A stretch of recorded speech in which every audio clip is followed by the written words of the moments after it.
To achieve the title of master, he completely destroyed all the established traditions that had been created by his ancestors for many years. Because of his mastery of the sword, he has been called the greatest spearman of all time. A great hero who was able to put an end to the long civil war of the most powerful empire of Avalon. On the vast continent of Igrant, this guy was known as a hero, and his name was Joshua Sanders. But the strength was not eternal, and the very day came when he had to admit his weakness, and this end looked too pathetic for such a great spearman. One of those who was present at the time of his fall added to him that it was impossible to combine combat skills with divine power, because this was essentially a deadly combination. After all, having united in one body, these two forces cause confrontation, and he is lucky that he is not an ordinary person. Otherwise, he would have died long ago because of this. The guy didn't understand why they were doing this, because in fact he never even had the thought of usurping the throne. Such a thing didn't even interest him. All he was interested in, and what he really wanted, was to show the world the greatness of a weapon called a spear, and ultimately get rid of the sorrow of a vicious circle. He wanted to be a shield that defended his empire for the rest of his life. He just wanted to help his emperor, his only close friend, put an end to the empire's long civil war. A man in a white outfit approached him and told him that there are people in the world whose existence in itself poses a great threat. The Lord of the Magic Tower. Evergrande added to him that now that the civil war was over, the emperor had risen to the highest position where he could achieve whatever he wanted without any threat. And the only problem at the moment is that the emperor is afraid of only one person, and that was that same Joshua. All this was based on the fact that even warriors who spent their entire lives training to master mana, it takes decades to apply mana to even a tiny dagger. But Joshua could wield a spear that was strong enough for at least two people combined, because the guy managed to perfectly control energy and his strength. The Lord knew very well that the guy still had energy inside his body, because he had passed another wall. After which he raised his magic ball and said that he saw it falling to the floor of the ruins of Ammon, which made the guy's insides clench, and the pain was incredibly strong and unbearable. Another man intervened in the dialogue and said that he too was terribly afraid that this guy would just look at him and stab him with that damn spear. Now they continued to speak almost in one voice and thank Joshua for his help, because without him, they probably would not be where they are now. The ruler was sincerely grateful to him for everything he did for him and for their empire, but now it was time to say goodbye and move on to the next stage. After all these words, Joshua still could not stand it, and died from such pain, and from the spells that were cast on him. The emperor could not look at all this, no matter what kind of person he was, yet this was his old friend, and it was hard to watch his death. The guy shouted with all his strength so that Caesar Ben Britain would not think that this was the end, because soon they would all regret it. But each of them seemed not to hear this scream, and they all walked together and smiled, because finally they had lost their last problem.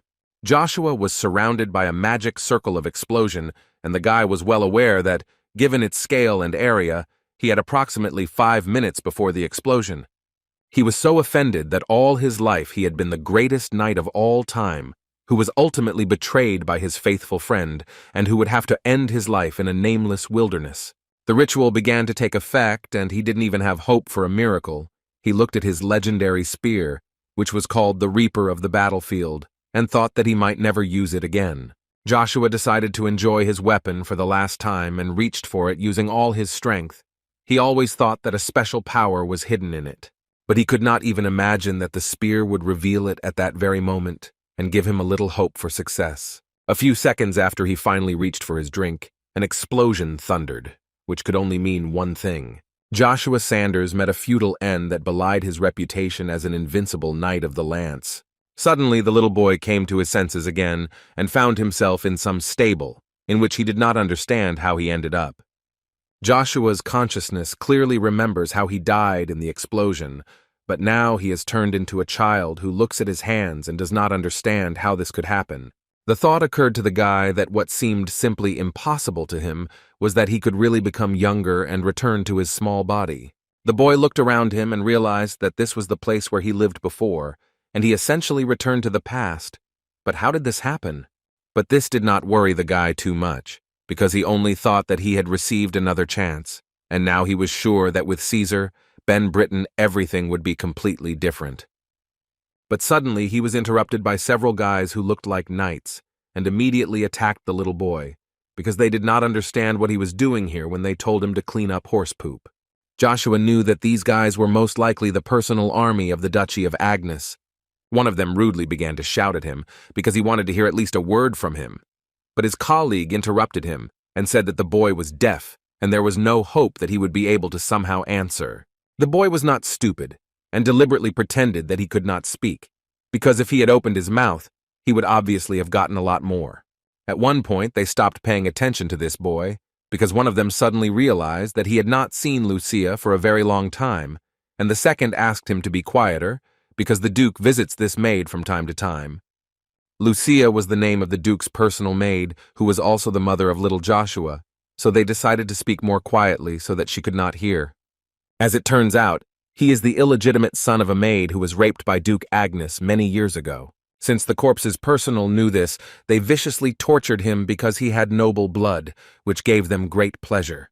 Especially these three who stood right in front of him, and one day the little boy swore to take revenge on them at all costs. Lloyd decided to make a joke about the fact that he wanted to see Lucia today for some reason. Rolls kicked him and said that he would like to look at him if anyone heard it. But Lloyd told him that he was worrying in vain, because in this provincial stable no one could hear them. Well, except of course little Joshua, with which his friend could not but agree. Besides, Duchess Vanessa said that even if they get rid of Lucia and this bastard without anyone's knowledge, she will take responsibility. They thought that now was just the perfect time for this, but unfortunately Lucia is not here, so they will not be able to do this. But in any case, they believed that they had a backup option in the form of little Joshua, so they decided to have fun with him until she returned. The boy was already at the peak of his anger, and could not just listen to how these guys were going to leave somewhere after they insulted his mother. He understood that he was now in a body that was not capable of fighting such opponents, so he was not sure that this could work. The way in which he uses the mana technique he learned is different from the normal methods that were used before his return. The mana technique he discovered in the ancient ruins with his favorite spear, which he called Rugia. It was capable of reaching its peak in an instant, due to the earth-shattering impact that could shake the world. But what was also equally important was that the mana technique he had learned had a completely different method of operation. This is done not by storing mana in the core, which is located under the stomach, but by using mana from the environment. It is not limited to a small plate called the mana core. It also concentrates mana, where it is needed to release it instantly, but it did not go through the mana core formation process that everyone who uses mana needs, thanks to which he skipped the process that takes others years, so nothing can be done about his quick start as a mana user. While Joshua was thinking about whether he could use mana, one of those guys suggested surrounding this guy and just kicking him, because he was filled with anger just by looking at him. Lloyd joked with him that Gort seemed to be in a bad mood, because he was rejected by the very lady he had been missing for so long, which the guy really didn't like, so he asked him to shut his mouth. Gort came closer to Joshua and warned him that today he was not going to hold back, so he might not count on mercy. The little boy just stood silently with his eyes closed, so they started joking that he fainted because of fear. They thought it was very funny. Joshua at that moment only thought that he only needed a handful of mana. Before his return, it took him 10 years to figure out how to move at least such a handful of mana. But today, everything will be different, because now he knows perfectly well how to do it. And the most important thing is that he was perfectly prepared for it. As soon as the boy opened his eyes, this action immediately enraged Gort, who immediately took the stick in his hands and ran to beat him. Joshua gathered all his strength into a fist and struck with all the strength he had, but Gort could not even imagine such a thing, so he did not block. After such a blow, he will have to lie on the ground for a while and move away, because the concentration of mana that Joshua collected was quite large, and therefore the blow turned out to be quite strong. The friends of this robber could not believe their eyes that this little brat was able to deliver such a blow and such a force. After such a blow, Joshua felt something sticky and disturbing under his stomach. It was a very strange feeling that he had not noticed before. Lloyd decided that the guy was crazy to do this to his friend, so he pulled out his sword and decided to punish him in this way.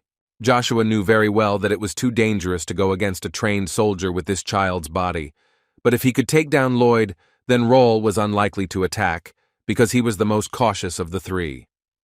Therefore, the kid decided that he would try to do it again, so that it would not happen to him, and he was almost sure that everything would work out for him. Lloyd did not wait long and immediately went on the attack, threatening the guy that this would be his last day because he was going to simply destroy him.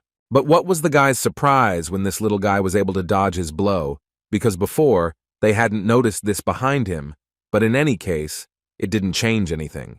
It didn't change exactly until he saw how the little boy was accumulating mana in his right hand and simply could not believe his eyes. He didn't have to watch for long, because Joshua decided not to wait and immediately dealt a serious blow to this guy as soon as he had enough mana in his hands. Rolls looked at all this and realized that no one could even guess that this little one, who doesn't even speak, hides such power within himself. The first time it could have been an accident, but the second time this is already an indicator of strength. Joshua at that moment did not think about how strong his blow was, because he felt incredible pain throughout his body due to the fact that mana was accumulating in it. The little boy understood that Rawls is the one who rose to the rank of centurion thanks to his wit, not skill. He is no better than Lloyd and Gort, but in any case, he is much more dangerous. Therefore, Joshua firmly decided that he could not show weakness in front of him and decided to ask this brat to convey a message. Rolls was not only surprised that the guy was so strong, but in addition to all this, he was surprised that the kid could talk. Joshua did not pay attention to his fits and continued to say that from now on, anyone who insults his mother, including the centurions, will not survive. Rolls looked straight into his eyes, and an incredible amount of fear ran through his entire body, which made it very creepy. Therefore, he didn't find a better solution than just running away and shouting that it was a little monster. Rolls simply disappeared. Joshua looked into the distance as this idiot ran away and realized that his strength was leaving him in the same way, because for such a body this was too much mana consumption. Therefore, he still could not withstand such a load and fainted from powerlessness. Several men were discussing that apparently Joshua, the mute kid from the stables, had beaten the crap out of 3 centurions. One of them even heard that there was a rumor that he was only pretending to be mute all this time. The man thought about the fact that young Master Joshua beat 3 centurions, although he was more than 5 years younger than young Master Babylon, and there was clearly something strange about it. The last one who intervened in the dialogue between this troika did not believe in all this nonsense at all, because how can one believe that a mute child, whose family abandoned him a couple of days ago, is capable of beating 3 centurions with his bare hands? They agreed with him on the one hand, but on the other, each of them perfectly understood that the position of the children of Duke Agnes by inheritance could change. Although even if Joshua's skills are recognized, he will not be able to defeat young Master Babylon, so all this talk is still a waste of time. The guy supported him, because the young Master of Babylon had already begun to use mana, which only indicated that his strength would grow every day. In that case, even Grand Duke Agnes, who is a master now, only became a mana user at 16, and young Master Babylon is only 14 and already a mana user, so he must be an outstanding genius. They even assumed that one day he would displace even Duke Agnes himself, but the man categorically disagreed with them, because who could compete with him for the inheritance is simply impossible. But suddenly their conversation was interrupted by Master Joshua himself, who appeared too unexpectedly, and they did not even have time to react to his appearance. The little boy did not listen to this man and ordered him to immediately go and tell the Duke that Joshua had arrived. Meanwhile, Rolls was at a reception with Caesar, who knew perfectly well who Rolls was, but did not quite remember which detachment he belonged to. Rolls was very worried when he spoke with such a person, because for him, it was an incredible honor. So he immediately answered him that he was in the 29th Battalion. My lord knew very well that the 29th Battalion was Grimond Chiffon's unit, which Rawls himself confirmed. After which they brought armor to my lord, which was all tattered and damaged, so the man could not believe that little Joshua had done it.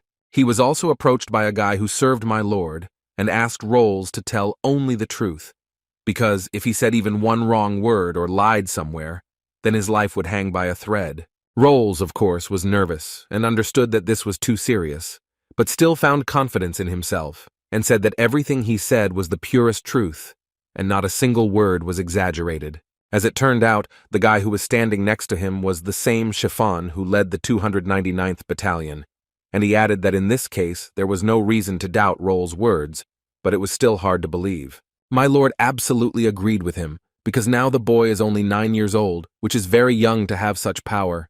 The man understood that it was quite impossible for a boy to destroy orc leather armor at that age with his bare hands, only if he did not use mana.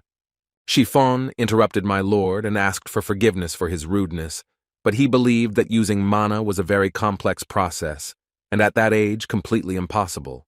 The guy also added that there was not a single case in the history of the continent in which someone could use mana in a real fight at the age of 9, of course, unless this boy later turns out to be a genius unprecedented in history. The man was well aware of the fact that you would need to be at least a talented B-rank knight to cover your hands with mana, so both he and Chiffon simply could not believe that 9-year-old Joshua could do it. After which Chiffon turned to Rolls and told the guy that it seemed more like to him that people were afraid that others would find out about his abuse, and therefore came up with a meaningless excuse with their useless brains. So the guy asked the Lord for permission so that he could teach Rawls a lesson and drag him out to correct the deteriorating discipline of their army in front of everyone. But even now, Rawls proved to them that he was telling the truth. Chiffon was seriously angry and told him not to even think about raising his voice in the presence of the Duke, and he also forced him to immediately tell him the truth, which he was hiding so ardently. Rolls tried to tell him again that he was telling only the truth, and nothing but it, but the captain did not believe him and was already reaching for his sword to teach the guy a real lesson that he was unlikely to forget. But he was stopped in time by the Lord himself, who did not want to see this, and Chiffon tried to tell him that they could not leave everything like that, after the rumor that he had spread. The Lord stood up from his table and told the captain that the time had come to find out the truth, which would come to them. After they met Joshua, it was time to meet him for the first time. The Lord wanted to look at him for himself. Chiffon could not believe that the Duke would go himself just to see the son of the concubine, because the man did not show such interest even in the young Master Babylon, who is called the greatest genius of the empire. But his thoughts were interrupted by the Lord, who wanted to know where they could find Joshua, to which Chiffon answered him that he had just received news that the guy had arrived, so he should be on the first floor. In the corridor of the Agnes mansion, a little boy saw Joshua standing and waiting for the Lord to come out to him, which made him very angry. Joshua at that moment was looking at the portrait of the current emperor of Avalon, Marcus von Britain, from which the anger inside him begins to tear and rush, so he had no doubt that he would take revenge on him. Suddenly his thoughts were interrupted by a voice, from which he turned and saw a blow flying at him, which it seemed would be very difficult to dodge. But Joshua coped with this task and caught the little master's fist, which was quite unexpected for him. The little master looked into his eyes carefully, and could not believe that the rumor that everyone was talking about was really true. But in any case, whether it was true or not, he was taught not to give up without a fight, so he immediately began to form mana in his hand. It would seem that the battle was inevitable, but in time, the Lord and Chiffon came out of his office and stopped this madness. The little master immediately knelt down and thus greeted the Duke. The Duke was not too interested in these greetings of his, because the guy did not answer him what he was going to do here, to which the boy answered him that they exchanged cordial greetings, after which he decided to find out the opinion of the second boy, who in turn simply nodded back to him, which was quite disrespectful and bold of him. Even Captain Chiffon noticed the fact that this guy dares to answer Agnes's question with only a nod. Has he really gone crazy? Still, he could not stand it and ordered the boy, who did not kneel down, to do this and greet Mr. Agnes properly. But all that Agnes noticed at that moment was that the young guy's gaze was filled with malice, which was the purest truth, because the guy looked at him so much that it became scary what was going on in his head. Joshua at that moment was still only thinking about the fact that he looked at that portrait, and it reminded him of the face of that scumbag, and now anger is boiling inside him, which is tearing him apart from the inside, so he cannot control his emotions properly. The boy understood perfectly well that showing his emotions in such a place is not the best idea, because Agnes does not allow people who show their hostility to leave so easily. But suddenly Agnes called the guy to him. At the moment, the man only wanted to know one thing: was this young guy able to use mana at such a young age or not? The little master could not believe his ears that Joshua could use mana. It was out of the realm of science fiction for him. He always thought of him as a petty degenerate who was always just a stable boy and cleaned up shit all day. And now they want to test him for the use of mana? Chiffon tried to dissuade my lord from doing such pointless tests, but the man did not even want to listen to him and continued to ask the boy to come closer to him. Joshua thought about the fact that Duke Agnes is one of the 5 masters of a huge empire. He is much more sensitive to mana than anyone. The boy understood that if he discovered something anomalous, his plans would come to an end. The guy didn't have time to notice how Agnes approached him and already took his hand to conduct a test. As soon as Agnes took the little boy's hand, he immediately felt an incredible energy that he had never seen before. What could it be? Joshua looked him straight in the eyes and was well aware of the fact that the only person who could detect whether he was using mana or not was Agnes. But suddenly for the guy and for the others, my lord let go of his hand and said out loud that he didn't see any mana, but still his facial expression changed. The little master was delighted when he heard this. He was already sure that this bastard could not fill his hand with mana, but hearing it from my lord was even more pleasant. Chiffon told him that he wouldn't find anything there. In principle, there shouldn't have been a trace of mana there, but as it turned out, Agnes wasn't talking about the core. He told him that a person should initially have at least a little mana. Even ordinary civilians and simple monsters have mana, but Joshua does not have it at all. Chiffon knew very well that when a person lacks mana, it can only mean one thing, that he is no different from the dead who move thanks to demonic forces. But after his thoughts, he still added that perhaps there were cases when someone was initially born without mana. He had heard such stories more than once. Perhaps they are true. Agnes understood that all this was too unnatural, because in the place where the mana core should be, there was some kind of sticky mass that emitted negative energy. From that moment on, the Duke decided that he would keep an eye on the guy and how he behaved, because he did not like this whole situation too much. But he was interrupted by Chiffon, who believed that if the guy has no mana, then all the rumors and stories that are told about him are simply not true, because if this is so, then they cannot leave the Centurion for spreading rumors. Agnes told him that the Centurion also belonged to the duchy, and punishing him for information that they were not entirely sure of was a very bad idea. But as for Joshua, Agnes decided that from now on he will live in this palace for some time, especially since there are a lot of empty rooms here. The little master was shocked when he heard everything that Agnes was saying, because he didn't want it so much, because he doesn't like this guy. My lord looked at him with just one look, which could only mean one thing, and it seems Babylon understood everything. After which he turned to Chiffon and asked him, starting tomorrow, to teach Joshua knighthood. If he is talented, then my lord also asked him to teach him the method of using the mana of the Crimson Knight. Chiffon did not quite understand this request, because young Master Joshua had no mana at all. But my lord believed that they had plenty of time. They would definitely find out everything if they were patient, because on the one hand, it was even better that he had unnaturally little mana.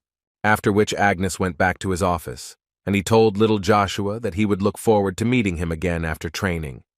A few minutes later, Chiffon led young Master Joshua to his room, where he would stay during the training process, which was quite unusual for a guy. Chiffon looked at this boy and thought only that the rumors that he was mute were true, because it seemed that he could not even express happiness after being given such an honor. Joshua noticed that Chiffon changed too much once the Duke left. Now his behavior is rude. But in any case, the guy didn't care much about this now. He just wanted to lie down on this bed and fall asleep soundly, because he had a really difficult day. The guy recalled the phrase that the Duke told him before leaving, that he would be waiting for him in a year, and the little master was very pleased to hear this, but at the same time, it was somehow strange. Joshua had some knowledge that Duke Agnes spends most of the year in the Golden Palace of Acadia, the capital of the Avalon Empire. Most likely he returned to his domain to get some rest. The boy was most worried about the fact that the Duke could feel something that the boy himself does not know about himself, and it doesn't matter what it is, because in any case, it is very dangerous. In any case, the guy understood that now all these details are not really important. The only thing he needs to achieve now is to regain his former strength. That same night, the boy decided that he could no longer sit in his room and wait for something, so he decided to take a short walk. As soon as the guy decided that now he could use such an amount of mana much easier, and he even had thoughts that he could regain his previous strength much earlier, but suddenly he was interrupted by unbearable pain. He understood that the negative energy in his mana core was mixed. It was most likely the same demonic and holy energies that mixed with each other and thereby fought in his body. And then it dawned on him that the force that was holding back this confrontation was Rugia, but he couldn't figure out how it got into his body and was holding back this force.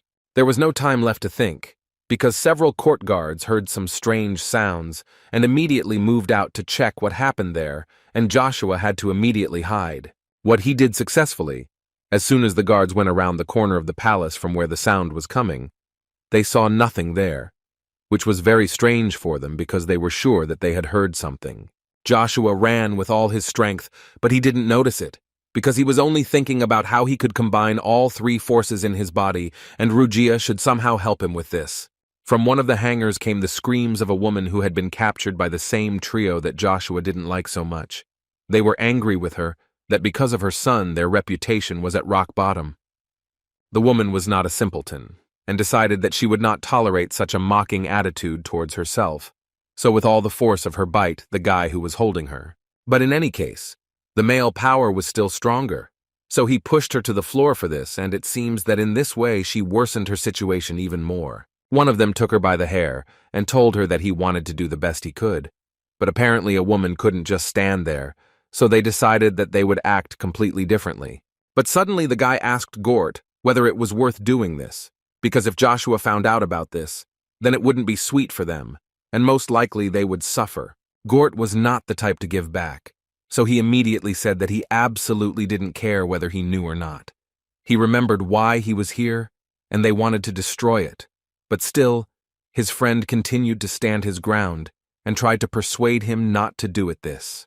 Gort had already started shouting at him and told him that if he was so afraid, he could pack his things and leave, and he would do this, especially since the Duchess said that she would take full responsibility upon herself. They came closer to the woman, who had lost consciousness from the blow, and decided not to waste so much time, and if someone was scared, they could run away like a cowardly girl. As soon as they gradually began to bring the sword closer to her body, they were suddenly interrupted by a voice that stopped them. It was Joshua who, in their opinion, came slightly at the wrong time, because if he had come to them a little later, they would have shown him a funny picture. Rolls understood the seriousness of this situation and asked him to calm down and not say too much. But little Master Joshua, it seemed, could no longer be stopped, because his anger crossed all boundaries, and he promised the guys that they would not even think that they could get out of this place alive. The woman recovered from the blow and saw through the pain her little son Joshua. Rolls, unlike them, was the smartest, although he was a coward, so he immediately told them that they needed to run because Joshua would kill them all. But the guys asked him not to talk nonsense. They considered him just a coward. Joshua did not wait long and told these guys to immediately leave this hangar, to which the guys responded with laughter and told him that this time he would not get off easy, and they would send him straight to hell. The boy continued to speak in his own language and asked him to come out of the shadows and show up. The guys didn't understand what he was talking about. Had he really gone crazy?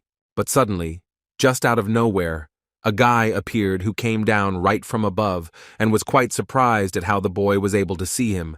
This young man's name was Knight Cain, and the first thing he asked Joshua was how did he manage to sense his presence.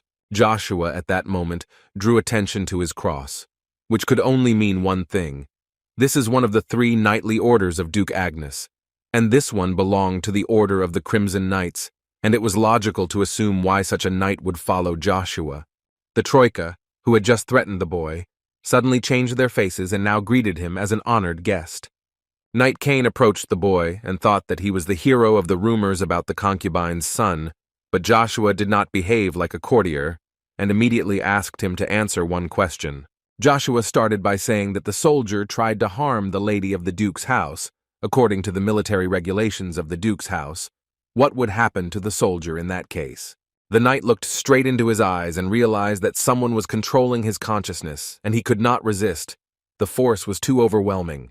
After which he still could not stand it, and at one moment turned around and took out his sword, and this was the answer to the little boy's question, namely, immediate punishment. Without thinking for a long time, the knight took out his sword and went to attack one of the guys, who simply did not expect such a turn of events.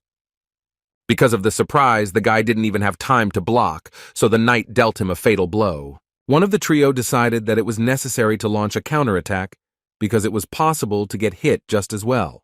But he forgot that he was fighting against an experienced knight who knew all these tricks better than him, so it turned out that Cain dodged the blow and still delivered his own. They asked him to stop this senseless battle, but the man did not seem to hear them, and continued to go into battle. The guy asked with all his might to spare him, but all the knight answered was that he had better shut his mouth if he wanted to live at least a second longer. He was suddenly interrupted by Joshua, who was a little unhappy that even after he said to stop, the knight did not stop and continued the attack. Cain answered him that he wanted to punish them for harming the duke's wife. This guy was one of the 3 generations of knights that are known in the duchy, but he belongs to the Crimson Knights, who are considered the weakest. Also, most likely, he is one of the youngest, if he could not resist Joshua. But after seeing how he defeated the centurions with one swing of the sword, he was sure that even among the knights of his rank, he was the strongest. The boy interrupted what the knight wanted to do so badly and asked him who he served. Knight Cain turned around with confidence and answered the young master that he served only Duke Agnes. This answer was not enough for Joshua, and he decided to ask the knight who he was to him then. Cain at this moment was almost sure that he was in the right direction, and the way he thought it was in reality, he looked like him. Joshua did not wait for an answer and asked Cain to lower his sword, which the knight did. As soon as the sword was in the case, Rolls immediately fell to his knees and began to thank the count for such great kindness. Now he will serve only him, because he essentially saved his life. But Joshua made it clear to him that he did not need his devotion. He would never allow anyone who dared to raise a hand against him or a person close to him to live and continue to breathe. But he was convinced that he was smart enough to understand this, and he also ordered to tell this story to other soldiers. While the guy was crying from such words, Joshua continued to tell him that if anyone dared to do something like that again, he would cut their throats with his own hands. After everything Joshua had just said, he advised the guy to disappear as quickly as possible. The guy, without thinking for a long time, ran out of the hangar. He was overwhelmed with fear, so without thinking for a long time he ran. The only thing Joshua was worried about at that moment was his mother, who was lying almost unconscious and did not fully understand what was happening. Knight Cain approached the guy and decided to check with him whether he was the count that everyone was talking about, to which Joshua answered him that the knight was a fairly straightforward person. Cain was surprised that he had changed so much because the count he remembers was, and then he was interrupted by Joshua, who continued, "The illegitimate son of a duke, who does nothing but shovel shit?" The knight suddenly turned to the count and said that all the soldiers allocated to the Duchy of Agnes carried out the orders of Duke Agnes, but the boy did not quite understand why he said this. After which he added that they could independently choose their master, whom they would serve until the end of their days, upon reaching the age of 23, and in a year the knight Cain would also be faced with this choice. A man trusts his instincts. Throughout the next year, in addition to fulfilling his duties, he will watch him so that he can then make the right decision. Joshua believed that a good decision would be to choose the treasure of the Duchy of Babylon von Agnes, but not him, if you look into the future. But in any case, it made the boy smile. Suddenly, their dialogue was interrupted by Joshua's mother, who had recovered and now felt much better and was warmed by the fact that her little son was safe. Joshua ran to hug her, and from that moment made a promise to himself that he would definitely protect his mother. He was truly grateful to heaven for giving him a second chance to correct the past, which was filled with regrets. He was sure that this time everything would be different, because from now on he would not be so timid, not like Joshua von Agnes, the humble, illegitimate child from the stable, but like Joshua Sanders, nicknamed the strongest spearman in history. Meanwhile, in the mansion of the Duchy of Agnes, my lord asked Chiffon whether Count Rebecca had visited them, to which Chiffon answered him that yes, and he took him to the reception room. But there was one nuance that the captain announced to him. This time he did not come alone. This time Miss Iselin was with him. The unwanted visitor that came so unexpectedly to Count Agnes, Count Rebecca, despite the fact that he has a lower status than the Duke, he is someone who cannot be ignored due to his influence in the empire. And his daughter, Iselin Jean Rebecca, one of the most talented people. She and Babylon are carefully watched. She is a magic genius who reached 2nd grade at only 9 years old. There are people who cannot use mana because of the curse. But there are those who are able to use mana better than anyone because they have received the blessings of mana. Iselin was one of those who was blessed with mana, which allows the user to sense and use mana without having to learn it. Also, some people call this skill the greatest gift of the gods among mages. And Agnes perfectly understood the reason why Count Regressed came with such a treasure. He just wants to bother the man all day long, that's all. Chiffon decided to say that Count Babylon will turn 15 next year. One can say that the throne is already his, because there are not even 3 years left before his coming-of-age ceremony. Moreover, Babylon already has Lady Charlie, who is ready to become his bride and queen at any moment. The 5 duchies of the Avalon Empire have enormous power and influence. Lady Charlie is the daughter of the Font family, who received their title of dukes for their wealth. Chiffon reminded the man that he himself said that it was better to choose Lady Charlie if we consider the Duchy of Font. Of course, Agnes is of the same opinion, but this is unfortunate for him at the moment. After all, Agnes's greed for talent is immeasurable, just as immeasurable as his greed for military power. He is the man who judged others only by their skills. Chiffon saw perfectly well that something was clearly tormenting the Duke and not giving him peace, so he decided to clarify what was wrong, to which Agnes answered him with his own question, namely, he wanted to know how Joshua was doing. The captain didn't quite understand why the Duke was asking such a question, because they had just been talking about something completely different. After which, Agnes added that he told him that he would give Iselin to him, so he needed to prepare properly. Chiffon did not expect such an answer, and was shocked when he heard this, after which he still added that Lady Iselin has the blessing of mana. She is clearly not suitable for the young master Joshua, who does not have this skill. Joshua knew that north of the garden of the Duchy of Agnes there was an old rock that the boy wanted to climb. Before his return, he often climbed it to be closer to his late mother, but in this body she seemed too tall for him. And on one of these frequent trips to this mountain, the little boy found a hidden passage, in which he later discovered Rugia. With the help of a small spell in which he used his blood, Joshua opened a kind of portal that opened up a completely different world for him, which he entered without hesitation. He was not at all scared, because he had already been to this place and knew perfectly well what it was like.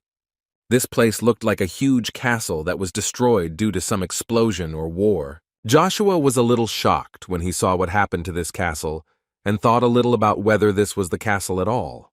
When he first got here, it looked less like ruins, and the Rugia was on the altar in the center of the temple, all in chains. But now, instead of a sword, there was some kind of rod, which Joshua took up without thinking about the consequences this might have.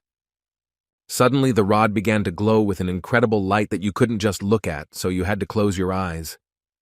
At one point, Joshua found himself in some incomprehensible place, in which there was absolute emptiness, but all this was only at first glance.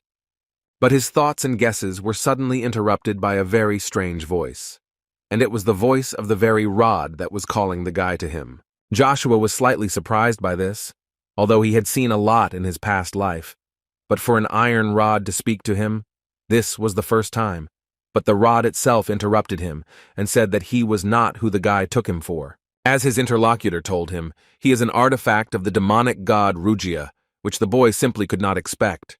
He immediately thought that Rugia, the spear with which he fought, was an artifact of a demonic god. But he was worried not only about this question, but also why his appearance had changed so much. Was it because she went back in time with him? But suddenly, his thoughts and guesses were interrupted by an artifact, which made it clear to him that, in fact, the guy had no time division.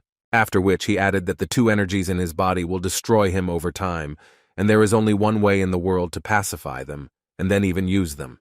He advised Joshua to regain his strength as quickly as possible, because in his condition he would have to reach the 4th stage of magical spear handling. The boy understood perfectly well that the ancient spear technique that he studied, the magical handling of the spear, gave him unprecedented power and strength in all his battles. All the knights of the Igrant continent used only swords and nothing else, and each of them at that time believed that spears were a weak and useless weapon.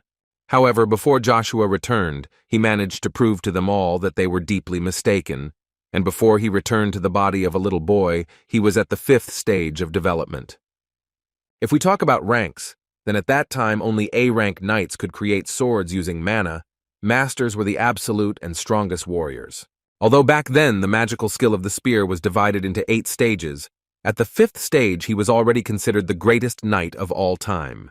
So Joshua knew very well that if he reached the 4th stage, he would not be inferior in strength to the strongest B-rank knights. In theory, of course, this shouldn't be too difficult for him, considering that he had already done it, but he had very little time. The boy understood that in the state he was in now, it would be extremely difficult to train mana. But this demonic artifact seemed to read his thoughts and told him not to worry, because as long as he was around, he could use mana to some extent without consequences. He added to him that the boy needs to constantly study and improve his skills, and when he reaches his peak, he will thereby return strength to Rugia. But before the boy had time to ask a few questions, Rugia began to disappear and finally said that he would definitely fulfill his dream, which he had been pursuing for so long. A moment later, the bright light again began to fill the entire space, and it was not completely clear what was happening. But as soon as the light disappeared and the guy returned to his consciousness, he saw that Rugia was in his hands, and now he felt all the power that he could receive. Joshua remembers very well what Rugia told him, that as long as he has this rod, he will be able to use mana to some extent indefinitely. A mana cultivation technique that no one else on this continent can master, the ability to absorb at least a handful of mana from the environment. All this is called the 1st stage of spear mastery. Joshua hadn't been this happy for a long time, but now his mood was much better. He finally did it. The 1st stage of magical spear handling, the 1st style, is to concentrate mana at one point and direct it forward to hit the target with an explosion. Joshua struck the wall with incredible force and mentally only thought that this was only the beginning of his journey, and Caesar von Britain would soon feel uneasy because the guy would sooner or later take everything from him. Meanwhile, Duke Agnes himself and his assistant Chiffon arrived in the reception room of the Duchy of Agnes, each of whom thought that there were actually many more guests than they thought. The first guest to greet the Duke was young Cheryl de Font. Agnes was surprised that she was here at such a late hour. After these words, a man intervened in the dialogue and asked to accept his apology, because Lady Cheryl's advances did not stop, so they were forced to pay him a visit. The Duke gave him an immediate answer that there was really no need for an apology. Even though they live in the same city, they rarely get to see each other. So this is a great opportunity, which the distinguished vassal of the House of Font completely agreed with. All Font House products are checked by him. Agnes decided not to waste the opportunity, and suggested that the man work in his house if he apologizes so much and really wants to make amends. Lady Cheryl decided to answer this question, who told the Lord that despite the fact that they had not seen each other for a long time, the Lord still went too far. How could he so shamelessly try to steal someone's treasure? The Duke could only respond with laughter, because he finally recognized the same Cheryl he knew. Her respectful greeting made him wonder if he was really talking to Cheryl de Font. Cheryl continued the conversation and added that she heard that Babylon has already reached C rank, so she is thinking about becoming a famous genius too. Cox immediately began to ask for forgiveness from the Duke, but he reacted to all this quite calmly and said that at her age it was normal to react like that, so everything was fine. During this small conversation, Agnes completely forgot about his main guests, so he apologized to Foncel for this.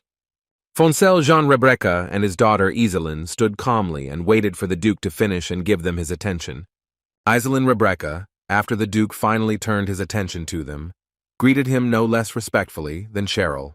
Lady Cheryl was quite unpleasant to see that Iselin was also present here, so she held back her emotions. Cox tried to calm her down, but it didn't work out well for him. After which she added that information had reached her that the Duke's illegitimate son had beaten 3 centurions, and she was very interested to know if this was true. Cox couldn't stand it and literally started shouting at her because her behavior was too unbearable. "You can't say that in the presence of the Duke." Cheryl turned to him and was surprised by his reaction, because it seemed to her that she had not actually asked anything like that. She was just curious to know about it.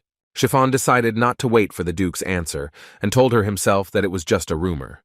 Young Master Joshua is not only weak in body, but also has a mana curse, so such a person could not physically beat the 3 centurions. Foncel Jean Rebecca, without listening to the end, was shocked by the information that the second count has a mana curse, so he wanted to know how true it is.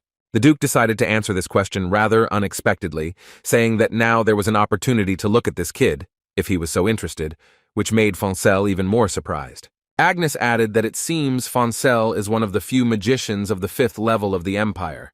A magician like him is more susceptible to magic than a knight like the Duke, so he would like the man to look at Joshua. Foncel understood that it was absolutely not necessary to do this, but on the other hand, he perfectly understood that he could use this opportunity to improve his position in the eyes of the Duke, so he agreed without further ado. Chiffon interrupted their conversation and suggested that the Duke first look at the condition of the young master Joshua, but the Duke did not quite understand what the captain was talking about.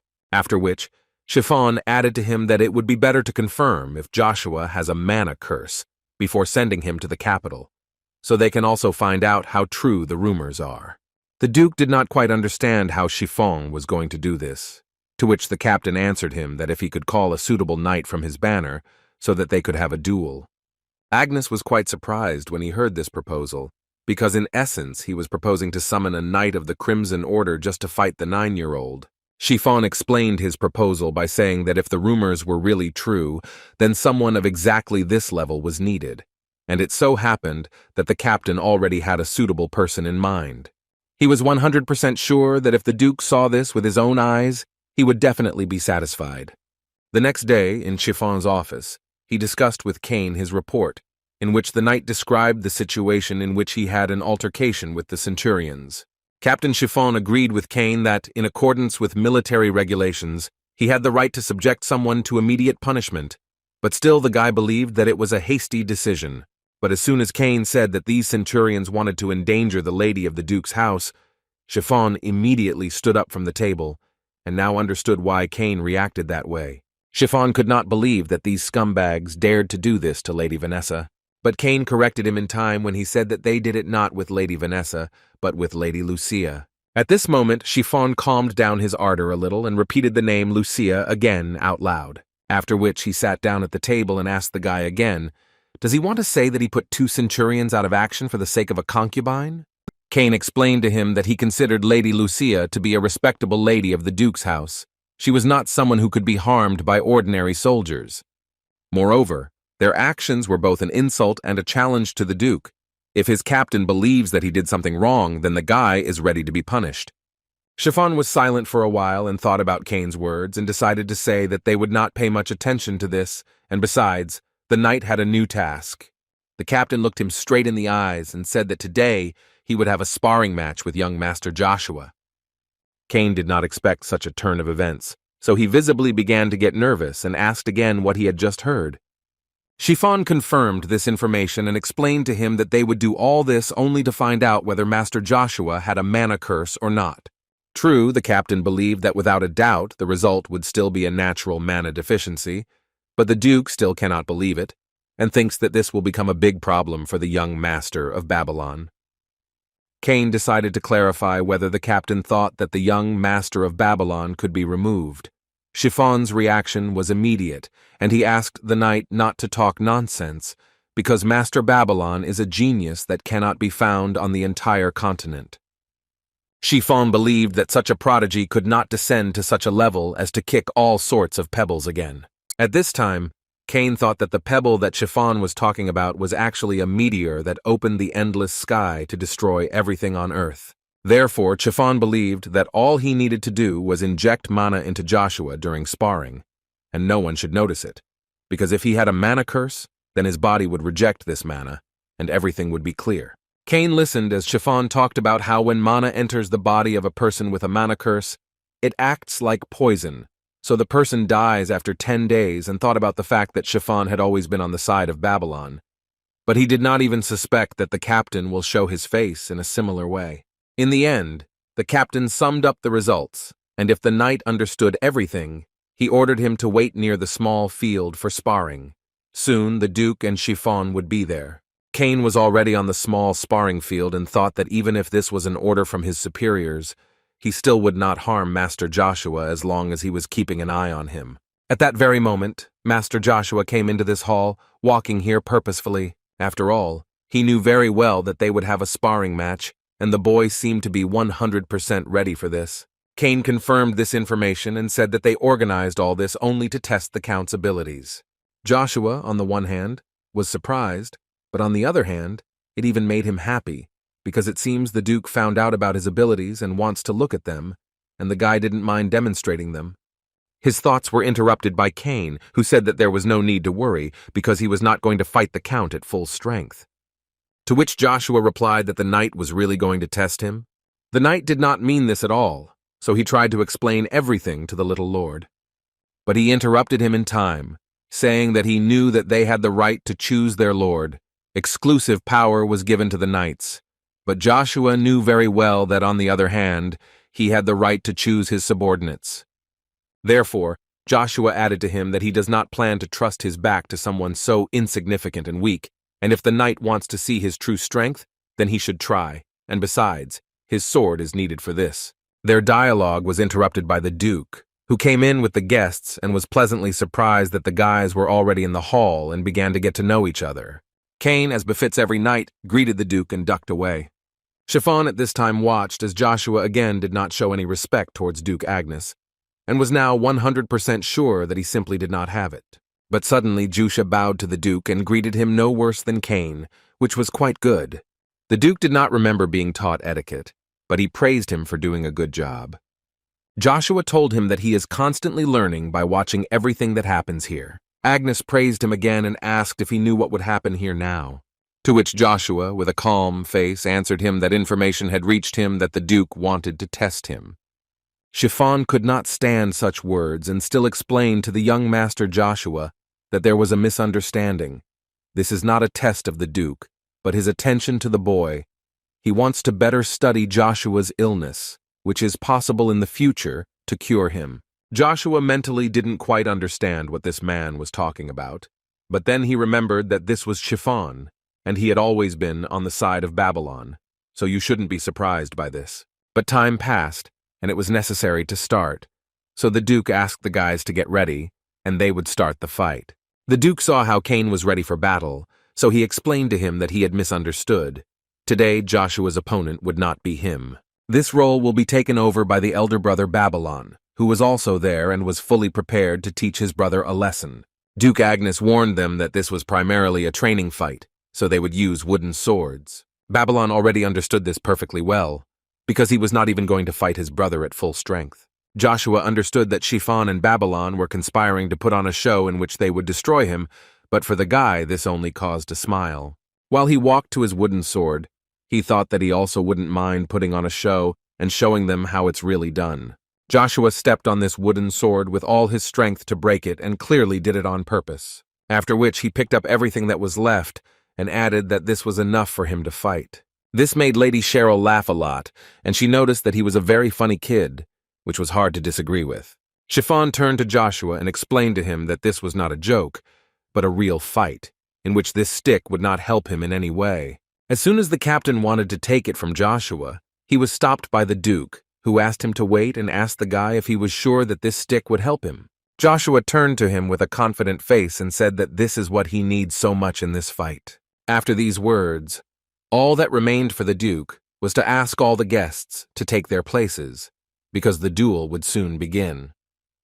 But before that, the Duke turned to Babylon and told him that he had no right to use mana. Babylon asked his father not to worry in response, because in his mind he was sure that using mana on this bastard would be a waste of energy. Master Babylon immediately began to speak aggressively to Joshua, saying that he would never be able to handle him with this stick, although on the other hand, he believed that it was very suitable for him, because it looked like the shovel from his stable, which he used to remove shit. As soon as the boy finished with his fiery speech, the Duke ordered them to begin the duel. Babylon immediately rushed into battle, not giving Joshua time to even think, but he was slightly surprised that his opponent knew several techniques. But in any case, this would not help him. At this moment, Joshua only thought about the fact that his opponent is a C-rank knight, but he is quite ordinary. The only thing he has is speed. Therefore, Joshua did a great job of landing a blow on one of the guy's arms, which began to surprise Babylon, because how dare he even touch him? His anger went beyond all limits, so he began to say things that should not have been said, such as the fact that Joshua is an illegitimate child who cannot even be a soldier. But before he could finish speaking, Master Joshua dealt him another blow, only this time it was on his stomach. Joshua was extremely concentrated on the fight, and thought that, after all, Babylon talks a lot, but he knows how to fight. But his thoughts and fair fight were suddenly interrupted by Babylon himself, who decided to strike, but not simply, but using mana, which was very dangerous at such a distance. The Duke could no longer look at this fight calmly, so he ordered Babylon to stop this madness immediately. But it seems it was already too late, because after these words, there was an explosion, which was very dangerous for the lives of the guys. Everyone who was at this fight was sure that there was nothing left of Joshua. But when the fog cleared, everyone was shocked that the little boy was using mana in his wand. Foncel couldn't believe his eyes that this guy was using mana. Is that possible? Babylon, who watched Joshua use mana, could not believe it either. But at one point, it didn't matter to him again, because he couldn't accept the fact that the heir to the dukedom would not be him, but some foundling. Joshua knew very well that this duchy would disappear in 10 years during the Civil War, but if he had a place where he would be supported, it would be much easier for him to realize his plans. Therefore, he was not against responding in battle and also trying to get this dukedom, but Agnes doesn't repeat it twice, so he stopped the fight immediately, and it was difficult to resist such a force. The man made it clear to them that none of them would be forgiven if they continued to fight. Chiffon was no less evil than his favorite Babylon, because Joshua is only 9 years old, and he is already using mana. This is the first time in history. In other words, this is an amazing miracle. Suddenly Foncel spoke, interrupting Chiffon, who so wanted the fight to continue. The man said that judging by what he saw, it was definitely mana at such a young age. True, he believed that it was not as much as the Count of Babylon, but it was different from any other mana that they knew, especially judging by its concentration. Cheryl was so shocked, because this means that this child can really use mana. Kane supported Lady Cheryl, and added that no one could have thought that Joshua was such an amazing person. It was also surprising for Duke Agnes to see that Joshua could use mana at such a young age. Chiffon still couldn't believe it and tried to somehow resist it, but the Duke made it clear to him that it was enough to try to change something. After which, the Duke approached Joshua and said that he would need to sort out several things, so he asked the boy to come to him in the evening. Babylon couldn't believe that he was really hearing this, because everyone who was in that room knew perfectly well that the Duke did not invite anyone to his room. How did this little farmer manage to come to this? Joshua was pleased with this invitation and replied to the Duke that he would definitely come. After such a performance in one of the rooms of the Duchy of Agnes, Lady Cheryl jumped with happiness on the bed and told Cox that these were simply amazing things, and it was simply impossible to calm her down, no matter how hard the man tried. She also couldn't believe the fact that a 9-year-old child was able to use mana, considering this fact. Isn't he the best? After which she added that now she had decided, before that she was worried that he was illegitimate, but now she knew that his name was Joshua, and Lady Cheryl would make him hers. Vanessa von Agnes was too angry when she heard how her son Babylon was fighting with some illegitimate child, and therefore decided to take it out on Chiffon, who just told her this news. But these were still flowers compared to the fact that Chiffon added the fact that Master Babylon eventually lost to Joshua. What almost blew Lady Vanessa's mind. She was so angry that she was ready to kill someone. She couldn't stand it, and still hit Chiffon for what he had just said. She couldn't believe the fact that Babylon used mana, and still lost the fight to some farmer. When the lady calmed down a little, she asked the captain what the Duke thought about this, to which Chiffon told her that the Duke had decided to take Joshua to the city. Even after such a slap, Chiffon could not hold back his words, and continued to talk about how from the moment Agnes saw Joshua's talent, he decided to keep the boy close to him to observe. In any case, Chiffon believed that they would be in a difficult position if they allowed this to happen, but Vanessa believed that it was primarily Chiffon who was to blame for this, because he did his job poorly. He immediately decided to justify his actions and told the woman not to worry, because he would fix everything and return everything to its place, but she did not quite understand what he meant, so she asked him to explain. After which he added that this was just his assumption, but he was sure that Duke Agnes would want to let the entire empire know that Joshua was a mana user of rank. But the queen believed that all this was complete nonsense. Chiffon explained to her that not only the Duke, but also 2 counts saw Joshua's abilities with their own eyes, and even if it was not mana, the Duke would want to test him anyway. And in order to do this, and the fighter is officially recognized as a knight of C rank, They must demonstrate their skills in a real battle against a royal knight. After such words, Vanessa immediately changed her face and repeated to herself that the little boy would have to fight with the royal knight, and this made her very happy. So she decided that it would be a long time before she contacted her uncle. Joshua did not wait long and immediately came to the Duke's office, as he asked him to do. The boy became much more well-mannered and immediately got down on his knee in order to greet the Duke, to which he immediately received a question from the man. "Who is he?" The guy thought a little about what to say to him, and still decided to say that his name was Joshua von Agnes. The Duke looked at him a little and noticed the fact that the boy had changed too much since the last time Agnes saw him, and immediately wondered how much the boy hated him. Joshua told him that he didn't hate him. He was just afraid of the royal palace and hid his abilities, so he couldn't expect much from the guy. But still the guy has some request that he would like to convey to the Duke. The Duke did not expect such words from his illegitimate son, but still asked what he wanted. Joshua explained to him that this request was directly related to their trip to the city, because he was 100% sure that the Duke was going to take him with him. The Duke was slightly surprised by these words, but he was still very interested in asking the guy why he thought so. Master Joshua explained to him that he had two reasons. Firstly, until that moment Babylon was his heir, but then Joshua intervened in this idyll, so he would have to get him out of here to avoid trouble. The Duke was slightly angry, but not at the boy, but at himself, because now he understood that Joshua was very talented not only in fighting, and if only he had noticed it earlier. The second reason why the Duke will take the boy to the city is because the Duke himself will let the boy go. After all, if Joshua could become strong enough to surpass Duke Agnes himself, then the Duchy of Agnes could rise again, perhaps so much so that they wouldn't even have to worry about the royal palace. Agnes answered him that while he listened to all this, he got the impression that the guy had enough strength for this.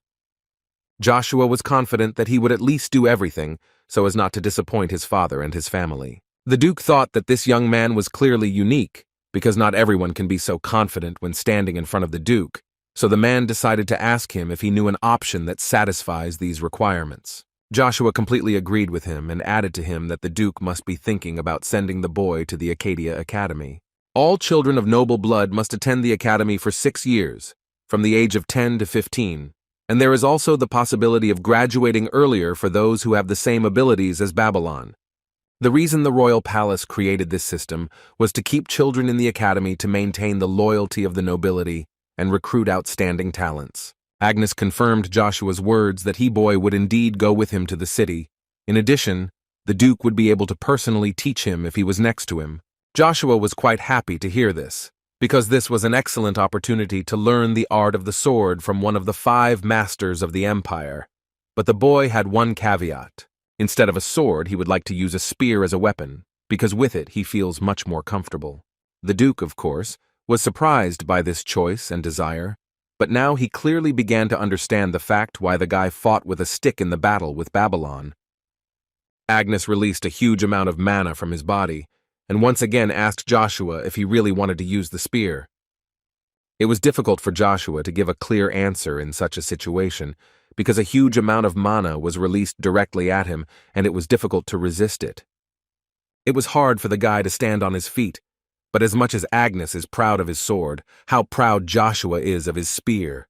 Therefore he firmly told the Duke that he would destroy anyone who stood in his way with a spear, even if that someone was one of the 9 stars like Duke Agnes.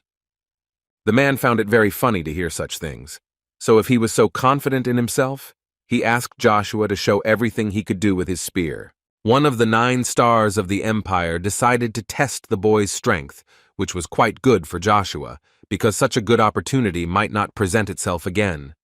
After these words, the Duke asked the guy if he could cope with such a task, to which the guy answered positively, but he would have one condition.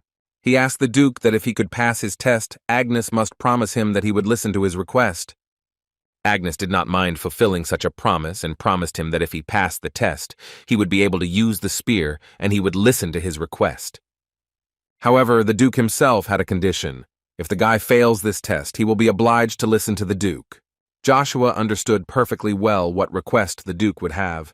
Most likely, he would need to go to the academy and study the art of using a sword, but this would not happen, because the boy was not going to hide his abilities. After a lot of time, Vanessa again talks to her beloved uncle about how he is doing and how he is doing, to which he confidently replied that everything is fine because he still lives in the palace. Vanessa listened to him for a while and decided to still say that something actually happened in the duchy, so she wants to ask him for a favor. Joshua left the Duke's office, and as he expected, the man was a very amazing person. But suddenly his thoughts were interrupted by someone's voice, and it turned out to be Babylon, who was serious about talking to Joshua. Joshua didn't want to talk to his older brother, so he turned around and told him that they had nothing to talk about. Babylon didn't like the way this pompous guy was behaving, so he invited him to fight again right now. Babylon's look was significantly different from how he was in the training battle. Joshua knew full well that this need for victory, passion for battle, and desire to never lose would destroy Babylon, so he asked his brother if he was sure of his desires. In the great imperial castle of the Kaltika Palace, the emperor of the Avalon Empire, Marcus von Britain, laughed at the fact that another talented child had appeared, who was now rumored to be from the Duchy of Agnes. His courtier confirmed this information, and the emperor could not believe that Vanessa could hide someone like such a guy. As the courtier explained to the emperor, this guy was not her son, and it seemed that was why she was silent. Now the story for the emperor was even more interesting. An illegitimate child, who, according to rumors, was also born from the Duke's maid. Marcus was very interested to hear that Babylon alone is already a treasure, the like of which cannot be found in the entire empire, but Duke Agnes already has 2 treasures, which even the emperor could envy. The courtier tried to tell the emperor that the princes were also quite talented, and would one day shake the world, but these were empty words, because the emperor did not believe in it. Marcus understood that some could become emperor, but he was embarrassed by the fact that in terms of combat power, they were too weak. The emperor has not thought highly of them for a long time, but the princes are also talented, all because the emperor himself is so strong that he is a master, so his standards are extremely high. Maybe that's why his desire to have talents is so excessive. Marcus decided that if Duke Agnes was no longer going to hide this child, it might mean that he was at least as powerful as Babylon. The courtier added to the emperor that there were rumors that Babylon lost to this boy in a one-on-one battle, and Marcus was shocked by this. The servant told him that the boy was actually 9 years old, which did not fit into the emperor's head. A child who had recently turned 9 years old had defeated the miracle of the continent. Marcus was very interested in listening to this. He believed that people would soon begin to arrive in the capital to see with their own eyes the skills of this child, which the courtier could not disagree with, who said that it was so, and he also heard that an order would be sent knights at the request of Duke Agnes. Summing up, the guy decided to say that this child is already very close in strength to a C-rank knight. The emperor really liked to hear this formulation, because C-rank at the age of 9 is very lucky for the empire. For him, this situation became more and more curious. The emperor's courtier listened to his master and understood that perhaps Marcus would want to personally test the mana of this child. The emperor is an empire. His influence goes beyond the bounds of human imagination. As soon as the guy decided to ask whether the emperor would go, suddenly Marcus himself interrupted him and said that he would really like to go. But he couldn't because of the jackals, who were eager for any opportunity to get the emperor. The man had another more interesting idea about this. He asked the courtier to send one of the princes to this matter. Because this matter was very important to him, the emperor must have a keen eye for talent. Joshua delivered such a powerful blow to Babylon that he had to block and was still thrown aside. Babylon cut his hand on his own sword. But he was not thinking about that first, but about the fact that Joshua used mana on his bare fists and gives him so much strength. Joshua distracted the guy from his thoughts, because it seemed to the boy that his brother had everything written on his face. After which he changed his stance to a non-combat one and slowly approached his brother with the words that he would help him realize how scary the martial arts he looked down on could be.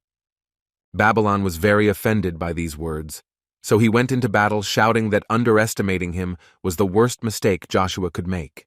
Joshua looked at the blow that his brother was throwing, and all he did at that moment was accumulate mana in his hand, after which he pushed out all the energy that he could accumulate during this period of time, and after that, an explosion of aura thundered, which was able to throw Babylon several meters back. The guy couldn't believe that he collected mana in a certain part of his body and used it against him, Babylon didn't want to admit, but it seems he'll have to do it. Joshua is much stronger than him.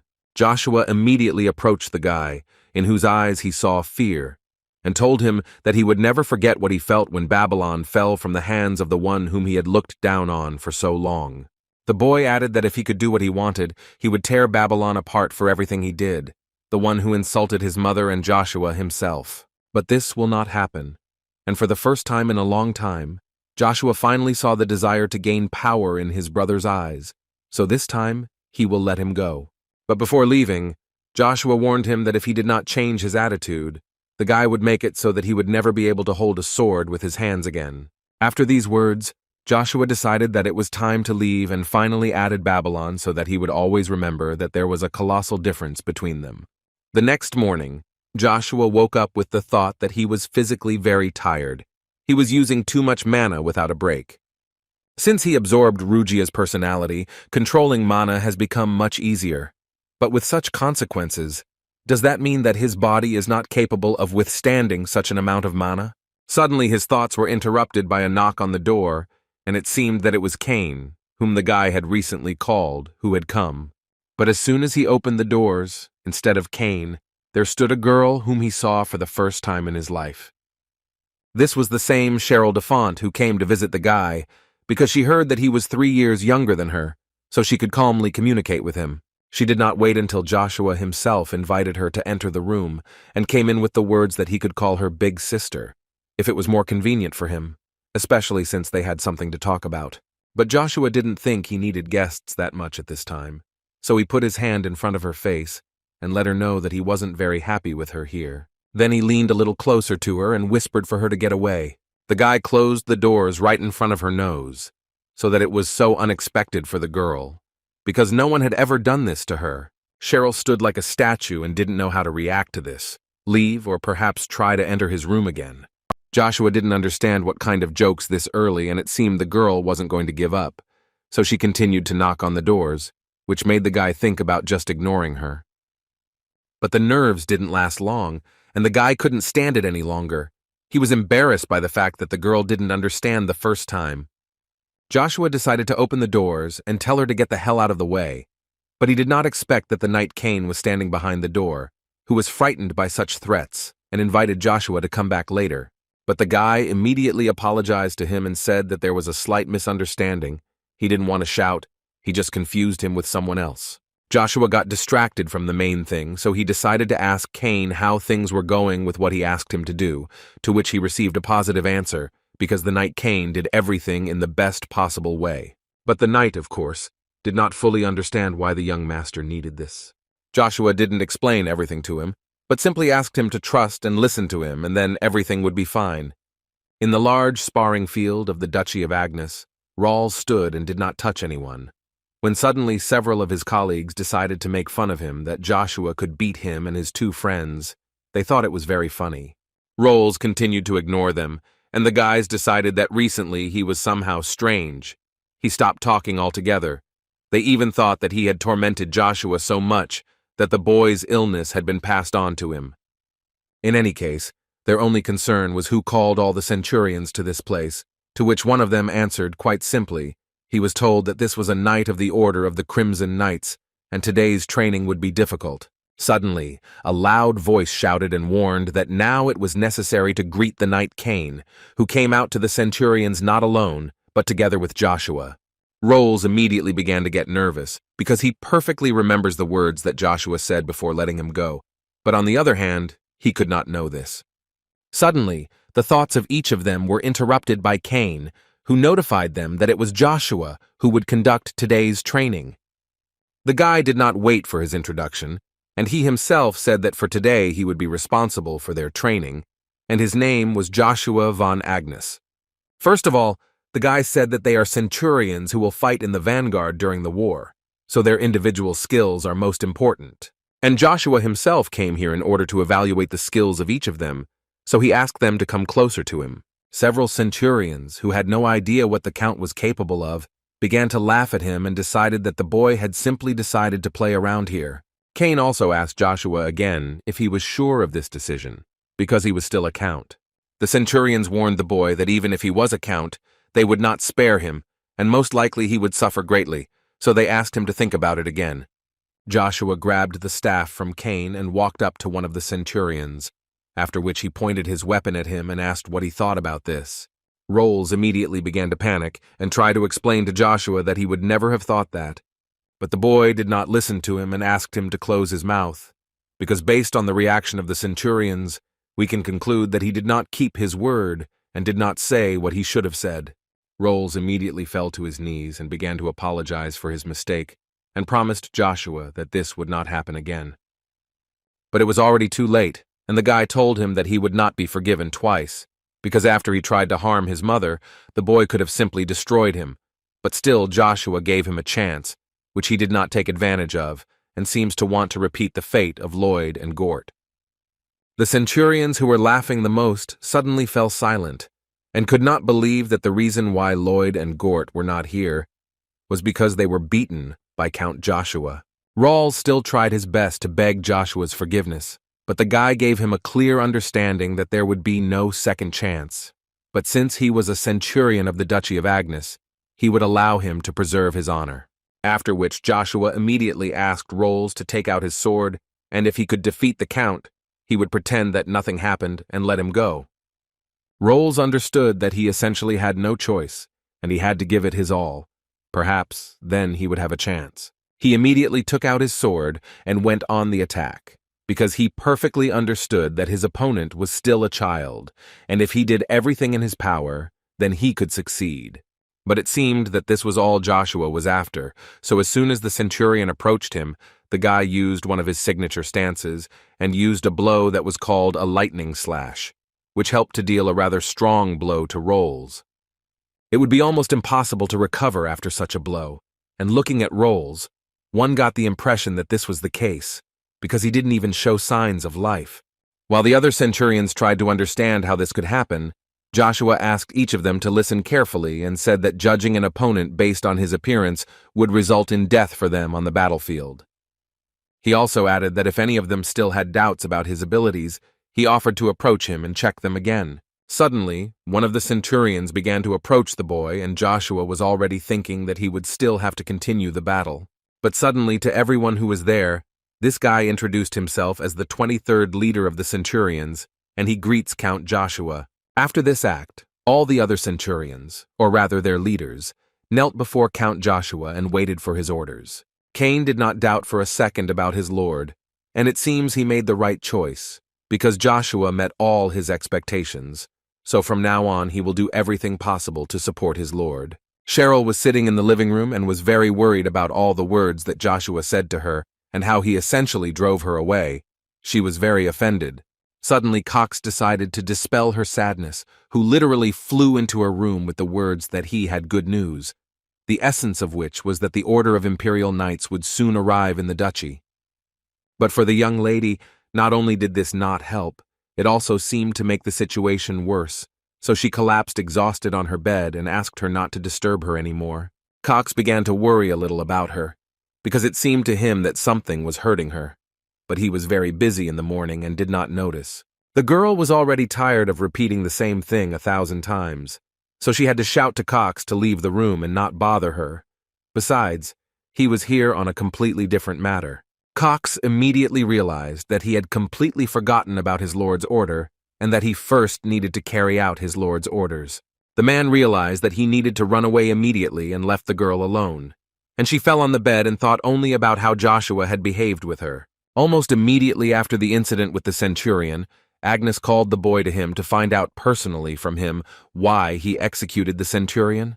Joshua was not going to hide it or make excuses in any way, so he spoke without further ado. He was sure that the Duke probably knew how this centurion had behaved with his mother, so, following the military regulations, he immediately executed the offender. The Duke mentally understood Joshua's decision, because if he himself had been there, he probably would not have resisted and would have cut them in half with his blade, but the boy answered that it was a rather hasty decision. Joshua could not stand it at that moment, and answered his father that if he believed that these were the actions of a little boy who simply could not restrain his emotions, then this was not true at all. The guy explained to him that a few days ago, he was the son of a concubine, and it was quite difficult for him to gain their trust, even considering the fact that he had gained strength. Even after these words, the Duke did not quite understand why the guy did this, so he again had to explain that he wanted to sow fear in them. In this way, he wanted to make sure that they would no longer dare to speak ill of him or his mother, also to show that he also had the blood of the Duke in him, so he had to demonstrate this to all the centurions. From that moment on, everything became clear to Agnes, but he decided not to focus on this, so he asked the guy to go and prepare for the trip, so that they could evaluate the power of his mana.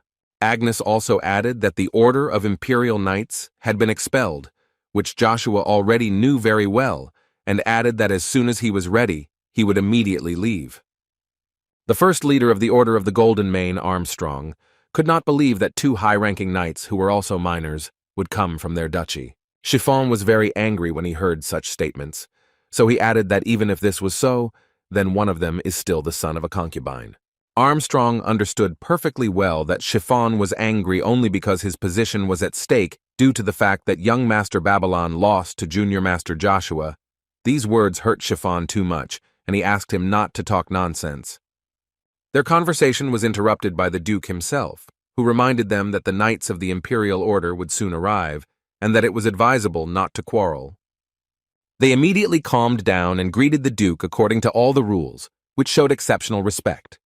Armstrong at that moment was looking not at the Duke, but at the one who was next to him, and could not believe his eyes that he was looking at that same Master Joshua, because he did not look too strong, and all the legends about him were clearly exaggerated.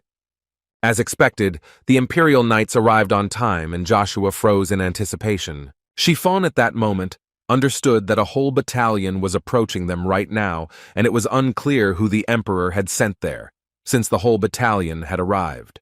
The fourth prince of the Emperor came out of the carriage, who was delighted with the Duchy of Agnes and was delighted with the beauty.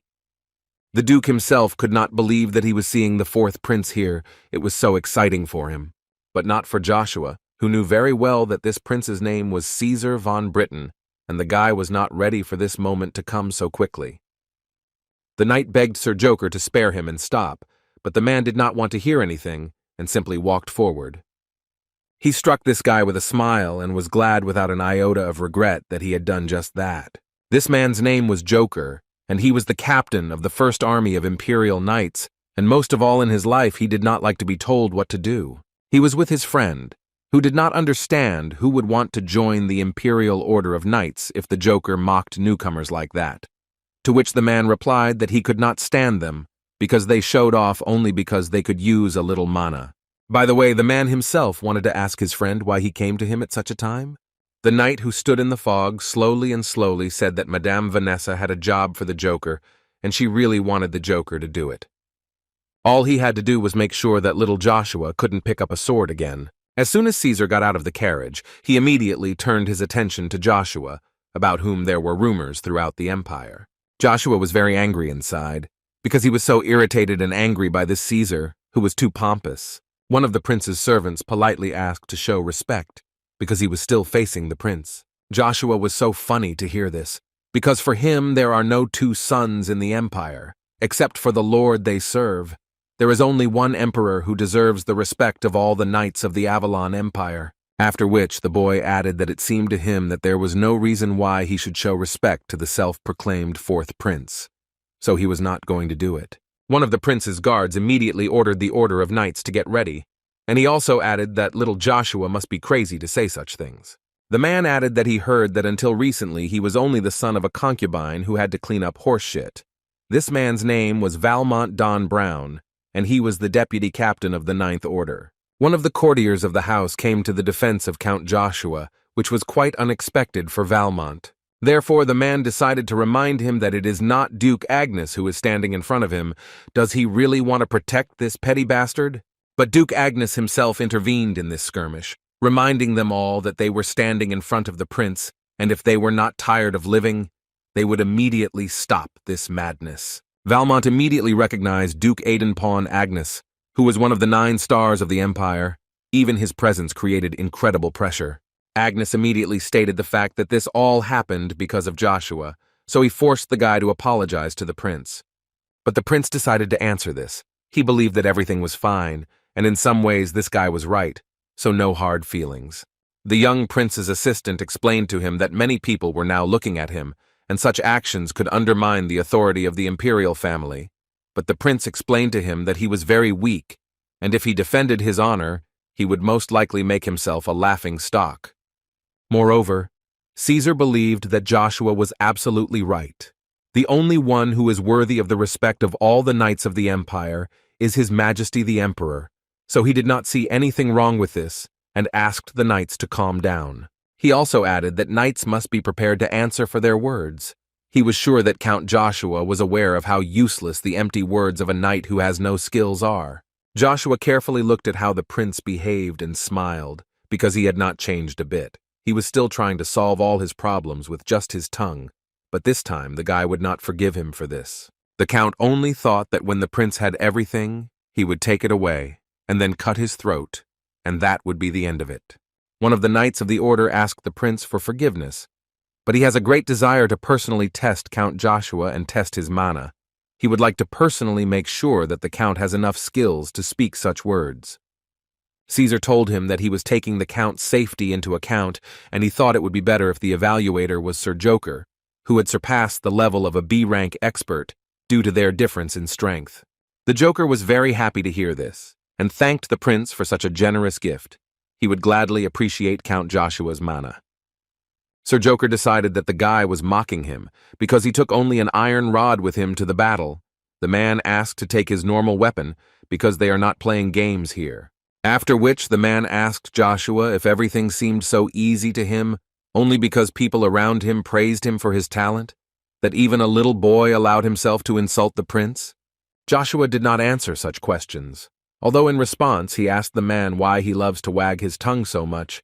Is it really possible that they are chosen as imperial knights only because of their talent for speaking?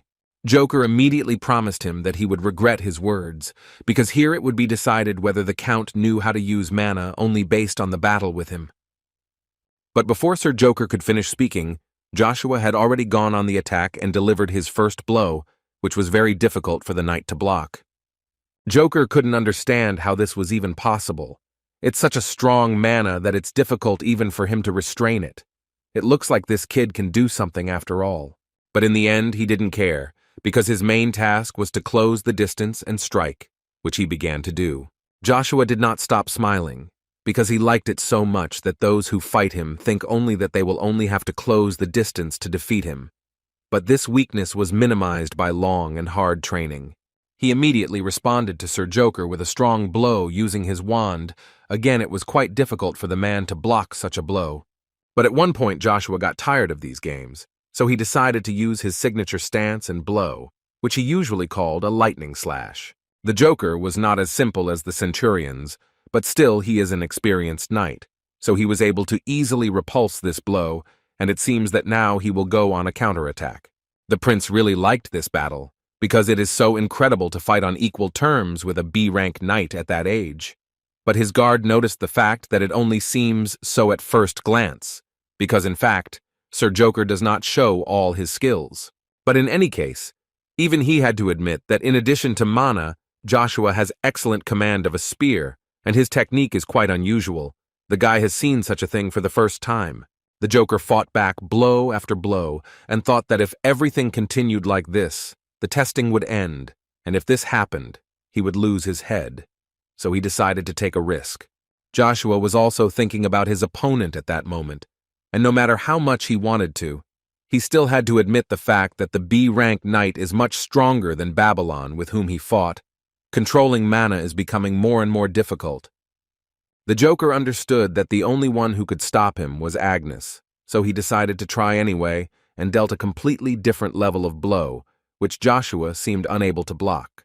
The Duke's knight suddenly jumped up from his seat as soon as he saw that Joker had struck much harder than necessary. His mana was now above B rank. Count Joshua was in danger.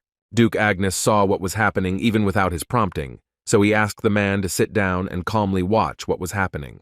Joker was pleasantly surprised when he realized that the kid had blocked his blow by concentrating mana in one place, but in any case, it wouldn't work a second time. Joshua tried to hold on until the last, and it was getting harder and harder to block the blow. He had to come up with something immediately. Joker felt that he could right now carry out the order that was in his head, and at the same time he told Joshua that there was no point in collecting the rest of his mana, because the battle was already over. The Knight of the Order shouted to Sir Joker to immediately stop this madness, because at this rate the boy could be harmed. But the man did not listen to anyone but himself, so he continued to go into battle no matter what, and in the end, he delivered such a strong blow that it created a small explosion. The Joker didn't understand what was happening here, because after such a blow the fight should have been over, but by some miracle he was thrown back. What's going on here? But as soon as he raised his eyes upward, he saw an incredibly incomprehensible picture for himself. Joshua was standing in absolutely excellent condition and was now holding a rod of some incredible power in his hands. Joshua was only thinking about this sword aura. It seems to be around the level of a rank B expert. And this is very bad news for the guy, because if things continue like this, he will most likely lose. The Joker was not going to stop there, so he went into battle with the words that the boy was simply wasting energy, collecting the remnants of his mana. The knight went into battle and only thought that when the C-rank mana of this short man collided with his B-rank sword's aura, even a simple recoil from such a thing could cause serious damage, and so he could fulfill his duty. Joshua had no other choice, so he decided to use a different plan and asked Rugia for help. The knight who was near the prince suggested stopping the test, which had already gone too far, to which the prince replied to his friend that even if Joshua lacks experience in battle, he still thinks that Count Joshua is amazing. The Joker still stood in a stupor, realizing that a 9-year-old boy had just been able to parry his attack, and there was no understanding of how he was able to do this. In any case, the man gathered all his strength into a fist and assured Master Joshua that this was the end for him. And just as he wanted to go on the attack, he was stopped just in time by Sir Valmont, who thanked the Joker for his efforts. But the testing was over. Sir Valmont himself could not believe the fact that Joshua was able to block the attack of a rank B Joker in a simple mana test. The man could not even imagine that this genius would be stronger than Valmont himself. But this little boy is truly worthy.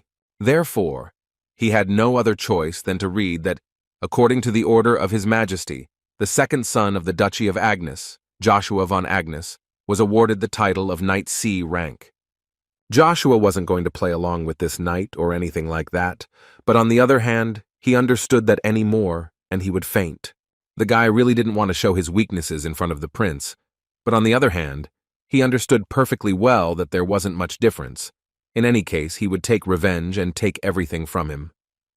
His thoughts were interrupted by Agnes, who approached his son with questions about how he was feeling, because the battle was indeed difficult.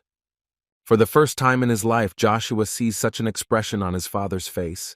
He has never seen such a face in his previous life. It turns out that he can still look like that. Joshua took the sword in his hands, told his father that everything was fine, and raised the sword above his head.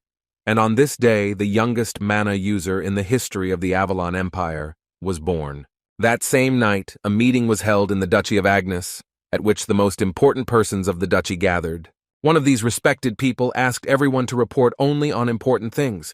This man's name was Count Angel. He was the main vassal of the duchy. One of the knights reported that all the summoned knights suddenly returned due to the fact that the number of monsters that appeared from the forest seemed to have increased greatly. To be precise, the main reason why the knights returned was the appearance of the Black Ogre. The Black Ogre is the strongest creature of the Dark Forest, also called the Monster's Hideout, a strong troll that tears bodies into pieces like paper. Its strength is equal to a 4th-level magician or higher. The council that gathered at this meeting suddenly began to panic when they heard about the Black Ogre, because for them it was so terrible, and if this monster gets to the property, will they be able to defeat it? But suddenly their panic was interrupted by Agnes, who said that he would take care of this issue himself, and should not worry so much. So he asked them to move on to the next topic. The council was not against it, and as it turned out, the second concerned the 5 duchies, which was also worth discussing. Agnes didn't quite understand why they were raising this topic. Was there really another reason why Sherilyn Cox came here? Still, the Duke did not really want to discuss such issues in front of the entire council, so he asked his assistant to tell him about it personally after the preparations.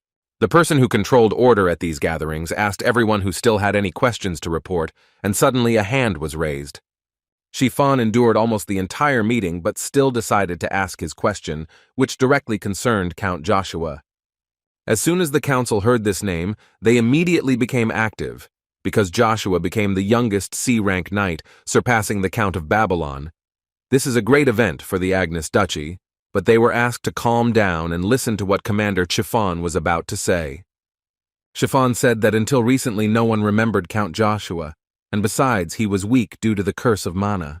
Therefore, the commander was primarily interested in the question of how someone like that could suddenly become a knight of C rank, because it is very difficult to explain all this with one talent. He said all this to lead to the fact that he suspects that Count Joshua takes power from demons or monsters.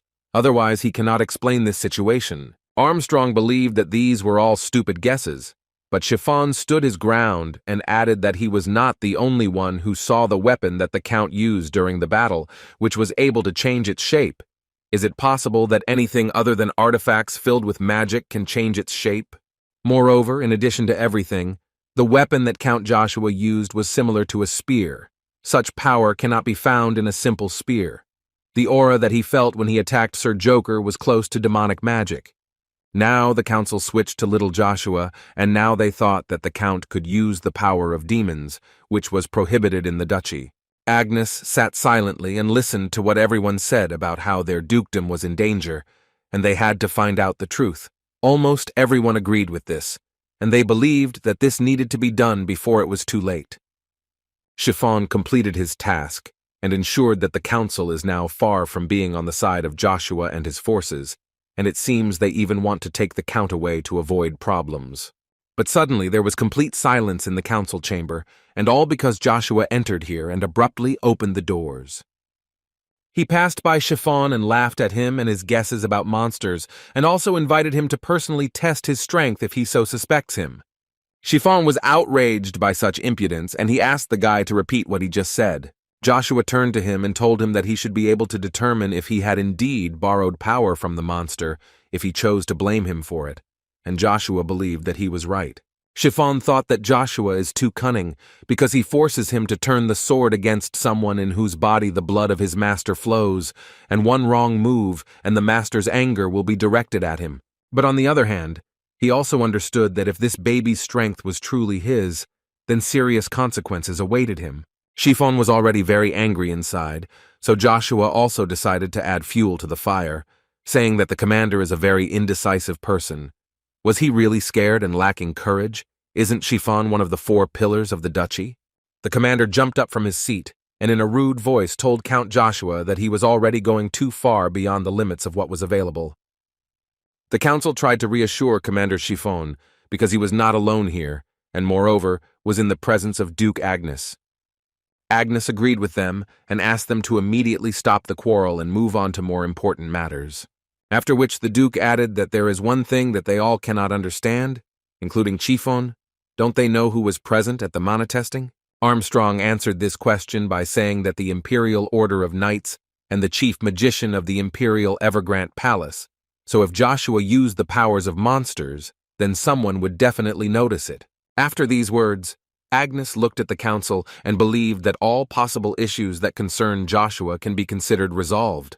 However, the Duke told Joshua that this did not mean that they had everything figured out. There were still things they were not sure about and questions they would like answers to. Moreover, the reasons for his sudden acquisition of power are of interest not only to the vassals, but also to the Duke. Therefore, in order to finally understand his strength, the Duke decided to take the boy with him into the dark forest.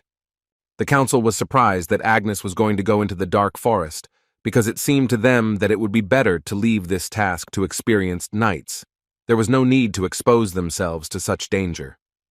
Armstrong agreed with the counts, because soon you need to go to Acadia, so you should be careful with your health and if the Duke gets hurt. But before they could finish speaking, they were interrupted by Agnes, who informed them that as soon as he dealt with the dark forest, he next planned to send Joshua to the Imperial Capital Academy. The Duke looked at his son and added to each of them that he absolutely did not care what they thought of him. His talent was undeniable, and according to the rules of the Agnes family, he would give him a chance. Chiffon was too unhappy with this because even now Joshua looks promising, but the Imperial Academy is out of their reach. And if he returns from there much stronger, then the Count of Babylon will be embroiled in a war of succession, so Chiffon decided that he needs to make sure that he stays there forever. Suddenly Joshua himself spoke, who came to this hall to ask for one of his requests to be fulfilled. His main request and desire was that he wanted to go to the capital with his mother. Chiffon immediately intervened in their conversation and said that this is impossible. If only Lady Lucia goes to the capital, Lady Vanessa will not just stand by. Joshua asked him in response. Did he really think that the Duke needed permission to do something like that? There was silence in the hall, and Chiffon understood that if he had said that, it would probably have been taken as advice to listen to the Duchess more. Then the wrath of all the gods would have fallen upon him. He felt as if this child was playing with him, so he decided to say that he was a little worried about the possibility that he was praising Lady Lucia. But the Duke did not give the commander the opportunity to finish. He turned to Joshua and said that he would allow Lucia to go with him, for which the boy was very grateful to him. At that moment, Agnes thought about the fact that he knew very well that he was an unusual child. He himself did not understand since when he began to notice this.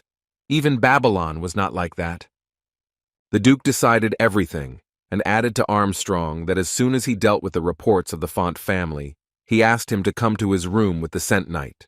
Agnes was also about to leave and added to Joshua that he should also go into his room. As soon as everyone thought that the preparations were over, Babylon entered the council room, asking everyone to stay here for a while, because he had something to say. Babylon immediately approached the Duke and greeted him. Agnes was glad to see him, but today he was late because their training had long been over. The guy immediately asked for forgiveness. He explained all this by saying that he needed to put his thoughts in order, so he could not come on time. Agnes looked at his eldest son and also noticed that Babylon had changed. Even the air around him had become different. This was very good. The Duke understood that he had come here to say something important, so he asked him not to hesitate and speak. Babylon did not wait long and began to fulfill the Duke's request, so he immediately turned to Joshua. Joshua understood that there might now be another provocation, so he treated it with a smile and asked what he needed from him. Chiffon at this time was boiling over the behavior of Count Joshua, because Babylon has a higher position in society, and this is a public place, so you should watch your manners. Joshua in response asked Chiffon, or is he not by chance a representative of Babylon? Then he added that he always behaves like an obedient dog of a count. He became an honorary nobleman only thanks to Duke Agnes, so he asked the man to remember who his owner is. Chiffon knew full well that he had a line that he shouldn't cross when it came to the dukedom. If he looked like he was too involved, he would be expelled. So he decided to say that he was just correcting him because he believed that Count Joshua was not in course about such norms of behavior. The guy believed that anyone could climb the career ladder as long as his skills were with him, and if you want to be listened to, you first need to prove that you are worthy. The commander had already begun to boil with anger when suddenly he was interrupted by Babylon himself, who told him that everything was fine and that Joshua was right after all. Agnes looked at Babylon and thought that not so long ago, a child full of vanity turned into someone with a look in his eyes reminiscent of the look of a real knight. Once Chiffon calmed down, Babylon finally said what he wanted so badly. He repeated the words that Joshua told him, that he must prove himself with his own skills, so he will become stronger and will not simply give in to his brother. Joshua was glad that from their second duel his look became completely different, so he could not answer his brother with anything other than agreement. After which Babylon turned to the Duke and asked him something that no one expected. The guy decided to refuse the place of heir to Agnes. The council and everyone who was inside this room were shocked by this decision. Could the guy really just give up? Agnes asked him a question in which he wanted to know if he had lost confidence in himself due to the appearance of a more talented opponent. Babylon answered him in a confident voice that of course not, but according to the rules of the Agnes family house, he wants to observe a fair fight. The Duke was surprised that the guy had changed so much that he even came to such a conclusion, so he promised him that he would definitely consider his appeal. After Babylon thanked the Duke for his kindness, Agnes announced that the meeting was now officially over. Agnes left the hall with the thought that this place had begun to change significantly, and he liked it. He wanted to see what it would become in the end, but he had a good feeling. Vanessa in her room simply could not believe what Chiffon was telling her. How could Babylon give up her position? Still, she couldn't stand it and started breaking everything, because for her it was like a terrible dream that turned into reality. Ever since those centurions screwed up, she's been trying to control her anger, but it's getting harder and harder every day. She tried to explain to Chiffon that Babylon meant absolutely everything to her, but the commander already understood this perfectly well, so he tried to tell her that he should have done everything in his power to convince the Count. But the woman didn't think so, because she, like no one, knows how stubborn Babylon can be, just like his father, so she believed that Chiffon could not do anything. She was also sure that this would not have happened if it were not for this Joshua who would want to take over the position of her Babylon, so she believed that she would have to tell this man about their circumstances. Chiffon promised her that this would not happen and that he would take care of everything. She had no doubt that everything would be fine, but she was interested to know what the man was going to do next. The commander reported to her that tomorrow the Duke would go with him to the Forbidden Territory. Vanessa knows very well that this is a barren northern territory, where it takes at least 2 days to get there. As Chiffon explained to her, this was again connected with the dark forest, and the Duke said that he wanted to figure everything out himself. Vanessa understood perfectly well that as soon as they returned to the estate, he would go with Lucia to the capital. Chiffon confirmed this information, and then the lady asked him to tell him that before he leaves, she would like to have lunch with him. This will be their first and last meeting. One of the warriors of the duchy was surprised that the imperial knights who came to assess the manna were already leaving, but they immediately put his brains in place, because one of the main ones at this point shouted at him and, to put it mildly, asked him not to cool off because they were leaving soon. As soon as the meeting came to an end, Joshua went into the Duke's office, in which the man told him that as soon as everything calmed down with the dark forests, they would immediately go to Acadia, and until that moment he should forget that he was Agnes. So Agnes decided to give Joshua something to keep him relatively safe. He said that he once helped the guardian of a magic tower, and this Ring of Dawn was his reward for his help. If this is the Ring of Dawn of the guardian of a magic tower, then this is one of the artifacts created by the guardian personally. When mana is poured into this ring, it immediately equips the wearer with armor. Agnes did not explain to the guy how to use this ring. All he told him was to just pour in mana, and then he would understand how to use it. Joshua was so glad to hear this, but not because this ring is so strong, but because he knew very well that this ring was intended for the heir. The Duke asked him not to take everything in that light. He just couldn't watch it gather dust without use, and it was just a waste of the power of this item, so he just decided to lend it to Joshua, although that's not all. Joshua was surprised when he heard the fact that there is another reason, so Agnes added that when using this ring, he will be wearing enhanced armor, and this armor has the distinctive marks of each family. And as Agnes said, this is necessary in order to hide his identity from the insects that will be nearby, because he hates sacrificing something for the benefit of others. After which he added that Joshua was now the heir of an unknown viscount, so he advised him to come up with a good name.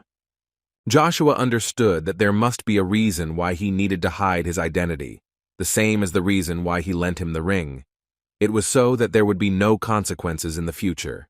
The guy thought that this ring would be quite useful in situations where big shots like the prince would come after him, but suddenly Agnes interrupted his thoughts.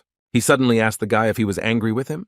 Joshua himself didn't fully know whether he was offended or not, because he himself had never thought about it.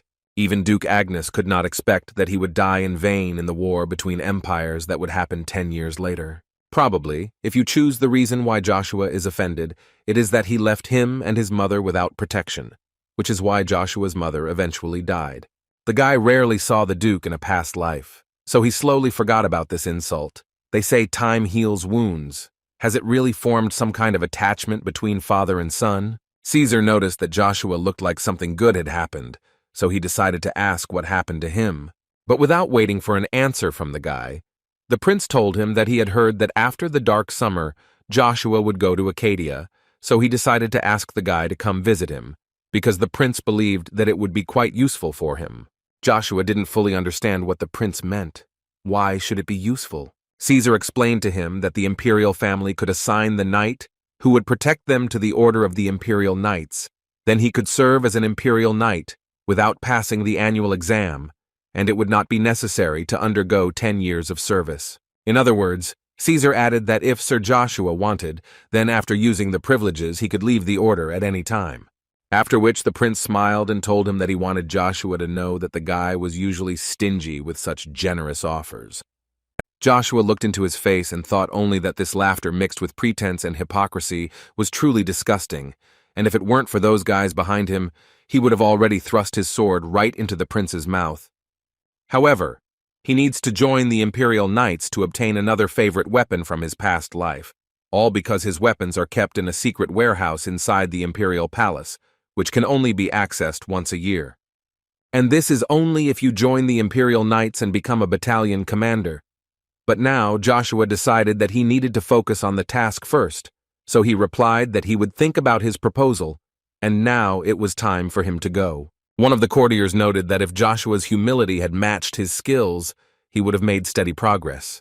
But Sir Valmont was interrupted by Prince Caesar, who asked him not to be like that, especially since it was time for them to return home. They separated, and each had different thoughts in his head. The prince thought that in any case Joshua would be his, and the guy himself at that moment was sure that this time he would not become Caesar's puppy. Joshua was sure that this time the one who would suffer would be only one person, and it would be the prince. An expedition to the Black Forest led by Duke Agnes was soon formed, and his men were ready to leave. First of all, the expedition consisted of a rather small group led by the Duke. It was just a group from the Order of the Crimson Knights in Armand, the only fourth-class magician in the Duchy of Agnes. In addition to Armand, who was the best fourth-class magician of the Duchy of Agnes, Babylon also went on this expedition and, of course, Joshua, who did not like the fact that Babylon was so hot on him. Their first stop was a castle in a forbidden area near a dark forest, where everyone knew perfectly well who Duke Agnes was, so they immediately showed their respect for him. The Duke himself was very glad to see his old friend Robin, who, like everyone else, bowed his head before the Duke. Robin was also pleased to see his Duke. He was formerly the senior knight of the Duchy of Agnes, and had served House Agnes for decades. Agnes always felt guilty towards Robin, because even after retirement he had to languish in this barren place. But the man reassured the Duke, because for him it was actually a great honor to help the Duke, even in this way. Moreover, he always wanted a life that he would live next to his family, which made Agnes very happy, even though he did not have a smile on his face. Suddenly 2 people came out of the castle, who were so glad that the Duke had finally arrived. This man's name was Vigo. He was the lord of the Forbidden Territory, and also a relative of Vanessa, and next to him stood his daughter Ina. Agnes didn't like this man too much because he constantly gave him headaches, so he regretted a little that he didn't immediately go to the forest. Vigo immediately yelled at Robin for not informing him first when the Duke appeared. The man didn't understand how he could be so inexperienced after so many years of service. How could he be responsible for guarding this place with such a mentality? This scene was decided to be interrupted by the Duke, who noticed that Vigo had quickly adapted to the Forbidden Territory, because with each meeting, he was gaining weight. Vigo apparently did not fully understand the full meaning of what the Duke said and thanked him. It was a great honor for him to hear such pleasant words, considering that all this became possible only thanks to the help of the Duke. Joshua looked at this whole circus and didn't fully understand. Does this man really not understand the hints, or is he just unscrupulous? After which all Vigo's attention was focused on Count Babylon, because in the man's opinion, he had become so much prettier that his spirit could be heard even by a person who did not understand it. He believed that at this rate a new master would appear in the duchy, after which he turned his attention to Joshua and asked who he was. Chiffon intervened in the dialogue and introduced this guy to Vigo as Count Joshua, whom the man had never heard of before, after which the commander added to him that this was the Duke's second son, which made Vigo a little surprised, because this was the first time he had heard about it. Vigo decided that this was the second son of her beloved sister Vanessa, and she did not even tell him about it. But Chiffon informed him that this child was not Vanessa's, which plunged Vigo into deep shock. This would be so unexpected for him, he could not even imagine such a turn of events, so he carefully asked whose descendant he is. Chiffon tried to tell the man in a whisper that this boy was not of noble blood. Vigo immediately looked at the boy, and the only thing he could tell him was that he was a dirty brat. The Duke did not tolerate this, and asked Vigo to stop saying such things. especially since he clearly had more important things to do. Vigo said that he had already prepared everything and set the table. Of course, there was not much food, but still at least something. He believed that they should rest a little. But the Duke did not think so, because his knights were not so weak, especially since they had enough rest on the way. Each of the Duke's knights absolutely supported him, because none of them needed rest. Therefore, Agnes did not wait and said that they would immediately set off. But suddenly Vigo said a few unexpected words, namely that he would also like to go on a hike with them. With all due respect, he is not competent and will not be able to provide much manpower. But he is the lord of these lands, and he cannot just stand and watch, especially since his knights completely agree with him. They confirmed these words 100% because they also wanted to fight together with the Duke. Agnes was not delighted with this proposal because his army was enough for him, but still he asked what he would do with Ina. Would he leave her alone? Vigo said that there is no need to worry about this. His daughter will definitely be able to help, even if only a little.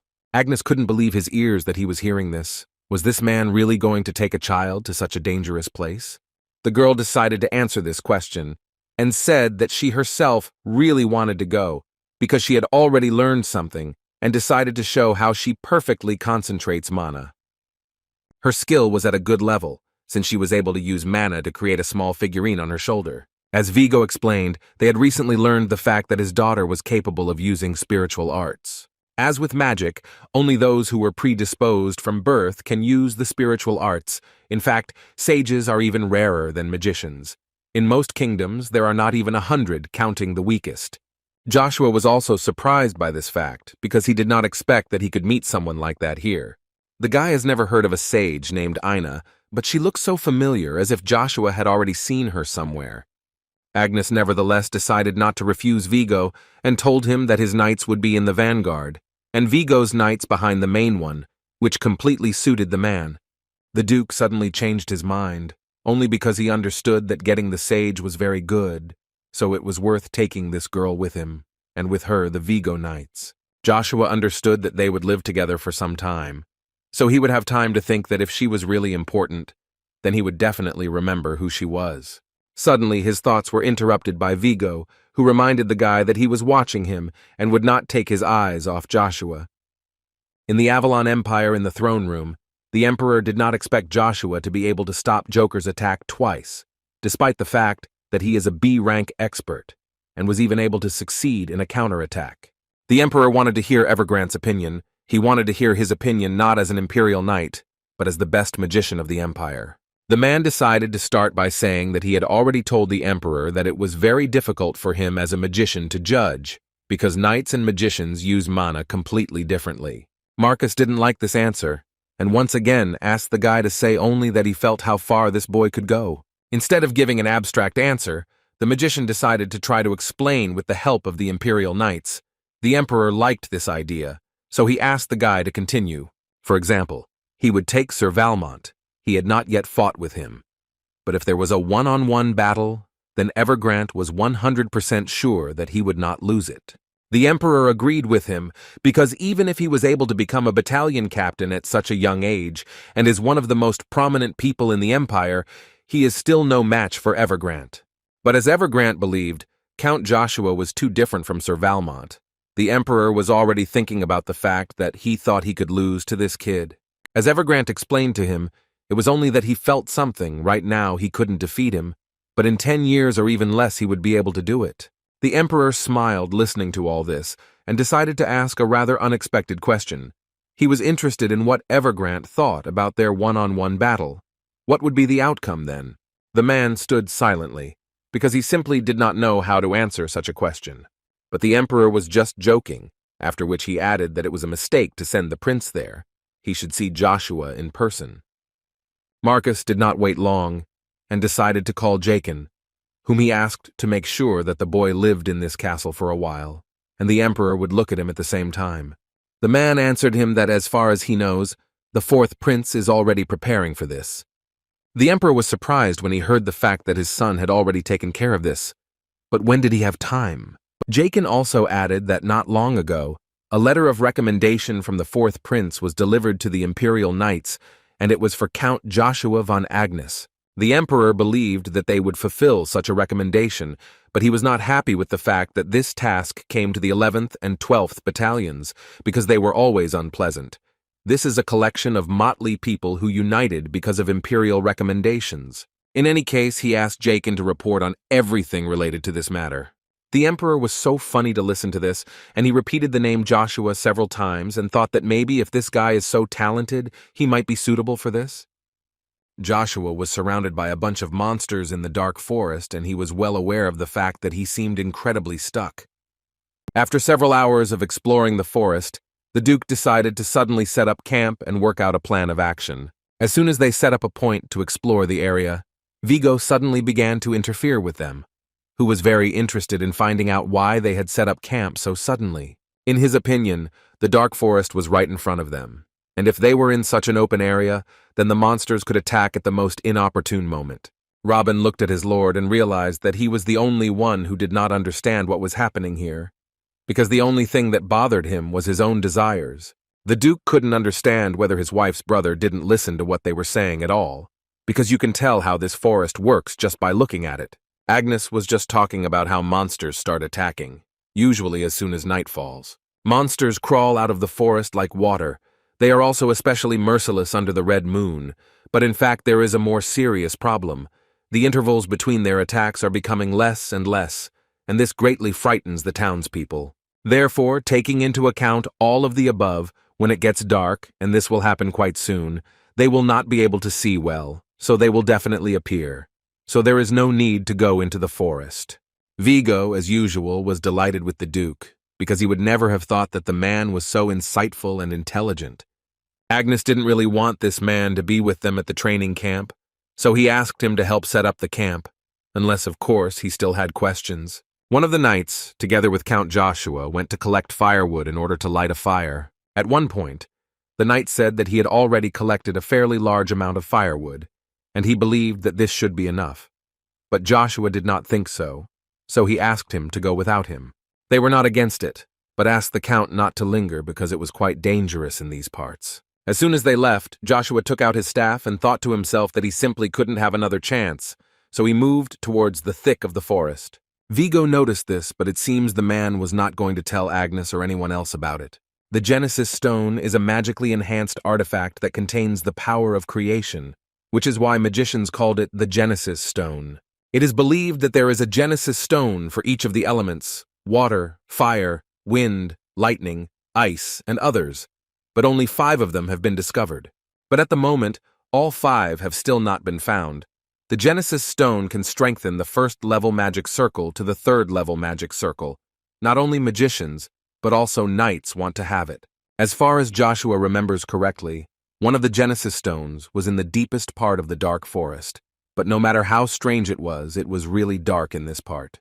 Joshua understood that if he found it, he would be able to control his excess strength, which is what he lacks most now. At one point, the boy realized that a whole hour had already passed, and he thought about whether he should continue walking to get to the center. On the one hand, he felt that he could find him if it was easy, but before he could finish speaking, something so terrible appeared in front of him that he screamed. It was a huge monster, 10 times larger in size than Joshua, and it was scary to watch him pass by the guy. Joshua was lucky that he was so short, because it was a black ogre who did not notice him. But on the other hand, Joshua understood that he would not let him through to the center of the forest. But they won't be able to do anything with him, because as everyone knows, low-level magic doesn't work on them. To defeat him, you need to be at least a B-rank knight. But on the other hand, Joshua knew one interesting fact, which he believed was that black ogres walk alone, so he decided that if he filled Rugia with the same energy as in the test, then he could destroy the ogre in a matter of seconds. Joshua was well aware of the fact that he would notice him if the boy approached him at a distance of less than 10 meters, so he decided that he would lunge and cut off the ogre's head. But his thoughts were interrupted by the ogre himself, who suddenly began to scream. The Count didn't understand what it was just a roar. Then, where did this pressure come from? Joshua began to understand that it was necessary to end it as quickly as possible, but it seems it was too late, because the monster saw Joshua and was already preparing to strike. Joshua understood that if he did not have time to dodge such a blow, he would most likely die, so he urgently needed to come up with something. org struck, but Joshua was able to successfully dodge.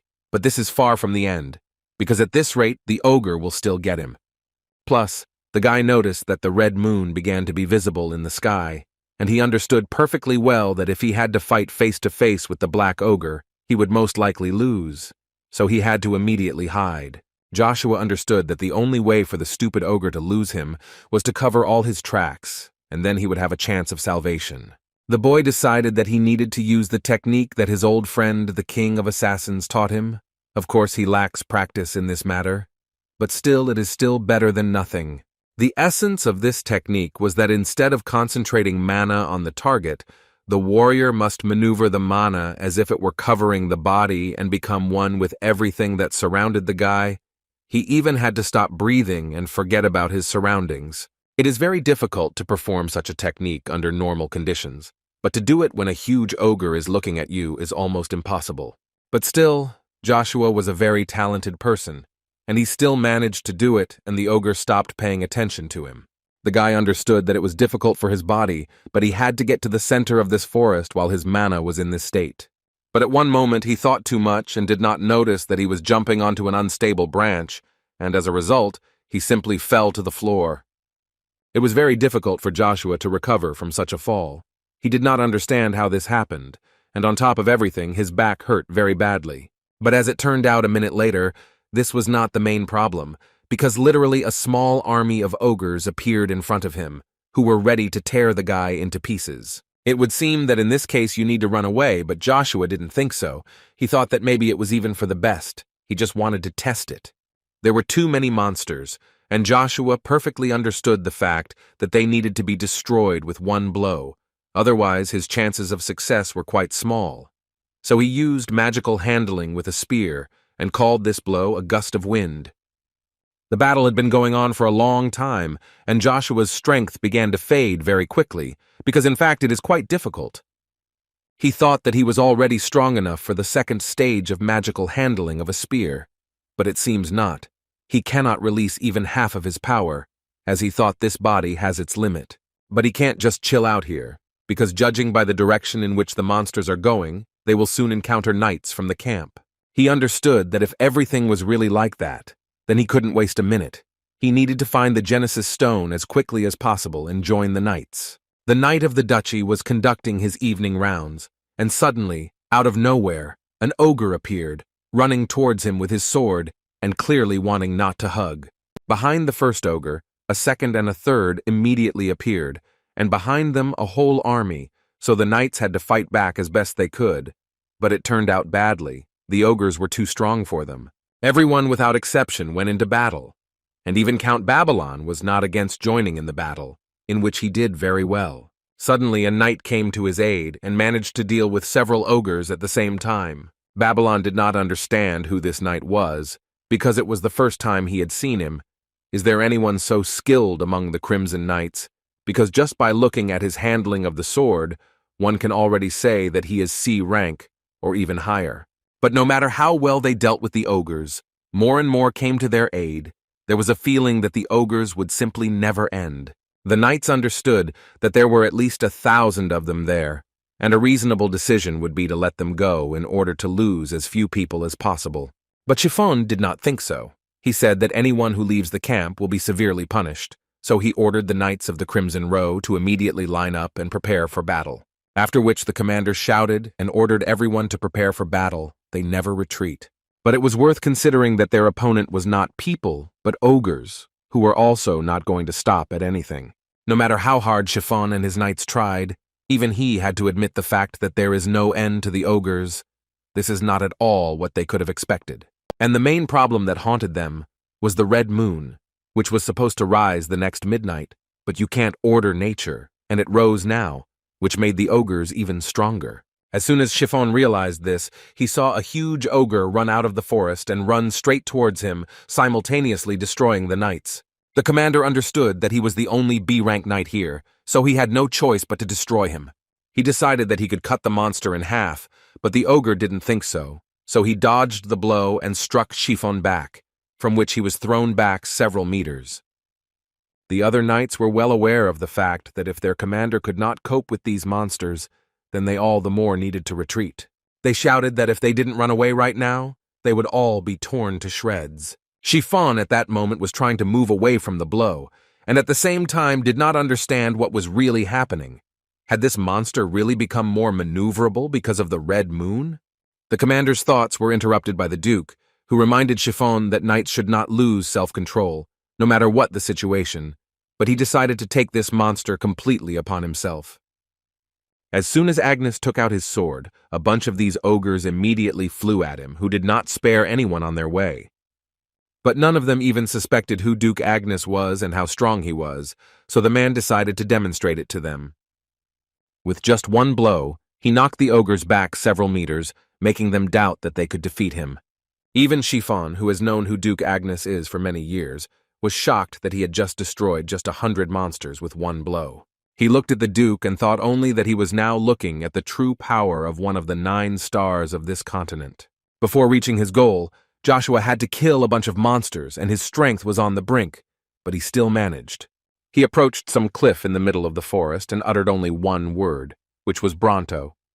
Babylon looked at his father and was suddenly interrupted by Vigo, who noted that he was sure that someday Babylon would become the same, because his blood flows in it. In his mind, the man thought that he was still a child. No matter how talented he was, this was his first real battle.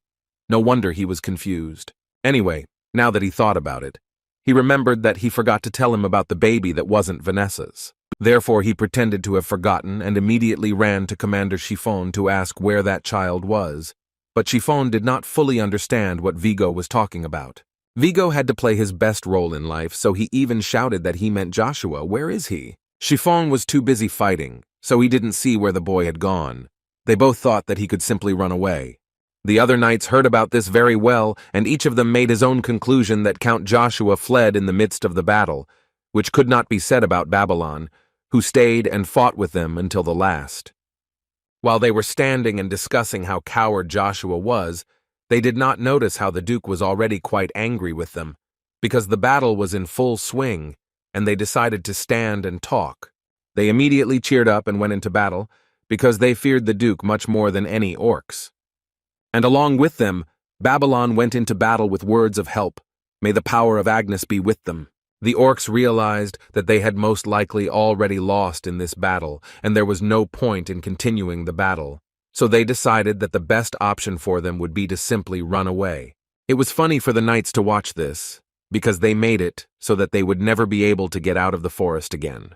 But after a few seconds, it became clear that the orcs were running not from the knights, but from those who were much more terrible, after which huge monsters came out of the forest, not even sparing their own. These huge monsters were called black orcs, who were famous for their strength and cruelty, for which every living thing was a victim, and a battle with them almost always turned into a tragedy. The knights understood that they could not do anything in a battle with them, so they decided to run away wherever they could. But even so, they were caught. The black orcs delivered incredibly strong blows that were incredibly difficult to dodge. Chiffon looked at all this and thought that they could quickly get rid of them. But the horde of black ogres did not think so they only went on the offensive. But suddenly his disappointment was replaced by the realization that he felt an incredibly strong aura that appeared simply out of nowhere. But when he raised his eyes upward, he immediately understood where such mana and aura came from. It was Joshua, who was flying from a great height straight onto the head of one of the black ogres. He dealt an incredibly strong blow with his staff, from which lightning even sparkled, and it was obvious that after such a blow, the ogre was unlikely to continue the fight. Vigo and Chiffon were shocked, to put it mildly, because each of them only thought that the guy had long fled from the battlefield. Moreover, the Duke was also in a state of surprise, who did not understand where his youngest son had such strength. Although Joshua was all beaten up and his appearance left much to be desired, his strength was now completely restored, and he was ready to continue the fight. At that moment, Chiffon only thought that he would destroy the black ogre, who was also twice as strong because of the red moon. How is this even possible? Vigo was sure that this was all some kind of trick, and the little brat just appeared at the right moment. The man was so sure that of course it was not Joshua who dealt with the monster that he began to shout about this, because it was the Duke who killed him with one blow, and it was so obvious to him. After which Vigo turned to his knights and ordered them to immediately help the Duke. The knights at that moment tried to believe his words that Joshua was only a C-rank knight and clearly could not destroy the ogre, so this was clearly a staged act. So they decided to go into battle and help the Duke deal with these monsters. Joshua was watching them at that moment, and it was funny enough for him. So he said out loud that he would no longer tolerate being looked down upon, because it hurt his pride too much. He believed that he would surprise them a little, even if he fainted, because his body could not stand it. That monster would definitely protect him. The ogres at that moment did not stand still, and also went into battle. The knights were already thinking about the fact that defeating one ogre is incredibly difficult, but when there is a whole horde of them, it is almost impossible. But suddenly Count Joshua appeared in front of their faces, who asked them to run away before they fell into their hands, which was quite unexpected for them. At that moment, Joshua thought that due to his high compatibility, he could to some extent use Bronto's power, but the only drawback was his body. It was difficult to say how long it could last. In any case, it will not work to stand still, and he needs to continue the battle that he has already started, so he used several lightning strikes on the orcs, which most likely they will not like. From such blows, several of them still could not withstand such force and were defeated, while the rest of the orcs began to think about whether they should continue the battle. Vigo couldn't believe that this was even possible, because he was just a little boy who couldn't even talk.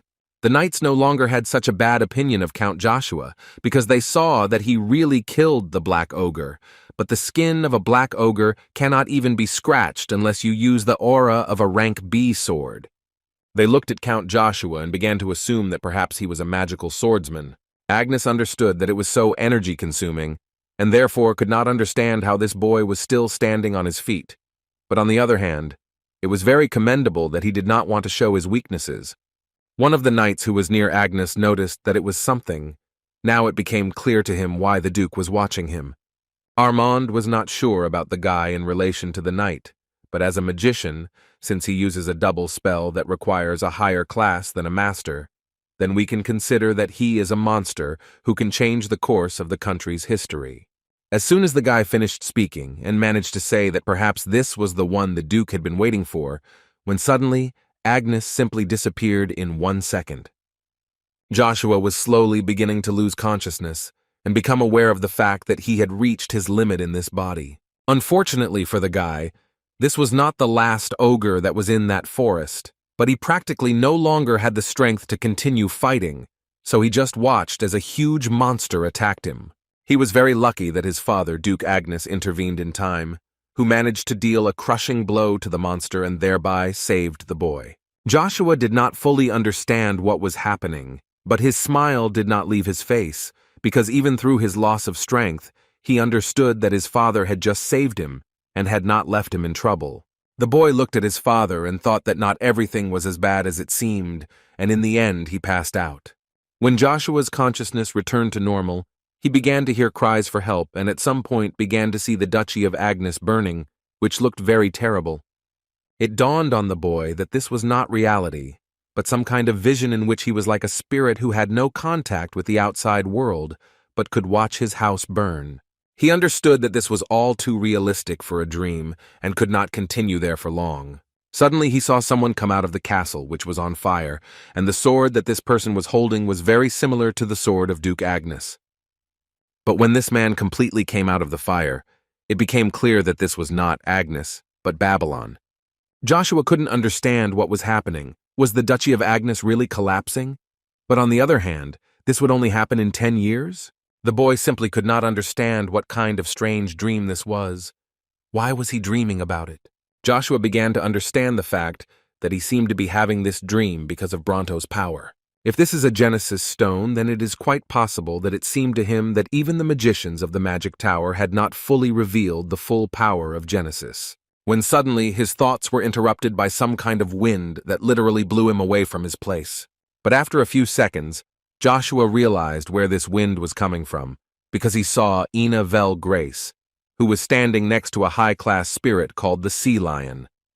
The guy understood that when he saw her in real life, he didn't remember anything about her, but after what he saw, he was sure something similar was definitely happening. Suddenly he realized the fact that if the girl was here, then her teacher must also be nearby.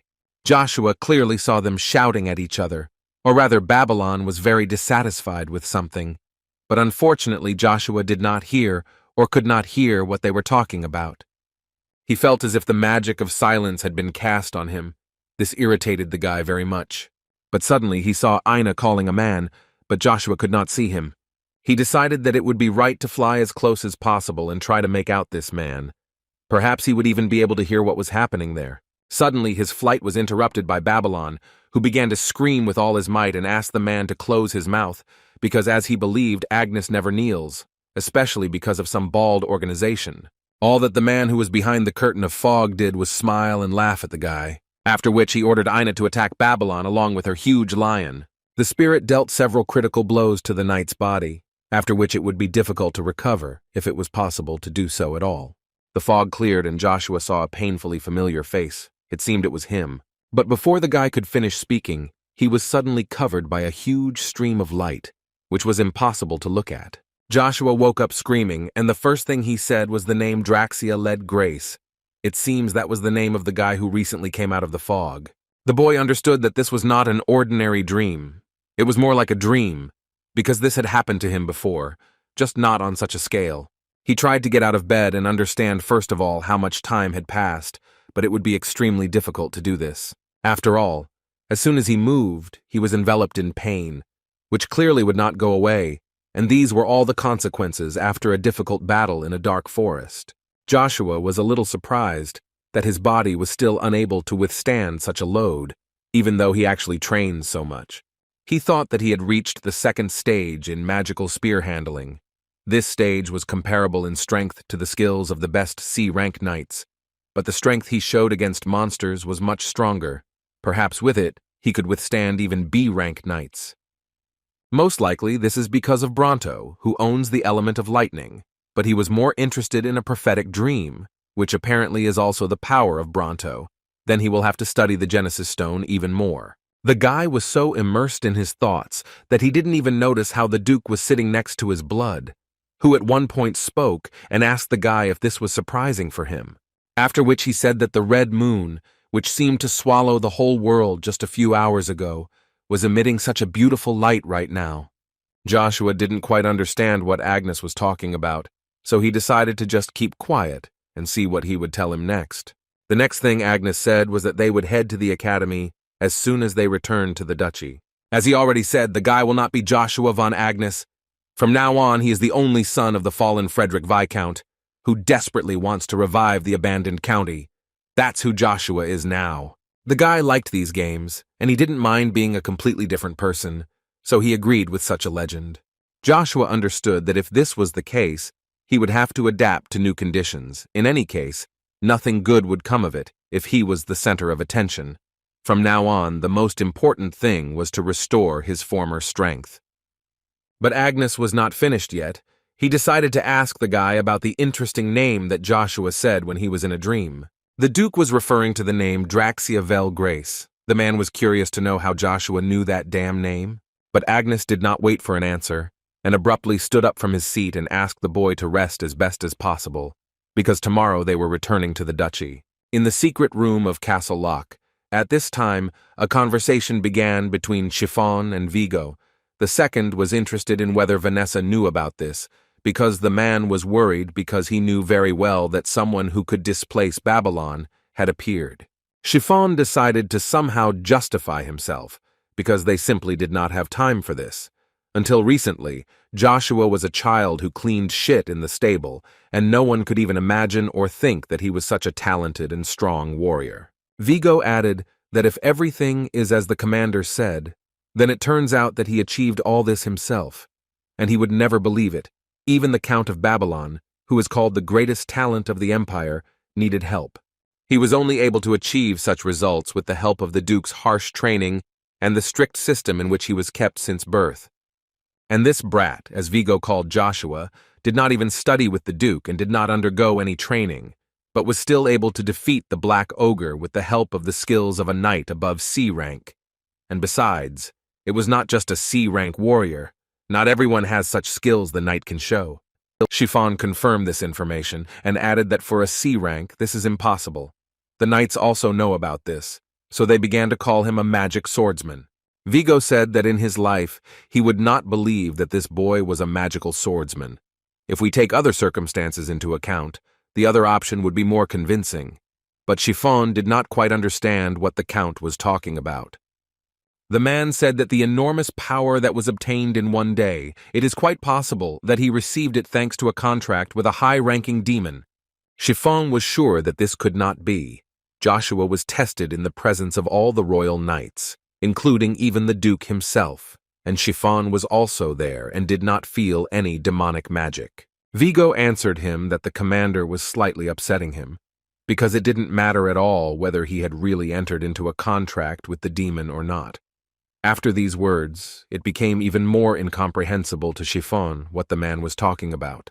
But after a few seconds, the commander seemed to guess what the man had and what plan he was proposing. Therefore, Vigo added to him that fortunately, due to his desire to show off, his age does not match his skills. He is still a child. So the man decided that he would take advantage of this and show him that his own immaturity could destroy him. Chiffon decided to clarify with the Count what exactly he was going to do, to which the man answered him that first his task was not to take his eyes off the boy and how everything coincided perfectly, because his daughter was also going to enter the academy this year. Captain Chiffon, of course, did not fully understand what the man was talking about, but he understood that it would be much easier to get information. Vigo, in turn, added to him that he would like Chiffon to take this seriously, because if Joshua wants the title of heir, then the situation will be very difficult. Chiffon understood that he would need to take care of this before the boy had such a desire, and Vigo hoped that the captain would cope with this task. In the Duchy of Agnes, in the large guest room on the balcony, Miss Cheryl stood calmly until he was disturbed by Cox, who burst into the room shouting that he had an urgent message for her. She didn't understand why he was so excited, to which the man replied that Count Joshua's journey into the dark forest was over, so today he was returning to the duchy and a major holiday was planned. Cheryl was not too happy to hear this, because on the one hand, she absolutely did not care about everything connected with Joshua, because he treated her like a scoundrel. Cox couldn't believe the fact that this news didn't cheer up Miss in any way, because he thought it would make her happy. But she answered the opposite, and even asked why Cox suddenly spoke so well of Joshua, because he didn't like him very much. The man explained to her that he was an ordinary bastard, but now he has become the first 10-year-old child in the history of the entire continent who can use mana. The font house has more than enough wealth and reputation, but with this alone, they cannot achieve much. Cheryl didn't quite understand what all this meant, to which Cox answered her with a question. Why does she think the Duke of Font sent him here? She believed that it was because of the mercenary king. The Duke wanted Babylon to become her fiancé. Who would have thought that the mercenary king would side with Cromwell County? Mercenary King Bavariant. He was the first swordsman to reach a rank. He was simply an outstanding personality who reached the peak in handling an axe. Bavariant was one of the 12 superhumans, capable of competing for a place in the 9 stars, if only he wanted. Among the mercenaries he was considered a legend, and having gathered all the mercenaries, he became called the King. But his main problem was that there were rumors that he was secretly collaborating with the County of Cromwell, which had enormous influence in the empire. They were second only to the House of Font, so a clash between the two families was impossible to avoid. Now they were on the brink of a battle for land. Cheryl understood perfectly well that if everything was really like this, then they would not be able to do anything. In such a situation, they could not ask for help from others. Cox was surprised that the lady was so well informed, since both families are quite close to the merchants. They treat rumors with caution. A man could already imagine how families who want to get more territories into their possessions will behave. Although the imperial palace prohibits fighting for land without reason, they still wage an endless war. Cheryl understood that such superhumans as the mercenary king cannot be controlled by money, which is why her family is trying to get help from Mr. Agnes through his marriage with Babylon. Cox was not surprised by such intelligence. She also likes strong people, but now that she knows the truth, she can't do anything about the burning feeling inside. Cox thought that something was wrong with Cheryl, because usually she would say that she would play a key role in this plan, but now, on the contrary, she is sad. Cheryl understood deep down that they couldn't just ask the Duke for help, which Cox, to put it mildly, confirmed. He explained to Cheryl that the nobles have nothing more important than their honor, especially if it is one of the 5 duchies. Agnes believes that they do not need to ask for help until they find themselves in an emergency situation. Cheryl decided to clarify what Cox thought, to which he replied that if it were up to him, he would not have tried to preserve the dignity of the family during a crisis, which was quite expected for a girl. Cox also added that he perfectly understands that she acts as if she doesn't care, but to be honest, he clearly sees that she does not like the Count of Babylon, and he would not want his lady to sacrifice her name to protect the county. However, he could not close his eyes to the crisis that the Font family faced. It was only for a moment, but it seemed that they were not pretending in front of Count Joshua, as in the case of the Count of Babylon, and he hoped that he and Count Joshua could at least once have a heart-to-heart talk. After such words, she almost burst into tears with happiness. She was very pleased to hear this. The man scratched his head and admitted that he must have said a little too much. He spoke carelessly because he really wanted Earl Joshua for the county, so he asked the girl not to pay attention to what he said. The girl was not at all offended by him. On the contrary, she asked Cox for one favor, namely to arrange dinner with Count Joshua upon his arrival.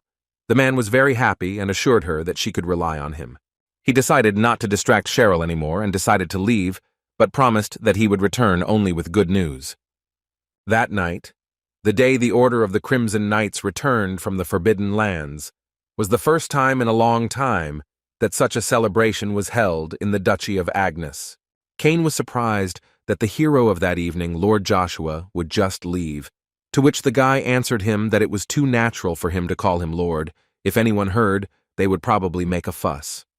The knight was sure that he was not just saying this, because thanks to today, he can already say with confidence that he will serve Joshua as his lord.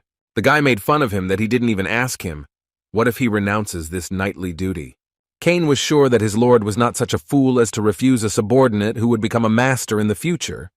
Joshua didn't even think that Kane was so shameless, to which the knight replied that he was very pleased to hear such compliments in his direction. Suddenly the guy added that Kane could be free today, because Joshua wanted to go to the room and rest. Kane was not against it and had no objections, so he wished the guy a good rest and added that what he said earlier was the absolute truth.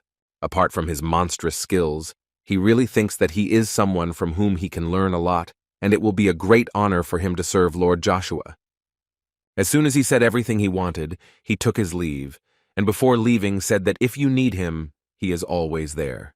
Joshua thought about the fact that in his past life, there were also many people who wanted to serve him, but he politely refused everyone. All his life he wanted to be his sword, so it seemed to him that if he had submissives, he would trust him less. That's why the guy refused those people, but the pain that he experienced at that moment made him remember everything. He remembered how the Duke asked him how he knew the name Draxia. This was a bastard whom he had long considered his friend, but he also betrayed Joshua and was also there that evening. Suddenly, his thoughts were interrupted by some old man who noticed that the Count was feeling quite bad, so he offered to call the doctor, but Joshua immediately refused. Everything was fine with them, and he asked him to mind his own business. After which the old man added that food had been prepared for him, and everyone was waiting for the Count at the table, but the guy was sure that he had already said that he would not appear because he was very tired from the road. But as it turned out, this does not apply to the holiday. The dinner was prepared on the orders of Duchess Vanessa, and Joshua's mother, Lucia, will also be present at this dinner. The guy couldn't believe that he was hearing such things. How is this even possible? As soon as Joshua entered the place where the dinner was to take place, he immediately turned his attention to his mother, who was already sitting at the table. Lucia was very happy to see her beloved son no less than Joshua himself. Vanessa invited the guy to come in and not stand at the aisle, because she wanted to get to know him better. They were seeing each other for the first time today. Chiffon immediately decided to teach Joshua and remind him that he must first of all watch his manners, because this woman is a duchess who demands respect. Joshua was not in the mood to endure all these manners lessons today, so it was clear from his look that he was very angry. Chiffon, in turn, did not understand what he said that made this guy so angry with him. Lucia intervened in their conversation and asked Joshua to introduce himself properly. Joshua loved his mother too much, so he did not contradict her and immediately introduced himself as Joshua von Agnes. What bothered the Duchess was not the fact that the boy was unable to do this himself, without the requests of others, but the fact that he attached the word Agnes to his pathetic name. She mentally understood that she needed to first of all control herself and be calm in any case.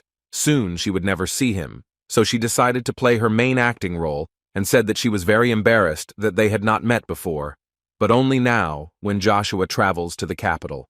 Lucia did not expect such a turn, because this is the first time she hears the fact that Joshua is going to the capital. Chiffon decided to explain to the woman that Count Joshua had been recognized as a knight of C rank. So the Duke said that he would take Count Joshua with him to the Acadia Academy. She was so glad to hear this, because her son became a knight. She was so proud of it that she could not contain her emotions. Vanessa decided to add that that was why she had gathered them here, to celebrate and set a wonderful table in his honor. She was also very sorry that she could not take care of them in any way earlier, but she hoped that from this day on, they would forget all the insults. Lucia decided to calm her down, saying that she did not hold any grudges against Vanessa and everything was fine. The woman pretended that she was very happy to hear this and decided that it was time to start the meal, so she took her bell and rang it. As soon as the food was brought in and placed on the table, Joshua began to smile even more, and it was not because he was hungry, but because he understood something. He carefully took his place next to his mother and listened to Vanessa talk about how all this was organized especially for her and Joshua, and she hoped that they did not feel discomfort. Lucia told her that in no case, everything is fine, which made Vanessa laugh and say that she always thought that they didn't like her. She also added that she hopes that thanks to this opportunity, they will become closer to each other. Lucia was so grateful to the Duchess that she took such care of them. She was very pleased. After they exchanged compliments, Vanessa suggested starting the meal and wished everyone a bon appétit. Lucia began to cut the meat, and when a small piece of meat approached her mouth, Vanessa's smile became wider and more evil. But suddenly she was distracted by Joshua, who decided to jump up from the table, because before they started eating, he would like to apologize. Apologize for not greeting her earlier despite the fact that she cares so much about him and his mother. Vanessa did not expect this from him, so she said that everything was fine and asked them to finally start eating. Joshua told her that he couldn't do that, even if it was prepared especially for them. Lucia didn't fully understand what her son was talking about. The guy explained to his mother that it seemed to him that Vanessa cared too much about them because she had almost no food, while they had delicacies on the table for every taste.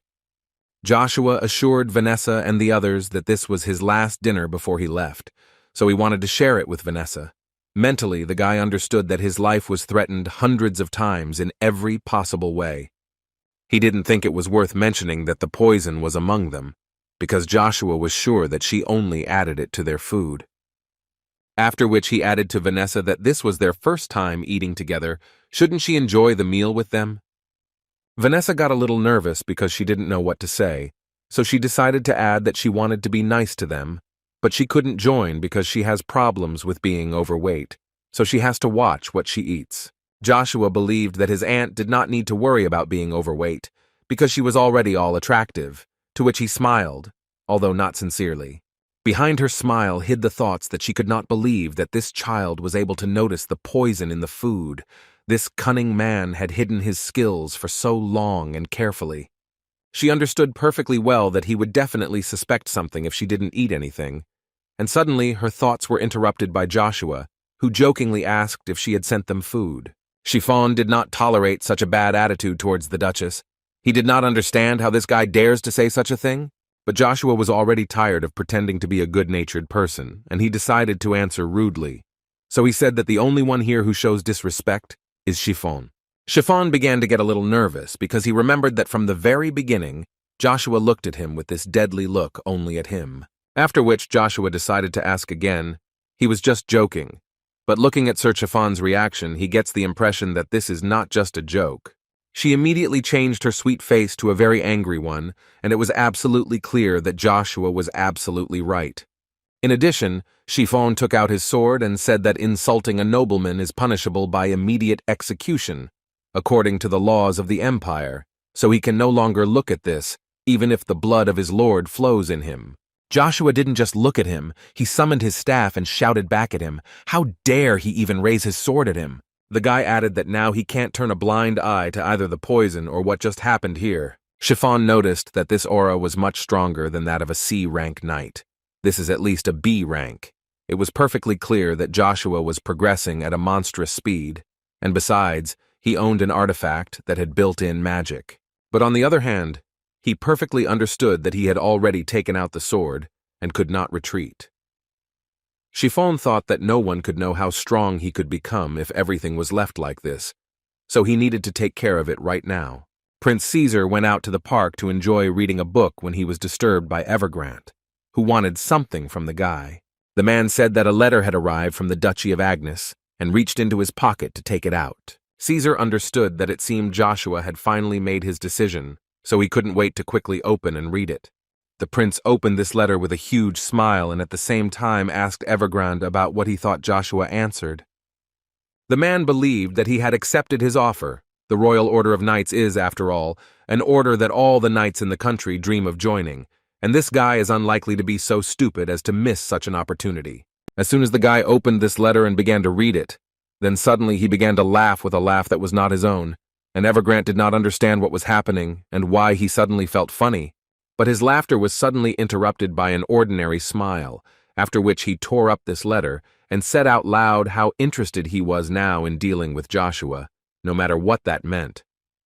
Right before they were about to engage in battle, they were interrupted by a very familiar voice, and it was the Duke, who was very interested to know what they were doing here. Chiffon tried to somehow justify himself, but Agnes was not going to listen to it and repeated his question again, but now in a ruder manner. The captain could not say anything to his lord because he had no words, but Vanessa found the right words and said that she called Lucia and this child here because she thought it would be nice to eat together before they left. She decided to do this after she heard that he was taking them with him to the capital. Agnes had no words and decided that he would not respond to this provocation because he knew very well that it was a provocation. The Duke looked around, looked at the food, at Joshua, at Lucia, and still decided to turn to Chiffon, asking him how long the guy plans to stand like this. The captain immediately laid down his weapon, followed by Joshua, who calmed down a little from the moment the Duke entered the room. Agnes asked Joshua to go to his room because they were leaving early in the morning and it wouldn't hurt to rest. The boy didn't mind, but he wanted to take his mother with him, so he asked her to go with him immediately. They left this place and Vanessa followed them with her gaze for some time, after which she decided to transfer her ardor to the Duke, asking why he suddenly began to behave this way. Had he really decided to become a loving daddy? Agnes decided not to answer this question, but thought it would be nice to ask in return, so he wanted to ask his wife if she hated him. She did not hold back her emotions and directly stated that she hated him with all her heart for what he had done and what he was doing now. The Duke didn't fully understand what the problem was, just because he became interested in Joshua. She started screaming even more, because she didn't even want to hear the name of this degenerate in her presence. She believed that she was never important to him. The dukedom always comes first for him. Vanessa decided that she wouldn't waste time talking about it because she was from the royal family and was forced into marriage with him and never really loved Agnes. However, she is not going to stand aside if this child has any influence on Babylon because her son means as much to her as the dukedom does to him. After which she added that if he has the strongest nobleman, he has even a drop of dignity, then he will do the right thing. Agnes asked her again, "Is this what worthy people do in her opinion?" Vanessa suddenly became nervous and asked him what he meant. The Duke suddenly went from a calm state to a very angry one and asked her that did she really think that he would never know about it? Chiffon looked at the Duke and realized that most likely he already knew about everything. As soon as Joshua entered his room, he was able to sigh a little, and he thought that Vanessa was most likely very upset after this. Lucia at that time did not understand at all what it all meant and was somewhat embarrassed. She was worried that her son did not tell her anything. Joshua suddenly became so upset, because even in this life he makes his mother worry, and it was actually very sad. Their conversation was interrupted by a knock on the door and Cain's voice was heard from behind the door. As soon as Joshua opened the doors, he actually saw Cain there, who had come specifically to find out how the dinner went, to which he immediately received a question about whether he knew. Cain said that he asked the butler because he was not in the room, and he replied that Joshua had left to taste the fine dishes. Joshua began to understand that the butler was also involved in this. Well, now the guy thought that they had carefully prepared everything to poison them. This is a serious matter. There are now no places in the duchy where Vanessa has not taken root. Cain heard that Joshua was leaving for the capital tomorrow. He thought this was a good decision, because the academy is a great place to hone his fighting skills, and there will also be more opportunities to see him. Joshua doubted that Cain came here only for this reason, and he was right. Cain added that he had one request for the guy. Suddenly, for Joshua, he said that everything he had said before was sincere, so he decided to ask again if Count Joshua would do him the honor of allowing Cain to serve him. Joshua had different thoughts in his head. On the one hand, he understood that with strong subordinates, it would be easier for him to achieve his goals. But first, he needed to make sure of something, so he asked Cain a question about whether he had heard what path Joshua had chosen. The guy believed that if he came just to be a cool knight, then he came to the wrong place, because the path he would follow would be washed with blood. People would despise and criticize him. So Joshua asked Cain again whether he wanted to serve him or not. Cain did not doubt for a second, and replied that he completely trusted his lord and would follow him everywhere, even if his path was full of blood and evil. His choice, which he will have only once in his life, he will devote himself to serving the guy like a knight. The knight was ready for such tests, so now the choice was only up to Joshua. The guy no longer doubted Cain, and with a smile accepted him into his team as a loyal friend. The next morning, Duke Agnes and his son Joshua set out for the capital as promised. Agnes suddenly decided to ask Joshua if everything would be fine with him, to which the guy replied that his father should not worry, because everything would be fine. The Duke understood that even though he looked like a fallen nobleman on the outside, he still needed servants. With just one knight, he would have a lot of problems. But Joshua was confident that he could cope even with such a set. It would be quite enough. The Duke did not argue with him, and asked him to follow him and, if possible, not to lag behind. As soon as they decided to hit the road, they were suddenly stopped by the beautiful voice of Cheryl, who appeared out of nowhere and asked them to stay a little, because she had something to tell them. She asked for forgiveness for such an unreasonable visit at such a time, but it seemed to her that it would be very rude not to say goodbye to them.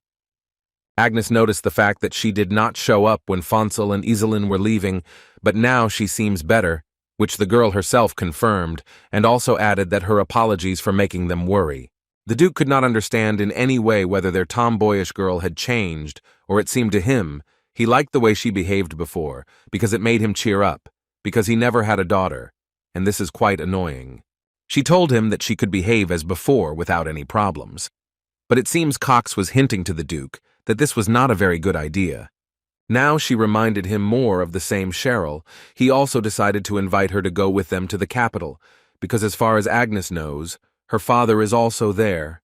But the girl refused for the reason that she promised Cox to visit his family. Her friend assured her that if she wanted, she could go with the Duke. He would not be offended. But Cheryl believed that if she had already promised, she would definitely keep her promise. That the main reason why she decided to come was Count Joshua, who did not even expect that she could turn to him again. Joshua didn't understand why she was so pestering and what did she want from him this time. She saw his surprised and somewhat frightened look and asked him not to worry because she just wanted to give him something. After which she immediately took out that very thing and began to tell him that this was their family's medallion. She wanted to give it to him and ask him to come to their duchy when he got to Acadia. As soon as Cox saw this, he almost went crazy. He couldn't believe that Messrs. Cherel wanted to just give away this treasure. He didn't quite understand what she meant and what she wanted to show, to which she replied that this was a kind of invitation that she so wanted the guy to accept and come to their dukedom. The knights nearby weren't shy at all, and even their whisper was heard by Joshua. They also didn't understand why she was giving this item to him. Was she really interested in him? One of them even began to argue that this could not be, because she was already with Babylon, but this did not stop them, and they continued to develop the topic. It seemed to them that they were not even engaged to Babylon, and she could easily be with Joshua. Joshua was not too keen on accepting such gifts, but he knew very well that if he refused the presence of all the knights who praised her, then rumors about it would quickly spread, and then all his efforts to hide his identity would go down the drain. Suddenly, Cherelle began to cry and asked him not to embarrass her so much. She just wanted to give him something in return for being so rude to him. Joshua at that moment simply could not believe that she was really crying. He understood perfectly well that after this, he simply had no choice, and he was obliged to take this decoration, otherwise rumors would spread, and then everything would be sad. After that, they immediately moved out, and Cherelle was very glad that the guy still took her jewelry, which she so wanted to give to him. The Duke decided to ask the girl if he could come to visit, to which she was even more happy, because Lord Agnes is always a welcome guest in their house. He said goodbye to Cox and Cheryl and also set out on the road with Joshua and the others, hoping that they would see each other again soon. Agnes looked at Joshua, who was in front of him, and thought that the boy most likely didn't even know what the medallion from the daughter of a noble family meant. His courtier came to the emperor to report that he had received news that Duke Agnes and his second son, Joshua von Agnes, would arrive in the capital within 3 days. He also added that it was reported that Joshua von Agnes's recommendation to join the Order of Imperial Knights as the fourth Caesar was rejected. And then the emperor was truly surprised, because how could this fool refuse a place in the strongest order of the empire? Marcus thought about the fact that he was only the second son of a nobleman, and even this did not stop him from refusing the opportunity to increase his status. Does this little guy think that he can take over the entire Duchy of Agnes with his own strength? The emperor's courtier did not think so, judging by the letter he sent to Prince Caesar, in which it was written that Joshua did not need a recommendation from someone like a prince. He wanted to follow the strict orders of His Majesty in accordance with the laws of the empire. That's what the reply letter said. The emperor felt incredibly funny. Will he really only listen to his orders? Won't he defeat himself in this way?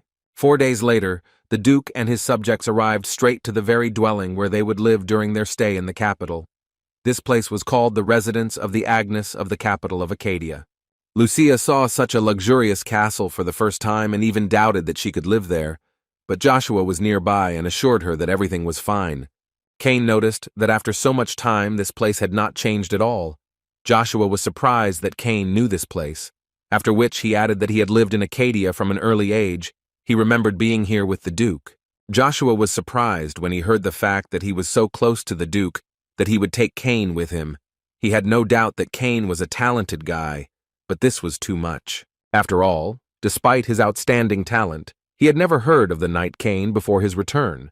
So Joshua understood that he either became an ordinary knight, since he had reached the limit, or disappeared with the fall of the Duchy of Agnes. In any case, he was not going to leave him as an ordinary knight.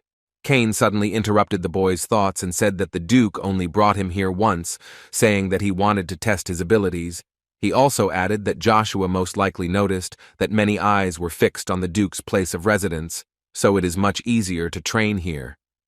The guy was pleased with the thought that he could train here and no one would distract him, but first he and his mother decided to walk a little. The only thing that didn't suit Joshua was that there is no security here due to the fact that there is almost no one in the area.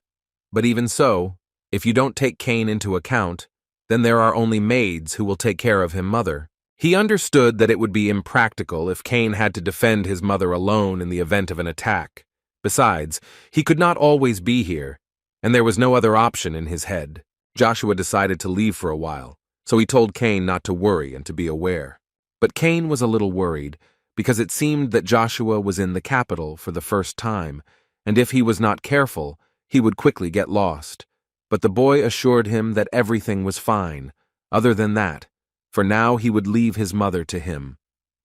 The knight didn't mind, of course, but still mentally hoped that the guy would just look around and come back. Joshua took a little walk and came to the very center of the capital, where he looked at the places that brought him so much nostalgia. So he was near his favorite bar, which he liked to visit in a past life, so now he became very interested in what the people inside this bar would think about him. As soon as he decided to enter this bar, he was interrupted by a man who thought that the boy was lost, and he urgently needed help.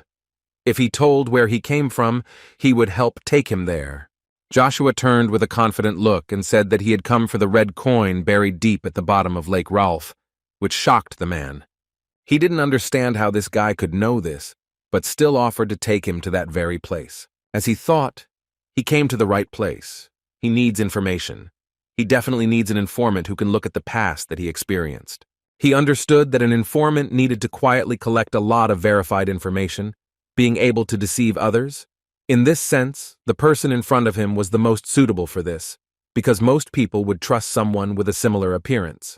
They entered the bar, and the first thing this mysterious man said was that Ryan is registered. Joshua understood that this guy was clearly very curious to know why such a kid had come here, but even a low-ranking informant carefully follows the rules. The guy called Joshua to follow him, and the Count thought that it was following the rules that made these people the best in their business. They entered a room in which there was only one person and a strange entrance to the basement, which was not guarded by anyone. Joshua began to worry a little because the security here was so impregnable. Should he really be worried, or is everything under control?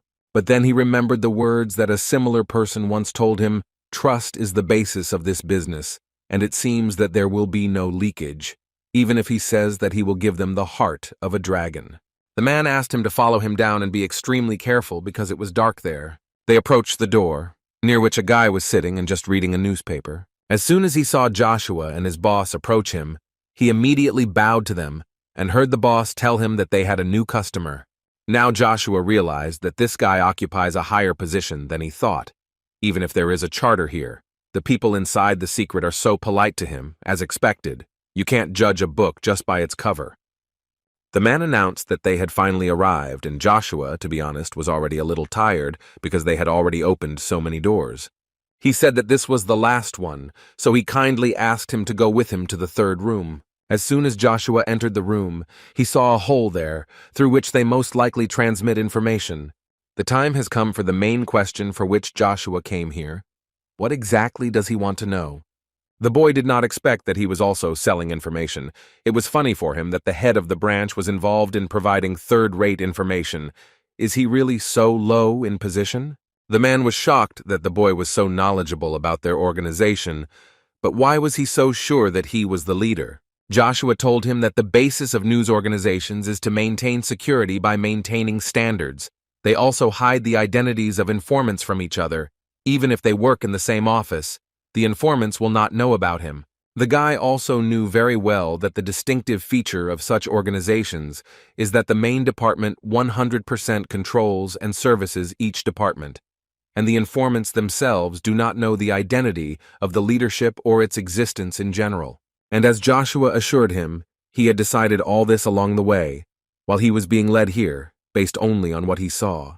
The man responded unexpectedly to Joshua, saying that he thought that the rumors were being exaggerated too much, but now he sees that they are even being understated. After this, he also added that he knows perfectly well who the guy is, Count Joshua, the second son of Duke Agnes. Joshua understood that he seemed to be a legend here, and this informant had heard a lot about him, so he decided to ask him a little. The informant answered him that he was the person on whom all the eyes of the empire were fixed. If he did not know so much, he would not be able to work in this field, such as the work. Joshua thought that even taking into account the fact that the Duke of Angus tried to hide his identity, this informant almost immediately realized who he was, of course, on the one hand.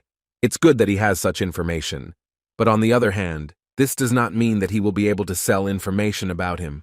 But his thoughts were interrupted by an informant who told him that from his eyes and facial expression it was immediately clear what the guy was worried about. But he calmed him down, saying that the only people who know the Count's identity are himself and several of his people, so there is no need to worry, by the way. This guy's name is Zero. Before, Joshua wanted to know the reason why he took him to the third room. The guy guessed that the reason was only that he only had access to a rank 3 informant, but he wanted to hear an answer from Zero, who told him that this was a normal procedure, and he himself can provide rank 1 information. The guy also added that providing information to a person like Count Joshua would be an excellent investment in the future, especially if this way he could rise in the Count's eyes. Joshua thought about the fact that Zero was saying that this was a contribution to the future, but in this world, nothing is done for free, and it was perfectly clear that if he wanted to give information of the first rank, he would definitely demand something in return. The Count decided to share his thoughts and said that since the guy uses the name Zero, He believes that he has access to zero-level information, but it seems he was mistaken. But it was clear from Zero's face that he did not expect to hear this from Joshua. From that moment on, Zero understood perfectly well that he was talking with a difficult person, so he was kindly ready to provide any information. Joshua told him that he was looking for one thing, and he would like to find out where the family heirloom of Count Orbis is now. Zero began to think about it and remembered that most of their assets were sent to the black market. In theory, if they focused on surveillance, then I could find information about it. Joshua wondered how long it would take, and Zero told him that a week would be enough for them. The boy realized that enough time would pass before someone knew about him, but he could not be sure of this. He would be in a difficult situation if someone found out about his interest in the affairs of others. Then he decided that he should set up bait that would attract the attention of others, and if it worked, then he could catch two birds with one stone. He told Zero that whoever finds the red coin, which is buried deep at the bottom of Lake Rolf, will receive the blessing of the moon, and whoever finds the symbol will receive the door of the moon. At this moment, Zero was finally convinced that Count Joshua was too difficult a person, because he had information that only a few members of the organization knew. Joshua added that if they listened to his request, he could find this symbol in 3 years, and he thought it was a pretty good investment. The man thought about the fact that the symbol is no longer needed since the battle for the moon door ended a year ago, but there is still a symbolic thing that their organization has been searching for decades. But in any case, before agreeing, Zero would like to know the demands of the Count, whose conditions were quite simple. Joshua asked not to provide information about him to anyone, and he also asked to tell him everything he knows about Draxia Bel Grace. Zero knew only one Draxia Bel Grace, and he was also called the God of War. Does the guy really want to hear information about this particular person? His thoughts were interrupted by Joshua, who asked the same question again. 2 months after meeting Zero, while Joshua was trying to regain his former powers, he was also trying to get Lucia to move to another estate, which belonged to Duke Agnes.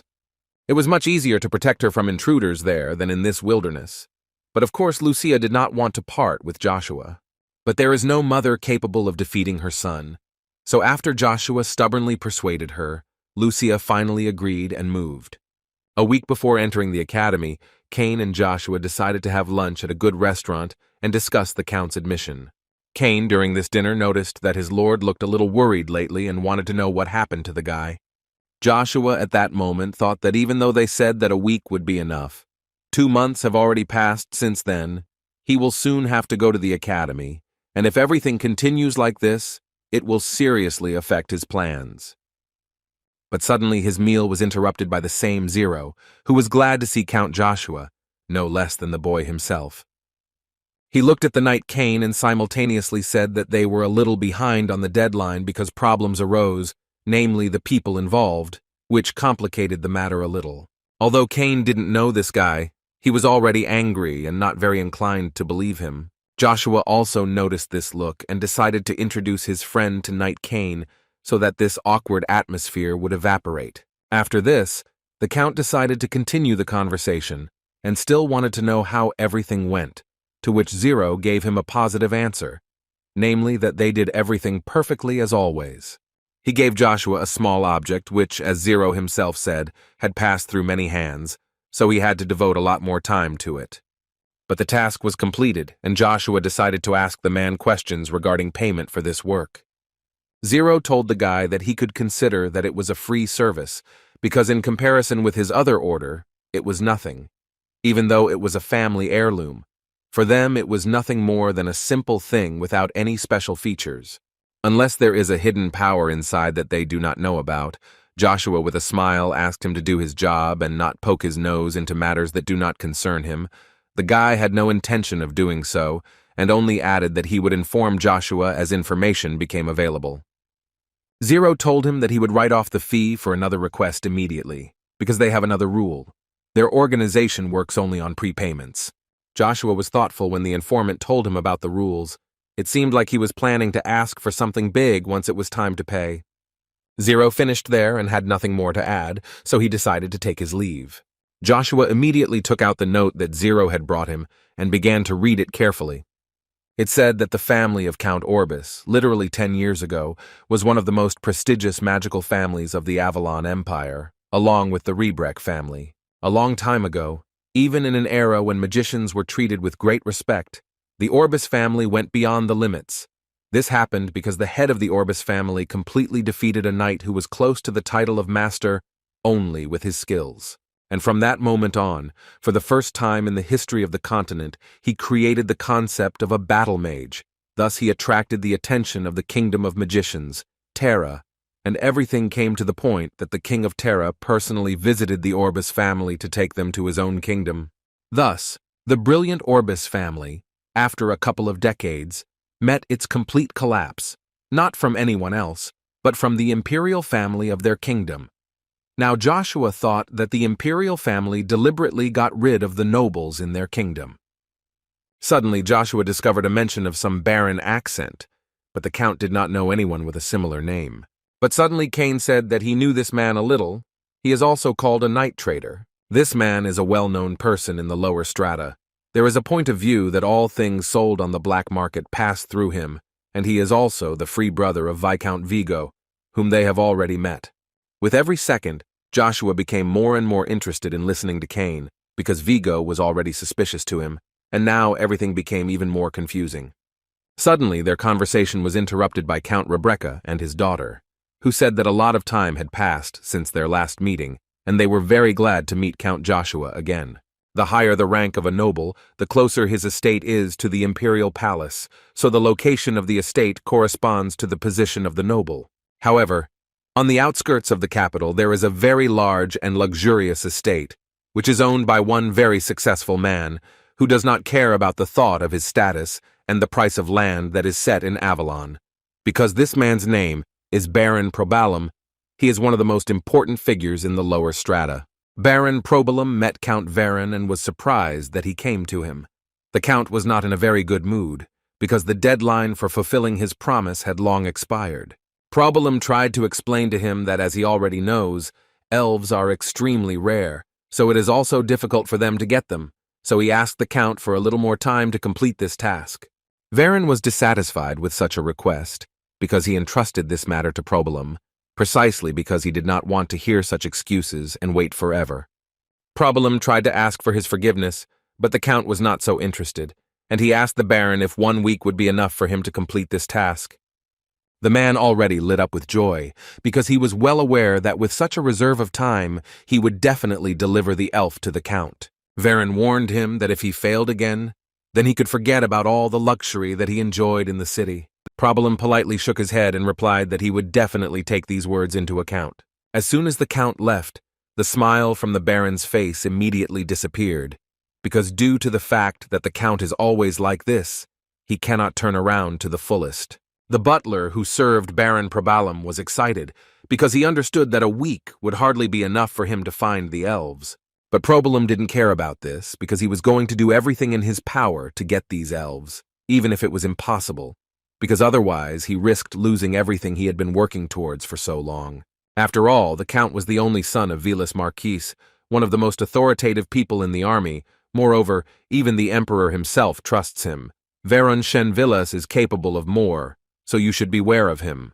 Count Verona's assistant was quite curious whether the count really believed that Baron Probalum would really be able to find the elves in just 1 week. The guy thought that it would be difficult to do.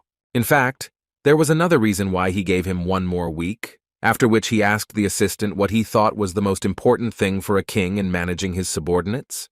The assistant believed that the best method was carrot and stick. The guy agreed with him. But would listening to someone who had grown fat from carrots be satisfied with 1 more? Therefore, the count decided to use a whip, and the most important thing for the king when managing his subordinates is the whip. This is magic that can make people full of anger from hunger, and even those whose stomachs are about to burst, being completely filled in an instant, submissive. Now the courtier understood what was being said, and what fate awaited the Baron when he delivered the elves. And this was confirmed by the count himself, who was going to trample him, after which he believed that the man would become even more devoted as soon as he extended his hand to him, behaving as if he was showing mercy. As the assistant expected from his lord, he sees right through Probalum, but time will tell, so Varen suggested having a little snack, because they had not eaten for a long time since they left. Cain immediately bowed to Count Regressed, who did not expect that they could meet in such a place. Joshua didn't mind talking to Count Regressed because as far as he remembers, Jean Regressed was not an ordinary nobleman, of course, in the good sense of the word. Count Regressed, born with a weak body, did not make much of an impression, had the same gentle character as he seemed on the outside. He could not complain about anything, and spoke formally to everyone, even if they were commoners. It is rare to find a high-ranking nobleman who is also a count who will speak formally even to commoners. This made him the center of ridicule from other nobles, but Count Regressed was adamant.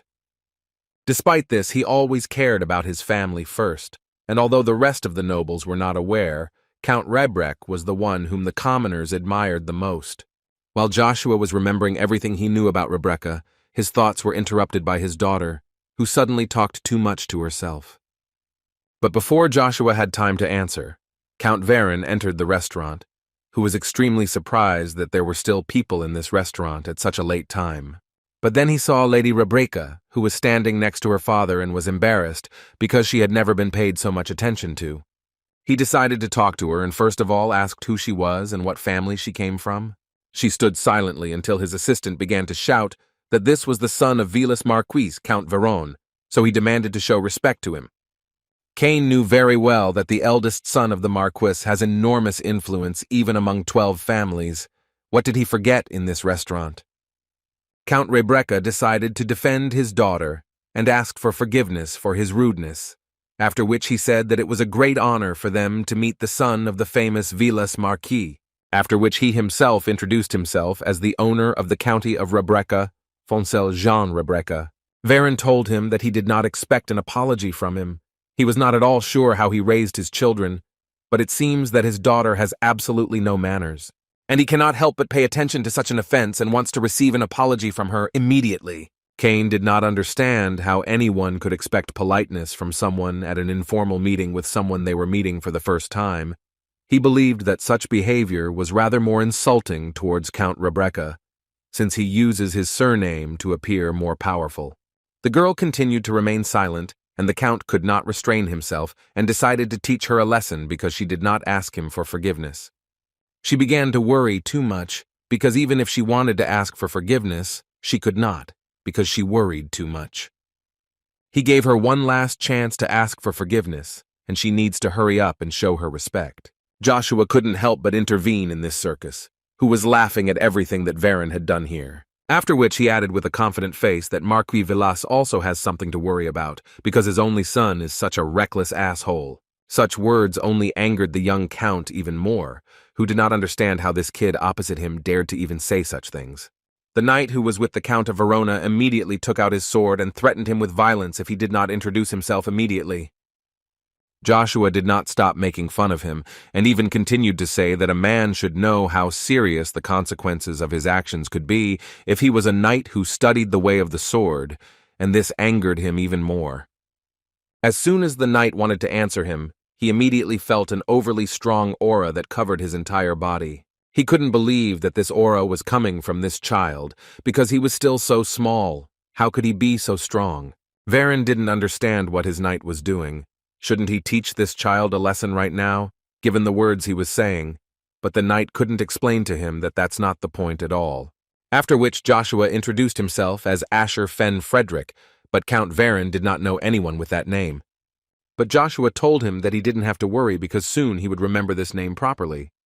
In Castle Lock, Vigo, his daughter and some unfamiliar man, whom the man's daughter knew very well, gathered at one table because this man was glad to see Anna again. She reciprocated and added that she was quite surprised that he arrived much faster than she expected. He was glad to receive this, but still asked her to tell her what happened and why he was called here. Anna told him that a kind of variable had arisen. A monster had appeared in the duchies. A man whose name was Zhuang immediately thought of Babylon. But as she expected, the rumors had not yet reached. Because she was not talking about Babylon, there is another son of Agnes, who is far superior to Babylon in strength. He was shocked when he heard such things, because it was so surprising to hear someone could be more powerful than Babylon. Why did she decide to tell about it only now? She asked him to calm down, The Duchy of Agnes was still going to spread rumors about this in order to raise its status. Then everyone would know for sure, in times of peace, such rumors quickly gather and gain a certain force. Zhuang compared it in his head as all countries are more like volcanoes, ready to erupt at any moment, and she calls it peacetime. Most countries have been building up their military power for a long time, but now it is already quite large. From the point of view of ordinary people, everything is fine, because they are happy, because their country is stronger than others. But in reality, everything is different. If energy is stored for a long time, then it needs to be released. Seeing their powerful soldiers, people in power only think about how this can be done, and the only option is war. Anna added that the importance of masters in war cannot be overestimated. No country that has no chance of victory will want to start this war. Therefore, countries can only rely on information, and, as the man added, in other words, information prevents war. Now he understood her line of reasoning. But if he is the second son of the Agnes Duchy, then this is definitely bad news for them. One wrong step and dozens of years of preparation will go down the drain. But the girl reassured him, because as it turned out, she didn't have a plan for every case. She was going to enter the academy in Acadia. As long as everything goes well, they will trust her, and then Annabelle Grace will perpetuate her name forever and lure Joshua to their side. Count Varen first heard about such a house for Frederick. He was interested in which village did this family come from. Joshua answered him with a smile that this should not be important to him now. Varen agreed with him. It really doesn't matter, because soon this house will no longer exist at all. And in his mind, Varen thought that this kid doesn't even realize who he is and what family he comes from. So he was going to show him this. He decided to give Joshua another chance, so he told him that if he bowed down now and begged for forgiveness, then he would certainly save him from death. Joshua seemed to really enjoy watching what Varen was saying to him, and it was very funny for him. These words angered the young count even more, so he could not resist, and immediately began shouting to his knight to immediately put this guy in his place for disrespect. The knight immediately decided to carry out this order, and he thought that he was actually very surprised by his thirst for blood, but he was just a child who looked only 10 years old. Of course it's a shame, but if the Velas family has already laid eyes on you, then you're considered a corpse.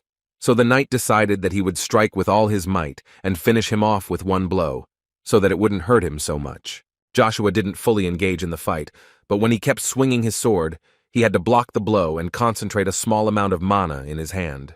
The knight and his lord could not believe their eyes that they were seeing something like this with their own eyes. How did he do it? But he didn't have to think long because Joshua struck back, which turned out to be too strong, and the knight simply could not block it. What a disappointment. It only took one blow to bring this knight to his knees in front of Joshua. Varen simply could not believe it, because Mukuk B is a rank knight, and at the same time he fell from a blow with his bare hands. Is it possible to defeat a knight using mana with just his bare hands? Now Joshua turned to Varen directly and did not know what to do with him. He is not going to forgive him, even if he begs him about it. Children like him only learn a lesson after punishment. Varen was not going to do this and asked again what the name of this brat was, but Joshua had already told him that his name was Asher Fen Frederick. The count began to shout at him and asked him not to joke with him because he had not even heard of the Frederick family, or maybe he doesn't know how posing as members of the royal family is punishable. But before he could finish saying that he represented one of the most powerful families in the entire empire, he received a good blow to the face from Joshua, who was tired of listening to all this nonsense. Joshua began to slowly approach him and say that this is not the end, and for him everything is just beginning. He picked him up by his clothes and asked where His Majesty had gone now. It would be problematic if he passed out like that, so the guy asked him to wake up. But suddenly he was interrupted by a knight who lowered his sword and knelt down. He apologized to Joshua and perfectly agreed that they showed disrespect to him. But now he asks for mercy and mercy. The knight said this not of his own free will, because he was well aware that this guy was at least a rank A knight and he was still so young. It could be some kind of special family that was hidden from the whole world. He understood that if everything continued like this, then something might happen to the count. Joshua did not agree with him, especially since he warned them that if a knight draws his sword, then he must be held accountable. The guy gave them a clear understanding that he was not so generous as to be nice to his enemies. The knight couldn't believe that this guy was going to see this through to the end, but still, there was simply no other choice but to beg for mercy. He even told him that if Joshua wants, he will give him his hand, because a knight who is not able to protect his lord is simply a disgrace. He asked with all his might to forgive Sir Varen. Joshua was surprised by such devotion. This knight was ready to sacrifice absolutely everything for the sake of his lord. He remembers how in a past life there were also people like this, and then he was almost touched by how he sacrificed everything. Therefore, the guy repeated once again that he had already told him that he was not so generous as to show mercy towards his enemies. Joshua tore the ring right from the guy's neck and told the knight to tell his lord that if he wanted to take the family ring, then let him come and take it. And if this does not happen, then Joshua will sell it on the black market in any case, and will still win. Cain told Joshua that he was learning a lot of new things about him, and today he found out that Joshua is very hot-tempered, but the guy asked him not to think about it, and keep only good things about him in his head. But Cain didn't understand what was wrong with this. Doesn't he think that a knight should be just as charismatic? Count Rebecca said in a quiet whisper to himself that this is truly incredible. The more he looks at this guy, the more surprised he is. Suddenly he noticed that Iselin wanted to tell him something and asked her not to remain silent if she really had something to say. She was silent for a while, and as soon as she decided to say a few words, she immediately changed her mind and simply turned around and followed Joshua. Regressed still felt a little sorry for this guy and his knight, so he offered to take them to the nearest doctor so that his condition could be examined. Count Varen entered the room of his castle and began to shout so that everyone would pay attention to what they had done to him. He again turned to his knight, Sir Muku, who ordered to immediately drag this guy here no matter what happens. The knight tried to explain to his lord that with his strength it was impossible to do this, but Varen seemed not to hear him and even tried to hit him. He called the knight useless because he cannot even defeat a 10-year-old child, after which he said that as soon as they return to the estate, he will face a serious punishment. Now he ordered him to return to the estate and find out about the Frederick family. He wanted to find his parents, his brothers and sisters, all his servants, and swore to God that he would cut their throats right before his eyes. The knight added to him that unfortunately this was impossible, because they would therefore not be able to justify themselves. But the count seemed not to understand why they should justify themselves at all. After all, he is the heir to the family of Villas Marquis. He was humiliated to such an extent, and he also said that they could not justify themselves. For him, it was too much. The knight meant that no one would believe them that they were beaten by a child who was barely 10 years old, and if they did, the family's reputation would sink to the bottom, perhaps so much so that society's opinion on them would change greatly. Varen didn't give a damn about everything the knight told him. He asked him to shut up and just do as he said. At one point, the man could not stand it and yelled at the guy, because he is young and does not quite understand how important this is for the family. He tried to explain to him that for nobles, honor is sometimes even more important than their own lives. Honor is no different from the whole family. After which he also added that even if his vassal does not care, then if Marquis Villas hears about this incident, then punishments alone for several people will not do. The count was too angry at all these words, because they could simply get rid of the evidence before any rumors spread, as they always did. They would simply destroy everyone who was there. Varen suspected that the knight was simply afraid of Regressed's family, but the man was clearly smarter than this count, and added that, in fact, there was still evidence. He said that Asher Fen Frederick took his family ring, after which the count fell silent, because now he was well aware of the fact that it simply wouldn't happen anymore. But still, he couldn't fully believe it, so he started checking it, because it seemed to him that it was there. His anger began to reach its peak, because now he truly realized that there was no ring. The knight told him that the guy who attacked them said that if he wanted his ring back, he would have to come to him.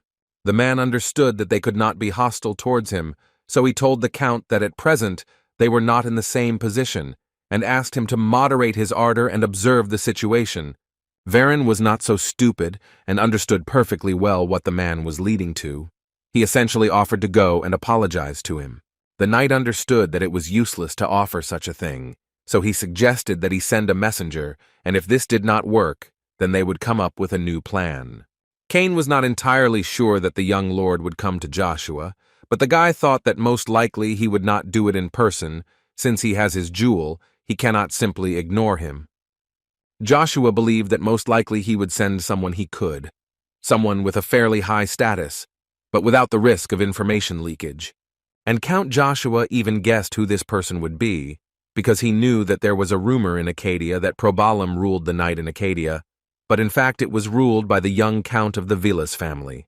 Cain could not even imagine that Joshua had thought this through so much. He thought that the guy simply made an enemy from the Vilas family, one of the 12 families, simply because of a surge of emotions. But who would have thought that this was part of his plan to achieve greater goal? Suddenly a girl joined their dialogue, and it was the daughter of Count Regressed, who first of all thanked Joshua for his help.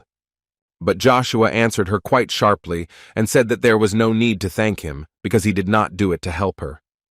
However, the girl believed that only thanks to him, not only she, but her entire family could have found themselves in a difficult situation.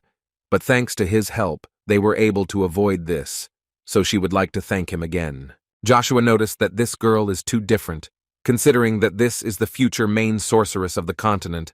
How did such a person become a fighter who did not shed any tears or blood? The guy remembered the end of the narrow abyss. She was like a snowflower that would exude beauty even in extreme cold, the great ice sorceress Iselin. Then he thought that this name suited her very well.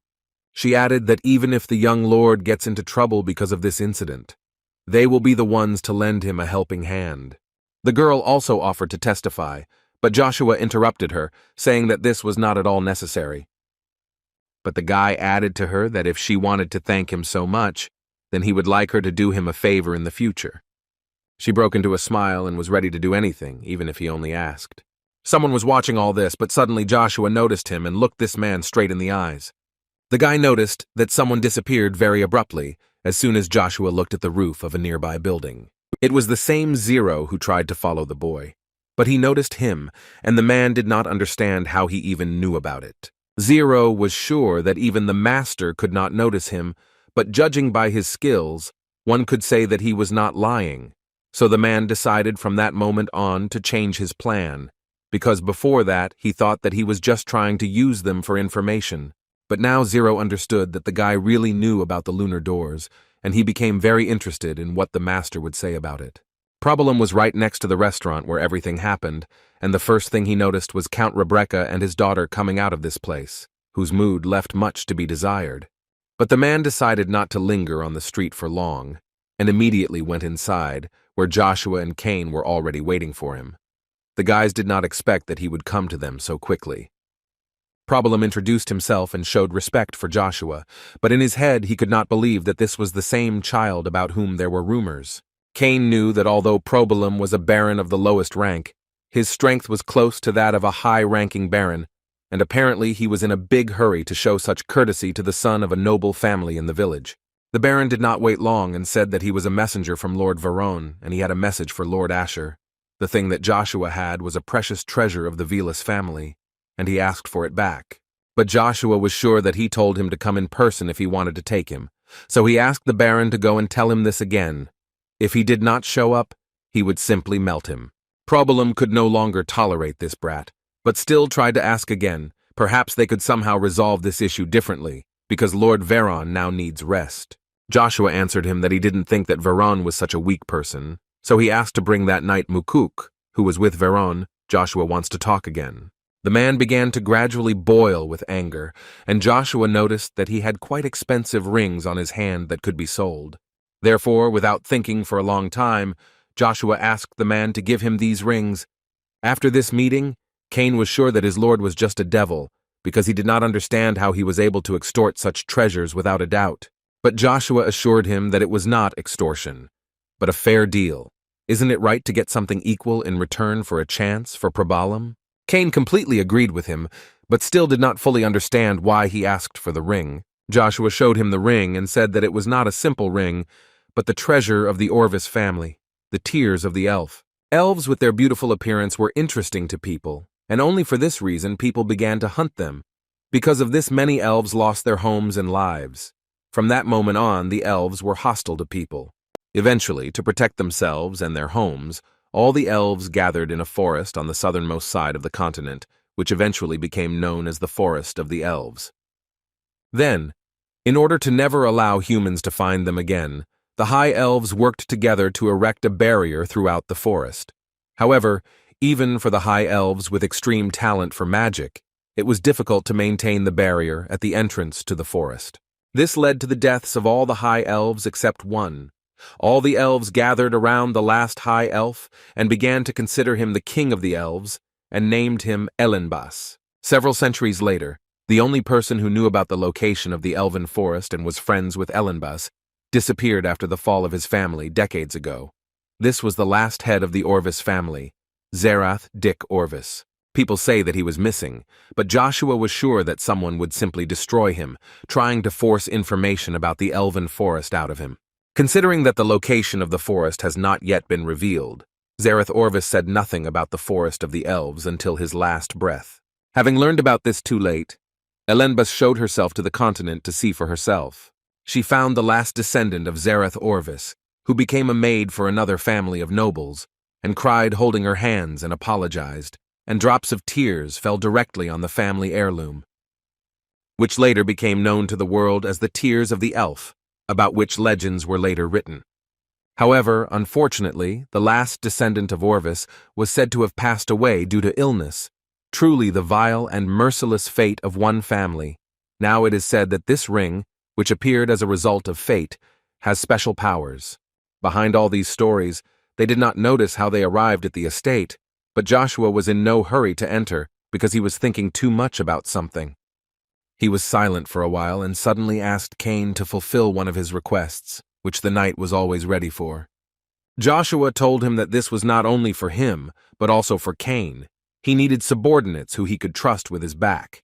He did not need people who would die in front of him on the battlefield. He would soon enter the academy, so he asked Cain to leave here and go to where the Duke was. Cain could not believe that the guy wanted him to become Lady Lucia's bodyguard, because if he did this, it would be very difficult for him. Then he will essentially become the son of a noble family without a single knight, a low-class village noble family that no one knows anything about. He will be looked upon with contempt, and given Joshua's character, things will happen to him that he will not tolerate, so he needs Cain to prevent such things from happening. In addition, he believed that Veronvelis was also a student at the academy, and Cain was confident that he would again try to do something to Joshua. Joshua told him not to worry. He was really thinking about living quietly. In fact, Joshua considered himself an expert in tolerating loneliness. Also, besides all this, Joshua wanted to ask Cain to learn the way of the sword from the Duke for him. This is not an order as from a lord, but a request that Joshua so badly wanted Cain to fulfill. Cain was even a little scared because he did not expect his lord to bow his head without the slightest embarrassment for such a request. The knight decided to immediately ask him to raise his head, because he did not want to see how the man he served bowed his head in front of someone, even in front of him. Cain will gladly fulfill this request for him, however, quid pro quo, the knight also wanted to ask him for something. Joshua did not expect such a turn of events, and he became interested in finding out what Cain would ask of him. Suddenly, Cain asked him to make sure that he would never have to bow his head to anyone but him. Joshua didn't even think about the answer and told him not to worry about it. He would make sure that he never had to bow his head to anyone but him.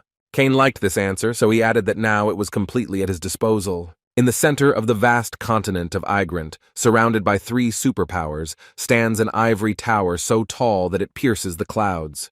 This is the sanctuary and pride of the magicians, which they nicknamed the Magic Tower, inside which they held meetings, at which important issues were resolved, and the head of this organization, Jean Dapare, asked the others why the other 3 magicians were missing.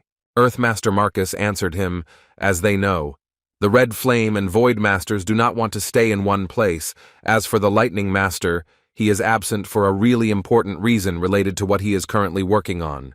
Young Parai decided not to wait for these irresponsible masters, and to start the 27th meeting without them, because the reason was serious and they cannot simply postpone the meeting.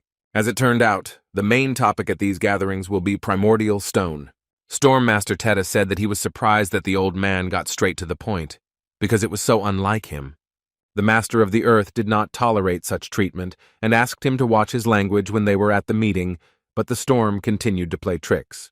The head added that he, in turn, was generally surprised that the storm had come, because usually he doesn't even see a trace of it. But today, there was a really important reason to come to the meeting, and besides, the Storm Master was interested in whether it was true that someone stole the magma. Although the Master of the Earth did not want to, he agreed with the storm, adding that not only the magma was missing, but also the Bronto. Storm and the head of the magicians were shocked, because for the first time they heard that Bronto had also disappeared. This had never happened before. The Ice Master, who had not said a word before, added that only the magic tower did not know about the stones used. They were most likely taken without even knowing what they really were. But she also did not exclude the fact that if she is mistaken and a person knows what to do with these stones, then they have serious problems. The head confirmed every word of the woman, and he had an idea about who took the magma, but he has no idea where Bronto could be. Master Storm suddenly began to laugh and said out loud that now it dawned on him why Mr. Lightning dropped everything and left.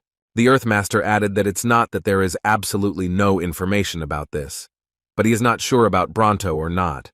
But there are strange rumors in the area. Near the place where Bronto appeared, he heard that some kind of magical swordsman had appeared. Everyone who was in this room could not believe their ears, because this is impossible even in theory. The Ice Master immediately decided to clarify whether it was possible that he had appeared again. Unfortunately for them, the Master of the Earth said that most likely not. This time, a magical swordsman appeared, as he heard a child who had recently turned 9 years old. But this information shocked them even more, because now it is on the verge of the impossible. The head decided to calm them down a little, and decided to clarify that the Master of the Earth said that Bronto was found in the Avalon Empire, to which he received a positive response. After which he asked Marcus to keep an eye on who took the magma, and if this is really true, then they will have very few options left. Elisha decided to assume that this was the successor of that person, because she could not imagine anyone else in this situation other than a magical swordsman. But the head asked her to calm down. He understood how she was feeling now, but in any case, she needed to behave soberly. After such words, she jumped up from her seat and began shouting that this was not something that he could so casually ignore. The Earthmaster intervened in this conversation and added that given the possibility, most likely they are not connected in any way, because he heard that the object of these rumors is the son of Arden von Agnes. The Storm Master was very angry that Marcus was hiding everything so secretly and asked him not to drink his tea, but to tell him everything he knew. The head could not stand it and hit the table, saying that there was nothing concrete. He asked them not to act at their own discretion, but simply to observe the situation. If everything is clear to them, then that's it for today, and they can leave. After the meeting, the head noticed that the world was changing at such a speed, but he could not understand for himself whether it was for the better or for the worse. Cain watched Joshua perform some kind of ritual, but it was difficult to explain what he was doing for sure. But he knew for sure that right now his lord was using the language of runes, and he was surprised by the fact that Joshua spoke this language, which is accessible only to high-level magicians. The knight had already begun to think that his lord was really a magical swordsman. At that moment, the ritual was completed, and Cain began to worry very much about his lord, so he immediately ran to him. But according to Joshua, everything was in order. Cain decided to ask Joshua a question, in which he was interested to know which high elf blessed him, that there is even a rune language here. Joshua explained to him that it is a high-ranking Class 7 barrier that protects the user in dangerous situations. He also heard that it greatly increases the affinity with spirits. Cain listened carefully to everything that the guy told him, and suddenly, even for himself, asked Joshua to give him the tears of the elf. Joshua told him that this ring was made by a high elf for the only daughter of the head of the Orvis family, so men cannot use it. The guy got this ring especially for his mother, and she will be the one who will look after him and keep an eye on him along the way. Zero decided that he needed help in this matter because he couldn't cope with such a person on his own, even considering the fact that he was a child. Therefore, he did not decide to call the master, who did not expect that Zero would call him. Is it really all because of the child, which Zero confirmed and added that nothing important has happened so far, but he has a feeling that Joshua is hiding something more than he expects. The master added that he already knows that this child is special, but Zero added that simply calling him special is not enough. In any case, the master asked Zero if he knew that the magic tower had already started looking for the boy. Although Zero was an informant who had the latest information, he did not even possess such data. The master added that apparently one of the family of magicians began to look for Joshua, believing that he is a descendant of the magical swordsman Ainslot, so the magic tower has been looking for him for quite a long time. The magic tower, according to the master, uses the primordial stone as an excuse, but in reality, she believed that it does not matter whether the primordial stone or Ainslot.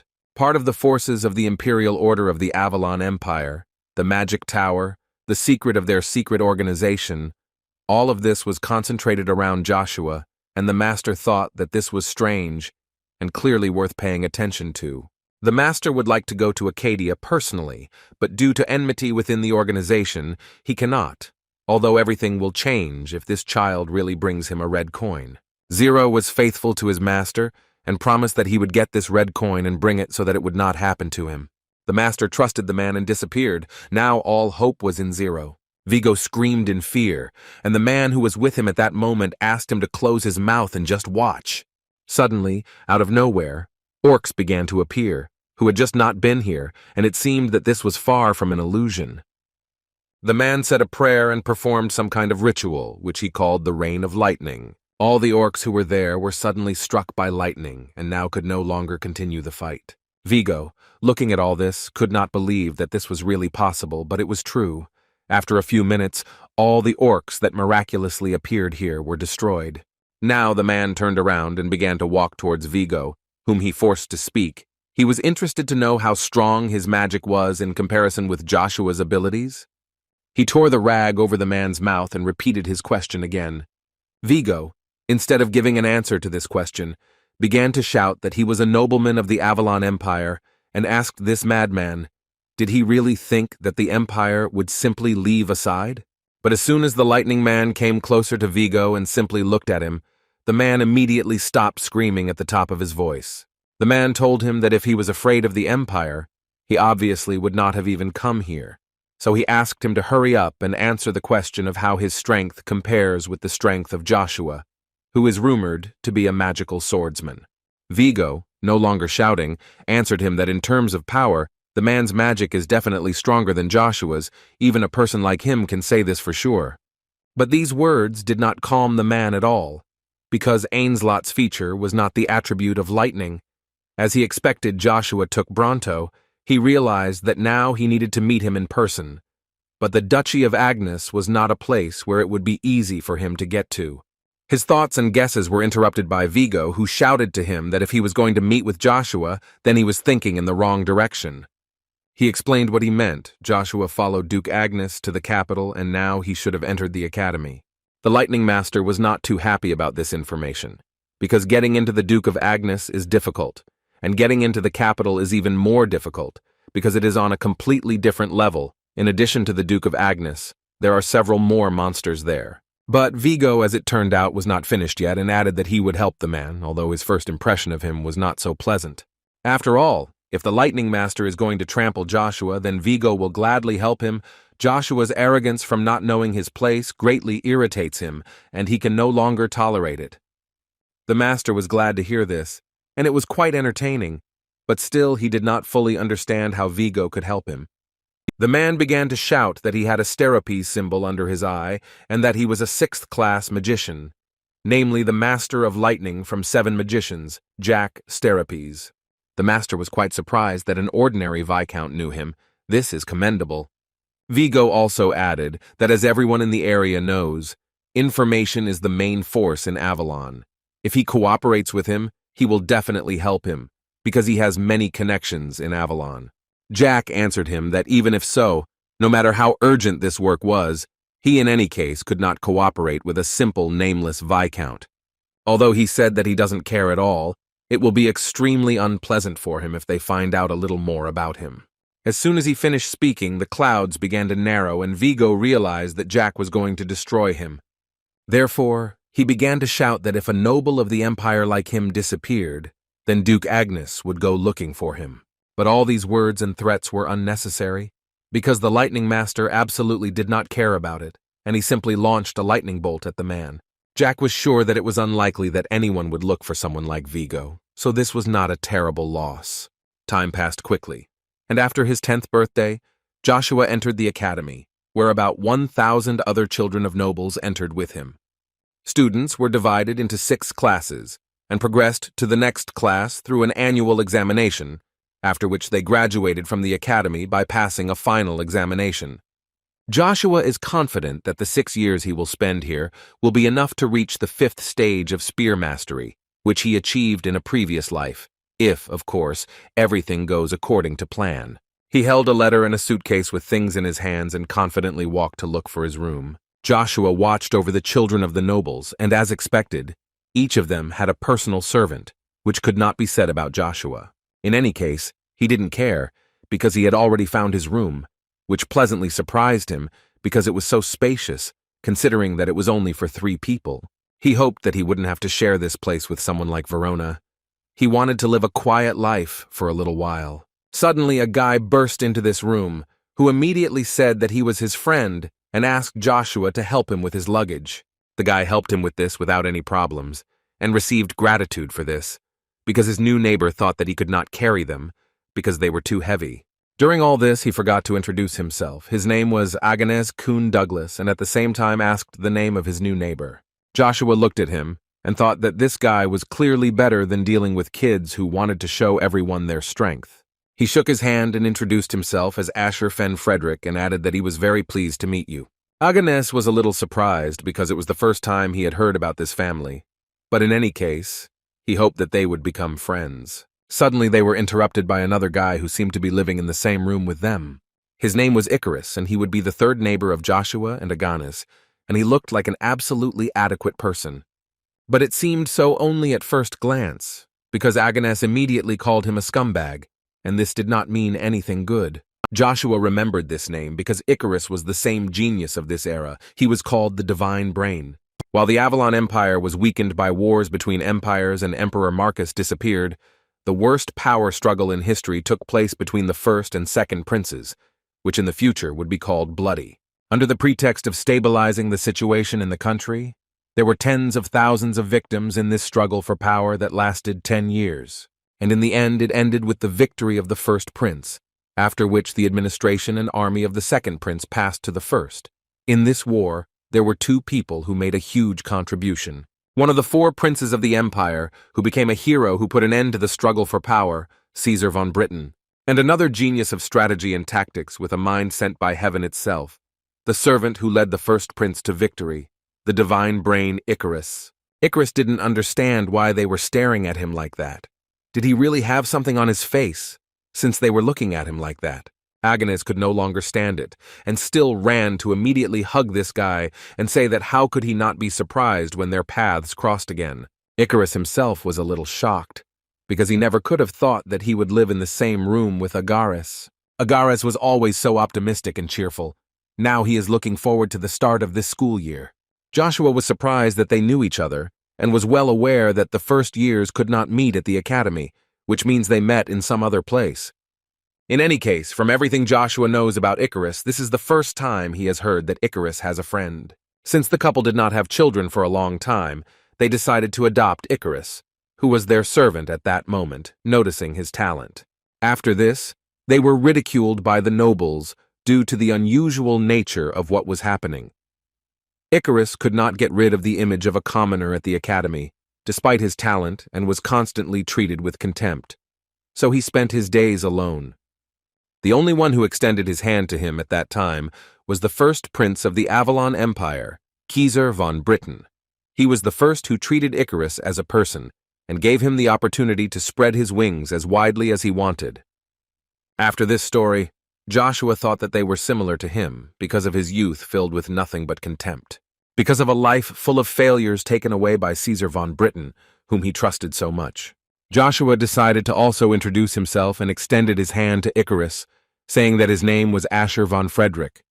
Icarus was very pleased, and he also introduced himself, with the hope that they would get along and be friends. Joshua understood perfectly well that this was a fateful meeting at which he must do everything to win Icarus to his side, no matter what the cost. At Duke Agnes's residence, Lucia was very worried that she never saw Joshua enter the academy, She was very upset that she was not there. Cain reassured Lady Lucia, because he understood perfectly well that if young Lord Joshua called her, she could reveal his identity. She understood this, and was so happy for him, even considering the fact that she was not with him now. She also thanked Sir Cain for looking after her. Cain told her that there was nothing wrong with that. On the contrary, it would always be an honor for him to serve Joshua as his lord.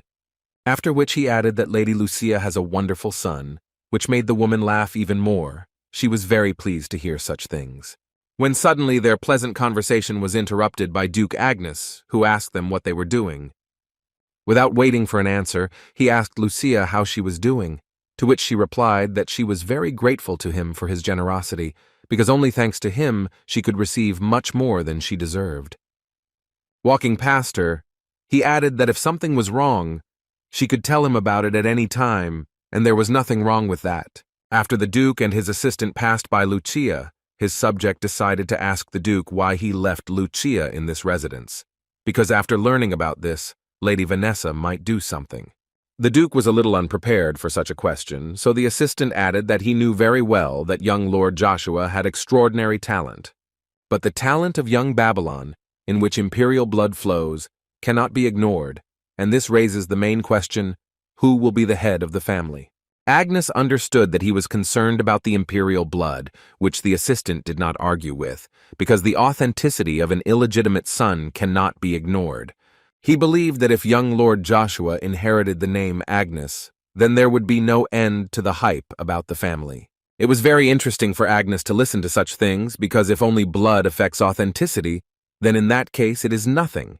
He did not listen to his servant and decided that he would continue to observe everything. During his first lesson at the academy, Joshua learned a lot about Regressed and Icarus, because they were both quite famous in the academy and of course not in a good sense of the word. When they walked to their room after class, other students of the academy stood in their way, to whom it seemed that Count Douglas was illegitimate, and Icarus was generally a commoner. One of them added that losers are attracted to each other, and for them this was not at all surprising. Joshua stood aside and watched all this. He guessed that the one who spoke most was none other than Amaru Branstein. His father is one of the 5 masters of Avalon, Count Arya Branstein, recognized as a master of the rapier, and he exactly resembles his father, with his gray hair and sharp eyes. They believed that they could easily get good grades if they studied with these losers in the same class. How pathetic they were for them, the illegitimate and commoner who stayed in the second year. Joshua noticed that they were wearing yellow ties, which symbolized that they were second years, because the tie changes with the transition to the next year. In addition, Agares is illegitimate, like Joshua. Amaru seemed to scold Aganes for staying for the second year, and added that he was very ashamed that he was once his friend. Ikaru could no longer tolerate this and still raised his voice, asking Amaru if he was too cruel with such statements. Duncan Paul was a friend of Amaru and decided that Ikaru should not dare to interfere in the conversation, especially since he is a commoner. Icarus didn't understand what he meant, but Duncan continued to shout and say that the guy should mind his own business. He would regard any mockery of his friend Amaru as a mockery of himself. Ikaru tried to prove to them that he didn't say anything that they could regard as disrespect, but these guys did not tolerate this and decided to teach him manners. Duncan hit Icarus right in the face, causing the guy to immediately fall to the ground. After he did this, he began to scream even more and say that if Icarus thinks that he became a nobleman only because he was adopted, then this is not so. Aganes tried to calm them down because they were clearly going too far and going too far. But for such words, all he could get was a kick from his leg, which made these guys laugh a lot. They considered it fun. Joshua couldn't just stand by, so he decided to intervene in this situation, but it became even funnier for them because they didn't even know who he was. At that moment, the guy thought that it seemed he couldn't live in peace as he wanted. These guys treat people like cattle. So he decided that he needed to knock this desire out of them. Amaru suddenly stopped laughing and asked Joshua what he was doing here. It felt like he recognized him. But as it turned out, he was not talking to Joshua, but to Prince Caesar, who quietly crept up behind him. He was immediately glad that he saw Joshua in front of him, but from the expression on Joshua's face, it was clear that he could not reciprocate. Varen was very angry because he had already repeated his question twice, and his knight still had not given an answer, so he had to repeat it again, He asked if it was true that the fourth prince acted as if he knew that guy. This time the knight was able to give an answer, and now Veron understood that his enemy was not as simple as he thought. No matter how hard he searched, he still could not find anything about the Frederick family, and now it also turned out that he knew the fourth prince. He decided that there was no other choice, so he ordered Maker to go to the moon door and ask around about Ashura Fen Frederick. The Count wanted to know everything about his weakness, no matter what the cost. Joshua said that he would return the ring to Veron, but he asked the knight to apologize to the Regressed family on behalf of the stupid young Lord Veron and promise him something. Joshua asked to swear on his family and honor that he would stop Veron if he tried to do something like that again, which the knight agreed to without any problems. Therefore, the knight decided to tell the Lord that perhaps he was overstepping the line, but if he broke his promise, then the whole world would mock him and the entire Marcus family. But Veron categorically disagreed with him. He threw a glass at him with the words that he should not keep a promise that he himself did not give. He once again asked him to stop objecting to his words and do only what he said. The knight understood that it was useless to talk to such a person, so he said that he would carry out the order. Joshua sat in class and thought that he did not plan to attract attention to himself, but if he wants to lure Icarus to his side, then he will have to change his plans. He understood that most people must have already become interested in him because of Caesar. While everyone else bowed their heads to the fourth prince, Joshua listened as Caesar told him that he had his answer, but was not going to give up. The guy thought that he also asked to visit his palace before he graduated. In any case, Joshua was going to do it, even if he didn't ask, because he needed to take something from the imperial storage. Suddenly, all of Joshua's thoughts were interrupted by Douglas, who suddenly stood up from his seat and shouted that it was time for lunch. Everyone in the class started laughing at him, and again, this was the reason why they remembered that he was illegitimate. The teacher asked everyone to calm down, and Agares to behave more attentively in class, unless of course he wanted to go back home. After which the man continued teaching the lesson and decided to finish his sentence, in which he said that the sword is considered the greatest weapon, and there is a reason why the greatest knights use the sword as a weapon. Even the current emperor, who rules the Avalon Empire and has reached the master level, and Duke Agnes, who was one of the 9 stars, the strongest in the entire continent, both of them use the sword. Therefore, based on all this, the teacher decided to clarify with the class why the sword is the greatest weapon. Amaru immediately raised his hand and decided to answer this question. He said that all other weapons against the background of the sword are nothing more than garbage, that's all. Joshua listened to the guy talk about how someone who doesn't use a sword can never defeat someone who does. The teacher did not entirely agree with him and added that, however, in war almost no one uses swords, but rather spears based on the guy's words. Shouldn't all soldiers be trained to use a sword, not a spear? Amaru was talking about people with the same skills, and not about consumables like warriors in war. But he was interrupted by Joshua, who felt too funny at all his words. Judging by what he knows, a sword is the worst of weapons, especially a rapier, which is useless even like a toothpick. Amar got angry when he heard what this new guy was saying, because the guy believed that the rapier was the best weapon. The teacher immediately yelled at them and asked them to calm down, because fights between students are prohibited. But Amar believed that he could not simply stand aside, as a member of the Sten family, who used the rapier as their main weapon. For Joshua, it was even funnier, because, in essence, the guy believed that insulting their weapon is an insult to the family, but belittling other weapons by you is just an opinion. The guy only shouted in response, because he believed that this was simply the truth and nothing more, and if this was not so, then Amar invited him to fight and let him prove it with deeds. Joshua was just waiting for this offer, but unfortunately, according to the rules, students are not allowed to fight each other. As soon as Amar heard this, he immediately began to be sarcastic, because now he considered Joshua a coward who was afraid of a fight and was hiding behind the rules. Joshua told him that he just didn't want to break the rules, and if he really wanted to fight, the guy suggested that he go to the spring room and fight there. It wouldn't break the rules. Amar completely agreed with him.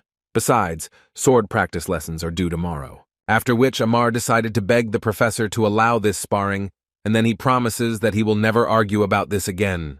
The professor understood that this was complete nonsense, and especially to face the Stern family. He believed that this year would be very difficult, considering all this. He thought that since things had gone too far, he could only watch. So he said that he approved. But this was only sparring, so he forbade the use of real swords. They would only be allowed to use wooden swords. As soon as Amar heard this, he thought it was simply wonderful, because there was nothing better than a wooden sword to break his bones. He didn't know what connected this guy with the fourth prince, but he was sure that he would destroy him. In the land of death located in the northern part of Avalon, two families were able to repel the endless invasion of demonic beasts. Amaru's father is recognized as the commander of the north, and is also now the head of the Sten family, and Agara's father is the head of the Douglas family, who was always on his side, covered him, and helped. The great friendship that emerged from the countless life and death situations they found themselves in was known even among nobles. Aganis said that in this way they met Amaru, but he, as a concubine's son, could not become his friend, however, due to the fact that they had something in common, because they were both far from inheritance. They became friends who could rely each other. That's why he now knows Amara better than anyone else. And that's why Aganes asked Joshua to go and ask for his forgiveness, because he doesn't want to see his new friend get beaten. All Joshua did at that moment was smile, after which he added that he was not going to apologize just because he was weak, because all he would do was laugh and bow at everyone's feet. Icarus also joined the conversation and also tried to explain to Joshua that Aganes meant that they were telling him all this only to protect him. Joshua told him that the only thing excuses can do is deteriorate your skills, because if you want to experience the fate for which you were born, then you need to work tirelessly, even if it is dangerous. Unless, of course, they want to live in the shadows for the rest of their lives. After these words, he finished and simply left the room, leaving the guys alone with their thoughts. They stood in silence for some time and tried to rethink everything they had just heard from their friend. A man came to Zero who would like to know more information about Ashura Fen Frederick, and Sir Macker came to visit him, who once again confirmed this request, and added that all they knew about him was that he arrived in Avalon this year. As soon as the guy said that he might have a guess about who it could be, the Sir immediately jumped up from the table and asked him to tell him everything he knew. He would pay any money. The guy said that it would be expensive, but Sir Macker interrupted him by saying that, as he said, money was not a problem, but Zero added that it was especially expensive. He explained that this is especially valuable information if it concerns a person who is treated specially in their organization. The knight did not expect such a turn of events. If he is someone to whom even the Moon Door has a special relationship, then there is something more behind him. But in any case, the man continued to beg to tell him everything they know, and he will get as much money as he wants. Zero didn't mind telling this information for 1 million gold coins, as he said, especially expensive information. Sir Macker was not ready to hear such a sum, and now it became clear to him that this was too much of an ordinary person, because even some entire cities do not earn that much from taxes in a year. Zero saw his surprised look, so he decided to give him time to think a little, and asked him to come when he decided. Zero thought that young Lord Joshua was expected to be a great investment, even though someone like Varen would find a way to find out about him from other sources, since the Moon Door asked for 1 million gold for it. They will think that they are much more dangerous than they thought. If this is so, then he is sure that Varen will stop at petty revenge, afraid of the possible consequences, because the young Lord Varen, whom Zero knows, is weak in front of the strong and strong in front of the weak, nothing more. Zero mentally begged Joshua not to worry about such little things, and to find a red coin for them to end this long war, and until then, he would not spare anything for the sake of young Lord Joshua. According to the strict rules of the academy, they allow students to go wherever they want after the end of classes. Thanks to this, Joshua can concentrate on regaining the power in the mansion Duke Agnes prepared for him. The divine and demonic energies in his body are like water and oil, which are constantly in turmoil and simply cannot be mixed. He believed that he needed to stabilize their power with Brontos, but it was much more difficult than he thought. Every time his concentration reached its peak, the blow was too strong and he was literally thrown back. Almost every time, he lost consciousness and woke up a few hours later realizing that he again could not control his strength. He knew that if he could control a little more divine and demonic energy using Bronto, he would soon be able to advance to the third stage of spear wielding. As soon as he decided that he urgently needed to repeat it again, he realized that Rugia had disappeared, and he immediately tried with all his might to find her. But suddenly he raised his eyes and saw a huge dark spot from which a voice was coming, and Joshua simply froze at that moment. A silhouette of a man appeared in front of the guy, who called the guy names and asked him how he could sleep for 3 whole days in a place where enemies could attack at any time. Joshua did not understand what or who it was. But suddenly this silhouette spoke again and explained to him that he was Rugia Nim, who ordered him to bow, because he had protected him for 3 days. The guy couldn't believe that this time he passed out for 3 whole days. There must have been a big fuss at the academy because of this. In any case, the guy thought that when he reached stage 3 in his past life, he also saw that Rugia had intelligence. But he never thought that he would appear in front of him in the form of a child, which could mean that he was not the only one reborn. Rugia interrupted his thoughts, saying that he was actually not a child, and Joshua did not expect that this creature could read thoughts. Rugia added that he didn't even think that he could do something like that in his first state of awakening. But that's not about that now, because there are more important things to do. But Joshua didn't understand what he was talking about. Rugia asked him to know himself before knowing the enemy. He doesn't think that his body is in perfect condition now. After which, in a calm voice, Rugia asked the guy if he wanted some information. Rugia leaned lower towards the guy and whispered that the primordial stone that he received has much greater power than the guy can imagine. Rugia doesn't know how much people know about the primordial stone with their insignificant minds, but its true power lies far away. He asked him to think about it. Even if each primordial stone has unique powers like extinction, regeneration, and harmony, then even this is not the most important thing. Rugia was tired of just telling the story, so she decided to ask the guy, if this is so, then what unique power does Bronto have, which Joshua already had? Joshua wondered that since he has the lightning attribute, which is good at destruction, shouldn't he have something related to it? But then it dawned on him that then it would sort of overlap with the red primordial magma stone. Rugia added that he needs to think about this issue very carefully, because this is what will help him achieve his goals in the fastest way. At first, Joshua was a little confused about what exactly Rugia was talking about. But after this creature approached him even closer, it showed its face and said that its main goal is revenge. Aganis was telling another funny story, which Icarus liked so much that he was ready to listen to them around the clock. Their pleasant conversation was interrupted by Douglas, who again began to pester them, and again allowed himself to hit Icarus on the head, after which he added to them that if he were in their place, he would have run away with that guy long ago. Aganes also could not stand it, and began to shout at them so that they would finally leave them behind, because they had not done anything to be pestered like that. But the guys who were behind them told him that he had no right to open his mouth at all, because his neighbor said a bunch of things, and then just ran away, and they weren't going to leave something like that just like that. They assured them that they wanted to get rid of weeds like them, and the world would be a much better place. Today the guys were lucky, because a professor came out into the corridor and heard a strange noise. He once again repeated to them that fights between students are strictly prohibited, and if they do not calm down and continue, then the professor will take action. The professor thought that this was actually his mistake, yet he suspected that everything could end like this, but did not take action, when suddenly his thoughts were interrupted by the fact that someone entered the room. It was Joshua, who immediately asked for an apology for being late because he had to leave for personal reasons. The professor became even more angry, but not because the guy was late, but on the contrary that he came here at all, because in this way, he was only digging his own grave. All the attention of the students was focused on him.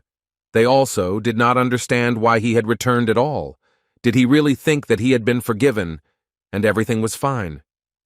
The professor was tired of all this farce, so he asked everyone to calm down, because the lesson would start soon. After which the man asked Asher to take his place in the class, because it was time to continue the lesson. The man only thought that if all this had gone so far and this guy still returned, then he should stop everything that was coming. He would have to postpone the practice lesson, because who knows what could happen there. As soon as Joshua went to his place, he caught the eye of Amaru, who was looking down on him and thinking only about how he would deal with him. The guy sat down in his place and immediately began to listen to criticism from Aganes, who was unhappy that Joshua had returned, because he didn't understand why he couldn't just run away. And besides, there are now a lot of rumors around the academy that his family is destroyed. After which Amaru added that it was still not too late to ask for forgiveness. He took into account everything that Joshua had already told him before, but in any case, he believed that it was much safer, so sometimes it needs to be done. Joshua was amused that the guy was repeating the same thing again, so he repeated to them once again that he was not going to do this. He would still show them how to defend their own beliefs. But suddenly Joshua turned his gaze to Icarus, who was looking at him with such a sad look. The guy perfectly understood from one glance what he was worried about, but he did not have time for childish quarrels, because he had more important things to do. Joshua was very interested to know how Rugia found out that his main goal was revenge. The guy couldn't believe the fact that Rugia really moved into the past with him, and what other ability did Bronto have? But all that Rugia could say was that he must still have a lot of questions, but he can't tell him everything like that. As long as he fulfills his conditions, he doesn't mind giving him tips. Joshua's answer was clearly not suitable, so he started screaming and asked him to stop playing with him. Rugia's face changed and asked him to think again. He shouldn't tell him anything at all. He can just shut up and fall asleep, and that'll be the end of it, because only Joshua is in a hurry. The guy stood silently and then finally decided to ask what the conditions of Rugia were. The creature liked this development of events. Rugia said that his conditions are actually simple. This is the restoration of the connection that he had in a past life, and he also asked the guy to take care of himself more. Joshua did not expect this. In what sense was it said, "What does it mean to take care of yourself?" Rugia was not going to answer a single question until Joshua promised that he would fulfill his conditions. Besides, time was quickly running out, and he was already starting to fall asleep. Joshua understood that the conditions were actually very simple, and so that Rugia would not fall asleep now, he decided to agree. Rugia was very happy about this, and he hoped that he would fulfill them, because a promise with a divine artifact like him has special power. So as he promised, he would give him a hint. The power of Bronto, which he thinks about, is not foresight. It has a completely different power. Joshua could not believe that Bronto's strength was not a prediction, because he saw the fall of the Agnes Duchy, which happened in the future. It was not a simple dream. Rugia added to him that if he thought seriously about something, it would definitely appear in his dreams. In his case, he appeared as the target of his revenge in his dreams. If in short his prophetic dream was due to one of two forces that slumbers in it. Joshua was well aware of the fact that Rugia was talking about the divine power that sits within him. To be precise, the divine power of God. It is said that a connection is established between high-ranking priests and deities in the coming days before danger, and the prophetic dream that Joshua had is somewhat similar to this contact. Moreover, the second force raging in his body, if he cannot completely absorb both of these forces into himself, will give him the opportunity to become invincible. Well, and most importantly, the primordial stone, Bronto's true strength, which boasts the power of lightning, the fastest force, with powerful destructive abilities, is growth. Suddenly the lesson was interrupted by the screams of Amar, who began to ask the professor not to remain silent about what happened. The professor did not fully understand what he was talking about, so he had to remind him that he approved the sparring between him and Asher. This is not a simple sparring, but a battle for honor. The guy began to threaten that if he changed his mind, then his entire family would be insulted, and in this case he would have no choice but to take other measures. The professor at that moment thought that from the point of view of the relationship between teacher and student, he could not escape the principle that is the strength of the family, and he did not understand how he could stop this. While the professor was thinking, Amar was now shouting towards Joshua, telling him that he wouldn't just let it get away with it. He wanted to take this opportunity and show how insignificant the weapon he was praising was. Joshua answered him quite directly that he was pleased that they were thinking about the same thing. The guy also didn't plan to leave everything like that, and would show him how useless his rapier was. From these words, Amar began to boil even more, and it seemed that he was about to burst from anger. After the lesson, all the students gathered in a small training hall, because no one wanted to miss this fight between Asher and Amar. Icarus, even at that moment, tried to persuade Joshua to simply apologize to Amar, but the guy was already tired of listening to this proposal. His friend added to him that he was not sure what Asher was going to do, but he could not defeat Amara, even if he won him in this fight, because his family would not just leave it, especially after insulting the rapier. But he could not have expected the answer that Joshua gave him, who said that if they pestered him, then he would beat them all. But Joshua noticed from Icarus's face that he didn't really believe in him, so he suggested making a bet. If he wins against Amaru Bran Shten to defend his beliefs and deals with the Shten family without problems, then he has won, and the punishment will be one wish of the winner. Icarus did not understand why he was even offering him this, because his main task was to stop this duel. Moreover, he believed that his friend did not even know what he would ask if he won. For Joshua, these were obviously unnecessary thoughts, because he was sure that he would not lose. Even the professor had to intervene in their dialogue because it was time to start the duel, and there was no point in distracting Asher. Icarus got tired of persuading him, so he turned around and the last thing he said to him was that he advised him to value himself more, because he would never be able to change this place alone. Joshua thought about these words and turned them over in his head several times, after which he realized that something had clearly happened to Icarus. But there wasn't much time to figure this out, because the duel between Amaru Bran Shten and Asher Fen Frederick begins right now. Amar looked at his opponent and simply did not understand what he was doing because he had so many chances to give up. Even now he just stands there with his eyes closed and does nothing. Was this guy really doing all this just for attention? Joshua closed his eyes and thought that most likely it would be better for him not to use mana and defeat this guy with just one spear. Until now he was chasing the pinnacle of wielding a magic spear, but he never saw the end of the road. He forgot that there is nothing more important than the basics. Now he sees the path to which he is accustomed and feels that he can achieve more in this life, and at that moment Amar has already gone into battle. But the guy had no idea that he had fallen into a trap with Joshua, who was just waiting for this. As soon as he approached with his wooden sword, he immediately received a blow from which his sword simply fell apart into small pieces. And the guy himself lay on the floor from one blow and screamed in pain, not understanding how this was even possible. Everyone who was in the hall, including the professor, was shocked by this development of events, because none of them expected that the legendary Amar would fall from one blow. Suddenly the girl who was sitting next to Icarus said that she knew it. This guy is not going in the direction in which she so wants. Joshua von Agnes is doing everything his own way. Icarus didn't understand what she was talking about, but he clearly heard the name Joshua von Agnes. Joshua looked at his opponent and thought that he had finally mastered the extreme speed that the opponent could never foresee, the speed that surpasses all speed limits. Until today, he could only dream of this in his past life, because he had opened the enlightenment of the 6th stage of magical spear-wielding. In the female student dormitory of the Avalon Academy, Anna looked at her magic ball, talked about Joshua, and did not believe her eyes, because she completely thought that he would live a quiet life. But instead, he made some kind of fuss, and she told all this to her father, whom she had not seen for so long. She asked him to answer his calls more often, because she was worried about him and thought that there were problems in the kingdom. But her father tried to calm her down, saying that in fact everything was fine. He told her that lightning from the 7 magicians Jack Staropes destroyed Vigo, who was quite useful for their disguise, such a misfortune. The girl didn't understand why the 7 magicians did this. Did they really find out everything about their plan? Her father explained to her that although the actions of the tower are not aimed directly at them, it seems that Joshua von Agnes has acquired a valuable thing that the magic tower is looking for.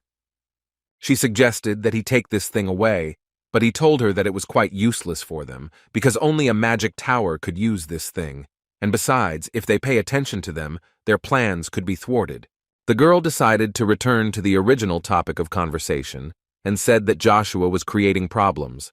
Only when he came to the academy, he was challenged to a duel because he called the rapier trash in the presence of the Shten family, and then defeated the son of the Shten family with one blow. For her father, this was quite surprising, and he wanted to see the face of Duke Agnes when he heard about this. Perhaps the heir would be changed in the duchy. The girl could not believe her ears that the illegitimate Joshua would take the place of Babylon, despite heredity. Joshua stood in the professor's office and listened to him tell him that a lot of time had passed since the head of the family, Frederick, went missing. And they were not known for their military merits. Moreover, He had never seen wielding a spear of such a level in his life, so he wanted to know who he really was. Joshua understood that it was impossible to reveal his identity, so he said to the end that his name was Asher Fen Frederick.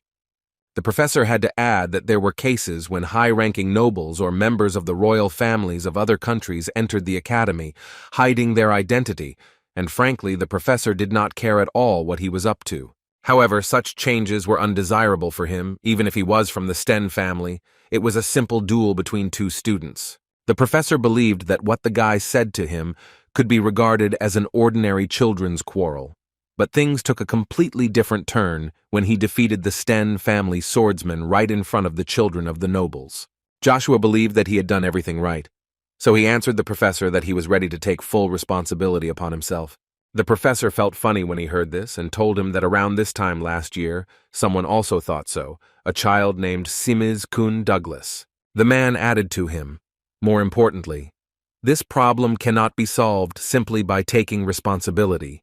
Even the students of the academy, who seem to be on equal terms, have their own hierarchy in accordance with the strength of the family. The professor believed that the division of the hierarchy in groups had long been done. Amaru, of course, is also included in this group. And this only meant one thing. From now on, these children would endlessly harm children from weaker families, including him.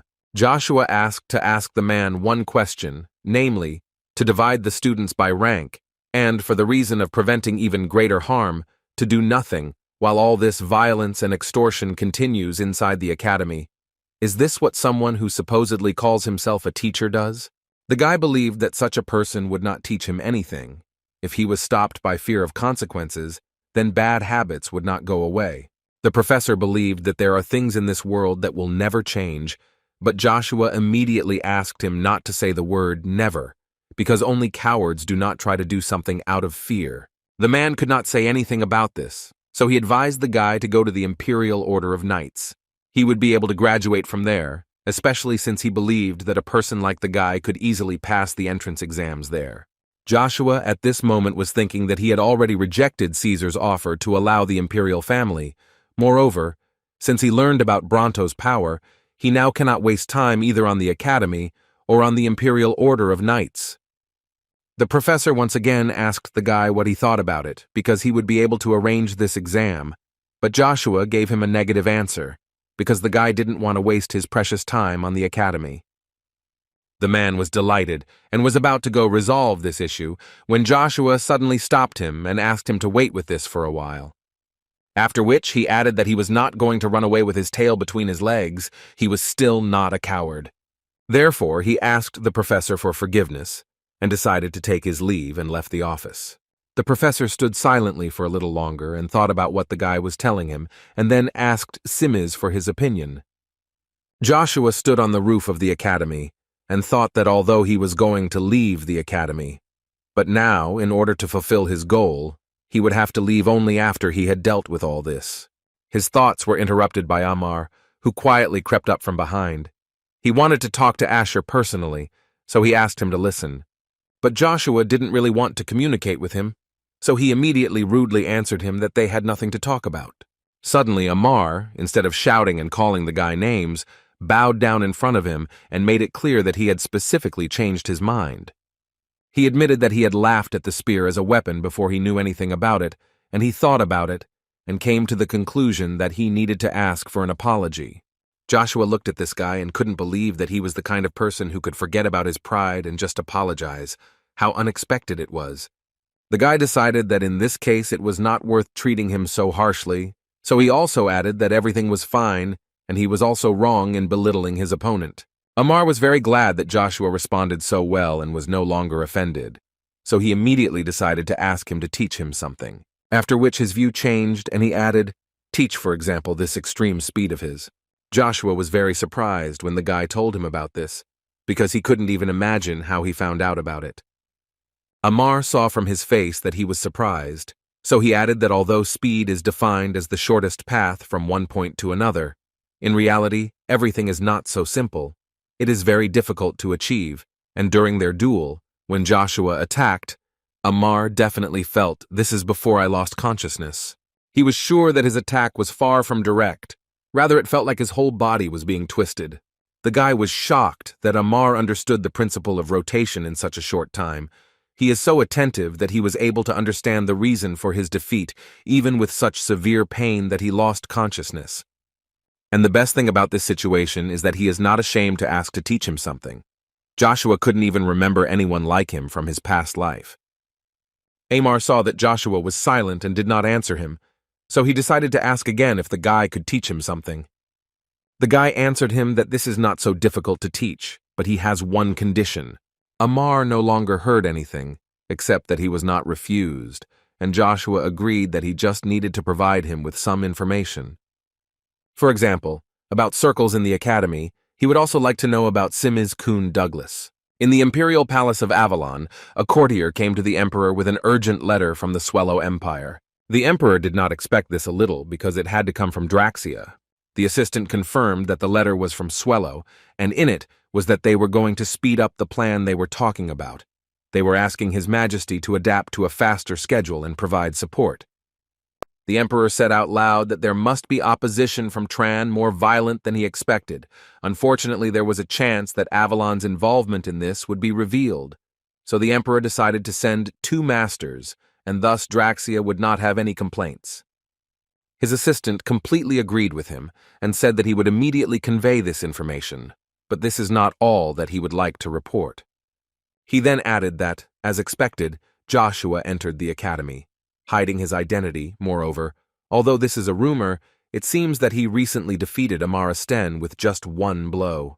To the emperor, surprisingly, this looked very funny, because it seemed absolutely true, considering that even Babylon did not become a threat to him. Marcus thought a little here and ordered his assistant to do one very important job, namely to ensure that this child joined the Order of the Imperial Knights, no matter what. He was even ready to write a recommendation personally. The assistant at this moment was shocked, because despite the fact that the requirements for joining the Imperial Order are very honest, the Emperor is ready to write him a letter of recommendation.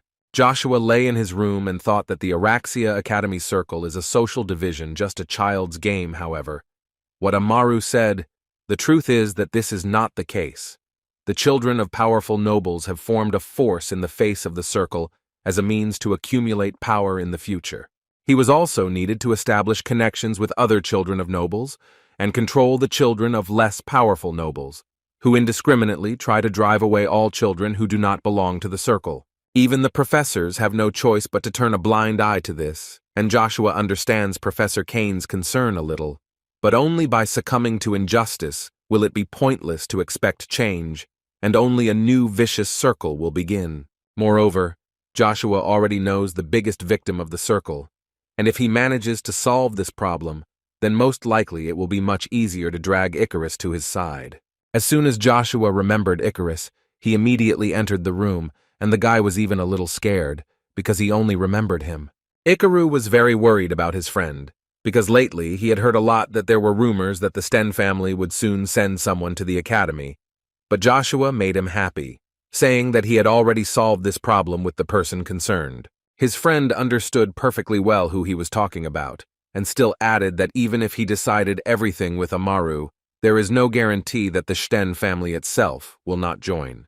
Ikaru also added that the circle of the Araxia Academy will deal with him even earlier, which brings with it huge problems. As it turned out, Joshua didn't care at all, because he has a way to solve both problems that Icarus mentioned at once. In his head, everything was quite simple. You just need to demonstrate enough strength to force anyone to submit. Ikaru would like to say that this is impossible, but with the strength that he showed in the duel with Amaru, such a possibility apparently exists. But Joshua at that moment was interested in another very important question, namely what he and Icarus argued about before the duel began. And the guy suddenly grabbed Icarus by his clothes and told him that he already had a desire. Joshua knew very well what skills Icarus had, so he asked him to use his skills only for him. Icarus didn't fully understand what Joshua was asking him to do, but if his friend accomplished what he was talking about, he would definitely think about it. But he still couldn't withstand such pressure and decided that he urgently needed to leave. As soon as Icarus left, he only thought that in this way he should have become closer to Icarus thanks to this. Kane fought with all his might, but still did not understand what he should do to defeat his opponent. His rival was not just a knight, but Duke Agnes, who said that Cain did not have enough abilities to protect his lord. These words only gave the guy motivation, so he went into battle and dreamed that he would one day become stronger than even Duke Agnes himself. Agnes dodged all the knight's blows, and simultaneously asked him what was the reason for such a desperate desire to become stronger that he even changed his main weapon. Cain kept it in his head that his lord promised him that he would make sure that he would not worship anyone other than him, and he believed it with all his heart, and he would become stronger to protect his lord. Agnes praised him for his desire to become stronger and protect his lord, but this was still not enough, and Agnes struck another blow at Cain without even moving. After such a fight, Agnes ordered the doctors to treat the guy, because they fought with real weapons and he received real injuries. The man looked at Cain and thought that Joshua had already acquired someone so loyal in so much time, someone who would go with him to the end. Baron Head ran out to the training ground and informed Agnes that he had received information that the Empire would begin to progress with this matter, but the Duke was interested in knowing who the source of such information was. Hen answered him that the Sten family had sent a letter which he could read for himself. Agnes read this letter, and at one moment it dawned on him that what they were so afraid of had finally begun. The Swell Empire is a great nation that owns as much of the continent's land as the Avalon Empire. Due to their territories being mostly vast plains, they have become the continent's greatest in horsemanship. The Swell Empire faced one problem, and that problem was the independence of the Principality of Tran. In the capital of the empire, the emperor sat on his throne and listened to his advisors tell him that if they just continued to watch the neighboring kingdoms, there was a huge chance that the situation would tilt in their favor. Duke Altsma was a general of the empire, and as he said, he only needs to hear a word from the emperor and he will crush their millions of forces that stand in his way, even if he has to fight against the so-called Titan 9 stars, Duke Agnes. But the sage Gandar reminded the general that His Excellency Lucifer is also part of the 9 stars of their empire, and it would be foolish to simply attack them, because their power is too great for them. The general did not think so and thought that they were omnipotent. The sage was upset that the duke did not understand anything. The emperor was tired of listening to all this quarrel, and he asked them to calm down, because he knows about the magnificence of Duke Altsma better than anyone else. However, the emperor did not understand how he could be so confident that he would win, even if he was stronger, because if he lost, he would become a big problem for the entire empire. The entire Swell Empire will be at a loss, which will create an even greater danger for the nation, as Varin Bell Grace believed. After such words, Duke Altsman admitted that he was thinking quite drunkenly, and he should have thought about his words better. The emperor wanted to hear the thoughts of the sage. He was interested in what he thought. What was the best way to act in this situation? The sage, in turn, believed that the longer the Empire of Avalon and Hubalt do nothing, the longer other kingdoms will be unable to make their move, and the most they can do is show dissatisfaction. But they can easily ignore this. He especially believed that this applies to the Hubalt Empire, which is currently holding elections for the next pope, so they will not be able to pay attention to anything now. Thanks to this, they can pay attention to Tran. The emperor completely agreed with him and prohibited any reckless actions, but he also ordered that troops be prepared to move on to the battlefield at any time. As soon as the emperor wanted to finish the meeting and preparations, Marco entered the room, who clearly wanted to say something important. The emperor did not listen and immediately asked him about Tran's support. Marco confirmed that although they do not show themselves, everyone knows that he is Tran's moral support.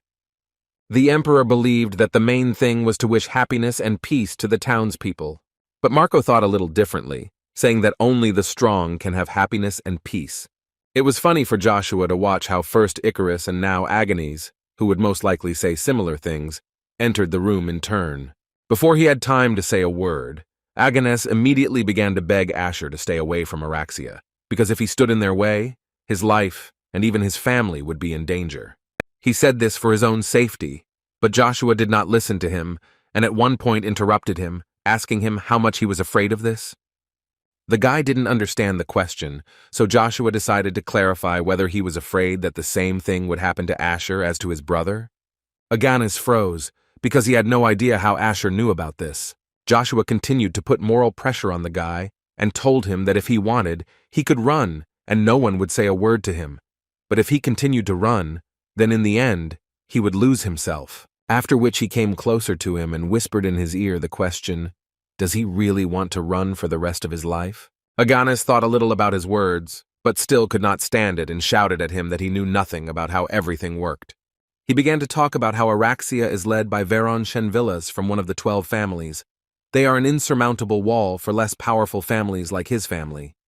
But from all this, Joshua only heard that their leader Veron, how convenient, so he thanked his friend for the information. Aganis didn't understand his friend's reaction, because he was talking to him about completely different things, but he didn't care. But Joshua didn't even listen to him and simply closed the doors right in front of his nose and left. It was only after his friend left that he began to understand what he had just said and why it was suddenly convenient for Asher. The academy had a private room so that Araxia could organize her training camps, one of which was on that day. One of them asked Natasha to take her time and speak a little slower because they did not have time to catch the information that she wanted to convey. She told him that he was simply too carefree. She believed that the Marquis of Cromwell should be worried that Giwog was like this, although on the other hand she thought that he must not have enough time to even worry about his son. But Giwog lived by a slightly different principle. He believed that there was already a lot of stress in life, and if he stressed over every little thing, then he would only get angry and nervous. This quarrel was stopped by Veron, who sat in the very center and asked them to behave appropriately. After all, he heard that Amaru lost to someone named Asher without a chance, and he would like to discuss this. Natasha couldn't believe it if it's true. Then she's very interested in what kind of child this is and what he even looks like. Veron asked them to leave jokes for later. The one whose name is Asher should not be taken lightly. They were surprised that Veron was so nervous about an ordinary fallen family. This is not like him at all. But to the surprise of everyone, Veron told everyone who was in this room that this Asher they were talking about beat him. This was too much for them, and now they also wanted to know who this guy was. Could he be a member of the royal family? After all, Natasha added that if this is so, then they can try to recruit him and use this guy only as a plus. Giwog surprisingly agreed with the girl, because he himself communicated well with Amaru, only because he is part of the Sten family. But hasn't the situation changed? Won't this Asher be more useful for them? Veron didn't think so because he wouldn't be able to watch this bastard Asher walk around here. He had already made him realize who he stood in the way of, just like Shimizu Kun Douglas. Joshua stood in front of the doors of the director's office and thought that most likely he was called because of the incident with Amaru. The quiet days at the academy flew out the window. But as soon as Joshua entered the office, he saw in front of him not the director, but some completely unfamiliar man. This man immediately said that by order of His Majesty the Emperor, he came to convey a message. Joshua was surprised that firstly, he knew his real name, and secondly, he wanted to know what kind of order this was and who this man was. The man did not hide the fact that he is a member of an intelligence organization directly subordinate to the Emperor, called the Black Wind. Joshua knew very well from his past life what kind of organization this was. It was an elite squad that obeyed only the Emperor and could die for him without hesitation. This was a squad that included his old friend, nicknamed the King of Murders. The man immediately asked the guy to listen carefully to what he was going to tell him now. Did the Emperor convey a question that he wanted to know? Or did he reject the offer of the fourth prince and wants to obey only his will? Then the will of the Emperor is that tomorrow he joins the Order of the Imperial Knights, and if necessary, he will even write him a letter of recommendation. But if he still refuses, then he will go to extremes and raise the question of his enrollment in the academy because of what he will be expelled for joining the order. Also, the man himself has already added that His Majesty's order is absolute, and the guy should visit the Imperial Palace as soon as possible, and the man will deal with the academy. Joshua walked along the corridor and thought that he had heard that the Emperor was a rather energetic person, but now that he had experienced it for himself, he could say that he expected something a little different. Aganis tried to stop the beating of his friend, but he wasn't really very good at it. The guy turned to him and told him that it seemed to him that Aganis was a little misunderstanding what was happening. After all, so that he does not do this, it concerns him, and after Icarus they will begin to attack him. Aganis really didn't understand why they pestered them so much, because they didn't do anything like that. But the answer was unexpected because the guy asked him in response why he thinks that they should do something to be treated like this. Gavog answered him that his past sin was that he had the wrong brother, and today he has the wrong friend. Aganis told them that they had known him for only a few days. In their opinion, this can be considered friendship. Varen was not sure about this, but he knows for sure that Asher likes to get involved in such situations. Aganis did not quite understand why he was saying this. The Count believed that he did not need to know the details. His role was simple. They would be hostages whom he would come to save. Varen added to him that all he needs to do is repeat the same thing that happened with his brother Simiz. Aganis remembered his brother only with a smile. Although they were not from the same mother, his older brother was always ready to listen to him and help. But one day, Varen and his friends decided to show the place to this guy, and also made him be grateful that instead of destroying his family, they punished only his brother. He only kicked Simiz out of the academy, even though the poor guy would no longer be able to walk, and Varen advised Aganis to keep quiet. The guy was tired of listening to how Varen insulted his family and himself, so without thinking for a long time, he decided to teach this scoundrel a lesson. But he slightly miscalculated his strength and received an instant blow, after which he is unlikely to try to go into battle again. After which Varen added that if Asher does something wrong, he will destroy the boys' families. Suddenly Icarus, who had moved away a little from the pile of blows, said that they were all just pathetic. After all they can really do is take hostages to defeat one single person. They have no dignity at all. But Varan and his associates could only laugh at this, because throwing such words at his position is quite stupid. He came closer to him and looked down on him as if he were an unnecessary creature. But after that, he still did another bad thing. He simply kicked Icarus in the face, which could have caused quite severe damage to the guy. After which he added that this world is built on the survival of the strongest, and its only goal is to trample others, and it is obvious that the weak will always be prey for the strong. It was painful even for the other students to watch how Varen continued to beat the guy and say that if they just silently ate their malnutrition, then everything would be fine. He believed that all this was happening only because trash like them was trying to change this, and how should the nobles react to this? Aganis was already begging them to stop, because at this rate he might die. But they continued to do this, and wanted to find out what their friend Asher would say to all this. But suddenly they all fell silent, and looked at only one person who was coming to them not with the best intentions, saying that Varen had broken his promise.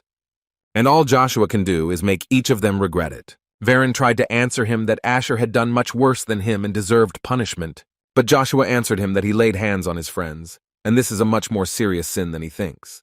Aganis suddenly felt very ashamed because he heard that Joshua considered them his friends. Joshua continued to walk straight at him and threaten him that right now he will be punished for everything he just did. Varen tried to shout to him that if he didn't stop now, he would destroy the families of his friends and throw it all on Asher, as a result of which he would be expelled from the academy. Joshua actually stopped and thought about the guy's words. Varen immediately began to be sarcastic and say that the guy finally understood the situation, and he was interested in finding out what the child of a fallen family would do now. Natasha was looking at Joshua at that moment and told herself that he was much better than she could have imagined. Gavog began to laugh at this, because is Asher really so stupid that he thinks that he can withstand everyone who has gathered here? Natasha agreed with him, because 3 of the 12 families are gathered here. Even the children from the 5 ducal families cannot do anything here, unless one of the families of Duke Agnes or Tremblin. But Varen didn't care who this guy was or what he was, because he was going to put an end to this here and now. But first he wanted to ask only one question. He was interested to know if the guy knew what kind of ring it was and why he even returned it to him, because he could have used it. But Joshua just smiled back at him and said that he doesn't act as dirty as he does. Varen was very happy with his words, because if the guy changed his mind now, he would be very upset. And now he has many reasons to teach the guy a lesson. This ring, which was called Dawn, is more amazing than he thinks, because if he pours a certain amount of mana into it, then he will be able to gain power that will exceed the power of Maker, which is more than enough to defeat some Asher. The guy turned into a knight and added to him that here, where the strength of his family decides everything, he will not be able to change anything on his own, and right now Varen was going to show him how stupid he was. Gavog liked this ring that Varen had so much, because it is always so ostentatious, and he even wanted to ask his father to buy him something similar. Natasha told him that he could only dream, because his father would never buy him a new ring when he knew that he already had a ring and it was in excellent condition. In any case, she was very sorry that this happened, because this time Asher was just her type. She thought it would be great to talk to him, but Varen found him earlier. Varen answered her that with her nature this guy would bore her in one day, and besides, he annoys him so much that he wants to destroy him more and more every day. After all, he reminds him of that idiot Simiz who rebelled against them to change this place. But in the end, everything turned out completely differently. He remained bedridden for the rest of his days, and it was very funny for them while his brother was in pain. Joshua stopped standing still and continued walking towards the guy who until that moment had been too confident in himself. Varen once again decided to remind him not to approach, unless of course he is ready to sacrifice his family for these guys. But Joshua was not going to stop, so he decided to get the ring that Varen boasted about. Varen couldn't believe his eyes, because where could such a commoner as Ashura get such a ring? Joshua decided to answer him not with words, but with actions, and show the strength that Varen was so proud of, after which an explosion occurred. Gavog and Natasha could not believe what was happening. Does he really have the ability to use such a ring? And also so much mana? As soon as the smoke cleared a little after the explosion, Varen couldn't believe what he saw in front of him. How could someone like Asher wear such armor and with such a coat of arms? Joshua was wearing the armor of the Duke Agnes family, and thus he could reveal his identity, but he didn't care anymore. The guys couldn't believe it. It was really the coat of arms of the Agnes family, but each of them understood perfectly well that Babylon had graduated from this academy a long time ago, and it couldn't be him. Is this the rumored child who became a mana user at age 9 from the Duchy of Agnes? Joshua looked straight into his eyes, and once again repeated the question that Varen asked him. Didn't he say that in this academy everything depends on the strength of the family? The guy couldn't resist, and still told everyone that his real name was Joshua von Agnes, and asked them how high he had now risen in their eyes. Natasha decided to start making excuses, and saying that there was some kind of misunderstanding, because if only they knew that he was someone from the Agnes family. But Joshua didn't let her finish and started yelling at her to shut her mouth. The guy was already too angry, and ordinary words would not stop him. Do they really think that he will forgive everyone who believes that other people's lives are trash just because of the strength of their family, and then throws them into the depths of despair without batting an eye? Gavog tried to stop him by saying that they are all the successors of 12 families. He doesn't want to become the enemy of all these families, does he? Joshua found it very funny to watch this, so he decided not to answer this question, but to ask in response, would he like to make an enemy out of the Agnes family? The guy understood perfectly well that at the moment, when his family is occupied by the Ponier family, and if he and the Agnes family become enemies, then he risks not only losing his place as a successor, but also putting his family at risk. Joshua told each of them that he now only needs those who beat his friends. He gives everyone who was not involved in this a chance to leave. Some students who were standing behind Gavog suddenly began to think about leaving after all, because they suddenly had homework that they had not completed. Varen tried to stop them and threatened them that they wouldn't just get away with it because he'd punish his betrayal very seriously. But he was interrupted by Joshua, who was already near him, and asked him to worry about himself because today is the last day that Araxia exists. Varen saw a sword that was literally glowing from the amount of mana that Joshua poured into it, and the guy realized that he needed to beg for forgiveness. Joshua was not the type to repeat himself several times, especially since he already gave Varen a chance, which he unfortunately did not justify. Therefore, it was time to teach him real manners, after which he struck him with a blow that threw this count several meters away. His defense, which he boasted so much about, simply disappeared at one point, because it could not withstand such a strong blow.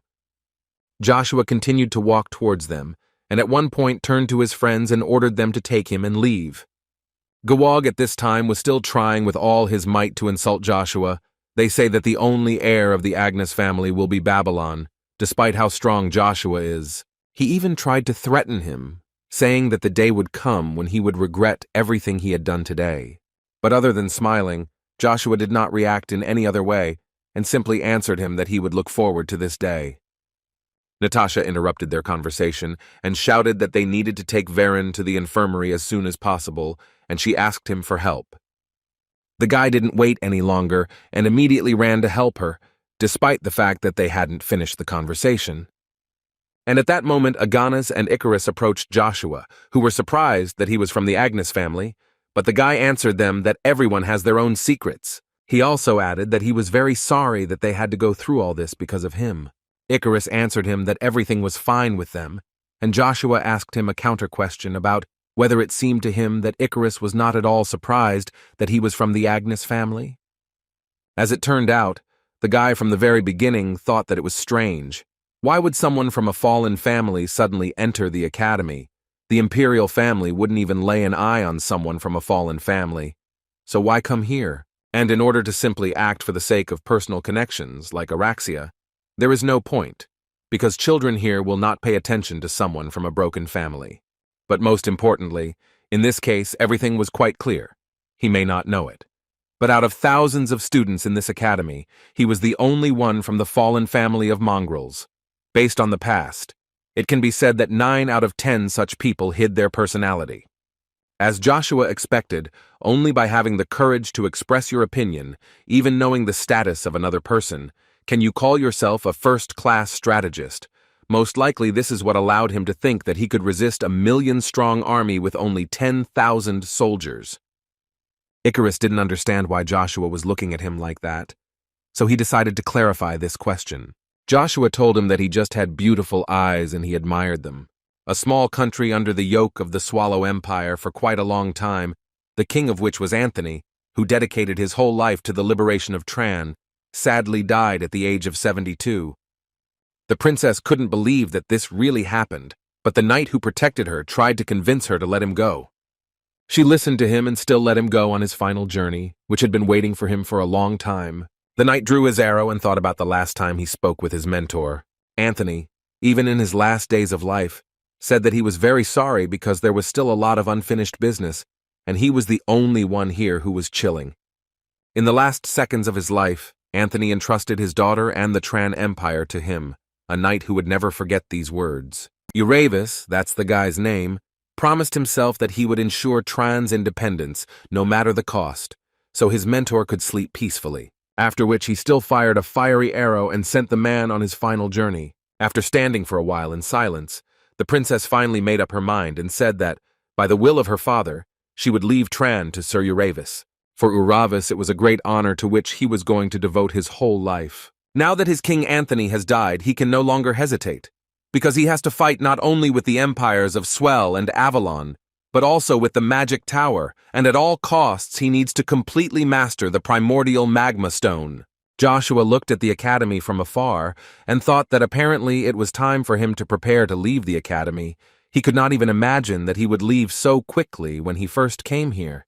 He believed that he needed to get to the Imperial Palace as soon as possible and get something from the Imperial Secret Vault.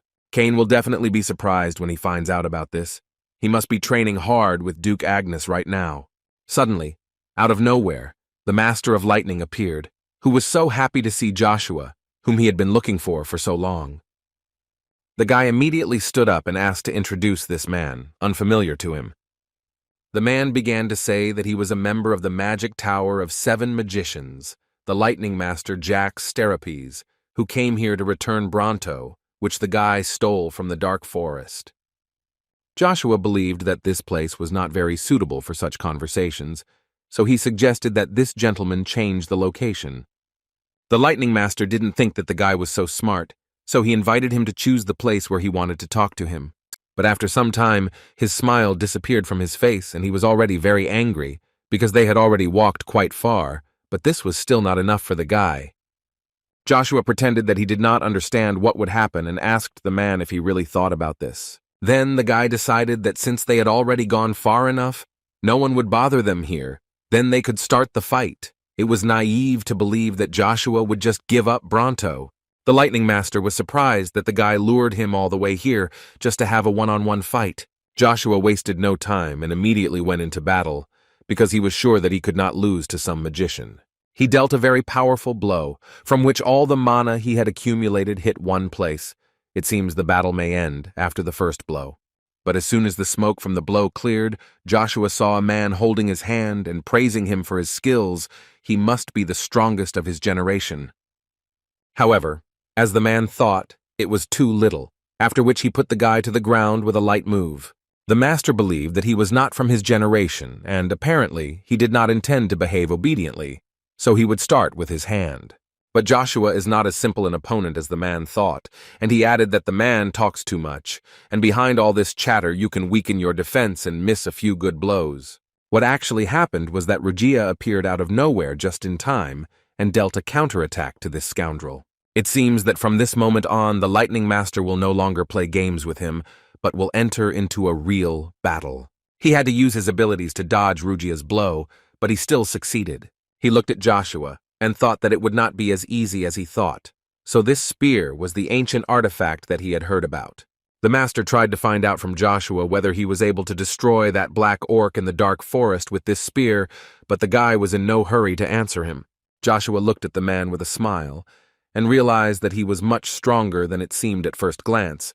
But in any case, he did not know that the guy had already completely absorbed Bronto's power. The man realized that no one would tell him anything just like that, and everything would have to be done the old-fashioned way. Joshua answered him that it seemed to him that he had understood something wrong. Did he really think that Joshua would say a word to him? But the master assured him that the only one who doesn't understand something here is Joshua, because we are talking about mental magic.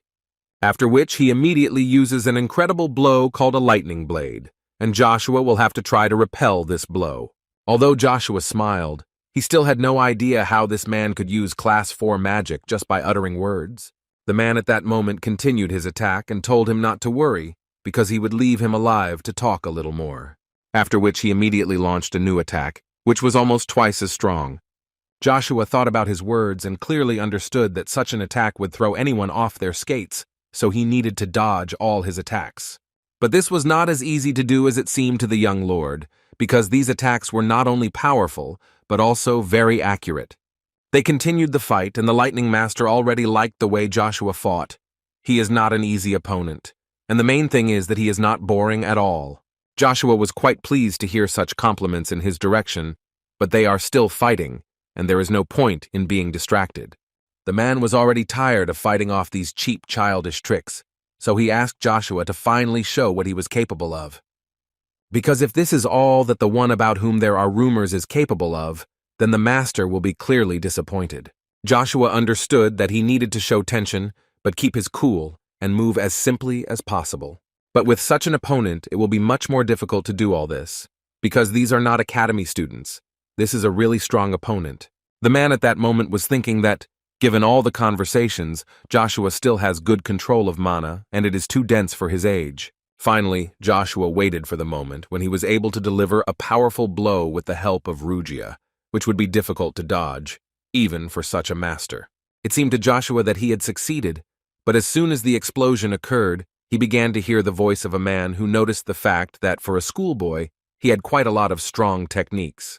But all this talk only distracted the man, and he did not notice how Joshua crept up from behind and shouted that he did not want to hear such a thing from the magician. The blow was quite strong, but the man again managed to escape and dodge the blow. Moreover, he was able to launch a counterattack that Joshua should have avoided. Joshua held his own well in the fight with such an opponent, because at one moment it seemed that the man was head and shoulders stronger than him.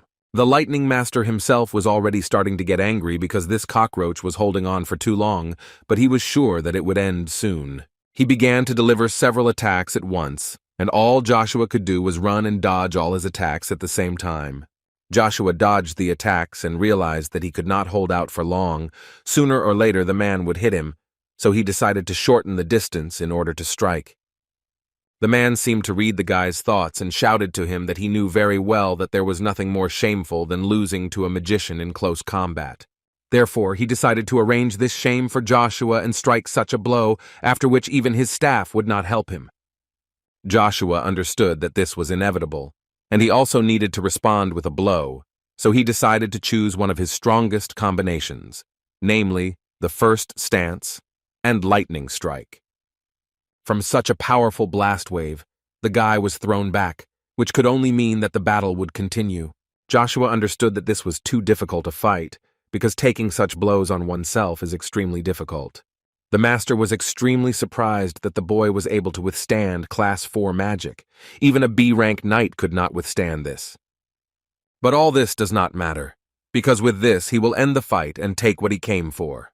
The man decided to give him one last chance to give Bronto back before he struck, because he wouldn't want to cripple such a talented child. He would be very ashamed later. Joshua really underestimated this magician. He set up lightning spheres while he was attacking. The man advised the guy better not to move, because as soon as he squeezes his hand, all these spheres will go straight at him and destroy him with one discharge. It was funny for Joshua to listen to this, because does a man really think that he will just give up? Well, then the man had no other options but to clench his fist and deliver the blow he had just threatened. Joshua understood that he had to deal a massive blow in order to somehow evade, so he decided to use a blow that he called a furious storm. The master was quite surprised by this decision. This time he was really going to destroy him, but the guy was again able to fight back. The guy fought with all his strength, because in this body he has a certain limitation, which is not enough to defeat this guy by force. But no matter how hard Joshua tried, these spheres would not just disappear until they fulfilled their task, namely, destroy the target. So the man advised the guy to come up with something better than his attacks. The master saw the ridiculous expression on Joshua's face and assumed that this was his limit, in which case he was upset, because they had just begun the fun. It would be a pity to interrupt it. He began to concentrate mana in his hand, and before finally destroying Joshua, he asked the guy to show at least something that would not disappoint him. Joshua looked this man straight in the eye and simply didn't know what to do, because this master was really too strong. The lightning master was very glad that he finally drove the guy, and from his face he saw that Joshua lacked confidence, but unfortunately for Joshua he was not going to stop and would strike until the boy evaporated. After which he nevertheless delivered the blow that he promised, and he called it a flash of runes, upon contact with which few managed to survive. Suddenly, the emptiness in Joshua's head was overcome by his friend, who did not understand what the guy was doing. Had he really given up? Suddenly he realized that the blow and in general, time in general, had slowed down very much. Was it really all the work of Rugia? She began to ask him if he was just going to stand there and remain pathetic without even using his new power, but Joshua understood that his opponent was too strong to use it. But Rugia reminded him that the guy never cared, because no matter what situation he found himself in, and no matter how strong the opponent, he always chose the path of destruction. Joshua understood that nothing had changed since then, and remembered why he was doing all this, and his path that he so wanted to go through. The guy survived in any battle, even once destroying a castle that was considered impregnable. From that moment on, the guy realized that it didn't matter who his enemy was. The main thing was that his name was Joshua Sanders, and no one would defeat him. Joshua decided to use Stage 3 magical spearmanship, which was a very rare occurrence for him, because such power is difficult to control. The guy got up from his knees and used all the strength he had to continue the fight. He threw the spear with maximum force, the impact of which created a storm of fire. The lightning master was incredibly surprised by such power, because it seemed to him that the guy had just been dying, and now he was delivering such powerful blows. He was barely able to dodge the first blow, but Joshua did not stop there and immediately flew to deliver a second blow, no less powerful. Joshua finally caught up with the man and was already touching his body with Rugia. This could be the beginning of the end for the lightning master. He felt incredible pain, but he didn't think about it, because in his head there was only that misunderstanding of how this guy could do this. Joshua used demonic and divine powers at the same time, which allowed him to continue the fight without any problems. But suddenly Joshua became very ill again after he used this power. His stomach hurt too much, and his hands were all covered in blood. He understood that if the man had not let his guard down, Joshua would most likely have died. Today he was very lucky. His thoughts were distracted by a man who suddenly began to make loud sounds and a very bright light. An instant later, an explosion occurred, from which the guy was simply thrown far away. While he was falling, he only thought that now he could finally close his eyes and rest a little. But just when he decided that he could close his eyes now, Rugia turned to him again, who asked him to hurry up and start moving his mana and do it before Bronto absorbs Jack Steropes' mana circle and enters berserk mode. Joshua's consciousness was on the verge of shutting down, but still some non-negotiable process began inside him that could destroy him. In the meeting room of the Academy's faculty, the issue of concealing one's identity was being decided, which was not new to them, but in the case of Joshua von Agnes, Everything was different. Baron Sigurdum added that before this no one had revealed their true origin, much less caused problems among the students. But his colleague added that this is the son of Duke Agnes, and there is no need to make a big fuss out of this. But Sigurdum explained to him that it seems that he does not quite understand the whole story. The students demand to know the truth, no matter what it costs them, and no matter what they have got in the way. He also believed that if they did not stop keeping silent about these personal discoveries, then the reputation of their academy would come to an end. After which he personally turned to the director of Sten Ain Albert, who clarified that in this way, families can simply accept children who have absolutely nothing to do with them. The director thought that although Professor Sigurdrum was right, he didn't think at all that everything would end with a couple of complaints. But he thought the main problem was that the children of 12 families were involved in this whole mess. The professor believed that in order to nip this in the bud, it was necessary to expel Joshua von Agnes using this as an illustrative example. But the class teacher was against this. This can only be decided by the academic service at special meetings. But the professor believed that this was precisely the main problem. All these big problems arise due to not serious punishments. The teacher answered him that they didn't even know the reason why he did this. They had no reason to expel him for it. The professor thought exactly the opposite. He thought that there were more than enough of them, because he had wounded Varenchen-Villas several times, and they couldn't just turn a blind eye to it. After these words, the teacher could not restrain himself, and said that recently there have been rumors that Marquis Villas was going to introduce Baron Sigurdum to central politicians. Is he really going to sacrifice his child because of power? But unfortunately, except for Professor Kane, everyone else was silent, and he could not believe that they all agreed with the professor. Sigurdum looked at the professor and smiled maliciously, and thought that now it would be easier for him to stand on his feet, and it seemed to him that promotion was not so far away. Professor Kane realized that there was no point in contacting the others, so he decided to ask the director what he thought about this. Because even taking into account the concealment of identity, not a single academy on the continent would expel a student. Moreover, he believed that Joshua von Agnes should be rewarded for stopping the evil activities of the Araxia Circle, as well as their complete dissolution. Even the professors could not achieve this. Sigurdum protested these words and asked the professor to speak only about what he could take responsibility for. This remark dishonors not only the professors, but also the academy itself. But Kane was not going to apologize, and on the contrary, became very angry and asked Sigurdum to be ashamed of what he could not do, and the child decided it for him. The same thing applied to the others. They couldn't even utter a word because of the power that obscured their views or fear. From the same power, the man believed that because of their actions the students they teach were suffering. He believed that if they had already taken responsibility, then they had no right to behave like that. Sigurdum intervened again and asked the professor to stop because he could no longer listen to all this nonsense, with which the other professors agreed. But suddenly they were interrupted by two people who entered the meeting room and added that they completely agreed with the words of Professor Kane. The director could not believe his eyes that Duke Agnes and Count Arya Brand Sten were standing in front of him. Count Arya could not ignore such a mess and decided to personally come to the academy to sort everything out. Duke Agnes supported his friend's words and asked everyone present if his child had made a mistake. Shouldn't he come in person? They asked not to be so formal, but he believed that he had to be so, especially at this meeting, because isn't this a sacred place of knowledge, where children who will lead the country in the future receive an education? Moreover, at this meeting, it is decided what his son's punishment will be, but Sigurdum suddenly pretended that he did not understand what the Duke was talking about.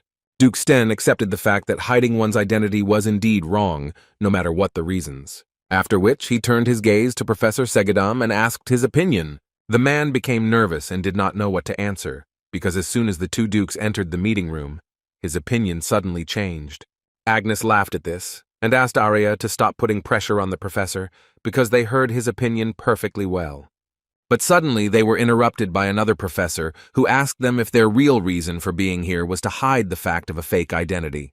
The director immediately asked Professor Cecil to watch his language and not repeat such things in the future. Duke Agnes reassured the director because he really came here because of problems related to Joshua. The professor once repeated Agnes's words that this is a place where children who will lead the country in the future receive an education, which the Duke once again confirmed. Professor Cecil added that due to the fact that someone of your level is here, our decisions will directly depend on him, and he has nothing to say if he is here as a parent who has come to bear responsibility for the mistakes of his child. But in fact, the man does not think that the blame for such actions lies only with the students.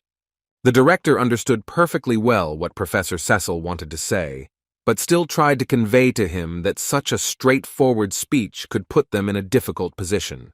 Unexpectedly, Professor Sigurdum, who had previously been silent, suddenly said that he completely agreed with Professor Cecil because such an influential person as Duke Agnes did not have to come here. Doesn't this mean that they have only one way to solve this problem? Count Arya was a little angry that they quickly changed their shoes, because all of them, without exception, kept their mouths shut while that barbaric Araxia circle continued to bother his son. And now that the situation had changed, they suddenly started talking. They could not answer this because each of them, deep down in their souls, understood perfectly well that Mr. Arya was absolutely right. Agnes decided to intervene and added that he does not believe that there are right-wingers here. He is not here to put pressure on the academy because of the incident.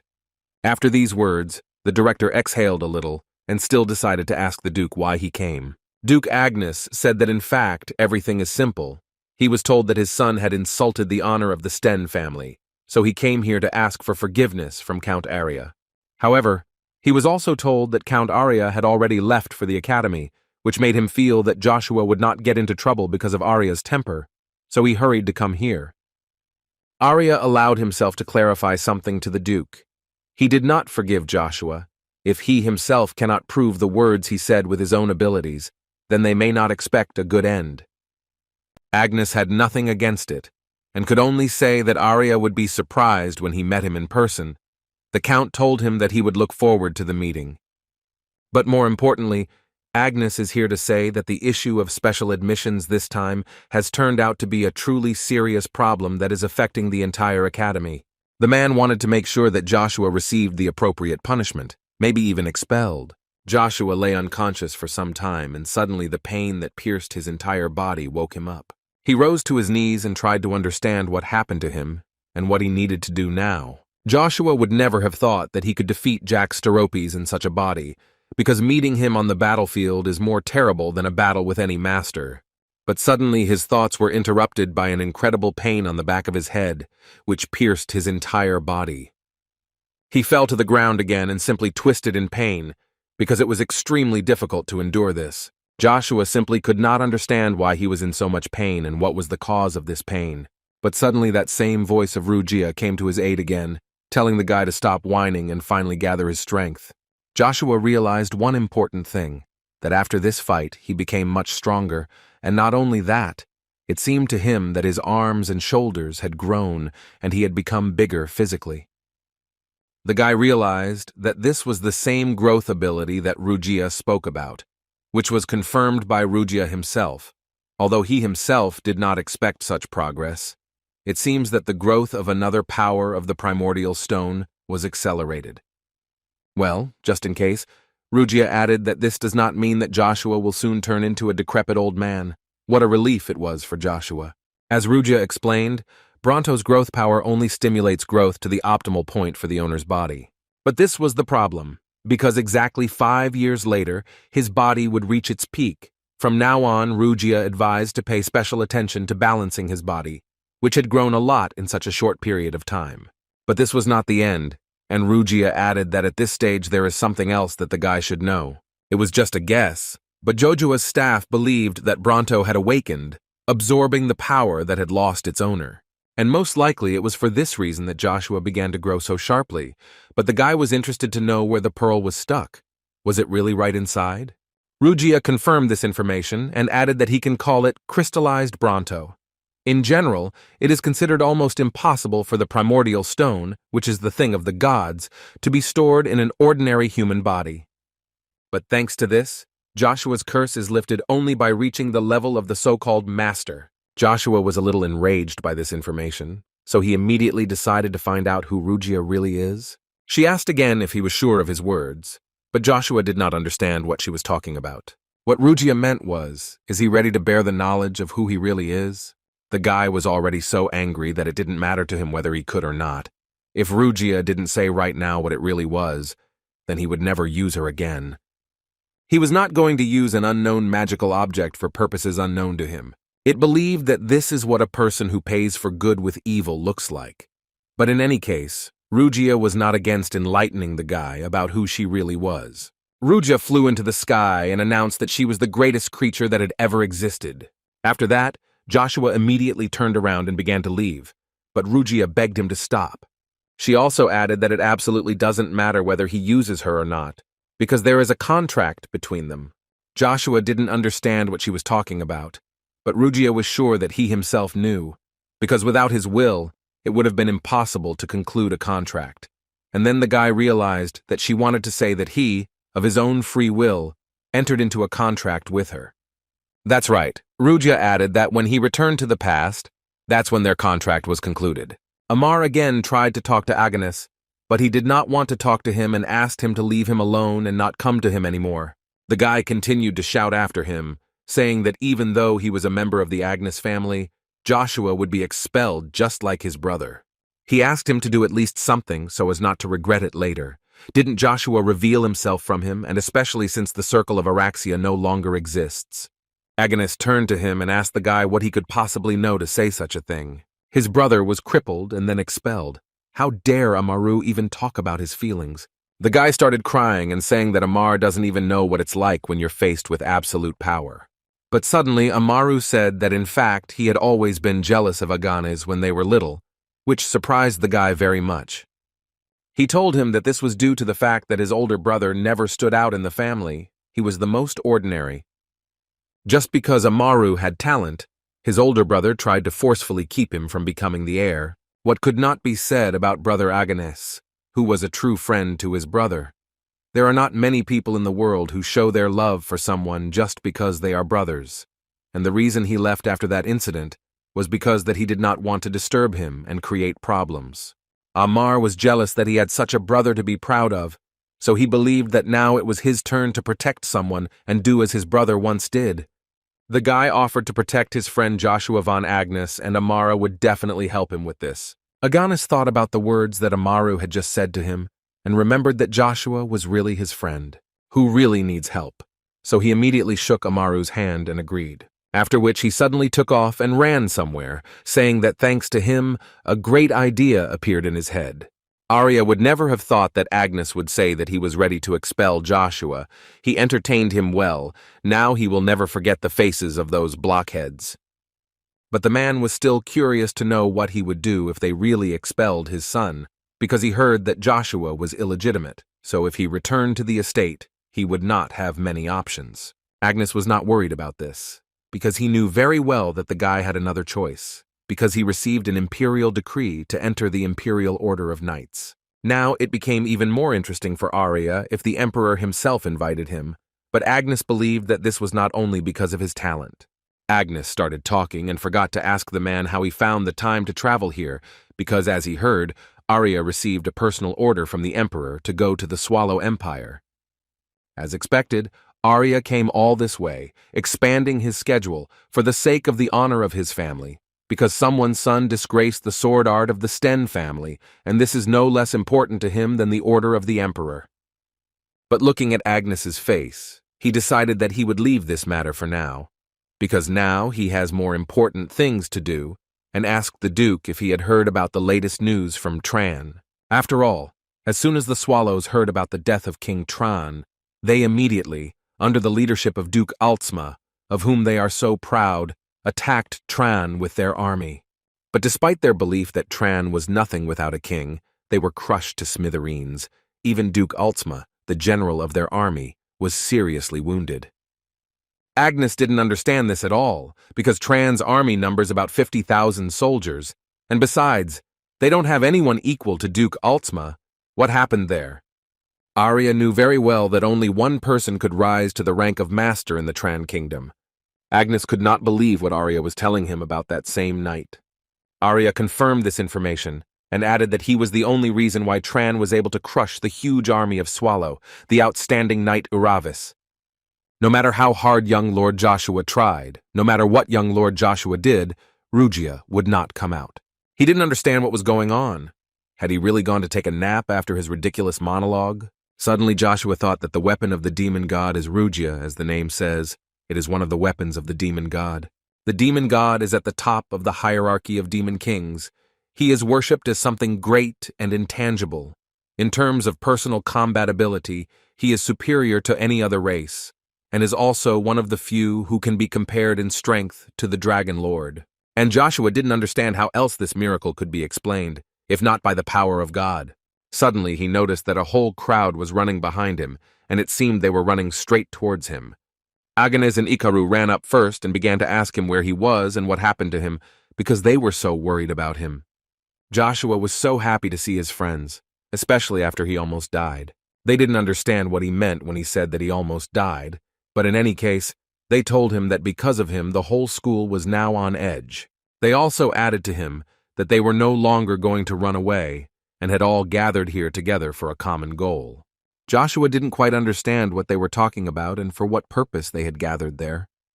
They explained to him that they were here to oppose his punishment. They were going to file a petition against his punishment. Icarus added that although there are students who insist on punishment, there were only 100 people in the Araxia Circle, which means that they do not have the slightest chance against them. Joshua was so pleasantly surprised that they all gathered here for him. It was so nice for him. The guy was so touched that he was ready to cry, and this was noticed by Aganes, who joked with him that it was okay to cry, because there were reasons. But Icarus approached him in time, who told him that crying is normal, and he is always ready to wipe his tears. Joshua had never felt so warm and pleasant in his soul. At that moment he was truly happy. The professor did not understand why the director was trying to keep Joshua at the academy, even if he is from the Agnes family. Then 3 children from 12 families are still studying at their academy, especially since he was promised a high position if they settle everything properly. The man did not forget about the director, saying that he would recommend him for the position of the next chancellor, and the Villas family and the Cromble family are providing all possible support. The director did not quite understand what the Cromble family had to do with it, so the professor had to explain to him that in the struggle for the land rights of the Cromble and Pontier families, the mercenary king joined the Crombles, and their victory is now more likely. And as far as the professor knows, it was because of this that Count Pontier sent his daughter, Lady Cheryl, to the Agnes estate. The director understood that this was all done in order to request help, and the professor added that this is the only reason they should control the Agnes family. The director sat silently and was clearly unsure of what he should do. The professor saw this look and told him that if he doubts, then just let him leave everything to him. He will take care of everything. Suddenly their conversation was interrupted by one of the teachers, who burst into the office without warning, and from his appearance, it was clear that something clearly serious had happened. The teacher told the director in a panic that all the students had gathered to protest. The professor immediately began to smile because he believed that he was right. Because who can resist the 12 families? Most of the students are from the families of low-ranking aristocrats, so they will make the obvious choice in order to survive. Sigurdum was confident that the justice of the academy would be restored after the exclusion of such an evil as Joshua von Agnes. But the teacher stopped Sigurdum, saying that everything is just the opposite. They are protesting not for the punishment of Joshua, but for his pardon and the punishment of the Araxia Circle. Almost all the students of the academy gathered together and chanted for the Araxia Circle to be dissolved. Natasha looked out the window and watched all this, and thought only that she would destroy them all if she only knew how to use magic. She and Gavog came to the director and tried to clarify with them what they were going to do with all of them, because they needed to somehow calm them down. Professor Sigurdum tried to somehow calm the guys down, but suddenly he was interrupted by a voice that told him that it was too late to try to fix something, because everything was already over. It was Professor Kane and Joshua, who came together to the director to make sure that all those responsible were held accountable. Sigurdum began to shout at him in response, because what right does he have to dissolve Araxia and generally talk such nonsense? Professor Kane told him that one of the students lost any future because of the Araxia Circle, and this only happened because they did not perceive them as a problem. But Sigurdum believed that he did not have enough relevant evidence for such statements, and added a question in which he wanted to know whether Professor Kane was ashamed of his words. Professor Kane's answer was shocking. He shouted that he was a witness who knew very well that something similar happened to Simiz, whose future they destroyed. Gavog and Natasha were the only ones who smiled at this, because they perfectly understood that it was all true and were proud of it. Sigurdum asked Professor Kane to calm down and not act like a saint after so many years of inaction. This hypocrisy was disgusting for a man. Joshua could not help but intervene in the dialogue, who found it funny to hear such words, and asked the professor if he really thought that he was in a position to say such things. Joshua knew full well that, according to his wishes, he would take full responsibility for the special clearance. However, before he left, Joshua wanted to cleanse this academy of all the rubbish that had been turned a blind eye. Gevog interrupted Joshua and said that he heard that the guy was illegitimate. Wouldn't he be treated like trash in his own family if he was expelled? Therefore, the guy decided to give advice to Joshua, in which he believed that it would be better for him to stop doing what he was planning, because it would only drag his family into the mud. But Joshua could only smile back at him and say that this had nothing to do with the Agnes family. He meant what he said. Despite the surname Agnes, he will bring everyone involved in this case to justice. Natasha from the family of the Marquises of Brory, Gevog from the family of the Marquises of Cromwell, and of course Veron from the family of the Marquises of Villas. To each of these three people, Joshua will show that every action has its reaction. Gevog was cowardly with fear, but still managed to squeeze out a few more words, saying that their families simply would not leave this alone. At that moment, Semigran turned to the director and tried to explain to him that he couldn't just stand there and look at it. But suddenly, to his surprise, the director supported Professor Kane and Joshua, adding that in the sacred place where children study, something happened that should never have happened. Although they were late, they must restore order. Sigurdum didn't understand what he was talking about. He could lose his position as director if he decided to do this. Because of some ordinary children's fight, he was going to give up the position of chancellor. But the director did not understand what was so important in this position, because he believed that it was much more important to do everything possible here and now, no matter what. Gevog intervened in their dialogue, supporting Professor Sigurdum and saying that the director was mistaken, and the most important thing was the position. He believed that even in the case of Joshua, everyone says that he is more talented than Babylon, but Joshua will never become the heir. Even Duke Agnes will not quarrel with them for the sake of such rabble. But as Duke Agnes himself added, he would leave the question of inheritance, because it is troublesome, because at any moment everything can change. The Duke, who had just entered the room, added that those who have strength can reach the top. This is an unbreakable rule of the Agnes family. Anyone who wants to take a place in the family is obliged to show their strength. Gevog truly did not understand what Duke Agnes was doing here, nor did Count Arya. Agnes believed that children themselves should settle matters among themselves. This is all a rule of the Academy, unless they decided to antagonize the Agnes family over this matter. Gevog understood perfectly well that everything he said was perfectly heard by the Duke. Count Arya intervened in the conversation, who was not going to support the statements of Duke Agnes, but wanted to give one piece of advice, not to create any more unnecessary problems for his families. He was sure that they were quite perceptive children and would definitely understand everything, and it was clear from their faces that they did understand something. Well, before he completely leaves this academy, he asked not to get close to Amaru. After they came to a complete understanding, Agnes asked Joshua to follow him. Meanwhile, in the capital of the Swallow Empire, in the Svenju Palace, the Emperor was discussing the last battle of Duke Altsma, and he was interested in how badly he was wounded. The advisor told him that the Duke was not physically injured, but it seemed that he had a serious psychological shock that would not just go away. The Emperor understood that this was all quite serious, and most likely he would have to personally visit the Duke. But one of his courtiers turned to the Emperor with the words that Duke Altman was just a damaged general who not only brought defeat to their empire in the battle against Tran, but also returned alive. The author of these words was Albert van Mask, and he added that such a person does not deserve the attention of the Emperor. The council hall completely agreed with Musk, because at such moments he needed to strictly observe discipline and punish everyone who was involved in the defeat. Besides, If it were not for Duke Altsma's arrogance, they would not have suffered such serious losses. Musk told how it all happened. The general of the Alstma Empire challenged the enemy general to a one-on-one fight. He did this in a situation where they had all the advantages, both in quality and in number of soldiers. But he lost that senseless battle and completely destroyed the morale of his own soldiers.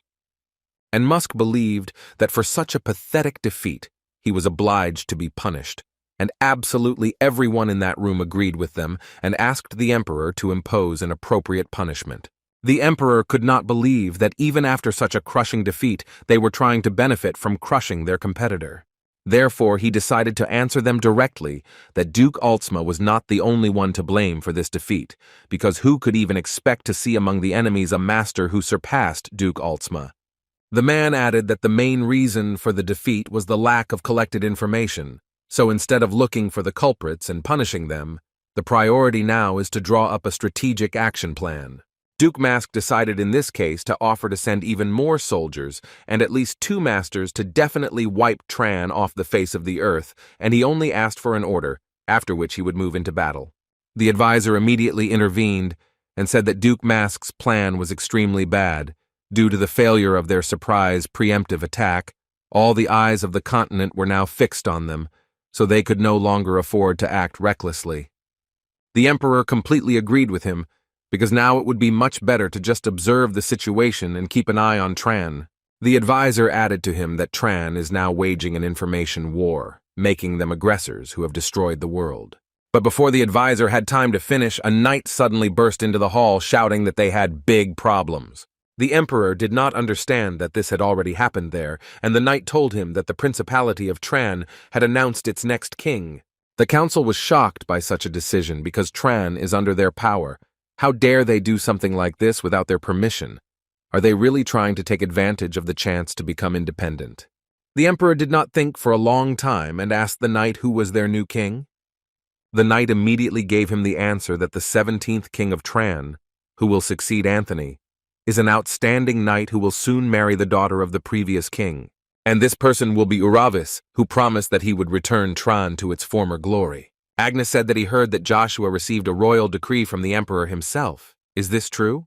Joshua confirmed this information and added that initially he planned to live quietly at the academy, but it didn't work out, and he understood that he could not be forgiven for this. But Agnes believed that his face said otherwise. Judging by his answer, he was going to join the Order of Imperial Knights at the behest of the emperor. Joshua smiled and replied that he was just an ordinary helpless citizen. This answer completely satisfied the Duke, so he stood up and asked Joshua to take care of himself. Arya was surprised that Agnes was about to leave so quickly, but the Duke told him that this was not surprising, because he only wanted to find out about the guy's intentions, and he did so. But Arya still didn't understand why the dialogue between father and son was so dull. Shouldn't it be like that? In any case, it was not so important. So if they had finished with their business, then Arya finally offered to move on to his business. He stood up and came closer to Joshua, after which he told him that he was very glad to see him and asked if the guy knew who he was. Joshua knew this man very well because he was known as the Proud Knight of Avalon, Count Arya Bransten. Arya was surprised that the guy, knowing this, still remained so calm, but Joshua believed that sooner or later they would have met him anyway, so he believed that there was no point in being afraid or running away. Well, since the guy is so sure, Arya decided not to wait and asked the guy to answer for his words and confirm his words if he really considers the rapier to be trash. Joshua looked at him with an equally menacing gaze, and it seemed that he was not at all worried about the fact that he was now speaking with the great warrior whose weapon he called garbage. After which he carefully exhaled and answered him that the rapier is not trash, but he believes that it is not a weapon that could surpass the spear. This answer was noticed not only by Count Arya, but also by Joshua's father, who did not expect the guy to talk like that. Arya still couldn't stand it, because he didn't understand how much courage one must have to say something like that in his presence. Joshua was suddenly overcome with fear that came from Arya, who seemed to be in his body and controlling his thoughts. But the guy was not going to just give up, because right now he felt the thirst for the master's blood, but he was able to cope with this. The guy began to overcome this fear that Count Arya had inspired on him and gradually approached him. He walked with small steps and simultaneously said that it doesn't matter to him whether he admits it or not. In any case, he will prove that there is no weapon better than a spear. Arya couldn't believe that this was even possible. He was walking directly towards him, piercing his spirit. This child recently turned only 10 years old. How is this even possible? The man began to feel incredibly strong pain, which at times was very difficult to control.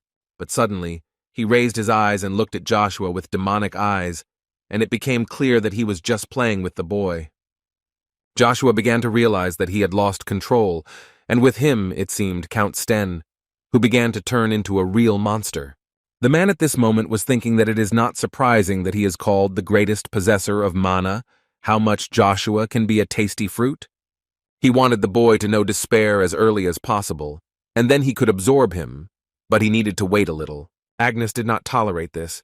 He saw enough and stopped this madness. Arya got so carried away that he even forgot that the Duke was still here. The Duke turned to Joshua and told him that if he really wanted to leave the academy, he would allow him, and if he intended to enter the Order of Imperial Knights, then Agnes asked him to rise to at least the 3rd Battalion. Joshua did not expect such a decision from his father, because he always believed that he didn't care about him, but in any case he was very pleased. The guy answered him that if this is all the Duke wants, then he will do it without any problems, and bowed to them as a sign of respect. In the Duchy of Agnes, Vanessa felt very bad. Her condition left much to be desired, but most of all she wanted to see Babylon. But instead of her son, standing in front of her was Chiffon, who of course could not replace her son. She was still able to remember that Babylon was summoned to the imperial palace, and of course she would worry about him. First the words of her husband, and now this unexpected call from her son. Everything was not going according to her plan. The woman was so nervous that she couldn't even sleep a wink due to anxiety, and all because of this brat who doesn't even deserve to be eaten by dogs. Suddenly the woman was interrupted by Chiffon, who suddenly told her that he was going to Arcadia. Vanessa couldn't believe that he was going to leave without the Duke's permission. He explained to her that at this rate, along with her fear, her entire plan would burn in the fire, and Duke Agnes would personally cut off his head. It was better for him to go straight there, let him pay for it, but in any case, it was better than waiting for his inevitable death. Vanessa thought this was great stupidity, because it was too dangerous in the imperial palace. Even he could lose his life in the blink of an eye. But the woman seems to have forgotten that in the past he was also a member of the Order of Imperial Knights, so she needn't worry about him. He promised her that even if he had to give his life, he would gladly do it for her. She wanted to cry, but she couldn't afford it, so the only thing she did was ask him to come back safe. Chiffon promised her that he would carry out this order so that it would not cost him. Joshua went to train that evening and tore through the training machines one after another. All he had in his head was Count Arya. Joshua couldn't believe that Count Sten was such a sleepwalker. He even got goosebumps. But he was more interested in the reason why Agnes told him to raise to the 3rd Battalion. He believed that this was due to the fact that members from the 1st to the 3rd Battalion of the Order of the Imperial Knights received a ring from the Emperor himself.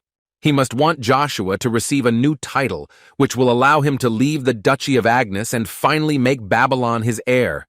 Suddenly Joshua felt that someone else had entered the house, so he immediately ran to see what had happened there.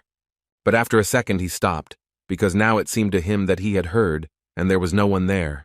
The voice that came out a moment later made the guy nervous again, but then he saw a rather familiar person. It was Zero, who told Joshua that if the guy had thrown this staff a little to the left, he would have clearly gotten hurt. The guy handed him the staff, and in return received a question from Joshua, because he was interested in why Zero came here. The man explained to him that there was a problem, and he also needed to find Joshua to convey information regarding the order, but now the guy was more interested in what kind of problem arose. Zero said that he would have to leave Arcadia for a while, so the information he requested would have to wait a little. It's just that the only one in Arcadia who can have information regarding the god of war is Zero.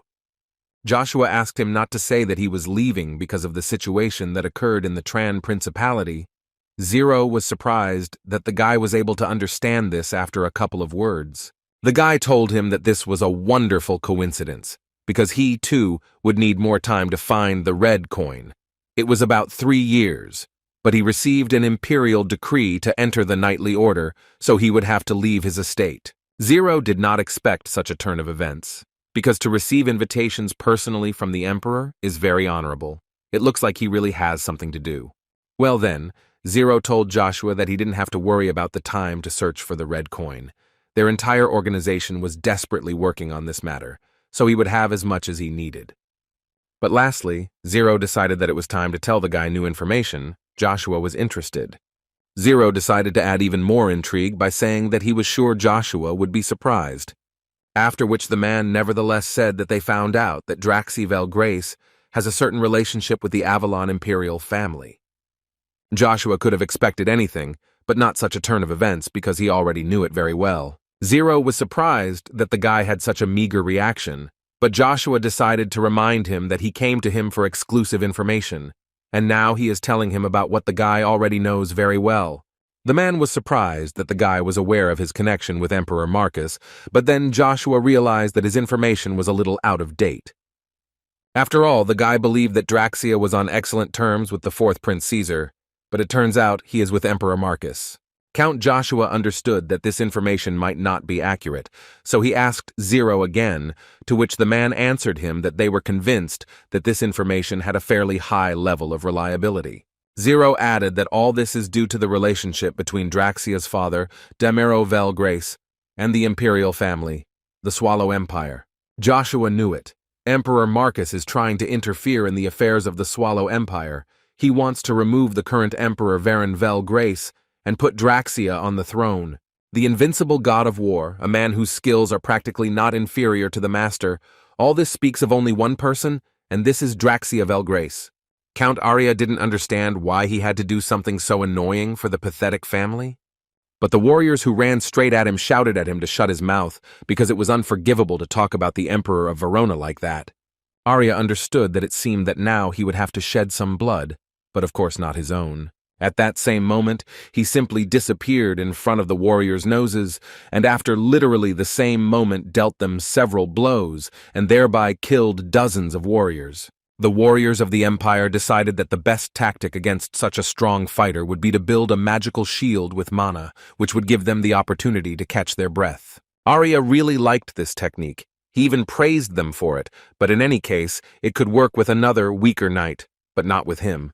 Just when the man decided that it was time to deal with these guys, he heard a voice that came straight from the sky, which told him that it was time to finish and not have fun with them.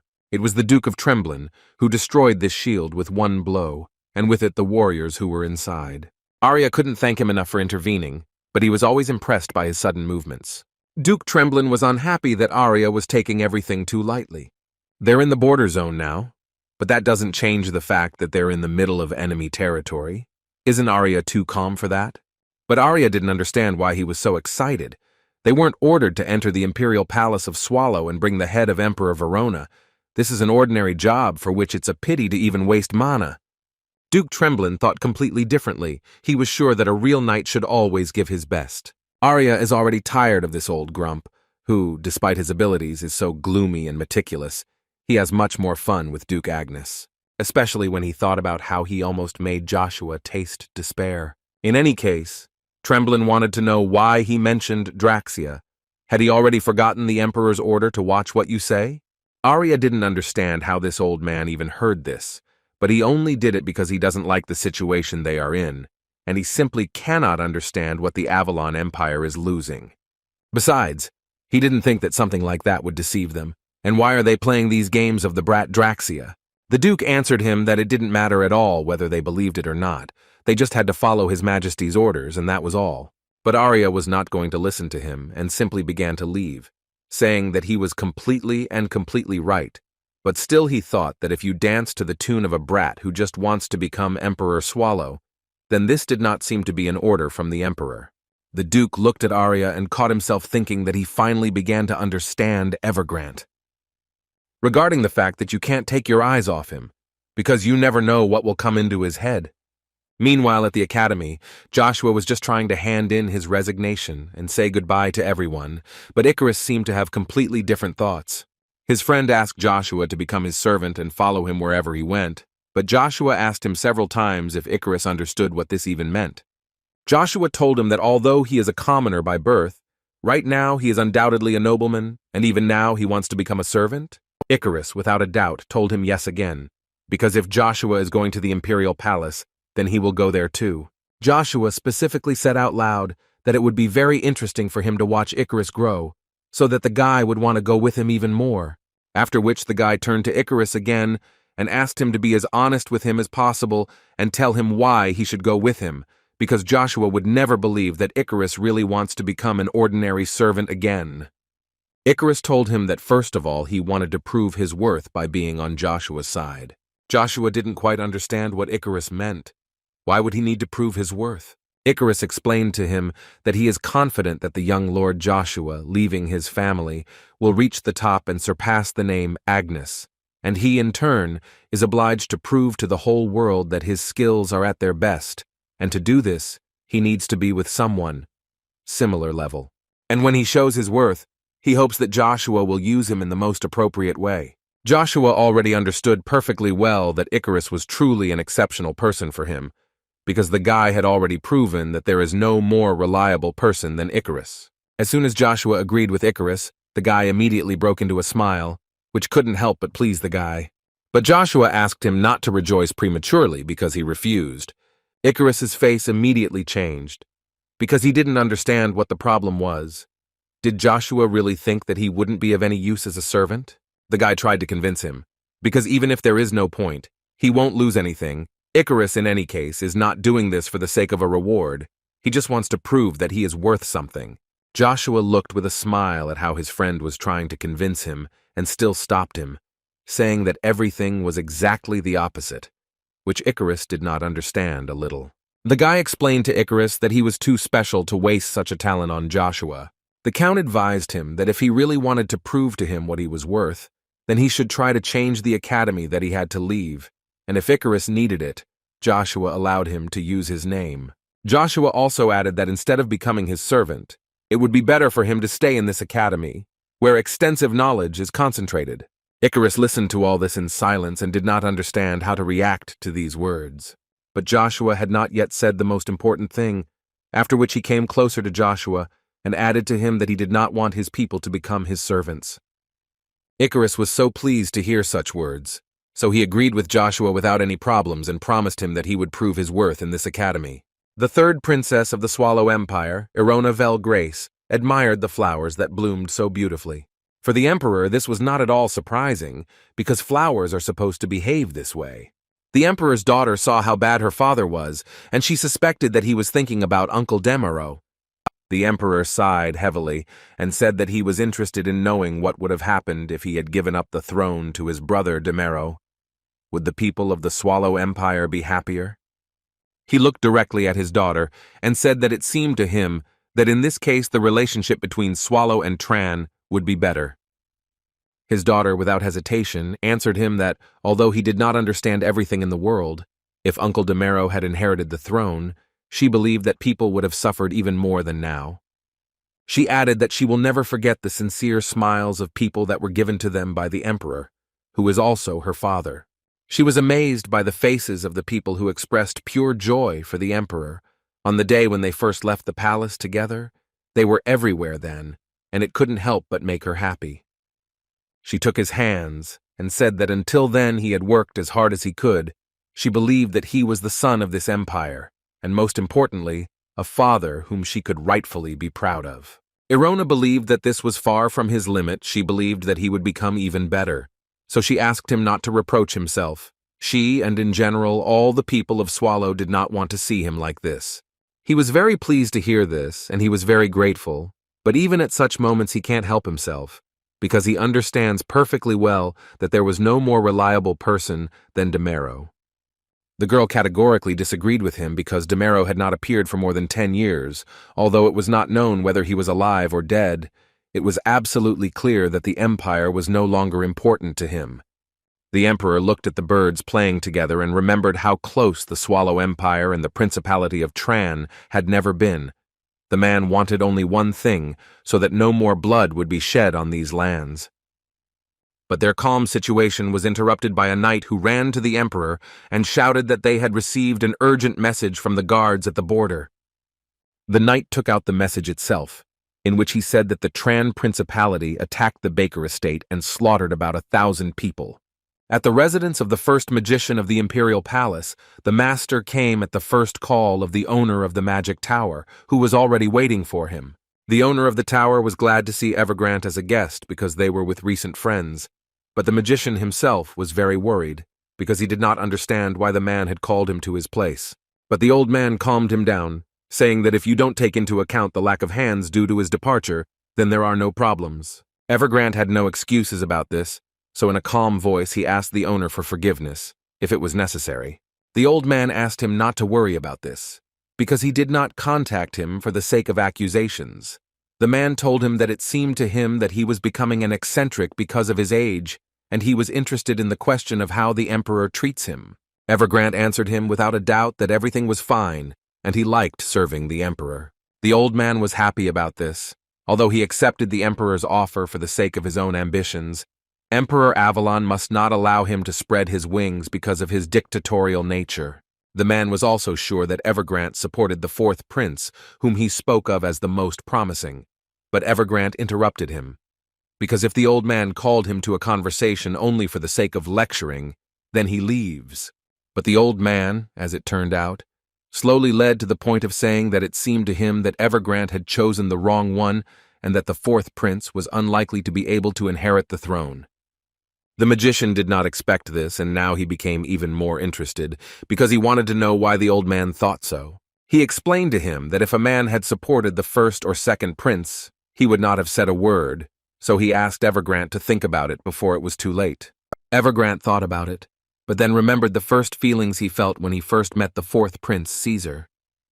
The man felt something very inexplicable, a feeling that filled his entire soul and still has this effect. The old man noticed the fact that this conversation was taking a strange turn, but in fact, he called him to suggest something. But before he announced this, the old man told the magician that the master of lightning from the 7 magicians, Jack Sterapes, was destroyed, which made Evergrant want to scream, because it was very difficult to believe in this, because Jack was stronger than any master of the empire. Therefore, based on this, the old man decided to offer Evergrant to take his place. He also added that this offer would be more useful for his ambitions than standing behind the back of the fourth prince. The magician was of course grateful to the old man for such an unexpected and pleasant offer, but unfortunately, he was forced to refuse this invitation. The old man was not surprised when he heard such an answer, because he understood that Evergrant had another goal that he was striving for, but the man did not understand what the old man was talking about. The master asked him not to pretend that he did not understand what he was talking about, because the old man knew perfectly well that his goal was the treasury of the Avalon Empire, not that fake that everyone gets access to every year, but a real treasury, so beautiful that even the gods envy it. Evergrant was shocked, because he had no idea how the master could know about this treasury. But the old man added to him that most magicians would like to know whether it really exists, no matter what the cost, and he was well aware that all magicians are like that, infinitely greedy for the truth. Still, he decided that it was time to stop talking about these things, so he decided to tell the man that his offer always stood, so he could always hold a place for him. But before they finished, of course, he was a little ashamed to entrust Evergrant with this, but the old man would like the man to listen to him, after which the man's attention was at the maximum level. After which the old man said that the destination of the Lightning Master, Jack, was the teleportation gate in the capital of the Avalon Empire, Arcadia, so he would like to ask for an investigation and find out who killed Jack. Joshua stood near the huge gates in the capital, and joy overwhelmed him, because he had not been in this place for so long. But as soon as he got closer and wanted to go inside, he was immediately stopped by a pair of knights, who stopped him and added that this was an imperial palace and entry without permission was prohibited. So they asked Joshua to provide a pass or coat of arms to prove his identity. The guy did not have such documents with him, so he decided to simply tell them that he had come to take part in the bloody Battle of the Birchers. But in response, Joshua received only laughter and misunderstanding from the knights, because he is still a child and there is no talk of a bloody battle. After which one of them calmed down a little and through laughter told him that they didn't have time for him, so they would forgive him this time. so they advised him to go home if he didn't want to get his ass kicked. Joshua smiled back at them, because if they find it so funny, then it will be even more interesting. Therefore, the guy decided to enter these gates using a slightly unique method and used his armor, and at the same time asked the knights to immediately report that Joshua von Agnes had arrived at the palace by order of the emperor. The bloody Battle of the Birchers is one of the privileges that gives the townspeople and ordinary knights of Avalon the opportunity to join the Order of Imperial Knights. You can join if you take the place of a defeated Imperial Knight. By defeating a person belonging to the 1st or 3rd battalions, which are the most prestigious, you can receive the rank of peerage. Because of this, the Imperial Knights who are challenged do not leave their opponent alive, because they are well aware that otherwise they will be challenged more and more. But Joshua didn't just aim for the rank of Imperial Knight, he planned to rise to the 10th place of the 1st Battalion as quickly as possible, after which he will receive the position of Battalion Commander and take this from the Imperial Treasury, but his title will be a simple bonus. He approached the Palace of the Beautiful Flower and thought that he had walked the same path as in his previous life, and again found himself near this palace. Joshua looked at this palace and thought only about whether she was still imprisoned there or not, but he immediately pulled himself together and realized that now was not the time to think about it, because first he had to do what he had in mind, so he would leave it for later. Joshua suddenly heard someone addressing him, but as he didn't turn around or look around. He was never able to see.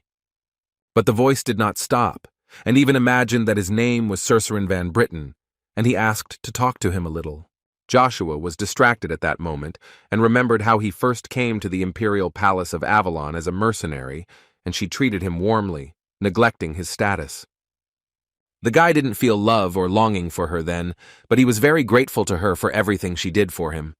The guy decided to answer that same voice and introduced himself as Joshua Sanders. Meanwhile, in the Imperial Palace of Swallow, Duke Mask assured the Emperor that this could not be done, because the rest of the nations would think of them as a laughingstock if they did this, and he was very worried that this could become a precedent.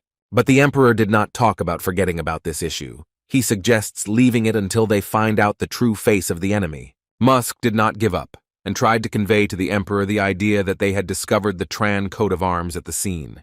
He did not understand what other evidence was needed, but the man was unable to finish, because he was interrupted by a man who burst into the council room and said that this is precisely why there are no advancements. They all have only muscles instead of brains.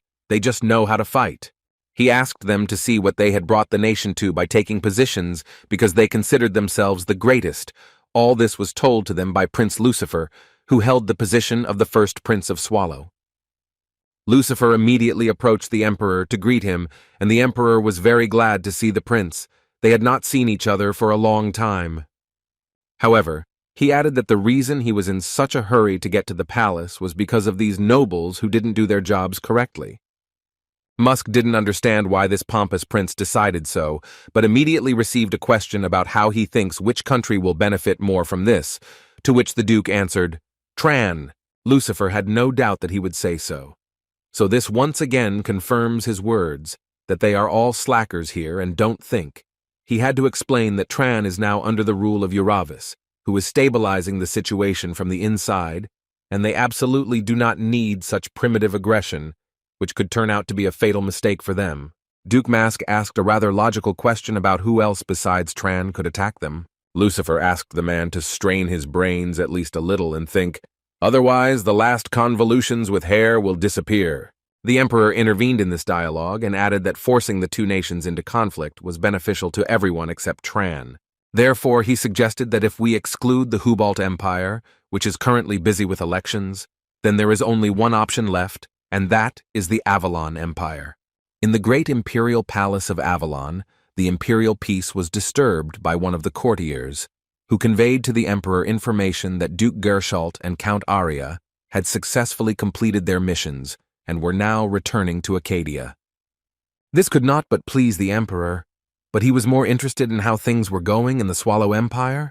The advisor replied to the emperor that at the moment they had not done anything yet. It seemed that now they were just observing the situation.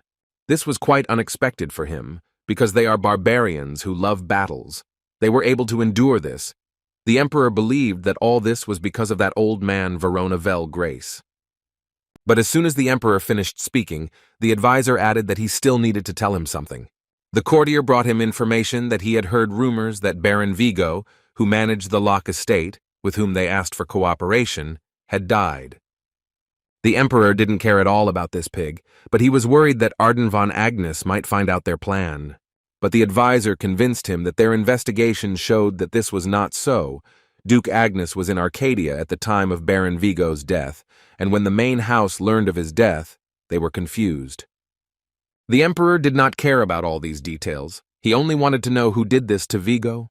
But unfortunately, the advisor did not know this information, for which he immediately received a blow from which he hit his head on the floor. The emperor asked him to forget about it.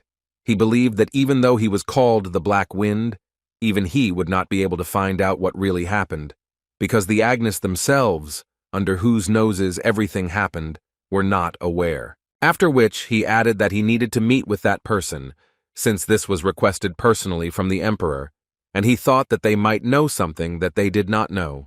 Black Wind listened carefully to the emperor and still decided to add that his daughter seemed to have entered the academy. The emperor did not expect that his daughter would enter the academy of their empire, so he reacted quite sharply. The assistant added that her name was Anna Backsten. But this is a name and a story for everyone around. But for her own people, she is known as Anna Vel Grace. Kane continued to attack Duke Agnes with the hope that he would still be able to land at least one blow. But every time the guy was close to striking and hitting the target, Agnes stopped him with any objects that only he saw, and each time added that Kane still had a lot to learn. Kane was not going to give up, so he continued to strike blow after blow, but Agnes repulsed each of his blows with just a branch from a tree and did it at ease. Besides, he believed that Kane's attacks were just quick and had no weight behind them. But suddenly their battle was interrupted by Baron Head, who unexpectedly came to the palace. Agnes didn't stop the fight because he didn't think that the Baron had brought any important news, but as soon as the Baron hinted that it concerned Joshua, everything changed. The Baron informed the Duke that Joshua had moved to the Imperial Palace and would soon be there. Kane did not pay attention to anything and continued the fight, but Agnes suddenly realized that they had had enough training for today, so he struck the guy back, after which he flew away. The young knight simply did not understand how this was possible because he used only one small stick as a weapon. Agnes continued to walk towards Kane and asked out loud whether he had really done a lot of things and went to the palace as if nothing had happened.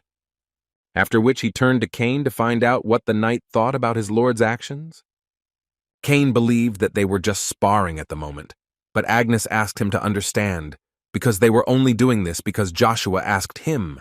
The knight mentally thought about this decision and he did not understand why his lord did this. Therefore, Agnes continued to speak and asked Kane to attack, otherwise he would go into battle.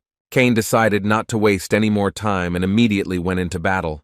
But as the lord expected, all his movements were too slow and he easily attacked him, which simply knocked the guy off his feet and didn't give him a chance to do anything further. The Baron stood behind and believed that the Duke should not take out his anger on this poor knight. Agnes answered him that he was probably right and should do it on the one who started this mess. Agnes asked me to tell him what about the 20 families who received a harsh lesson from Joshua. Baron Head told him that they didn't show much reaction, but the family of Marquis Villas seemed ready to send an official letter of protest at any moment. After all, their only heir was in this state. The man watched the Duke, who was silent all this time, so he became interested in knowing what Agnes thought about this. After all, Head believed that although the chances of a territorial war with the family of the Marquis of Villas from the family of Duke Agnes are quite low, they should still respond accordingly to their official letter of protest, if it is sent. Otherwise, there will be a high chance that the Villas family will raise this topic at the Great Congress of Nobles, and Duke Agnes will seriously think about this. The Baron didn't say anything else, but in his head he was thinking that if they did this, then Duke Agnes would personally have to make excuses to solve the problem, which could be a great humiliation for a person called one of the 9 stars. But to the Baron's surprise, Agnes didn't mind, because his father is far from the best, but he doesn't think it's right to scold his son for doing a good job. He decided that he would personally take care of the problems with the family of Marquis Villas, If he still had a conscience, then the Duke was sure that he could handle the rest himself. The Baron did not want to argue with the Duke, so he agreed and added that news had also arrived from the main house. Agnes did not expect this, but the Baron had not finished yet and added that His Majesty the Emperor wants to see how much Babylon, the treasure of the empire, has grown, so Babylon is heading to the capital, along with the captain of the Knights Chiffon. The Duke could not understand whether this was true or not, because if this was so, then why was he not notified about this in advance and asked for permission? Babylon's carriage, meanwhile, was already halfway, and Chiffon, who was with him, conveyed to him the information that they had just left for a safe territory, which was directly led by the imperial family, and that they would soon arrive at the imperial palace. Babylon was so glad to see these lands again because the last time he was here was when he was still studying at the academy, and several years had passed since then. Chiffon added to him that there was no need for concern. His Majesty the Emperor simply wanted to see with his own eyes how much Babylon, the greatest genius of the continent, had grown. The guy perceived this title as not his own, but it was difficult to tell anyone about it. Chiffon noticed this, and turned to Babylon with a request that he should always remember that the countless vassals of his family, including himself, would always be on his side.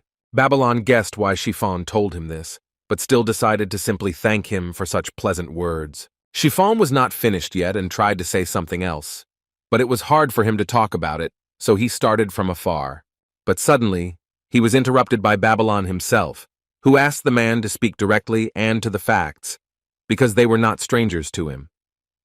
The knight gathered his thoughts and asked Babylon directly what he would do if his father was not his own father. Babylon could imagine anything, but not such a question, so he did not know how to answer it. They sat in silence for some time, because it was very awkward for each of them to speak now. But still, Babylon decided to ask Sir Chiffon what he meant when he asked such questions. Chiffon laughed at this, and said that right now, one of his knights was in a similar situation. One could say that he had recently learned the truth about his birth after decades of being kept in the dark. Babylon continued the conversation, and asked if this knight was one of the Crimson Ones, because if this was true, then he must have been very shocked. So the guy offered his help, but Chiffon believed that in this case, the guy would not help. Chiffon was incredibly worried at that moment, and could not understand in his head how he could make such a fatal mistake. But suddenly his thoughts were interrupted by Babylon, who added that even if it was shocking, would everything really change so much for him? The guy believed that even if the real father is someone else, isn't it better to do everything possible in life, as always, to bring happiness to both the father who gave life and the one he raised? Chiffon suddenly fell silent and at times even forgot to breathe because there was emptiness in his head, but still he thanked Babylon for the excellent advice he gave and noticed the fact that the young lord had grown a lot. Joshua came to that same wall again and listened as that voice tried to call him again. But this time Joshua decided to answer and even suggested the option that she thought he was a nobleman and was confused by his lack of a middle name. The voice that came from behind the wall suddenly laughed a little and answered Joshua that he just had a very beautiful name. As it turned out, this voice was made by a girl who told the guy that she saw this name in a book, and that's the name of a flower that grows only in the Triphium region, in the east of the continent. The girl knew very well that although it has great beauty than a fully blossomed rose, there is nothing sadder than the meaning of this flower. But suddenly Joshua asked her to stop, and the girl was upset that she could have said something wrong. After which he suddenly asked her about her fate. How difficult is it for her? Emperor Marcus, nicknamed the ruler of blood, shed countless rivers of blood even before he sat on the throne, and if anyone dared to go against him, he simply destroyed the person, brothers, sisters, cousins, everyone who came across. Anyone who had even a drop of imperial blood, he simply erased this person from the face of the earth, which ultimately helped him take the throne. By this time, he no longer had anyone with the surname Britain in his relatives. The only people who could now be called members of the imperial family were his few closest allies, and they, fearing that the pure bloodline of the Britons would be torn apart, came to a terrifying agreement. This decision would later be considered the worst in the history of the Avalon Empire, which was called the Tragedy of Britain, and so the political goal of Emperor Marcus gave birth to a princess who would fulfill his ambitions. The purebred princess, whose name was Cercerin van Britten, perhaps it was all about strange ambitions, and they could be corrected, but Cercerin was born blind. And now the only reason why the Emperor is diligently keeping an eye on her is because of her ability to see through even those who have already reached the realm of the Master. This skill is called the gaze of the mind. Joshua stood near this wall and thought only that perhaps if he had encountered such obstacles as she did, then there was a possibility that he would not have been able to cope. Suddenly, she put her hand to the wall and began to cry, and Cercerin did not understand why she was doing this. So she asked Joshua, who remained silent, and did not know what to answer him. But Cercerin was interrupted by her servant, who, unnoticed by the girl, crept up behind her and scared the girl a little. The girl replied that she was fine, and Helen reminded Cercerin that it was time for her to get ready for the palace. Joshua, hearing this, decided not to distract the young princess anymore, especially since he knew very well that their time would soon come when they would meet. They just needed to wait a little. At his villa, Emperor Marcus received a guest whose name was Anna, and she was the daughter of the god of war. First of all, the emperor decided to find out whether her father appreciated the gift that Marcus made for him at the border of Swallow, to which the girl responded with extreme gratitude because her father was very pleased with it. However, that was not all, and the emperor added that he had heard that everything was not going as he wanted, but the girl did not quite understand what he was talking about. He told her that people on their continent were saying that if the Avalon Empire had Arden von Agnes, then Swallow had Prince Lucifer. Now the emperor believed that when he entered the scene, even the god of war might have problems with this, so Marcus was interested in her father's plans. The girl told him that her father was not entirely sure how to deal with this problem. Such words greatly angered the emperor, from whom mana immediately began to flow in incredible quantities. Anna literally began to go crazy from this horror, and could not do anything about it. A few minutes later, the emperor answered her that how dare she even talk about the chance of failure when they had come so far before they started. They assured him that everything would work like clockwork. The emperor believed them both and showed mercy, but she dared to spy in his empire. Anna tried with all her might to ask for forgiveness from the emperor, and she begged to be given another chance so that this would not happen again in the future. But the emperor decided not to just let this situation go, so he proposed to change the conditions a little, so he promised the title of Duke instead of the previously promised title of Marquis. The girl understood that this was very bad, because it ruined all the agreements that had been agreed upon before. But Marcus added that he is sure that her father knows better than anyone that betting money on an unpredictable game is a very bad decision. The girl understood that if he planned to do this, then there was no need for a massacre on the border at all. For the emperor, is this entertainment? She looked the man straight in the eyes and realized that he was truly a crazy person. Anna decided to tell the emperor that although his offer was certainly a unique opportunity for them, she doubted that her father would accept it, after which he began to laugh and say that soon he would become the personification of the Avalon Empire itself, and no one would dare to contradict him. He also added that she would tell the god of war that he had nothing to worry about. Now that the main plan had failed, the time had come. Prepare for Plan Meteor. The Wind Master convinced his assistant that in these ruins he saw not only ordinary sand or dirt, all of this could be evidence. The guy didn't think so because it seemed to him that everything around him looked like ordinary dirt, especially in this state. He didn't think that it could even be called ash. The man asked him to focus on business because they are not here for fun. But Tet didn't understand why he was so nervous. Because, for example, he sees evidence everywhere here. All you need to do is close your eyes and listen to how the winds collide with each other. The man thought about it and decided to try what the guy was telling him and concentrated as much as possible to feel it for himself. How suddenly he felt everything the guy was telling him about and couldn't believe it. After which the guy added that the void of mana can only arise under two circumstances, either supernaturally at the beginning of time, or when the heart of a magician 6 koas above receives enough damage to die. As soon as he finished speaking, an explosion thundered behind him, which could be heard almost throughout the entire area, and he added that everything within a radius of 1 kilometer turns into a wasteland, and emptiness appears. The man answered him that if everything is so, then given the destination of the Lightning Master, this is exactly the place. And now they both understood that there was a high probability that the Lightning Master was killed by the owner of Bronto, and now the answer was in their hands, they would catch the criminal if they followed Bronto's footsteps. Sansarine sat in one of her many gazebos in the courtyard of the palace and could not believe that he knew everything so accurately. She decided to ask her maid what she might know about Joshua Sanders, but the girl could not answer her, but only laughed in response. But Helen remembered that she had recently heard some knights talking about him, and she heard that a small star had appeared in the Empire, whose name was Joshua. Sansarine knew very well that geniuses with outstanding talents are called small stars, which Helen confirmed and cited the example of Babylon von Agnes, who is considered exactly that.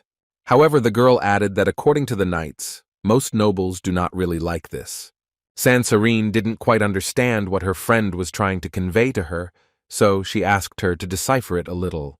Helen began to say that due to the fact that two little stars, who have the highest chances of becoming one of the 9 stars in the future, come from the same family, the nobility are very alarmed by them.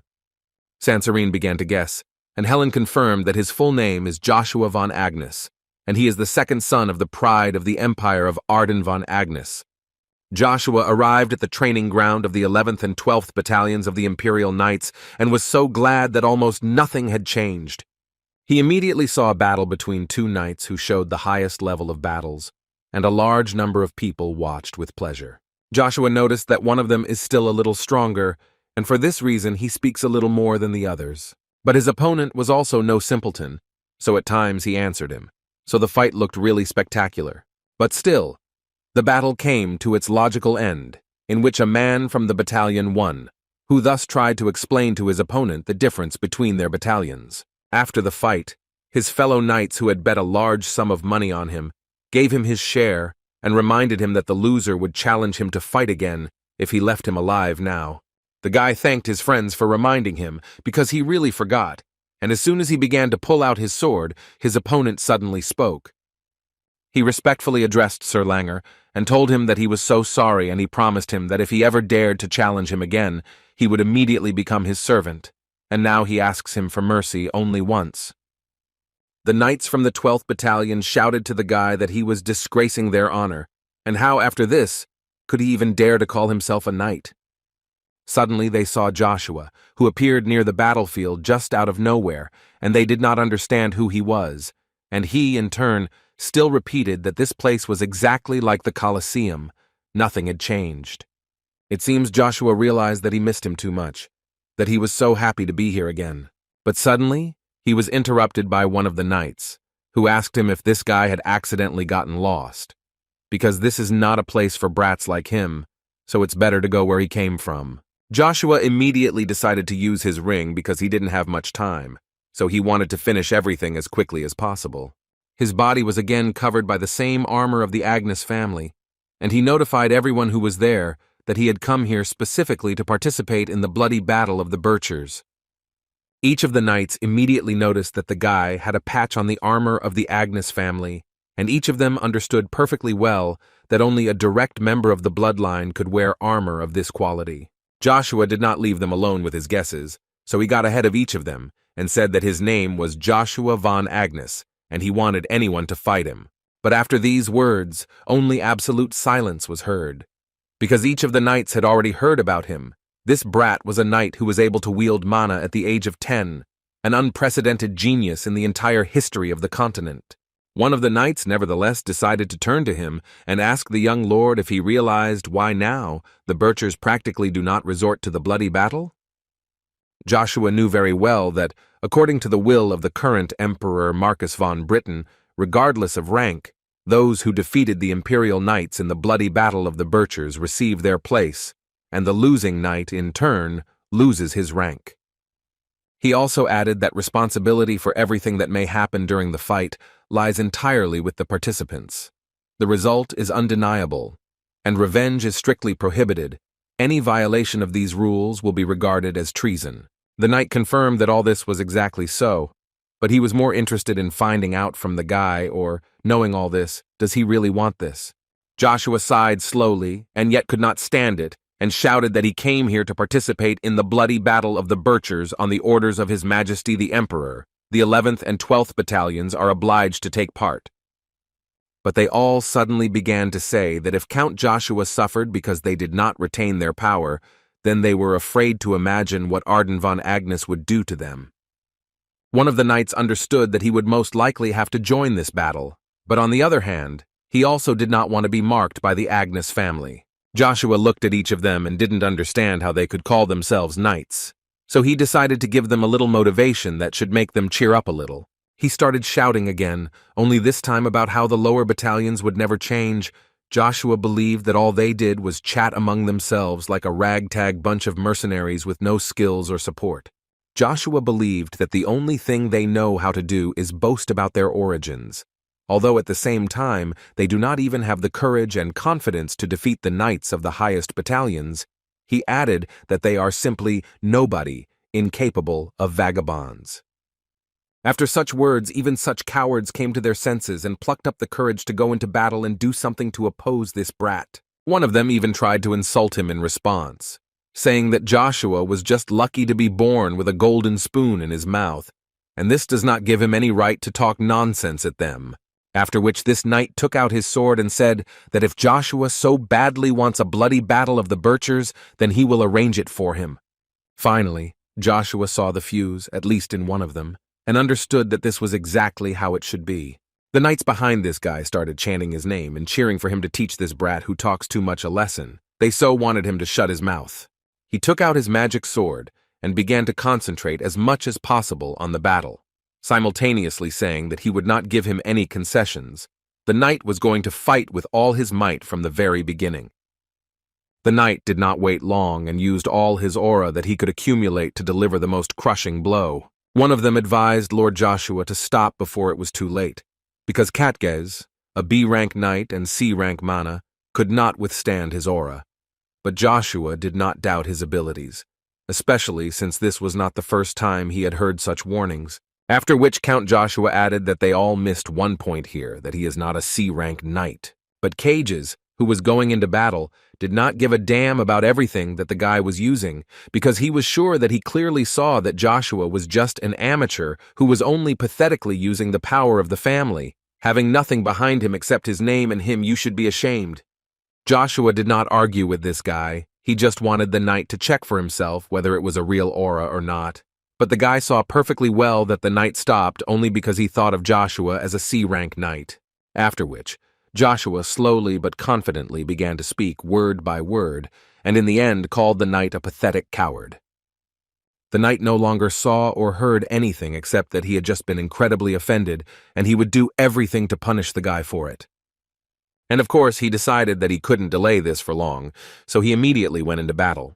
They tried to stop him, but it seems it was already too late, because Joshua demolished the guy with a quick blow with the help of his Rugia. After which a monstrous explosion thundered, which could only mean one thing: they would not see this knight again. His colleague felt sorry for the guy, but he understood perfectly well that Kagaz himself was to blame for this, because he should have run away as soon as he found out about this guy's power, because it was clearly not ordinary mana. But this is how everything looked at first glance. But as soon as the fog from the explosion cleared a little, it became clear that the battle was not over yet, and the knight Kagaz would still fight for himself.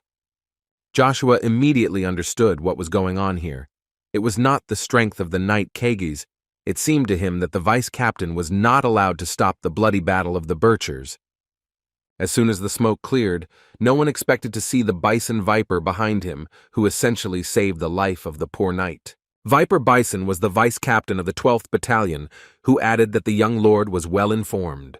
Joshua knew this man very well, because he had heard a lot about the bloody buffalo from the Imperial Knights, which was very nice for a man to hear that such a little star like Joshua knew him. Therefore, he decided to remind the young lord of the rule regarding the bloody battle of the Birchers. But Joshua did not quite understand what he was talking about. Bison explained to him that for a battle to become official, at least one captain or vice-captain must be present. Joshua couldn't believe the man was going to call it off when it had gotten this far. But the man added that he knew very well that this battle was the will of the great Emperor Marcus, and his will was unshakable, that he decided that he would be Joshua's opponent today. But Knight Kangiz opposed this, because he believed that this duel was between him and the young Lord Joshua, and he begged Bison to let him finish what he started. The vice-captain asked him for forgiveness, but he would have to retreat, because he had already done everything he could. The captain believed that if he continued, he would simply lose his dignity. But Knight Kajes was far from agreeing with this, and also added that he really wants to preserve at least the remnants of his knightly pride, because he remembered that the captain always spoke about its importance, even when he had to close his eyes to the unreasonableness of reality. Beeson still could not stand it, and asked him to calm down, because besides honor, there is something much more important. He explained to him that if you lose in the bloody battle of the Birchers, you will have to forget about your place in the ranks of the knights. The captain believed that if this happened, then who would take care of his daughter? Or did he think that he could simply escape this responsibility by becoming a mercenary again? Kages was angry, but still understood that the captain was right, because he really has something to lose, and if he loses this battle, then everything will be lost, and his family will suffer greatly. Joshua looked at all this with a smile, because it is so commendable when a person sacrifices himself for the sake of a comrade, because in the case of a vice captain, he will only lose his position, and this is quite a good option for him. The captain was surprised by the guy's confidence, because he clearly spoke as if he had already won this battle. But for Joshua, everything was as obvious as possible. Doesn't Sir Viper feel it? One of the knights thought that young Lord Joshua's mana was strange, but he was so sure that the blow he showed before was just a show. The other knights wanted to protect their captain so much that each of them was ready to go into battle in his place. But the captain reassured his knights, saying that he was very grateful to them for this, but he was the only one who could do this. And besides, he never thought of them as subordinates. In his eyes, they were always his brothers. He also added that if he cannot protect his comrades, then his title of vice captain will become an empty phrase and he will not be able to be near them. Joshua respected Viper's decision. The guy remembered that he was always next to him in the vanguard and destroyed everything that stood in their way. He is a very strong warrior. This man was not just the most reliable person, but also an excellent commander, whom his subordinates blindly followed, including in order to walk with him on the battlefield again. Therefore, this time the captain reminded the young lord that even if he was able to defeat him and take the place of vice captain, his skills would have to be recognized by the knights of the higher battalions, which they could not compare with, because they were considered an ordinary reserve. Joshua asked him a response question, in which he asked whether he was a reserve or not, but had the captain just denigrated their great pride? After which the guy raised his magic staff and shouted that he needed only 5 years to make the 11th and 12th battalions considered the strongest in the Avalon Empire. His aura was so strong that the captain could not believe the fact that the guy owned the aura of the blade. But Joshua didn't wait for the captain to look at him enough, and asked Bison what his next move was. Would he like to join him? Meanwhile, Babylon had already arrived in the capital Avalon and greeted the emperor on one knee. The emperor was glad to see the guy, because they had not seen him since the graduation ceremony from the academy, so he decided to at least find out how old the young talent was. Babylon, with his head down, told the emperor that he had already turned 15 this year. The emperor praised Babylon, because even if you take his father, Arden, the greatest knight in the history of Avalon, who at the same age only reached C rank, and the guy was already almost B rank, the man believed that he would become the first B rank teenager in history. As soon as the guy wanted to thank the man for such pleasant words, the emperor was not finished yet and added that, of course, if Babylon allows Joshua to do this. The emperor did not stop and continued to say that the option that Joshua would become the treasure of the nation was not suitable for him, because in this place he saw only Babylon. After the emperor's words, his courtier appeared near Babylon, holding a gift from the emperor for the guy on a tray. It was an elixir that increases mana. He asked Babylon to drink it. But the guy answered the emperor that of course he appreciated this gift, but he probably would not be able to accept it. Emperor Marcus reminded that he is his master, so he has every right to order the guy to do this. Babylon realized that in this case he simply could not refuse, so he began to carry out his order. The guy opened the cap of a small bottle and immediately felt a special smell, so without thinking for a long time he simply drank this drink. But he could not finish this elixir, because as soon as this substance was in his blood, his condition worsened significantly, which led to him falling to the floor. The emperor came closer to the guy and told him that perhaps Babylon did not remember, since his memories were erased, but they had already met several times and agreed on something, so the time had come to fulfill the promise. Marcus meant that he should never lose the fight for the title of heir, after which the man added to him that he was his real father, and the guy's name was actually Vavalo von Britain. Babylon did not fully understand what was happening, because the elixir he drank affected him too much, so all he could do at that moment was agree with the emperor. The untold episode that shrouds the imperial palace of Avalon falls into oblivion once again. The years have flown by in an instant, and the world has changed even more. 5 years passed in a flash, and Joshua had already become the same commander of the 11th and 12th battalions. The guy was still able to achieve his goal. When Joshua returned, the continent of Igrant was in a relatively calm state, but the flowers of the world's hidden conspiracies began to bloom. On the continent of Igrant, there are 3 empires considered superpowers. One of them is the Avalon Empire with its emperor Marcus von Britain, who secretly teamed up with Draxiavel Grace, a knight of Swallow, who is also one of the 3 superpowers, and together they began an open confrontation with Swallow's vassals, the Principality of Tran. Their main goal was to spark a war between other superpowers and then completely take over, but Emperor Verona understood their plan. He not only prevented a war with Thran, but also stopped Avalon's attempts to start a continental war. And of course, opponents of the policy of Emperor Verona, which was aimed primarily at maintaining peace, began to appear in Swallow. At the same time, within the 3rd superpower of the continent of Igrant, the Holy Kingdom of Hubalt, there was a struggle for power between the emperor and the church. Cox tried to tell young lady Cheryl that she needed to be much more confident in herself at such moments, because they should show everyone that the Duke of Pontiers' family was thriving as before. Cheryl assured the man that he had nothing to worry about, because she would never give in to the family of the Marquis of Crombell. Cox incredibly liked this attitude. Now he had no doubt that they were obliged to capture the attention of the first prince. Cheryl was surprised that the man suddenly perked up. But suddenly some people stood right in front of them and spoiled their mood with just their appearance. It was Gavog and his friend Natasha, who were surprised that they managed to find time to attend receptions when their family was in such a sad situation. Cox remained silent, but thought about how unlucky they were that they met these pieces of crap right at the entrance. But suddenly he noticed that young lady Cheryl was very angry and seething with anger. But if she couldn't control her emotions here, then it would be a sad story. But Cheryl was much smarter than these two who couldn't hold their tongues, so she decided to avoid them and thus greet them, and also find out how they were doing.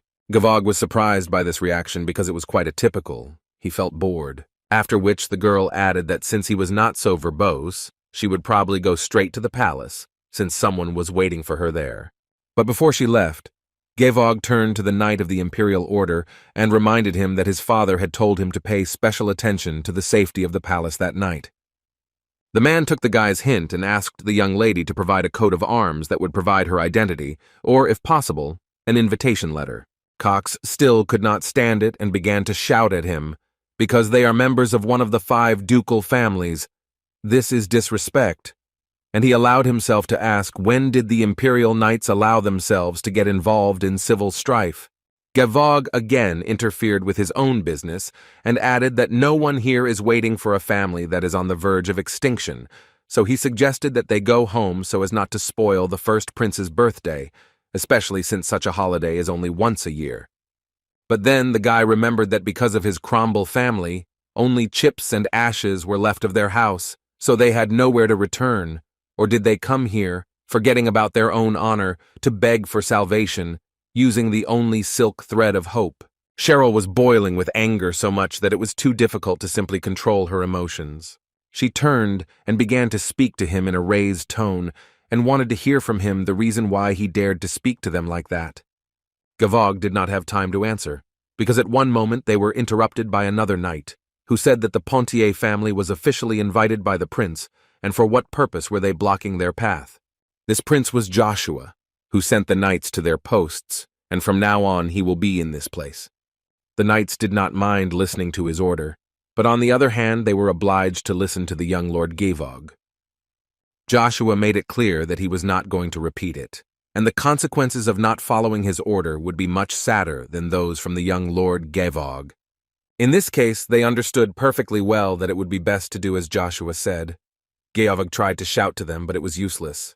Joshua asked young lady Cheryl to follow him, He would gladly guide her and her friend to the palace, which made Gavog very angry.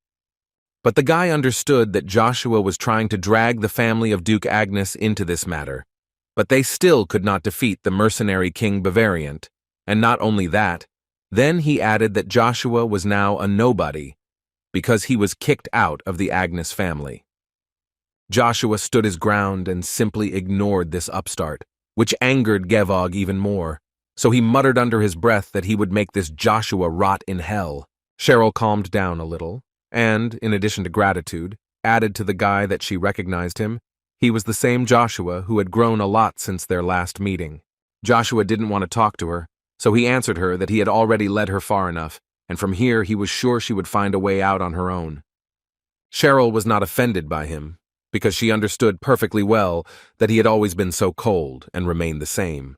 But still she tried to stop him with an invitation to dance at the ball, but the guy immediately replied that he could not afford it, because he needed to guard the castle. Besides, he no longer has anything to do with the Duke Agnes family. He is now Joshua from the Baron Sanders family. Knight Joshua left the palace and thought that Cheryl should also hurry, because if you do not defeat the mercenary King Bavariant, who joined the Cromwells, then the Duke of Pontier will lose all his property and give it to the Cromwells.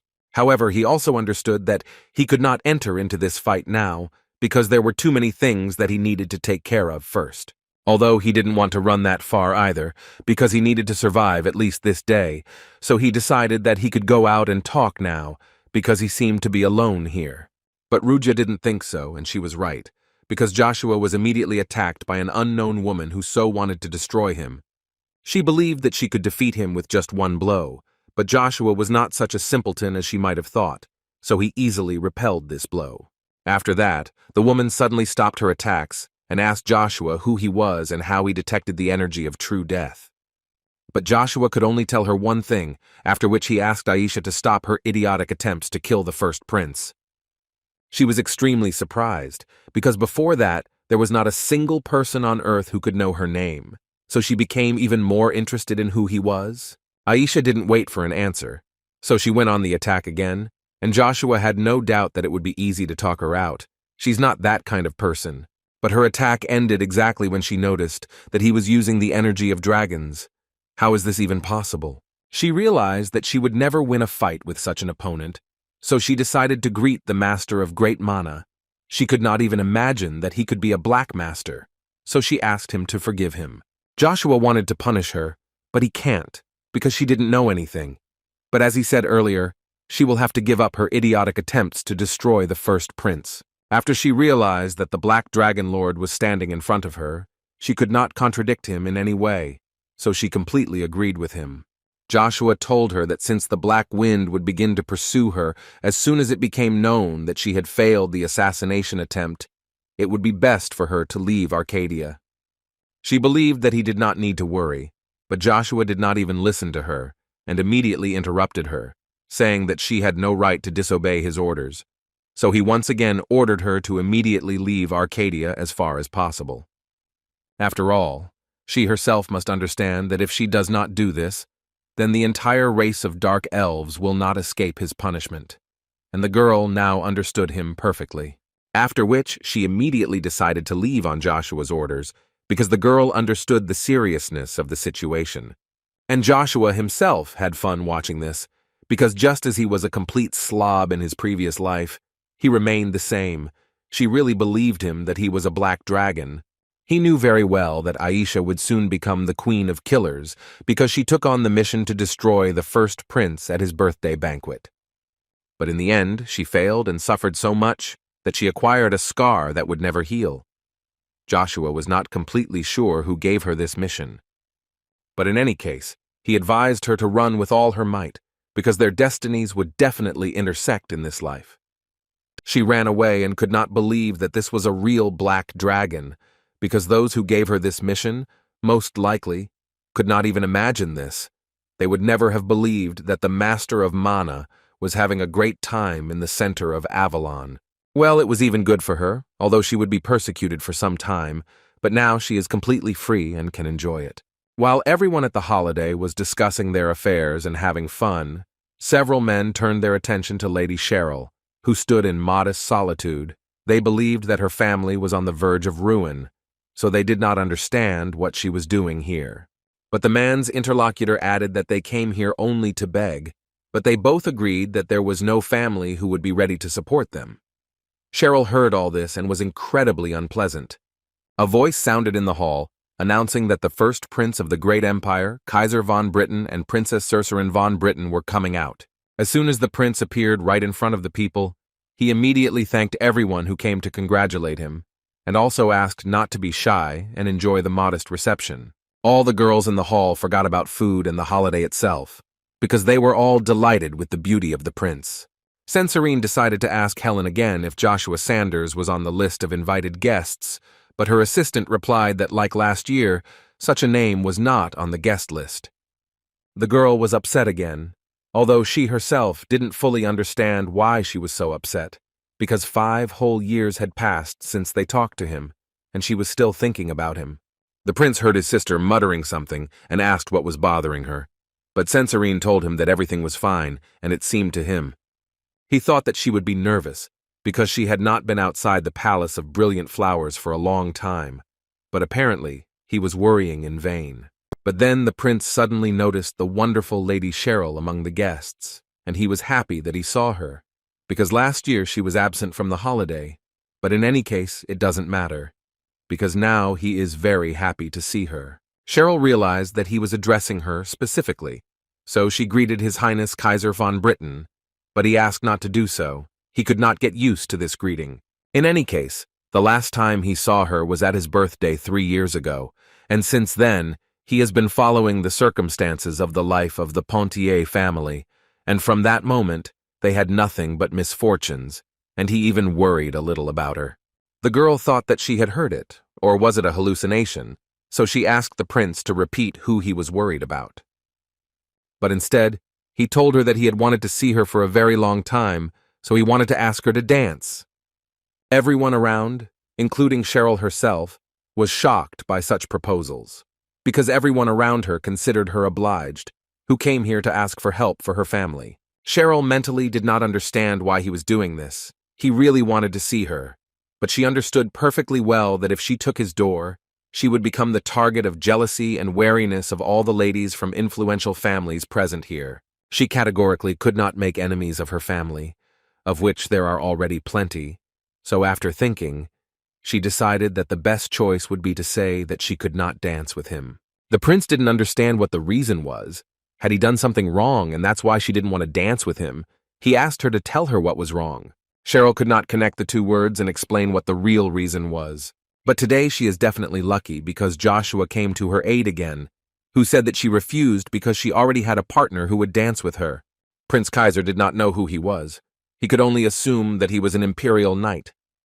Joshua came closer and evaded the young prince, simultaneously saying that his name was Baron Joshua Sanders. Censorine heard this name, and immediately emotions washed over her because she so wanted to hear this name today.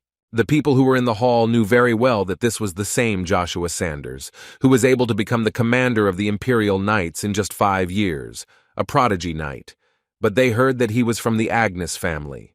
The nobles began to speculate that the Agnes family was on friendly terms with the Pontier family. Then they thought that the reason the Pontiers went out of their way to come to the celebration was because of Baron Joshua. The Kaiser replied to Joshua that he was honored to meet such a famous person.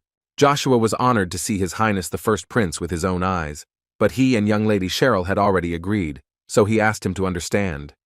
The prince smiled and decided to ask Lady Cheryl if it was true that she had already agreed with Sanders the Ram. Cheryl was a little doubtful about her answer, but still made up her mind and told him that it was indeed true. But their dialogue was suddenly interrupted by Gevog, who suddenly ran out of the crowd and began shouting that Baron Joshua was truly arrogant, but the prince did not understand what he was talking about. He sincerely apologized to the prince for interfering so impolitely. He is the most important person at this ball, but the count did not like the actions of Joshua and Cheryl. Joshua immediately took him by the shoulder and said that if he knows what real politeness is, then he will immediately return to his place. Gevog didn't go anywhere, and Joshua had to continue to explain to him that if he really thought about His Highness, then he should have just left while Joshua could still let him go. But he didn't think that Gevog would want to experience what he experienced then again. The anger inside Gevog was simply seething. He was bursting with the words that Joshua was telling him, but he understood that there was little he could do. But the prince intervened in their squabble and assured them that absolutely everyone should enjoy this ball, so he asked them not to get excited. Joshua added that if only he had known that the prince wanted to invite young lady Cheryl, he would not have done so he asks to forgive him for his impoliteness. The Kaiser believed that he should have apologized to the two of them. Since they already have a partner, then nothing can be done about it. So he asked for forgiveness, and at the same time asked young lady Cheryl for a chance at the next ball. She thanked him for his understanding and replied that it would be a great honor for her to dance with him. He turned around and began to leave, simultaneously saying that the best gift for him would be if everyone enjoyed this ball to the fullest. Joshua extended his hand to her so that they could dance with her, and she responded by telling him that she would owe him forever. She understood that he could also get it for helping her, but Joshua explained to her that it was because of guilt. Since he forgot about their promise 5 years ago, Cheryl couldn't even imagine that he remembered everything. After all, she thought that he had forgotten about it a long time ago, but at that moment, she immediately thought that he simply did not come to her. Doesn't he know what it means for a lady to give someone her family's coat of arms? She felt very offended because he really did not act in the best way. But she was suddenly interrupted by Joshua himself, who invited her to say this right now, because he is still an imperial knight. The girl didn't quite understand what he was talking about, because she was just wondering how he grew up so quickly. Well, if so, then Joshua suggested we start dancing, and they started dancing. It looked very harmonious and unusual. The knight was very angry due to the fact that his lord hit him as soon as he saw him, and this after everything he went through to survive next to this demon for 5 years. While he enjoys a banquet in the imperial palace, the knight literally has to survive. The palace security saw that a tramp was approaching them, so they asked him to stop and leave because there was no place for tramps like him here. But Knight Cain, who was that same dissatisfied knight, began to shout back at him so that he would open his eyes and look at the coat of arms on his armor and think again about what he had just told him. As soon as the dance was over, Joshua and Cheryl bowed to each other and thus thanked each other for the dance. Natasha and Gevog cursed them aside and said that they were like this only today, and they would see how long they could enjoy a normal life. Cheryl thanked him for the dance, and then decided to run away from the palace because she was too embarrassed. Joshua found it funny to watch her because she was always so impatient, and it amused him. But suddenly he noticed Sanserine, who approached him from behind and asked him if he was Joshua Sanders, with whom she spoke 5 years ago through the wall. Joshua understood that he couldn't talk to her, so he decided to use telepathy to tell her that he would soon visit the Palace of Brilliant Flowers and bring medicine that could cure her illness, especially since it was almost ready. After which, the guy decided that he needed to leave, and at that time other nobles began to approach Sanserine and ask her for just one dance. But she did not hesitate to speak out loud and ask Mr. Sanders what medications he was talking about and what it all meant. Joshua continued to walk away and thought that this was his own way of repaying her for the warmth from his past life. Until the medicine was ready, he asked her to be healthy and take care of herself. The next day, all the students of the academy lined up in front of their boss at the academy, who at that time became Icarus, and they all gathered here just to congratulate him on his graduation. But he didn't particularly like this ritual, because he had already told them not to do this. Others might misunderstand. One of the students at the academy didn't understand how he could not do this if he was a benefactor who brought revolutionary changes to the academy, so they wanted to do at least something for him as a token of gratitude. In any case, they had all gathered here, and also wanted to know where their ruler would go now, to which Icarus confidently replied that he would follow the sun. Joshua had already sneezed 5 times in a few minutes and didn't understand what was wrong with him. Had he really caught some kind of cold? But his trip to the pharmacy is cancelled because he heard some strange noise from the street in which his name appeared. It was Cain, who tried with all his might to break inside, because he was 100% sure that there was a battalion commander there, and he didn't care about their request to just wait for him on the street, because he had been waiting for 5 whole years. His scream was immediately interrupted as soon as he saw Joshua, who came out of the palace and was glad to see his old friend, the knight Cain, for whom he was just about to return. But Cain was not at all happy to see him, and began to shout at him about how he dared to enjoy all this luxury of the imperial palace when he left him, the first subordinate, in the care of the devil himself.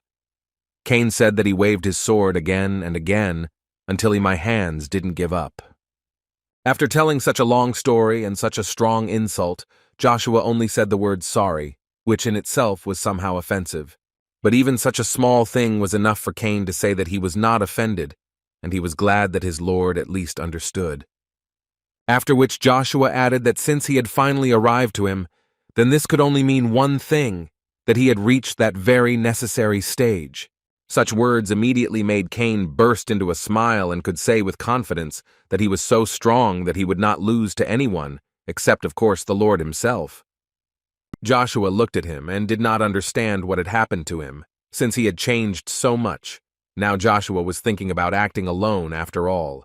But their dialogue was interrupted by one of the knights of the battalion, who came to announce important news. As soon as Joshua allowed him to speak, the knight said that there was another guest waiting for the guy outside, which made the Baron extremely surprised. Was it really another one?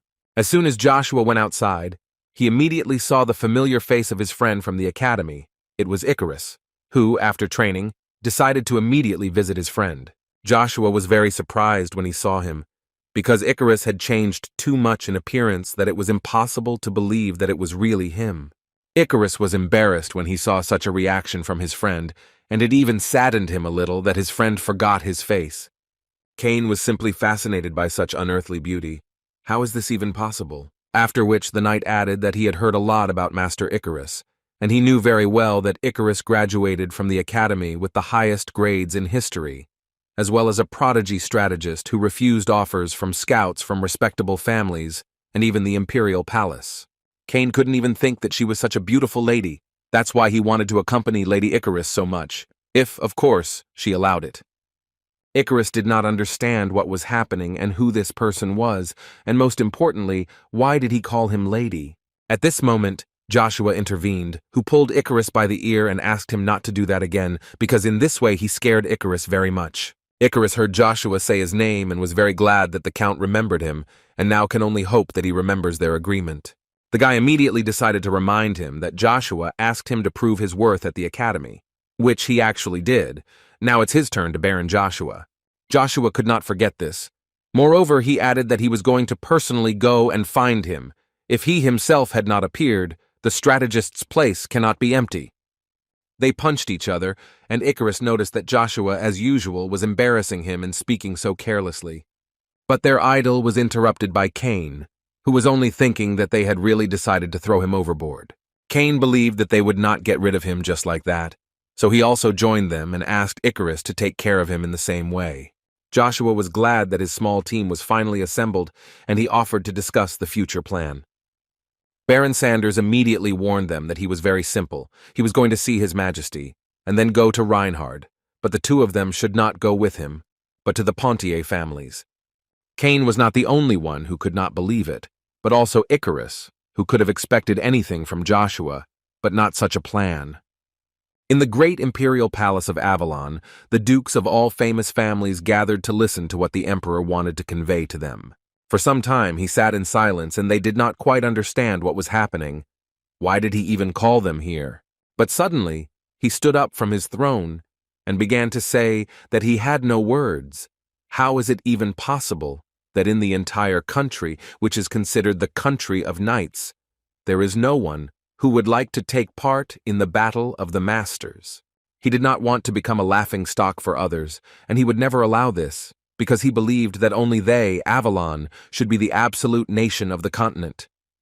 After he finished, he suddenly decided to get an opinion about this from the Duke of Arden Agnes himself, who was looking straight at him. The emperor wanted to know whether he thought Avalon's status would change if they refused to participate in the Battle of the Masters, which was being held in Reinhardt. But before the Duke had time to answer this question, the doors of the palace suddenly opened, and someone interrupted this meeting. It was Baron Joshua, the pride of the Imperial Knights, who spoke with complete confidence that he wanted to take part in the Battle of the Masters. Baron Joshua Sanders greeted His Majesty the Emperor and was ready to be sent to this battle. The emperor decided to ask him again if Joshua understood everything correctly, because this is not some kind of battle with a regular knight, but a battle in which only masters take part.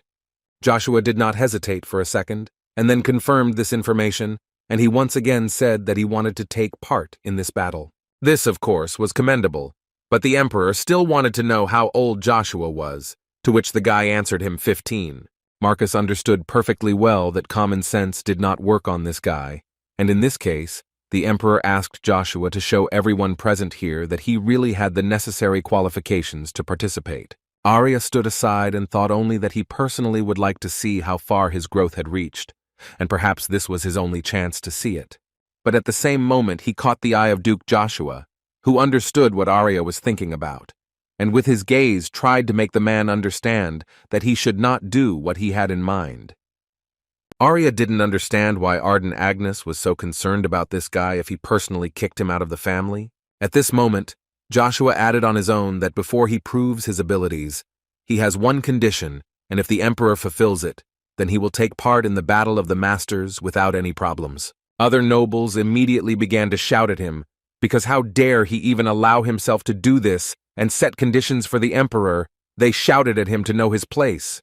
Their whining and screaming continued until the emperor decided to close their mouths and shout at them so that there would be silence in the hall, after which they immediately felt goosebumps all over their bodies and calmed down. The emperor wanted to hear this very condition, and he will give Joshua whatever he wants, as long as it does not concern leaving the Imperial Knights. After that, Joshua simply smiled, and the emperor immediately understood what this guy wanted. Marcus realized that Joshua wanted to leave the Imperial Knights and immediately began to tell him that the guy was his property. But Joshua interrupted him and said that the knight who entered through the bloody battle of the Birchers could leave the order at any time. But the emperor didn't think so. He knew only one thing. His word was law in Avalon, and no one dared to contradict it. Marcus looked carefully at Joshua, who didn't even blink an eye after releasing his mana, and realized that the guy wouldn't just give up, so he said that he also had a condition. But before Joshua could ask what this condition was, Marcus struck him with his mana. There was a powerful explosion that literally broke this palace into pieces, and only a true master could have saved himself from this. Who exactly was Joshua, who reacted in time and got Rugia, which saved him from the emperor's blow? The emperor let go of his sword and began to laugh at how ridiculous this all really looked. After which he turned to Arden and said that he had never envied him in his life, but looking at this guy, his opinion changes. The Duke could not answer him, so he simply stood silently and continued to listen to what the emperor was saying. Marcus continued to say that he just wanted to check whether Joshua had achieved the aura of the sword, but it turned out that he had already even surpassed him. The emperor understood that Joshua had already become a master. The emperor was pleased with this and believed that he could no longer behave like a child, so he allowed Joshua to do whatever he wanted. He promised Joshua that if he returned with satisfactory results, then he swore on his name that he would listen to his request. Young Lady Cheryl was writing a letter when she was suddenly interrupted by Cox, who informed her that she had visitors. She allowed us to enter, and saw two guys in the passage. It was Icarus and the knight Cain, who arrived here on behalf of Count Joshua.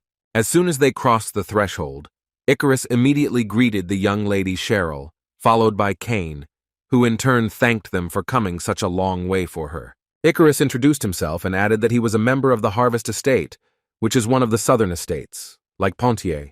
Cheryl was very surprised that such a person as Icarus arrived at her modest estate, and quickly wanted to find out why they arrived. But after a few seconds, she saw the very familiar coat of arms of the Agnes family, and assumed that they were sent by Duke Agnes, who learned that their affairs were very bad. Cain intervened in the dialogue and added that this is not exactly what she thinks. As the knight explained, they came to help her on behalf of Baron Joshua Sanders. It was solely the will of his master. It was he who sent them to her. Cheryl didn't know how to react to this, because she couldn't even imagine that Joshua would keep his promise, even if not as he said. Joshua left the palace and was already very glad that he had a chance to leave the imperial palace without causing unnecessary suspicion. But suddenly Agnes stood in front of him, who was not going to just let him go, and added to him that Joshua had been gone for 5 years and he was going to just leave without saying a word. Ardent Agnes suspected that Joshua might despise him for choosing Babylon's heir instead of him. Joshua did not hide his emotions and told him straight out that this was the truth and that he really despised him. But he also added to him that this had nothing to do with the issue of inheritance. On the contrary, the guy even agreed with him and believed that he acted quite wisely, because Joshua doubted that the man who abandoned the Agnes family could lay claim to the role of heir without a drop of doubt. Therefore, Joshua confidently answered him that he would definitely not despise Agnes on such a matter. The Duke understood the guy and was glad that he grew up so understanding, but he was still bothered by the question of what was the reason for his contempt. Joshua explained to him that he despised him because he and his mother were like ghosts to him, even when he had enough power, but the Duke believed that he did everything for the family. But the guy didn't let him finish and told him that he no longer despised him for this, because for the first time in a long time he finally saw his mother so happy. On the contrary, Joshua is now even grateful to the Duke for his kindness. For taking his knight for training and looking after his mother, he really appreciates it. The guy also wanted to thank his father for giving him the opportunity to develop and giving him a future. Duke Agnes also wanted to respond with gratitude, but suddenly their dialogue was interrupted by a knight who ran up to them. And behind him there was a whole crowd of men who ran to Joshua with the question of why he wants to leave so badly. Agnes realized that he was the odd man out here now, so he decided to leave Joshua alone with his subordinates. They ran closer to him and asked him again why he wanted to leave his subordinates, the knights of the 11th and 12th battalions. Joshua laughed at this wording and told them that it seemed to him that there was a misunderstanding between them. He had never thought of them as subordinates, which shocked the knights, because they had clearly heard these words somewhere before. The guy added that if they doubted him, he would immediately let them know that they were his people, and not just his people, but truly valuable comrades, whom he would never forget. They immediately breathed a sigh of relief, because they realized that it was just a joke that scared them very much. But after all these pleasant compliments, he added to them that the rumors about his departure were true, and he was really leaving on personal business, and they could go back and get ready, because he would soon return for them. Bison didn't want to leave this matter just like that, and ran up to Joshua to ask him, if they want to help him with this matter, then he can stop them? He was so sure only because he had been watching him all these 5 years, and he absolutely had a reason to leave everything and everyone, and this matter could certainly put them in danger. Joshua thought a little about the words that Bison said to him, after which he turned to him and simply thanked the man for everything he had done for him. The man was a little shocked by this turn and such words. It was extremely unexpected. The other knights were not going to just let him go and immediately lined up on both sides, which in the circle of knights only meant that they were paying tribute and honor to their commander Joshua. Joshua was very pleased to walk through this corridor of honor, and while he was doing this, he thought that he had achieved all his goals in the imperial palace, with the exception of one. He became the commander of a battalion of imperial knights and in a secret vault, which the battalion commander could enter once a year. The guy was still able to get the obsidian earrings again. These were his best weapon from his previous life. He even received the highest rank of Sanders. He also managed to meet with the Queen of the Assassins and prevent her from being wounded in the past, and he also formed a squad that he is proud to call his people. But still, he failed to accomplish the most important thing. He planned to crush the plans of Kaiser van Britten, which he planned to implement while he remained in the imperial palace. But everything was unfortunately unsuccessful. However, Joshua was still able to find out about the third force that protects the Kaiser. He did not know about its existence in a past life. It is really strange that the helpless fourth prince was able to become emperor thanks only to his ingenuity. And if you think a little, Joshua knew absolutely nothing when he made him his enemy, and since the moon door is in Reinhard, he needs to find out as soon as possible about everything that has changed. After all this time he is waiting for a threat that is hidden in the shadows and he knows absolutely nothing about it. In the temple of the Hubalt Empire, a man prayed and asked God to grant him peace and steadfastly withstand moments of loneliness, protect his path and bestow his blessings on everyone. This man's name was Christina, and he was a paladin of the Holy Empire of Hubalt, whose prayer was interrupted at one point. This young man's master came into the temple to talk to the guy about his imminent departure and was not surprised to see him here. Chrysler Jean Sebastian. This particular man was the guy's master, and he was one of the 9 almighty stars of the continent, who just came to wish his student good luck. Although he was sure that no one could harm him unless it was one of the 9 stars or one of the 12 superhumans, the guy absolutely agreed with him, and he believed that this was all thanks to the master's training. However, Chrysler asked Christian to be on guard if he encountered the divine knight Uravis. The guy understood that the master by this name meant the current king of the Tran Principality. The master confirmed his guesses and added that Uravis has special power because he is one of those monitored by the magic tower. And since the master touched on this topic, he decided to once again remind the guy that he should not become a third party in a conflict between strangers. Christian reassured his teacher and added that he had nothing to worry about, because he was not going to interfere in the affairs of the Empire and the Principality of Tran. Chrysler was glad to hear this, so he decided to look after the guy a little and prepare a carriage for him so that he could easily send him to Reinhard, where, in fact, the Battle of the Masters would take place. But Christian immediately stopped him, because as it turned out, the guy first planned to visit the border before heading to Reinhard, but the master did not understand what he had forgotten in the enemy territory of Avalon. The guy knew very well that it was very dangerous, but he had to go there because of rumors that a lich had appeared there. He understood that the Battle of the Masters was very important, but he was also convinced that the duties of a knight-serving god included checking these rumors.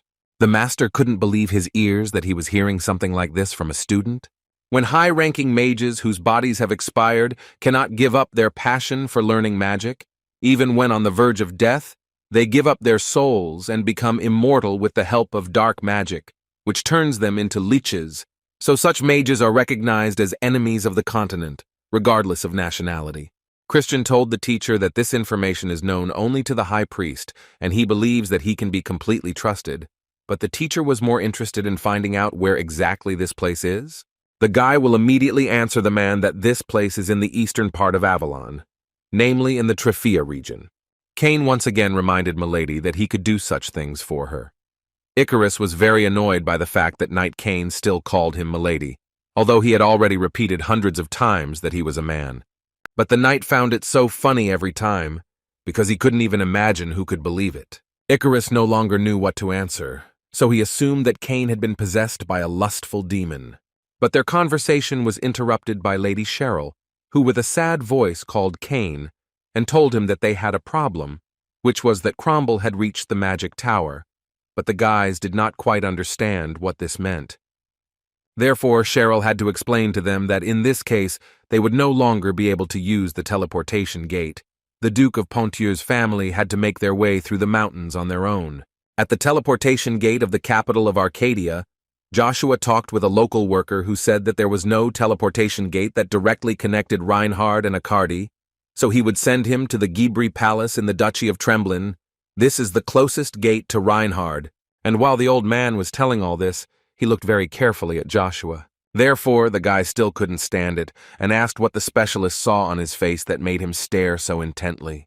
The man immediately apologized and explained to him that when he looks at Joshua, he reminds him of a young talented magician. The old man was thinking about the same master of lightning stirrups, who in his opinion was excellent at magic, but one misfortune happened to him, and he said that not a single clue had been found in 5 years, and that is why the magic tower decided to participate in the Battle of the Masters in Reinhard. The old man realized that he had already started talking a little, so he decided to start the ritual immediately, so as not to delay Baron Sanders any longer. Before starting, he all added to Joshua that since the Ghibri Palace is quite a long distance, during the journey he may feel nauseous during teleportation. This must be kept in mind during the flight. After which he wished Baron Sanders a good journey and performed a ritual that would help the guy teleport to the place he needed.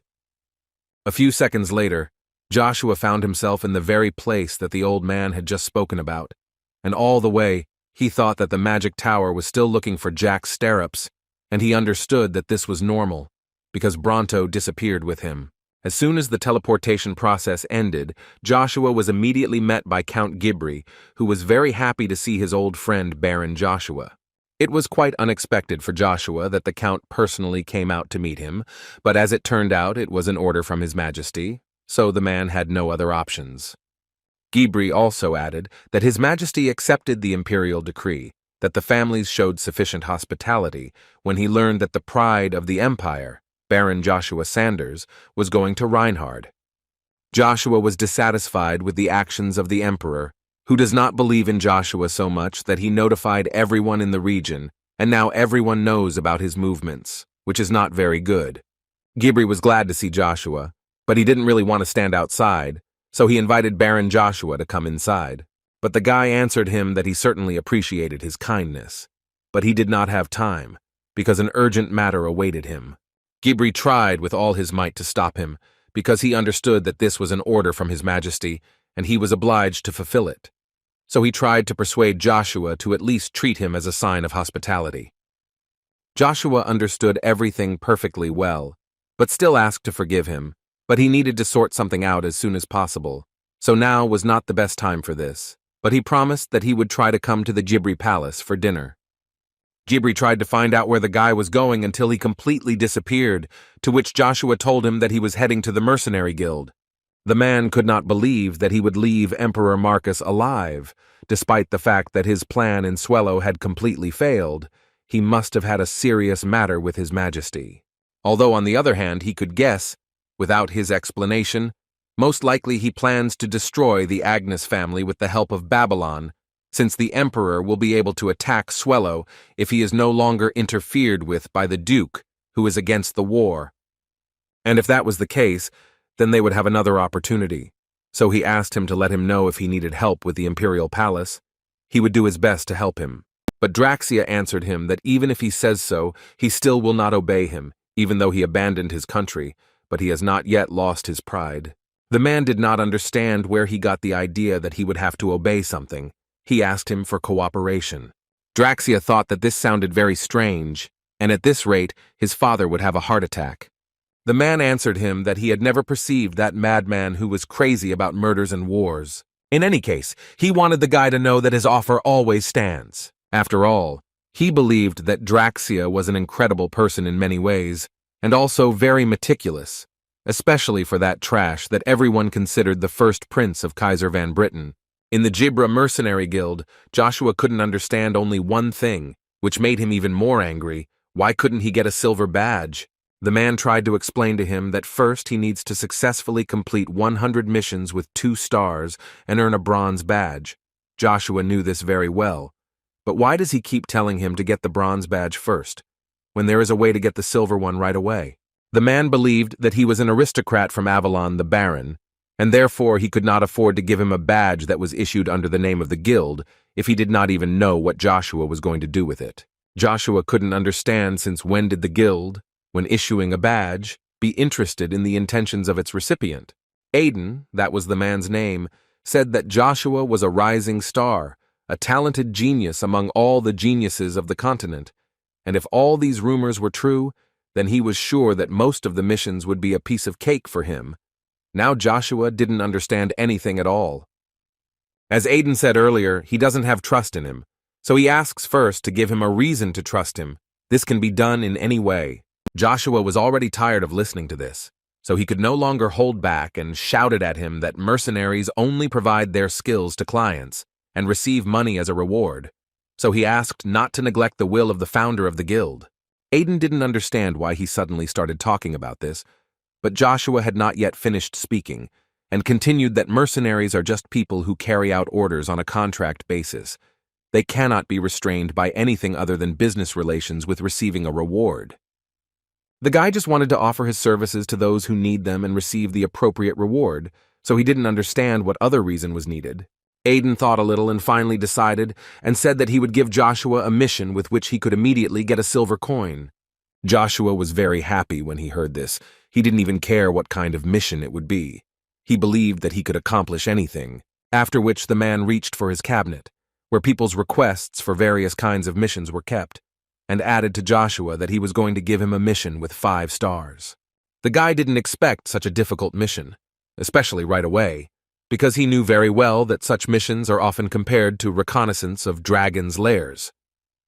Aiden reassured him by saying that it was just a request to transport supplies and not much reconnaissance, but Joshua found it rather strange that a regular reconnaissance mission had 5 stars. But at the same moment, he realized that he most likely had no other choice, so he decided that he would take on this and immediately asked when he needed to move out. Aiden answered him that right now he should go south to the Trifia region, which was previously occupied by the county of Regressed. He could see the details of the mission in the scroll that he had just received. The man asked to take this task seriously and complete it as quickly and efficiently as possible. But the guy corrected him, saying that from now on he is no longer Joshua Sanders, an aristocrat from Avalon, but just a mercenary Ash. Aiden noticed that this nickname suits him very well. It's short and clear. Before proceeding, Joshua wondered if the man had thought of acting so rashly, sending him on a 5-star mission without even testing his abilities. Aiden understood that the guy most likely needed some specific reward for completing this task, so he decided to ask him about it directly. Joshua turned to him and said that he hoped that this would be a reward commensurate with the difficulty of this mission, so he would look at it immediately after completing the mission. Cheryl received a letter, which she immediately began to read, and it was clear from her face that there was nothing good in it. This facial expression was noticed by Cox, who immediately decided to ask the young lady what was it about him that made her so upset. Cheryl, through sadness, told him that this letter said that her father was not feeling too well, and even against this background he fainted. Cox immediately began to panic, because he loved his Duke of Pontier very much, and no less for Cheryl. He was worried about him, so it also hurt him to hear such news. As soon as they set up camp in order to rest a little, Icarus quickly upset them, saying that they needed to immediately finish the campaign and set off right now. He believed that they needed to get to the Duke as quickly as possible. Kane just sat down, and was a little sad that they had just sat down to rest and were already leaving. But on the other hand, he reassured himself that this way, he would at least keep in shape. But Cox categorically disagreed with this, because although he thought it was urgent, the main problem was that Cheryl was too tired and could not continue walking. His speech was stopped by Cheryl herself, who reassured him and said that she was not tired at all and was very grateful for his concern. But he added that they got to Arcadia without rest due to the fact that they could not use teleportation. That's why Cheryl didn't want to inconvenience these two who put their lives on the line to get her out of Arcadia. Kane intervened and added that she shouldn't worry so much about it, because they were really just following Lord Joshua's orders, so she shouldn't worry too much about it. Icarus interrupted their conversation and said that they no longer needed the extra cargo, so they would leave all these things here, because there was absolutely no time, and they needed to move out immediately. But as soon as he said this, he saw an unidentified object in the sky that flew right over his head, and at that moment, Icarus realized that their affairs were no longer very good. He immediately tried to run to the others as quickly as possible and warn them, but realizing that he did not have time, he began to scream. But before Icarus had time to run, Kane had already been grabbed and pulled along, and no one had time to help him. Cheryl tried to help somehow, but as soon as she turned around, she realized that now she needed help too. And this help was provided to her by the one who hit this bandit right in the head with a precise blow. It was a wonderful throw by Icarus, who immediately took her hand and asked Cheryl to run with all her might and as quickly as possible, without looking back. They were not able to escape far, because the same bandit again jumped out right in front of them and ordered his partners to grab the rest, and he would deal with these two personally. But these guys completely underestimated the Knight Kane, who freed himself from the trap and, demolishing his rivals, asked who they wanted to take with them. There was only madness in his eyes, which could only mean that he was ready to destroy his rivals one by one, because he had been waiting for this for so long. The main one among these guys realized that among these people there was an unexpectedly strong knight, however. If thoughtless handling of mana is his entire arsenal, then he may not count on victory. Kane took out his sword and answered him that such blows should have warned all the people in the area that they were under attack and Sir Kane would deal with them right now. The bandit looked at this knight and understood that he was not an easy opponent, and most likely he would have to try very hard to defeat this guy. Therefore, the bandits decided to change their tactics, and the leader ordered them to first destroy the knight, and then proceed to the rest. Joshua, as it turned out, would not go on the mission alone, but with him, there would be several other people who were no longer happy with Joshua's work, because they considered him stupid and clumsy. The guy answered him that he would try harder, but in his head he thought that he probably shouldn't have taken this request. He should have asked for a single task. Another mercenary stood up for the newcomer and asked the bear not to bully him, but the bear was sure that this newcomer was in vain to become a mercenary, because it was clear from him that he had never seen an aura in his life. In any case, he told the guy that it was clear from him that he had no friends, so he asked the newbie to stay close to him. This is, of course, just a 2-star task, but for a newbie like him, such an adventure will not be easy. Joshua slightly didn't understand what this guy was talking about, because he clearly heard that this was a 5-star task. But his thoughts and, in general, the conversation between them were interrupted by a cry that everyone should prepare for battle. Endon held the sword in his hands and said that everyone who owned mana should come forward, and they would have to deal with them as quickly as possible. None of them understood what a pack of undead could do in such a place, but in any case, they must now gather together and not shed tears, but go into battle, especially since they are easy to defeat. You just need to cut off their heads. But none of them, including Aiden, could have expected that these creatures would be so strong as to defeat even knights who control mana. Everything was so serious that a Dullahan even appeared, who was famous for the fact that he was a high-ranking monster.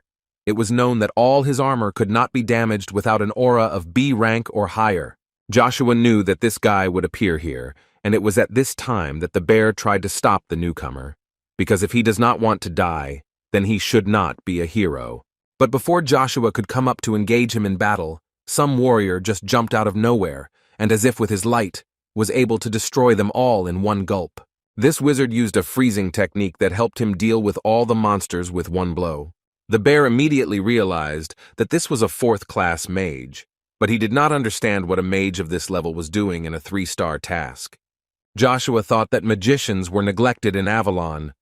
There were so few of those who had reached the 2nd circle, and above that it would be difficult to find even one, and he was well aware that in this case, in the Triphian region, there could only be one magician who could use rank 4 magic. And Joshua knew the name of this magician very well because it was his old friend, the Archmage of Ice, Iselin Jean Rebecca. After which Aiden entered the battle, who asked to step back and give him the opportunity to strike. It was quite a powerful blow that was able to destroy dozens of monsters at once that were temporarily frozen.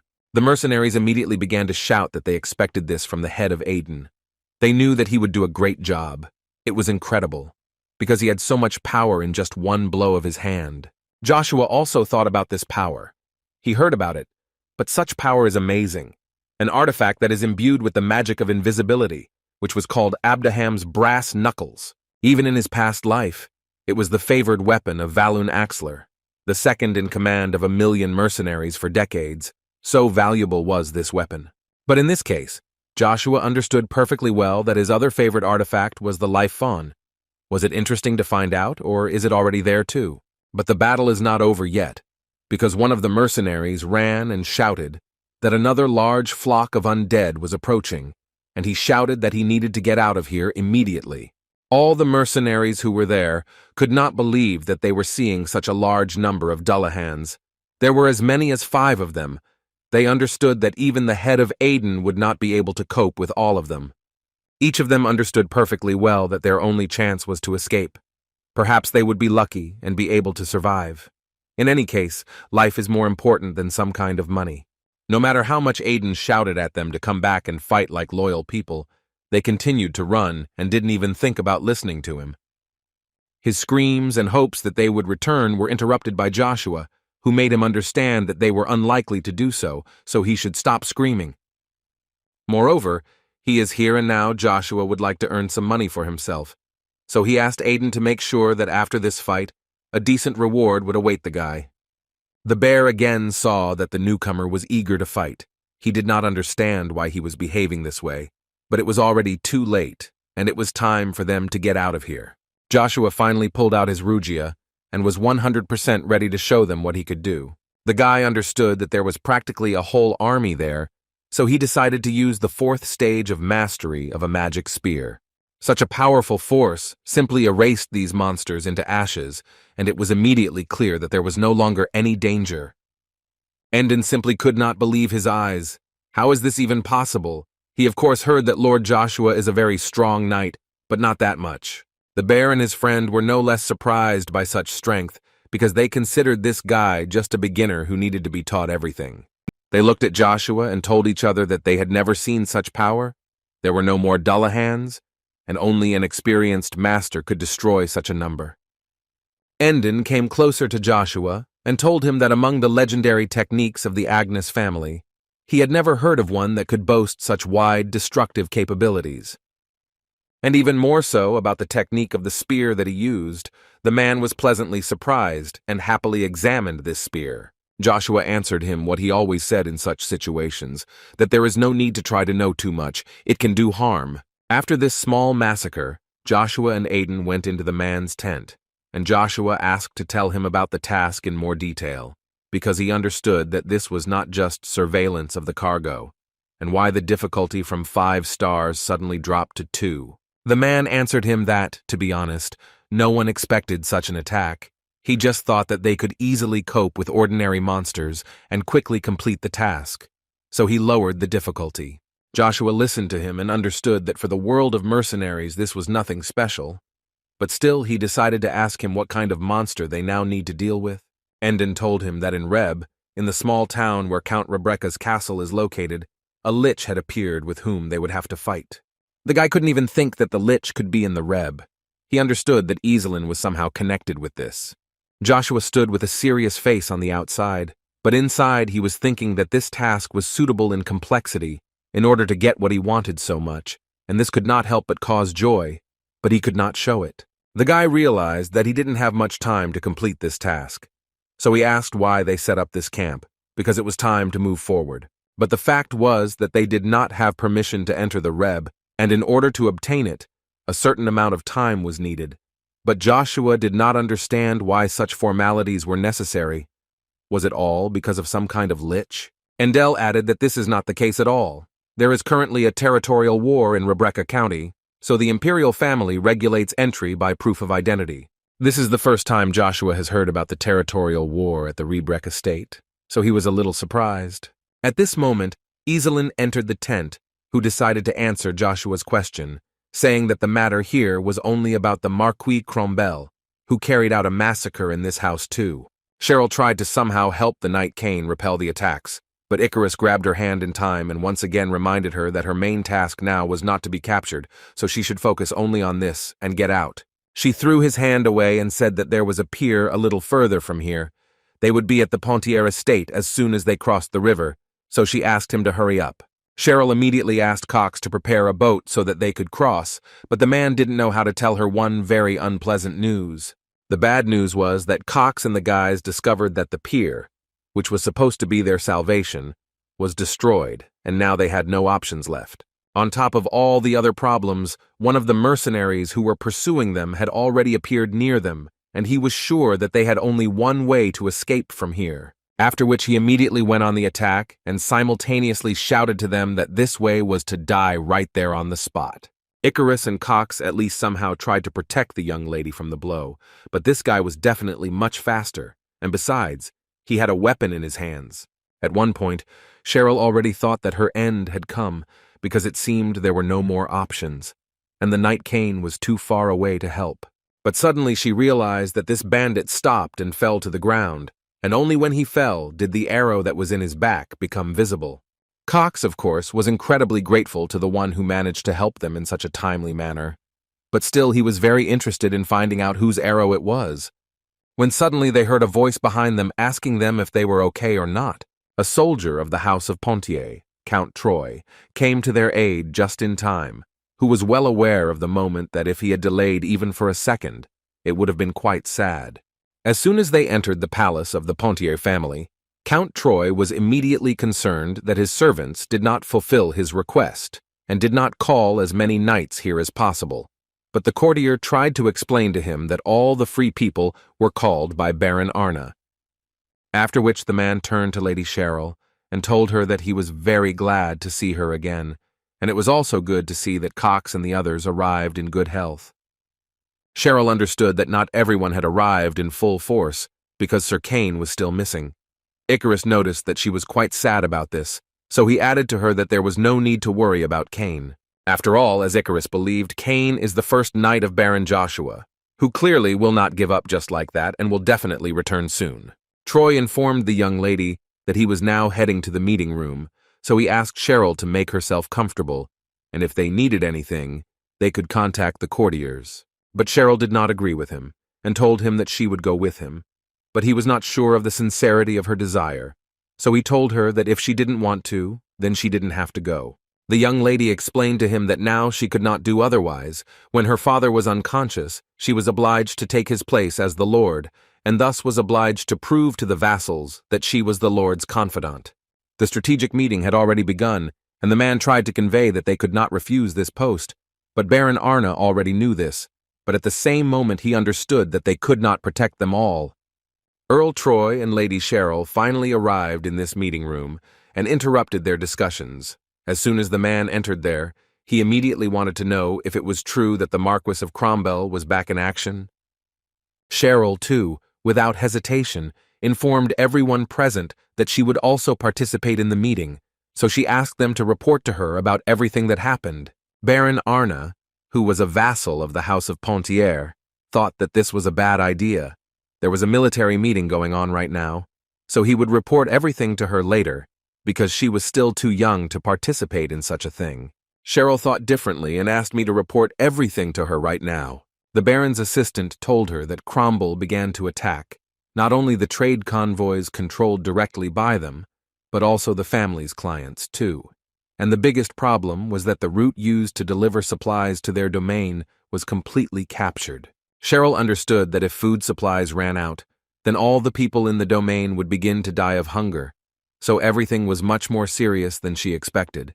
At this rate, they would be completely isolated, and everything would be taken away from them, and they couldn't even do anything. But even so, the lady understood that they would not be able to defeat them. She had absolutely no idea what to do in such a situation, although even if there was a decision, it most likely had already been taken. She understood that she did not know at all what was needed now do.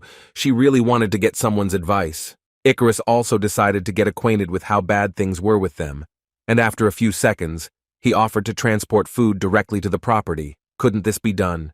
Before answering this question, Baron Arna decided to first take an interest and find out who this guy even is.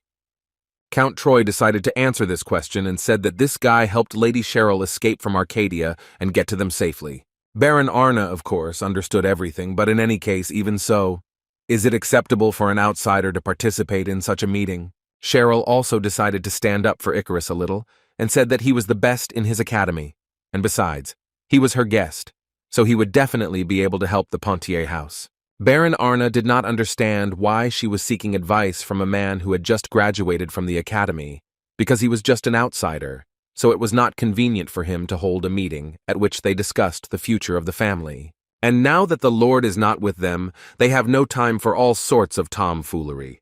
So he thought that it was better for her to leave too, because this is far from a game. Cheryl did not expect to hear such rudeness in her direction, so she asked him again what he just said.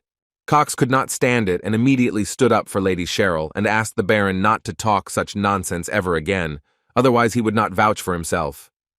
He also added that didn't the Baron know that while the Lord was busy with internal affairs, Lady Cheryl was rushing about to find allies? Baron Arda began to shout back at him, saying that fruitless efforts were nothing more than a waste of time, because all she had achieved was a child of unknown gender who did not even look like an experienced warrior. Cox had a different opinion, because now it was absolutely not important, because at the moment it was not quality, but quantity that was more important. Baron Arda asked not to tell him that Cox believed that this child could turn the scales in this war. He did not understand how they could trust him and discuss family affairs in front of him when it was already on the verge of collapse. After which he again turned to Lady Cheryl and noticed the fact that she had never participated in meetings. So why did she appear only after the Lord fell ill?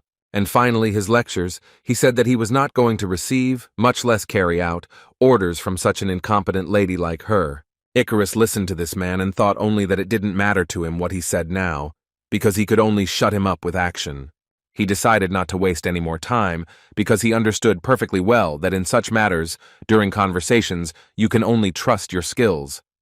Icarus came a little closer and addressed directly Baron Arna, who said that he understood him perfectly. After all, fruitless efforts are truly a waste of time. He was absolutely right. But such a phrase is completely unacceptable during a war. After all, a loss would mean the loss of everything for them. Although the Baron didn't like this guy, it was worth noting that he was the only one who understood what Baron Arna was trying to convey.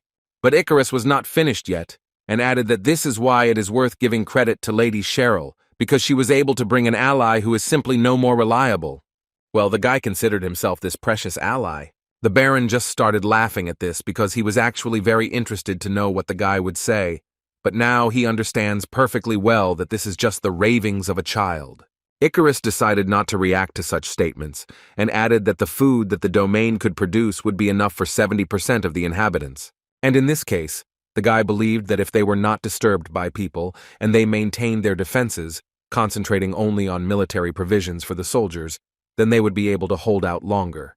What Icarus meant was that Comrade doesn't want this war to last any longer than it needs to, which means their financial losses will continue to mount, so they must be thinking of a strategy that will allow them to survive for a long time.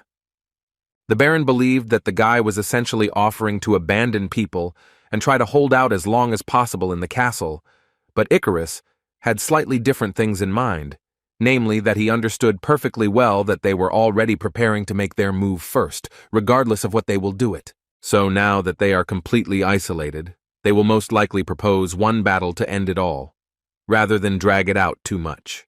But the Baron believed that this was just his speculation. Even if Comrade had an advantage, wouldn't the proposal of such a battle make the result unpredictable? Icarus did not have time to answer this question, since the conversation was interrupted by a knight who suddenly opened the doors and burst in with the words that they had big problems. He immediately said that the troops of the Comrade family were gathering in front of Aden Canyon, and their army numbered about 30,000 soldiers. Everyone who was in the meeting room simply could not believe it. But what embarrassed them more was not the attack, but the number of troops the enemy had. Count Troy immediately noticed the fact that Sir Icarus was indeed right, that their enemy would offer an all-out battle. Icarus understood perfectly well that it didn't matter to them whether the Pontier family agreed to fight or not.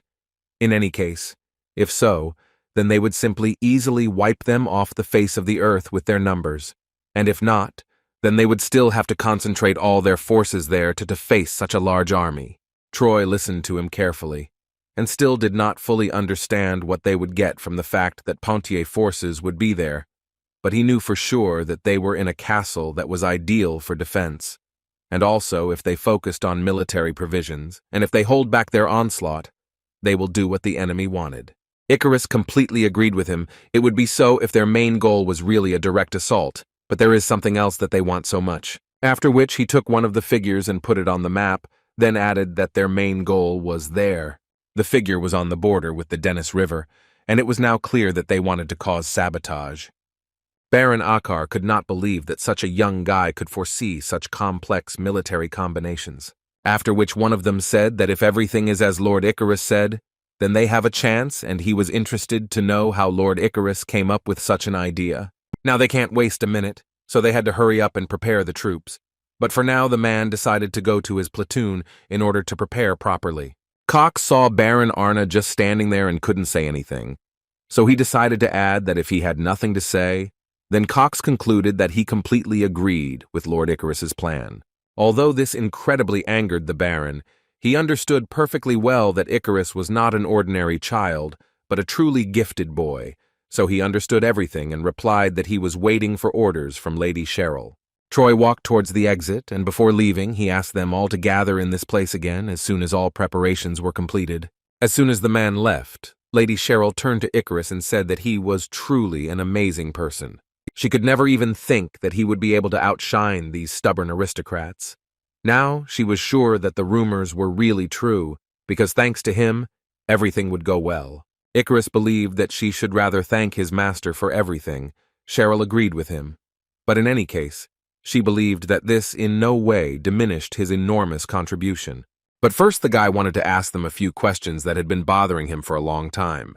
He heard that at the beginning of the war both sides were equal, and he would like to know if this is true, to which Cheryl did not answer him unequivocally, because she said that anyone could win exactly until the king of the mercenaries joined. Although they had heard about how important a role one Superman could play on the battlefield, whenever he appeared, they lost. And the main problem was that he always attacked points of highest strategic importance, which made them the losses were colossal. Icarus thought about this.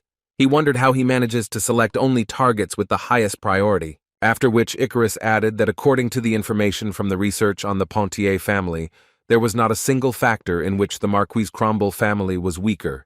The only exception was the mercenary king, and in terms of military and economic power, the Pontiers have experienced people who would win the war. Icarus believed that in this battle it was the Pontier family who had to defend themselves, and he does not understand at all how a siege, where the defenders have an advantage over the attacker, can be influenced by one single Superman. But what confused him even more was the head of the family. The fact that the head of one of the 5 ducal families was poisoned and was in danger of death. Cheryl couldn't believe that Icarus was leading to his father being poisoned on purpose. Icarus believed that this was simply impossible without help from within, so he asked to always keep this in his head. Joshua didn't quite understand what Aislinn meant when she said that Cromwell carried out the massacre, but she told him that everything was exactly as she said. Aislinn told him that due to Cromwell's unilateral declaration of war, passions flared up and her father went missing. It was very strange for Endon to hear that while in the imperial court of Avalon, Joshua did not know about this. After all, the family of the Marquis Cromwell destroyed the family of Count Regressed and just recently began a siege on the family of the Duke of Pontier. This is not some small battle, but a large-scale war that determines the future of families, and the Marquis Cromwell creates problems everywhere that can have a detrimental effect on the entire empire, and the man did not believe that only the Marquis Cromwell was behind this. After which Joshua continued his monologue and suggested that Emperor Marcus was in charge behind his back.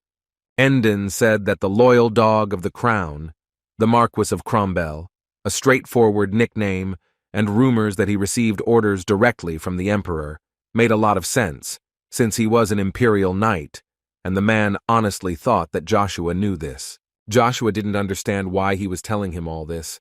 Had the man forgotten what his title was?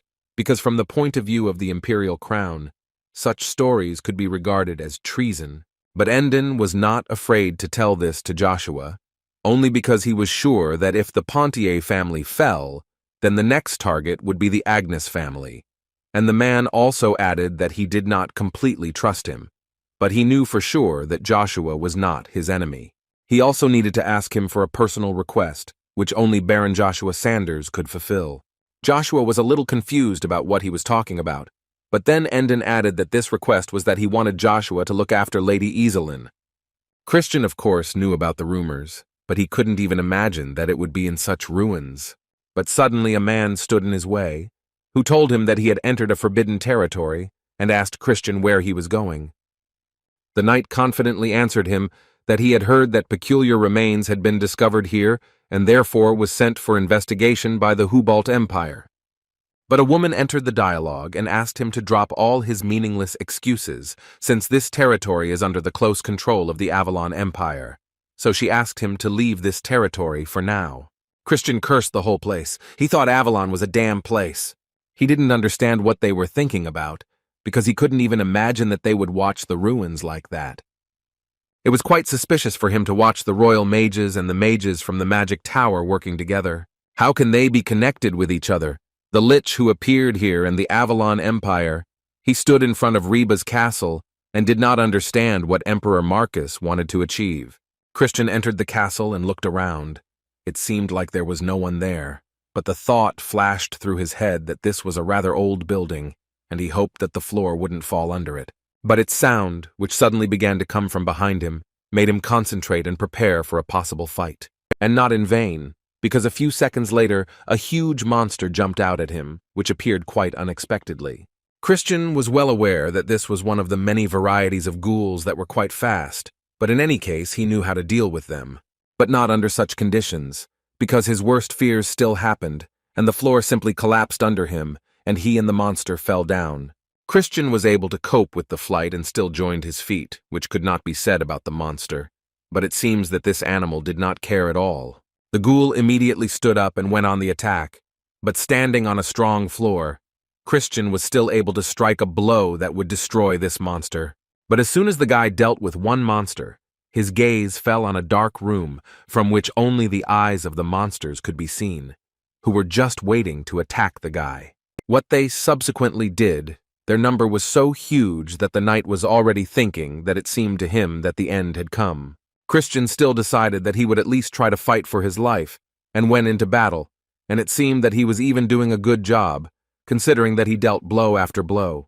The knight began to feel the power and the fact that he could defeat them, so he decided to use the lightning spear to deal a massive blow to all these monsters. But even such a powerful blow was too little, and the monsters still continued to run towards him and tried to attack. He had no choice but to use the holy sword of Derlinden, with which he delivered the most powerful blow that he had in his arsenal. After such a blow, he still managed to defeat them.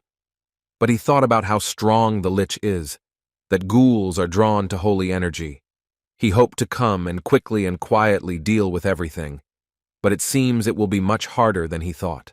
He understood that with such actions he would cause a scandal, so he was well aware of the moment that he needed to deal with them as quickly as possible. Therefore, he decided not to hesitate and use a spell that could help him find the source of evil, after which he would destroy it. With the help of this skill, he was able to find two people unfamiliar to him who were standing in a dark tunnel and carefully observing something. Suddenly, one of them simply pierced the knight with his gaze, and it became creepy just looking at this monster. Christian didn't even suspect that he could see such a thing, so he completely doubted what he was seeing with his own eyes. He was so mired in these thoughts that he didn't even notice how his body was completely shrouded in magical chains that held his body and was practically unable to move. And some incredibly terrible monster was coming towards him, who was going to end the night right there. Christian guessed whose hands it might be, so he started shouting to them that if they did something like that, they could start a continental war. But that creature, which was called the Death Knight, did not pay attention to this and continued to walk towards Christian. Endon informed the local magicians that he would return to Reb Castle for a short time and then immediately leave, since he had already reported the order of the undead to the guild, and Avalon should respond soon. The girl told him that despite this, a follower of Hubalt had entered the castle of Reb and disappeared about 3 days ago. She was sure that Hubalt would do something soon, so she asked him to try to do everything he needed before everyone becomes more complicated. Endon answered her that he was sure that everything would be sorted out, and he would try to do everything possible so that nothing would interfere with them. But in his head, he only thought that he needed to leave this country as quickly as possible with the mercenary guild too much problems.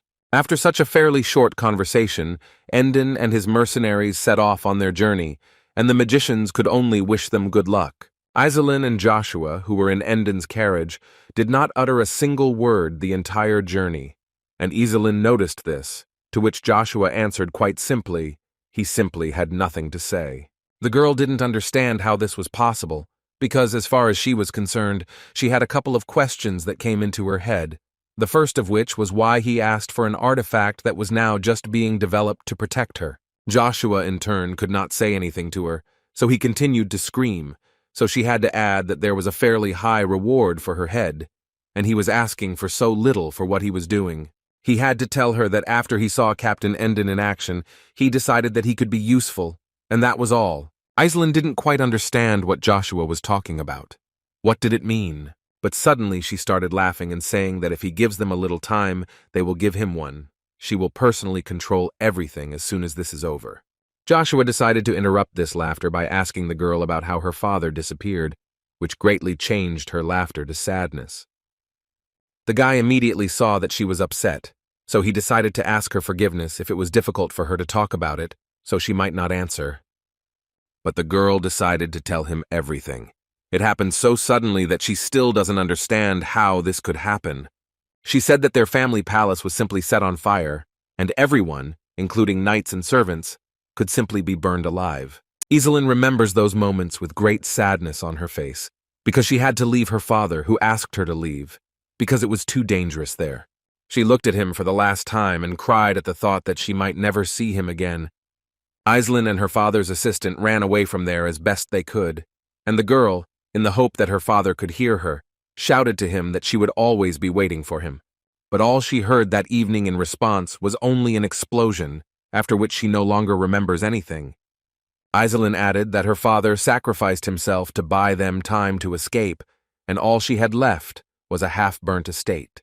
And when time passed and people began to forget about it, she decided to return to help the survivors.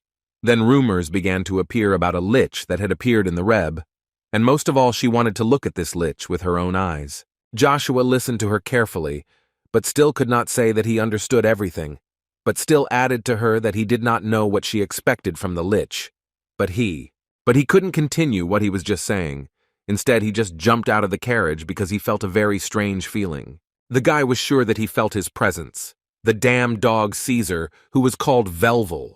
Joshua immediately ran to the palace, and the first thing he did was knock down the doors there and went inside, followed by Endon, who ran after him and started shouting to him that he couldn't do whatever came into his head. But the guy didn't listen to him and suddenly started running away, because he really needed to check something. Endon tried to stop him, but it was almost impossible, because Joshua had already run far enough. He ran until he stopped at a huge symbol on the floor, which had clearly been drawn recently, and he definitely felt the presence of Beruberu. Besides, the aura from the Battle of A rank or even higher is clearly visible here. But then why does everything except the runes look so normal? When suddenly his earring began to spontaneously emit current from his ear, which was quite unusual. Joshua realized that it was an anti-magic field, the charge from which he transferred to where there was the most concentration, after which he saw the face of the knight, who was unconscious. The guy discovered the same knight Christian, who was from Hubalt, and it was about him that the magician spoke at the entrance. That this guy disappeared 3 days ago, Joshua guessed, and so it turned out it was an ordinary illusion spell, and after Christian moved away a little and came to his senses, Joshua immediately asked him if he had drawn these runes. Christian was too weak and practically could not speak, but he was still able to say one word, and this word was a warning that Joshua was being attacked from behind. The guy didn't quite understand what he was talking about. Maybe he was delusional or something like that. But when he received a blow on the back from the deadly knight, he realized that this was not nonsense, but everything was for real. Joshua quickly came to his senses and was already preparing to attack. But in any case, he was worried that he had not sensed this dark knight earlier. Sanders looked at him and couldn't believe that he was seeing such a huge dark knight. Even in his previous life, he had never met anything like this. But the surprises did not end there for Joshua, because when Rugia appeared, who immediately began to say that it was she who wanted to end this dark night, Joshua was even more surprised. After which, a lot of mana simply began to be released around him, and his head seemed to begin to explode from the inside. The Dark Knight did not wait for Joshua to feel better, and immediately went into battle in order to finish what he had already started. But Joshua, even without controlling his actions, was able to block his blow with just one movement. Christian couldn't understand who the hell he was, why he felt both holy and demonic energies at the same time. Is this even possible? Meanwhile, in Joshua's eyes, one could only observe some kind of madness that Rugia caused in him. He fought with the Dark Knight, and endlessly repeated to him that he was his victim and his monster. Joshua cut off one of his hands and asked him to give up and not continue. His only option now is to die here once and for all. But the knight still tried to fight with him, and even shouted at him not to play with him. This could only make Joshua smile because he also wanted to continue this fight. The Dark Knight still had several techniques in his arsenal, so even with one hand he was able to concentrate enough mana in his blade in order to transform it. Joshua calmed down his ardor, because he could not believe that he was seeing in front of him the blade of a wolf's fang and the skill that was called the howl of a wolf. Meanwhile, in Swallow, in the Imperial Palace, a real war began only between our own people. Lucifer decided that Emperor Varen is too weak. If all his capabilities end with statements and protecting the world, then he has no right to be an emperor. He added that even his subjects believe that it is no longer possible to remain in this small country. He also added that everyone wants to expand in all directions to other lands, and Lucifer wanted to help them with this. The Emperor could not believe that this was happening, but he asked Lucifer in response, does he really believe that this war will be for the sake of the people of this country? Varen believed that as soon as the war began, fathers and mothers would begin to lose their children, and then the whole world would burn to the ground. Lucifer did not answer him to this. He only told him that he knew that they would not come to a compromise, after which he added that in Varen's place he would like to see his brother, Demero, who completely agreed with him. The emperor ignored him and asked him how long the man had been planning this, since Duke Alstma was expelled from the capital, because if the news spread, a civil war would begin and all his plans would be disrupted. Lucifer asked the emperor not to worry, because Prime Minister Gandar would take care of everything, and Duke Alstma would never know about it, because he had already died. Varen was not ready to hear this. He believed that it was simply impossible. Lucifer believed that he truly deserves the title of sage, because he understands where everything is going, even after he leaves this world. Gondra will remain the prime minister of these lands. The emperor was not going to kneel before him and ask him for mercy, and only added that he would never get away with it. Lucifer was very amused by this, after which he stood right above the emperor and asked him who and what would do to him for this. Joshua pierced the dark night right through, and this creature did not understand how this could happen and who his opponent was, since he had such power. The guy, of course, didn't know how he became a Death Knight, but he was sure of one thing for sure. The souls of people, especially the souls of masters who are superior to ordinary people, cannot be forced to follow this path. It must be everyone's personal decision. Joshua didn't know if he had any regrets, if there was a reason why he decided to choose this path, but the guy still asked him if he would mind if the guy went with him. Uravis, the man, lost to him, and as a result, lost the title of master and was exiled to the village, although thinking now, he understands that this was just an excuse to keep him away from Emperor Verona. He became a convenient scapegoat, and it was all the work of Emperor Verona's brother, the first monarch he served, Demero Vel Grace. The man did not understand. If he wanted power so badly, then why not just take it by force? Especially since for him, as one of the 9 stars, this would not pose any problems. Demero answered him that his greed is not so strong as to desire the throne, but the world in which they now live is too boring, and it would be better if Lucifer takes the place of Verona.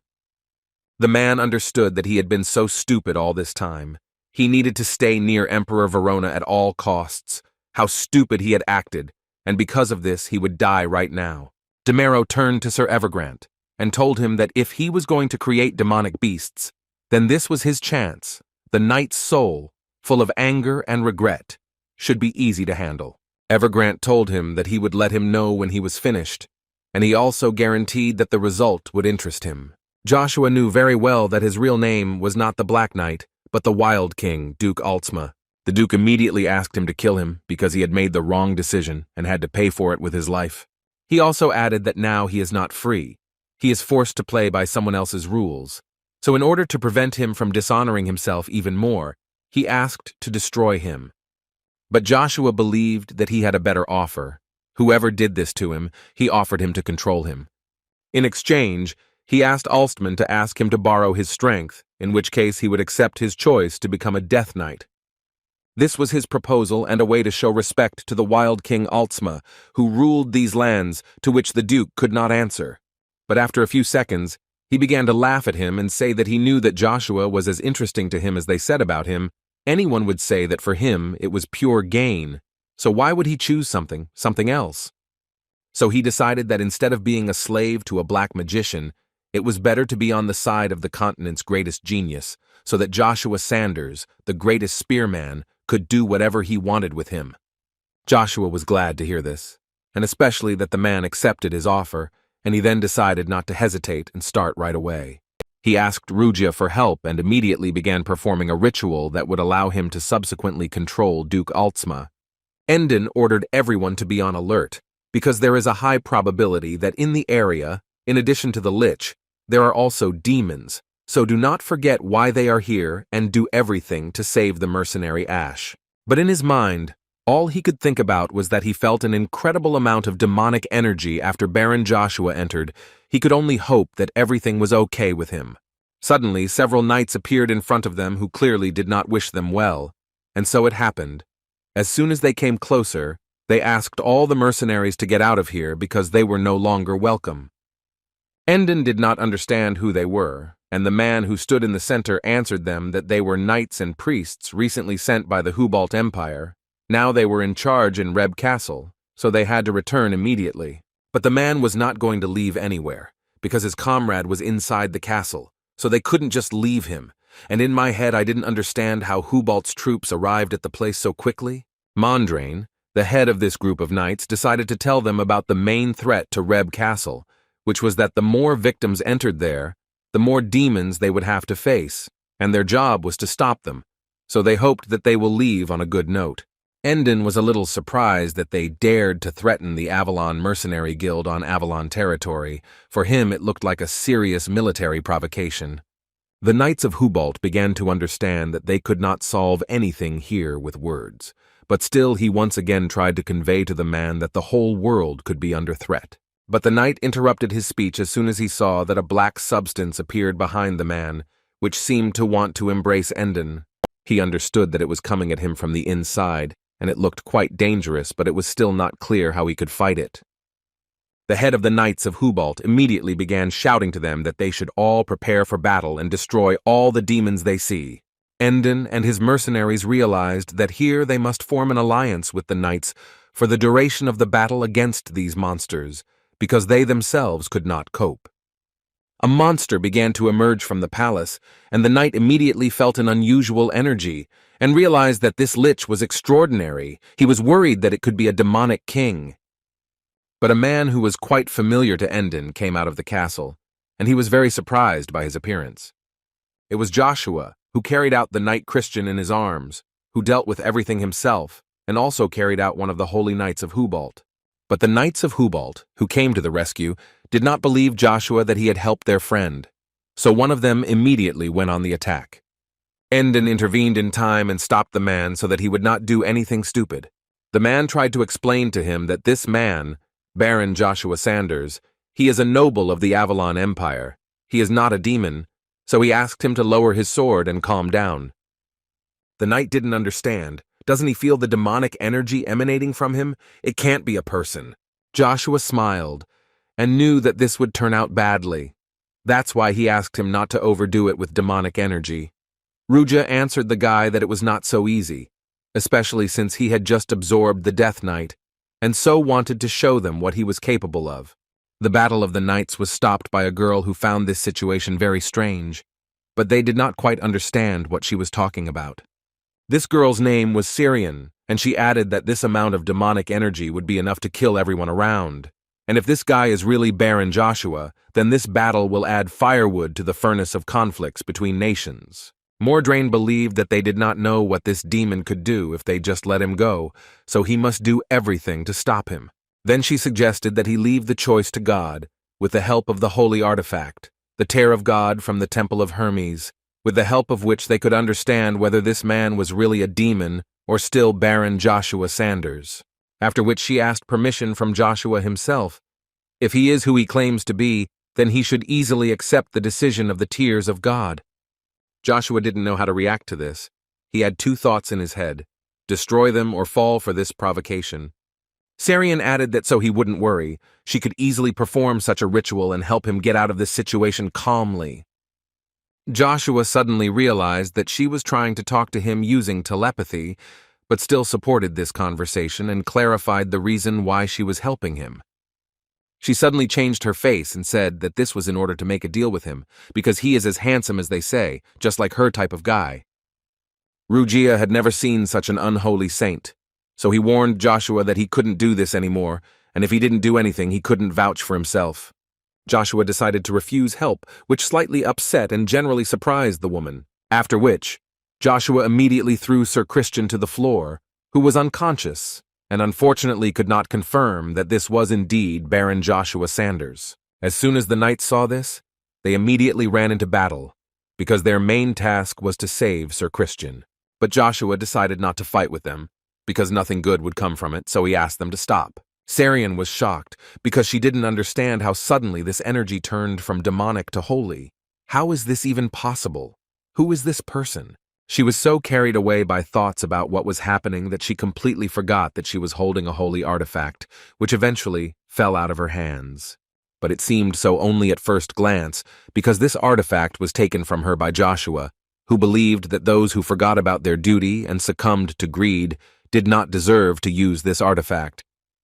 The girl screamed at him to immediately return this artifact to her, but Joshua was not so simple, so since she doesn't believe him, he has no choice but to show it right here and right now. Joshua placed the stone at arm's length, and the light became even brighter, and it simply burned everyone in its path. The knight could not believe that this vile demon still decided to do this. He dared to desecrate the holy artifact. But he immediately changed his mind and stopped speaking as soon as he saw how Joshua's wings grew, which literally turned him into an angel. They all looked at it with their mouths open, not understanding what was happening. How could he do this? Joshua was not a paladin of Hubalt and not a follower, so why did he have the wings of an archangel on him? The guy told them that everything was really simple. He is not a demon or a beast that they think he is. He is just Joshua Sanders. That he asked them to calmly stop all disagreements and calm down. Mordrain didn't seem to listen to the guy and continued to shout at him to shut his mouth. Doesn't Joshua understand what he did? He damaged a holy artifact, and something like that cannot be ignored in their empire. Then Joshua decided to ask them a question. If someone who is neither a follower nor a paladin of the Hubalt Empire is capable of destroying what they consider a holy artifact, then are they sure that it was a holy artifact? Then they thought about Joshua's words, and Syrian realized that he was most likely right. Because if you think about it, the tear of God cannot be used like that. Joshua added that now is not the time to argue, because the more time they waste talking, the more their comrade's life fades away. They finally decided to pay attention to Sir Christian, who had too much demonic energy that was simply emanating from his body. Mordrain thought that the energy they felt came from Sir Christian, so this energy was only coming from him all along? Syrian interrupted his thoughts, and immediately ran to Sir Christian, because she knew that for those who use sacred power, like Sir Christian, demonic energy is like poison, and if you delay treatment for even a second, his life will be in danger. The girl quickly examined him and realized that he urgently needed to be taken away from here. If Sir Christian did not return from here alive, how could they then look into the eyes of Sir Chrysler and the High Priest Harold? They realized that she was absolutely right, so several knights rushed to help her, and some knew that there was a temple nearby that they could go to. She also believed that Sir Mordain should also go with them, but the man thought otherwise, because he had not yet completed his task, namely, to find out everything that happened here. Syrian started yelling at him because he still doesn't understand anything. He saw the wings of the Archangel, who is one of the 7 archangels and the god of war. But he really understood that he had seen it with his own eyes, and in fact, the man could not believe himself. Then Syrian was sure that he understood that since this was the will of the Lord, then doing anything here would simply be a grave sin. He realized that the girl was absolutely right, and at that moment decided that he would leave after all. As soon as she dealt with the knight, she immediately turned to Joshua and said that she did not know how he did it, but in any case, she believed that fate would definitely allow their paths to cross again, and she hoped that everything would be okay with him. Joshua believed that the world was actually not as simple as she believed, but in any case, he was pleased with the moment that he had finally learned to control his demonic energy with the help of Sir Altsma. Endon interrupted his thoughts, because he also wanted to know what happened inside and what kind of wings they were. Was this really the will of the Lord that the lady was talking about there?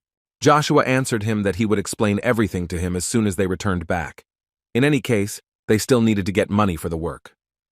Ice Master Elisha did not understand why he sent the magicians from the Magic Tower to the Avalon Empire, when the undead were seen in that area.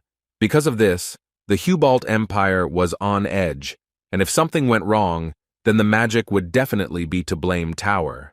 Earthmaster Marcus agreed. Besides, it's hard to even imagine that they would be forced to send representatives of the Magic Tower to participate in the Battle of the Masters in Teth. There are too many things that he would like to ask. The head of the Magic Tower told them that he could guarantee that representatives for the Battle of Masters were chosen solely based on their skills, so they should not look down on Theta and their capabilities.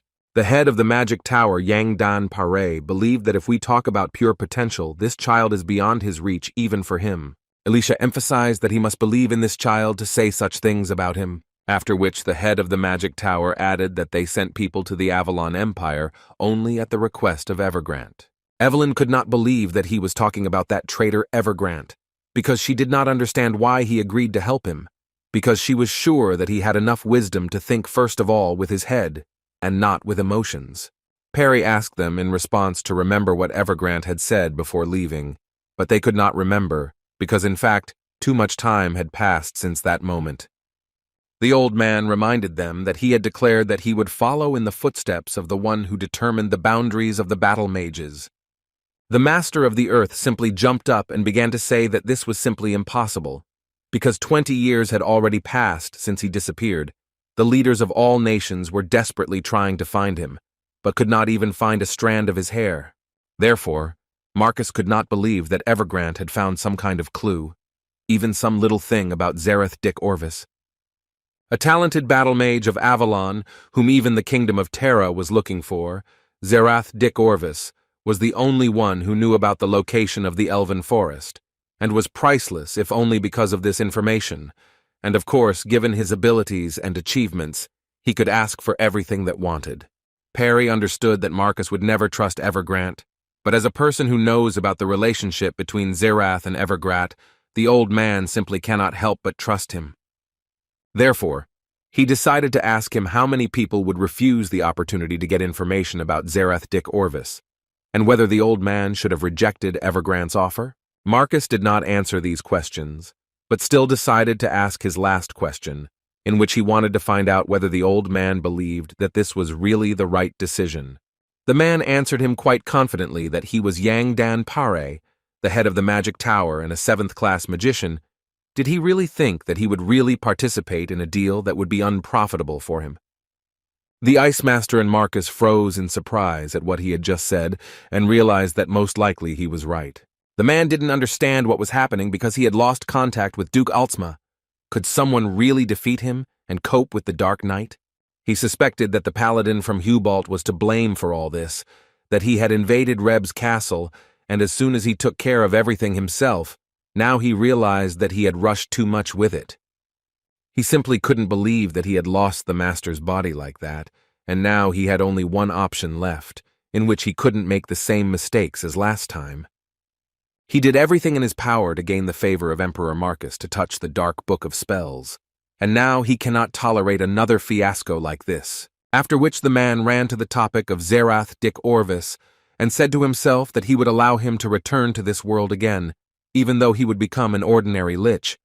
But this is not as bad as it seems. But he didn't quite like this name, so he decided that he would give him a new, ideal name for the one who lived his faith more than anyone he knows, the sparkling darkness who gave his soul to the devil for his faith, and it would be Berber. As soon as the magician said this name, the eyes of the former emperor opened, and now his name was really not Zerath Dick Orvis, but Berber, who was ready to carry out all the orders of his master. Endon extended his hand towards Joshua, in which he held the same silver coin and said that thanks to the guy they were able to find out the truth about the lich and defeat the demon, so, as gratitude, he gives him this coin. Joshua was of course grateful, although she was quite strange to him. But suddenly he saw Iselin loading his things onto his horse and he didn't understand why she was doing this. Iselin turned to him and couldn't believe that he had already forgotten, because he himself said that he wanted Leifon as a reward, but she didn't have the necessary materials, so she would have to go to Reinhardt to get them. Besides, it is Joshua who is obliged to protect her from Cromble. Joshua laughed at this, because everything really flew out of his head. Endon suggested that they should not hesitate and go to Reinhardt as soon as possible, but Joshua was again surprised, because now the man was going with them. Endon smiled and answered him that he wants to prove to himself and others that he is still a strong person, just like Joshua wants it. The guy again stood rooted to the spot and did not understand what kind of day it was today, or they just agreed that they were saying everything except what would really be clear to him. But his thoughts were interrupted by Captain Endon himself, who used one of his abilities, which is called Leifon. Joshua knew very well that these were changes in appearance, one of Leifon's abilities. It seemed that he would finally be able to see the real appearance of the captain, which was hidden by Leifon. As soon as Captain Endon completed his transformation, they saw his real body, which was covered with muscles, and in this form they called him nothing other than the mighty Axular. In this form, he believed that he could well take part in the battle as a master in Reinhardt, given the fact that he had already achieved the rank of master. The meeting hall of the Crombell family listened to the head of the family shouting to the whole hall, who simply did not understand how they could not win this pathetic family when their head, the Duke of Ponthier, was now in serious condition. Gehor Dan Crombell was too angry, because he really didn't understand how they still managed to withstand their onslaught. One of his assistants replied to Duke Gehor that they were confident that the head of Ponthier needed urgent medical attention. However, for some reason, based on rumors, the heavenly brain Icarus is helping the Ponthier family, which is most likely why they are constantly one step ahead of them. This is especially true for their sabotage plan. They discovered their plans, and they were unable to cross the Dennis River. Moreover, due to the tide and the large number of thresholds, it is still not possible to cross the river, and there are no other ways to get into Aden Canyon, and the only what they can do now is cut off supplies. But Gehor did not let him finish and told him to shut his mouth, because their job was to anticipate all possible problems, and now, how can he understand that all their joint work was broken by the child, so he immediately ordered them to develop a new plan. Another advisor intervened in the dialogue and fearfully suggested turning to the mercenary king, because the longer they wait, the more disadvantageous they will be, and at this rate the losses will be incalculable. But Gehor understood perfectly well that due to the fact that the Ponthier family no longer had a head, they would simply ridicule them if they also asked for help, and even if they still decided to call him, he would clearly demand a huge amount of money. He already asks for more than half of the territories of the Ponthier family, which they recaptured from them. And that's not all. If he understands Emperor Marcus correctly, then he will not simply ignore the achievements of the mercenary king. Most likely, he will try to recruit him into his servants. And if this happens, then the mercenary king will essentially become their enemies, so it is impossible to rely on him. The Duke believed that they needed to find another way to get to Aden Canyon, and until then, use information from inside to cut off their supplies. He thought that they would crawl out on their own as soon as they ran out of food. Their conversation and discussion of the new plan was interrupted by one of the knights, who simply tactlessly burst into the meeting room shouting that he had urgent news. He said that the soldiers who intercepted Ponthier's supply lines were destroyed, and the Duke was even more angry with such news, because how could those soldiers lose to ordinary workers? The supplies and all the warriors were surrounded by the warriors of the Crombell family, who were going to mercilessly destroy them all. But the Ponthier warriors were not going to just give up and were ready to protect the supplies at the cost of their lives. But the Knights of Crombell were not going to spare them. Their commander ordered them to go only forward and destroy all the garbage from Ponthier and take their supplies from them. The warriors fell one after another, because in addition to the fact that there were several times fewer of them, they were also inferior in their own skill, so this battle should have been too easy for the Crombell Knights. They didn't understand how Crombell knew their routes along which they would transport food, but their leader shouted to them that this was absolutely not important now, because now they could all just die. All their conversations stopped at the moment when they saw a fireball in front of them that was coming straight at them. But most importantly, some unfamiliar person appeared right in front of them, who repelled this fireball with just one blow and essentially saved the lives of many knights. The Ponthier knights were shocked by this sight, because he was able to repel the fireball without using mana. Where did he even come from? But he immediately added to them that they shouldn't worry, because he was only here to help and protect them. They didn't understand who he was and why he was helping them at all. This guy carefully took off his mask and introduced himself as the first knight of Baron Joshua, his faithful servant, Knight Cain. Icarus, standing on the balcony, thought that Cain had been fiddling with all these things for too long and needed to somehow speed up. But his thoughts were interrupted by a man who believed that they were beginning to catch up with them, but Icarus did not quite understand what he was talking about. The Baron told him that given that supplies were delayed, it could be concluded that the Crombells had learned of their supply routes and were cutting them off. Icarus was sure that he knew that the only ones who knew about the routes were the two of them, and if the Crombells knew about them, then there could only be one reason.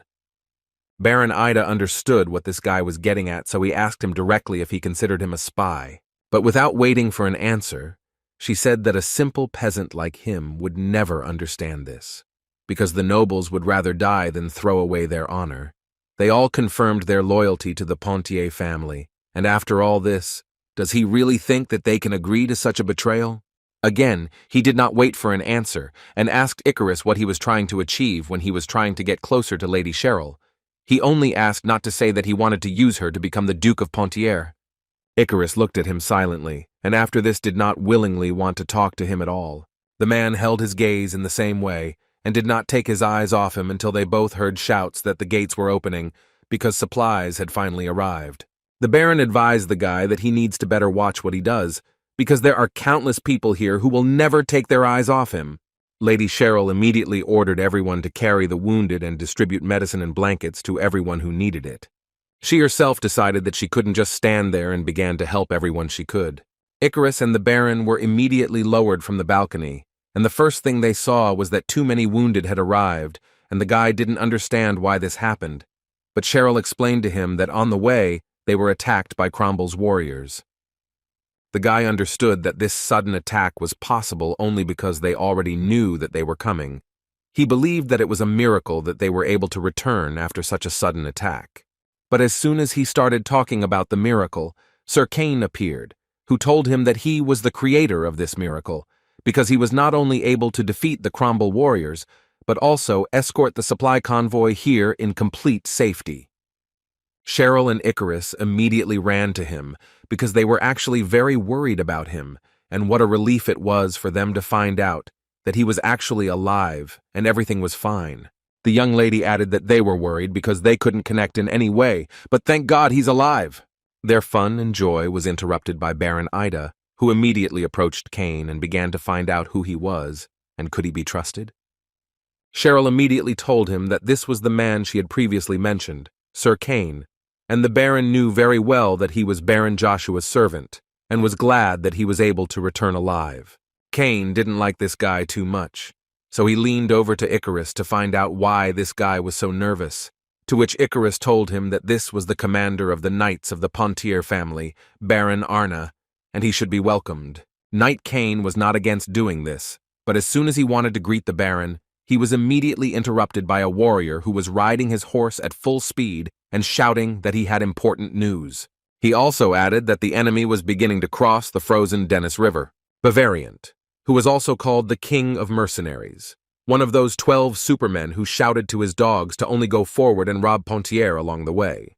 In the Temple of Hermes, which was located in Reinhard, lay Sir Christian, from whom they were able to remove all the demonic energy that he had, and his condition improved significantly, not so much that he could move independently. The priest also added that it seems to him that the combination with the holy power damaged his brain, so for now they cannot predict what complications may arise.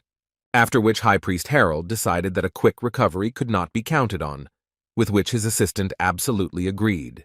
The man thought that it was very bad, and he hoped that he would be able to rise to his feet because Sir Christian is a very important knight. The knight who was with them added that they might even have to abandon the group stage of the Battle of Masters, so he immediately apologized for such bad news. Harold told him that although this battle was quite important for them, in any case, the priority was still the recovery of Sir Christian. By the way, he heard that the knight saw the wings of the Archangel Michael, and he wanted to know if it was true. The knight confirmed this information, although it was difficult for him to believe it, but wings actually appeared behind Baron Joshua of Avalon, and an overwhelming amount of holy energy also emanated from him. But he still doesn't believe it. How can an ordinary knight, not a follower of Hubalt and not a paladin of their nation, be capable of this? Besides, he exuded demonic energy like a real demon. But Geralt stopped him, saying that demonic and holy energy are incompatible, so this is impossible. And everything that is happening to Sir Christian now is a sad example that his words have a place.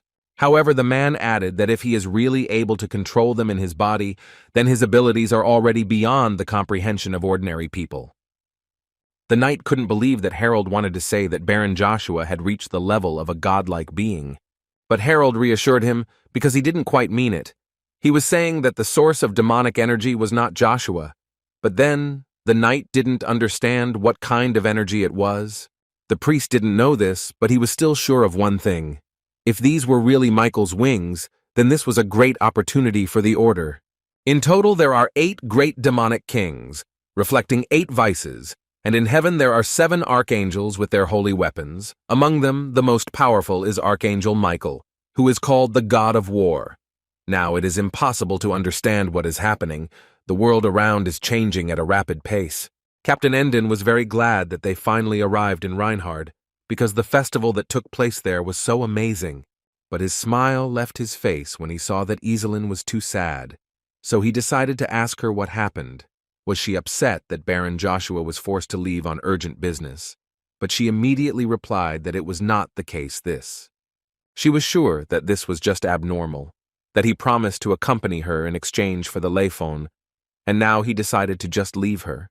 She thought that they had become closer from the moment they met. Was it really just her imagination? But suddenly their dialogue was interrupted by people on the street, who recognized everyone as the famous and powerful Axeler, who was known for being the second mercenary. Iselin noticed the fact that he was quite a famous man, but Endon did not think that this was good now, since they were unlikely to be able to be in silence for at least some time. But suddenly all attention shifted to another, more famous knight, whose name was Uravis. This man was known not only in his empire, but also far beyond its borders. Iselin noted that this knight was also quite famous. Endon completely agreed with her. He is a prince after all. The man also added that they say his blade is hotter than hellfire.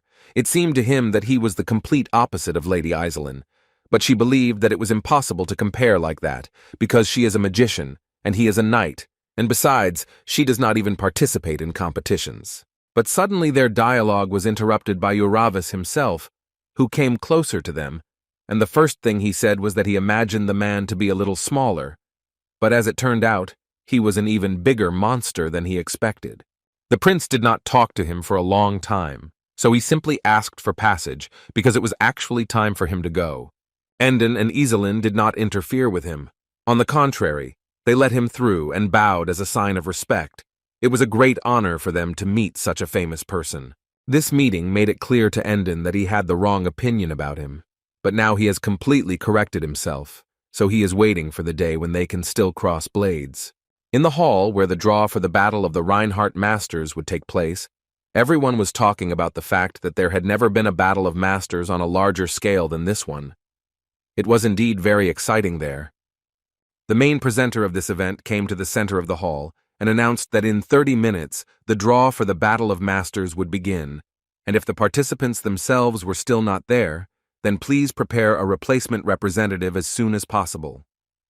The princess of the magical kingdom of Terra, Sona Moon Terraphos, was already looking forward to this tournament. She thought that it would be incredibly interesting. A man approached the lonely princess, who even scared the girl a little with his question that it seemed like her first time at such an event.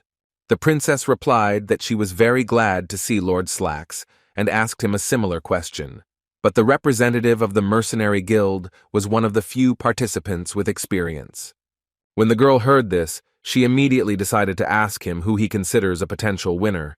Maybe this time it will be Prince Uravis, given his recent achievements, although Slacks also thought so, but most likely this will happen only in that case, if he has not yet had enough of the title of Master. Sona believed that he had other reasons, although this is called the greatest battle of the Masters, but Lord Uravis is on a completely different level. Even the great Beast Knight bowed to him. But suddenly the princess was not allowed to finish speaking and was interrupted by two guys who represented the Swallow Empire. Their names were Jezro and Esro Logan, and they believed that Terra would definitely be left to bite the dust. Besides, they did not expect that Princess Terra would support Uravis. She told them that it was very rude of them, and now she did not want to hear anything from them, considering that they lost to Prince Uravis. But they believed that if he beat them once, it did not mean anything. They were sure that this gives some kind of relief, because all small countries have their own dreams. Sona had already begun to get angry and asked them to immediately stop talking like that and apologize to her. But they did not understand why they would do this, because they had not made a mistake anywhere.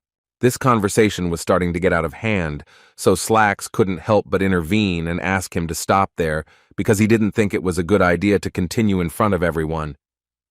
They looked at each other and still agreed that Lord Slacks was right, because there was no need for quarrels. Lord Slacks, in order to somehow distract them from their quarrels, decided to raise the topic that there is still no representative of Avalon.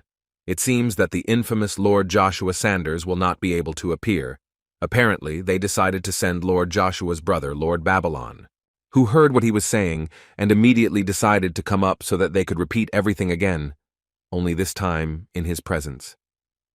He was unbearably irritated by the fact that they were talking behind his back, and also by the fact that he and Joshua were brothers, who told them such nonsense.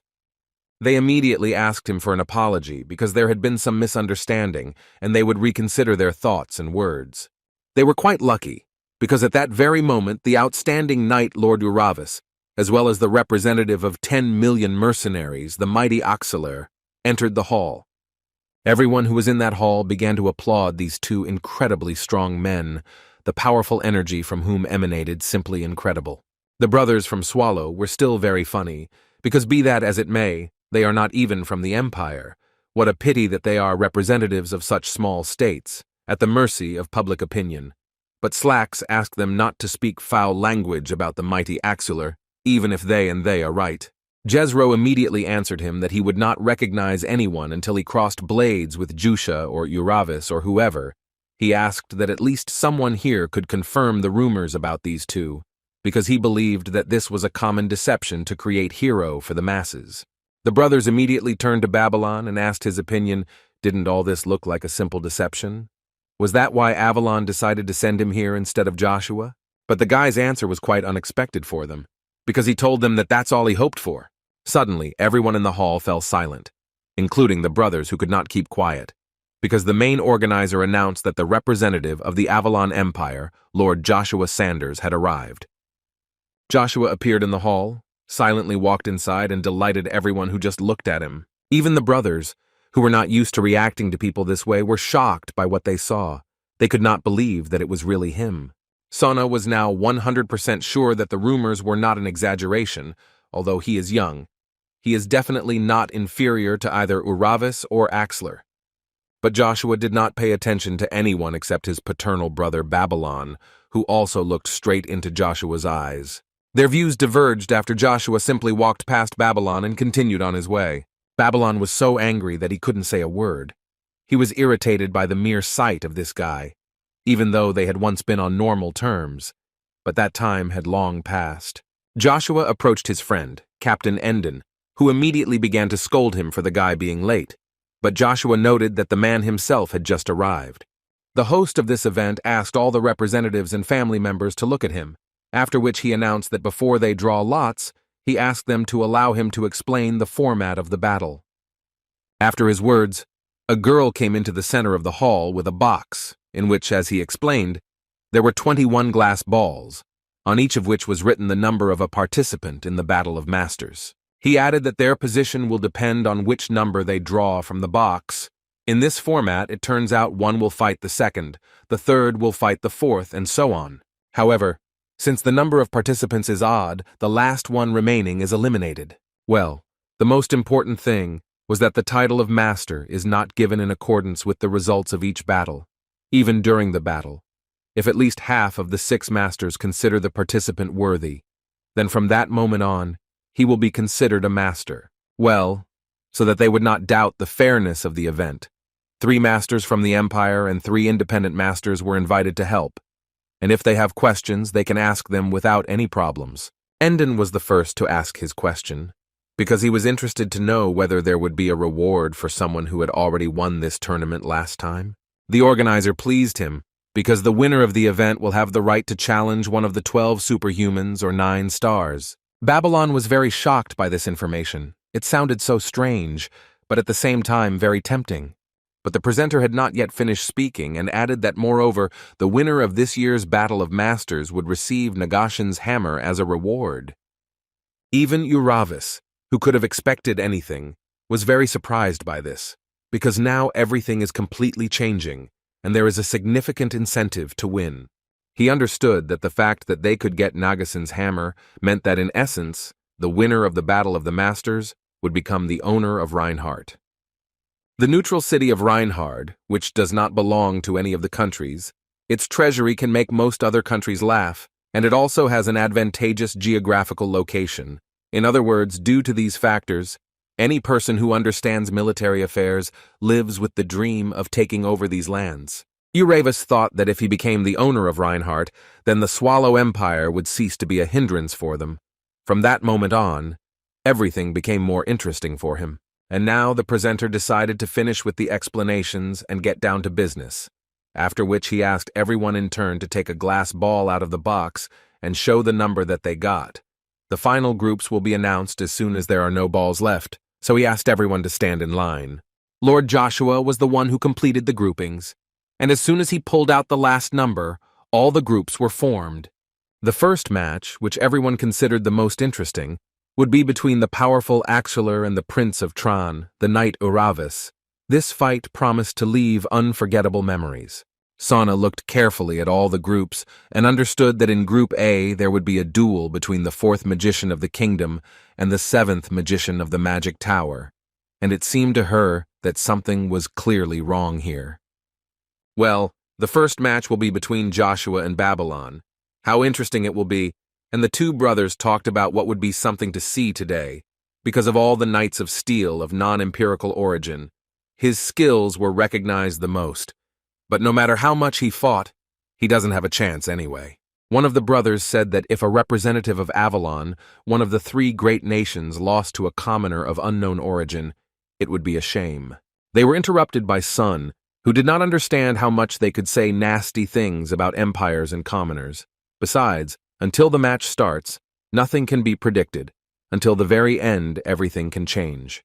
But they didn't agree with her, because in some cases, no matter how much you look, the apple just won't ripen. Lily Aphrodite, who was a paladin of the sacred nation of Hubalt, noted that this was a rather funny analogy, because she agreed that nothing happens in this world for nothing. It is just social constructs and the perceptions of people that have tainted their view of this world. But the brothers still found it funny, because they didn't understand what was wrong with calling a spade a spade. The woman gave them an example that, for example, apples can be both red and green. Although both are ripe, that's what she means, of course. Everything ends as soon as someone starts setting boundaries for themselves. She added that here they are not able to defeat a single person, either now or ever, so they behave this way, which made the guys very angry. But they were interrupted by the organizer, who summed up the results of the draw and added that the first fights would begin in 2 days, so he asked everyone to prepare as best as possible. In addition, he asked to inform their authorized representatives of the results of the draw, and once again reminded that participants who were late would be immediately disqualified, so he asked them not to forget and come on time. After the words of the organizer, the two brothers decided to leave this meeting, because they saw no point in participating in useless dialogues. Sona was incredibly glad that someone was able to shut the mouths of these guys. Sona looked at Lily and thought that this woman is so cool. That's why she is called the Silver-Eyed Sword Demon. It can be seen that she is very confident in herself. Babylon looked at Joshua a little and still turned around and began to leave with the thought that he was admitting to himself that he would never surpass Joshua. However, in the end, he believed that Joshua would still become his puppy, who would reach out to his palm and beg for mercy. All spectators were greeted with salutes and fireworks, because the organizers were grateful to them for the wait. They are finally starting the opening ceremony of the Battle of Masters. Almost the entire continent gathered at this stadium. Because each of them had been waiting for this day for so long, they were so interested in finding out who would win this time. The presenter introduced the first participant in this battle, the representative of the Kingdom of Heart, the Knight of Steel, Lord Babylon. This knight received enormous support from the public, who so wanted him to show the trash where it belongs. Once the Knight of Steel was ready, the organizer introduced his opponent, who was Lord Joshua, representative of the Avalon Empire, an incredible newcomer, the first representative Joshua Sanders. Joshua's support was also quite good, and the stadium seemed to be divided into 2 camps, each of which supported its own participant. Master of the United Palestinian Nations Windmill, who was present at this battle today as a judge, was quite surprised that Joshua had so much support. He even told his colleagues that Babylon is almost twice Joshua's age. It will be interesting to see how this child is going to cope with such a difference in experience. The master of the Kingdom of Drea, Yerdan, believed that Babylon was a clear favorite in this battle. He took into account superior experience and skills, with which another judge, Haseki, who was the master of the Kingdom of Puldrun, agreed. Although he added that he uses a spear and he thought that by using a spear, Joshua could clearly have an ace up his sleeve. But suddenly Arya appeared among them, literally cowardly and trembling all over. The thing was that as soon as he saw Joshua, he immediately wanted to jump into the arena and challenge this guy to a duel, but still he had to restrain himself. The presenter shouted to the whole stadium that they were starting in a minute, so he asked to warmly greet the participants again. The Knight of Steel couldn't believe it. He couldn't even think that a Knight of the Empire would use a spear, although he assumed that it could be some kind of trick to attract people's attention. But he immediately told Joshua that this wouldn't work with him. He decided to help the guy and allowed him to start the battle, but asked him to try with all his might, because this blow would be his last, after which the Knight of Steel would leave here victorious. Joshua didn't wait for him to finish and immediately went on the attack, which was a little unexpected for the Knight of Steel, because he didn't think that the guy would be so brave as to actually start attacking first. He miraculously managed to stop his attack, but he definitely wouldn't be able to continue for so long, because Joshua's spear was much stronger than he thought. The Knight of Steel couldn't believe that he just stretched out his hand and dealt such a strong blow. How is that even possible? He is only 15 years old. Joshua decided to tell him that he was just straightening up a little, so there was no need to strain himself so much. Besides, why let him hit first, since everything was so bad with the defense? The Knight of Steel did not like this way of addressing him, so he immediately launched a new attack to shut the scoundrel's mouth. Joshua once again extended his arm and tried to throw a similar blow, but this time the knight was able to dodge. The Knight of Steel dodged the blow and thought in his head that Joshua would never do this to him again. But he could not even think that this was an ordinary trick, with the help of which Joshua managed to strike such a blow that even the knight's sword could not help him. The knight was still able to stand on his feet, but now the smile on his face disappeared, and he clearly stopped underestimating his opponent. On the contrary, he began to realize that Joshua was very far away, far beyond his abilities. Suddenly Joshua spoke and told him only one phrase, in which there were 2 words, 10 movements. But the knight did not understand what he was saying. What nonsense. After which the guy added that in these duels of masters, it is easiest to show all the greatness of the spear, considering what has already happened. He will finish it off in 10 movements. The knight no longer smiled, and admitted that he was stronger than anyone Babylon had met. However, he was not going to give in to his game, and from now on he would give his all, after which he decided to use the aura of the blade. The presenter did not miss the moment to comment on such an amazing amount of mana that began to accumulate on the edge of Lord Babylon's blade. It seems that he was determined to finish with Joshua on this. But Joshua didn't think so. He was thinking about something completely different. His thoughts were filled with interest about who said that those who are at the top always experience loneliness. In his past life, he had many titles: a killer on the battlefield, obsessed with blood, a loyal dog of Caesar, and an invincible spearman. But only his notoriety grew, and the reputation of the spear remained at the bottom, and what saddened him most was not loneliness, but the lack of well-deserved recognition from spears. But now everything is different, and his main goal will be to prove to the whole world that there is no better weapon than a spear. The knight was able to easily dodge the blow and said that he was disappointed. He didn't think that Joshua would act so rashly, so he decided to show what happens when you throw your weapon.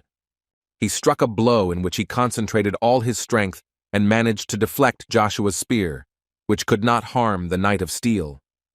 But he didn't stop there and immediately rushed towards Lord Joshua, who has no weapons. A very dangerous situation. Will his path really end right now at the hands of Lord Babylon? As soon as the knight began to approach Joshua, and thought that this would be the end. But this was only at first glance, because Joshua seemed to teleport his spear directly into his hands, and it became clear that the fight was far from over. Now only Joshua was smiling, who made it clear that everything would not be as simple as the Knight of Steel had decided. But the man didn't care about his words anymore, because he wasn't going to stop, much less give up. He literally wanted to surpass the guy in all respects and still win this fight. Their collision caused an incredibly strong explosion that thundered throughout the entire arena, and it was an incredible spectacle for the spectators, but for the participants themselves, it was another test. Even the leader of this fight was thrown out of his workplace. But he did not stop to comment and say that the entire arena was covered by an incredible explosion, and most of all, it was more interesting to find out who remained the winner among these ruins. Lord Babylon, who managed to carry out his blow, or Lord Joshua, who did not allow a single attack to pass. As soon as the smoke cleared, it became clear that the winner of this pair was clearly not the Knight of Steel, because he was lying on the floor, and the only option he had left was to give up.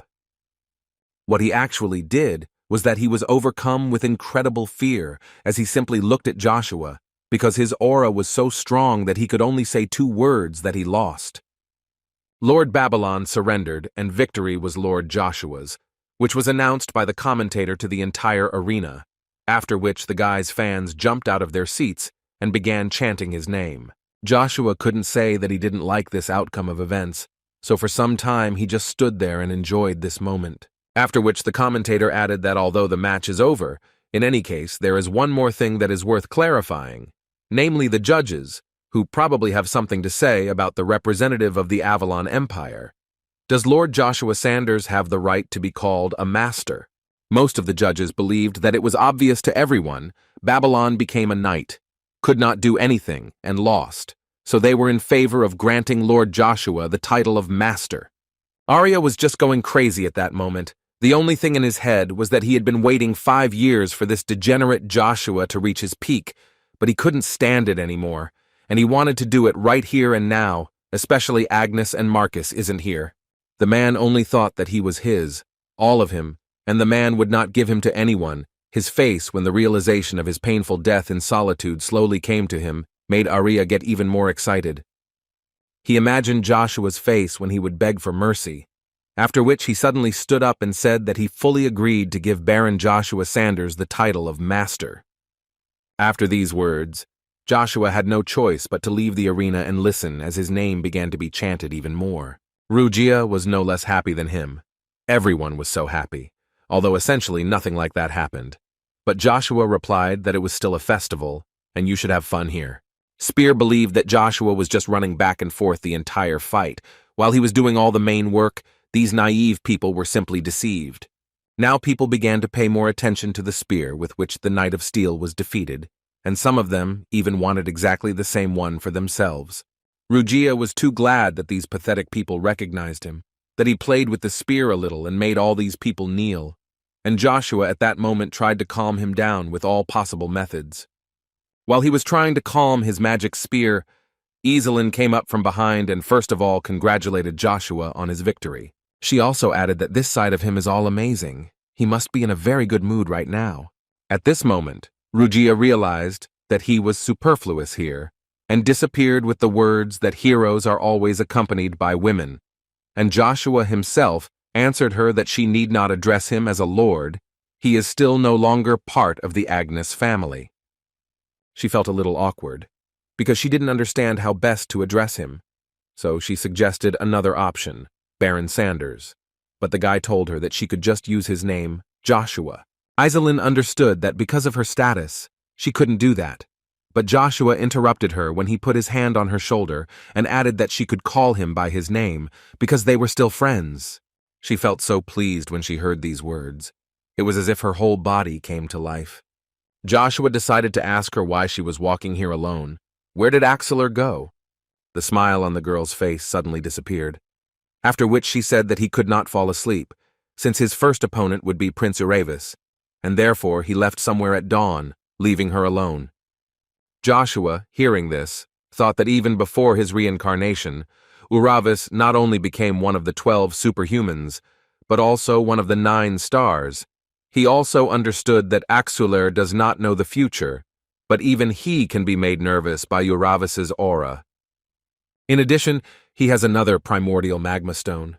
The Bronto power dormant in Joshua began to react as soon as he saw Uravis. Joshua felt something like this for the first time, but he was sure that he would experience this feeling again when he met Uravis. Iselin once again wanted to address Joshua as a lord, but she corrected herself in time and asked him to ask him a question. She was interested to know what he knew about the relationship between Axeler and Bavariant. But before Joshua could answer Iselin's question, Endon appeared out of nowhere, who was in a great mood, and it was impossible to tell from him what he was worried about before his fight. Endon asked him why Lord Joshua is so calm. Because in the next round he will fight with him. Joshua in response asked him if he is too self-confident, because he has a fight with Uravis. But the captain believed that the most important thing before a battle is not to set yourself up for defeat. You only need to believe in victory, because nothing is impossible if you believe. The man was more interested in finding out what the two of them were chatting about. Was it really about Lifon? Joshua didn't know that he was already ready. Iselin told him that a little more work needed to be done, but overall it was almost ready. Endon realized that she had not told him anything yet, so the man decided to tell everything, since this is a personal artifact.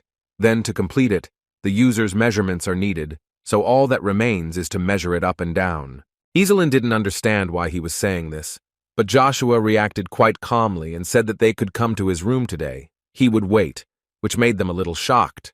They stood motionless for some time because they were surprised that Joshua was such an open person and did not hide anything, so they promised that they would definitely come in.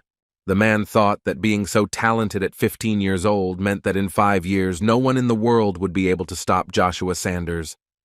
His interlocutor added that such a child must clearly be from Avalon, although Avalon could not do anything because of the Hubalt and Swallow empires.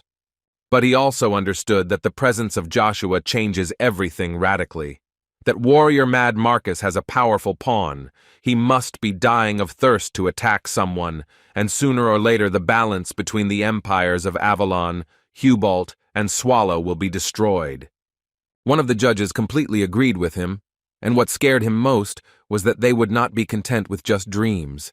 Because if someone tries to break the balance between the 3 strongest, 7 middle, and 2 weak of the current generation, then they will be obliged to stop him at any cost. Joshua didn't expect Iselin to come so early, but anyway, since she has already arrived, he can't help but let her in. The guy was quite hospitable and asked her to hang her coat somewhere and make herself at home. Unexpectedly, she said that it was so surprising for her to be alone with him like that. But he decided not to answer this in any way and invited her to continue where they left off. The girl understood that most likely he meant their conversation about Axular and the mercenary King Bavariant. Joshua confirmed this information and immediately added that he did not understand why she would be in the caudle of a mercenary such as Axular. He added that although people perceive mercenaries as free and unlimited people without rules, in reality, their hierarchical system would be the envy of some empires. After which he reached for his coin, which Endon gave him, and asked her to at least look at their emblems. If they were needed only to confirm the status of a mercenary, then there would be no need to divide them into silver and gold, because it is their own system of division into ranks depending on skills. He also added that Bavariant is the leader of all mercenaries, their king. It's like being the king of a country. But Axular went against him. The captain helps her, the last of the Rebecca family, because the mercenary king, who made a deal with Cromwell, slaughters her family. Joshua does not know what connects her with Axular, but he knows for sure that he would not help her if he had a good relationship with the mercenary king. Iselin confirmed this information, telling him that Axular really despises the mercenary king. Rather, he even believes that Bavariant is destroying other mercenaries. The girl said that rumors that the king was protecting the Marquis Cromwell had already spread throughout the continent. The Marquis Cromwell was called the faithful dog of the crown, and there were also a couple of rumors that something connected the king of mercenaries and the emperor. Therefore, based on all this, she concluded that covering it up with a request is too suspicious. Joshua understood that for greater benefit, the mercenaries should be neutral, but the actions of the mercenary king look like the position of the entire guild, and Captain Endon does not like it very much. But the guy suddenly decided to change the subject and asked the girl what she wanted to hear from him. She didn't just ask him about it. He will try to help her no matter what happens, because they are still friends. It seemed to the girl that she would blush every time she heard this phrase from Joshua. After which she still added that Axular was going to win this battle of masters and officially challenge the king of mercenaries to a duel, since he is one of the 12 superhumans. But seeing how worried he was, it seemed that it would be very difficult to win. Joshua did not wait for the moment until she figured out how to ask for help and offered her an option in which he would win this tournament and then challenge the king of mercenaries. But Iselin began to wave her hands and say that, on the contrary, She wanted to ask him to avoid the king of mercenaries if Akisler loses and Joshua wins. She asked him very much, because she doesn't want to lose even more loved ones. She just wants to forget everything and move on. Joshua decided that this was the best time to hug her and calm her down. He began to whisper in her ear that he perfectly understood the fact that she must be very scared, and he would keep this thought in his head. Joshua promised her that she would never lose anyone again, which made the girl finally burst into tears, because she needed this support so much, and she finally received it. But still, he asked to let go, after which she jumped away from him and reminded him that this was a promise, and he, in turn, added that it would wait until he won the Battle of the Masters, and now he invited her to go straight to business. She calmed down a little, but still didn't understand what her friend Joshua meant. But then she started screaming again because she saw that he had started to undress. But Joshua didn't understand why she was screaming. Didn't she herself say that she needed to take measurements for Rayfon? So he thought that the clothes would get in the way, but as it turned out it was unnecessary. This is how the first day of the Battle of Masters came to an end, and for the first time in the history of the Battle of Masters, a magician will oppose a magician. This can only be seen in continental magic battles. The battle of two great magicians will take place right here and now. Today there was a battle with Tatarian, who was from a magic tower and was a master of the storm, and he didn't really want to waste his energy and time on some old man, so he invited him to solve it all with rock, paper, scissors. But the best magician of the kingdom of Terra, who was called Astello, thought a little differently, and answered him that he had no shame or conscience. So why didn't he just give up before he disgraced him? Although Tatarian looked calm outwardly, when he saw that this guy could use 4 types of magic at once, he became a little scared, because this could really be very dangerous. Joshua decided to perform a ritual, which was supposed to begin with the words, "Who gave his soul to darkness, owner of the wolf fang blade, king of people, show yourself." The Dark Knight did not take long to wait and began to crawl out of the ritual drawing. He didn't understand what was going on here. So Joshua had to explain to him that the guy needed something for the Dark Knight to do for him. The Dark Knight asked him to speak directly and not to delay, because in any case he swore allegiance to him and would carry out any of his orders. Then Joshua allowed himself to get straight to the point and told the man that he had sent his allies to the Pontier estate in Aden Canyon, and they should have already arrived, and the guy needed him to go there and help them. Tatarian could not believe that a huge stone wall had just been placed in front of him, which blocked half of the arena. Is this even possible? But in any case, this was not the worst that awaited him, because immediately after he thought about it, a powerful blow flew at him. The guy didn't have a smile on his face for a long time, because he began to suspect that the old man was simply too carried away and was going to destroy him. But this is just a competition. But the old man shouted at him to shut his mouth, because he had already seen enough of people who were not vigilant enough. In the end, they all returned home with nothing. And he also didn't intend to lose here, so he began to collect the maximum amount of mana in his hands, after which he struck a fiery blow, which was more like a fiery flash, and it seemed that this would be the end of their fight. Although Tatarian did not participate of his own free will, he is also not going to just give up and in the same way began to collect mana in his hands. The guy tried to block this fiery flash and thought that it was all because of this damn Code Zero. Iselin listened as the commentator said that the power magician of the kingdom of Terra, Lord Astello, covered the entire field with an amazing spell, and the main question was whether Lord Theta of the 7 magicians would be able to survive this attack. And she was so interested in watching this fight. She understood that the level of these magicians was simply amazing. They were both several times superior to her skills, so she could only admire and watch their battle. But suddenly she was interrupted by Joshua, who seemed to read her thoughts and added that she would definitely surpass them in strength. It just takes time. Iselin was not ready to see Joshua here because he said that he had some business, but as it turned out, he had already finished these things and she was so glad to see him. Joshua still did not downplay the abilities of those magicians, so he added that their spells were truly amazing. Immediately after the civil war of the princes, in order to calm the nobles, Caesar ordered to erase all traces of the magic of the kingdom of Terra. Before this, they thought that he wanted the unification of the entire continent, so the order was unquestioningly carried out and everything was burned to the ground. It was then that the best power magician Astello along with his kingdom were buried in history. However, Joshua remembers that in the end it was his explosive magic circle that killed Joshua. It seems fate decided to play a very cruel joke on him. Iselin interrupted his thoughts because it seemed to her that something was wrong. Although Teta creates huge spells, his mana is still unstable. Tetharian stood around only one flame, and still managed to say that he would never have thought that his opponent would take everything so seriously, which Astello really did not like. Astello asked him if he was still trying to appear cool, then it was not a good idea, but Tetharian answered him completely differently. He believed that it was more a reason to put in a little effort. The man did not understand how the puppy could survive at all after his attack, because from such a spell he should have received at least some damage. Tetharian said that he himself created this wall, which he calls the Wall of Winds, which helped him evade Astello's fiery flash. Astello couldn't believe the fact that this guy had just repelled his attack with a wind spell. How was that even possible?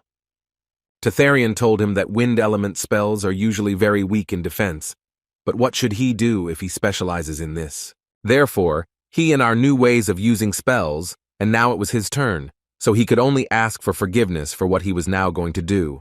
But Astello believed that all his spells could not be blocked by such skills, so he began to collect mana in his hands in order to carry out the next attack. What he did after a short amount of time, he sent out a new wave of fire, which should have simply destroyed his barrier. Tetharian did not mind watching this. Even Joshua, who has seen so much in his life, was very surprised to see this wall of winds, and now he has an understanding of how he does it. The guy understood that, a man shrouded in winds, he became the wind, giving birth to countless legends across the continent. Astello couldn't quite believe what was happening now. How was this even possible? No one had ever parried his blows. But he didn't even suspect that in addition to the fact that the guy would parry his blow, he would also be able to strike back. This mage was not just any mage. He was called the first great mage of the 8th class of the 3rd generation, the traitor of the magic tower, or simply Tetharian Witsocks. The commentator announced to the entire arena that after Lord Tet's attack, Lord Astello could not do anything and was sent out of the field, and thus he lost. After which he announced that the master of the storm of 7 magicians, Lord Theta, is the winner. It was interesting to watch him, especially the thought of whether Lord Theta, who is participating in the Battle of Masters for the first time, will be able to become the first to be awarded the title of Master of Magic. This was a direct question to the judges, 4 of whom voted for him to become a master, and thus, Lord Theta receives the right to become a Master of Magic. The Storm Master was glad to hear this. He even had the thought in his head that he was a little scared, because this guy turned out to be much stronger than he thought. But still he managed to defeat him. Iselin could not even imagine that the magic of the great Astello could not give any effect. It was such a strong protective spell. Joshua noticed that she was so surprised, and she confirmed this because she had never seen such a thing. This made her understand that she needed to develop, you can endlessly. It was funny for Joshua to hear such words, because the thought flashed through his head that if he had not been killed, and he would have lived on, then he was almost sure that the 3rd person to become 8th grade would have been Iselin. Iselin suddenly told him to be extremely careful, because from what she saw, the power mage Astello was close to reaching 6th grade. She also added that there are a lot of rumors around him. Taking all this into account, that person from the 7 magicians named Theta is at least a 6th class master. At such moments, Joshua truly feels like a martial arts master, and he can no longer wait to fight with a 6th class master. The guy could not even think that the storm mage, the great magician Tetharian Witsocks, would be in a place like this. Joshua was sure that he had a couple more aces hidden up his sleeve, and he already wanted to fight him, because the battle with the great magician would be a worthwhile experience. Before the fight ended, the commentator announced that they were ready to start the next fight. The man was sure that absolutely everyone was waiting for this fight. The entire continent had gathered here to watch the fight between these two and the first of the fighters, Prince Uravis, while his opponent no less powerful Lord Axelar. The fans were again divided into several groups, each of which was rooting for its favorite. Some supported Uravis, and some supported the mercenary Axelar. Iselin, oddly enough, was on Axelar's side and hoped that he wasn't too nervous, because he just needed to give his best and everything would be fine. Joshua was sure that everything would be fine because Axelar, whom he knows, would not give up without a fight. But the girl already understood this perfectly well, but she could not do anything about her excitement. The guy was excited, although Joshua knew perfectly well how it would all end, because this fight had created a stir in his past life. Until nothing changed, he was sure he would win, but he was still interested in what would happen in this timeline. Regressed smiled as he looked at his opponent. He was very confident in his victory, but still showed respect and wished his opponent good luck. Axular also did not say anything unnecessary and wished him good luck, although he later changed his mind because they were on the battlefield. Therefore, he decided to skip all these formalities and went into battle because he was tired of just standing there. Regressed nevertheless decided not to remain silent and told him not to think that they were on the same level with him just because they were fighting with each other. He was only second. But the prince could not expect that his opponent would be so strong, so he understood that he would have to make some efforts in order to win. Regressed managed to carry out a good counterattack, which seemed very strong to him, and after this it was unlikely that he would be able to dodge it. But what a surprised face he had when he saw how Axular blocked this blow with just a wave of his hand. The prince did not understand how he managed to destroy the aura of his sword because no one had managed to do this before. Axular was at the peak of anger because he really wanted to win and answered his opponent that this was nothing, so he could count on an interesting fight. All these conversations distracted the prince, so he still missed a blow from the great Axular, and it was actually very difficult to envy Regressed. Regressed did not fully understand how this was even possible. This man truly has incredible strength. Therefore, he told him in response that his appearance does not fit in with the number of tricks he uses. Axular believed that knights like him would not understand this, because mercenaries like him do not live off pride, but only on money that they have to earn through hard work. Regressed understood his pain, but still asked him not to wait for the prince to just stand there and wait for him to be defeated, so he decided to use one of his strongest blows, namely the winner of the fires, Wolfus. This was quite unexpected for Axular, and it was especially difficult for him, because the ground under his feet simply began to crumble. But this was not the end, and Regressed dealt him another fiery blow with the words that Axular should try to survive this too. Such a powerful blow caused a huge explosion, which was hard to look at, let alone dodge. The commentator, like all the spectators, was delighted with such a blow, because the fire created by Prince Regressed fills the entire arena, and the mighty Axular is not guaranteed to be able to survive such an attack. Joshua thought that it was still him, the same as in the vision of the battle between the king of beasts Altsma and Prince Regressed. When Joshua gained control of the Death Knight, he saw his memories, where magma was everywhere and nothing could be done. Rugia didn't understand why he even made that Death Knight his ally, because even if he can support himself in his own demonic energy, still, when he moves away from his owner, he becomes very weak, and Rugia did not understand why he was doing this. And he also added that the longer he is with Joshua, he realizes more and more how stupid he is. Joshua couldn't control his emotions, so at one point he lost his temper and asked him to shut up, but Iselin was nearby, who seemed to have misunderstood everything. She thought it was because of her, because she decided that he was too hot because of the fight, so she decided to cool him down a little, but as it turned out, Joshua asked her not to worry about it. Rugia continued to say that he did not understand what was happening here. Some people were fighting tooth and nail, and others were encouraging them, but Joshua did not listen to him and asked him to get lost, and at the same time told Iselin that he had lost his temper a little very hot. Axular still managed to block Regressed's blow, and the fight could continue. Regressed didn't even think about finishing yet, because he so wanted to see how long his opponent could hold out. But Axular was not going to play any games with him, and at one moment decided to end it all. He used one of the strongest punches he had in his arsenal, which he called Earthquake and Earth Crash. But Regressed was again one step ahead, and asked his opponent to come up with something better, because he couldn't be defeated with such simple blows. It was funny for Axular to hear this, because he was just creating a path for himself with the help of which he would get closer to Regressed. The commentator said that the mighty Axular had made his way to Prince Regressed, which had previously been closed. Despite the magma burning through his body, he was closing the distance. The man was already close enough and suggested that he end the meaningless battle of attrition and move on to a direct confrontation like real men. Regressed did not expect such enormous speed from such a big man, so he hardly had time to block his blow with his sword. But this was all just a deceptive maneuver in order to deliver an equally strong kick from the foot, which simply slammed Uravis into the ground.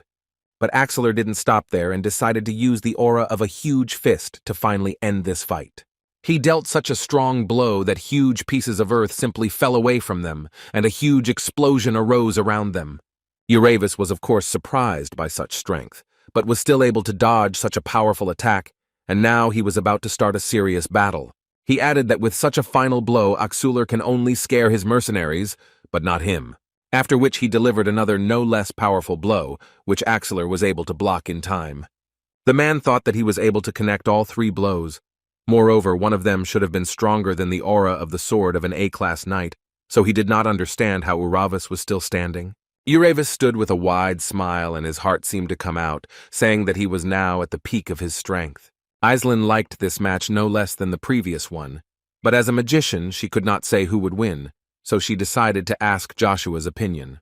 But Joshua at that moment felt very bad and was literally writhing in pain, which caused Aislinn a little panic, but the guy calmed her down and said that everything was fine and she didn't have to worry. The guy understood that the Bronto was getting out of control, and Rugia suddenly asked him whether it had started or not. But Joshua did not understand what his friend was talking about. Rugia began to tell him that Prince Uravis was actually hiding all his potential, but Joshua did not understand why he was telling him this, because he already knew about it.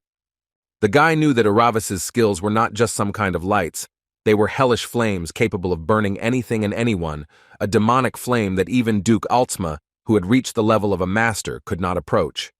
Rugia absolutely agreed with him. These skills come from the primordial magma stone, which has the characteristic of extinction, and the man who has the primordial stone already knows that he has it too. Joshua couldn't believe it. How was this even possible? And suddenly he saw Uravis looking right at him. Rugia added that to be precise, it seemed that the magma felt the energy of Bronto. The guy could not believe that primordial stones could react to each other. And as Rugia explained to him, primordial stones were originally considered parts of God.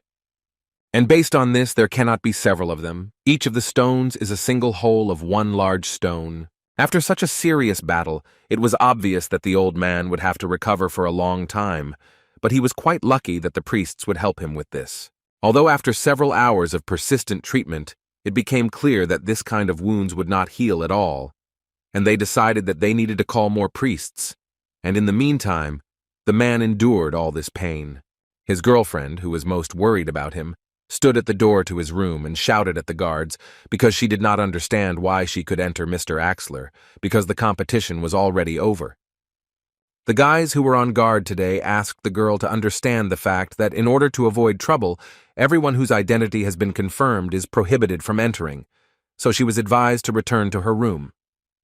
Suddenly, their recommendations were interrupted by Joshua, who made it clear to them that she was his colleague, and they would still go to Mr. Axeler's room. The guys today were persistent and tried to contradict Joshua, saying that they insisted that no one should enter this room, and they said this until Mr. Ryan interrupted them and literally ordered them to let them in.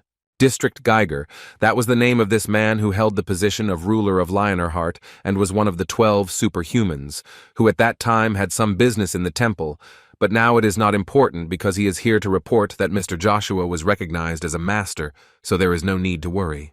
The guys couldn't refuse such a tall man like Ryan, and still allowed Joshua and his girlfriend into Axeler's room. She immediately ran up to him and wanted to know how he was feeling and whether he even recognized her. Axeler felt a little ashamed that they saw him in such a state, because he believed that he had shown incredible weakness. But they immediately calmed him down, because he actually fought great. It was just that the enemy was really too strong. Joshua, looking at the man, thought about the fact that he received a direct blow from the fatal flame, so treatment with ordinary sacred magic does not help. So he thought about using his sacred power. But before that, he had never used it. But apparently the same one came moment when it's worth taking a risk. He remembered that they said that this type of magic directly depends on the caster, and with its power, he can help. So Joshua gathered all his strength in one hand, and after concentrating, began the recovery process. Mr. Axeler's deep wounds began to gradually heal, and this happened literally before our eyes. Everyone was delighted. although they did not fully understand how this was even possible, because the priests used their magic for several hours, but nothing came of it. After which the guy came and literally in one moment was able to lift Mr. Axler to his feet. The girl immediately ran up to him and started asking him how he managed to do this. Joshua admitted to her with a smile that this was actually his first time doing this, and he wasn't even sure that he would succeed. Meanwhile, the subordinates of King Uravis congratulated him on the fact that he won the battle, also received the title of Master, and even made it to the finals, which is actually worth a lot. All that remains is to win and become the new ruler of Lionheart. Uravis himself expected to be awarded the title of Master, and reaching the finals after one victory is indeed a great success. But who could have known that the pride of Hubald, Mr. Christian, who got into the competition without a preliminary fight, would refuse to participate? Uravis wanted to fight him so bad, but apparently it wasn't fate, although it's worth noting that the last duel with Axler was also okay, because it showed that you can't ignore your opponent's reputation. Axler, after this fight, became the first loser in history to receive the title of Master. That's expensive costs. But most importantly, he believed that if the rumors about Joshua were true, then in the finals he would be a stronger opponent than the man called Seta. Uravis was extremely curious to find out as much as possible about Joshua, so at one point he decided to conduct a preliminary investigation, and for this he told his soldiers that he would like to go alone. They were against this decision because they believed that it was actually too late and wanted to accompany him, but Uravis asked them not to worry about it, and while he was gone, they could rest. A few minutes after he went out for a walk, he approached the main office of the Moon Gate, where they were already waiting for him, and the king did not even think that the meeting would be so brazenly organized right next to the road. His interlocutor immediately answered him and said that this shows that they are confident in their product, which is why they are here, on the top floor of the office. The guy he was talking to was called Zero. He was the former head of the Lunar Gate branch in Arcadia, and he hoped for understanding, because at the moment, their head was missing. Uravis thought that this was actually only a plus, because he needed the information that Zero had, which surprised the guy a little. The king did not say anything more to him and started talking about what he heard, that for information about Joshua he asked for 1,000,000 gold coins, and Uravis offered him a deal in which he right now gives him this amount of coins, and he tells him everything about Joshua. This made the guy smile, and the first thing he did was tell him that he respected him immensely. But Mr. Joshua is the only one on the entire continent who has the information that his organization needs, so he would not want to do anything that could harm him. Besides, the price was set incorrectly. The current circumstances are too different. Uravis understood what the guy was getting at, so he asked him a question directly. How much does he want right now? Zero's smile only grew even bigger because, according to his words, information about Joshua Sanders is worth 100 million gold. After such an answer, Uravis could not stay in this office for a long time, so he left there, because he did not understand what this ridiculous amount was. He had only one explanation, and that was that the guy was not going to tell anything from the very beginning. But this made him think that if the Lunar Gate so protects information about Joshua, then does Zero have just as valuable information? After Zero was left alone, he was approached by his interlocutor, who had actually listened to the entire dialogue with Uravis, and he asked the guy a question in which he wanted to know if Zero would be curious to know why he was ordered to name such a high price. Zero decided that it would be impudent to ask for such things, so he said that he had only carried out his order. The interlocutor answered him that everything was in order, and if he were in his place, he would also be interested to know. The answer was actually simple. Their organization just needs finances. Therefore, the amount is appropriate. The guy himself understood this very well, because their organization is now going through difficult times, and it would be simply a crime to miss such a chance to get 1,000,000 gold coins. Over the course of 5 years, they spent a lot of money on eliminating the rotten part of the organization and further stabilizing it. Tens of millions of gold coins were spent on the ordered destruction of 3 elders alone. His thoughts were interrupted by his master, who at some point decided to ask the guy if he knew about that mercenary of a special rank who removed the elders. In response, Zero said that he had heard something, but not in detail. After such an answer, the master told him that there was information that she was going to unite all mercenary organizations on the continent. This put Zero in a state of shock, because he did not understand how it was even possible to gather all the mercenaries who trust only themselves. It was even difficult for the guy to imagine how this could be done. The master couldn't believe it either. But they say that she has already earned the trust of many of her colleagues, and perhaps the unification of mercenary organizations is just around the corner. Zero immediately asked who this person could be, to which the master told him that some people call her role-playing assassins. But still, this was not the most important detail. The important thing was that she personally mentioned the name of Joshua Sanders. Zero was not stupid, and almost immediately realized that this meant that all organizations were uniting in order to remove Joshua. The master didn't know for sure. She could only assume that perhaps the red coin, the location of which only he knows, would never be found. And therefore, she believed that information about Joshua Sanders should not be passed on to anyone so that it would not reach the Queen of Mercenaries. Sometime after completing rehabilitation, Axler has already started training. He could, as before, deliver blow after blow, and this meant that the healing was perfect, and this could not but please him, although he did not fully understand how it happened that the sacred power used for the first time turned out to be more effective than the skills of priests of the highest rank. Axler even suggested that Miss Islin learn this skill from Joshua, and perhaps then she would become the most powerful magician on the continent. But the girl was thinking about something, so she did not even answer him to these proposals. The big man decided to come closer to her and ask what happened to her.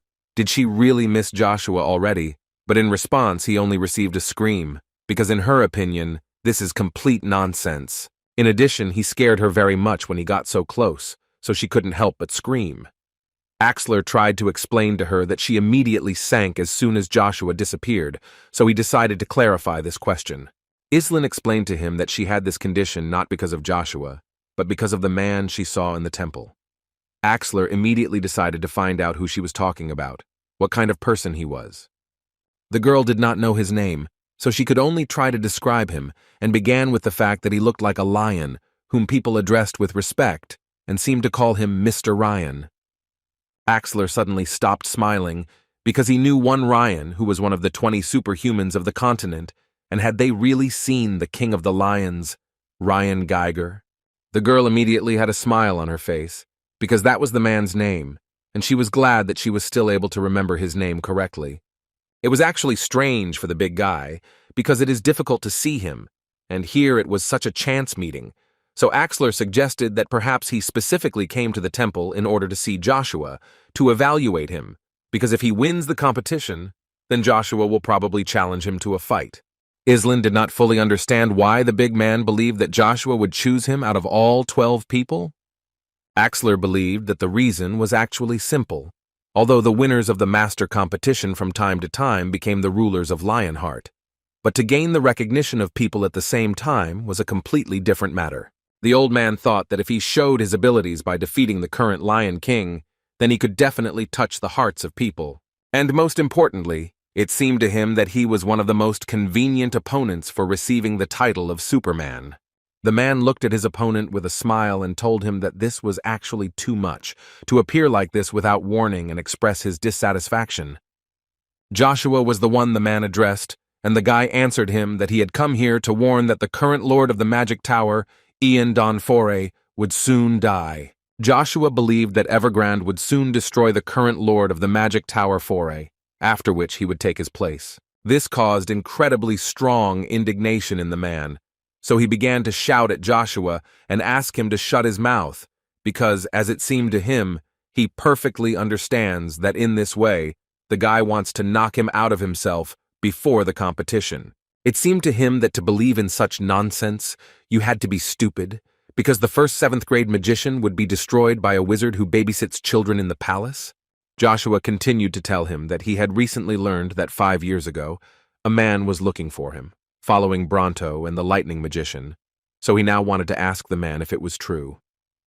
The man did not hide it, and added that he followed him as soon as he found out, but by that time Joshua had already become a court knight, so he believed that he could only wait until he began to act alone outside of Avalon. But he did not understand. Why did Joshua even ask him this? Joshua told him that these 5 years he had been collecting information about Evergrande, and accidentally heard that he was planning a coup d'etat to take over the magic tower, and now Joshua knows perfectly well who is behind him, but in fact Joshua learned this from Caesar before his rebirth.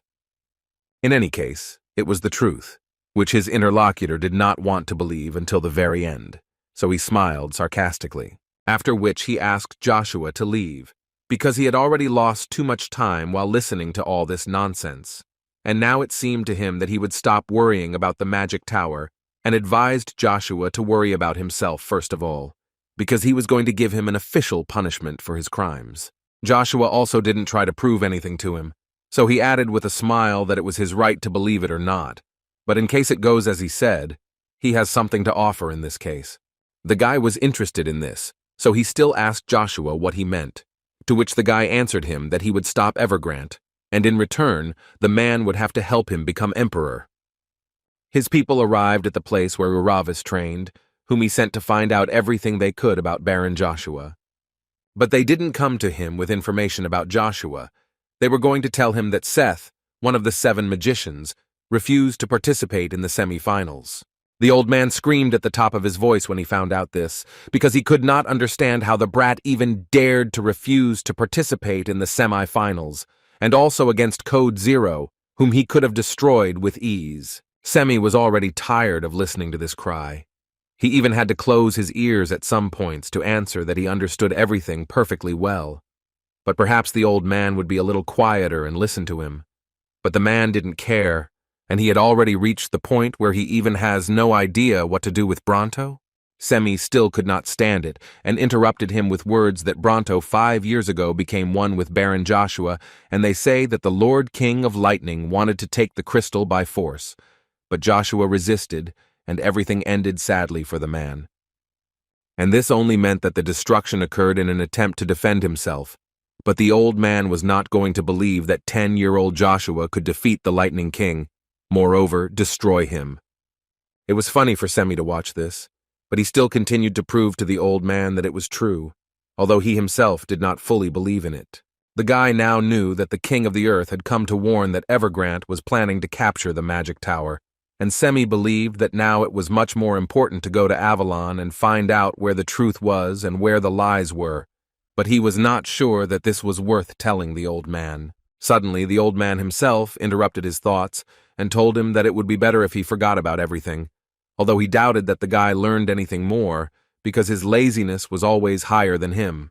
Then he added that if the guy tells him the truth, then he orders him to return to the magic tower, because he now intends to gather all the magicians.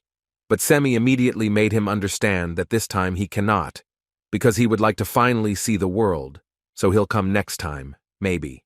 The old man yelled at him and ordered him to immediately carry out the order, because these gatherings are actually incredibly important, because a new assistant to the Tower Lord will be chosen. But Semi noticed that the position of the Lightning King is empty. How will they choose? In response to this, the old man told him that he was thinking about giving Evergrande a chance to take this place.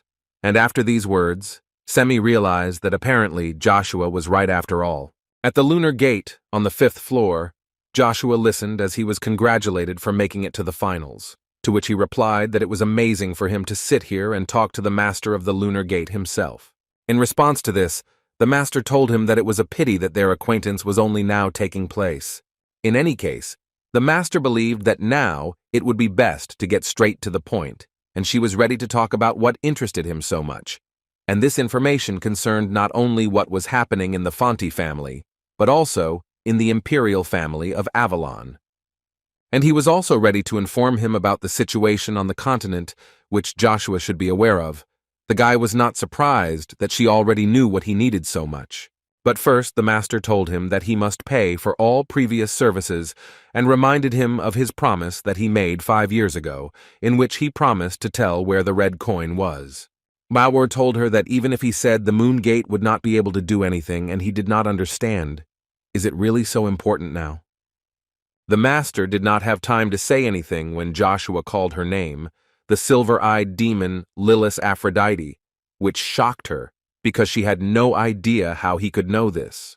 But still she found the strength to answer him that this was quite amazing, because she kept wondering why Baron Joshua Sanders was called the best, But now she had an understanding.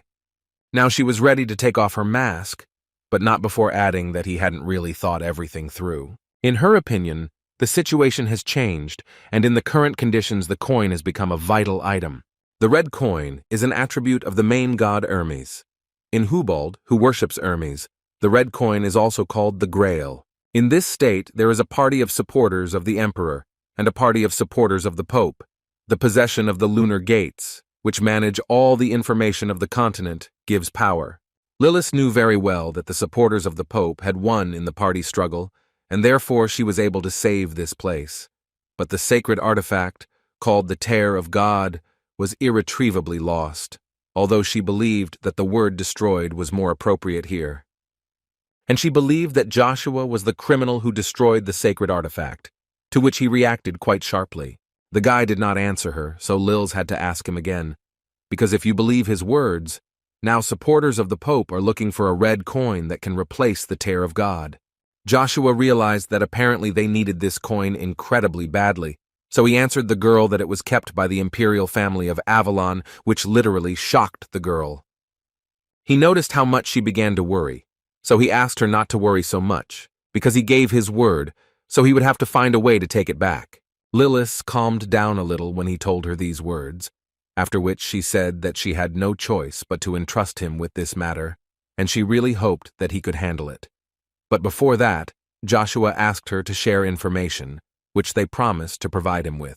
Now she was not against this, but immediately warned him that the Grail was a payment for previous information, and in order to get new information, he would have to make a deal directly with her.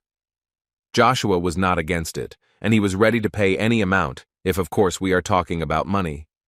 She immediately made it clear to him that she did not mean money, and the guy was ready to listen to her and added that if he could give it, then there would be no problem and they could already conclude this deal. The condition of the deal was quite unexpected, but still the girl said it out loud. She wanted Joshua to marry her. This was the main condition. After some time, she returned to her room and said that he did not give her a clear answer when she offered him this option. After Zero was finally convinced that Joshua had left, he asked the lady to leave, to which she gave him a positive answer, because in fact he was also a great fellow, because he had worked quite well today, but still she wanted to know if he had received the news about the situation in the Fonte family.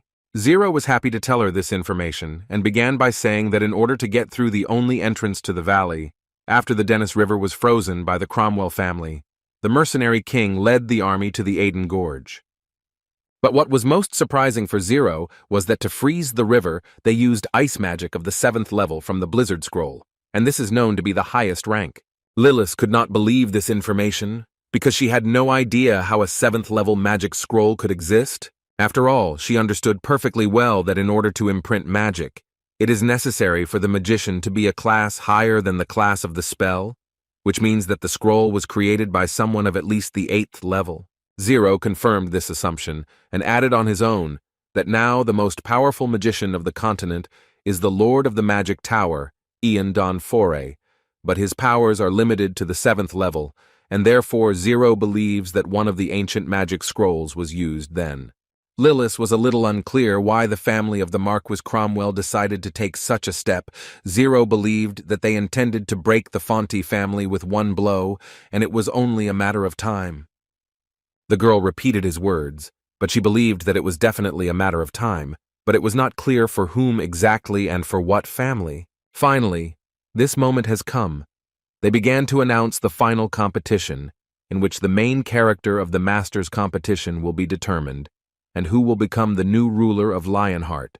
The battle begins between Baron Joshua Sanders, the youngest owner of Avalon Mana, and his opponents today will be essentially the very embodiment of Magma, the Knight of the Solar Flame King Uravis, who in turn was going to exert all his strength in order to finish this battle with an outcome that was clear to everyone. Joshua was also quite sharp-tongued and could only add that he was waiting for this, so he wanted to start this fight as soon as possible. King Uravis, as everyone knew, is the ruler of Tran, one of the great 9 stars, a celestial warrior. He is known for using the magma source crystal and using it quite cleverly. He also uses an unusual weapon, because the parts of his sword are connected by steel wire, and on the eastern continent such a weapon is called a snake or folding sword, which Joshua could already feel on himself. During the battle, Uravis did not hesitate to shout that his spear was not suitable for their battle, because his blow covered the entire arena. The very moment came when Joshua was no longer in the mood for jokes, and he thought that this was not in the memories of Duke Alzma.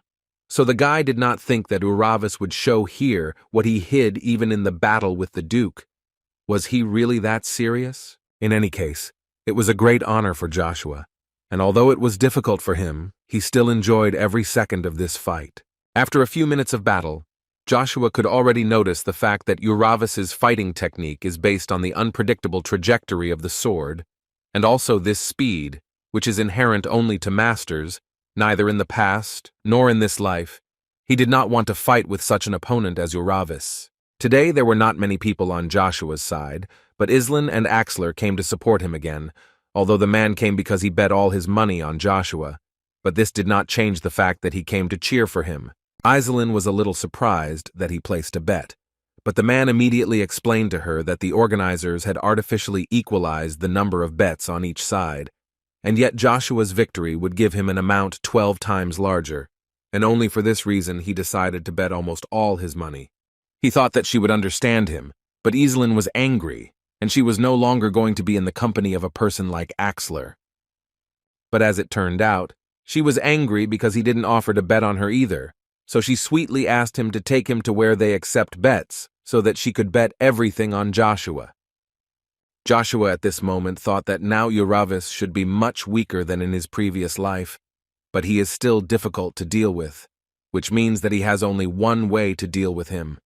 Uravis at that moment did not forget to humiliate the guy with words, so he told him that he could not even respond to such a weak and basic attack, so he asked Joshua to do something to amuse him at least a little.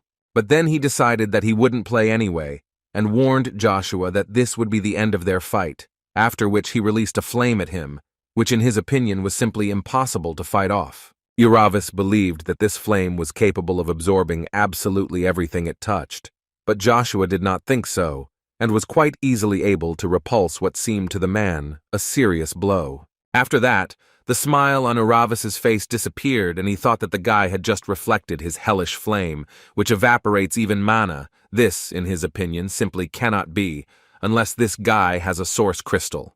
At some point, his thoughts were interrupted by the fact that he noticed how his body was trembling, and this made him understand that the trembling that arose in the first meeting with this guy was not accidental. Apparently, Uravis's body itself feels that Joshua is the strongest opponent whom he met. But this only made him happy, as did Joshua, who looked at Uravis with a smile while he was talking about the fact that the guy was the same as him. His magma excited him, sensing the crystal of Joshua's source. Uravis was so happy, because he had never fought such an opponent before, so he was sure that this fight would not end with childish fuss with swords. From that moment on, he became interested in finding out how magma, brought to its limit, would manifest itself in a battle against another source crystal, but apparently today, he will be able to test it. Uravis gradually began to go crazy, and only said that rising to the limit and overcoming it is what he lives for. But Joshua is unlikely to understand him. But this can be fixed, so the man was going to show him this. The host of this wild show happily shouted that King Uravis was making an even stronger impression than in the last duel, because he was covered in flames and appeared in a new image. He looked like a devil who came out of the hell of solar flames and was going to destroy everything around him. And he also did not forget to add that he still does not control this power so well, and at times he may not control himself. It seemed that the situation was really stalemate. But Joshua continued to smile and could only answer him that it was quite arrogant on his part, but he would still try to adapt to this rhythm. And Joshua decided to keep up with his opponent, and also decided to show him what the divine power is, of which Uravis is so proud. He used maximum energy and changed his appearance, after which he added with a smile to Uravis that he really should be more careful, because he still has little control over this power, especially when his blood is boiling inside and wants to go into battle, after which Joshua went into battle. Uravis liked it, but he also reminded Joshua that the boy may have become faster, but it's still not easy to take him and the result will still be the same. He will become the winner. While Joshua was preparing his second blow, he quite accurately noted that the only thing that reached the skies here was his arrogance. But it still gets boring sooner or later, so Joshua has already played enough and decided that it's time to show him which of them is really strong. Joshua's attack reached its target and even slightly wounded Uravis, but the man did not even notice it, and therefore could not dodge it. But this only made him even more angry, so he decided to use the spirit of the sun to create a wall of fire around himself. This wall was really strong, and all subsequent blows that Joshua tried to deliver were successfully blocked, so the guy decided that it was time for him to change tactics. The host of this strange event was already in an anti-fire suit and said that they were lucky, because now they were essentially watching the Battle of the Gods, which was becoming more intense every second. Uravis went wild and asked Joshua to feel how the magma inside him yearns to absorb his crystal and become even stronger. Joshua did not hide the fact that he, in fact, also had a great desire to take all his energy from him, so he decided to offer Uravis to make a small bet, in which the loser gives up his source crystal and becomes the winner's servant. Uravis didn't even think about it for a second before agreeing. Apparently, he was too confident in his victory.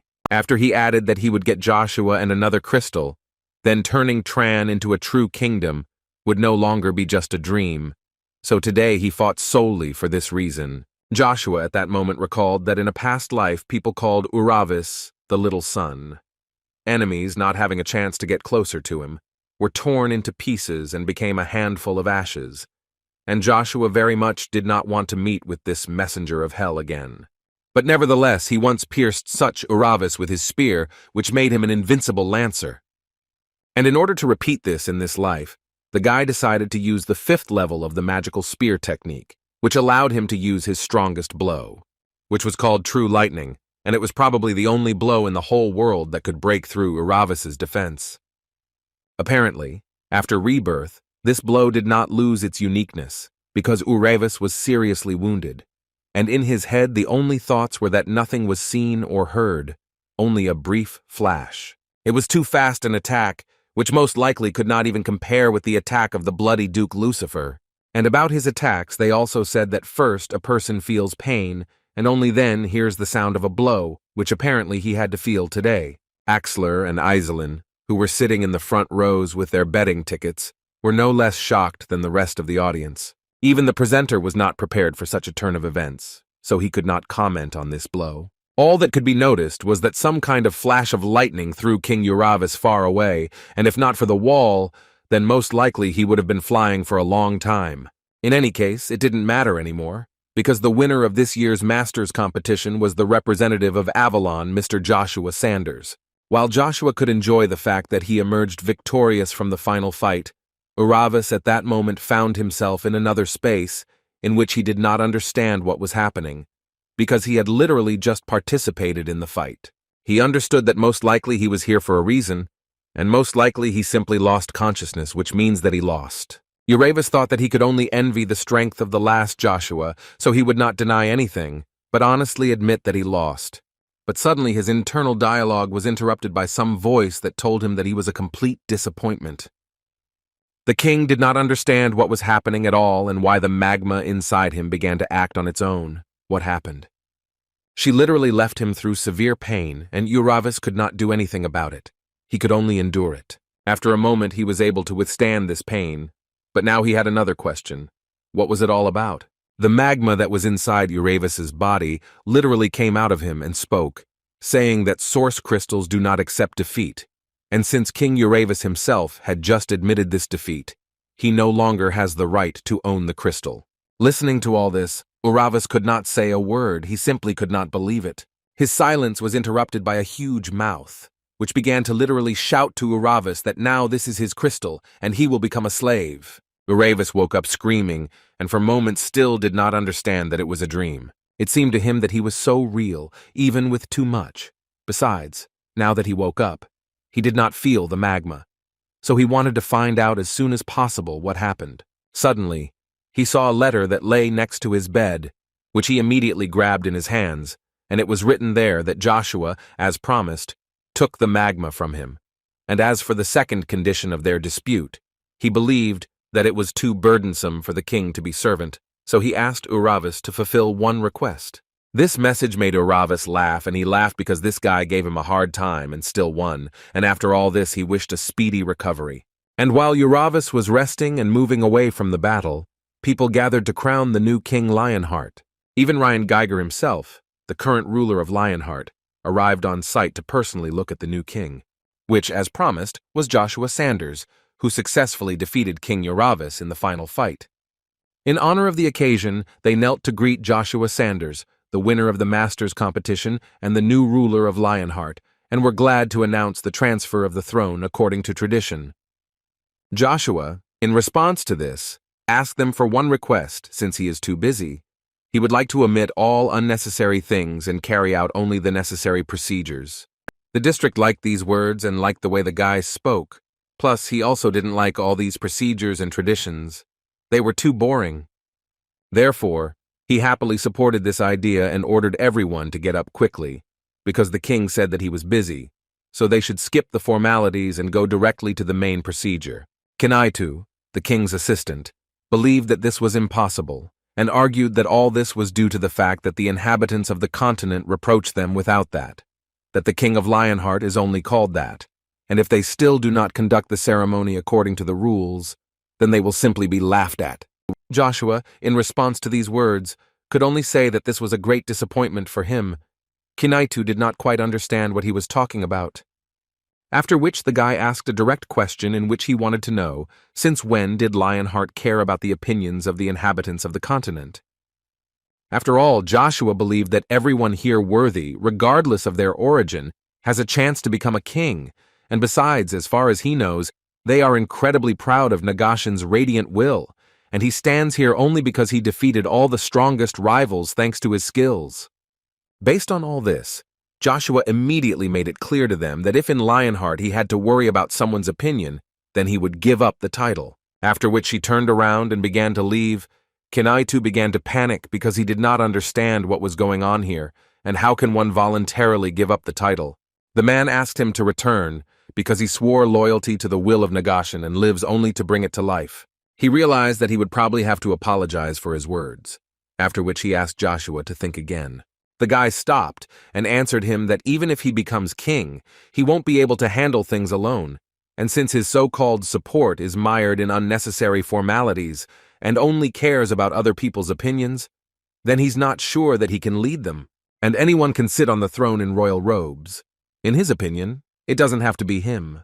Kinaitu looked carefully into Joshua's eyes and realized that his gaze only said that he seriously intended to lead Lionheart to greatness, and the man had now shown himself not to be at his best in front of a great hero who was sincerely concerned about the city. The decision came to him on its own. He decided to fall to his knees and beg the new king for forgiveness, and also ask him to help Lionheart change. Joshua once again asked them not to be hostages of simple formalities, to which Kinaitu immediately swore to him not to be like before. This made the guy happy, so he turned to them and said that if they were true to their beliefs, he would be happy to help them, because he was their new king, Joshua Sanders. The people of Lionheart have been waiting for a long time for a new king, a real king, who will really help them get out of the crisis, and they sincerely believed that with Joshua Sanders, everything would get even better for them. At that moment, Ryan was thinking that this boy is not so many years old, but he already controls these snakes so skillfully. This is not just art, but an unsurpassed masterpiece. But at that moment, he decided that that was enough admiration for today, because it was time to move on to the main thing. Therefore, the man turned to Joshua directly and wanted to ask the new king a question. Joshua did not know what the man wanted to ask him, but decided to immediately warn him that it was better to prepare for an unexpected answer. Ryan believed that this was not important, because he believed that the guy should already know that, as the winner of the Masters competition, he could challenge 9 stars and 12 superhumans, and he told him all this so that the king would finally choose his opponent. Joshua immediately told him that he would probably be upset, but as his opponent, he was going to choose one of the 12 superhumans, the head of all the Bavarian mercenaries. The king of mercenaries, one of the 12 superhumans, these were the titles held by this big guy, whom everyone around called Bavarian. Who didn't think that an ordinary knight could have such skills? So he wanted to know the name of this miracle knight. The guy responded by telling him that his name is Kane, and he is a proud knight of the Sanders family. The Bavarian responded to this by telling the guy that he would remember this name for a long time. The man also added that he recognizes the guy as a person, but this still will not help him, although he can still remember in the next world who destroyed him. Kane at that moment was thinking that he, of course, knew that his strength would not be enough to resist the Superman. But would it really end like this for him? But at one moment his thoughts were interrupted by the fact that he saw a ghost in front of him, controlled by Joshua, and it was he who at the last moment blocked Bavarian's blow. This didn't stop the man at all, and he didn't mind destroying this guy as well, although before that he still wanted to find out who he was. The answer surprised him a little because this strange ghost said that he was taking this little guy with him, after which he used one of his spells, which was called the Curtain of Darkness, after which he and Kane disappeared out of the blue. The Bavarian still tried to strike, but it was too late, because they simply disappeared. Although he was pleased that in a few hours he was able to meet as many as 2 characters in a day, he did not even know that such talents were hiding in the Fonti Duchy. He didn't really care at all that they escaped, because it would be even more interesting for him to hunt, because he believed that the Fonti family would disappear without his intervention, so he could play a little with such characters. Suddenly his plans were interrupted after he heard that someone had signaled a retreat without his permission, which Bavarian did not like very much. But it was a messenger who brought him the news that he was asked to accept a challenge to a fight from the winner of the Masters competition. Bavarian immediately thought that this fool who challenged him would clearly be Axler, because only he could do such a thing. But this is very excellent news for him, because he will just destroy him. Mr. Icarus at that moment was thinking that Mr. Kane should have already arrived at the place, but for some reason there was no news from him, and now it seemed to him that information could leak out, and he was captured. When suddenly his thoughts were interrupted by a lady who took his hand and started talking about how he actually looked quite tired, so she suggested that he rest as soon as the meeting was over. He wanted to say that he was fine, but she apparently didn't even listen to him. I didn't want to, because I constantly interrupted and insisted on my own. Of course, after all these words and requests, he had to agree with her. On this, they agreed with her, after which she officially opened the 11th meeting, and to begin with, she turned to Count Verdot because she wanted to check with him whether he had found a communication port in his father's secret storage. The man, with a smile, was ready to answer her, because they still completed this task and found a port in a rather unexpected place. He also did not forget to add that if Duke Fonti had not woken up for a while, and said where exactly to look, then no one would have guessed it. The girl was a little upset about this, because she understood that in this situation they were really very lucky, but next time they might not be so lucky. Cox suddenly added that they had the opportunity to contact the outside world, and therefore he hurried to reassure the girl she now need not worry so much because the Duke's condition is improving every day and he will wake up soon. In addition, the man believed that if he only saw her, he would be filled with a feeling of pride. Charla smiled in response to these words. She was really pleased to hear this. But Cox is not finished yet, and according to him, the good news does not end there, because information has appeared that the king of the mercenaries has disappeared. But this, on the contrary, made the girl even more tense, because she did not understand the logic of such actions. He approached the gate and then decided to retreat. She was immediately reassured, because the reason was actually different. They reported that the winner of the Masters competition challenged him to a duel, so Bavarian left them alone. The girl immediately wanted to know who this hero was, who essentially saved them. One of the advisors hastened to answer, saying that they all knew him very well, because this is the son of Duke Agnes Joshua Sanders. Shirla almost cried, because in the depths of her soul she hoped to hear this name, but did not think that this was really possible. Icarus's mood also noticeably rose. He thought that this was simply amazing. It seemed to him that Mr. Joshua had forgotten about them, but apparently he still remembers. So the guy decided that he would help the local people hold out here until Joshua arrived, and then he would figure everything out himself. This joy was at some point interrupted by Baron Arno, who absolutely tactlessly burst into the meeting room with the words that this simply does not fit into any framework. Count Troy immediately tried to calm him down and asked him to be quieter, but Arno was not going to listen to him. Besides, he believed that as soon as they saw everything with their own eyes, they would immediately change their minds and understand why he was shouting so much.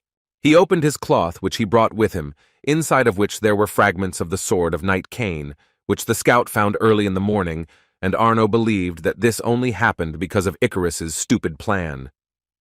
The girl did not understand, and pretended that she did not want to understand what this could mean, and where was Mr. Cain. Arno, in response to this, began to tell her that she should find out the truth about this boy. He tried to dissuade Icarus from implementing the reckless plan, but in the end, Knight Cain ended up in the heart of the enemy camp, and that's the only reason why the tragedy happened, and how it seemed to him only one explanation.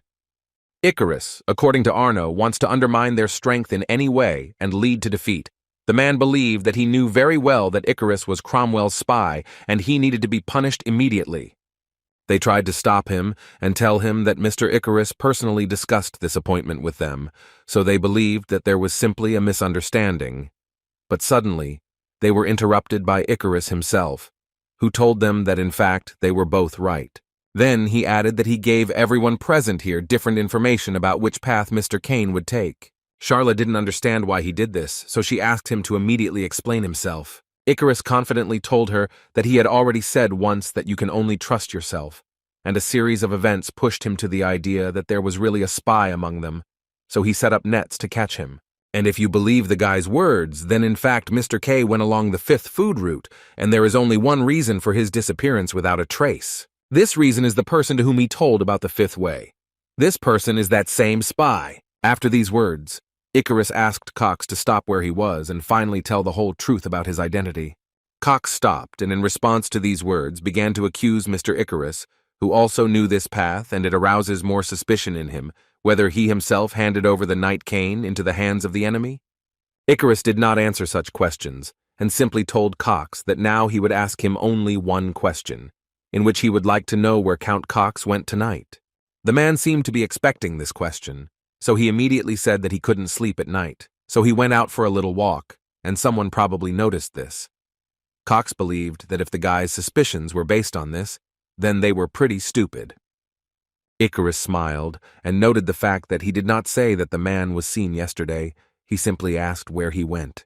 In addition, the guy lied about knowing something about his walk at night, and now he became even more interested in whether he really just went out to get some fresh air. Arno intervened in this conversation and began to say that Count Cox and Lady Charles had no need to listen to this nonsense because Icarus wants to drive them all into a dead end, confuse and create chaos.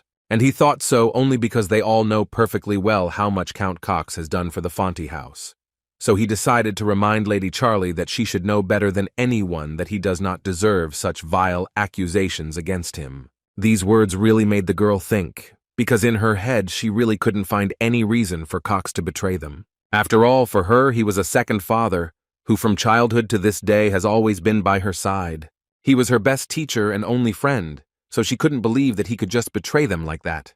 But her thoughts were suddenly interrupted by the words of Cox, who suddenly began to say that he wanted to remain a good person in the eyes of Lady Cheryl until the end. But it seems that in his opinion this is not destined to happen.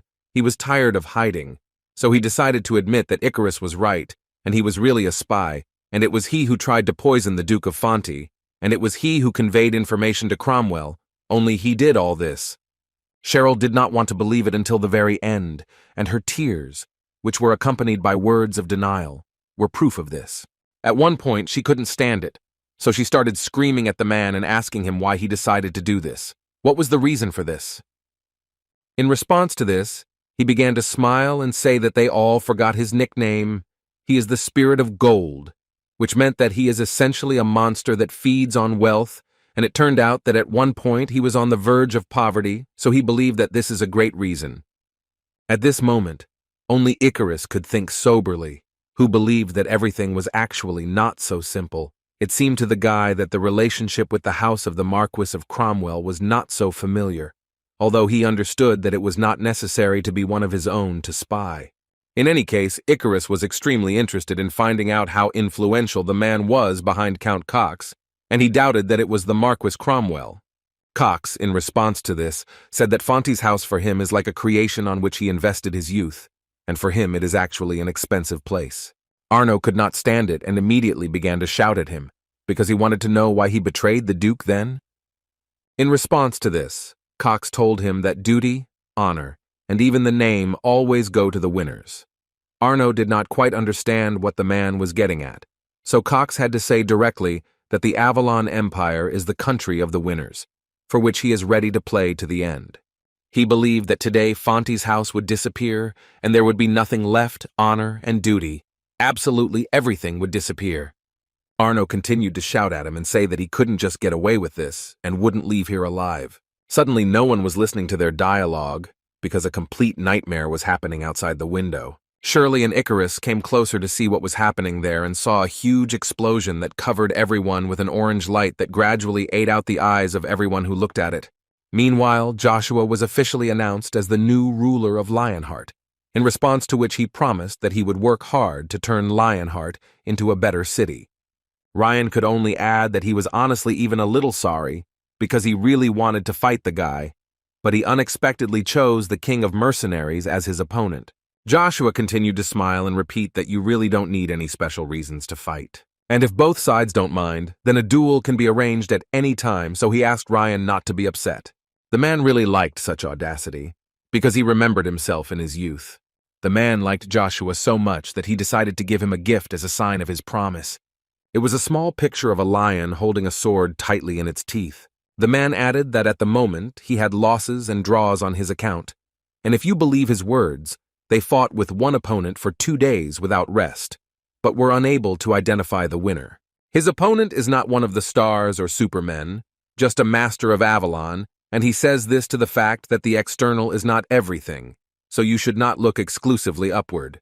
Sometimes, in his opinion, it is useful to look back and look around, without overloading yourself too much. Joshua actually thought about it after hearing these words and repeated the words around him several times in his head.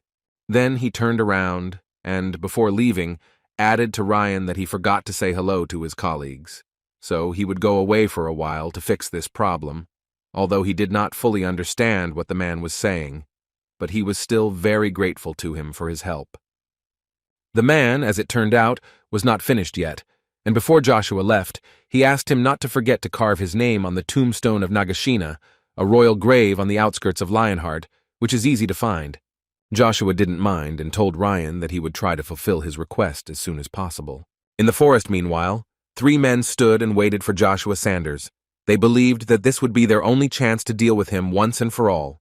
Hasegi, that was the name of the man with sideburns, suddenly began to say that he understands everything.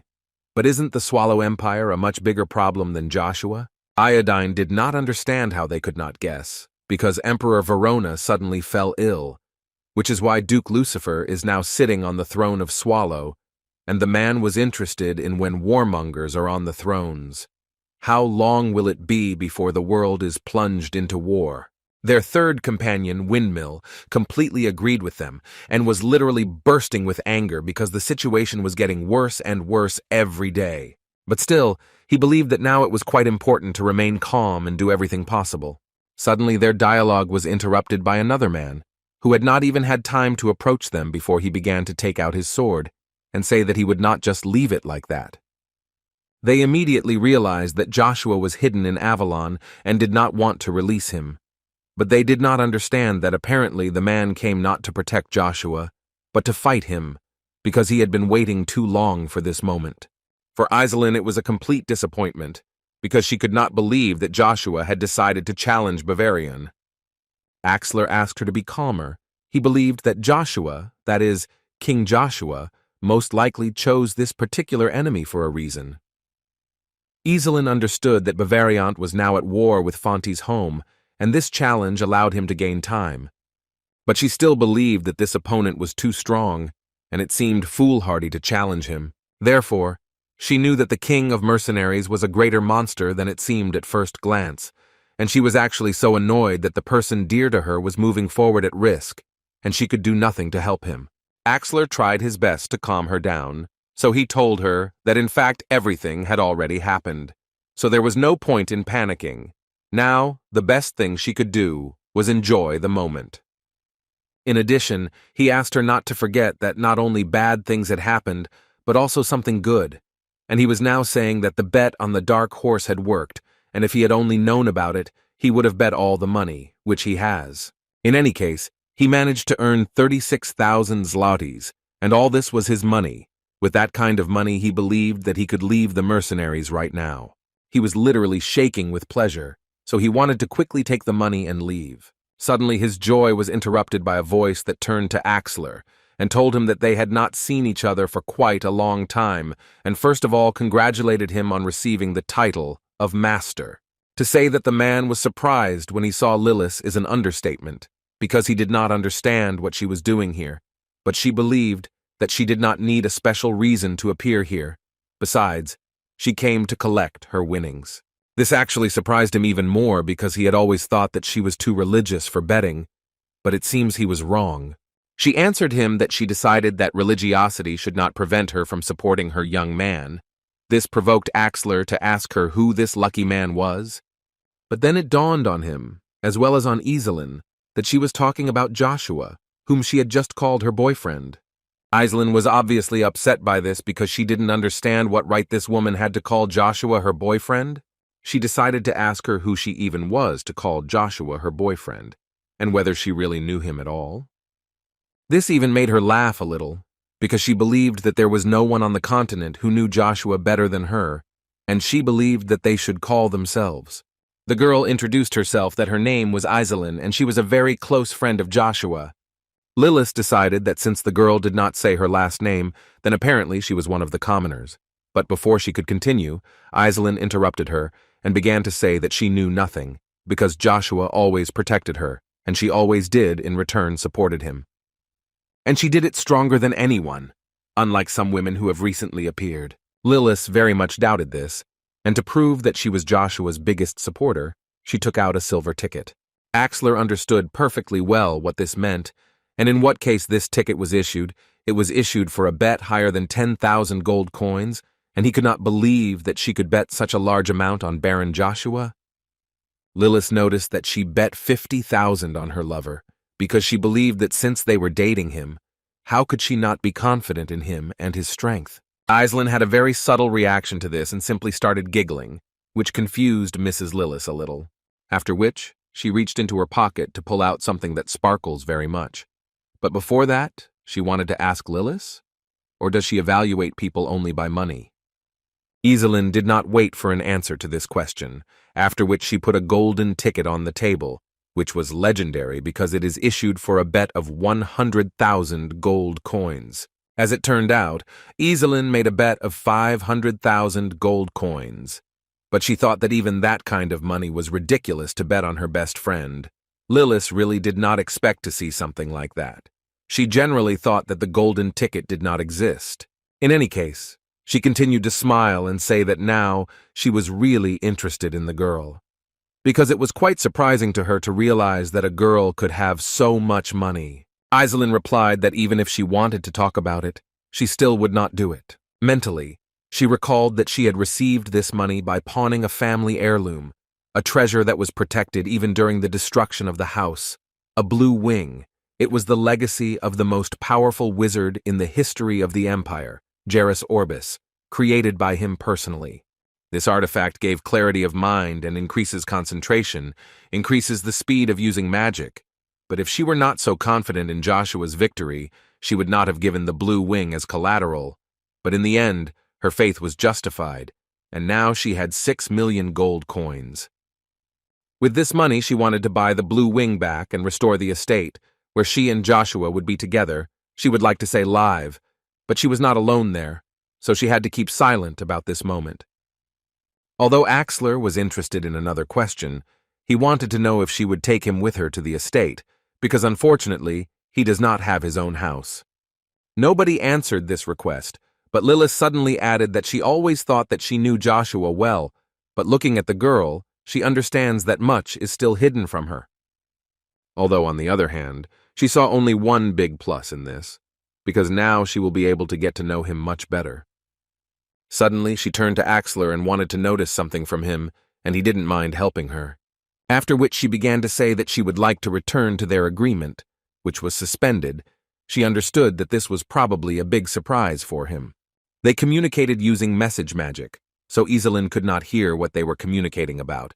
And at that time, Lilith told him that the terms of the deal were beneficial for him too, so she asked him not to worry about it. Axler didn't quite understand what she was telling him, and why should it even be beneficial for him? The girl knew that he did not really hold on to titles, and even if Bavariant was removed, he would rather put someone else in his place.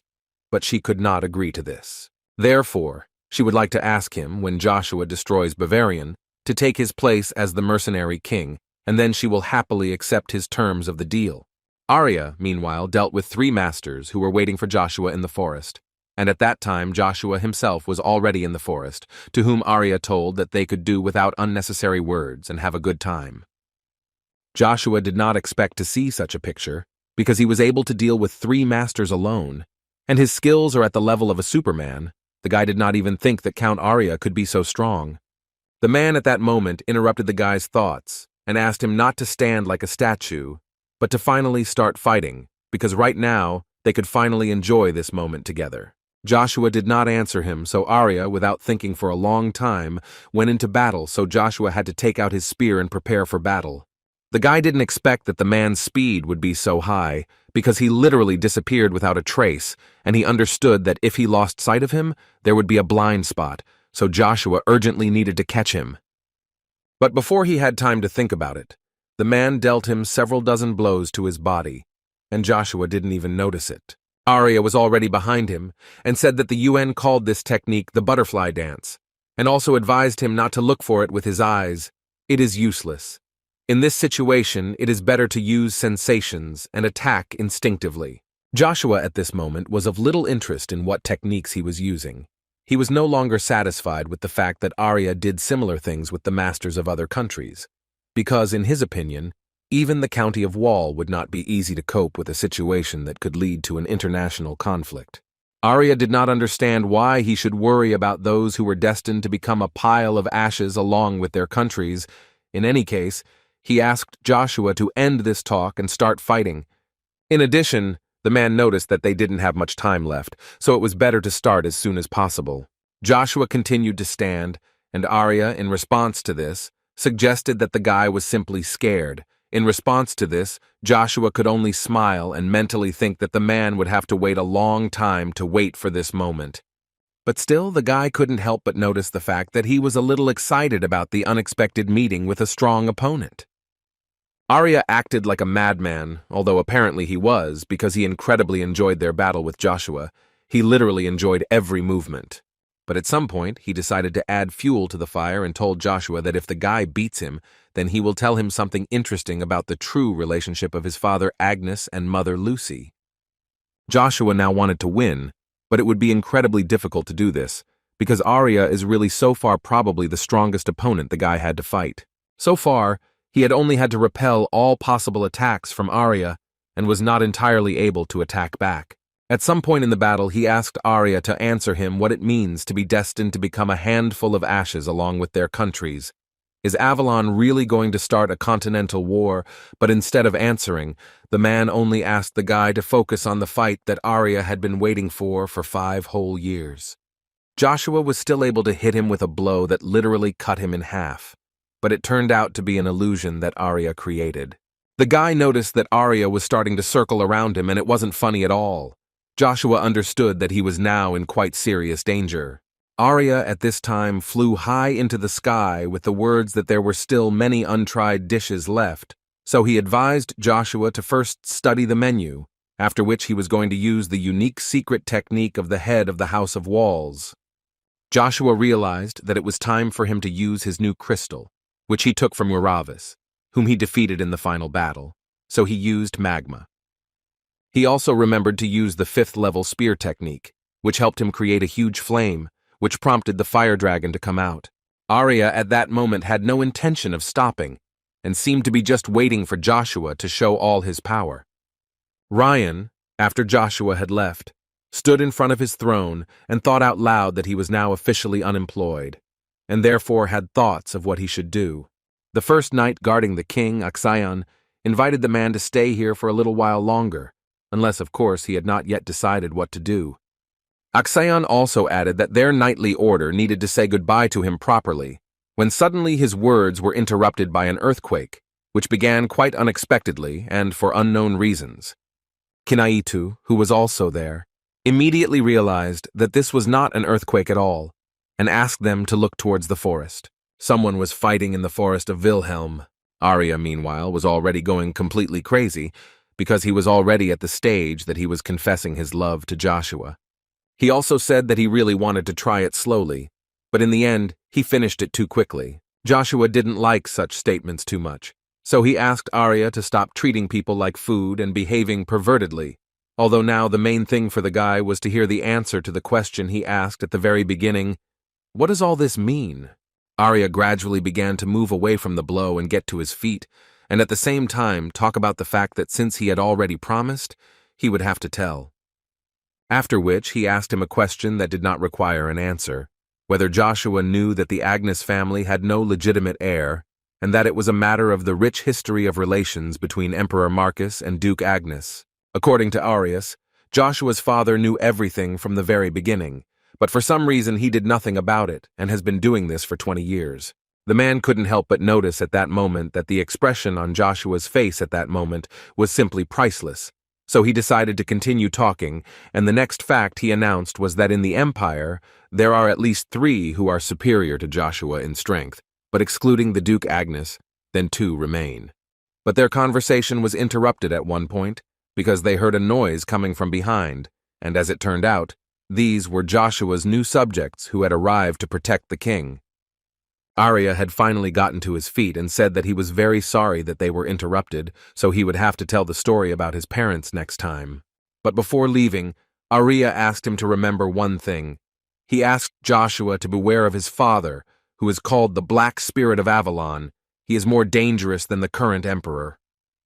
Joshua also added that he doesn't have to worry about those masters whom Arya destroyed. He himself will deal with the consequences, after which he disappeared without a trace. Joshua now thought even more, because now he doesn't understand at all what happened between Agnes and Emperor Marcus, and whether the Continental War had already begun. All these questions were in Joshua's head at that moment. But the most important thing that seemed strange to him was that history was changing, and he understood that something was clearly wrong here. It seemed to him that it was because of him that the course of events had become different, and then an unforeseen big change could happen. His thoughts were interrupted by one of the knights, who decided to introduce himself and said that his name was Axayon. According to him, he was the first knight who guards the king. He wanted to find out how the king was doing, but he was immediately interrupted by Kinaitu, who literally immediately jumped out of the crowd and wanted to know if Joshua was hurt. Without waiting for an answer, he immediately fell to his knees and began to ask for forgiveness, because even though they were far away, they still had to think about the safety of the king. This behavior was incredibly unusual for Kinaitu, or so it seemed to Ryan, because he always knew Kinaitu as a person who cared exclusively about Lionheart, and now he is primarily worried about Joshua. Aksayon turned to Kinate and began to tell him that all these traces of the battle only mean that Mr. Joshua's opponent was at least a master level, and now he must understand that the very essence of the matter has changed. Kinaitu slowly got up from his knees and asked the knight if he had heard what the king said at the ceremony. Instead of explaining what he meant, he simply decided to repeat Joshua's phrase that actors who are busy portraying what is pleasing to the continent's inhabitants are simply hypocrites who only care about other people's opinions, ignoramuses with no sense of belonging. He reinforced all these words by tearing off his pendant and necks and adding that this is exactly what they say on the continent about the inhabitants of Lionheart, and in the end, he wanted to ask them how much longer they will endure ridicule that they are actors without pedigree. His body at some point began to glow incredibly strongly, but this did not stop him from continuing to talk, and he wanted to ask them all whether they had not dreamed of making Lionheart an ideal, independent state. Kinaitu believed that King Joshua had set their hearts on fire, and now they must answer him, and this would be better than simply disappearing and living their whole lives with an eye on the opinions of others. It seemed to him better to take a bold step towards change. While he was saying all these words, his appearance completely changed, and now he looked like a strong knight, and not like an old advisor. after which he added that the kingdom of Lionheart will take this path, and he says these words as the Zero Knight of the Order of William, whose name is Leodegrant. Aksayan was very surprised that Master Kinaitu revealed his true power for the first time in 20 years. Apparently, King Joshua touched his heart. After this long monologue, Kinaitu decided to ask Joshua if he could go with him and accompany him. Joshua liked the performance and what Kinaitu said, so he didn't mind. Without thinking for a long time, Kinaitu turned to his subordinates, and not as an assistant to the ruler Kinaitu, but as the true founder of the Order of William, the proud Zero Knight Leodegrant, ordered them all to follow the king. After such words, everyone was ready to follow Joshua to the very end, so it was not surprising that they supported him. As a child, a little boy heard stories about knights who made a pact with the devil. These knights never part with their swords. Their immortal bodies are instantly restored, even if their limbs are cut off, but they cannot live in a human body. And Keith remembered all this for a reason, but because one of these knights was standing in front of him. Keith, of course, was incredibly grateful to his savior for helping him, but he still wanted to know why he helped him. The knight answered him that in fact, everything was simple. He was just acting on behalf of Bishop Joshua Sanders. Keith immediately grabbed his head, because he thought that Joshua had to make a contract with the devil just to save them, because the guy had heard that this required giving up his soul, and he didn't want his owner to make such sacrifices because of him. The man, if you could call him that, asked Keith not to scream so much, because there was a big explosion on the side of the Aden Gorge, but because of the guy's screams, he didn't understand what happened next. Keith was shocked that he could hear so far away. The knight explained to him that using a certain method of accumulating mana by hardening the body, one can learn to read air movements, but at such a great distance it is difficult even for a master to perceive anything, which means the explosion was incredibly strong. Keith was sad to hear such words, because he was very worried about Lady Cheryl and Icarus, who without his help could be in danger. Although later he realized that in fact Icarus is a genius, he will definitely be able to come up with something, so there is no point in worrying, but now it seemed to him that the problem was that there was no way to stop the king of mercenaries, especially in his current state. But suddenly he realized that the solution to this problem was right in front of him, so he decided to ask the knight to teach him how to read air movements. A few days later, the Duke of Fonti, lying in one of the carriages, rode through the Rocky Mountains. But at some point they stopped, and Count Arno told them that through this gorge, they would now go out to the place where the horses were waiting for them. Cheryl was very grateful to him for such help. She believed that thanks to his decisive actions, they managed to escape. Arno, in response to this, said that they should praise him later, and now it was more important for them to get out of here. Icarus was probably the only one in that group who thought that something was wrong here, because Arno, in his opinion, took action too quickly, as if he knew about the explosion in advance. The guy understood that if enemies were hiding here, they would inevitably lose. Baron Arno, who understands military affairs, should know about the danger of such passages, and all these thoughts led Icarus to think that perhaps Arno was also a spy. Therefore, Icarus decided to turn to Arno and immediately warned him that his question might sound rather strange, but he wanted to know if the man was sure that the sword of Knight Cain was discovered by their scouts and not by the enemy. Arno did not understand why this was so important, but Icarus immediately raised his voice and began to tell him that no matter how fierce the fight was, they could not so quickly head down the path that only Icarus and Count Cox knew about, and thus more find the fragments of the sword of Knight Cain and bring them. The Count immediately got angry because he realized that Icarus began to suspect him of espionage and immediately decided to take out his sword to teach him a lesson, and the man also began to say that if Icarus was trying to escape in this way, then Arno would not allow him do it. Icarus did not respond to these words and continued to order Arno to answer the question, because the situation seemed suspicious to him, because Count Cox was allowed to meet with the Duke alone, but no one in this house found a trace of the crime. The guy did not deny the fact that this was undoubtedly a mistake by the guards, but he is also the head of the knightly order. Did he really not receive a word of reproach? In response to this, Arno only continued to threaten him. At some point, their dialogue was interrupted, and they were asked to stop trying to find out who is right and who is wrong, because now they need to get away from here. But Icarus interrupted the advisor and said that no one would pursue them anymore, after which he asked them all whether it seemed strange to them that they had come all the way here without suffering a single loss, although the Iden Gorge had been captured by the enemy.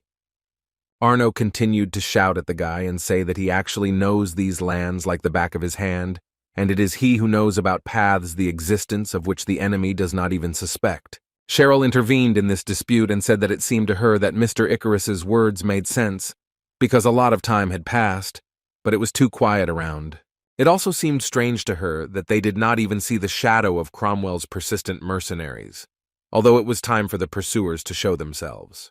Arno repeated once again, only now in a calm tone, that they had gone down a road that no one knew about, so he once again asked Miss and the others to stop worrying and follow him. Now Icarus was sure that Arno was lying, but even if so, the guy understood that now he had no way to get rid of him, so he would have to face the enemy and play for time while waiting for a miracle. Therefore he decided to shout to everyone who is now in the ambush to come out, because they will not be able to escape from here anyway. But Icarus would like to look at them and make sure that he is really right. After these words, Arno still could not stand it, and called Icarus a pathetic worm who ruined his whole performance, which raised questions from others. Count Arno is tired of enduring.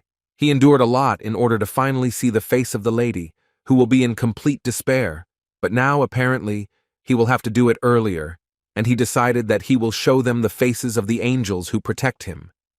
After these words, the third and fourth knightly detachments of Fonti, led by Baron Klent, emerged from all the cracks. The advisor immediately began to shout at them, because it was too surprising for him to see how the Duke's own knights turned their backs to his house. Where was their knightly honor? Arno was too funny to listen to this, but still he added that Count Cox was right when he said that there would be no honor if you went to the bottom with a sinking ship. But now he didn't care about them, and he suggested they surrender, and then Cromwell will retain their titles and allocate money for resettlement. But they apparently weren't even going to listen to it, so they asked Arno to shut her mouth, because they believed that even if they had to say goodbye to their lives, they would still choose the path of honor, and therefore would fight to the end for the sake of their lady. Apparently Arno just wanted to hear this, so as soon as they started talking about it, the Count and the knights already ran into the attack to make sure that they disappeared forever from this continent along with the Fonti family. But they were suddenly stopped by a cry, and it was the cry of Cheryl, who asked them to do without bloodshed. She would go after them herself, but in exchange for this, she asked to let the others go. Arno apparently went completely crazy, because in response to this proposal he told her that he would prefer not to leave any sprouts that could cause concern, especially the death of the boy Icarus brought him a lot of pleasure. But today Cheryl was especially persistent, and added that if he promises that his people will not touch anyone, then she will agree to any conditions that the Marquis Cromwell proposed. The knights who still remained on the girl's side literally shouted to her that they would rather die for her, but not give her to this dirty Arno. Cheryl made it clear to them that everything was actually fine with her. Besides, she perfectly understood that everything had been over for a long time, and they did a great job protecting the unreasonable deputy head of the Fonti family, for which she was very grateful to them, but still wants to finally show his best side. Count Arno still had the conscience to say that he expressed his respect for Cheryl's courage, but she didn't care about these words, because at the moment she was only interested in guarantees that no one would touch her people. The man answered her that he would keep his promise, and it would be an honor for him to be with her again. So he extended his hand to her, and once again offered to go together. She had no other choice, so after thinking it over again, she still extended her hand. But at some point this pitiful scene was interrupted, and it was done by someone who shouted to Arno to take his dirty hands off Cheryl. And this someone was none other than Keith, who appeared in this place at the right time, and apparently did not even think about figuring out what was happening here, but immediately decided to go into battle. Icarus was so glad to see his old friend, who remained alive for him even after what was said in the meeting room. Keith at that moment incredibly liked his appearance, and he even said that this was the moment when the just knight Kane came out and saved the princess. Arno couldn't believe his eyes, because he was sure that Bavariant had destroyed the guy. But he never received an answer because Keith dealt him a rather strong blow. First of all, Keith approached Lady Cheryl and asked her not to worry anymore, because he would do everything to save her from this shameless Count Arno. See, and all Cheryl could say in response to this was that she had already begun to think about how she could ask him for forgiveness if they met in the next world. Like a true gentleman, he asked her not to cry, because it did not suit her, and while she calmed down, he was going to focus on digging out the roots of evil. Arno didn't think so, if only because Cain picked up some random sword and came here to declare this. But the Count himself was now going to destroy them all, except for Cheryl and the Duke, with whom it would not be him who would deal with. Although Icarus knew that Cain was a very strong knight, it still seemed to him that it would be quite difficult to cope here alone, because according to his calculations, there are at least 3 knights above Class A. Cain, in response to this, joked about the fact that Icarus cries too often, and after this unsuccessful joke he still added that he did not say that he would fight alone. And he spoke about the very knights who helped him, and for him this was quite reliable reinforcement. Even after such an enchanting appearance, Arno is still confident that their strength is not enough to escape with all these people. Keith didn't understand what he was talking about, because who said that he was going to hide somewhere? Keith's plan was to destroy Count Arno and with him his army, which had acted so vilely towards its duke. Arno, in response to these words, reminded the guy that he is a descendant of the Viscount of the Northern Lands, whom the Empire had forgotten, so he should not become arrogant. And in order to teach him to behave correctly, Arno wanted to show him the method of accumulating mana, passed on by his ancestor, who was one of the masters of the Empire. With this ability, he would show the difference between Keith, a non-entity, and Count Arno, who received an elite education. Keith, looking at how much energy the man was releasing from himself, thought that it was too dangerous for him, because the amount of mana in his body had increased sharply, and he did not fully understand what kind of method this was. Their dialogue at some point was interrupted by the Knight of Darkness, who too quickly finished off the entire army of Count Arno. After which he asked Keith to quickly finish with his enemy, because they didn't have much time for this. Arno did not expect that after a few minutes he would be left completely alone against 2 knights, but most of all he was surprised by the enormous strength of this dark knight, so he was interested to know who he even was. Cain told him that this was just the 2nd knight of Joshua's owner, but still he would advise Arno to focus not on this knight, because the guy had already gone on the attack and was going to punish Arno for all the atrocities he had done recently. But the Count was not going to tolerate such statements, and in response to this he declared that he would finish off Cain and all his friends with his own hands. Cain was not going to stop and continued to say that apparently the man had made inquiries about him, since he knew about his origin, but still the guy could not help but notice the fact that he had missed something, namely, who taught him how to wield sword. But the guy promised him that when the man finds out this, he will be shocked, after which he used one of his best techniques, which was called the Aura Blade, Cain's version. Agno recognized this technique and could not fully believe that the guy really owned it. But it was already too late to think, and something had to be done. But apparently Mr. Arno had serious problems with this too. Cain only needed one blow, which Arno put down. After such a blow, the guy hoped that now it became clear to him which of them was actually stronger. For all the spectators of this fight, it was incredible to realize that such a young guy, Joshua, had 2 such skillful knights at his disposal. But Icarus reminded them that now was not the time to relax, because he believed that now they needed to get out of here as soon as possible, and it was unknown when the pursuers would chase after them again. Cheryl completely agreed with him, so she suggested going to the Hazard Fortress closest to them. She offered this option for a reason, but only because it is ruled by her uncle, who will happily host them at home. Ryan was slightly shocked that Joshua ran faster than the horses on his feet, and also adapted to their speed. It seemed to him that in this way he even showed a little concern. It seemed to the man that he was a rather attentive person, and the more you got to know her, the more outstanding he was, seems human. His thoughts were suddenly interrupted by Kinaitu, who wanted to know why he was following them, because he could have stayed in Lionheart.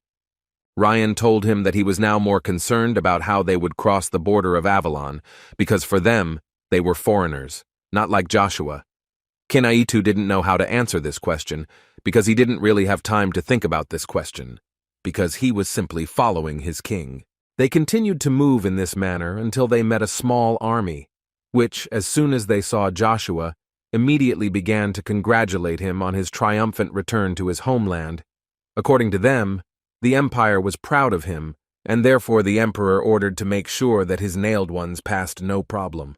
All these words were spoken by Baron Kalstar, who also added that they did not know that Joshua would have an escort, especially such a large knightly order, so he asked Joshua to send away those whose identity they did not know. Kinaitu expected such a turn of events. He was sorry, because he understood that now they would be forced to return and assemble a diplomatic delegation, but he would so much like to be with the king to the end.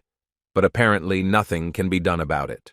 But as soon as they turned to leave, Kinaitu heard Joshua firmly tell them that these were his knights, and he sincerely did not understand what problems they had in order to let them pass with him. Baron Kalstar realized that he had apparently gone a little too far, so he replied to Joshua that if these were his knights and they obeyed him, then there should be no problems. Kinaitu was surprised that even in these words thrown seemingly indifferently, enormous power was felt. But now he had even more confidence that Joshua was the very king they had been waiting for so long. Meanwhile, at the headquarters of the mercenary guild on the border of Lionheart, Axler opened the doors and immediately began screaming from the threshold because he did not understand in what sense the king of the mercenaries had called the guild members to him. They didn't understand why he was screaming so hard, because everything was so. The gathering place, as he was told, was the south of the Avalon Empire, Fonte's house.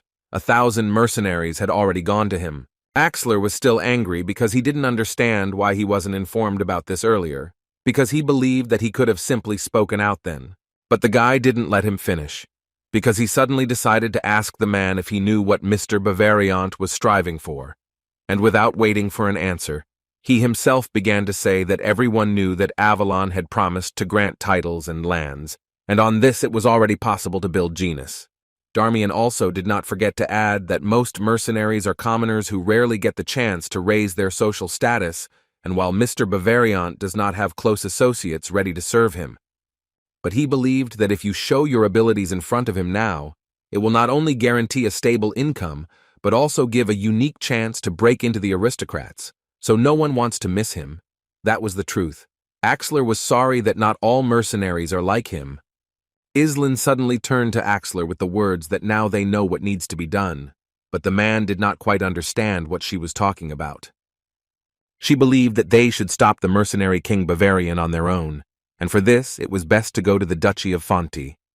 With anger because he simply did not understand how they could miss the Duke's daughter, he hit Count Agno in the face and continued to scream that everything was brought to him on a silver platter and he couldn't even cope with it. Arno tried with all his might to ask for his forgiveness, but he had little success. Therefore, he decided to start bowing and ask Cromwell for another chance, in which he would do everything to prevent this from happening again. He literally swore that the daughter of Duke Fonte had probably already taken refuge in the Hazard Fortress. He also added that she may consider this place an ideal refuge, but in reality, she fell into a trap, and if the Duke only gives him another chance, he will bring Duke Fonte and his daughter to him. But the man believed that he was a pathetic worm who let the girl go when she was under his nose, so he believed that he could only talk, and he had already sent his son Gihog to this task. Suddenly he heard a voice behind him, who literally ordered Cromwell to give Arno a chance. The man did not understand what this meant. The answer he received was that he ordered the mercenaries to get together, but they also needed time so that they could get here.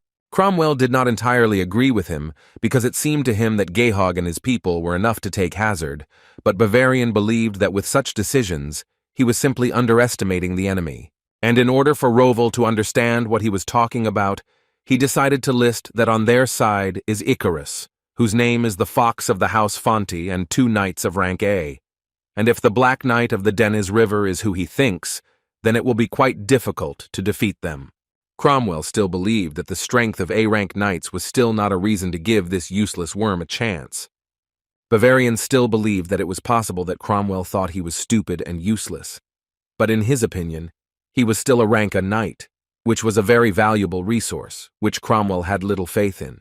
Agno was quite surprised that he had been hiding this all his life, but only one glance was enough for this man to figure out that he was not just a count, but a knight of A rank.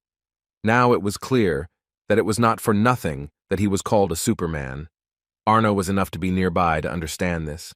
In any case, Bavarian believed that with A-rank knights and the knightly order of the Marquis, as well as 100 of the best mercenaries, it would not be difficult to capture the Hazard Fortress. He only asked for one thing, to find bait that would help delay the time until his people arrived, and this bait could be Arno. Cromwell could not disagree with him, and this was really a good backup option for him. Meanwhile, the Hazard Fortress was already under attack and all on fire. Gahog Cromwell was the one who staged this attack on this fortress because he believed that sharing the glory of conquering a small fortress with someone else made no sense, so he decided to sort it out before the main forces arrived. The head of the troops in this small fortress understood perfectly well that they now needed to stop the ram that was being dragged to the fortress. Cheryl, who also took an active part in the defense, suggested that he entrust this to Icarus and Cain because they should now focus on protecting the walls. Icarus, meanwhile, asked Cain where the Knight of the Black River Denise was, but Cain did not know the answer to this question because he suddenly disappeared, and where he went was not known. The guy was surprised that he just decided to leave, because now they need him more than ever. Suddenly, their dialogue was followed by an explosion, which only meant that Cromwell's troops were able to blow up the gates of the fortress and would be entering right now. And so it happened. They ran inside this fortress with the words that they most of all want to destroy Fonty. Icarus ordered them to drop the trap, and they had to do it immediately. A huge slab fell on several dozen Cromwell soldiers, and this helped stop the attack. Cain was surprised that this trap of Icarius really worked, and now it was obvious to him that it would be difficult for them to break through further. But Icarus believed that they only gained time, and before the next attack, he believed that fortifications needed to be built. At least they thought so until they heard Cheryl's voice, who screamed that the invader had penetrated the wall and asked to stop him immediately. Cain was able to protect Cheryl at the last moment, but what worried him most now was the fact that he felt the aura blade, which had incredibly enormous power, and therefore it would be very difficult for the knights to resist. Keith's thoughts changed to a dialogue with some man who told him that they had prepared a lot of funny toys. But he still believed that this place would become their grave for them, and told them about this Left, who was a knight of rank A, and he served the Marquis Cromwell.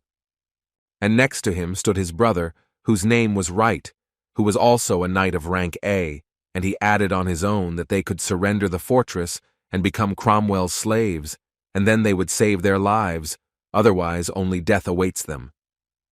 Keith was not going to give up, like all his people who went on the attack and shouted that they would never give up, and the Fonty family would live forever. Thus, they signed a death sentence for themselves, the result of which will be death. Keith was not going to give up, so he began to attack with all his might and asked each of them to return to where they came from. But suddenly he was interrupted by the words of one of the brothers, who had heard a lot about Keith and wanted to quickly test his strength in battle. Gehog was informed that the gates had been broken, and the capture of the fortress was only a matter of time. Now he wants to see the despair on Cheryl's face as soon as possible, and he also hoped that she would be brought in alive, as he ordered. His monologue was interrupted by a strong man who brought urgent news, in which it was said that the 3rd Reserve Division had entered into battle with an unknown knightly detachment of 100 people, and they were asking for reinforcements. Gehog thought that this was some kind of joke, because he knew that there were more than 1,000 soldiers in the 3rd Division. Couldn't they defeat 100? So he refused help, and decided that they themselves would deal with that pathetic order. The knight tried to take Lady Cheryl away from this dangerous place as quickly as possible, and asked her to go with her so that she could hide in the Duke's rooms, but she believed that this made no sense, and they should unite and stop them. Wright, who had almost got her, completely agreed with her, because they would not be able to hide from them in the whole wide world. He struck and wanted to see the 2 bodies that he would present to Gecor, but Count Verdot managed to push Shirley away from the blow at the last moment and thereby saved her life. Wright asked her not to despair, because Mr. Gehog told him to bring her alive so that she could become his new trophy. But Icarus considered his words to be complete nonsense, and asked Lady Cheryl to get up, after which he shot Wright with an arrow, which he was able to deflect with his hand, and did it quite easily. Icarus still believed that they would not lose, and now she just needed to hold on until Mr. Joshua arrived. Strangely enough, this made Wright very funny, because he believed that such a stalemate as theirs simply could not be corrected, so he simply asked them to accept defeat and finally give up. But Cheryl made it clear to him with her attack that this definitely won't happen. They are not going to give up, because they will stand and will do everything for it. Wright immediately struck her, after which he said that he gave her the opportunity to live, but she still runs into him. After which, he decided that he would tell Gayhog that the girl unfortunately died during the battle, and therefore he could not bring her alive. He believed that she herself forced him to do this, so he asked her to finally accept the well-deserved punishment. Cheryl closed her eyes and was ready to accept her end with dignity, without even making a sound.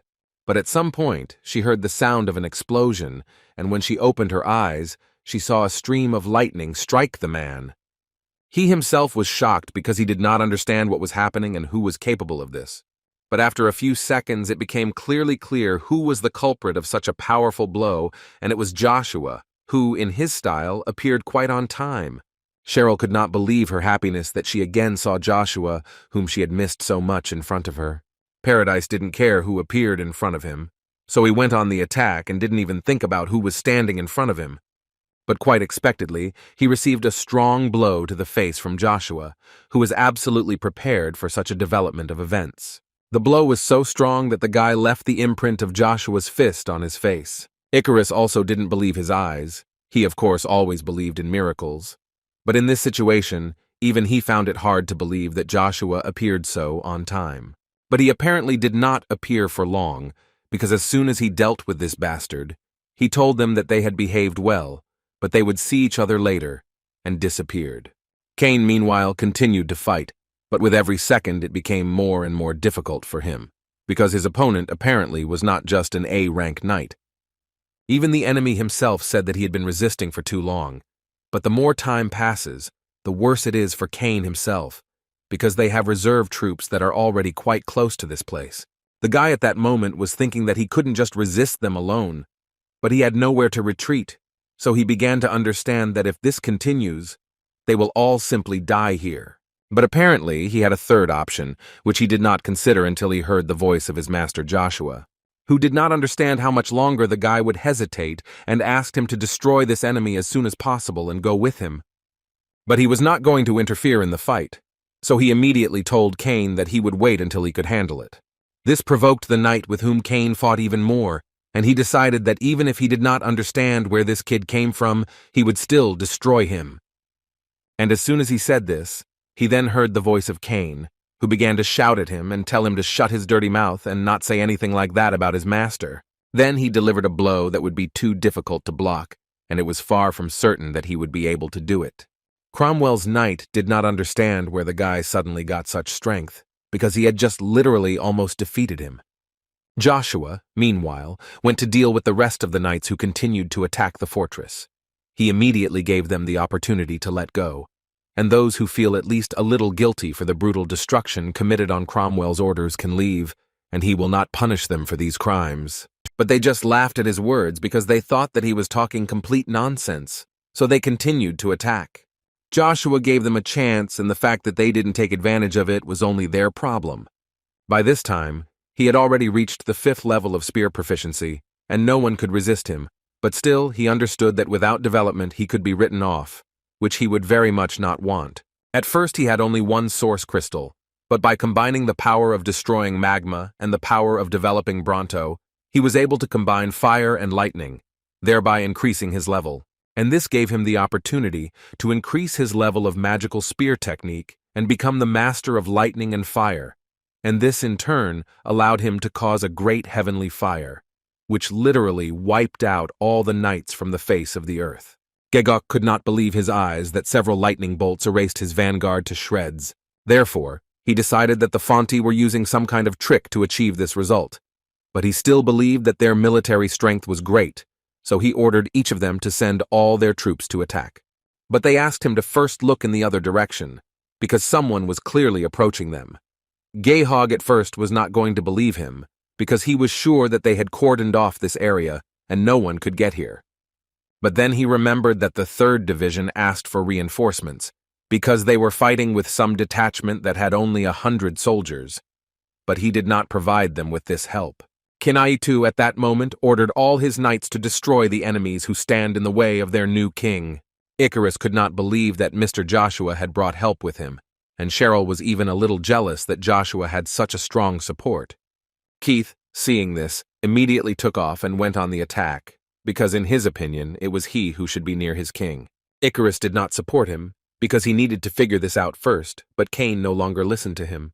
Gevog began to understand that the initiative was gradually passing into the hands of Fonte, so he ordered everyone who was still ready to fight to shoot and destroy them all.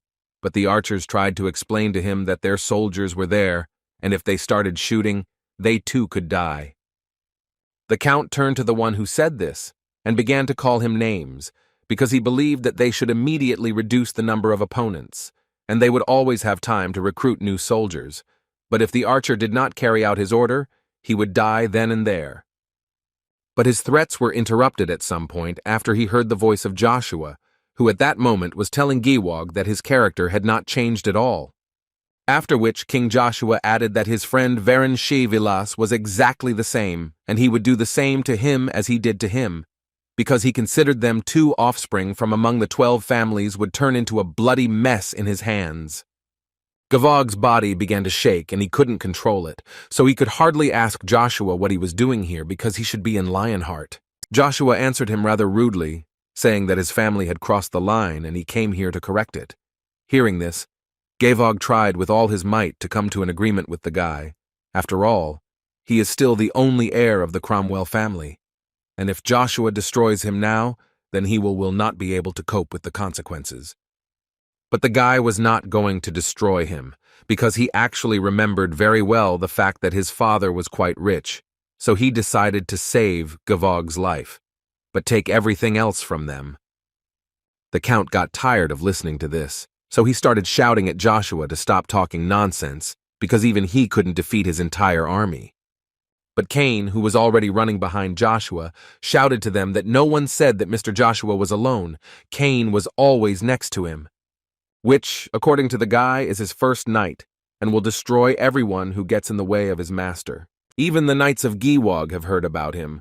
They say he is the only knight of Baron Joshua, and throughout the continent they call him that. This annoyed the Count, and he didn't understand since when was an ordinary knight called first. Maybe they decided to leave the fortress and regret what happened.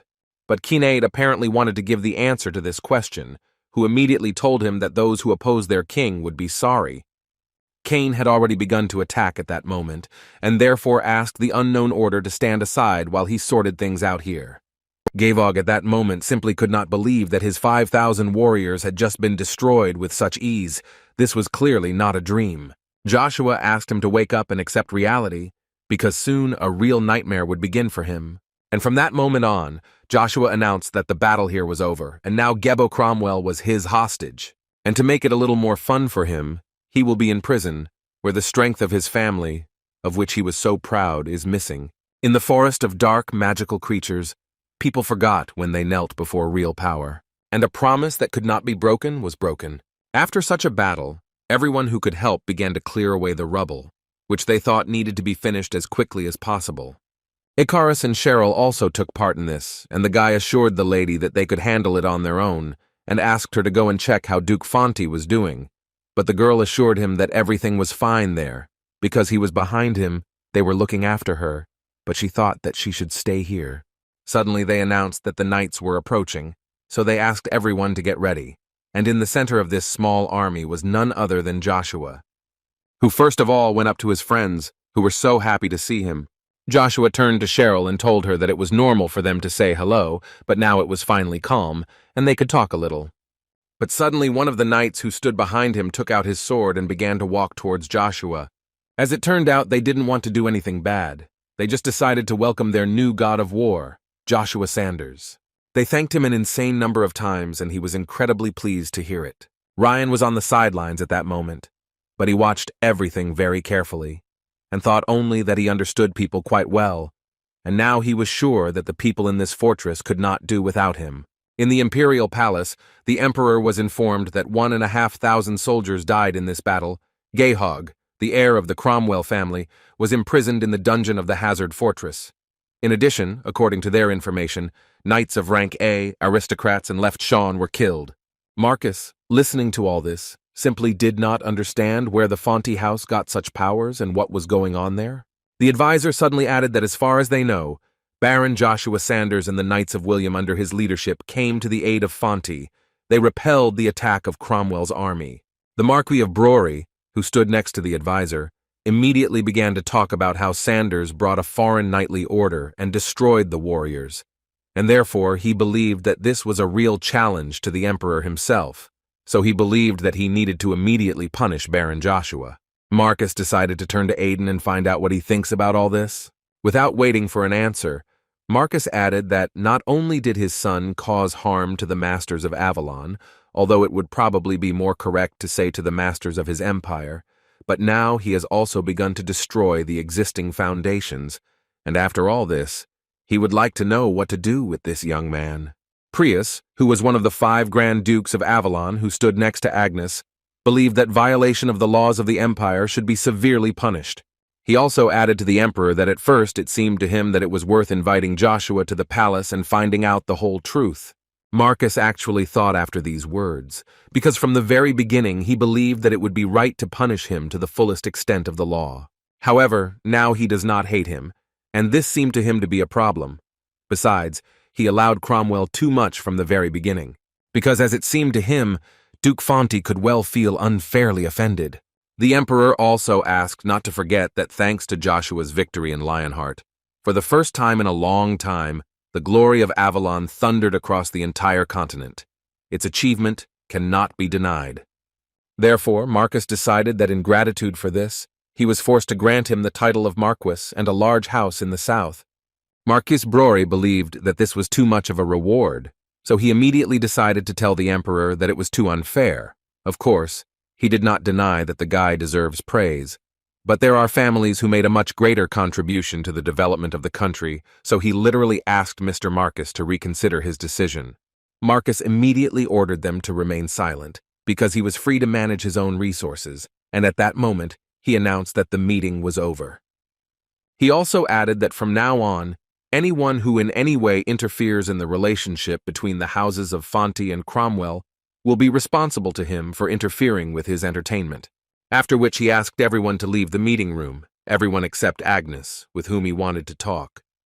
Ryan, meanwhile, ate meat and enjoyed life, and he also did not forget to admit the fact that he always thought that the Fonte traders were real misers, but they turned out to be sincere people who, even in such a really difficult time, were able to arrange a real feast. The gentleman who brought him all this food could not help but tell Ryan that since he is one of the superhumans who helps Baron Joshua, for them he is like a light in the window, for which they are ready to do anything. Suddenly their dialogue was interrupted by Joshua himself, who began to say that in fact there was a small misunderstanding, because in fact Ryan was not helping him in any way, but was only eating and having fun. After which he turned to Ryan himself and told him it was time to pay for lunch, because Joshua does not like it when someone shamelessly spends his money. Ryan was not entirely happy with these words. Besides, he believed that this was the money of Count Kiraz or Lady Cheryl, but definitely not Joshua's money. The guy partly agreed with him, so he suggested that the man at least pay for a tour of the Hazard Fortress, because if it weren't for Joshua, he would hardly have gotten here. Ryan was already starting to get a little angry from these words, so he could only ask Joshua how much money he wanted from him. But in fact, Joshua started this conversation not for the sake of money, but so that Ryan would become a judge in his next fight, so that he would essentially become the person who would officially testify to the progress and result of the battle. The man did not expect such a proposal, so he could not immediately give an answer. Joshua continued to talk about how since he would fight Bavarian not in Lionheart, but here in the Hazard Fortress, the problem was that there were no spectators who could pay dearly for tickets to this event. That's why Joshua is here. He wanted to ask Ryan if the Lion King, one of the 12 superhumans, can handle this. Ryan, after thinking a little, finally said that he agreed to this adventure. But before he started this work, he would have 2 conditions. Joshua was happy to listen to them, and the first condition was that in the future, Joshua would have to fulfill one of his requests, and if it seemed unacceptable to him, then he could refuse. Well, and secondly, Ryan asked Joshua to become his successor after he agreed to become a judge on this show. In the Cromwell fortress, meanwhile, Bavarian offered the man to transfer control into his hands. He believed that his mercenaries would soon arrive here, and the whole continent knew that he was helping the Marquis Cromwell, so losing in this war would be fatal for him. Bavarian believed that this would not only leave a stain on his biography, but would also become a big hindrance in the upcoming business. And if we sum it all up, then Bavarian clearly understood that at this moment in time, his fate was being decided, which is why he so wanted to get full right to command this war. It is obvious that Cromwell was not happy with this proposal, but deep down, he understood perfectly well that he had no other choice. Bavarian saw in his eyes that Cromwell understood that the man was unlikely to be capable of anything now, or maybe he didn't care what would happen to his son. Cromwell literally immediately lost his temper, because in fact he did not care about the fate of this fool. But he does not like that everything went so far. Of course, he would have liked to make a different decision, but apparently at that moment he simply could not do this, so he nevertheless decided to transfer complete control of this war to Bavarian, as well as everything that concerned his son. But he had one condition. Bavarian must do everything to win this war, and he also needs the head of Joshua Sanders, with which he will decorate the gates of the fortress. This made Bavarian smile, and he was happy to do it, adding that it would make him feel despair that was deeper than the abyss. This madman was going to drag them all into hell with his own hands, and this boy, who in his opinion is not afraid of the wrath of heaven, and therefore dared to challenge him to a duel. Icarius realized that Joshua, on his advice, had finally found a judge for his fight, but finally, he still can't understand what his ultimate goal is. Joshua's answer was very unobvious. He said that now his main goal is to become an emperor, and he wants to do this in order to protect his people. Cain was so shocked by this answer that he had to ask several times if he understood him correctly. Mr. Joshua wants to become Emperor of Avalon? But without waiting for an answer, he began to panic a little, because he thought that someone might eavesdrop on them, and then this person would think that this is a conspiracy. Icarus, in response to this, added that there are not many ways for those who are not representatives of the Britain family to take the throne, so he wanted to clarify whether he intends to destroy other people in order to protect his supporters. After all, if this is really the case, then Icarus immediately made it clear to him that he would be disappointed in him. But Joshua calmed him down and said that in fact, there was no point in clinging to the name of the Britons. Icarus perfectly understood what Joshua was trying to convey to him, so he added that now he had a new dream, to become not just a warrior, but a warrior of the imperial family. While they were discussing all this, Cain managed to board up all the windows and doors and now asked them to explain everything to him. Joshua asked him to finish this and again turned to Icarus, whom he wanted to ask to manage this money correctly. Icarus continued to be surprised by everything that Joshua said and showed, and this time he simply did not understand where he got such a huge amount. Cain was the first time he had seen checks from the continent and such big money. Joshua explained that legal bets were made in Lionheart, and the result was obvious, so he decided not to stand aside.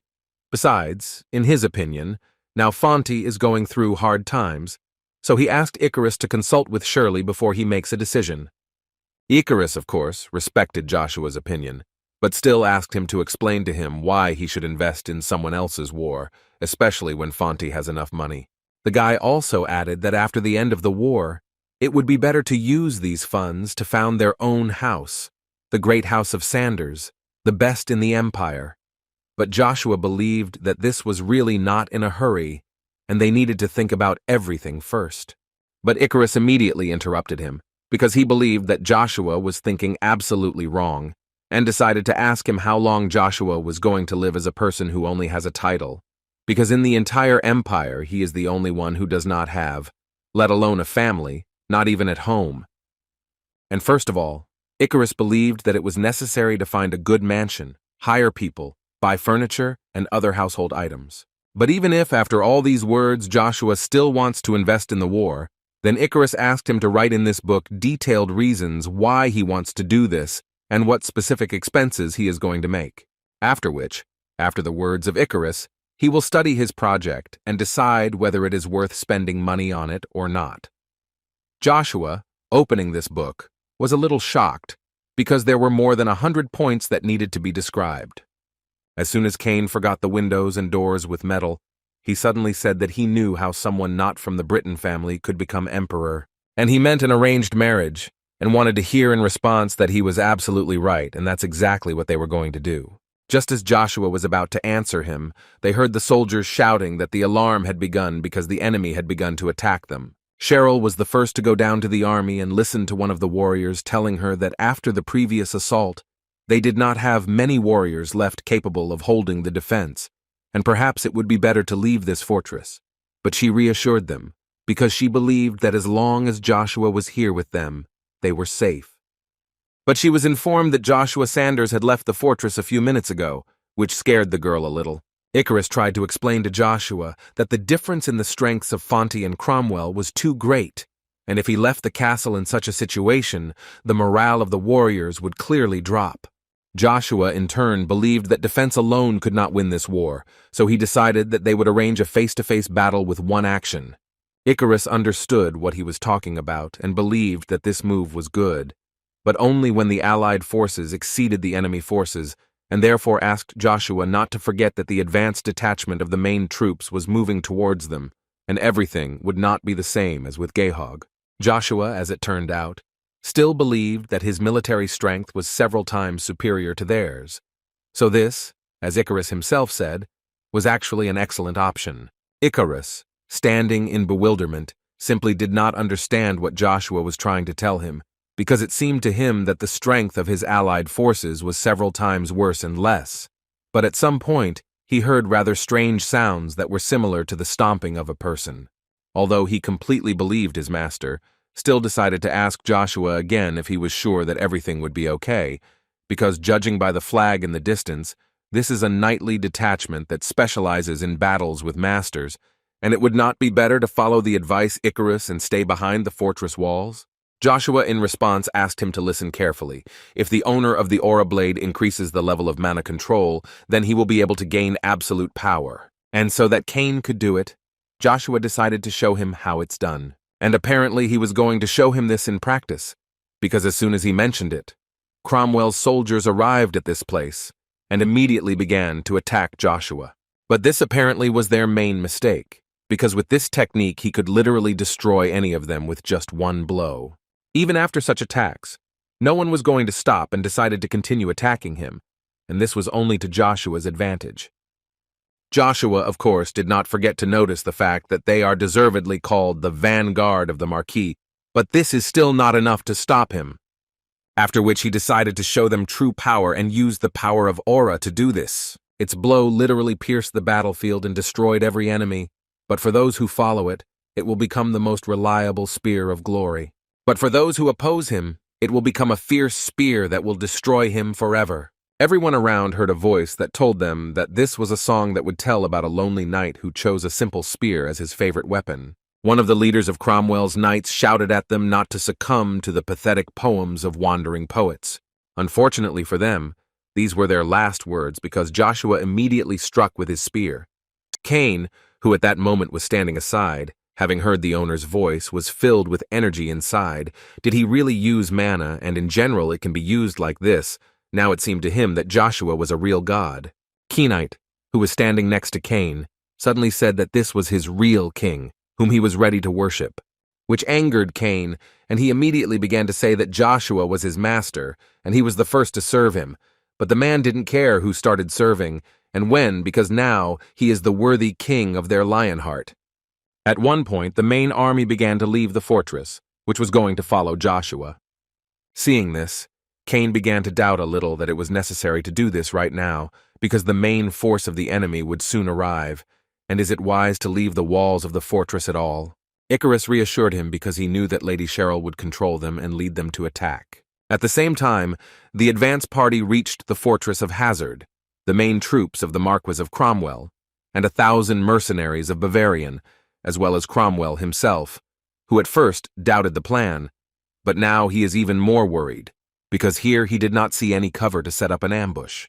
But on the other hand, he understood that the enemy would also not be able to arrange a trap for them, So now he was sure that the fall of the Hazard Fortress was only a matter of time, and Bavarian himself asked his ally to prepare for triumph. Today, in his opinion, the names Fonte and Sanders will disappear forever. Suddenly, their conversation was interrupted by a messenger who was galloping on a horse and shouting that he was bringing bad news, as it turned out that all the warriors of the advanced detachment had fallen at the hands of Baron Joshua Sanders. The messenger also added that he, having gathered all his strength, went on the offensive. Joshua himself was really looking forward to this meeting, and was very glad that he would finally meet with the mercenary king Bavariant, and he himself introduced himself as Joshua Sanders, the same greatest lancer about whom there were rumors. In response to this, Bavarian said that he perfectly understands that Joshua is so confident that he hardly came to ask for a negotiation, so he wanted to know what he wants. Joshua looked him straight in the eye and calmly stated that he would like to challenge him to a superhuman competition. The Bavarian didn't think for a second before refusing, and argued all this by saying that he was too busy. But when this whole battle was over, he would find him himself. Their conversation was interrupted by Ryan, who appeared out of nowhere and shouted to the king of mercenaries that they had not seen him for a long time. Bavarian smiled and told him that he had heard that William's knights were following Joshua Sanders, and he himself supported the Fonte family, so Ryan's intervention could be considered as the position of the Union of Free Knights. The Union of Free Knights is an organization uniting knights who travel across the continent, not considering themselves subjects of any state, while they comply with the rules underlying knighthood. It also happens that a member of the Union, having received recognition of his abilities, joins a specific country. Ryan then turned to Joshua and asked him to understand correctly, he does not intend to interfere in this battle. He is only here to act as a judge and personally witness the progress of the competition. This made Bavarian laugh because he couldn't believe that Ryan had come all this way just for this. Ryan became much more serious, and for now politely asked the king of mercenaries to watch what he said, because it was he who was still ignoring the challenge of the winner of the competition of masters, and added that if he wanted to remain one of the 12 superhumans, he must follow tradition. The Bavarian obviously didn't like to hear this, and besides, he didn't understand why the Lion King was preventing him. What benefit was there for him? Therefore, he decided that apparently he simply had no other choice, and he decided that he would use these traditions to his advantage. And he decided that now it didn't matter to him, and since they wanted it that way, he invited them to hold the competition here. But on one condition, the one who wins will determine the fate of the feud, and he will get the right of ownership of both the Duchy of Fonte and the Marquis of Cromwell. Cromwell could not believe that he had decided to throw around such promises at all, but Bavarian immediately reminded him that he himself had left him the right to make decisions in this war, and also believed that even if Joshua, the main support of the Fonte family, is defeated, their defeat will be predetermined, or perhaps Cromwell wants to offer him a more effective method. Cromwell believed that Joshua did not have ownership rights to the Duchy of Fonte, but the guy made him happy when he took out the Fonte sign, which allowed him to make decisions in this house, and this would actually be more than enough. The knights behind Cromwell's back immediately began to discuss that at the first prince's birthday, Lady Cheryl refused to dance with him and gave preference to Joshua, and apparently this is what this meant and what their relationship is now. The Bavarian didn't care about this at all, because all the conditions were met, and therefore he ordered to immediately send a carrier pigeon with a message about the competition of superhumans, and this already boring war will end right here. After a short amount of time, absolutely everyone who was near this fortress gathered in this forest, and Cain, speaking to Icarus, told him that now he perfectly understands what they were talking about with the owner. Cain thought that if the mercenary king retreated in such a battle, then this war would end. This was a pretty reasonable decision, in fact. Before the official start of the superhuman battle between the mercenary king Bavarian and the winner of the Masters competition, Joshua Sanders, Ryan decided that he would explain a few simple rules to them. The first thing he said was that everything that happens in this battle is everyone's responsibility. The competition lasts until one of the participants admits defeat or can no longer continue the fight. Joshua and Bavariant almost simultaneously said that they understood everything and knew the rules quite well. Well, since they understood everything and knew all the rules, Ryan decided to announce that their fight was beginning. Joshua immediately decided to show Bavarian who the favorite was in this fight, and decided to show his strength. Cain was surprised that Joshua decided to release so much aura from the very beginning. In any case, he thought that the owner was simply incredible. This only caused Bavarian to laugh when he saw Joshua's strength. Now, according to his words, it became clear to him why the advanced detachment suffered, but it still seemed to him that this was not enough to break him. The man believed that he should know that the level of mana is predetermined from birth, and the same applies to the aura that uses mana, and apparently Joshua's aura is applied. It is more aimed at maintaining rather than suppressing. This was purely his opinion. But his aura, according to him, is intensifying. It seemed to him capable of suppressing the enemy, an exclusively attacking type. Bavarian has the greatest aura of the amplification sphere, raised to the maximum level, which is why he is considered one of the superhumans.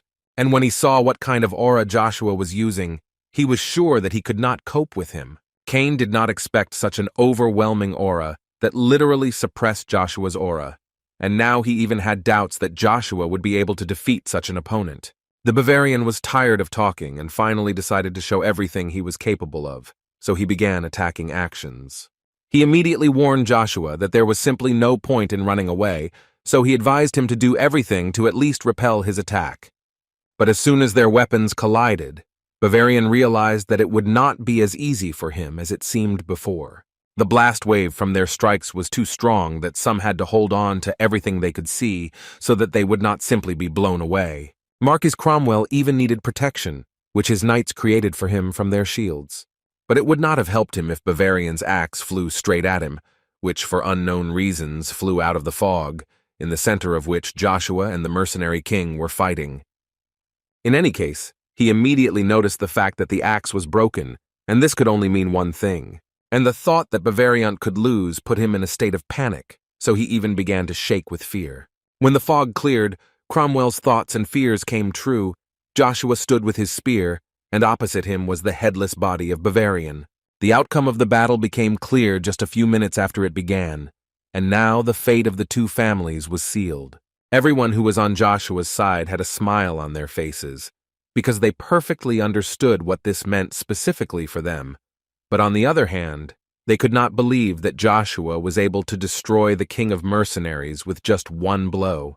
Everyone was glad that now they had returned their land, and the war would end there. At least not everyone thought so. Cromwell, in turn, began to shout to each of them that the struggle for the lands of Fonti had nothing to do with the competition of supermen. He believed that this war was being waged between Fonti and Cromwell, the houses of Avalon. So Joshua Sanders did not have the authority to dispose of the ownership of Fonti. This was a violation of the laws of the empire. Therefore, he firmly decided that they would go into battle right now and ordered each of his soldiers to take out their swords and immediately destroy the enemies. Moreover, there were no more than 100 opponents, and at this stage, they outnumbered them. He asked them to fight for the honor of the house, for the prosperity of their family. The soldiers were motivated enough, so they were going to go into battle. But the mercenaries, who also stood in that crowd, did not quite understand why they should engage in battle at all if the king of the mercenaries was no longer there. Cromwell heard this, so he immediately decided to remind them that the reward that Bavarian promised them would be theirs if they helped him now.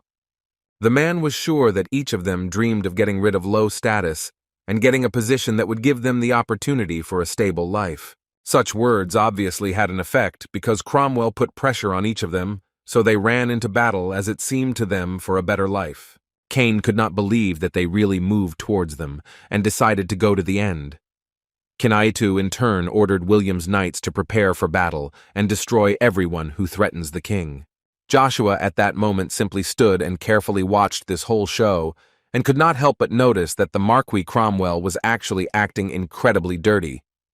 He understood that at this rate, despite the feeling of guilt towards Mr. Axler, he would have to deal with the mercenaries. That's why he created one of his most powerful mass attacks, which was called the Ice Spear, which dropped huge ice rocks on an entire army of mercenaries.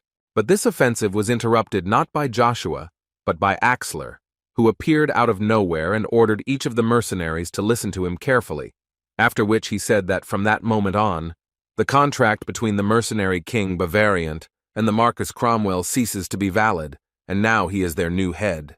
Therefore, he had every right to order each of them to retreat and stop attacking. Axler stated that the era of King Bavariant is over, and according to the rules of the guild, he is the only owner of the diamond token, so he will become their leader.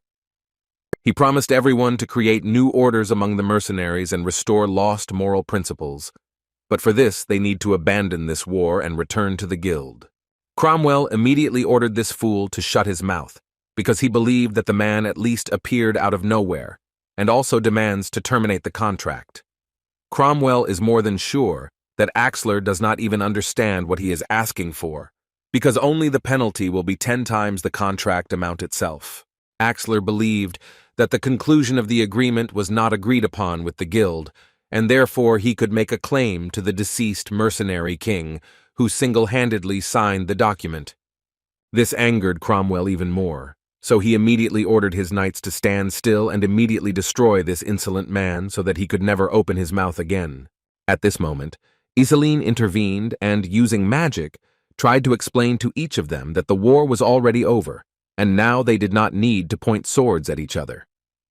Cromwell clearly didn't care about these words, so he continued to say that Axler would not make the head of the mercenaries, especially after he saw that the man was hiding behind an unknown girl. Iselin began to boil with anger after she realized that Cromwell did not even recognize her, although he was the one who took everything from her, and it was he who issued the decree for her capture and forced her into hiding. Therefore, she decided that she would share with him personally and would do it right now. But suddenly Joshua appeared in front of her, who did not let her do this. He turned to her and thanked her for helping stop all the mercenaries. But now he asked her to finish her help, because then he believed that he could handle it himself. Came out of Joshua's mouth was advice that was addressed to Cromwell, to whom he said that the best thing for him would be to surrender now. But the man in response asked him not to make them laugh, because he believed that even without the king of mercenaries, they could ease of dealing with it. Joshua allocated a certain amount of aura, and after that decided to ask again if he was sure of this decision. But without waiting for an answer, using the magic of a message, Joshua turned to each warrior and told them that each of them felt that there was no chance of success, so he asked them not to sacrifice themselves just for the sake of the Marquis's pride. The knights, after thinking, realized that in fact Joshua was completely right, and they should not give their lives for such a stupid person as the Marquis, so they began to throw away all their weapons. This obviously did not please Cromwell very much, so he began shouting that anyone who opposed his will would be punished to the fullest extent of military law. But his speech was at one point interrupted by Joshua, who began to tell him that if he could not find an excuse that would allow him to give up, then he decided to offer him one option in which he makes a deal with Joshua, as a result of which he will return it to him, Sana. Joshua believed that his father's love was a sufficient reason to retreat, and this would at least allow him to save face. But Cromwell himself did not think so, who believed that in this way his family would still become a laughing stock. Then Joshua had to ask the man directly what was better for him, to die or to be a laughing stock. Joshua could easily take the man to Bavarian, where he would not be a laughing stock, and Cromwell understood this very well, so he had to think about the option that Joshua offered. And in the end, he found out directly from the guy what he wanted. Joshua was glad that the man had come to his senses, so he began to say directly that firstly, he wanted the man to return all the territories of the Fonte house that he had captured, and secondly, he wanted Cromwell to pay 100 million gold coins as compensation. But the conditions did not end there. Joshua also added that the man must swear in the name of His Majesty that he will fulfill all the conditions. Cromwell at that moment thought that 100 million gold was too huge an amount, and he would have to live literally like a slave who would spend the rest of his life giving this money away. But on the other hand, he understood that if he did not want to die, then you have to agree. Therefore he made a decision and told Joshua that he, the 17th head of the House of Cromwell, swears in the name of His Imperial Majesty Marcus Britain that he accepts the said conditions and will fulfill them to the fullest. After which he shouted to his soldiers to immediately step back and start leaving. Cain and Icarus, standing with their mouths open, simply could not believe that they had finally agreed, and now they heard the sound of the army retreating. And from that moment it became clear to everyone that the war was finally over and they were able to win it, so their joy knew no bounds. Although Cromwell himself mentally thought that his time had not yet come, and in general he was not going to fulfill any oath, because it seemed to him that with his capital and power he could make it as if today's events had never happened. But most importantly, he wanted to make Joshua regret that he let him go today, and for this he gathers new forces and burns everyone to the ground. When suddenly his thoughts were interrupted by Joshua, who asked Cromwell to wait a little, the man immediately thought that he wanted to add more conditions. Joshua reassured him there would be no more conditions. He just wanted to say that their entire conversation was transmitted straight to the imperial palace, and the highest layer of the aristocracy was watching him, so now Joshua hopes that Cromwell will remain true to his word. This made Mr. Cromwell angry and aggressive, and he immediately began calling Joshua names. Marcus, who listened to this entire conversation, was quite surprised at how Joshua was acting, and this prompted him to reward the guy when he arrived back in Avalon. After some time, a small celebration was created in the Hazard Fortress, in the center of which was Iselin. The knights could not take their eyes off her, but what is most surprising is that all the mercenaries could not oppose her strength. Another beauty, Cheryl, came out to the girl, who turned to Iselin because she wanted to talk to her. The first thing the girl noticed was that she was very glad to see Iselin again. Iselin responded by thanking Lady Cheryl for inviting her to the fortress.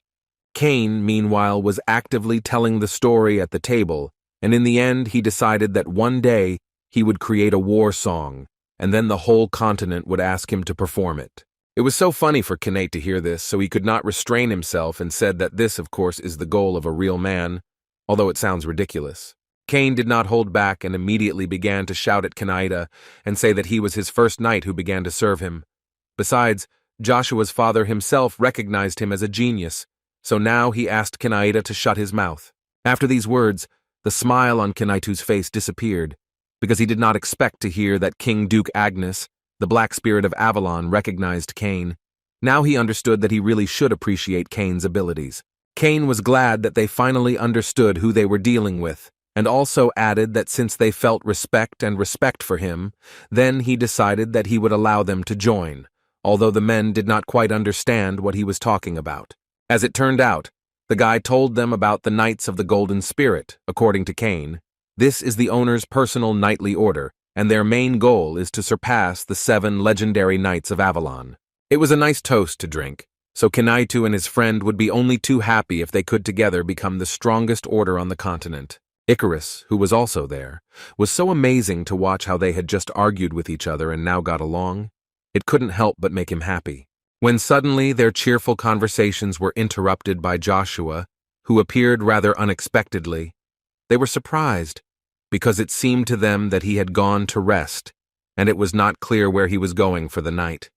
But in any case, they immediately told him that they would follow him. Joshua smiled and said that this was not necessary. Besides, he had a special task for them, after which he turned to Cain and told him that he would like him to move to Aden Gorge. Cain didn't quite understand why he should go there if everything there burned to the ground. Before Joshua had time to answer this question, Icarus intervened in their dialogue and explained to Cain that the owner wants to deal with the traitors led by Count Cox. They also know that there is a fire there, and therefore will decide that this is an ideal hiding place. What about Kinaitu and Axeon?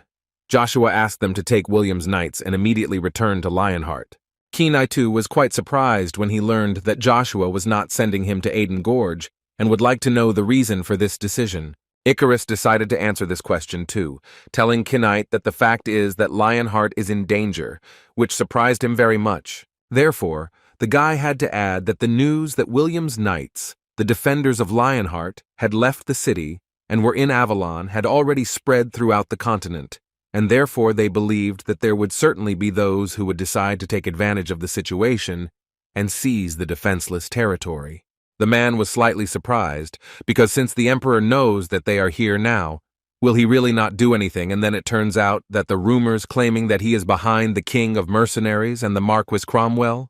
Icarus could not give him an exact answer to this question, but he could assume that perhaps Emperor Marcus would decide to take advantage of the situation and appropriate Lionheart for himself. Besides, The emperor probably believes that the hero of his country won the competition of masters, so this is the most opportune moment to take the city. Kinaitu immediately grabbed his head, because he understood perfectly well that if something happened to Lionheart, it would only be his fault. And then it turns out that he had made a huge mistake. Icarus immediately decided to calm him down and asked him not to worry so much, because perhaps what was described would never happen.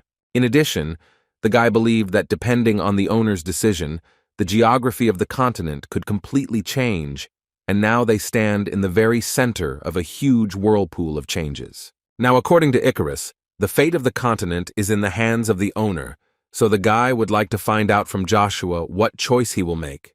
Joshua, looking at them, decided to give them the answer to this question, since they wanted it so badly.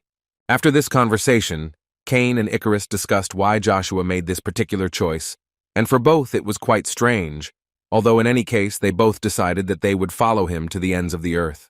And Icarus added to Cain that now this is not so important, so it would be better if he focused on the current task. They both entered Cheryl's office to discuss one very important issue. First of all, Icarus thanked Lady Cheryl for being able to devote time to them, despite their busy schedule. He did not have time to finish when Cain suddenly added that Joshua ordered them to deal with the traitor Cox and the others. But first, he ordered to find out the opinion of Lady Cheryl, because this matter primarily concerns the Fonte house. The girl could not answer them right away, so she was quite obviously lost in thought.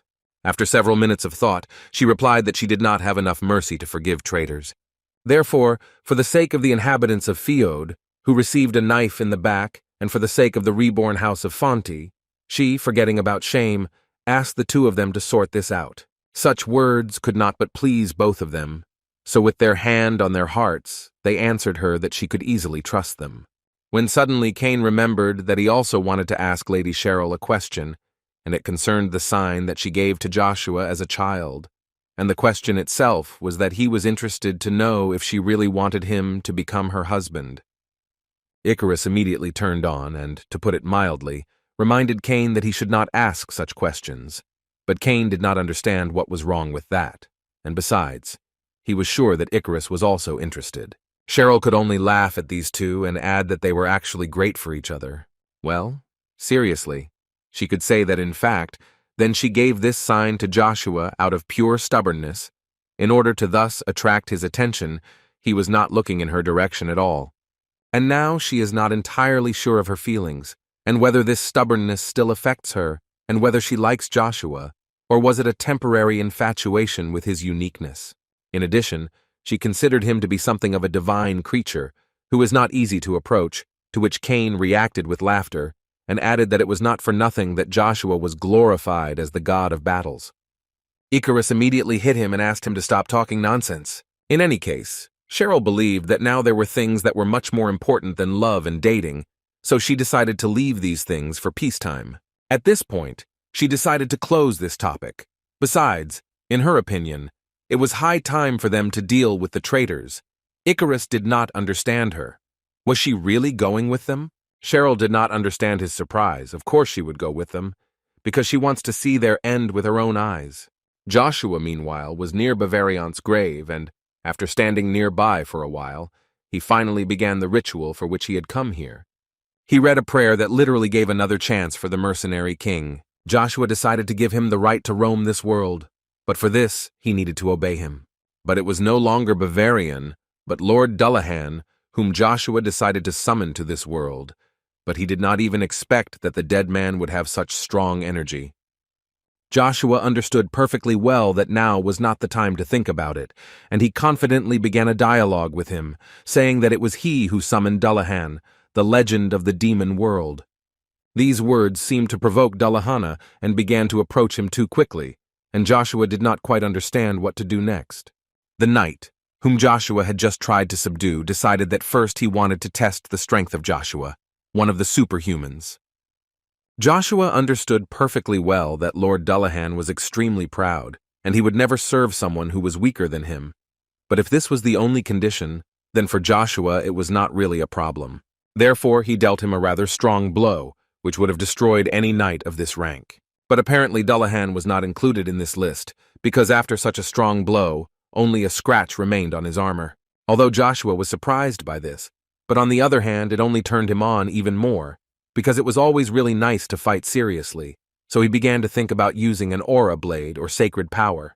His thoughts at one moment were interrupted by his spear, which started talking about how he was stupid, because neither the source crystal, nor mana, nor sacred power could be used, because Dullahan would not recognize him unless he showed the pure, highest demonic energy that would surpass his own. But there was no time to think, because Dullahan had already begun to attack with the words that he would not obey the one who was weaker than him. Joshua now began to worry, because he did not understand why his spear did not tell him about this much earlier. Spear could only wish Joshua good luck and add a story that some 300 years ago the devil himself failed to tame this guy.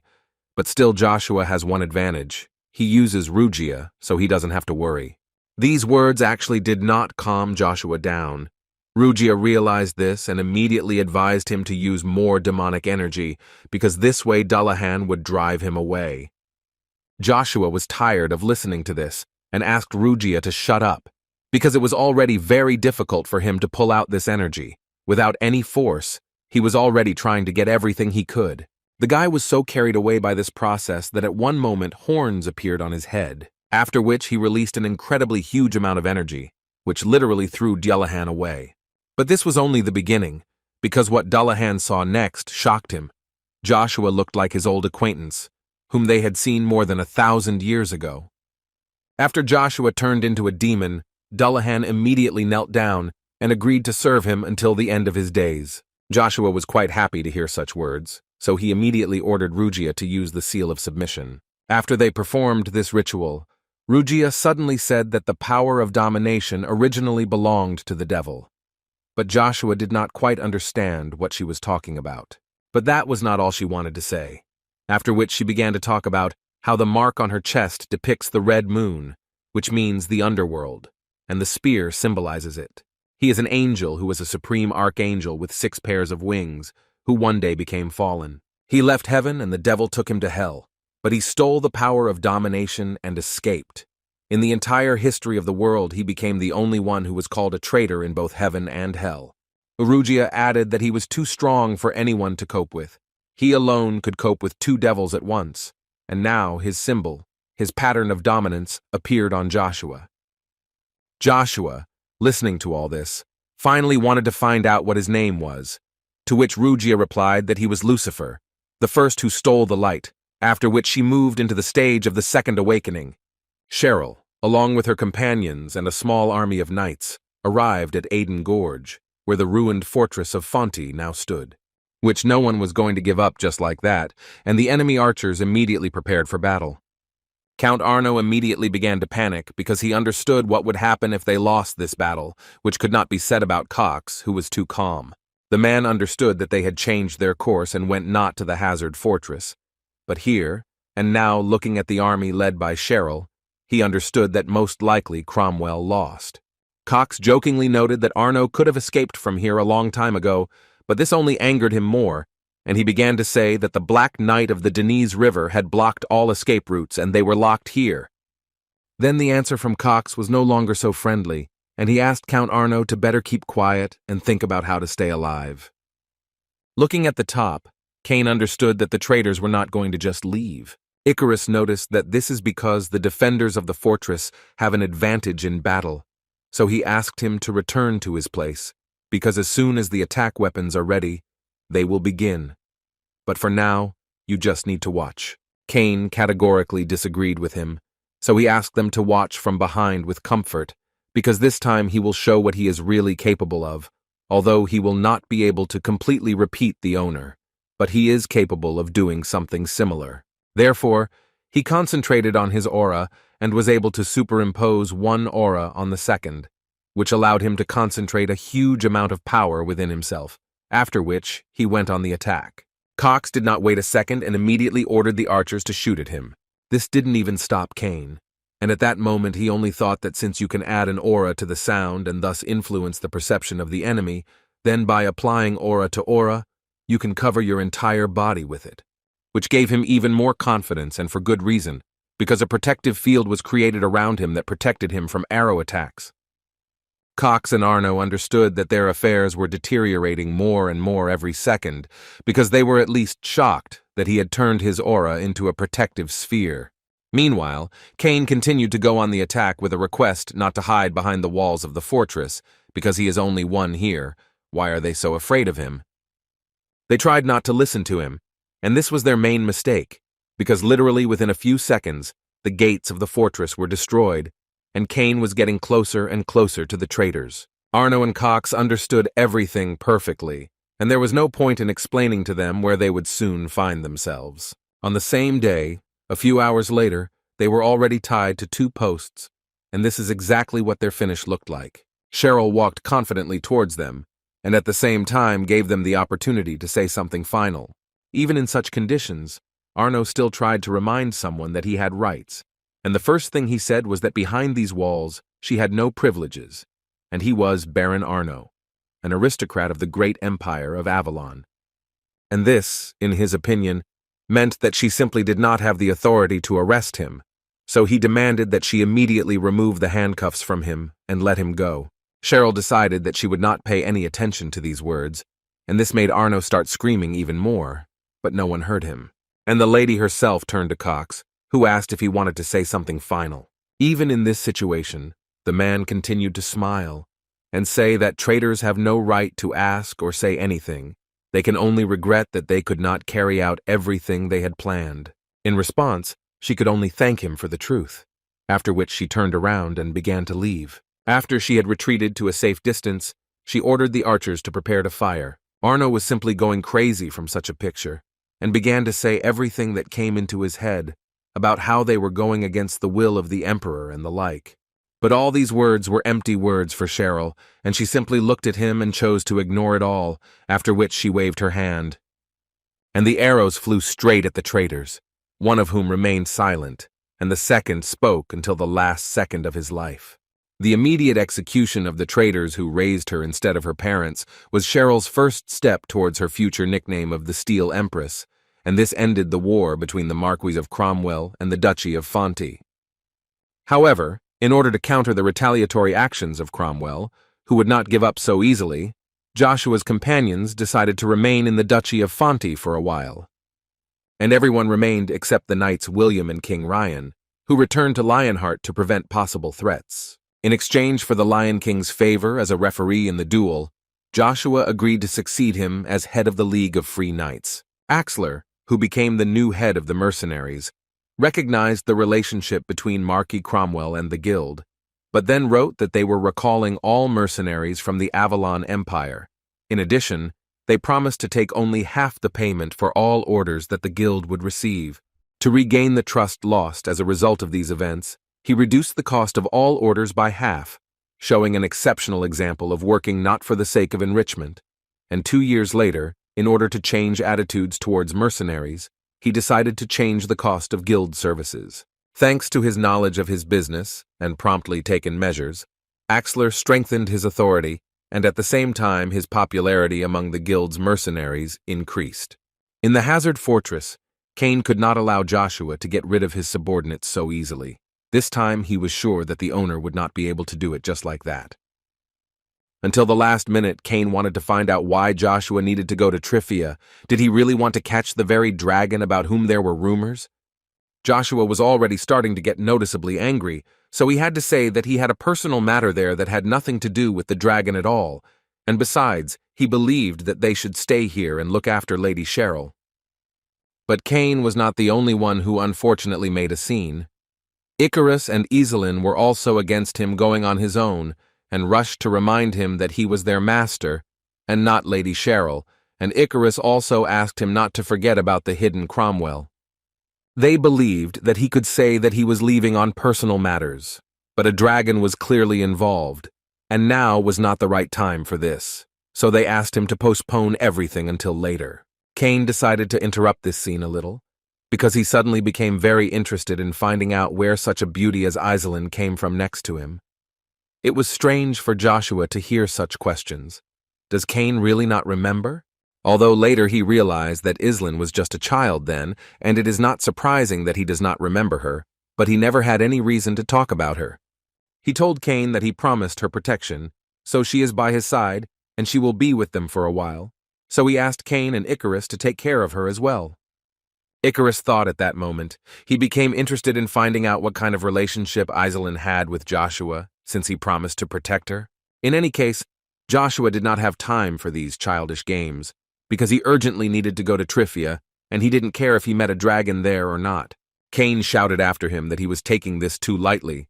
The dragon could destroy any knight with one movement of its paw, so it seemed to him that an evacuation order had been in effect in Trifia for a long time, and he could not get there without permission from the imperial palace. Iselin added that as far as she knows, dragons don't just appear. They are called guardians of the middle world, because their emergence on the surface destroys the balance. So she assumed that he appeared because during the war people invaded his territory, and this is his kind of warning to them. And if she is really right, then most likely he will calm down soon, so she also thinks that she needs to wait a little longer with actions.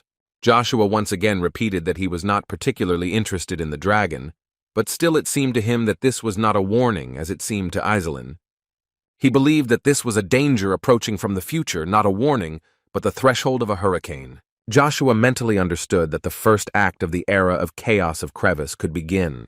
Meanwhile, in Arcadia, in the capital of the Avalon Empire, in the Palace of Shining Flowers, Lady Circeran Britton did not feel very well. Everyone who looked after her understood perfectly well that their efforts were not enough to cope with the princess's incurable illness, and no one knew how long she would last.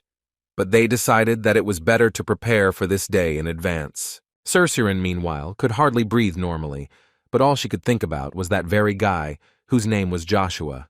She remembered the day when he told her that the medicine that would cure her was almost ready, and she should know that this was his gratitude for their relationship in a past life. Suddenly they heard the screams of a man who didn't understand how they even dared to stop him. It was the second prince of the Avalon Empire, Kaizen, who literally burst into Circeran's room, and he did this only to find out how his sister was doing. He was immediately greeted by the chief maid of the Palace of Shining Flowers, Helen, but at the moment he did not need all these greetings. He first of all wanted to find out how his sister was doing.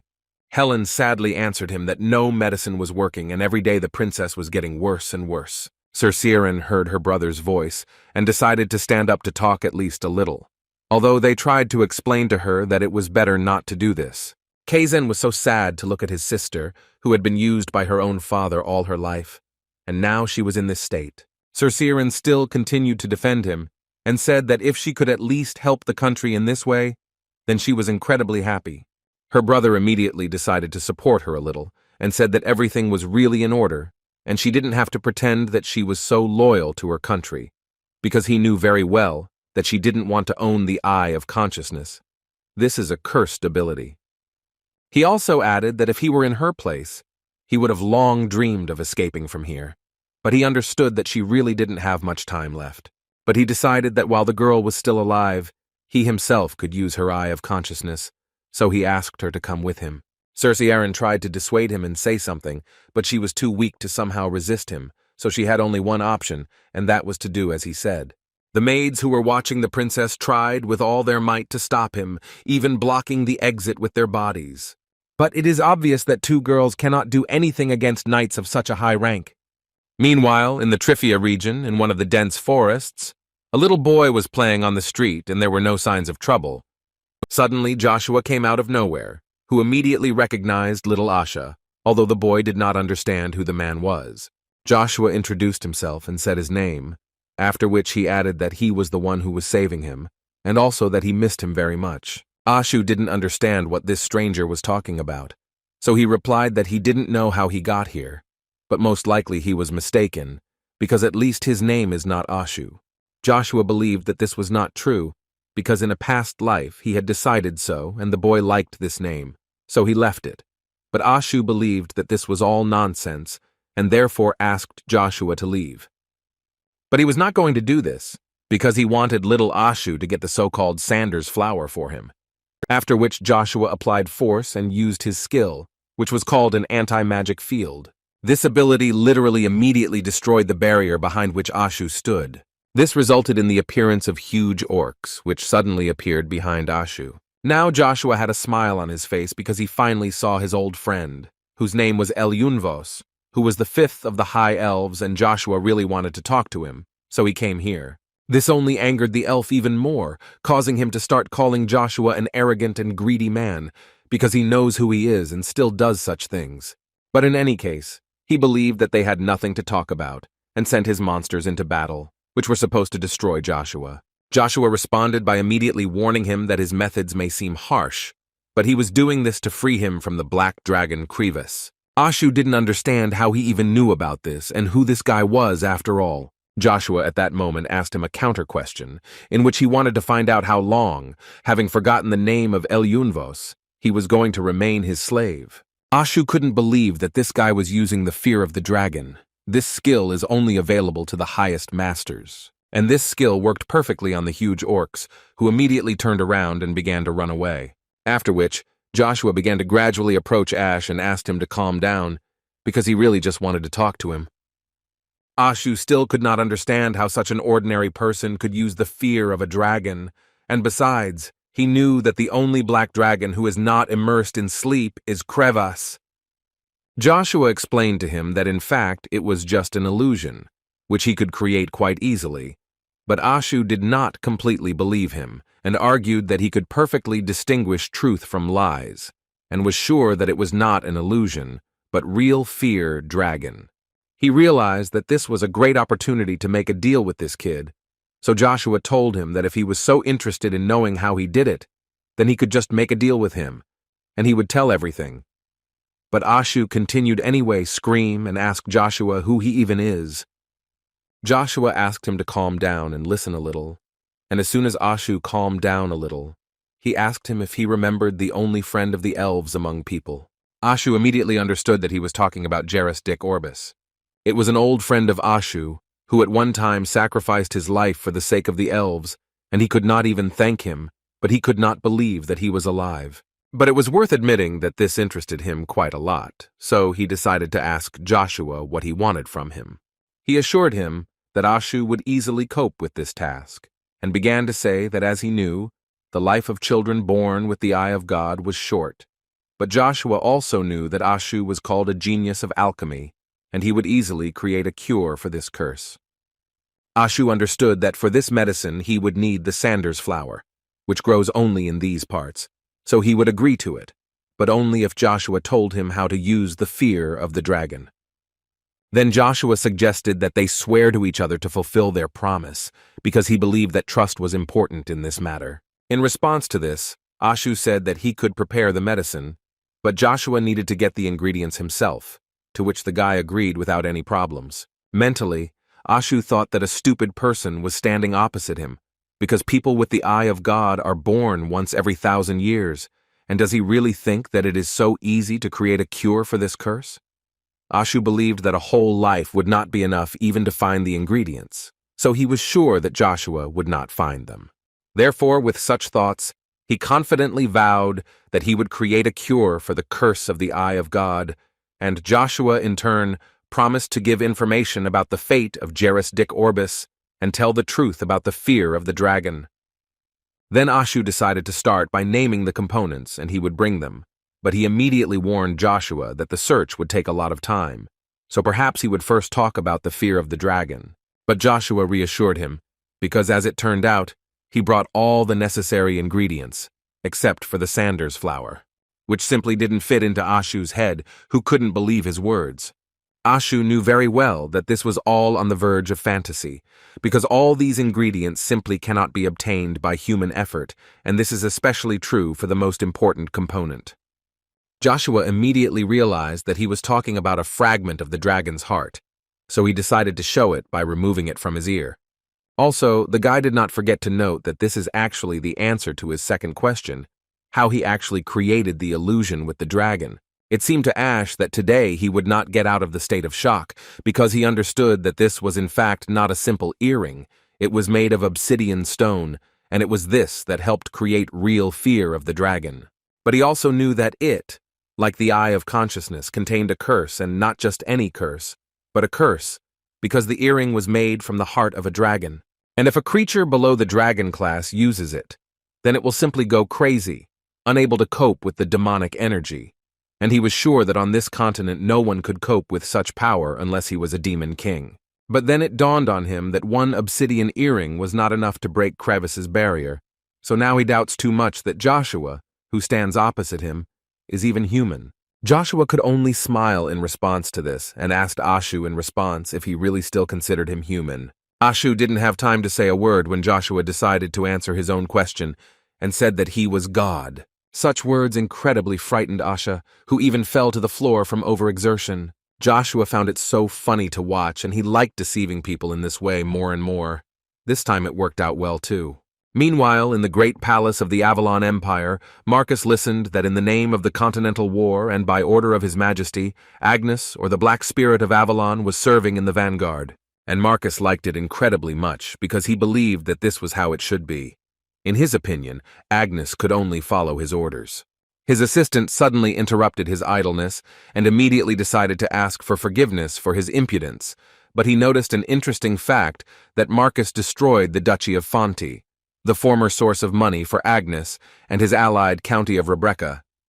And with this he wanted to tell everyone that it was quite suspicious that Duke Agnes did not resist in any way and still continues to follow Marcus's orders. But the emperor did not see anything wrong with this, because he was at least confident that Agnes would never betray him, if only because his son Joshua had done a lot of things. Not only did he bring the Lionheart Knights to his land, but he also destroyed many of his people, the same Count Cox, whom Marcus actually valued very much. And therefore the emperor believed that Agnos understood perfectly well that his son's life was in danger, so he made a deal with him in exchange for the fact that he would turn a blind eye to what happened. And this could only mean one thing, that the heart of the continent, Lionheart, and one of the 12 superhumans, Joshua Sanders, are in his hands. Therefore, he ordered his assistant to convene all the aristocrats of the capital for a general council and asked him not to forget to call Joshua Sanders to the palace. In the ivory tower, which was given over to the needs of the court magicians of the empire, Kaizen sat at the table and talked about how he had transferred Cerseirin to his palace, and His Majesty did not even pay attention to it. But still, even in this case, he was interested in one thing. When he asked for help, he didn't even pretend to listen. But what changed since he now suddenly started helping him? His interlocutor answered him that because of the situation in which the empire found itself, His Majesty wants to unite the continent by military means, and he does not even pay attention to everything else. This interlocutor turned out to be Evergrande, who believed that if Agnes invaded the Swallow Empire, the war would end very quickly. And if after the war the throne passes to them, then, in his opinion, it is the second prince who will be able to quickly lead the country to stability. Kaizen was very pleased to hear this, because finally they were talking about him and not about the first prince, although many say that Kaizen is the same tyrant as his father, but he does not believe it. In any case, he told Evergrande that if he was thinking of continuing to flatter, then perhaps it would be better to leave it at that, because the guy understood perfectly well that the man wanted to feel him out, so they had nothing more to talk about. But Evergrande decided to stop the guy quite emotionally, because he actually had something else to add. As it turned out, he actually wants to become the Lord of the Magic Tower, which quite surprised Kaizen. He even stopped to listen to Evergrande. But then he realized that the man was going to betray them, those who accepted him, and go back to the magicians. Evergrande immediately began to explain to him that he wants to keep his place at the imperial court, but at the same time, he strives to become the best magician of the empire and the idol of all wizards, the lord of their tower. Kaizen started laughing at him and asked Evergrande to thank him for not cutting off his head right there, because in the guy's opinion there were reasons for that. But still, he admitted the fact that his goal is laudable, which means that proud magicians of power are ready to go through fire and water in order to get what they want, and he actually likes such people. Now that they had resolved this issue, Kaizen asked Evergrande to tell him how he should end up on the imperial throne, to which Evergrande was happy to give an answer, after which he began to say that he has an unknown recipe for a medicine that can give even the most critical patient 1 day of normal life. According to him, it burns all the remaining time for a person, and the disease is temporary retreats. And this medicine can cure Princess Cerseirin for a whole day and restore her sight. But he immediately warned that as soon as the effect of the drug wore off, the person who drank it would die. Kaizen almost immediately answered him that it seemed to him that Cerseirin would like it, because it seemed to him that she still didn't have long to live. But in this case, at least for a day, she would be able to feel like a person and look at this world, and she would also be able to fully use Eye of God. The guy believed that in this case, she would be incredibly happy to use him for his sake, and then die, knowing that she was useful, so he asked Evergrande to continue, because the guy was already quite curious. Evergrande was very glad that he was able to interest his interlocutor, and that he was satisfied. After their dialogue, Kaizen left the room with the words that he understood him perfectly, and therefore would leave this matter to him, to which Evergrande replied that he would hope for fruitful cooperation. As soon as the guy left, Evergrande immediately used his magic and said that it seemed to him that everything went well, and he spoke directly with the fourth prince of the Avalon Empire, whose name was Caesar, and he was incredibly interested to know whether Kaizen would act as they thought or not. After all, in fact, in his opinion, among all his brothers, he thinks better than anyone, and he is not so easy to deceive. Evergrande responded to this by telling him that those who are good at intrigue and slander can become Brutus, but not Kairos. And the man spoke about the first king of Asgard, a country similar to Avalon whose name was Brutus, who, with the help of tricks and slander, ascended to the throne, but ultimately lost it due to the same intrigues. But Kairos was a merciful king who rallied people around him thanks to his leadership abilities. He literally became a ruler who was able to revive Asgard, turning half of the continent into his territory. Evergrande understood that Caesar was actually right, and so far they had nothing to earn the trust of the second prince, but he also really had no other options.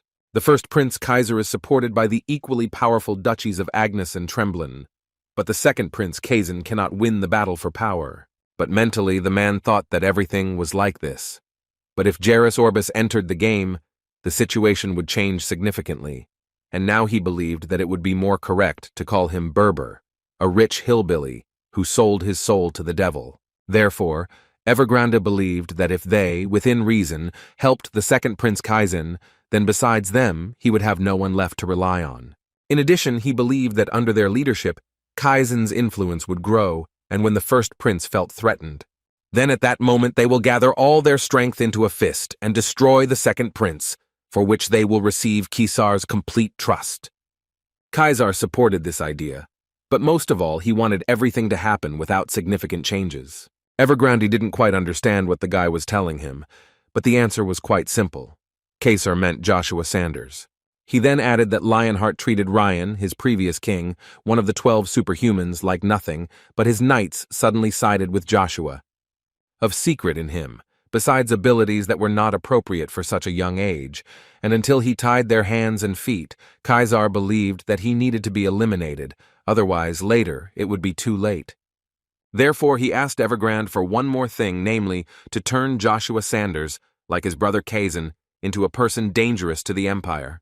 Caesar thought that in this case they would not be able to use their influence within the country. In response to this, Evergrande told him that everything would work out if Joshua appeared in the palace at the right time. This answer suited Caesar completely, so he decided to end this meeting, and at the end added that he trusts Evergrande more than anyone else, so he hopes that he will do everything right. But suddenly Evergrande mentioned that he never found out from the prince who he thinks Caesar is closer to, Brutus or Kairos. Caesar turned to him with a smile and assured him that in fact he had never thought about it, but if he chooses a role model, then the prince would confidently name Heimdall he wanted to be like him. Meanwhile, in the Trithia region, Ashu showed Joshua the Sanders flower that he had been looking for so long. But the problem was that he was located on a small mountain, from which it seemed to Joshua that it would be quite easy for him to reach him. Although Ashu suddenly began to get nervous and say that it was actually not too late to abandon this idea, because he believed that it was quite dangerous to be here, having an obsidian earring with him, and it was a pity to break it for one medicine. Joshua continued to play the role of God, which he was quite good at, and this time he used it to calm down Asha, who, according to Joshua, could bring heavenly punishment upon himself if he behaved this way. But apparently this was too much, because Ashu began to shout at him because heavenly punishment was already some kind of nonsense, and it seemed to him that Joshua was deceiving him. Although, on the other hand, he realized that he didn't really care, because he was only doing this because he wanted to see his old friend. That's why he was so worried, and given all this, He wanted to check with Joshua if he knew about it.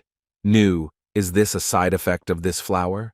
To his surprise, Joshua had no problem telling him that when you want to gain something, you have to lose something in return. Mentally, he knew that after using the flower, Cercerin would gain sight and life, but she would lose her memories. And in fact, Joshua doesn't know how long, but it's even better, because she will forget the painful past. But their conversation was suddenly interrupted by a roar behind them, and it became clear from their faces that they should run. Ashu immediately began to panic and scream that from now on they were definitely corpses. The fact was that Crevasse had returned and he was flying straight at them. It was quite surprising, but this dragon knew how to talk, and the first thing he asked Joshua was how a simple man dared to step onto his territory in broad daylight. But without waiting for an answer, he attacked Joshua. But to his surprise, the man was able to repulse his blow, so the dragon was going to do everything to make the guy regret it. But he didn't even know who he was facing, and Joshua also didn't stand still and was going to show who he was. And after a few seconds, he was still able to deliver a crushing blow to the dragon's head, which no one had done for hundreds of years. But Joshua will not be able to defeat so easily, and after his blow, he immediately received a counterattack, which threw him back several hundred meters. The smile on Joshua's face never disappeared, and this could only mean that everything was under control, but he still noticed that he was not prepared for the dragon to be so strong. Although this was actually not surprising, because in front of him was the well-known black dragon, who walked away after the blow, wanted to know the name of the person who even dared to engage him in battle. Joshua thought that if he pretended to be God in front of him, he would only become more enraged, considering it a disgrace to the very idea of divinity. So he decided to immediately change the subject. But before he had time to say a word, Ashu suddenly intervened in their dialogue and began to tell the dragon that this little man introduced himself as God, and also did not forget to ask the dragon to pay attention to his right ear because he has an obsidian earring there. Joshua couldn't do anything about it except look at Asha and politely ask him to shut his mouth. The dragon actually didn't really believe that it was God in front of him, but he also doubted that it was a man in front of him. After all, he noticed the fact that Joshua was attacking using demonic energy, and now he was healing sacred energy from himself, and therefore he could not understand how it was possible to control these flows at the same time. Joshua at that moment thought that the dragon, even after these words, did not attack Ashu. Apparently he was not as impatient as Joshua thought, and this means that it was possible to come to an agreement with him, which could not but please him. But again, before he had time to say a word, the dragon prepared to attack, simultaneously saying that he would bring down heavenly punishment on him because he had invaded his lands. Because he believed that no matter who Joshua was, he would still die here because he invaded his lands. Joshua realized that he was stupid when he decided that this creature could be negotiated, so it was time to join the battle and use the maximum of his strength to defeat this big guy. Rugia didn't even have time to mention why Joshua didn't want to show off his new power, when Joshua had already grown his horns again and added that he thought this was the perfect moment to use this power. First of all, he wanted to test one theory, which was that if he could destroy with one blow a black dragon whose demonic energy was woven into mana, then there would be no one on Earth who could fight him. And this was actually a little important for Joshua, because in his previous life, he was never able to defeat this lizard. But this time, he promised himself that he would do everything to finally destroy this dragon, and to do this, he used the 6th stage of using a spear. Suddenly, the battle was interrupted for Joshua because he turned into a spirit. He didn't understand a little what was happening, because he literally just fought with Crevasse. And now where is he anyway? His thoughts were suddenly interrupted by some creatures that were flying straight at him, and it was obvious that they were clearly not good. Seeing their faces, he realized that he had entered the world of demons, and there were too many of them here. And as soon as he was about to engage in a fight with them, he realized that they simply flew through him, as if he did not exist. As it turned out, they were flying far not towards him, but towards some man who was also going into battle with them. It was not entirely clear who he was and what was going on here. Suddenly the scene changed again, and now he watched as one angel with a spear told the second that he did not blame him, but would still take his wings from him in payment for his betrayed trust. When suddenly one of them said the name Mikhail, and Joshua immediately began to scream. because he began to understand that he was now in the center of Rujia's memories. But no one heard him, and he continued to watch the memories, at one moment of which this same Mikhail was destroyed. After which Joshua again moved to another place. This time it was as if there was blood all around him. Ashu knew that this little man was not God, and now when he disappeared in the center of Crevice's fiery breath, he was finally convinced of this. At least that's what it seemed at first glance, until they saw Joshua in a different form. But Joshua still could not move away from the visions that he had just seen, because he sincerely did not understand what they could mean, but he knew for sure that they were not useless. He assumed that if the past was revealed depending on the level, then by reaching the 8th level of spear proficiency, which is called the power of God, he could finally find out the whole truth. The black dragon at this moment was absolutely indifferent whether he was good or evil. For him, he was still too dangerous for the world that was under his protection, so he was not going to spare any effort to destroy him. But apparently, he doesn't quite understand who he is fighting with, and Joshua decided to show him this, and for this, he decided to use an ability called the Dance of Chaos, destroying the skies.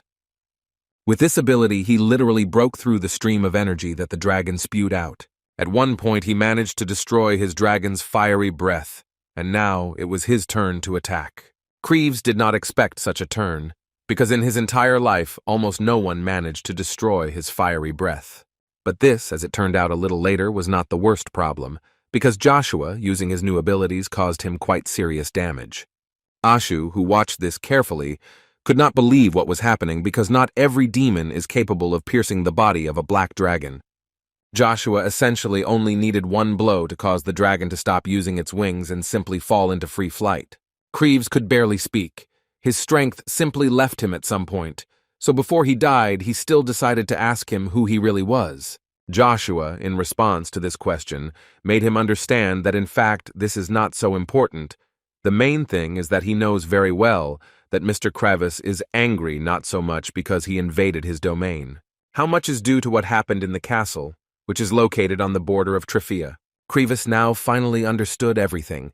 His opponent simply knew everything. But he also did not really hide the fact that people simply crossed a line that should not have been crossed. He considered the creation of ghouls using demonic power to be simply unforgivable, and the dragon was confident that the emperor of this country would personally answer to him for this act. This only made Joshua smile because from that moment everything became clear to him. Even in his past life, he wanted to know when the imperial family managed to make a deal with Crevice, and how they managed to come to an agreement with the guardian of the middle world. Joshua, thinking about the person who could pull this off, only one option comes to mind. Although in any case, he mentally asked for their forgiveness, because he would have to intercept this deal from them. Cain continued to train hard and practiced the same technique a second 100 times. At some point, a guest came to him, who began to worry a little about Cain, because he had actually been training for 4 days. Icarus understands him that he wants to be stronger and all that, but still he decided to offer him a rest, since rest is also important. Cain immediately explained to him that he couldn't just leave training, because he needed to become stronger every day, because that's the only way he would be useful to his master. In response, he wanted to know why Icarus came here in the first place, to which the guy told him that the Lord had received a decree from the emperor.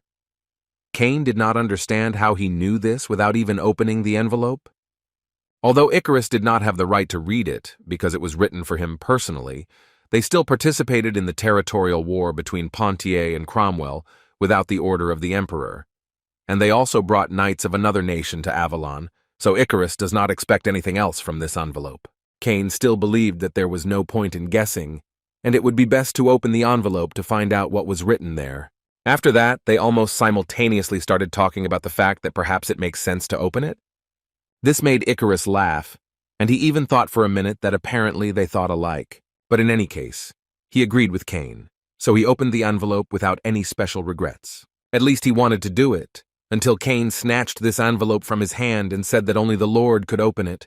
You never know what could happen, so he decided that he would take responsibility for it himself, after which he again joked that a knight's duty is to protect the lady, and again looked at Icarus. Cain decided not to stop there, and decided to find out from Icarus how long he will continue to pretend. because most already know that Lord Icarus is not such a lord anymore. Cain asked him to just admit it, and he will bear responsibility. In any case, he decided that this was not the main thing now, and suggested discussing it a little later, because there were more important things right now. But Icarus was now not entirely sure that this was worth doing. But it was already too late, because Cain had already opened this envelope, and in any case he needed to look. But when he looked at what was said there, Cain's smile immediately disappeared from his face. It was written that Joshua and Agnes must arrive at the imperial palace within 5 days in order to suffer severe punishment.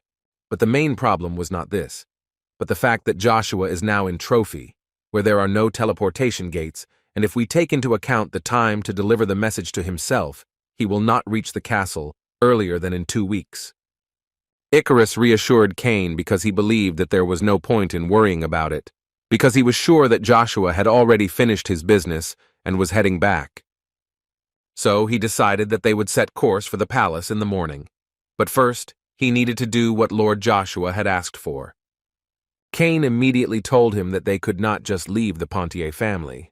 But Icarus actually took care of that too, because he had already asked for someone's help, so he assured Cain that he could calmly pack his things. Axler, along with his mercenaries, was confidently heading to the next mission, and at some point one of the mercenaries asked him whether it was really worth accepting this task. He replied with a smile that of course it was worth it, because he believed that you need to be able to make amends, so they accepted the request to protect the Pontier family, the customer of which was Icarus from the Sanders family. In the meantime, Joshua got what he needed, and the medicine was ready, but before he leaves for good, Ashu would like to ask him one question, after which he said that now Joshua got what he wanted so much, and therefore he is interested in knowing why he should go with him. The Black Dragon realized that he had lost that battle, so he told Joshua that they could actually reach an agreement.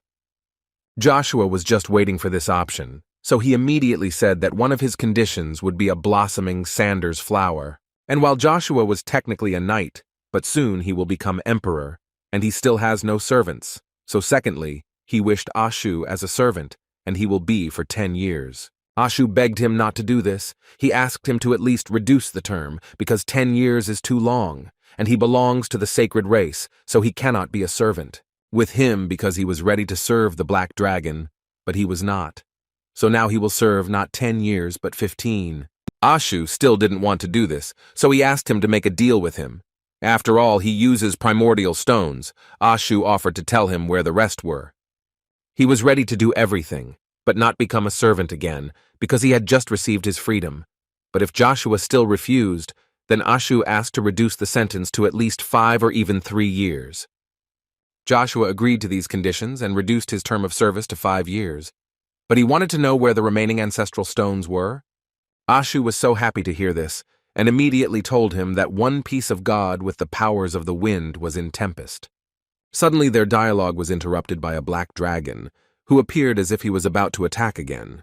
But as it turned out, he healed his wounds and was ready to fly as Joshua promised. This could not but please him, so he was ready to fly out and also hoped that the black dragon would fulfill part of his deal. Meanwhile, in the great palace of the Avalon Empire, the emperor's assistant informed him that all the nobility had arrived at the training camp, with the exception of Agnes. Marcus had no doubt about it. He immediately remembered the proverb, "The apple doesn't fall far from the tree," but on the other hand, if Agnes or Joshua don't show up on time, then for every 10 minutes of delay he will destroy one of their people, and thus the families supporting Joshua will pay for their mistakes. But then he decided that since Reinhard and Wilhelm's knights would become his property, they could be spared. Suddenly his thoughts were interrupted by screams, and it seemed people were shouting that they heard a dragon. Looking out the window, one could really see a dragon, and therefore they immediately sounded an alarm, which meant an emergency situation, and everyone immediately prepared for defense. The commander of the Imperial Knights, Rod Hogue, immediately ordered the 1st and 2nd squads to concentrate on defending the palace. The 3rd, 4th, and 5th battalions went on his orders inside the palace. From the 7th to the 9th were to defend the palace gates. While he was distributing the army further, the 12th battalion came running to the training camp, which arrived as soon as it received the order. Rod Hogue informed them that since their captain Joshua was not here, they would act as support. Katkus, who was second in command and acted as direct commander while Joshua was away, accepted this order. But as soon as he said this, he felt a push in his shoulder. The knights from other battalions decided to close his mouth in this way, but the guy immediately asked them to watch where they were going, and in response he only received that he should be quieter while Joshua is not here, because it is so easy to run into problems that he cannot cope with. Katkus lost his temper when he heard what these guys were talking about him, and he was eager to fight, but his colleague stopped him in the middle because in fact now is not the time for this, and he was absolutely right. Ashu still couldn't believe that he was flying on a dragon, so his scream could actually be heard from anywhere in Avalon. Joshua didn't understand why he was screaming so much, because his former lord Krivas himself allowed him to fly on it. In any case, they arrived, so he could already jump. But the fact was that Ashu was incredibly afraid of heights, so Joshua had to tell him to jump. It would be some kind of training for him, which would teach him not to be afraid of heights in the future. But Ashu thought that all this was complete nonsense. Joshua asked him to train because this was the only way he could overcome his fears, and besides, he would soon have to climb Yggdrasil. Ashu suddenly calmed down because he didn't understand how he even knew about this. Joshua tactfully ignored this question. He could only say that although he did not know everything, he could say one thing for sure: a solution cannot be reached by ignoring and avoiding the problem. So he asked Asha not to run away and face her fear, so I asked him to jump. He only asked him to take one step that would allow him to deal with his fears once and for all. Even the black dragon at one point got tired of listening to them and endlessly watching them decide to jump, so he decided to push them. Joshua landed calmly, which could not be said about Asha, who flew and screamed so loudly that probably the whole of Avalon heard him. In one of the corridors of the castle, a member of one of the 5 ducal families, Gestalt asked Arya to calm down, because now only the safety of His Majesty is important. But Arya believed that His Majesty had a much better chance of surviving, because he is the strongest man in the Empire. Now he is more disappointed that the Imperial magician disappeared as soon as the dragon appeared. Suddenly their dialogue was interrupted when they met Agnes on their way, who was far from in the best mood. Meanwhile, in Marcus's meeting room, a conversation took place with Evergrande, who told His Majesty that everything happened as expected.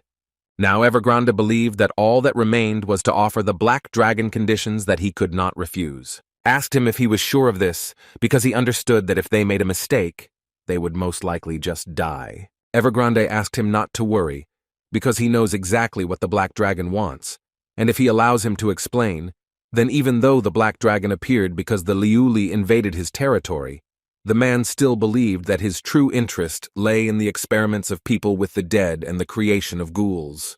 The Black Dragon became interested in his opinion as soon as he sensed the demonic energy. He had not been seen for quite some time, but he must have wanted to see the source of demonic energy in person, and so Evergrande was confident that he would not miss the chance to study living demons and satisfy his curiosity. And if Evergrande is not mistaken, then perhaps this is his only opportunity to see the demon in person. Despite his status as the protector of the Middle Kingdom, he is just a giant lizard pursuing his own personal interests.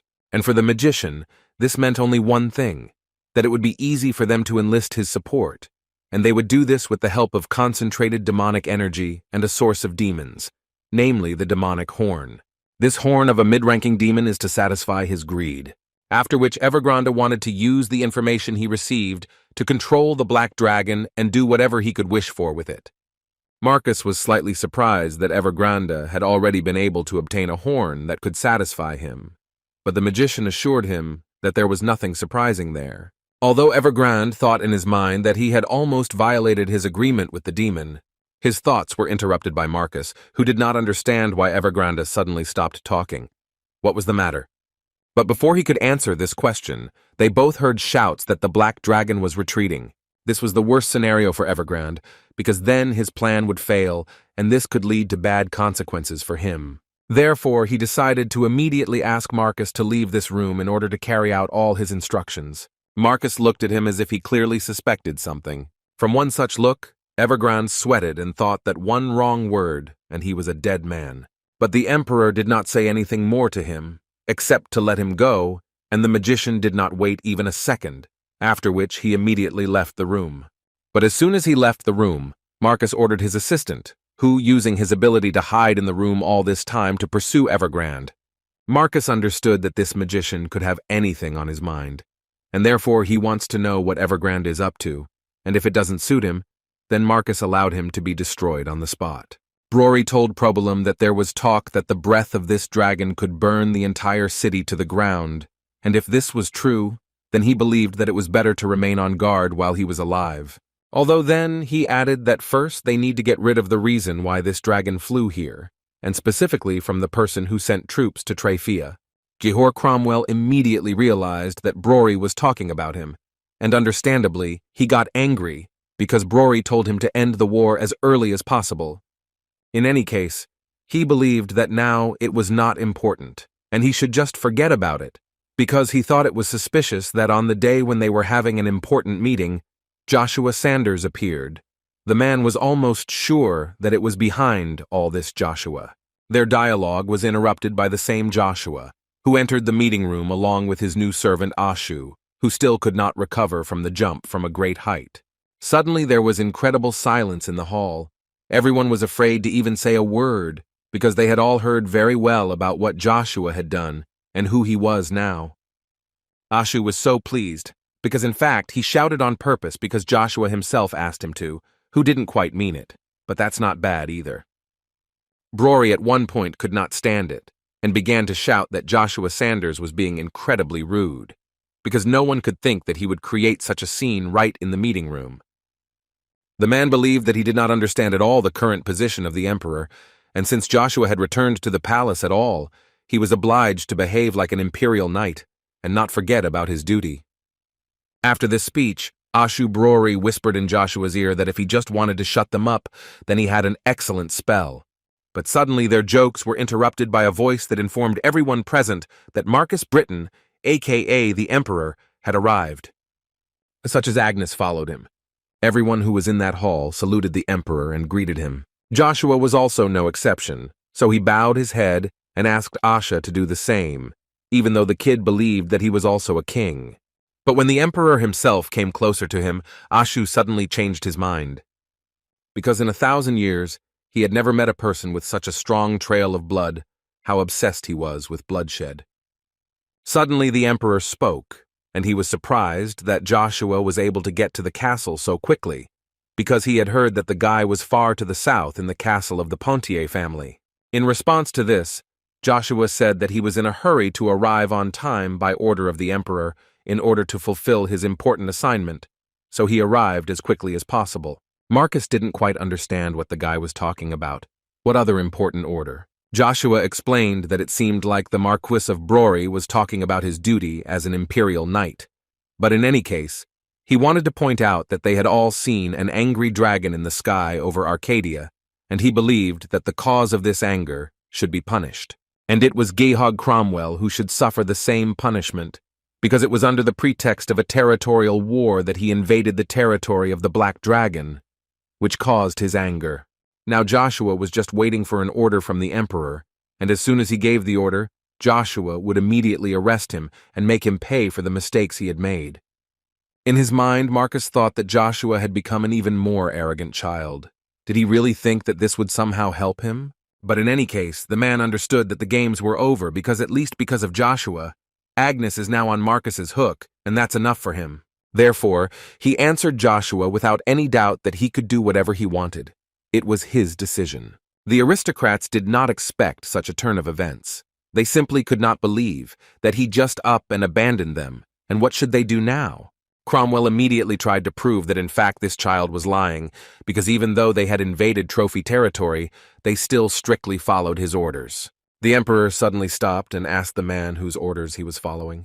After which, without waiting for an answer, he asked another question, but this time, this question was addressed to Agnes, from whom he would like to know what he would do if he were in his place. Gehog understood that Agnes was unlikely to be on his side, so he tremblingly tried to justify himself to him. The Duke did not say any of his opinions and how he would act. He decided to simply say that he was just following the orders of the Emperor. Marcus thought that this was too boring an answer, but still agreed that Cromwell should be punished. Therefore Joshua, with great joy, was going to take Cromwell to a cell where he would realize his guilt. After Joshua carried out the emperor's orders, he returned to report on this. In response to this, the emperor said that every time he sees Joshua, he is even more surprised, and the guy even begins to scare him a little. This is the only source of pleasure on this peaceful continent. But in any case, he wanted to go to the Knights of William, who are the military power of another nation. And this raises the question, why did Joshua allow them to enter the lands of the emperor without asking Marcus? He understands that Joshua will be punished for this, although he almost instantly changed his mind and added that he would not want to lose such a good knight, so there would still be no punishment for their invasion. But in return, Marcus would like him to become his sword. Joshua understood perfectly well that these words meant that Marcus would essentially give his daughter to the guy. One of the aristocrats immediately apologized for interfering, but he could not help but say that Lady Cercerin was now in poor condition, and most likely. But without allowing this man to finish, Marcus said that it would be even better, because this way Joshua would not have to worry about the dying princess, but the situation would remain. And the most important thing that Joshua will receive is the opportunity to claim the throne regardless of his title. According to Marcus, he had the chance to become the emperor of an entire nation, which even Agnes could not achieve. Isn't this what the bastard wants? Who can become the emperor of the greatest nation on the entire continent? And for this you just need to give consent. Therefore he did not understand why there were doubts and why Joshua had not yet agreed to such conditions. Joshua at this moment was incredibly angry with the fact that Marcus had the same attitude towards Cercerin as before. But he is not a guy like that, and he would never use her to become emperor. Therefore, without thinking for a long time, he asked for forgiveness, but he cannot fulfill this order. This caused incredible surprise to everyone who was in the hall, because the guy was wasting such an opportunity, but could have gotten married to the princess. Marcus became noticeably angrier because the guy was refusing his offer, so he decided to say that the matter with the Wilhelm Knights could be regarded as betrayal if Joshua understood what he was telling him. After which he stood up from his throne and began to shout at him, saying that now this is not a proposal, but a direct order, which is the last chance. Marcus's anger filled his entire body, which could not be said about Joshua, who reacted absolutely calmly to every cry of the crazy emperor.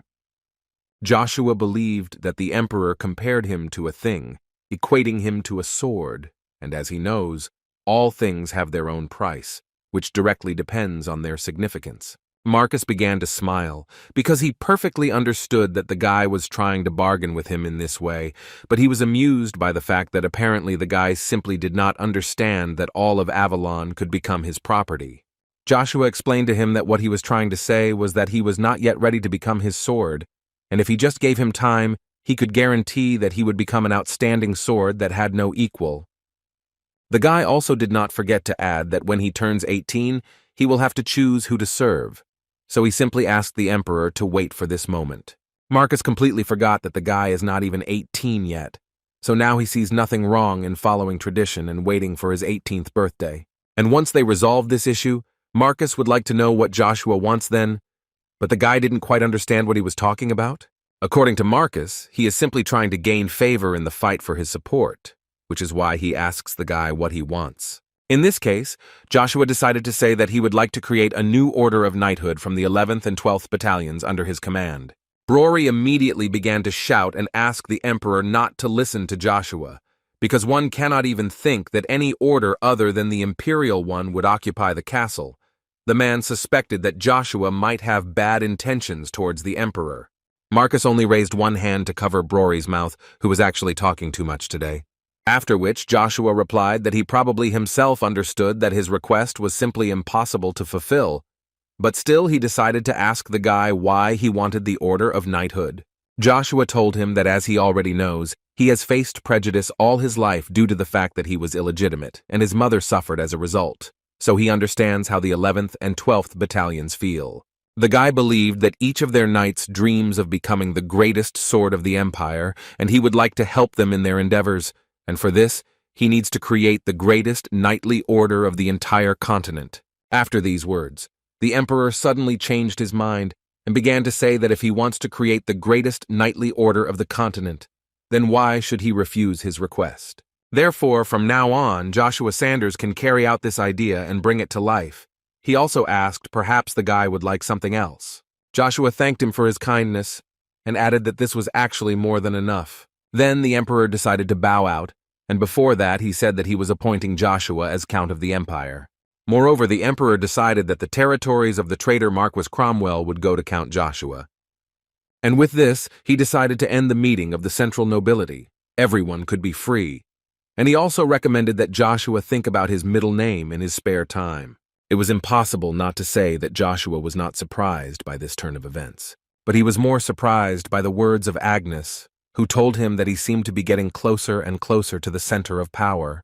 Brory generally believed that the empire was gradually collapsing, and he did not understand why he should create another knightly order or give it into the hands of petty Joshua, who does not understand anything in this life.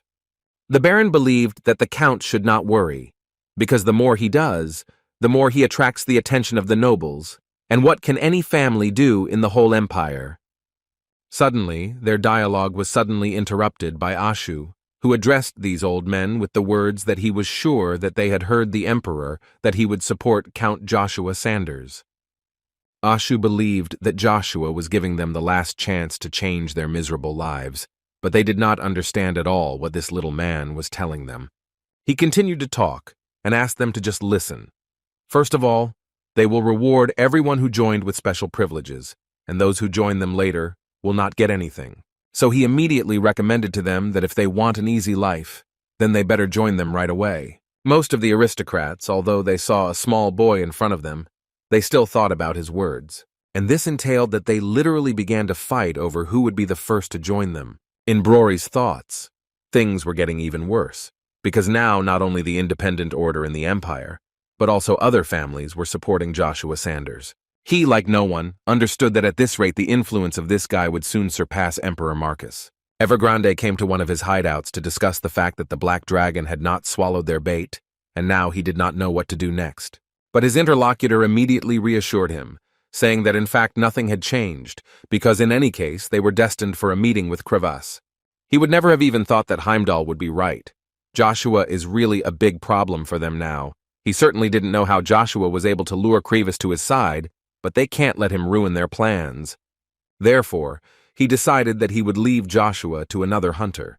But Evergrande believed that now was not the best time for such decisions, because Emperor Marcus did not take his eyes off him, and besides, he needed time for the family of Duke Agnes.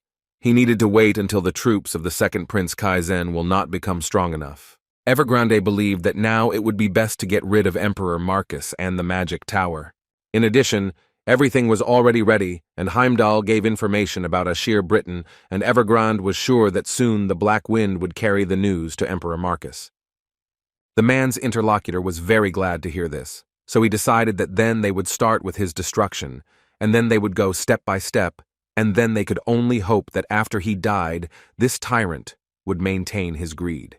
Most of all, he wanted to get the Dark Knight from Emperor Marcus, and he was ready to do anything for this. When suddenly Evergrande interrupted their dialogue with a cry that there was a shadow subspace in the wall. His interlocutor quickly reacted and pulled a man from the wall, and it seems it was one of the princes. This was funny on the part of Evergrande's interlocutor, because he was sure that such tricks were not even possible for some superhumans, and all because this interlocutor's name was Asmodeus, and she was a high-level demon of the 32nd rank. Knights gathered at the headquarters of the 11th and 12th Battalions of the Order of the Imperial Knights of Avalon to congratulate Joshua on his victory in the Masters Tournament.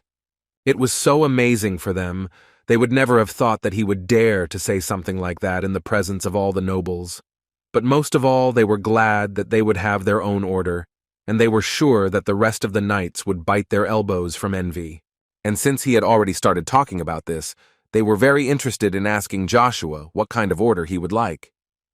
He immediately told them that there were actually few details, but he still had something to say. The legend of the Swallow Empire, the first heavenly knights of Avalon who surpassed the Wyvern Knights. All this was a list of those who will be members of this order, and this is far from the end, but this was more than enough to shock them. But Joshua was not going to stop there, because he most wanted to add that the horror of the cold lands, the Black Dragon Crevasse, would be with them. They immediately began to think that each of them would have their own personal dragon, with which they would go down in history. These words only made Ashu smile, because he mentally understood that not everyone manages to ride a dragon, and especially Crevasse. Suddenly, their conversation was interrupted by some guy who burst into their headquarters and immediately asked for forgiveness. But there was a guest with an urgent message. It was a member of the Agnes family, Captain Armstrong, who immediately asked for forgiveness for disturbing Joshua, but he had a conversation with him that could not be postponed. Joshua didn't mind talking and, first of all, thanked Armstrong for coming such a long way just to talk to him. But he still wanted to find out as soon as possible what brought him to him.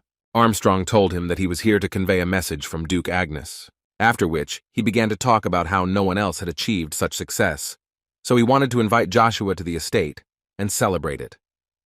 But what interested Joshua most was that Armstrong said that Lady Lucia was waiting for him most of all. As much as Joshua would like to see his mother, he still has business in the capital, so he will head to the estate as soon as he finishes with everything. Armstrong was very happy to hear this, but he also wanted to ask what business Joshua was being held here. He just needed to explain himself to the Duke, so he wouldn't ask this. The guy answered him without any problems that in fact it was nothing. He just wanted to visit the palace of the Diamond Flower. Armstrong immediately understood that Joshua wanted to visit Princess Cercerin, but Joshua interrupted him, saying that this had nothing to do with the order of the Emperor. In any case, Armstrong was incredibly sorry, because he hoped that he would be able to witness the spear skills of such a master as Joshua, although the guy did not even understand what he was talking about. Armstrong realized that the news had not yet reached him that His Highness was waging a bloody battle to find a husband for Princess Cercerin, and most importantly, that absolutely all residents of the Avalon Empire could take part. For Armstrong, this was so surprising, because in fact the Emperor gives a chance to absolutely everyone, and all thanks to Sir Evergrande. It was he who completed the medicine for Princess Cercerin. Suddenly he stopped and finished speaking, because he saw how Joshua literally began to lose his temper, and this could be seen by the fact that he literally crushed a piece of metal near the place where he was sitting. After which he got up from his seat and was very angry, so he wanted to immediately hear whether Evergrande was with the princess now. Meanwhile, Icarus would really like to know what Cain will do when he brings Iselin here. He immediately told him that he was told that she herself wanted to go with them. Icarus began to get incredibly angry because Cain apparently forgot how expensive using the portal was to say such a thing. But the knight believed that the most important thing now was arriving in Arcadia. Icarus agreed with him, but still reminded him of what they have budget and they should not waste money. Suddenly, their argument was interrupted when they heard Iselin talking to the old man about the fact that they needed a portal for 3. The old man looked at them carefully and assessed each one by one. Icarus seemed to him like some kind of young girl, Cain was an ordinary knight, and Iselin was an ordinary magician, and he didn't seem to see anything unusual. But still, since they are not nobles, he decided to first find out their identities, because in this way he believed that he could extract more money from them. Cain, in turn, immediately felt a bad feeling, but Icarus again tried to calm him down, saying that in fact it should be so, because he believed that if the gates could be used by criminals, it would be impossible to catch them. But this is precisely why the knight was angry, because they were not criminals, and he knew that it was better not to go here, so he offered to get there themselves. Apparently Iselin didn't think so, and therefore took out some luminous object from her sleeve, which blinded the children's eyes. As it turned out, it was an emblem that could make it clear to the old man that she was a mercenary, and she also added that her name was Celine. She was a mercenary magician, and mentally she could not even think that Cromwell could be of any use. In response to this, the old man told her that how inept she was, because at such a young age she became a mercenary, although just one glance was enough for him to understand that she was weak. In any case, he wanted to know whether those two were mercenaries. Icarus entered this dialogue with the words that it was too rude, because they are people of the Sanders family and serve Lord Joshua Sanders, and he is sure that this will be enough to use the teleport, so he asked to stop this performance. The old man didn't understand why they started to get so angry, because he was actually just doing his job and not putting on a show. After which he added that he knew about the famous Joshua Sanders, and now it seemed to him that he should not have asked them so much about their destination. Although then he turned to them and said that the cost of such a trip would be 3,000 gold coins for 3. The surprise of Cain and Icarus was not just that, because it was a lot of money, Cain even told the old man that with that kind of money, you could even travel around the entire continent. The knight even at one moment could not restrain himself and called the old man a fraudster, whom he asked to stop immediately, which angered the old man. And then he generally began to talk about the fact that they may be from a famous family, but he believes that they belong as mercenaries, so he refuses to move them and advised them to get out of here as soon as possible before they get hurt. Cain was not going to tolerate such disrespect and immediately began shouting that if he wanted a fight so badly, then they could arrange it. Icarus restrained him as best he could and suggested that they still come back, because there was no point in arguing. But apparently the old man was no longer going to just let them go and created a huge fireball that could burn the guys to the ground. Icarus immediately realized that this was a rune flame, but the worst thing was that this was a fourth-class spell and he did not understand how a magician of such a high class could control a gate in some hole. Suddenly their fight was interrupted by Iselin, who began to talk about what if the old man wanted 3,000 gold coins. Then she was ready to provide them to him, after which she began to pull out bag after bag. The old man did not expect that this girl could have so much money, but this could not help but make him happy. Therefore, he decided to continue bargaining and said that now the price is different, because they wasted his precious time. So now there will be 1,500 coins for each, which means that in total they need to pay 4,500. These words angered Cain even more, and he was not going to tolerate such treatment. So he decided that he would immediately provide a lesson to this impudent old man. But suddenly he noticed that he could not pull out his sword because he was frozen. It was the work of Iselin, who used her magic to completely cover the land with a field of ice. And in fact, she was quite good at it. With the help of her magic, she was able to stop the old man's fireball. Moreover, by adding a little energy, she could completely freeze his staff, and now he could do nothing more. The old man simply could not believe that the mercenary was capable of such a thing. He tried to find out from her directly how she managed to master 5th-level magic and defeat him. Iselin was already confidently walking towards him and saying that his only problem was that he simply underestimated her because she was a mercenary and offered to pay him as an apology. But the old man almost immediately refused her this, because he believed that it was they who were obliged to pay him. Iselin pretended that she was very sorry to hear this, and added that then she would have to report this to the Magic Tower and on behalf of Céline, the vice-head of the mercenary guild. The old man did not expect that the girl would occupy such a high position, and after a few seconds he realized that he had contacted the wrong people. After all, he actually knew very well that the head of the Magic Tower already revered the nobles of Avalon after the return of Evergrande. The main imperial magician and the Magic Tower was already facing consequences after refusing to maintain neutrality.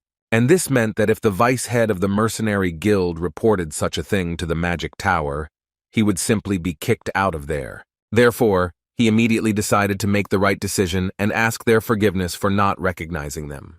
But Iselin thought that this was still not enough, so she reminded him of the fee. She wanted the old man to pay 100 each and free passage to the teleport, of course. Meanwhile, Joshua went straight to Princess Cercerin, and on the way he met the second Prince Kaizen, who pretended that he was incredibly glad that Count Joshua himself had visited him and would immediately like to know what he wants.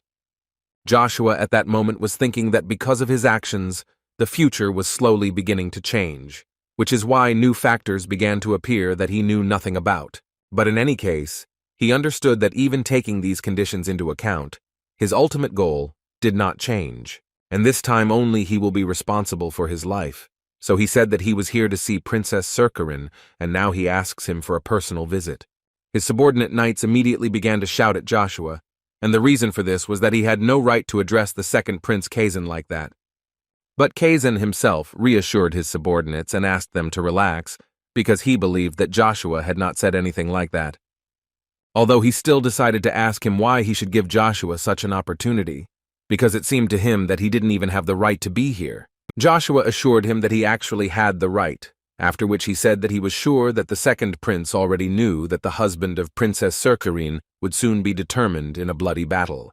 And in this case, Joshua believed that in any case, victory would be his only. But there would be no point in his efforts if the princess was getting worse, so didn't they think that he was simply obliged to check on her condition? The knights of the second prince became even angrier.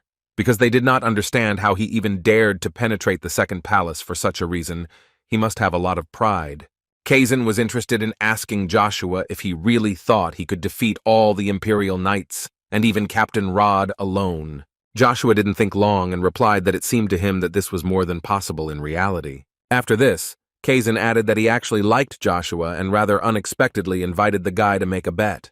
The essence of which was that if Joshua could win the bloody battle without anyone's help, then he would not stop him from taking Cercerin from the second palace, but if he lost, then he would have to swear allegiance to the second prince.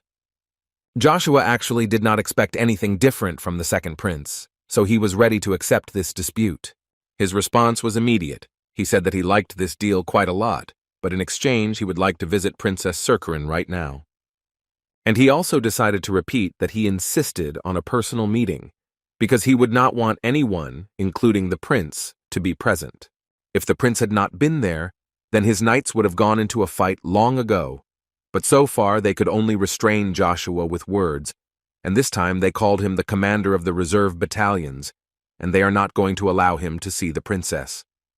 Joshua could not stand it, and this time he used a particle of his strength in order to calm them down and ask, how long are they going to call him the commander of the reserve battalions? This aura literally put them in a state of fear, which was incredibly unpleasant to be in.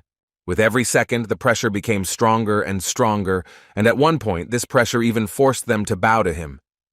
Now they understood that Joshua had long gone beyond human limits, and he was already a Superman, or even higher. Their thoughts were interrupted by Joshua, who warned them that if they interrupted their conversation with the prince one more time, he would destroy them without a second thought. This made Kazan smile, because that is why he told them to calm down, and he himself allowed Joshua a personal meeting with his sister. He also added that it seemed to him that it was thanks to Joshua that the bloody battle would finally be interesting, but he was still not sure that the guy would still be able to defeat all the Imperial Knights. But in any case, the prince will be in the black, because if he loses, Joshua will have to become his sword, which was more than fine with him. In the garden, the first prince spoke with his knight about how Cercerin still had not fully recovered, but her father was still trying to find her a husband, which was rather unclear to him. The commander of the Imperial Knights, Rod, completely agreed with Kaiser, and also did not really understand the emperor. Kaiser added that he had heard that the first contender for the bloody battle would be Commander Joshua Sanders. Rod realized that apparently Kaiser had not yet heard the news that Count Joshua was no longer a commander, and he was no longer his subordinate. This was great news for Kaiser, and he decided to ask Commander Rod to personally deal with him. Rod immediately noticed that after Joshua arrived at the palace, he immediately began to feel incredibly nervous, but could not think that he would ask for such a thing.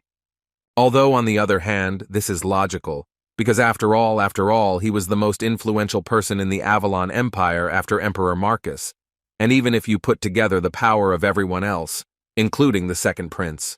However, now if Count Joshua marries Princess Cercerin, he will be able to lay claim to the throne, which means he will become a direct threat to the first prince.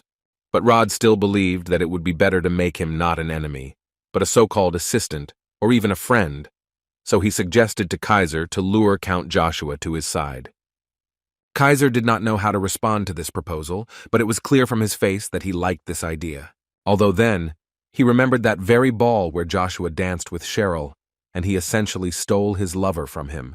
Therefore, he simply could not put up with it and was not sure that this option was correct.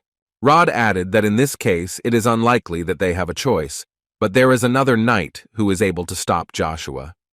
Kasir could not believe that the man wanted to tell him that there was still a Superman among the knights. And he was absolutely right, because if you believe Rod's words, then Galahad returned to the knights, which incredibly surprised Kaiser. Of course, this was nice to hear, because this knight is ready to provide any service to the first knight, and Rod himself is confident that he will be the winner of the bloody battle. Meanwhile, in the palace of the second prince, Joshua performed a ritual and said that those who connect people with heaven and give peace, give energy to the living. Before this, Joshua was incredibly worried, since only bishops and higher can use this spell. But it seems everything went quite well, and now the princess should feel better. And he was absolutely right, because after a few seconds, she showed signs of life, and it seems she even woke up. So Joshua decided to ask her if she could hear him. The girl simply could not believe that she really heard the voice of Joshua, who continued to say that he had come to fulfill his long-standing promise, which concerned a cure for her illness. It was finally completed, and he was very grateful to her that she had waited so long. Surturin realized that if Joshua really held the medicine in his hands, then Ser Evergrande probably brought it, and the guy himself finished her thoughts, namely, that most likely the man brought her poison, so he asked her to better trust Joshua. After all, his medicine, according to him, will definitely cure her, although he could not help but warn that it has one side effect, namely that she will lose part of her memories. Perhaps she will even forget him. Mentally, he understood that even though he knew about the medicine, Surturin could not give it, because he had no right to take away her memories. However, when she died in a past life, his whole body and mind were simply filled with despair and sadness. But having experienced such a picture, he actually doubts even now, because even if her illness is cured, the family will continue to use her to gain power. When suddenly she took his hand and asked him why he doubted so much, although she did not see him, she felt it perfectly. After which she added that he did not have to bear the burden alone. She asked him to just think about how she felt when he did this just for her sake. But still, she could not decide for him. So she told him that if he was so worried about the near future, then he could visit her later. But first he must promise her. Joshua smiled again and grabbed her finger and promised without much trouble that he would visit her again. After that, she decided to remind him of the story of how they first met, and she told him that his name is like the name of her favorite flower. Joshua remembered this very well and also remembered that this was incredibly upsetting for her, and all this was because of the meaning of the Sanders flower. That he knew about this flower made her laugh, but he didn't understand why she was so surprised. Joshua once again asked her to remember him forever. In response, Surturin promised to do everything so as not to forget him. But before that, she asked for one more wish, which was that she would like Joshua to give her this medicine himself. According to the guy, it was a great honor for him, and he would do it without any problems. He was ready to do this 1,000 times, because she helped him so much in his past life that he simply could not ignore her. And this time he will take care of her properly. Meanwhile, Iselin and her 2 companions were again in Arcadia, and Cain was the first to talk about how he had not been in this place for so long that he had forgotten a little what everything looked like here. Icarus believed that they needed to find the owner as soon as possible, when suddenly Iselin interrupted him and said that she needed to leave and would join him later. She told them that she simply had a personal matter in the magic tower, and would return as soon as she finished with it. Icarus was sorry to hear this, but he could not prohibit it, so he could only wish her good luck in this matter. But not only Iselin had business, because as soon as she left, Cain also notified Icarus that he also had business, so he left. At first, Icarus thought about letting Cain go, but then he realized that this was all his trick, so he grabbed him by the ear and brought him back, so to speak. Cain jokingly said that now Icarus does not hold back. In response, he heard Icarus tell him that if that's what he wants, then he will show him what it's like to truly not hold back. The knight immediately told him that he was not talking about this, but that the knights of Duke Agnes were also here and wanted to see old friends, but Icarus did not understand why this was at all. Cain explained to him that he was, after all, the commander of the knightly detachment of Count Joshua Sanders, and besides, it seemed to him that he should have started recruiting capable warriors for his detachment a long time ago. He began to say that the knightly squad, subordinate exclusively to the master, is a squad more outstanding than the 7 Knights of Avalon, and this order will be called the Knights of the Golden Spirit, and he will devote his whole life to bring this to life. In this, Icarus actually agreed with him, because there are William's Knights, but it is difficult to classify them as their house, since they serve Lionheart, and they finally become more like the family of an aristocrat. Therefore, he decided to let Knight Cain go, and added that he would look forward to meeting the Golden Spirit Knights. Cain immediately assured him that he would not disappoint him, and that this squad would become legendary. The head of the department of the Magic Tower in Arcadia, whose name was Ufa, read a letter in which it was said that the magician mercenary Iselin, about 16 years old, presumably 5th grade, had appeared on the territory of Fonti, and the essence of the letter was that when she arrived at the Magic Tower, no one made her nervous. Ufa simply could not believe what he was reading, because she was only 16 years old, and she was already at the same level of magic, like him. Suddenly, his thoughts were interrupted by his assistant, who burst into his office in order to ask the man immediately come down to take a look for yourself. The assistant told him that there was a girl downstairs whose name was Islin, and she came here in order to register as a 5th-level magician. The man immediately came down and immediately began addressing her quite politely. The first thing he asked was how long had she been waiting for him. On the contrary, she was even surprised that the man came down to her so quickly because she thought that he would come later, but he assured her that they have special procedures for which he does not appear. Then, in her case, he decided to meet her in person. Ufa immediately began to say that as far as he knows, she came here to register as a 5th-level mage, but since she is already a member of the Mercenary Guild, she cannot become a member of the Magic Tower. But she did not let him finish and interrupted him to say that she had come only to testify to her class and not to join the organization. He doesn't believe what she wants to say about how she herself has reached such a level, but in any case, he asked her, how about now going under the control of the Magic Tower and adopting their knowledge? After all, he believed that without special training, it was almost impossible to rise to the 5th class, and young magicians like her received many advantages in the tower. But she had to repeat once again that she was here only to attest to the class, and not to gain knowledge of the tower. Of course, she understood that in the future, she might need it as an organization, but while she did not intend to change her affiliation, Ufa did not understand at all what this meant. She was referring to the very official statement of its head, which, as far as she knows, acknowledged the death of one of the 7 magicians, the Place of Lightning, Jack Sterapos, and announced that he would choose a new one among those who witnessed their 5th grade in the tower. In response to this, Ufo suddenly became angry and told her that no matter how capable she was, it would be difficult for someone who had just risen to the 5th level to get into the selection. She was surprised that even the 5th grade would have a hard time, and the man confirmed this, so he added that the best option for her now is to join the tower to develop her abilities, and perhaps then she will have more chances in the selection. But Iselin didn't think so, after which she decided to demonstrate her true skills a little. And first of all, she wanted to know the opinion of Ufo and his assistant. How could they have such a level of magic? This caused a reaction that even she did not expect, because the man began to literally scream with all his might from this. And in fact, it was not surprising that he reacted this way, because the girl had just used different types of magic. Therefore, he looked at her with his mouth open, and mentally thought that her level was really the 5th, and moreover, she was far from a beginner at this level. Although later he realized that controlling 4 elements at the same time can already be classified as 6th grade, which means that she is at least on the same level as the Storm Seth.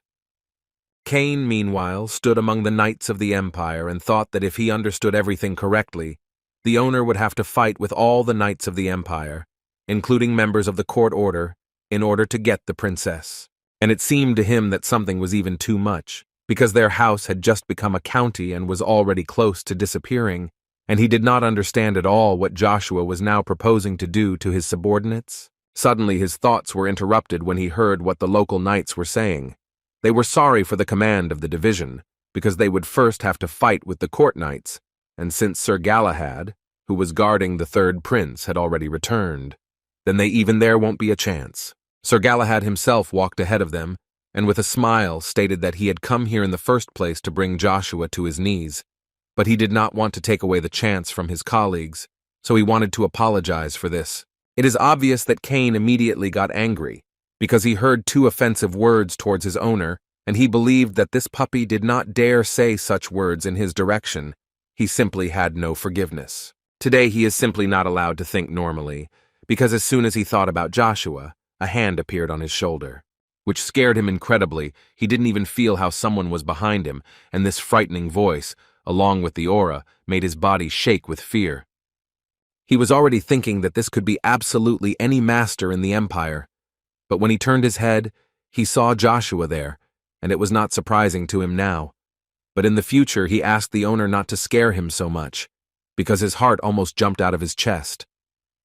Joshua in response asked him not to make a fuss, because he shouldn't forget where they were, but Cain simply couldn't calmly look at the bastards who were making fun of his master.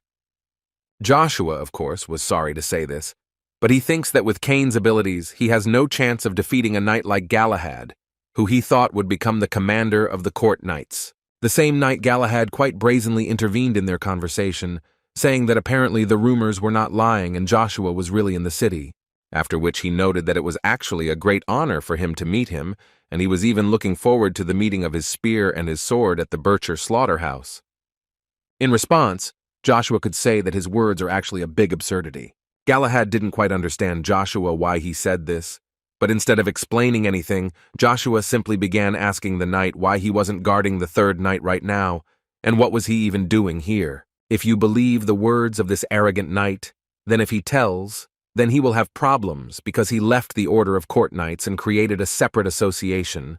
Although what struck him most was the fact that Joshua was not in the Empire for quite a long time, but he still knows who Galahad is. However, he further added that he had a lot to prepare, so he would have to limit himself to just a greeting. He asked Joshua to understand him and not to be offended. Kane was disgusted by the guy because he literally just acted arrogant, and now he was acting friendly, but he was also surprised by the fact that Joshua even knew him. Although when he looked at Joshua, he realized that now it would be better to remain silent, because the owner looked very angry, and it seemed that he would tear this arrogant knight to pieces right here. But in fact, the reason was not only this, because Joshua remembers very well that Galahad was one of those 5 traitors who destroyed him, and the fact that they met right now will only play into Joshua's hands. He was already mentally planning to tear him into pieces in front of the whole stage as he wanted, and this would be the first accomplished retribution. Kane interrupted this moment of aggression and suggested that Joshua should go quickly, because it was starting soon, and the Count was surprised that Kane was also going with him. He didn't understand why Joshua was so surprised, because for him it was obvious that he was going to be with his owner everywhere and would do everything to prevent these scoundrels from even getting close to him. Joshua understood that he himself could handle it just fine, but he simply could not help but thank the guy, and he also added that only thanks to Kane he would be incredibly comfortable, so they happily set off. After some time, the emperor spoke in the large training palace of the palace, who stated that it was he who was currently the master of this country, and it was he who was giving them the chance to become the princess's husband. The rules that he announced in his opinion were simple. You just need to fight until the last participant in the Bircher massacre, and the competition will end when the last of them remains. It didn't matter to him how many days this battle would last. The main thing was that there was one winner, after which he announced the beginning of the bloody massacre. As soon as these words were spoken, Joshua was already attacked by Spar Huddles, a knight of the 4th Division and the second son of the Huddles family, who wanted to be the first to fight the great master Joshua Sanders. And behind him there was already a line of knights of the 3rd and 2nd Divisions. Joshua, in response to these words, told them that there was no need for queues here and invited each of them to approach everyone at once, because there were no such restrictions here. So he invited them to forget about their pride and attack at the same time. They didn't want to do this, but since he wants it that way, then they don't need much convincing. Joshua decided not to spare any of them, so he immediately used the 6th level spear technique, Earth Spear, Great Peak Pressure. This skill stopped the knights at one moment. The confidence in their eyes disappeared somewhere, and now none of them was sure that they needed to attack Joshua. And so it happened. None of them could even reach Joshua. They simply ended up halfway without even touching him. But what interested Joshua most in this arena was Galahad, who stood opposite him. The arrogance of this knight never left him, and even on the battlefield he looked down on Joshua and thought that he would easily win. Moreover, he also managed to add that thanks to Joshua, there were much fewer competitors, but this still would not help him. The guy was born into the family of Earl Brown, famous for its fencing skills, and his name was Valmont Dunn Brown. As befits the son of such a family, he was talented in wielding a sword. Valmont rose to the position of deputy commander of the 9th Battalion of the Imperial Order of Knighthood before he was 20. But even with such merits, he was still a nobody in his family, because when he came to talk about his achievements, his father always found a reason to scold him, and this case was no exception. He cited the example of the Duke's eldest son, Agnes, who at 14 years already was able to use mana. His father constantly told him that now he should show everything he is capable of, because in the future, he will not be able to do this so easily. In such an environment, He eventually got tired of everything and stopped putting effort into what he was doing before. Although one could say that he stopped doing anything at all. He believed that he had already achieved good success, and being a deputy commander was good. Even though he did not train, no one would judge him for this, and this is how he planned to live in the near future. Until one day the commander entered his office, who was already tired of Valmont again chilling here and not training with everyone. Rod at that time believed that if the guy had overcome his laziness and continued training, he would have become the best warrior in the world, but now he is so shamefully wasting his talents. Valmont asked him to forgive him for his impudence, but it seems to him that the Lord Commander did not come here just to force the guy to train. As it turned out, His Imperial Majesty gave Valmont a direct order, and according to Rada, this is an ideal imperial decree for such a lazy person as Valmont. The task was to go to Duke Agnes and undergo mana identification. That day, Valmont began to change, the day he met Joshua, and despite the fact that this man was the child of a concubine, he showed the world his magnificence at the age of 10. Joshua obviously melted his frozen heart and made it beat again. After all, he was once a rising star too and wanted to shine again one day, even brighter than Joshua. From then on, he worked hard, and thanks to his work on himself, he can now surpass everyone else. But he was not sure if it was his own arrogance and was Joshua the one who he failed to surpass through hard work. The Emperor incredibly enjoyed watching this competition, especially Joshua, who apparently uses the power of aura and confining mana in his voice to instantly suppress the enemy, seemed something impossible to the man. Joshua was quite an entertaining character for him. After which he added that the knightly order, the pride of the empire, collapsed so easily, and all this against one count, who had just risen to the status of a superman. And if other countries saw this, wouldn't they humiliate Avalon? And this question was asked directly to the Lord Commander, who in response could only say that he would punish them after this battle. But suddenly their conversation was interrupted by some scream that literally begged for battle. And it was the second son of the Count Brown family, Valmont Dune Brown, and he wants to cross swords with the Grandmaster Count Joshua, and therefore asked him to fight with him first. Joshua told him that with his current level there was no way he could defeat him, so the Count asked Monsieur Valmont to admit defeat and retreat.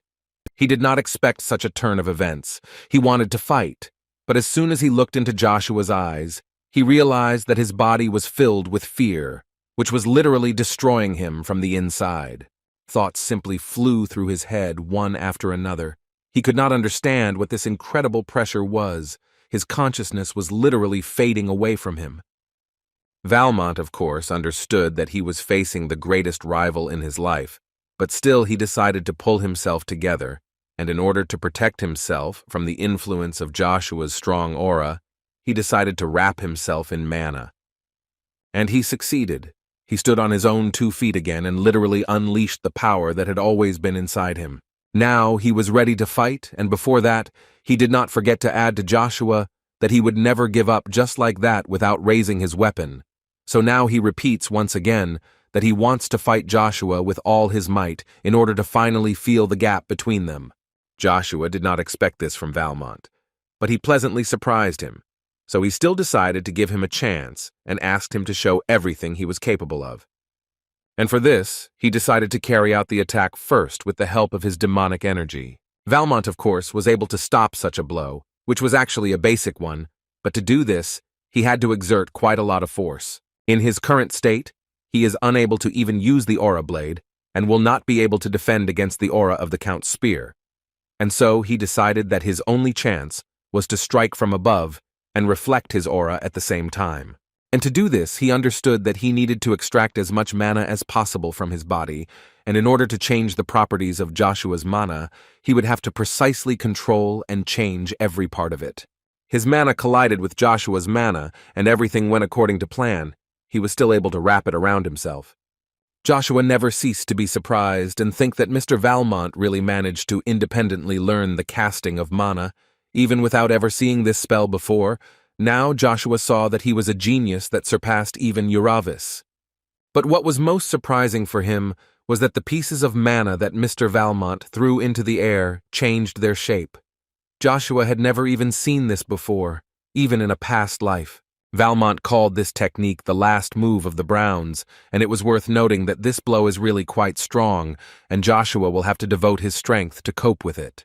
And for this, he decided to use the magic of the spear, the fourth stage, which should be enough to protect against such a blow. All the small objects of Mr. Valmont's mana with which he had to strike simply dispersed in the air from the strength of Joshua. Valmont simply could not believe his eyes that he was seeing such a picture. But this was not the main problem, because he knelt down again and almost immediately realized that his body was simply not able to cope with the use of such an amount of intercepted aura. He even had a feeling as if life was leaving his body. Joshua slowly walked towards him and said that even for a second it seemed to him that he could use strength far beyond the limits of his class. Although on the other hand, Joshua was also sure that Mr. Valmont was indeed a very talented person and could increase his strength several times. There was a smile on Valmont's face, which was accompanied by the words that even after his words, he felt that he was able to reach the limit and proudly admits his defeat. Joshua was very happy for him, so he decided to give him advice, in which he told him about it. That if he wants to go beyond his limits, then it is important to find motivation, and he must constantly remember his goal.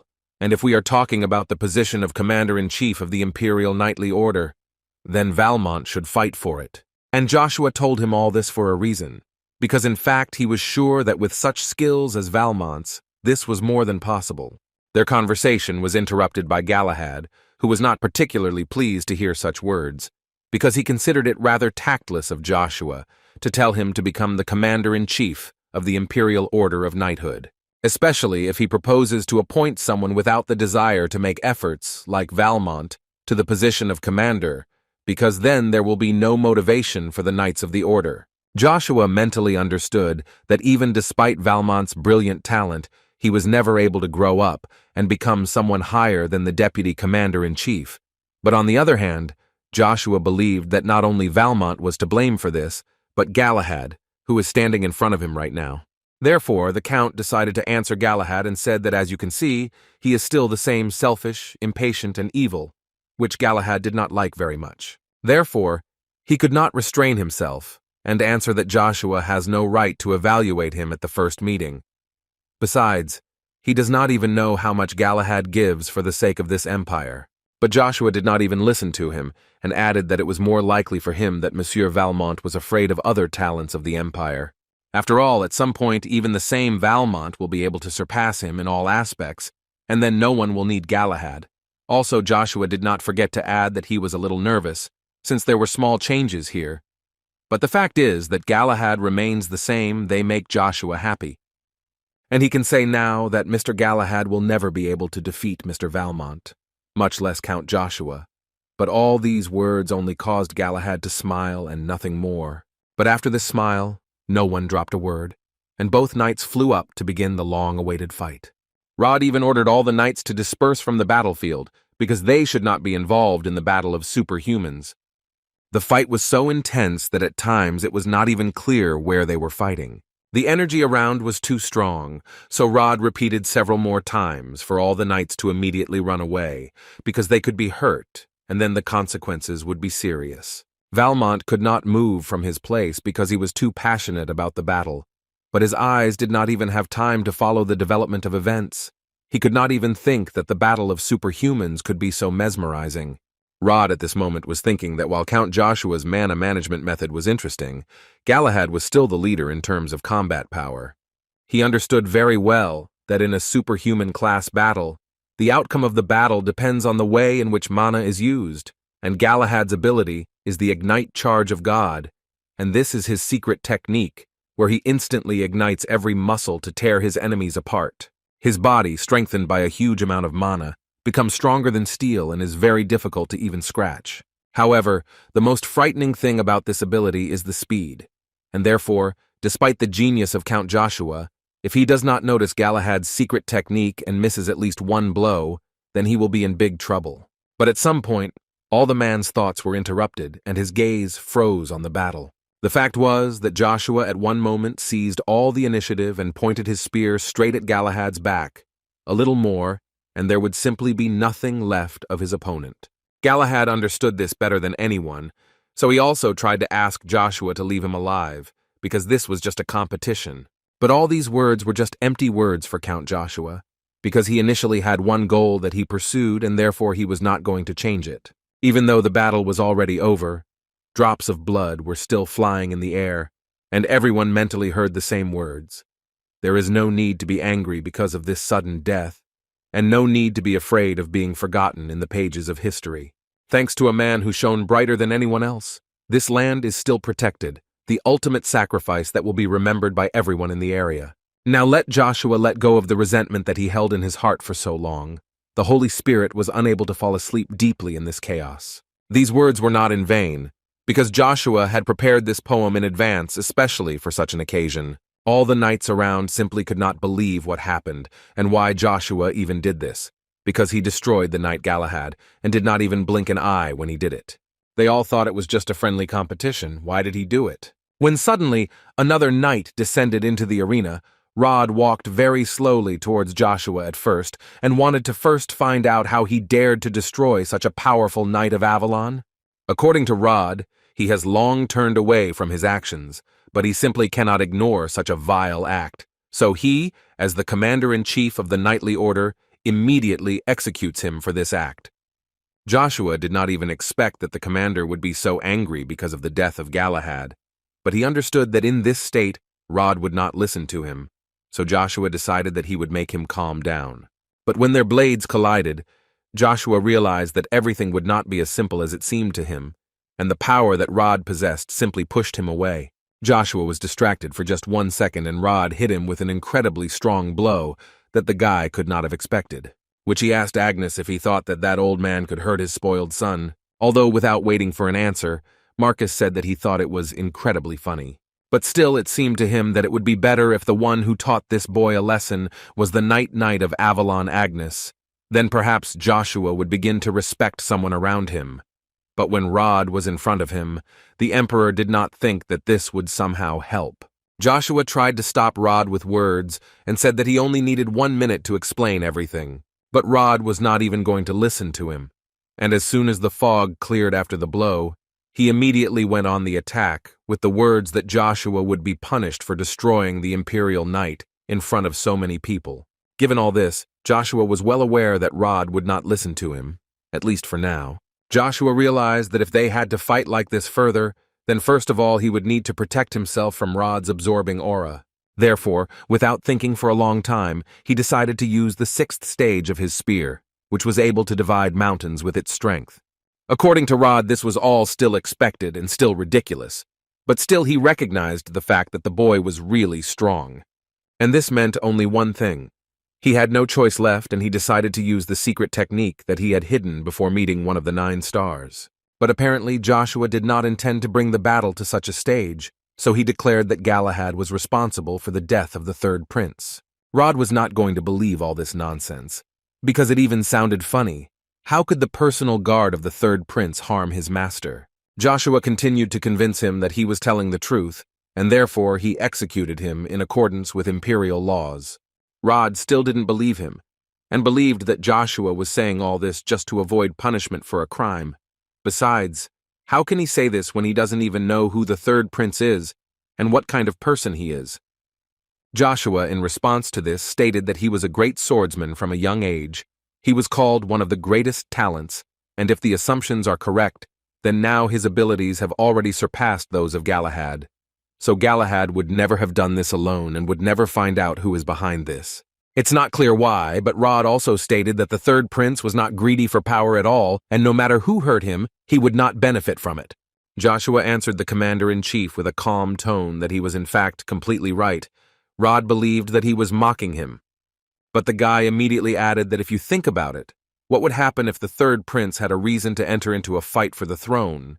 If someone like him had strong political power beyond his overwhelming strength? The answer was obvious, and Rod knew it perfectly. Then no one would have been able to resist him, but still the man believed that this was just an assumption. Joshua had already started shouting at him, because in this case the guy wanted to know where the 3rd prince was, who returned with Galahad, because he was the knight who directly accompanies the prince, and he returned while the prince was no longer there.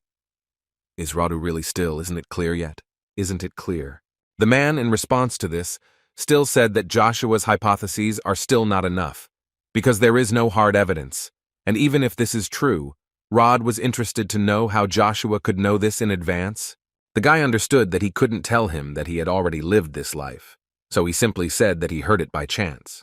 These words once again infuriated Radha, because it turns out that Joshua, without any solid evidence, destroyed the Knight of the Empire. After which, all the knights of the Empire gathered around Joshua, and Rod added that they were tired of listening to this nonsense. So he asked Joshua to finally admit his guilt and give up. But everything will not be as simple as it seemed to him, because he forgot to take into account the fact that Joshua is at least not alone here, and Cain decided to remind them all of this. Who was not going to stand by and watch how his master was threatened, and he, like the first swordsman of Joshua Sanders, Cain de Harada, would destroy them all. This caused a mixed reaction because Joshua is not yet 20, and he already has such a strong knight under his command. Joshua did not forget to thank Cain for always coming when he smells hot. Cain responded by saying that his task is to protect his master at all costs. But Cain could not stand aside, because the 11th and 12th squads were also going to help their commander. Now everyone was assembled, Cain and all the knights of the new detachment that Joshua created, who called Crevice. Now it is not clear who would be better off to surrender. But apparently Rod was still going to go into battle and warned all the knights of the former battalions that if they did not retreat, then the Empire would not forgive them, and they would die in this arena along with the rest. Joshua immediately stood up for them, who came out of the crowd and told Rod that he was missing one very important detail. And the guy said that while they were wasting time here, Galahad's accomplices were getting rid of evidence, so they needed to hurry. Joshua assured him that neither Galahad nor those behind him expected him to die, so it would be much wiser to search everything connected with him and not just the residences of the knights. And also his house, his family, the Lancelots, everything connected with his life. And also, if necessary, it is necessary to search his body. Joshua told him that he might not believe him, but the longer they hesitate, the more evidence will be destroyed. The guy was not afraid to ask the man if he was not afraid to reveal the truth about the people he trusted so much. In the end, he will find out who really destroyed the third prince and committed high treason against the Avalon Empire. Rod, after thinking for a moment, said that if after searching the body he did not find any evidence, then Joshua would be held responsible for everything that happened today, and he would make sure that he took full responsibility. But as soon as he decided to order a medic to study Galahad's body, literally at the same moment an unknown creature appeared above him and destroyed all the medics around. It did not stop there and decided to steal Galahad's body, so a chase of 10 knights set off after her. Joshua at that moment mentally understood that it would also be here, because he was always on Galahad's side, even on the day of Joshua's death.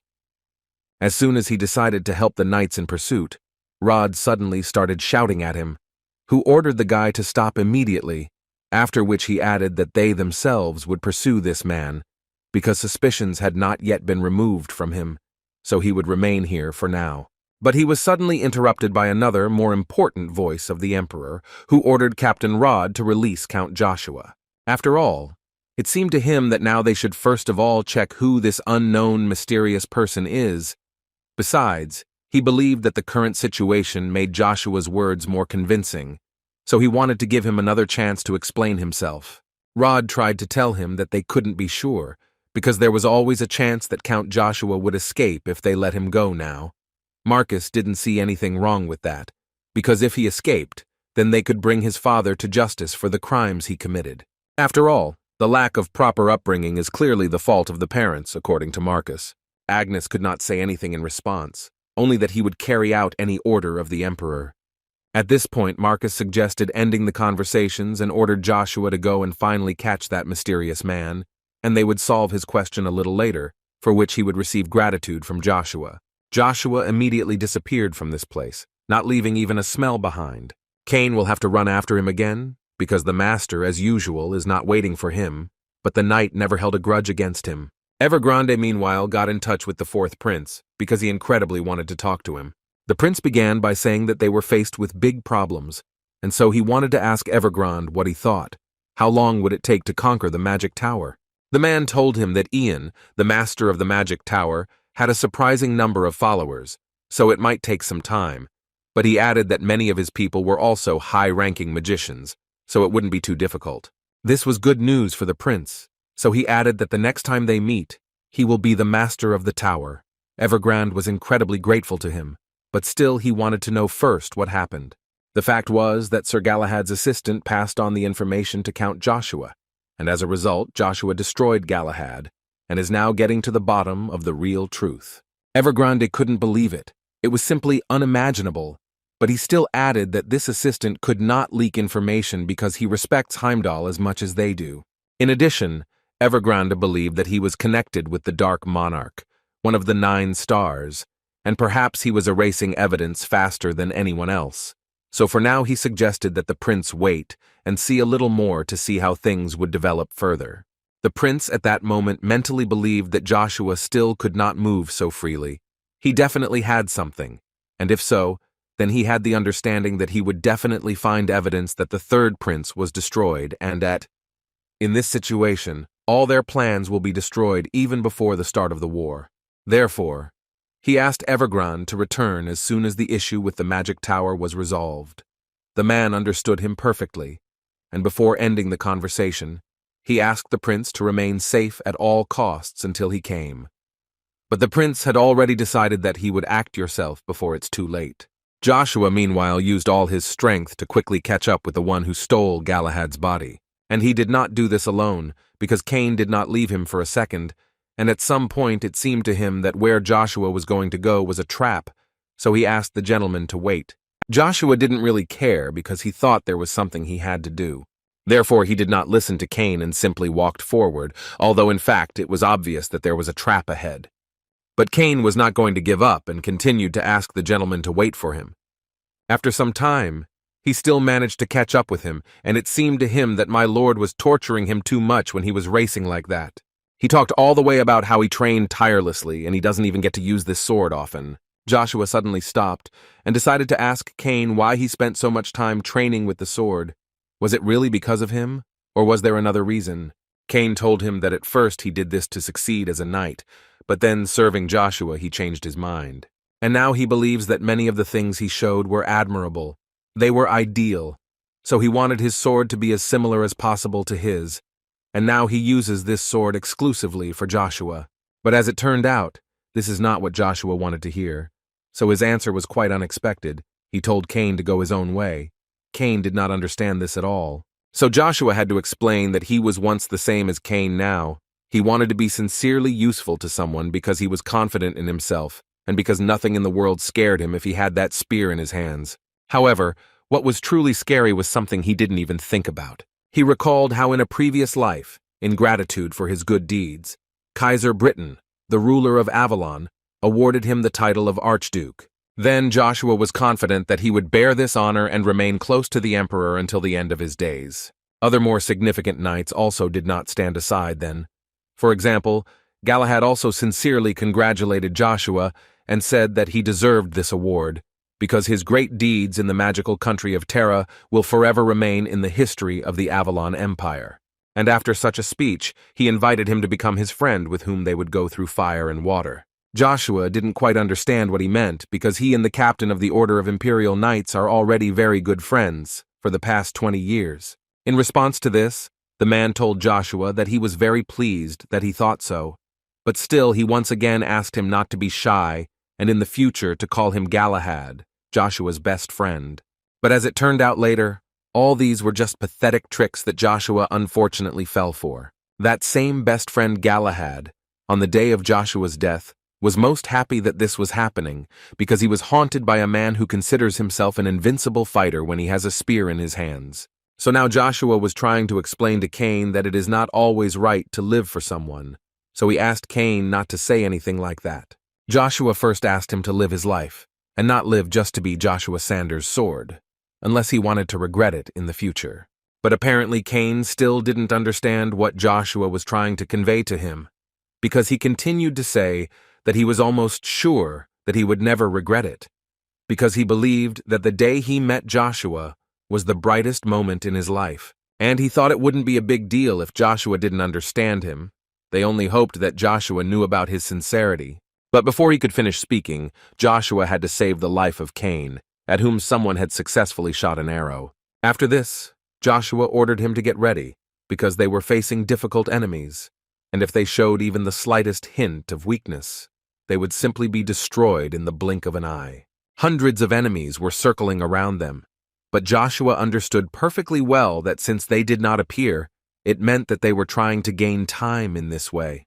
But Joshua expected such a strategy, so he could easily predict it, so that he would do everything to ensure that he died, even if the Dark Monarch hated him, because he will first of all crush anyone who gets in the way of his revenge. Joshua was able to deliver an accurate blow to the one who stole Galahad's body, and now everything fell into place. The Count was confident in his attack, because he knew perfectly well the principles and plans of the one who stole the knight's body, and it was Evangeline, Galahad's mistress. Joshua was not going to stop there, and therefore called his dark knights, whom he ordered to destroy those who stood in his way, and at the same time bring him booty. The community that helped steal and hide Galahad's body changed plans, and since Evangeline was wounded, they decided to take the knight's body and hide. But everything will not be as simple as they imagined, because in order to escape, they will have to hide from the Lord Durahan, which will be almost impossible to do, because they could not avoid at least his capture. And they began to understand this very well when this dark night closed all escape routes for them, so they had little understanding of what they should do now. At some point, each of them had only fear inside, because they did not understand what was happening at all, because everything around them had changed too much, and now they were trapped. Joshua deliberately took this step, and now they were in the kingdom of 8 demons, or as people call it, hell. He was incredibly pleased to realize the fact that he owned such a strong dark knight, and right now the Lord of Durahan is showing all his power. And they can only watch how he deals with Joshua's enemies and brings him the treasured loot. Cain was a little shocked that my lord was able to summon all this evil himself. Now Joshua wanted to ask Cain if he understood why he was worth his life with his life. Because if his goal was to summon the demon king and turn the entire earth into a sea of blood, then Cain would have to follow this stupid idea. But still, he wanted to hear an answer from Cain himself, so he waited for the guy to say what he would do in this case. While he was thinking, the organization whose organization had to go to hell used all its strength in order to somehow resist the demons. They even decided to use poisonous poison that comes straight from the ground in order to somehow destroy these creatures. But it could affect not only demons, but also people. So Joshua recommended that Cain cover his mouth with his hand and not inhale these gases, because the consequences could be incredibly bad. These people did not stop there and began to attack Joshua himself, who until that moment was simply watching what was happening. It was logical for them that if they want to get out of this hell, then they need to destroy the one who called him from the very beginning. So the attack was concentrated on Joshua, although he himself actually did not mind fighting a little, so he used the magic of a 5th-level spear and was ready to engage in battle. But after just a few seconds, it became obvious that this fight would be a one-way battle, and the magicians simply had no chance of winning.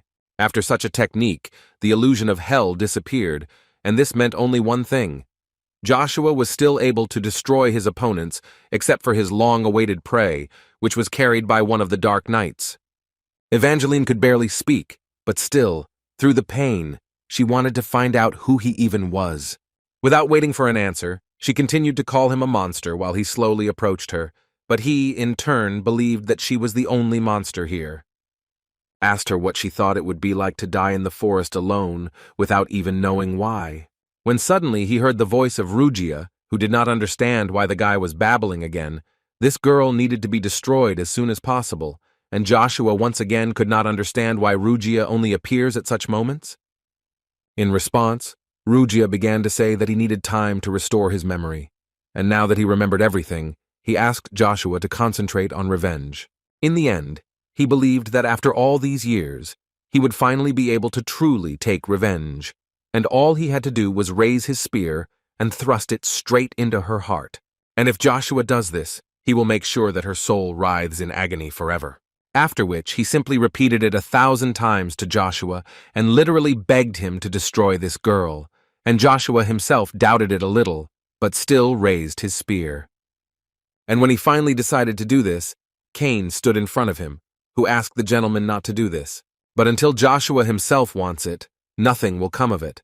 And Cain felt it, because Joshua's spear was incredibly heavier and it was incredibly difficult to hold back his blow. And another girl helped him quite in time, who, together with Cain, was still able to fend off Joshua's blow. It was Aisha Sestrophy, who also actually served Joshua, and she came here to tell him that it was not worth destroying this woman because she had a lot of important information. But Joshua believed that all this did not matter. What was more important now was that if they even stood in his way one more time, he would destroy them all. After these words, Cain threw his sword and said that since Joshua wanted it that way, he would have to wound him again to get to this woman. Before doing this, Joshua decided to clarify with him whether this was the life he had chosen, to which Cain confidently replied, "Exactly this." He believed that perhaps he did not know what was happening here, but at least he was able to distinguish good from evil, and therefore was simply obliged to prevent him from mercilessly dealing with people. Joshua was apparently unable to understand Cain's words, so he decided that it would be expensive for them to disagree on this point. Cain told him that this was not so, and added that he would always be on his side. Even if he turned into a demon king and lost his memory, Joshua was interested to hear the reason for such loyalty. It seemed to the knight that the answer to this question was quite obvious, because his first and last master was and always will be Joshua Sanders. But he also believed that it was his responsibility not to allow him to make mistakes, and now when he said this, he asked Joshua to put an end to this endless destruction of people. Aisha agreed with this knight, and also added that she believed that he should not destroy Evangeline, because only he knows where the body of the third prince is. In the palace, the second prince said that he had a bad feeling when Evergrande suddenly offered to take his side, but that now he was more interested in what his interlocutor was up to, because it seemed to him that he was the person with the darkest intentions in the entire palace. And he spoke with his younger brother, the fourth prince, who in response could only say that he himself knew perfectly well what he wanted. Kazan guessed that his brother was here about Sersherin, and so he immediately answered him that if he needed it so much, then he could take it. Although he did not know where he would use this power, but he was sure that he would most likely need it. Joy shone in the eyes of the fourth prince, and he was sincerely grateful for such a gift. At least he tried to show it with all his appearance. Suddenly, they heard a scream coming from the street, and someone shouting that Caesar Van Britten must come out and humbly accept his punishment for harming the royal family. Caesar immediately recognized this voice, which continued to say that he was a traitor who was plotting against the empire. It was the voice of Joshua, who declared that the fourth prince Caesar Van Britten was the one who was to blame for the death of the third prince Caletian. So he demanded that the guy immediately come out and undergo the great judgment of the sun. Agnes entered Lucy's room and did it quite suddenly, which scared her a little, but still he decided to ask her why she was suddenly sighing. Did she really miss Joshua? She first greeted the Duke, but he continued to say that he did not know what she heard there. But he asked her not to even think about leaving the mansion without permission. It was not the time for this yet, and he asked her to be patient. Lucy tried to tell him something, but he repeated the same thing again. He tried to speak kindly so that she would understand him. Mentally, he understood that he could not pay attention to Lucia while he was under the supervision of the Black Wind, and therefore he could only protect her when she was in the fortress, so he asked her not to go anywhere. Especially considering the sudden disappearance of Jacane, the Emperor was clearly doing something conceived. Suddenly their dialogue was interrupted by Armstrong, who burst into the room without knocking and said that they were in trouble. According to him, the Emperor demanded an urgent summons to court, and apparently the Great Judgment of the Sun will take place after 2 whole decades. The Great Judgment of the Sun is a trial of the royal family that only happened a few times in the history of the Avalon Empire. Except for crimes above treason, members of the royal family are not held accountable for their offenses. Moreover, even for crimes that go beyond treason, a member of the imperial family can only be punished by the son of the empire, His Majesty the Emperor. Consequently, all citizens are required to report any suspicion of treason by a member of the royal family to the imperial palace. And today this trial will happen again, although Joshua, standing in this hall, first of all turned to Rod, who looked at him too hostilely, and he did not understand what was the matter, because he was definitely not the criminal here. The Emperor tried to calm him down, telling him not to pay attention to the little things, but suggested that it was better not to waste time and get straight to the point. Then he began to say that Joshua claims that the fourth Prince Caesar planned the destruction of the third Prince Caecilian, and given all this, the emperor would like to hear direct evidence. Joshua began to say with a smile that he had caught one of those who supported Galahad, and she knew where the body of the third prince was, and, accordingly, the evidence of his destruction.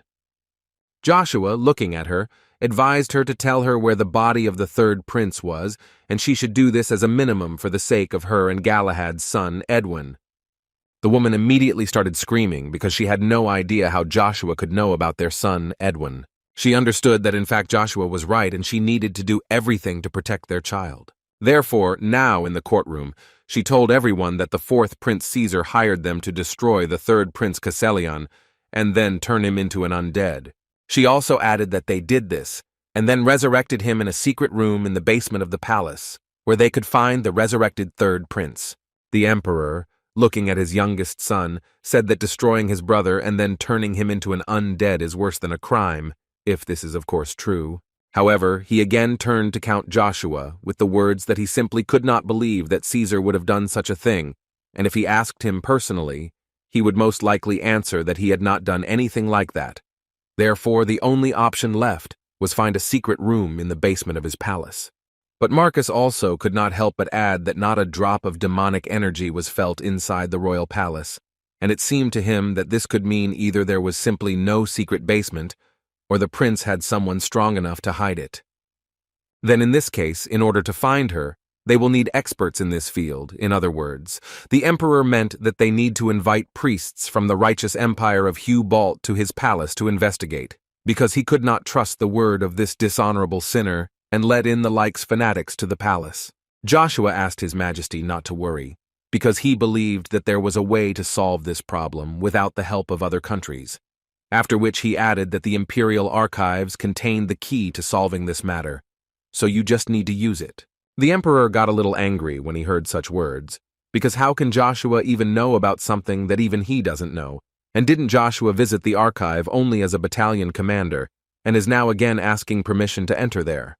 Suddenly their conversation was interrupted by Kisser, who suddenly began to ask his majesty not to allow Count Joshua to do this, because he believed that even if such an object exists, then allowing it to enter is the same as helping, and this is already contrary to the court, according to which everyone should be equal. That's why he thinks that Count Joshua must find the secret room on his own. Some knights who were in the meeting room believed that the first prince was absolutely right, and the trial should be fair. After all, testimony could be falsified. Besides, no one knew about what specifically connected her with Sir Galahad. There is only a witness who claims that the fourth prince destroyed the third, no essentially significant evidence. After which Emperor Marcus joined this dialogue, who could only say that this was the opinion of those present. Therefore he could not allow him to use the imperial archives for his own purposes. So now he would like to know what he will do next. Joshua at this moment was interested in only one thing. Prince Kisser is close to Caesar, or he helps him as brother to brother. Whatever the reason, the advantage is clearly not on his side, so he decided in this case he would only have to take risks. Marcus was already starting to get angry that Joshua was simply silent, because he began to think that this was the only way to prove he was right, and should he really find Joshua guilty of neglecting the royal family? Now Joshua spoke up, and said that if they wanted it, he would find this secret room himself. But for this, he would like to ask permission to search the palace of the fourth prince. Rod couldn't stand it, and immediately started shouting at Joshua, and the reason for this was that the guy started using an aura when he stands in front of his majesty. But suddenly he stopped screaming because he saw that Joshua had cut his hand there, and he did this for a reason, but in order to prove the fact that he is quite good at divine power, so he has no problems detecting demonic energy, and he can easily find the secret room even without a priest. However, if he refuses permission again, he will do everything possible to protect himself. Roddy had to speak again, and this time he simply didn't understand how Joshua dared to say that he would bring his blade down on the emperor. This was clear treason, at least the commander-in-chief himself thought so. Joshua himself actually understood that he was behaving extremely impolitely, but he asked a rhetorical question in which he wanted to know if that was why the swords were sharp on both sides, and he himself thought that from now on the battle would be head-on. Marcus, looking at this impudent kid, thought that he simply could not stand to watch this guy go on a rampage. But on the other hand, he understood perfectly well that if he lost Joshua in this battle, then he would no longer have any tricks to manipulate Agnes. Therefore, he decided that he had no choice but to abandon the army of the undead and choose Agnes and let Joshua himself go, although he understood that this was only temporary because the situation would soon change. As a result of these thoughts, he told Joshua that he gives him his permission, and if Caesar was framed, then he wants him to conduct an investigation and clear his name, and for this he appoints Count Joshua. And from that moment on, Joshua officially becomes the fourth prince's investigator, and he has 2 days to find everything he needs. But he immediately warned him that if he fails, he will definitely answer for it. Kisser was slightly surprised that such guests came to him, but he guessed that they were here to conclude an alliance with him. Kazan explained to him that in fact, this was a temporary measure until they destroyed Count Joshua together once and for all, because they all understood perfectly well that Joshua had become a burden, and the sooner they could get rid of him, the better it would be for them. Kisser answered him that in general he did not intend to conquer him. On the contrary, he expected that it would all work out that way. Kazan decided that this meant that he needed a reason to fight with Joshua, then he believed that they all the more needed to help each other. The fourth prince at this moment was thinking about the words of the first prince, who said that he had no plans to capture Joshua at all, and this led him to believe that the information about Cheryl was correct. But suddenly he interrupted all their thoughts and words and started talking about how if they were going to become allies, then they needed to clarify something. And he wanted to find out the truth by asking the fourth prince if he destroyed the third prince and turned him into an undead. To which Caesar answered without any problems that it was he who did it, and also added that their brother had already been resurrected and was now in the basement of the palace. But he also considered it important to add that they already quickly understood that he could not do all this on his own, and even without anyone finding out. And he said this in order to find out what they think, who helped him. They both thought of only one person, and that person was the father. Kazan immediately wanted to know if he did this in order to take the throne for himself. Caesar answered them with a smile and said that he could dump all this on his father, but according to him, the emperor was just an observer, and Caesar himself believed that if you want something, you need to take it yourself by any means possible. Moreover, unlike his brothers, he has no power because he is the fourth prince, and therefore the most desperate and ready to do anything, and at the moment, he is putting this into practice, as their father taught them. And yet he is not going to become an emperor. His main goal is to be the second, the one whom no one dares to look down on. Doesn't excessive greed always end with a rope around the throat? Kazan couldn't believe that someone like him took a huge risk to destroy Casselion, because Caesar literally says that if he and his older brother don't become emperors, then I might end up like Casselion. But before Caesar could answer, Kisser said that in fact, this is exactly what their father taught them, and he believes that he would have done the same if he had been last in line. Kisser also noted that if Joshua really finds the secret room, then most likely this alliance will not be needed at all. Caesar assured him that there is no need to worry about this, because there is no way he will be able to find it, because according to him, the magician who hid this room is, as far as he knows, the best in the history of his field, and Joshua will never feel the demonic emanation energy, and especially will not find the barrier. At least the next day in the palace, the fourth prince had to take back his words, because Joshua only had 1 day to find the secret room in his palace. And now it was clear from the boy's face that all his plans had gone down the drain, and mentally he simply could not understand how Joshua managed to find her in the first place, because he knew very well that the mana of knights and the mana of the magic circle belonged to different types. And a 6th grade barrier spell that even an experienced magician could not find. How did Joshua even manage to do it? Joshua noticed that Caesar began to become noticeably nervous and asked His Highness not to be so surprised. After all, in fact, according to Joshua, he has not even begun to surprise them yet, so they should relax and just watch. Rod turned around to ask what was going on with the fourth prince, but before he could do so, he saw that the guy had stopped in place.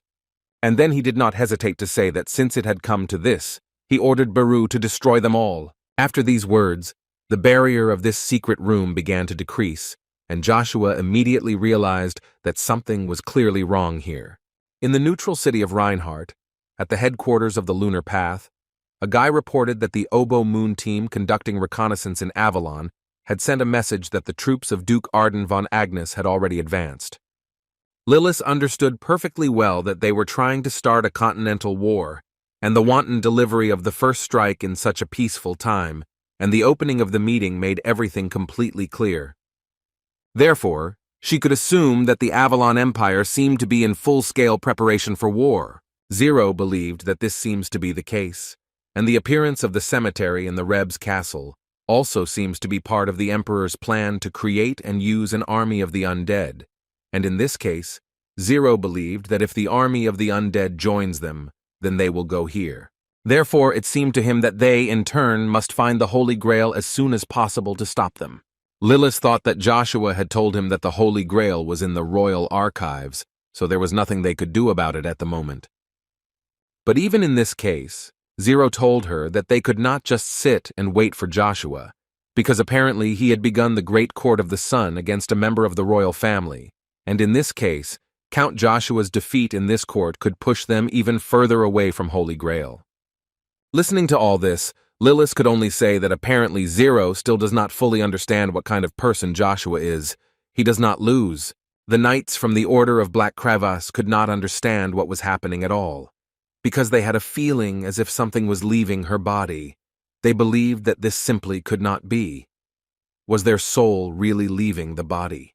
Apparently Rod was the only one of them who understood what was happening. He immediately said that they were simply being sucked into a secret underground room, and they could be separated, so he asked them to stay alert. Caesar at this time said that Baru would be delighted, because he had brought him so much new material to create even more undead. Joshua, meanwhile, found himself alone in some huge basement, and of course he suspected that this was the same secret room. But suddenly Rugia spoke again, and asked him to get ready, because he had a feeling that there was someone here, and this was far from just a creature. Before Joshua had time to look around, a whole army of ghouls and demons began to emerge behind him. This huge army was running straight towards Joshua, but what confused him more was the fact that Rugia told him that it was not here, because he sensed even more undead on the second floor. Joshua was surprised that they created how huge the place was. Although in any case, Rugia believed that all this did not matter, because this huge army would soon become theirs anyway. Joshua didn't fully understand what Rugia was even talking about, so he had to explain that they would take away this kid's army, which he had worked so hard to create, and he wouldn't even be able to take advantage of what he had been doing for so long. And now Rugia turned to Joshua and asked him to behave quietly and now entrust the whole matter to him. Rugia literally began to spew out a bright light, as well as a prayer in which he forced these creatures to worship them, and this literally incinerated their bodies to ashes. Joshua's soul left his body, and now his body is controlled by Rugia, who started talking about the fact that now he is their master, and they must obey only him. Each of these demons had on their necks and other parts of their bodies the very same signet that was on Joshua's possessions, after which each of them essentially began to worship their new king. But he was not going to stop there, and so he proposed to tame the undead on all floors. Radha and other knights, meanwhile, entered into battle with a magician unknown to them. The commander-in-chief tried to find out who he was, but this magician was silent. But at some point he spoke and asked the Lord of Knights if he wanted to know who he was. Radha was surprised that he knew him at all, but the magician told him that this was actually not surprising, because everyone knew that he was one of the 12 superhumans and perhaps his future subordinate, and this magician himself was called Beru. The commander-in-chief also decided to tell him one interesting fact, in which he was not going to tolerate and listen to such nonsense, so now he will show him who will be the servant. He collected a lot of mana into this blow, and, with the words disappear, the undead launched a wave of blows that could destroy an entire army of knights. But in fact, the knights did not expect to see anything else from the commander-in-chief. But what they definitely didn't expect to see was that this magician would absorb Mr. Rod's entire attack. And this actually didn't seem to be the biggest problem, because Baru began to say that now he would return his blow to the knight, let him catch it. He also did not forget to add that it is possible, of course, that the commander-in-chief will survive this attack, but what can we say about his subordinates?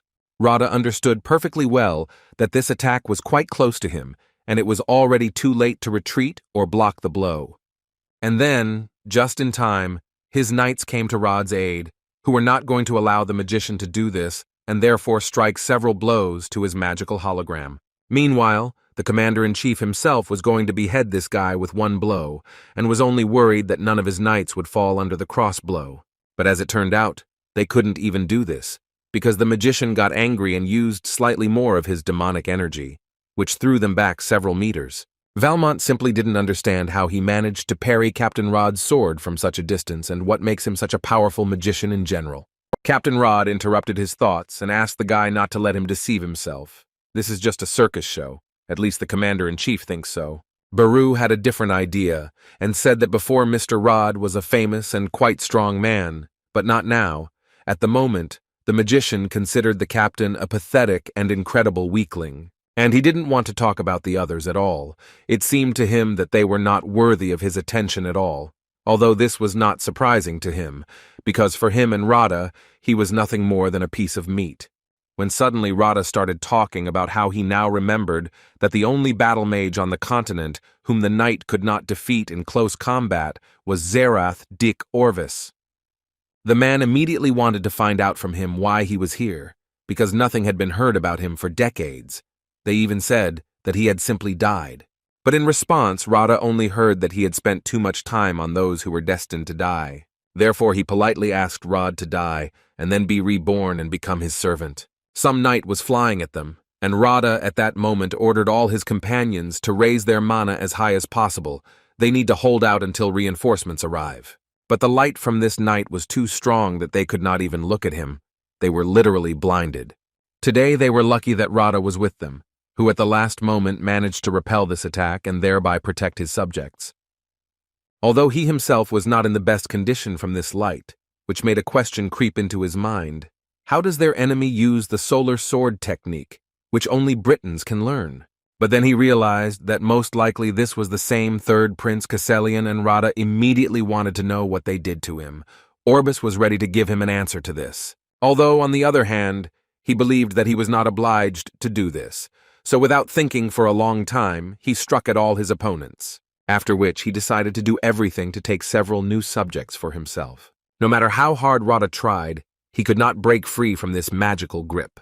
Orbis advised him to desire power in his next life, otherwise rage and hatred would become his goal.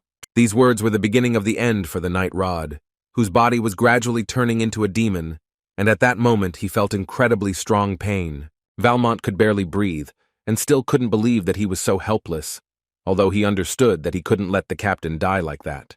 When suddenly his thoughts were interrupted by a portal, which quite unexpectedly opened, and Joshua could be seen there in the distance. As soon as Rugia saw Orbis, he almost fainted from pleasure, because he understood that if they could succeed here, then they could get another master of the minor demonic realm as a subordinate. It was surprising for Rugia to see how this demon heard him, and Orbis himself did not understand what was happening. Was this strange guy with a spear also a demon, and how could he even open this portal? But he did not receive answers to these questions. Rugia only said that they had finally met with him, and he also decided to ask what he thought about the fact that he would take his body and that dark knight over there. Valmont actually couldn't even imagine what was going on here and where the hell did Joshua come from. Although then he began to be interested in another question: where did they go now with this strange magician? He may never know the answer to this question, because they actually traveled to the 8th demon realm, where Orbis seemed to recognize Joshua's spear and named it Bongma. Joshua had no idea what the old man was talking about, so he asked him to explain. Orbis was not against doing this, and began to talk about how demons who have lost almost all their powers and are stuck in the middle are called bongs, and also many in the demonic world seal their defeated opponents into weapons in order to thus increase their strength. Indeed, in this case, the bongma does not lose all its strength, and the owner of the weapon can use it to some extent. Many more seal demons as a sign of their victory, and the man believed that his demon should be greatly humiliated. Its very existence is proof of defeat. It seemed to the old man that his demon had abilities related to spatial manipulation. It was with their help that he opened the entrance to this place. But Orbis hastened to assure him that spatial manipulation is more of a secondary skill than a combat one. which is why he turned into Bongmu. Joshua held out his spear and immediately added that he actually misunderstood it, because this endless hell is not the only one of the spear's abilities. In any case, the old man noticed the fact that everything was taking a long time, and they didn't have much time, so he suggested moving on to battle. The Dark Knight, before starting this battle, turned to Joshua and asked him to take care of the knight who was standing behind Orbis. The reason was that he always wanted to test the solar sword technique. After these words, Joshua thought that if he uses the sun sword technique, which only members of the royal family can learn, then is this knight really the third Prince Cassilion? His thoughts at some point were interrupted by Orbis, who decided to turn to the king of the night and tell him that he was an ungrateful fool, because he brought him back to life and allowed him to reach impossible heights, but he still betrayed him when he went over to Joshua's side. But today, according to him, everything will change, and he will finally be able to show them why he is considered the best magician of the entire continent. Joshua was not afraid to answer him and say that in this case he would show him why he is called the Knight of the Spear. The Knight of the Night was the first to break loose and went into battle against the third Prince Cassilion. And as soon as their swords collided, this battle officially began. Now everything depends only on them. Orbis did not wait long and began to use all his powers that he had, so he believed that having 2 magical holograms was more than enough. Demons began to emerge from them, who copied Joshua's behavior, and most importantly, his weapon, with which they were going to attack him. The guy had to fight with 2 of his not entirely successful copies at once, but still their strength was quite serious. While Joshua tried to hold off their attack, they quietly tied his spear with chains and thus literally immobilized him. And this was done so that Orbis could finally show his special creation of black magic, which was called the Dark Hole. But to his surprise, Joshua threw down his spear and went on the attack without it, saying that he didn't need to look to know what it was. The guy immediately warned him that if he thinks that he can defeat him by sealing his spear, then he may not even dream about it. The man created a huge ball of demonic energy that literally attracted him, and so he asked Joshua to look at himself. Orbis believed that he was just an arrogant knight who thought that he could block his magic with his bare hands.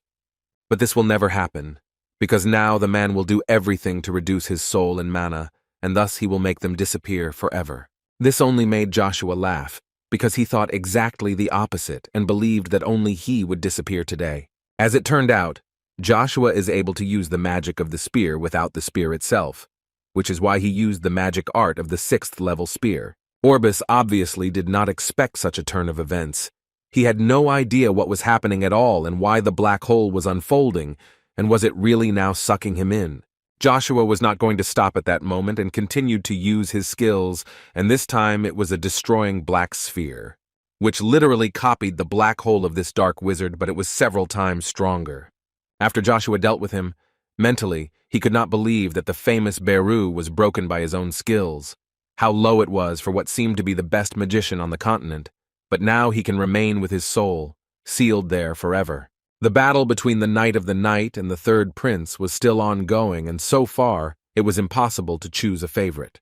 At one point, it still seemed that the Night Knight had received a critical blow that would end this battle.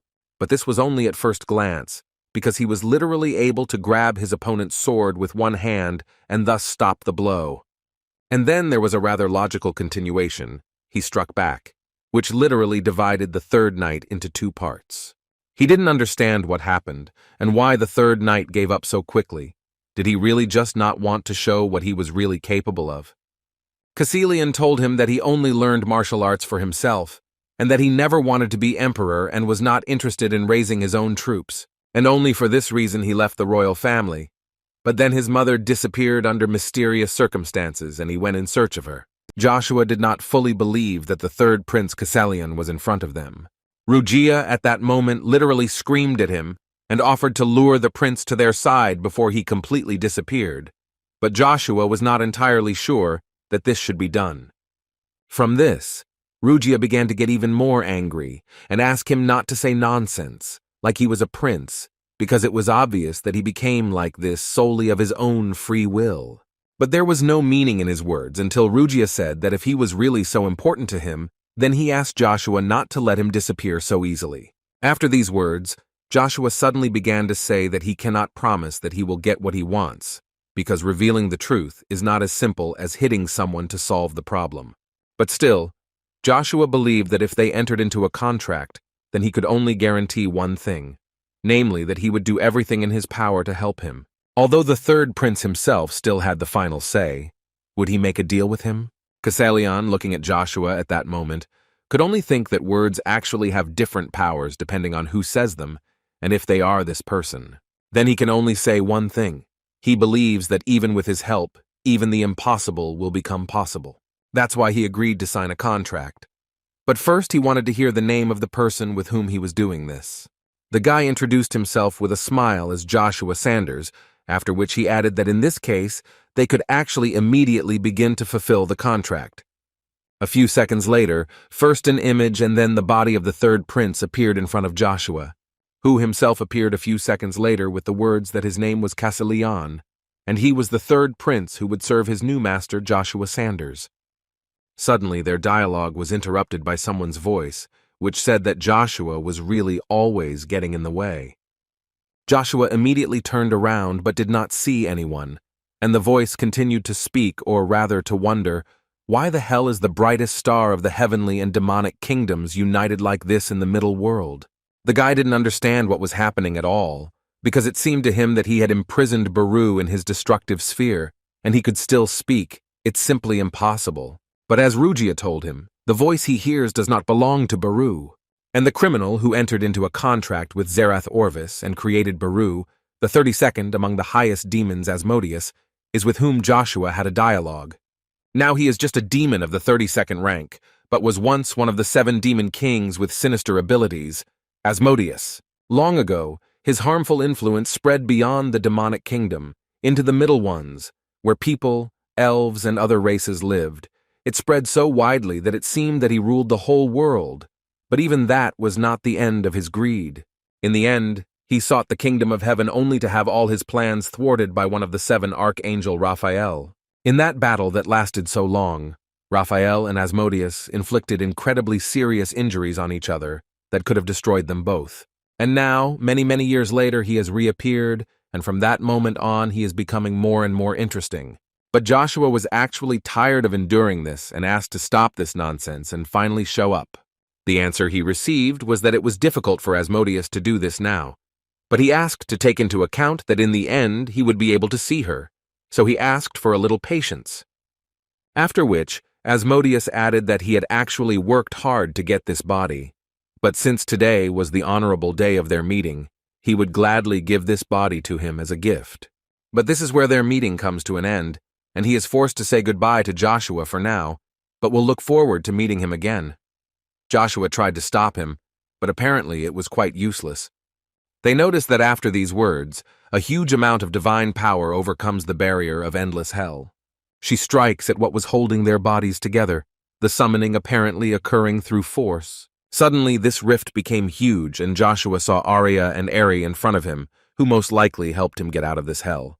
They were both incredibly happy that they were able to find Joshua, and that the item they were using actually worked. Joshua immediately decided to find out from them what they were doing here, and where were Captain Rada and the rest of the knights. Count Eri asked him not to worry about it. The doctors would take care of them. Now it was more important for him to ask Count Joshua if he was familiar with this thing. Joshua did not quite know how to answer this question, so Ari himself began to talk about the fact that the 4th prince himself ordered to find a key in the royal archives that would resolve this question. But no one could have thought that the Holy Grail of the Hubalt Empire would be hidden in the royal archives, Avalon Archives. And from what he heard, this item immediately reacts to demonic energy, and he said that the eternal Holy Grail next to them suddenly turned red. Joshua understood that the power of the Holy Grail was truly incredible, and even without knowing how to use divine power, the two actually destroyed the Lord of the Endless Hell Durahan and temporarily blocked his summons. Now it was no wonder that Lunar Path wanted to find this item as soon as possible. Suddenly, Arya interrupted his thoughts by saying that he did not know how Joshua managed to do all this, but the use of black magic and demonic energy is prohibited throughout the continent, and Arya believed that he understood better than anyone what this meant, so he would like to tell Joshua to obediently accept this aura. But apparently the guy had a different opinion, and therefore he struck Arya without hesitation. Although Arya was not going to give up so easily, so dodging what seemed to him a pathetic blow, he went into battle again. He invited Joshua to arrange a proper date this time, because last time they unfortunately didn't manage to do it. Apparently Joshua didn't mind, and therefore also actively continued to attack the man. It was so funny for Arya to watch Joshua desperately try to destroy him by poking him with this thing, but honestly, he could tell that he liked it. At some point, this useless battle was interrupted by Aerie, who was already tired of listening to all these jokes. After which he turned to Joshua and told him that this actually puts them in an even more difficult position.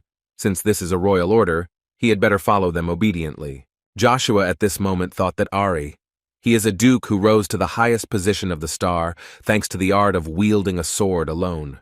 And the realization that the stars are superior to superhumans gives him the understanding that the difference between them is like between heaven and earth.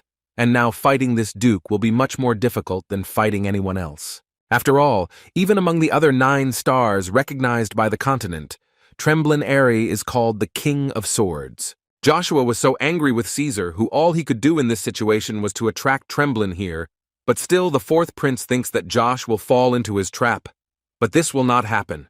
And for this, Joshua simply used his skill and ran away, and it was actually a pretty good decision. Arya was most upset, because the man had prepared such an exciting date for him, and he just ran away. It's so unfair. On the other hand, at the same time in the magic tower, the storm mage Tarpeon spoke to Evergrande and called him every possible name, and he really deserved it because he did really terrible things.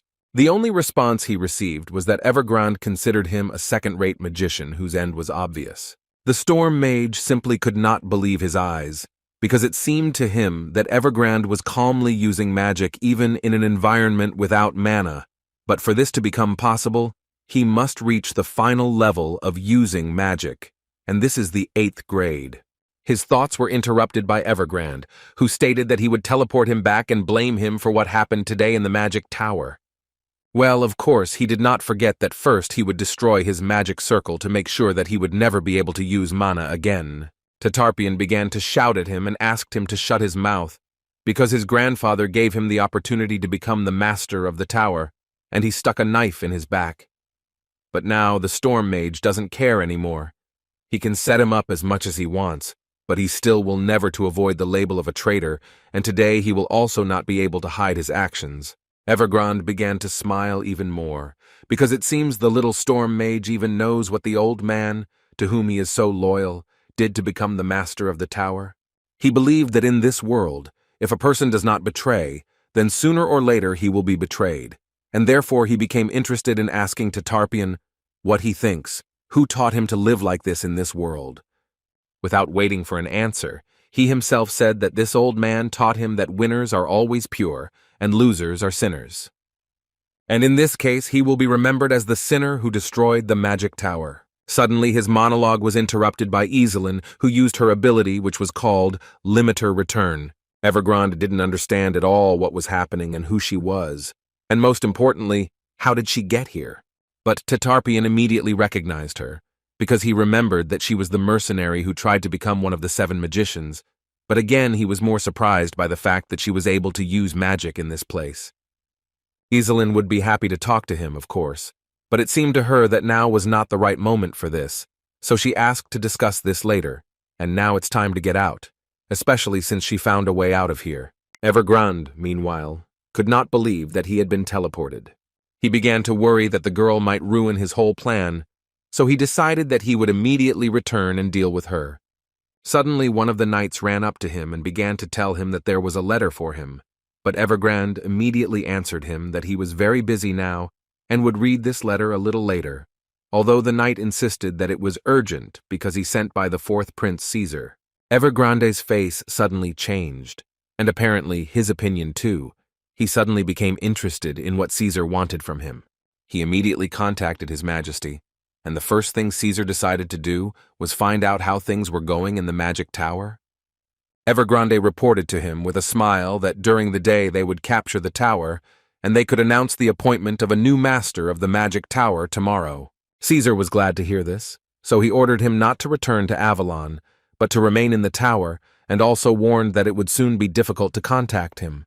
Evergrande wanted to know what was wrong, to which the guy said that the hidden location of the third Prince Cassalion had been revealed, and the Holy Grail divine object of Hubalt was found in the royal archives of Avalon, and Emperor Marcus must have already informed the Hubalt Empire about this. It seemed to Caesar that it looked like a full-scale civil war would soon break out there, and whoever received the Grail would have clear rules and power, so they would do everything to take possession of the Holy Grail. And if Emperor Marcus benefits from this, then soon war will begin on the continent, and if war breaks out now, it could last a whole decade. And one more important point is that after the start of the great judgment of the sun for Prince Cassalion, the emperor may be brought to justice, and Caesar will not be able to do anything until the war is over. That is why he has decided to leave the Avalon Empire for now, and this way it will be easier for him to move around. But Evergrande didn't understand how, in this case, he would control Joshua if he left Avalon. Caesar assured him that there was no point in worrying about this, because even without him, the first and second princes would be wary of Joshua after his last actions. Therefore, the guy asked Evergrande to continue in the same spirit so that there would be no failures, and he himself would ask Heimdall for permission. Joshua teleported and immediately saw Cain in front of him, and this surprised him, because he didn't understand what he was doing here. Instead of answering this question, Cain asked Joshua in response what happened to these knights. Cain also said that the Lord's knights were defeated, and Duke Tremblin went inside. He was afraid that something might happen to Joshua, so Cain followed him. But then the royal knights stopped him, and he had no other choice but to kill them all. In any case, Joshua believed that this was not so important now and they needed to leave quickly. Cain could not believe that he had already dealt with Duke Tremblin and Count Airy, who got here just a second ago, because Cain wanted to point out the fact that showdowns with the nobles only bring trouble, and Joshua, listening to this, added that Cain was saying this after smashed the Imperial Knights, and then he told Cain that, unfortunately, he was mistaken. Joshua simply ran away because he did not want to help them. The knight realized that the gentleman wanted to say that this was a setup by someone, and Joshua confirmed this, after which he said that this Caesar used the emperor to overthrow the Duke of Tremblin and Count Airy, and with their help there was a reason to arrest Joshua, but Cain noticed that he could not forever running away. Joshua himself understood this very well, and he also understood that if they harmed the envoys who arrived on the orders of the emperor, this would instantly turn them into traitors. But giving up and trying to explain everything is also not an option. Now, in fact, the Count is more worried about the words of Asmodeus, who said that in the end one day they will see each other again. But for this, Joshua needs to show a little patience. His memories were interrupted by Cain, who jokingly decided to find out if he and Caesar were sworn enemies in a past life. But he did not have time to answer this question, because as soon as they left the palace, they were met by a whole army of knights, who, according to the order of Emperor Marcus, were going to arrest Joshua because he was forbidden to leave this place, and if he disobeyed, he would be accused of treason. Cain couldn't help but say that it seemed to him that the situation was getting out of control, and the reason for this was at least that there were at least 10,000 knights in front of them. Joshua thought about it, because he began to understand that apparently Emperor Marcus was still disgusted by the revelation of the truth about the imperial family. But in Joshua's opinion, such actions only discredit the dignity of the Britain family.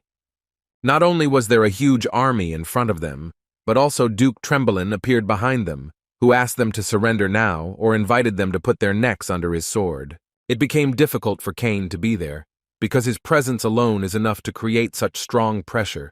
Now he does not understand at all how Joshua managed to break through and escape from such a monster. Apparently Joshua decided to answer this question and show him what he is capable of. The Duke realized that the guy apparently chose the second option and wants his head to be on the floor. He also decided to offer his condolences to Duke Agnes in advance, because today he will lose his son. Joshua knew very well that eventually events would take an undesirable turn. Should he become a tyrant by breaking his promise to Icarus in order to take the throne of the emperor? These were the thoughts that were in Joshua's mind at that moment. Suddenly, this battle had not yet begun. One very familiar voice interrupted it, and it was Agnes, who only with his aura put down an entire army of knights. Cain was so glad to see his milord, who actually showed up quite on time. Duke Airy did not expect Agnes to appear here. Had he really come to punish his son? Agnes answered him that he had arrived here on the orders of the Emperor and asked to transfer the situation under his control. In response to this, Eri wanted to know whether Agnes intended to accidentally ignore the will of the Emperor. Agnes firmly stated that no normal father would act differently in such situations that concern his son. The knights just moved away from his aura and asked the gentleman to think about it again, because they admire him, and what will happen to his family if he decides to make this decision after all. Eri asked Agnes to immediately move out of the way and not take this issue as personal, because it doesn't concern him at all yet. Agnes, looking at him, firmly stated that he was not going to repeat it, and for now politely asked Duke Tremblein to lay down his sword. Joshua himself didn't understand this decision, to be honest, because he considered himself the son of a concubine, trash who was kicked out of the family. Besides, Agnes didn't even try to find him in a past life. So what was all this for? And now that he has matured, Agnes suddenly began to feel some kind of unjustified resentment? Arya, who joined this scene, could not help but notice that this was actually such a wonderful family reunion. Only he was very sorry that now he would have to separate them again. After which he immediately took off in order to destroy the traitors. Agnes blocked his blow so easily that he didn't even have to move. But the problem was not only in Arya, because Duke Tremblein also launched an attack, and from this attack Joshua understood that only magma would save him, which at the last moment not only blocked the Duke's blow, she also launched a counterattack. Cain didn't even have time to understand what happened. He only heard an explosion next to him. But when he turned around to look, he saw Duke Tremblein standing in bewilderment, because he sincerely did not understand what had just happened. Joshua turned to the Duke with the words that he should not think that Joshua ran away from him just because he was scared. He also gave him advice in which he said that before thinking about what to do with Duke Agnes, he should first worry about how to catch him. His speech did not end there, but this time he addressed Agnes with the words that he no longer wanted to harm the Agnes family. He just wants to live as he lived before, after which he ordered Cain to create an escape route, because they urgently need to leave here. But apparently they won't be able to leave just like that, because the Duke of Tremblein again stood in front of them, who once again repeated that they would not leave here anywhere. After which, he went on the attack again, but Agnes stood in front of him, who was not going to let them touch his son. Tremblein simply begged him to step aside, because they had an order from the Emperor, which they would carry out in any case. The Duke did not understand. Isn't the Emperor's order the highest in Avalon? Agnes responded by telling him that according to the law, everyone should be equal, and that is why this country is not developing. Joshua listened to his words for a bit and began to leave again, simultaneously destroying the knights with his aura. Cain also did not just stand still and demolish one knight after another. But no matter how hard they tried, the warriors did not become less, and each of them asked Joshua to give up because he still could not win. Cain understood that the situation seemed to be really heating up, and now the royal knights were much stronger than they were in Cromwell, so he suggested that Joshua try to break through another place, because it was not necessary to go to the main gate. Joshua didn't think so, and said that if they ran away like that, then everything would look like they were guilty of something they didn't do. But for now, he asked Cain to step away for a second, after which he stood right in front of the knights and used a message skill in which he conveyed to each of them that from now on, anyone who tries to block their path, regardless of status or rank, will be destroyed. And for example, he destroyed several knights who stood in front of him, but apparently Arya, who also heard these words, is not going to listen to Joshua and therefore went into battle again. He was already starting to irritate Joshua, especially after he threw a punch at Cain that the guy didn't have time to block.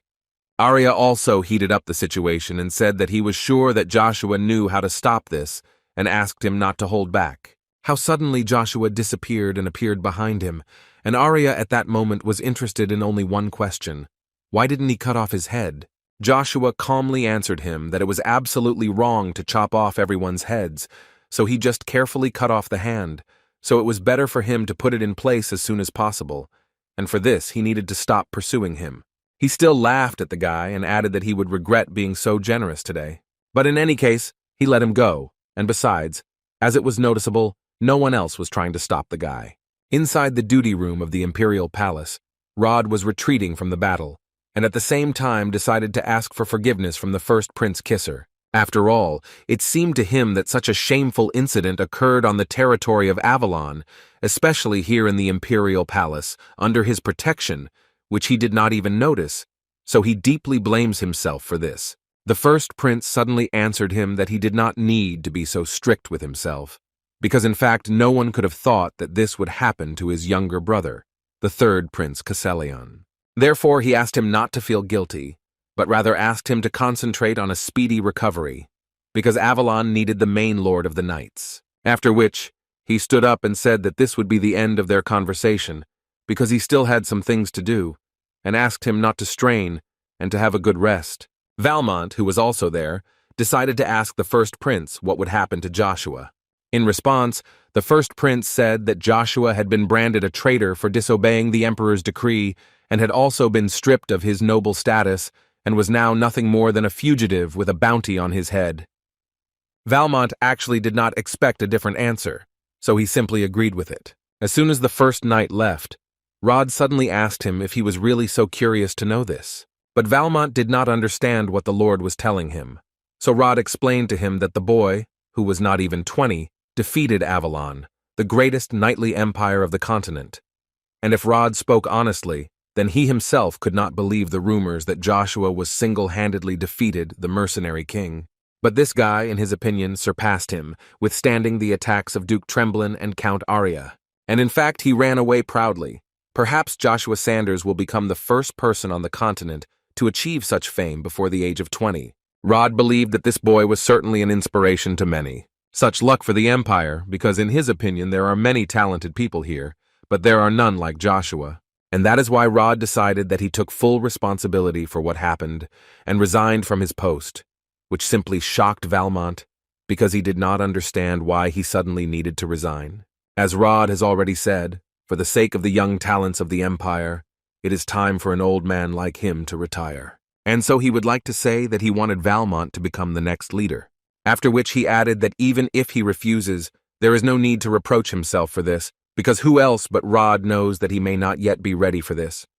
The guy at that moment remembered the words of Joshua, who told him then at the slaughterhouse that going beyond the limits of the possible requires motivation, so he advised the guy to set a goal for himself and reach at least the position of head of the Royal Knights. And these words gave him the very motivation that Joshua spoke about, so at one point he changed his mind and agreed to become the new head of the knightly order. Agnes, meanwhile, stood in front of the emperor and listened as he asked him another question, in which he would like to know if anything unusual had happened during his absence, because it was rather unclear why he decided to cause a real commotion. Duke Agnes could no longer control himself, so he decided to say directly that this time the emperor had gone too far. Marcus was angry at such words, because it seemed to him that he had let everything take its course 1,000 times, and no one even noticed. He did not hold back and began to say that because he let everything take its course, now the third prince is a walking ghost. Tremblin yelled at Agnes and demanded that he mind his manners when addressing his majesty. But Agnes was not going to remain silent, and he could say the same about Tremblin, because in the end he still acts as the devils told him. He went further and began to give examples, the first of which was the idea of using the walking dead to turn the Hubalt Empire into a battlefield, or, for example, concluding a secret alliance with the Swallow Empire and subjugating neighboring countries. For Agnes, this was too low, because at a time when Hubalt was already torn between the factions of the Emperor and the Pope, and now the Holy Grail appeared, which could fan this flame. It seemed to him that the Emperor was already thinking about whether Joshua would become the overcomer who would stand in his way, and that's why he decided that it would be best to destroy Joshua before it really became a big problem for him. But Agnes was in a hurry to upset him. If Marcus thought that the Empire would shine all his life only under the name Britain, then this is not so. This is only possible in his selfish dreams. With these words, Agnes literally infuriated the Emperor, who noticed that the Duke had just crossed the line, after which he got up from his seat and began shouting at him and simultaneously asking whether he really decided to betray him and his empire. Agnes, looking at him, did not say anything to him, although he understood that in this way the Emperor was trying to piss him off. But Marcus didn't even think about stopping, and came to the point that in this way Agnes was risking his family very much. So he suggested that he calm down, because while everything was going according to Marcus's plan, he was not thinking of harming Joshua. Moreover, the emperor believed that now Joshua shines brightest in such difficult times, because if he accomplishes another feat outside of Avalon, then Marcus is even ready to promise that he will personally call him back to the country. But Agnes was not satisfied with this at all now, and he decided to ask the emperor a question that he would have to think about, the essence of which was, does Marcus think that Joshua can become the very sword that will be directed against the empire and the current emperor? In the forest of Avalon, meanwhile, a cart was rolling in which Ashu was, and he was not in the best mood, because Joshua asked him to follow him, as the best servant of the continent, and then simply throws him out of the palace, without even bothering to tell him where to go at all. When suddenly his speech was interrupted by an earthquake due to which the cart stopped. Ashu immediately got out of the carriage to check what was going on here. But what he saw like that shocked him, because standing in front of him was a rather familiar man. And it was not just a man, but Lord Crevice in human form, which can be seen quite rarely in any case. He wanted to find out from Ashu who that human boy Joshua was chasing. Ashu could not stand normally due to extreme fear, and could hardly answer this question, although he did not know the answer, but in fact Crevice himself knew the answer. Joshua was directly chasing Asmodeus's contractor, who is also known as Jerris Dick Orbis, a traitor who ingratiated himself into causing the elf race to suffer. Ashu did not quite understand what Crevice was telling him, because as far as he knows, Orbis, in order to protect their secrets, sacrificed not only his clan, but also his life. This was so sad for Crevice to hear. So he repeated once again that people are actually selfish and full of desires by nature. It was this man who betrayed them and took the root of the world tree. Now that Ashu knows the truth, he asked to stop pursuing Jerris and do what he must, and he also added that at present the origin stone replaces the root of the world tree, but this will not last long. After these words, Ashu could not help but get angry, and now he most of all wanted to know where Jerris is now. Crevice, after thinking a little, finally decided to answer him that he was currently on the great plain of Ias, in a tower that people built after stealing their lands. Iselin and Tetarpion, meanwhile, were still able to get out of the magic tower, but in front of them there was a river, the current of which was too strong, and therefore he would not be able to take her with him, and she would have to go alone. But she thought that this was a bad plan, and suggested a little wait, and then they will definitely be able to find a way out. Suddenly her thoughts were interrupted by people who were running from the forest, and apparently their main goal was Iselin and Tetarpion. They believed that they should not allow the Storm Mage and her accomplice to leave, and this was the order of the new master of the tower. And to do this, they decided first of all to use a rockfall, which was supposed to destroy them. Meanwhile, in the Avalon Empire, in the palace of the Diamond Flower, Cercerin, sitting at the table, thought about her life. Her thoughts were sometimes interrupted by a conversation with her assistant, who said that she still couldn't believe that she, being on the verge of life and death, stood on her feet and also regained her sight, as if God's mercy had descended on her. The princess absolutely agreed with her. For her this was truly a miracle, and she also added that if only she could remember what exactly happened to her then. The assistant again decided to find out if her memories had returned, but Cercerin, sighing heavily, said that not yet, and she only remembers what happened to her before she was 10 years old. But she somehow knew that she only had to hear his name, and then everything would return to normal. At least her heart makes a noise every time she hears the name Joshua Sanders. How did she suddenly decide to ask her assistant what the name of the captain of the detachment of Imperial Knights was? Was it not Joshua Sanders by chance? Meanwhile, in the center of the capital Avalon, Icarus, walking through the city at night, heard only the screams of the knights who were running throughout the city and looking for Joshua and his accomplices, so that he could not leave the city. The guy understood that it seemed that the matter was starting to gain serious momentum, so he decided that he urgently needed to report all this to the captain. But he thought about it so much that he completely forgot about safety, and did not notice the fact that one of the Imperial Knights saw him.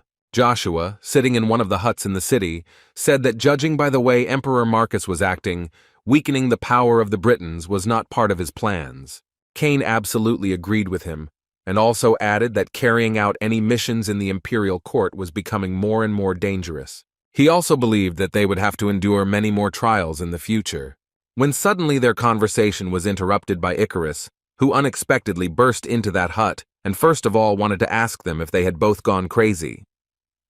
Because there is simply no other explanation for the fact that he became the most wanted criminal in Arcadia after only being here for a few days. Worried him most was that there were bounties on their heads, and they were quite large, so he could not resist and took Cain by the ear to explain to him that since they are Joshua's subordinates, they must mentor him on the right path and not do everything that is prohibited. In any case, he looked at Joshua and wanted to ask him what he would order them to do now. To begin with, Joshua decided that they would get out of Arcadia, and after that, he thought that it would be nice for them to head to Reinhardt. Cain jokingly added that he would prefer to live in luxury rather than play the role of a criminal. But Icarus was not in the mood for jokes now, and he again began to shout at him, saying that in fact they could choose a different route, not Reinhardt.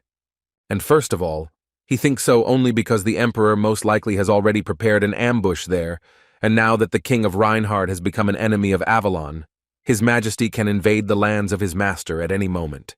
Joshua actually agreed with Icarus. They cannot expose Reinhardt to danger, and if the magicians of the entire continent find out about what happened, then by setting foot on Reinhardt's land, he will essentially discredit his reputation. Icarus also believed that the political situation was unstable, and numerous troops were currently gathering at the borders of Avalon. But for him this meant only one thing, that something truly terrible was coming. Even Cain understood what he was leading to. Would a continental war really start soon? And at the same time, Icarus did not consider the Empire of Three Rivers, but there are two more principalities whose actions seem suspicious. The first principality of these two is the Principality of Tran, whose king is Uravis. And before Icarus had time to name the second, Joshua decided to assume that this was the Principality of Terra, a country known for its magical power. Now Joshua understands that the time frame has shifted, but the line of fate has remained the same. Now he decided that their next target had been chosen, and they should not waste any time and move forward immediately. But before he had time to tell the guys about this, suddenly the doors of the hut opened, and light from the street filled the room. It was the same knight who was watching Icarus, and as soon as he entered the hut, he said that he had finally found them. Cain did not understand how they were able to figure out their hiding place so quickly, so he was already preparing to enter the battle. But he was stopped by Joshua, who asked the guy to lower his sword. Apparently he just knew who was standing in front of them, which surprised the guy very much. And Joshua was not mistaken. It was his close comrade, whom he was incredibly happy to see, and invited the new commander of the 12th Battalion of the Order of Imperial Knights, Katyas, to enter. He immediately knelt down and began to ask Joshua for forgiveness because the knights of the 11th and 12th Battalions wanted to follow him to the last, but they were simply forbidden. In addition, he understood each knight, because they could not just abandon their families in Avalon, so he begged Joshua to understand them. Joshua asked him to stand up because he believed that he should not ask for forgiveness for this. He understands everything. The knight immediately felt a weight fall from his soul, because in fact he was worried about this most of all. After which he added that he had a message for Mr. Joshua, which is why he is here. It was a message from the Queen of Destruction. She turned out to have contacted them and asked them to tell them that she was heading to Reinhardt to take care of everything that required her intervention. Joshua was glad to hear this, because this plus another ally who came to their aid. But that was not all. Cassier handed over another letter which was from Princess Cercerin, which incredibly surprised Joshua. Cain couldn't contain his jokes about Joshua receiving a love letter from the princess. He also assumed that Her Highness, deep down, also wanted to run away with them, for which he received a blow from Icarus, after which he added that apparently their vacation had been delayed and it was time for them to hit the road. Joshua agreed with him, and before leaving he said that he would hope that everything would be okay with Katyas and his knights. The knight, in response to this, saluted him and added that he would wait for them alive and unharmed. Meanwhile, in the magic tower, Evergrande, standing in front of his interlocutor, could not believe that it did not affect the source of life.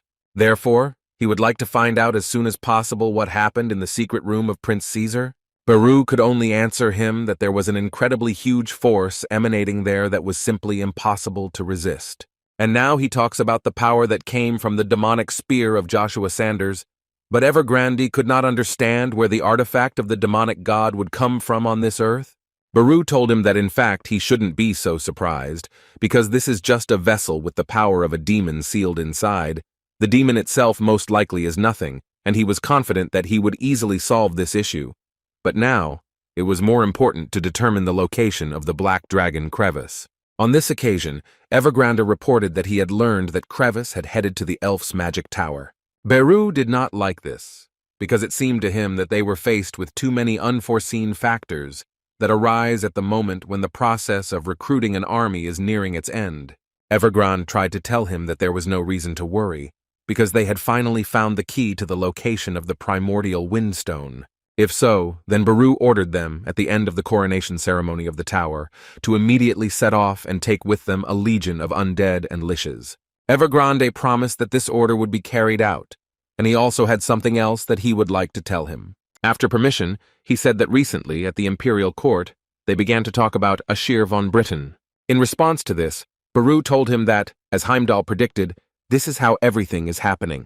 But still, he was interested to know what the Emperor's facial expression would be when he learned that the Princess of Avalon, who was considered dead, was now in the Duchy of Agnes.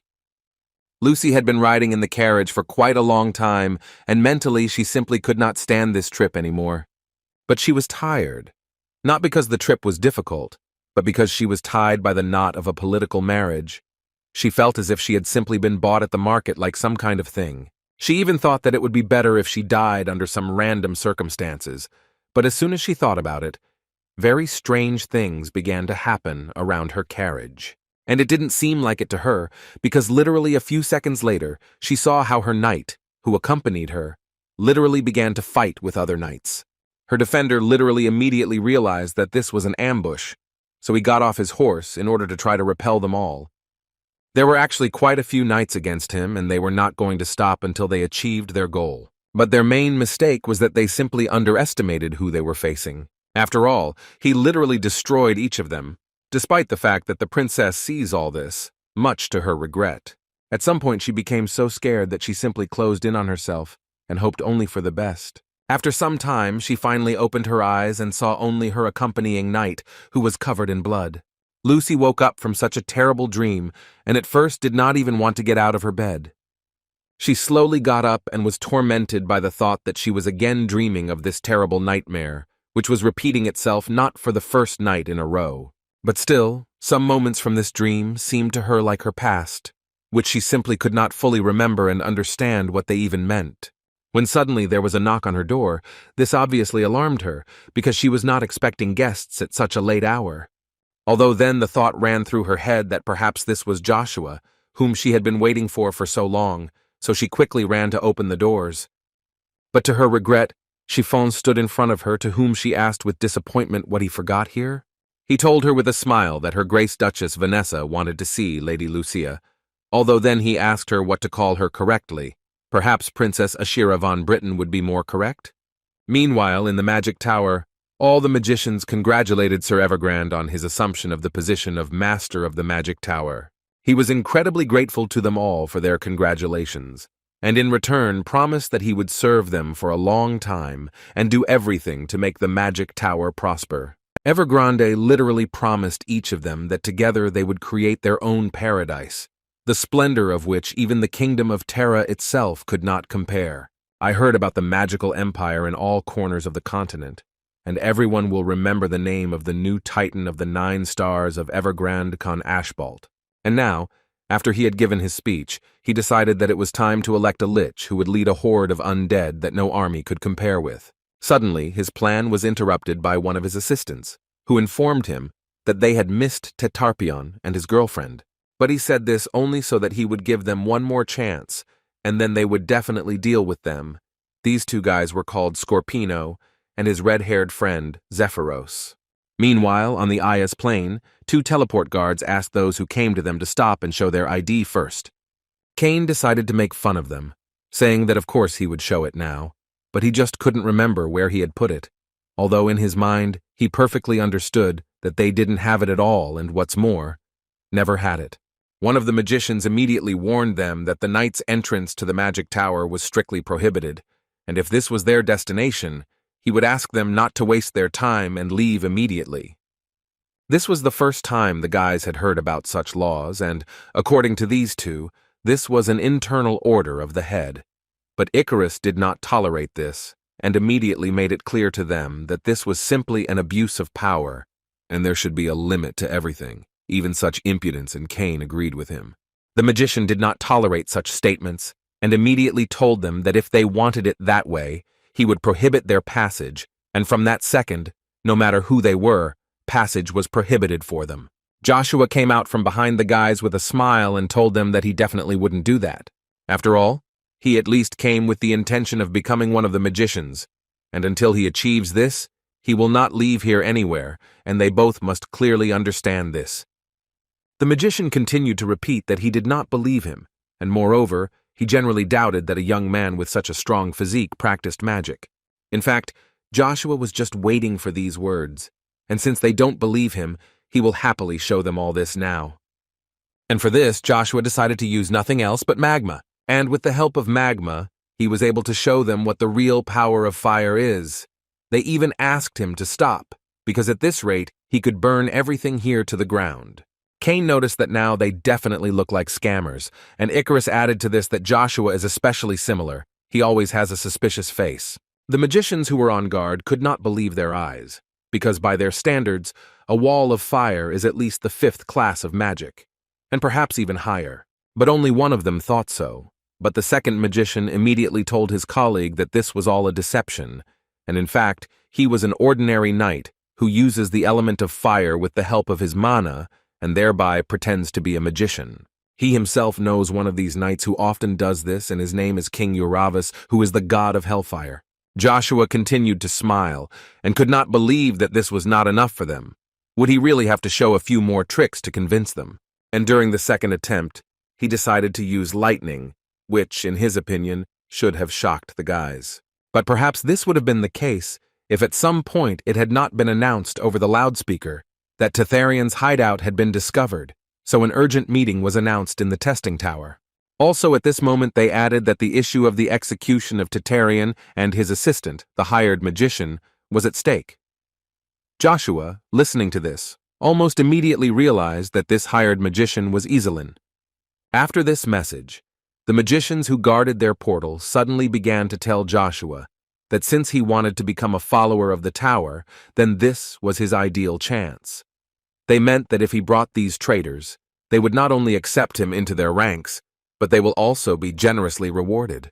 But at that moment, he had no time for jokes, and for now he gently asked them to close their mouths and open the gates for him, and if they did not do this, then he could not vouch for himself. They did not listen to him and thus literally left him no choice, so Joshua immediately used his lightning and went to look for his friend Iselin. Meanwhile, near the testing tower of the Ias Plain, the magicians of the magic tower arrived, and their head was Zephyros, who ordered everyone to prepare and take their positions, and as soon as they see the enemy, they are immediately obliged to destroy him. They were full of motivation, and were willing to do whatever they were ordered to do. So as soon as this order came, they went to carry it out with the feeling that they would soon have a new empire. But as soon as they crossed the first portal, their fear began to go off scale, because they saw just huge monsters and stopped. They were immediately followed by Zephyros, who did not understand why they stopped, because this is just a training field for magicians, and everything they see is an ordinary illusion that will not harm them in any way. But how wrong he was. One of these giants crushed the magician, and they all realized that in fact they were real. The smile on Zephyros's face did not leave even after this, because mentally he understood that this was the work of Tetharian, who was still able to break through the ancient magical protection and found a way to subjugate them to his will. But in any case, he believed that this would not help him in any way, because he was using only one spell that would destroy every giant. Iselin woke up after several hours of deep sleep, and at first did not understand at all what was happening and where she was. Tetharian, who was also there, happily answered her that they were now on the 17th floor of the test tower. But she also wanted to find out what happened. But as soon as he turned around, she had a lot more questions. For example, what happened to his face? He found it funny that she didn't remember anything, because they had been hiding from their pursuers for 4 days, and at one point they ran out of mana, and they could only hide in the Tower of Trials, and he asked her not to pay attention to the face because now it was more important to solve the problem with destroyed circle, and he advised her to focus on her healing, because he is far from sure whether there is a magical barrier on the tower. But teleportation and communication are definitely blocked, so they are essentially trapped here, and most likely they will have a battle in the near future. From this, Iselin realized that things were not going well for them, and apparently they would not be able to get out of this tower just like that. But he was in a hurry to reassure her, because in fact it is not so easy to get here, because this place is not called the Tower of Tests for nothing. According to Tatarion, it was built using ancient magical formations that are no longer used, and was used to train magicians.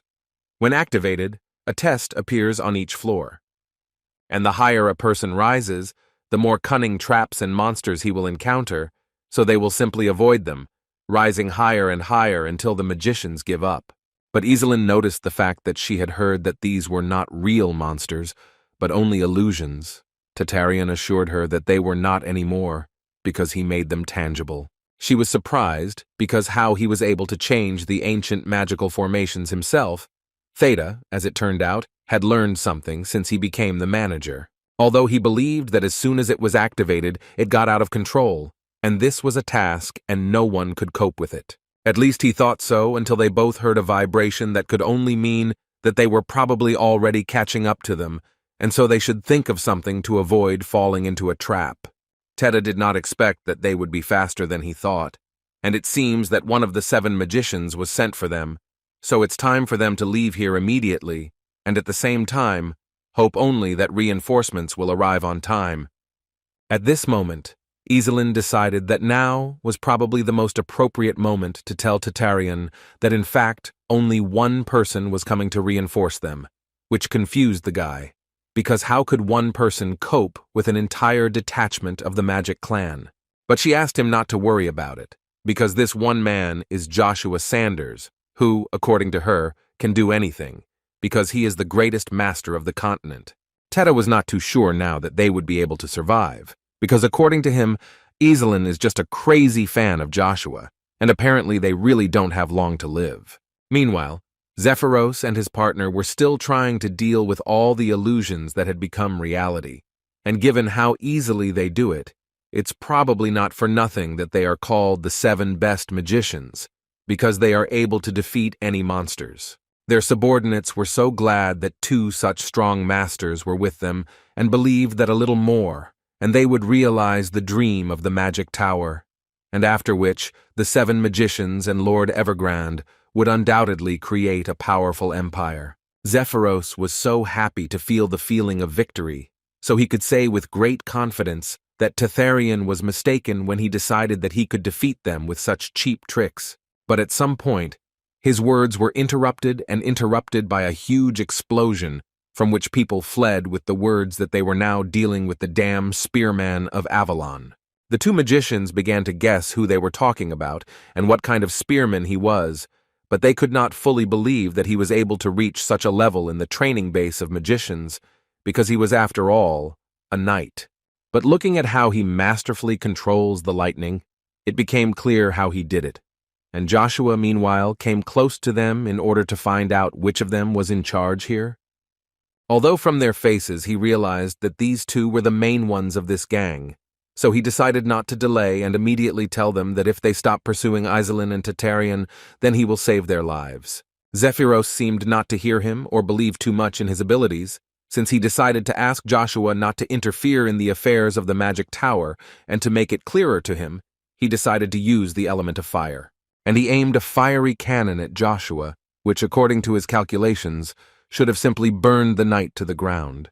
But no matter how much he wanted it, his plan failed, and Joshua parried the blow with incredible ease. Scorpino was very surprised by this technique, because in fact, this is the first time he has seen such a spell among pyrokineticists, and besides, he uses some kind of spear. All this looked like an ancient magical artifact to him. In any case, now is not the time to think about it, because they have a serious enemy in front of them that needs to be destroyed immediately, or he will destroy them. So they decided to use a massive attack, and to do this, create a magic circle, and thus stop him. Zephyros had not yet recovered from the previous attack when he began shouting to his friend to get ready to cast the spell with which they were going to destroy him. They both stood next to each other and began to recite a spell, which caused a huge hologram that really inspired fear and seemed like Joshua was in big trouble. But it seemed so only at first glance, because Joshua was so fast that they didn't even notice that he was already standing behind them and was just waiting for them to finish reading their stupid spell.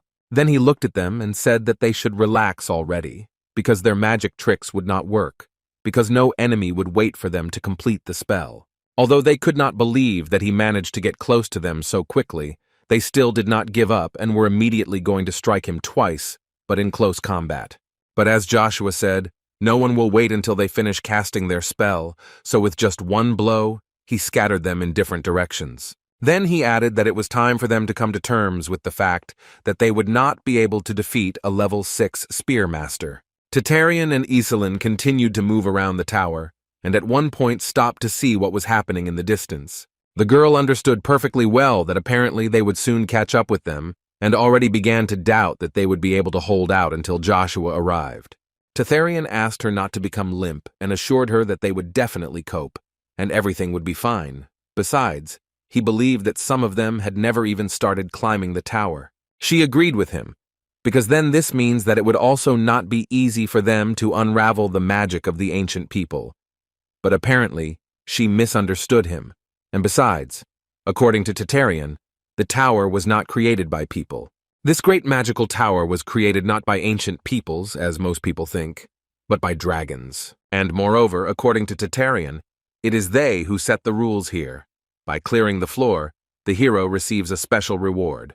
Iselin immediately noticed the fact that they did not receive anything at all, and there was nothing surprising for Tatarian because, as he said, the tower simply recognized an object familiar to it. And those who have already completed the level once cannot receive the reward again. For 36 floors they were not given any prize, only because Tatarian once managed to get to the 37th. Iselin suddenly asked him what the person who clears the entire tower would get. Most likely it would be something unusual. Tatarian was far from sure on this issue.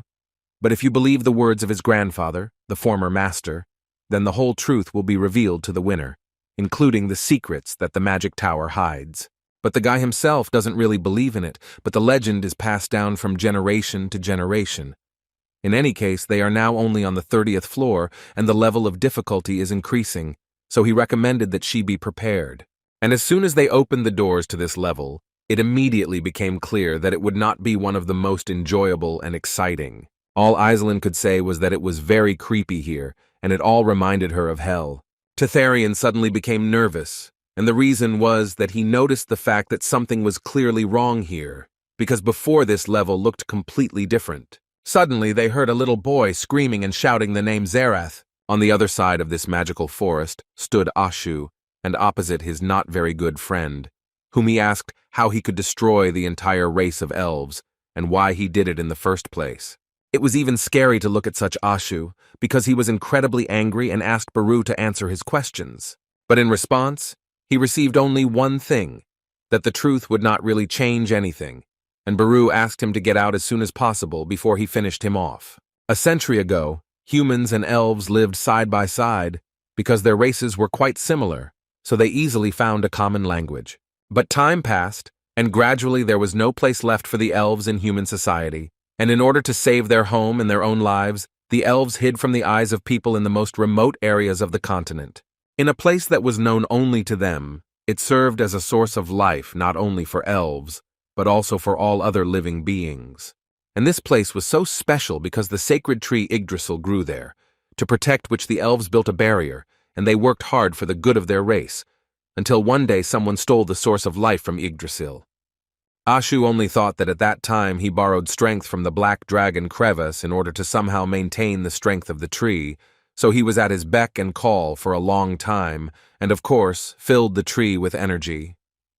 But still, it could not continue for so long, and the tree gradually faded away, and this Zerath Dick Orvis was to blame for everything.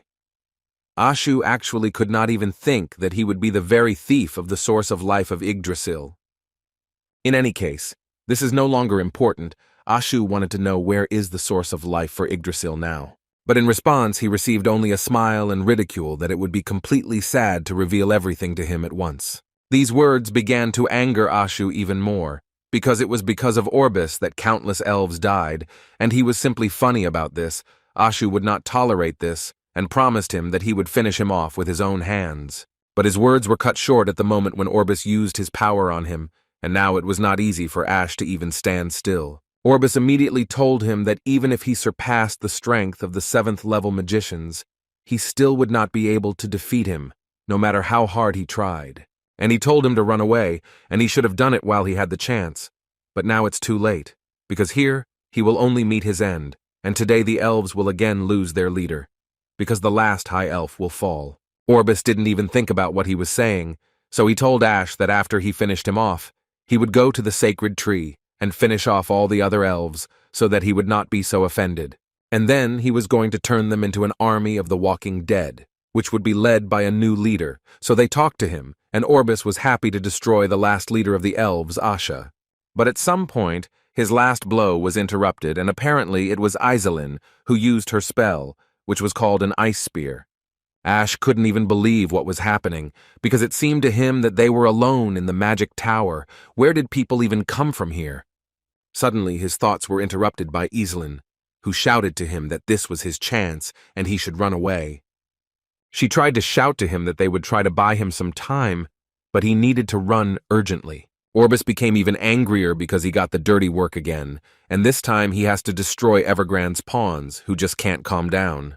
But on the other hand, he decided that this was the perfect opportunity to demonstrate to them the strongest creature of the Middle Kingdom of the Monarch. This legendary creation, which was in the form of a huge dragon, carried only permission, and this creature was called the Bone Dragon.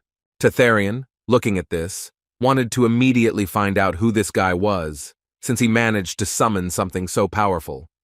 But now, no one wanted to give him an answer to this question, because each of them understood that if this creature caught up with them, then they were screwed.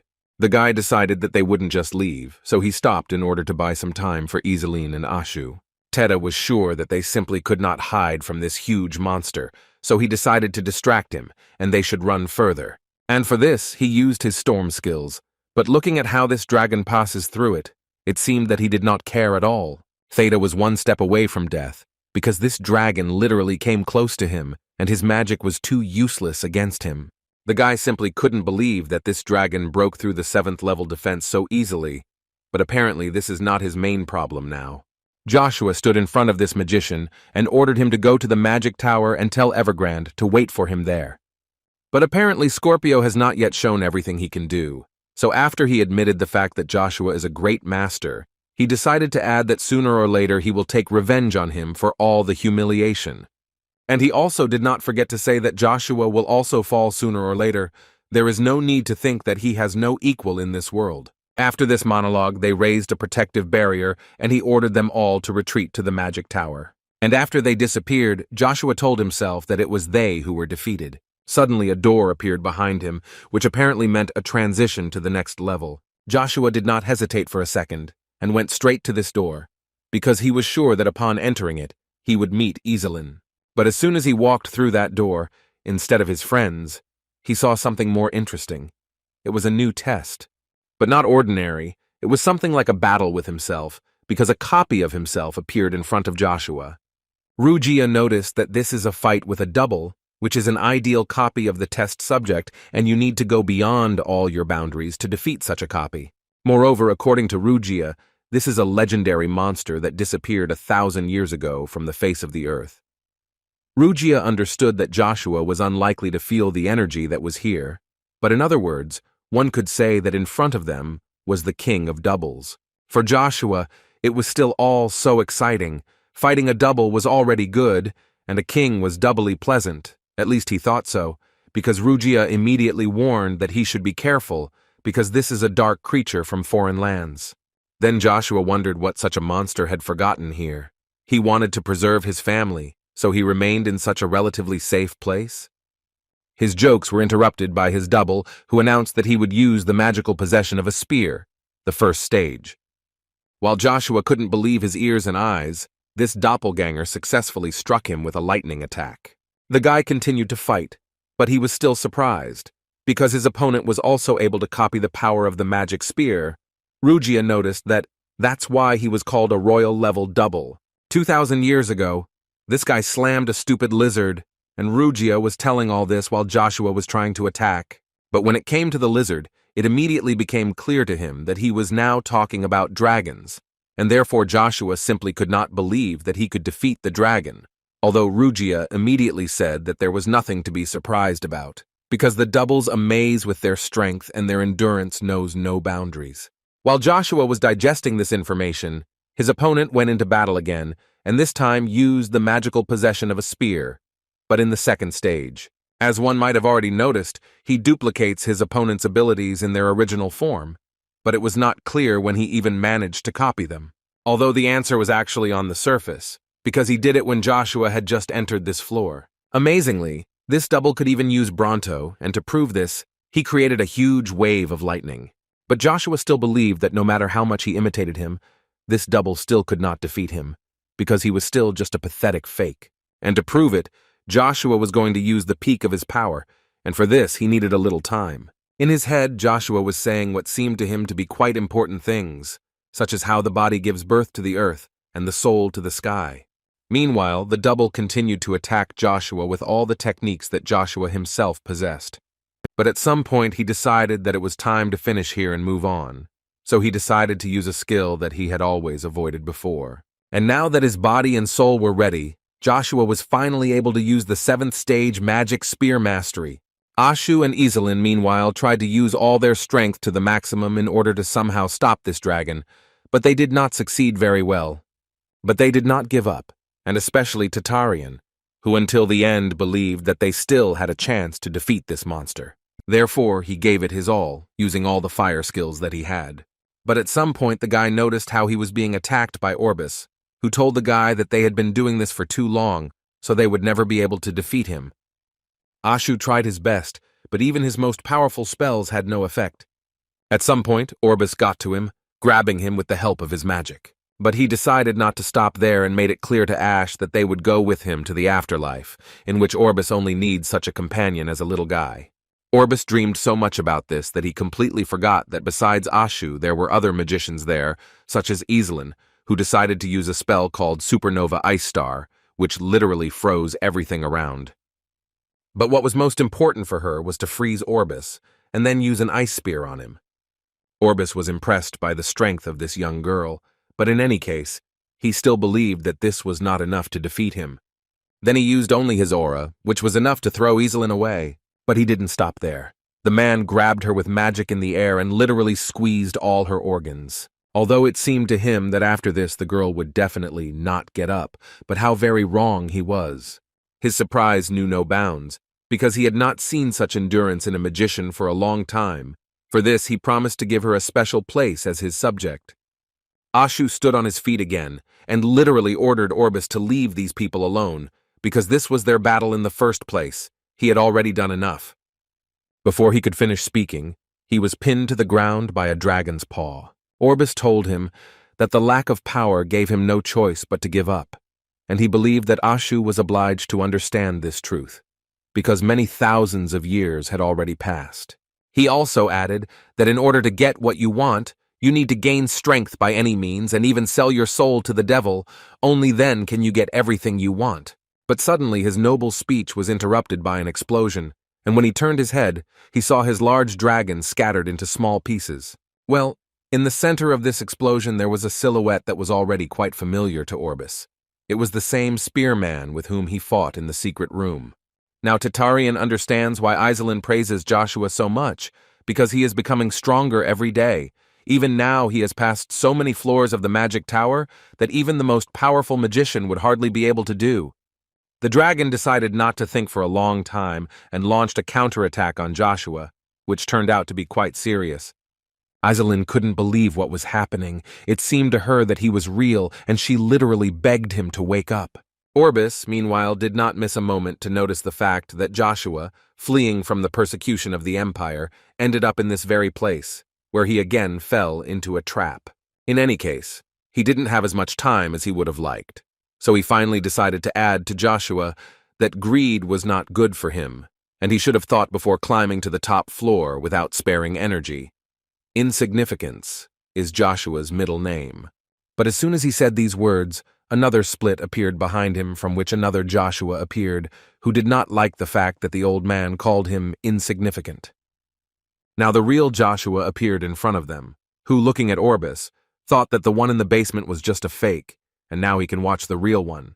Iselin simply didn't understand what was going on here at all. And where did this clone come from? But apparently Orbis was only glad to see them all together, because now he will not have to run after each of them separately, and he will be able to get rid of them in one go. And for this, he decided to use a spell that was prohibited before its use many years ago, and it is called a Weapon of Darkness. But given the fact that Joshua had already mastered the 7th stage of wielding a spear, he did not care what kind of spell it was or how strong it was. Orbis still continued to say that Joshua was just a fool, because the Weapon of Darkness is the strongest of the dark magic spells. There is simply no point in trying to break it. Even if he made a pact with the demon, it still won't help him. But as expected from the 7th level of spear proficiency, Joshua was still able to dispel the top-class dark spell and surprise Orbis again. This was even enough to break through the upper boundary of the floor, thanks to which Joshua and his friends fell to the level below, where it was safer. But as for Orbis, things were not so good for him, although he understood that Joshua did not destroy, but simply change the environment. But in any case, divine power must be used for this, and this seemed simply impossible to him, especially for some kind of knight. So he decided that he would move on to another method of fighting. So he began to summon dark forces, which he endowed with his demonic energy. Joshua began to smile because he understood that in fact all these forces were nothing compared to his army, so he was ready to show Orbis what she was capable of. But this did not frighten the man, and he immediately ordered each demon to immediately attack Joshua and his ward dogs. Who was going to bring down the full power of the solar blade, was the first to go into battle from Joshua's team. And he did this so that everyone around him would kneel before his lord Joshua Sanders. Orbis was not going to give up easily, and ordered the bone dragon to use dragon breath. Joshua intervened at this point and easily blocked this attack with his 6th level magic spear. With this, he was able not only to block the dragon's attack, but also to strike back, which hit the target directly. Iselin simply could not believe her eyes that he only needed one blow to destroy the bone dragon. Ashu told her that now he is no longer surprised by such things, because he once made a hole in Crevasse. Tetherian, suddenly looking at this, told them that if the residents had witnessed this moment, then a rebellion would have been inevitable, because the use of dark magic and the summoning of dark knights is prohibited by law. And here it's not just a few dead, there's a whole army of evil spirits, led by a great spearman, whose name is praised in every corner of the continent. Teta believed that the people would experience utter horror and betrayal upon seeing his true power, and then drive him out altogether. Iselin responded by telling him that there was really nothing to worry about, because once the people of the continent saw Joshua in action, they would immediately realize how great he was. Ashu interrupted their useless conversation to make them look there because he personally could not determine the nature of this magic. They watched as the master continued to deal decisive blows to Zareth Orbis. But by what miracle he instantly heals his wounds? Is he really as immortal as his army? The third prince at that moment was actually thinking about it. He simply did not understand why his opponents simply did not get tired and, moreover, regenerated faster than him. At some point, he realized the fact that there were too many of them and they surrounded him. He had to spend too much energy in order to somehow repel the attacks. He understood that they were moving chaotically, while maintaining formation as if someone was controlling them, but on the other hand, he understood that Lord Joshua had nothing to do with it, because another lich had entered the game, and this led him to the understanding that by taking all these blows and trying to fight them off, he was only bringing his end closer. At some point, all his thoughts were interrupted by the fact that a huge ice wall literally appeared before his eyes, which blocked the attacks of all his opponents. Tentarian immediately said that the weak point of every lich is in his life vessel, and Orbis must have hidden it so that no one could find it. But in any case, until they get rid of the vessel, the strength of the commander and his army will never dry up. Then Iselin noticed that this simply immortal army will be invincible. At least, they cannot harm them in the presence of Joshua. Theta suddenly thought that his mana, demonic energy, and endurance are not infinite, and he will not be able to fight forever, which means that they must find a vital vessel as quickly as possible. Joshua dealt another blow to the body of Orbis, who did not even try to block. He only said that divine powers would not save his human body. Mana and demonic energy would gradually deplete, and soon he would feel a lack of strength. But the smile did not leave Joshua's face, and all because Orbis, in his opinion, missed one very important detail, namely, that he thinks that Joshua does not know where the man hid his life vessel. After which he added that then, in the secret basement of the fourth prince, he had no other choice but to try to seal it with the help of a sphere. But Orbis turned out to be stupid and sent his troops, and at that moment, Joshua learned his main weakness. Orbis simply could not believe that Joshua continued to attack him all this time, only to find his life vessel. Without thinking for a long time, the dark magician ordered Zalan to immediately run and save his life. But behind him stood the Knight of the Night, who said that it was rather naive to believe that the veil would save him. Orbis was literally able to teleport at the last moment and save Zealand, who was that vital vessel. At least it seemed so to him, because it was just a bait that Joshua used to finally destroy Orbis's life vessel, and for this he used lightning. At this point, the life of the dark magician Orbis was coming to an end. Joshua was still able to unravel the location of his life vessel, after which he dealt a crushing blow to it. He could not fully believe what had happened, because he so wanted the empire to fall at his hands. Joshua began to talk about how the generosity of trees knows no pity, people driven by selfishness are constantly destroying forests, and yet trees do not stop bearing fruit, serving as shelter and enriching the air with oxygen, not for the sake of someone else, but for the sake of those who cause them pain. Orbis didn't even understand why Joshua was telling him this, and why he should know this. But as it turned out, in this way Joshua only wanted to convey what he now feels while he is taking away this hefty army that he created with such difficulty. Ashu, meanwhile, immediately ran up to Zelen and literally screamed in grief. After which he turned around and started shouting at Orbis, because he sincerely did not understand how he could use his own daughter in his experiments. He simply did not understand how it was possible to act so vilely with his own child, to destroy an innocent child twice. Orbis asked him not to be so naive, because his situation was actually no different. He believed that it was similar to how dirty human desires led to the disappearance of the elven race. After which he sadly added that betrayal and death finally overtook him, but until the last minute he believed that he did not deserve it, and the empire had to fall. He believed that he was not strong enough. He never had any status, no power, nothing. So he was so eager to gain absolute power, which not a single living soul would oppose. He sought to create an army capable of destroying an entire empire, an army that would be loyal only to him and not to people. And Zalan sided with him. She also wanted to become part of their big family. Now Ashu understood perfectly well why he needed the life force of Yggdrasil. He was going to use it to create an immortal army. This was absolutely true. Orbis believed that this was the ideal way to become the owner of great power, and so he entered into a contract with the most powerful and evil demon in history. But when he gave him the soul of a brilliant magician, there was a risk that he would not answer his call, so he had to make the desired sacrifice. Ashu could hardly restrain himself, because he perfectly understood that he was simply blinded by revenge, and therefore he betrayed those who cared about him, and then made his daughter suffer.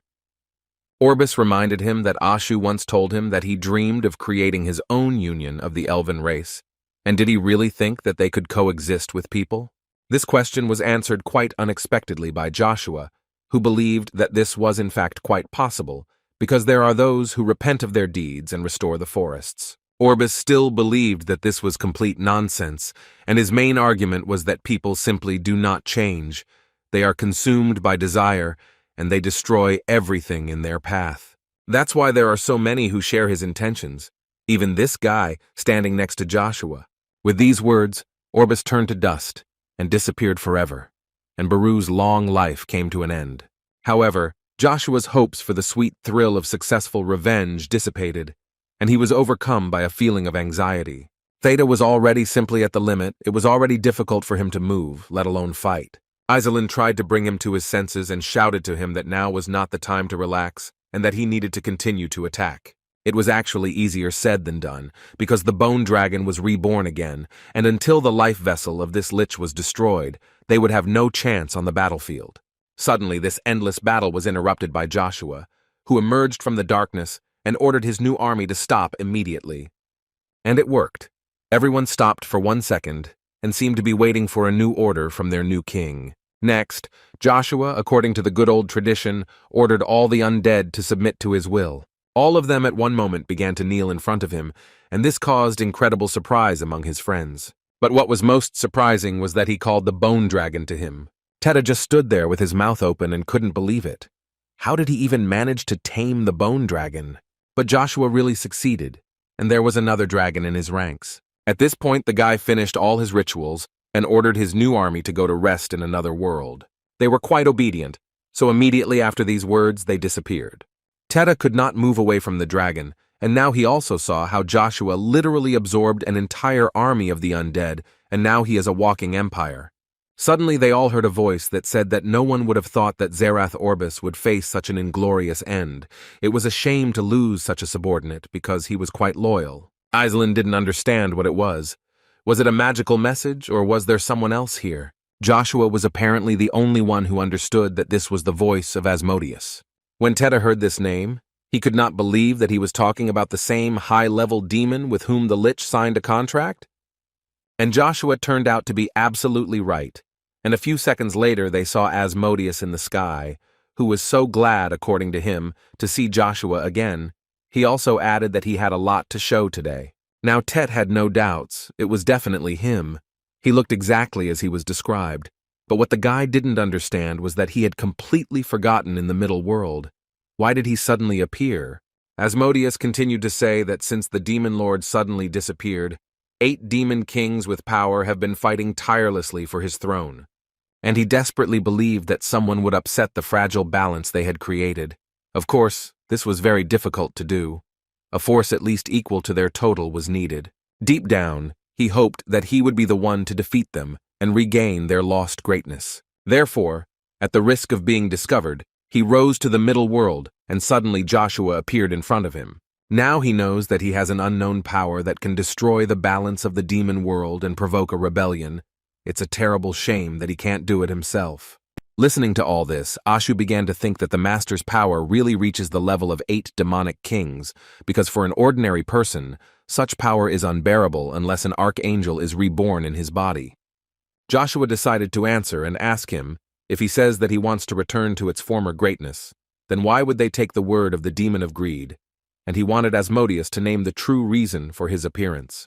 Asmodeus began to laugh and answered Joshua that if he wanted to hear the answer to this question, then he would wait for him on the mountain where the black moon rises, which previously illuminated everything with the brightest light, which was replaced by darkness. After these rather incomprehensible words, Asmodeus decided to give the guy his last gift. And this was the seal of the agreement. Theta knew that this was the same seal that demons use to enter into contracts with people. Now each of them had a question. What is Asmodeus up to? Is this really how he is trying to bind Joshua with obligations to another demon? Apparently, Joshua himself decided to agree to these conditions, because without any doubt, he went to this seal, although Ashu and the others tried to dissuade him. Joshua, going for this, believed that no matter who appeared there, he would be the victim, not Joshua. Even if he was met by one of the 8 kings of the underworld, he would still sign this agreement. Ashu believed that at this rate, the entire middle world would turn into hell, so before it was too late, he begged Joshua to stop. But Joshua did not listen to him and continued to walk straight into the center of this sinister agreement. Teta immediately noticed that the entire space was filled with demonic energy. But it was just not clear who was behind this energy. Aizelin only asked not to say that it was really the king of demons. Ashu believed that this particular option was more likely than all the others, because in strength, he was not inferior even to Asmodeus. But they were all wrong because the next thing they saw was a small demon. They all didn't understand a little what it was and what the catch was, because each of them was waiting for a demon king or something similar. Aizelin actually decided that he was an incredibly cute little demon. After some time, Ezelin walked between Joshua and his double and thought that she had gone to some kind of heaven, because she was walking between two beautiful men, even though one of them was a double and not real at all. But he still made her heart tremble furiously. Tere didn't even know that the legendary double was in the testing tower, but his thoughts were interrupted all the way because of Ashu, who was literally already hanging on to Tarion and did not allow him to move normally. And all this was only for the reason that he found this little demon Q very strange, and he seemed to him to be too unusual a demon. Tet could not give any exact answer to this question, only that they would soon know everything. But first, they needed to settle the remaining issues. And he said that they needed to understand how to deal with Evergrande. Therefore, he decided to ask Joshua if they would go up to the next floors, because it would be better to just get out of here. But in fact, Joshua would like to know what prize awaits them at the end. But before Tet had time to answer anything, Crevice suddenly stood in front of them and told them that the passage to the top floor was still closed to them. The magician decided to ask him how long he had been standing there, because he didn't even feel him come here. Ashu immediately closed his mouth and asked him to show respect, unless of course he wanted to run into trouble, because Black Crevice was standing right in front of him. Teta immediately closed his mouth. He couldn't believe that right in front of him now there was a black dragon, which he considered the highest demon. The guy simply didn't understand what was happening around him and where he ended up. Joshua at that moment simply did not understand who could forbid them to enter there at all. Who decided so? Crevice believed that now was not the time to be silly, because very soon the continent would be overwhelmed by a sea of blood, and then there would be no laughing matter. What he meant was that the Elven Forest and their hometowns are no exception. There will be blood everywhere. And now that he knows that Joshua is the Lord of Darkness, he would like to discuss some issues with Joshua. However, he immediately said that if they listened to him and continued to climb, it would be difficult for him to maintain a trusting relationship between them. So he asked Joshua to decide whether they would climb to the top of the tower or return to unfinished business. Meanwhile, at a mansion outside of Arcadia, Vanessa was talking about how it was quite surprising that she and Lucia lived in the same house and had never met. And now that their conflict was over, she told Lucy that she was very glad to meet her normally, because she had never seen her sister before, after which she realized that it was better for her to call her by her real name, Ashira von Britten. Ashira still continued to pretend that she did not understand anything, because she was an ordinary maid. Vanessa made it clear to her that in fact, there was no point in pretending anymore, because she already knew everything perfectly well, and now she was interested in whether she pretended to have lost her memory because she was afraid for the life of her beloved son. Without waiting for an answer, Vanessa told her that she would help her get out of this situation, but in exchange for this help, she would have to convince Duke Agnes to make Babylon heir. Then she will ask His Majesty to grant mercy to Joshua. Vanessa also did not forget to talk about the second option, in which Ashira may never see her only son again. Suddenly their dialogue was interrupted by Chiffon, who said that a big problem had arisen and asked the lady for permission to enter. Whereupon he entered the room and stated that His Majesty had just announced that the 5 existing ducal families would henceforth be reduced to 3. Moreover, the changes directly affect Duke Agnes, because he is part of the 2 families that no longer have a duke. Vanessa immediately started screaming, because she sincerely did not understand what he was saying at all and where did he get this nonsense from. She immediately wanted to know what Agnes's next actions would be, because he wouldn't just watch this. Chiffon could only say that he had heard rumors that his lordship was too saddened by the expulsion of the young master Joshua from the Avalon Empire, and as far as he knew, he was lying low. Before the knight had time to finish saying that his current location was unknown, suddenly the windows of the palace broke, and some 3 criminals flew inside. As it turned out, it was the Black Wind intelligence organization subordinate to the Emperor that came to pick up Princess Ashira von Britten. Agnes, meanwhile, again stood before the Emperor and listened to his lectures. Marcus told him that it was truly painful for him to see a father suffer from the consequences of improperly raising his own child. This is in fact such a stain on the noble reputation of the Avalon Empire. In any case, he reassured Agnes, telling him that there was no point in worrying, because he would certainly give such a glorious knight as Arden Agnes the opportunity to atone for his sins. And according to him, it wasn't that difficult to do, you just had to prove your devotion. And to boot, Marcus will forgive him for what he did to his sister Ashira. After all, he hoped that Agnes knew perfectly well what happens when a member of the imperial family is kidnapped and forced to become pregnant.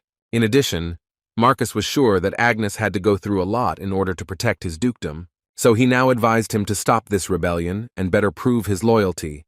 Then the house of Duke Agnes would not suffer. He asked him to do this at least in memory of his parents. At this moment, I remembered the story of how 40 years ago, the middle daughter of Baron Peshrose, Marion, caught the attention of a guy who told her that they had not met her before. It was Douglas Britton, who is the father of the current Emperor Marcus, and he wanted to find out from the girl what family she was from, to which he received the answer that she was Marion, the daughter of Baron Peshrose.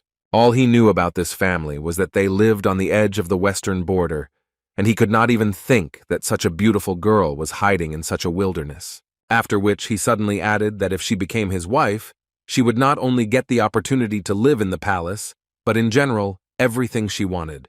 Marion did not know how to respond to such a proposal, because she actually just came to the ball and was not ready for someone to ask her to marry. In any case, at that moment, she understood that no matter what answer she gave, it would not change her future, and if she married him, then having lost his interest, she would be left without protection, and then the other wives would not let her live in peace. Although on the other hand, if she rejects him, he will most likely harm her family. She began to get nervous about this situation, because she literally did not know what to do. Suddenly Tobin appeared next to them. He was the eldest son of the Duchy of Agnes, and he asked for forgiveness from His Majesty, and added that this girl was already unfortunately engaged to him. Douglas first thought about what he heard, so he decided to ask again whether it was true or not. As it turned out, the fact was that Tobin and Marion grew up together, and she understood him better than anyone else, and he could no longer miss such a beautiful girl, and therefore proposed to her, so he asked Douglas to understand him. This only angered the Emperor's eldest son even more, but he could say nothing more. Several years have passed since that incident, and Tobin and Marion finally got married, and after some time they had a child. To which Tobin was incredibly happy, because this was the boy he had been waiting for and therefore was incredibly grateful to her. Marion was the happiest woman on the planet, because the boy looked like Tobin, and when he grew up, he would become a ladies' man, just like his father. She wanted most of all for him to grow up true to his convictions so that no one could break them, and that, like God, he had a generous heart. And that's why she would like to name this little miracle Arden Agnes. 13 years after Arden's birth, practice battles took place in the Avalon Empire, and in another battle, Marius Britton and Arden Agnes came together, the first of whom did not think that they would cross swords here. For Arden it was a great honor to fight Prince Marius, and he will definitely learn a lesson from this battle. Although he remembered what his father told him before this battle, that when fighting the prince, he should restrain his strength and be defeated because victory would not benefit him.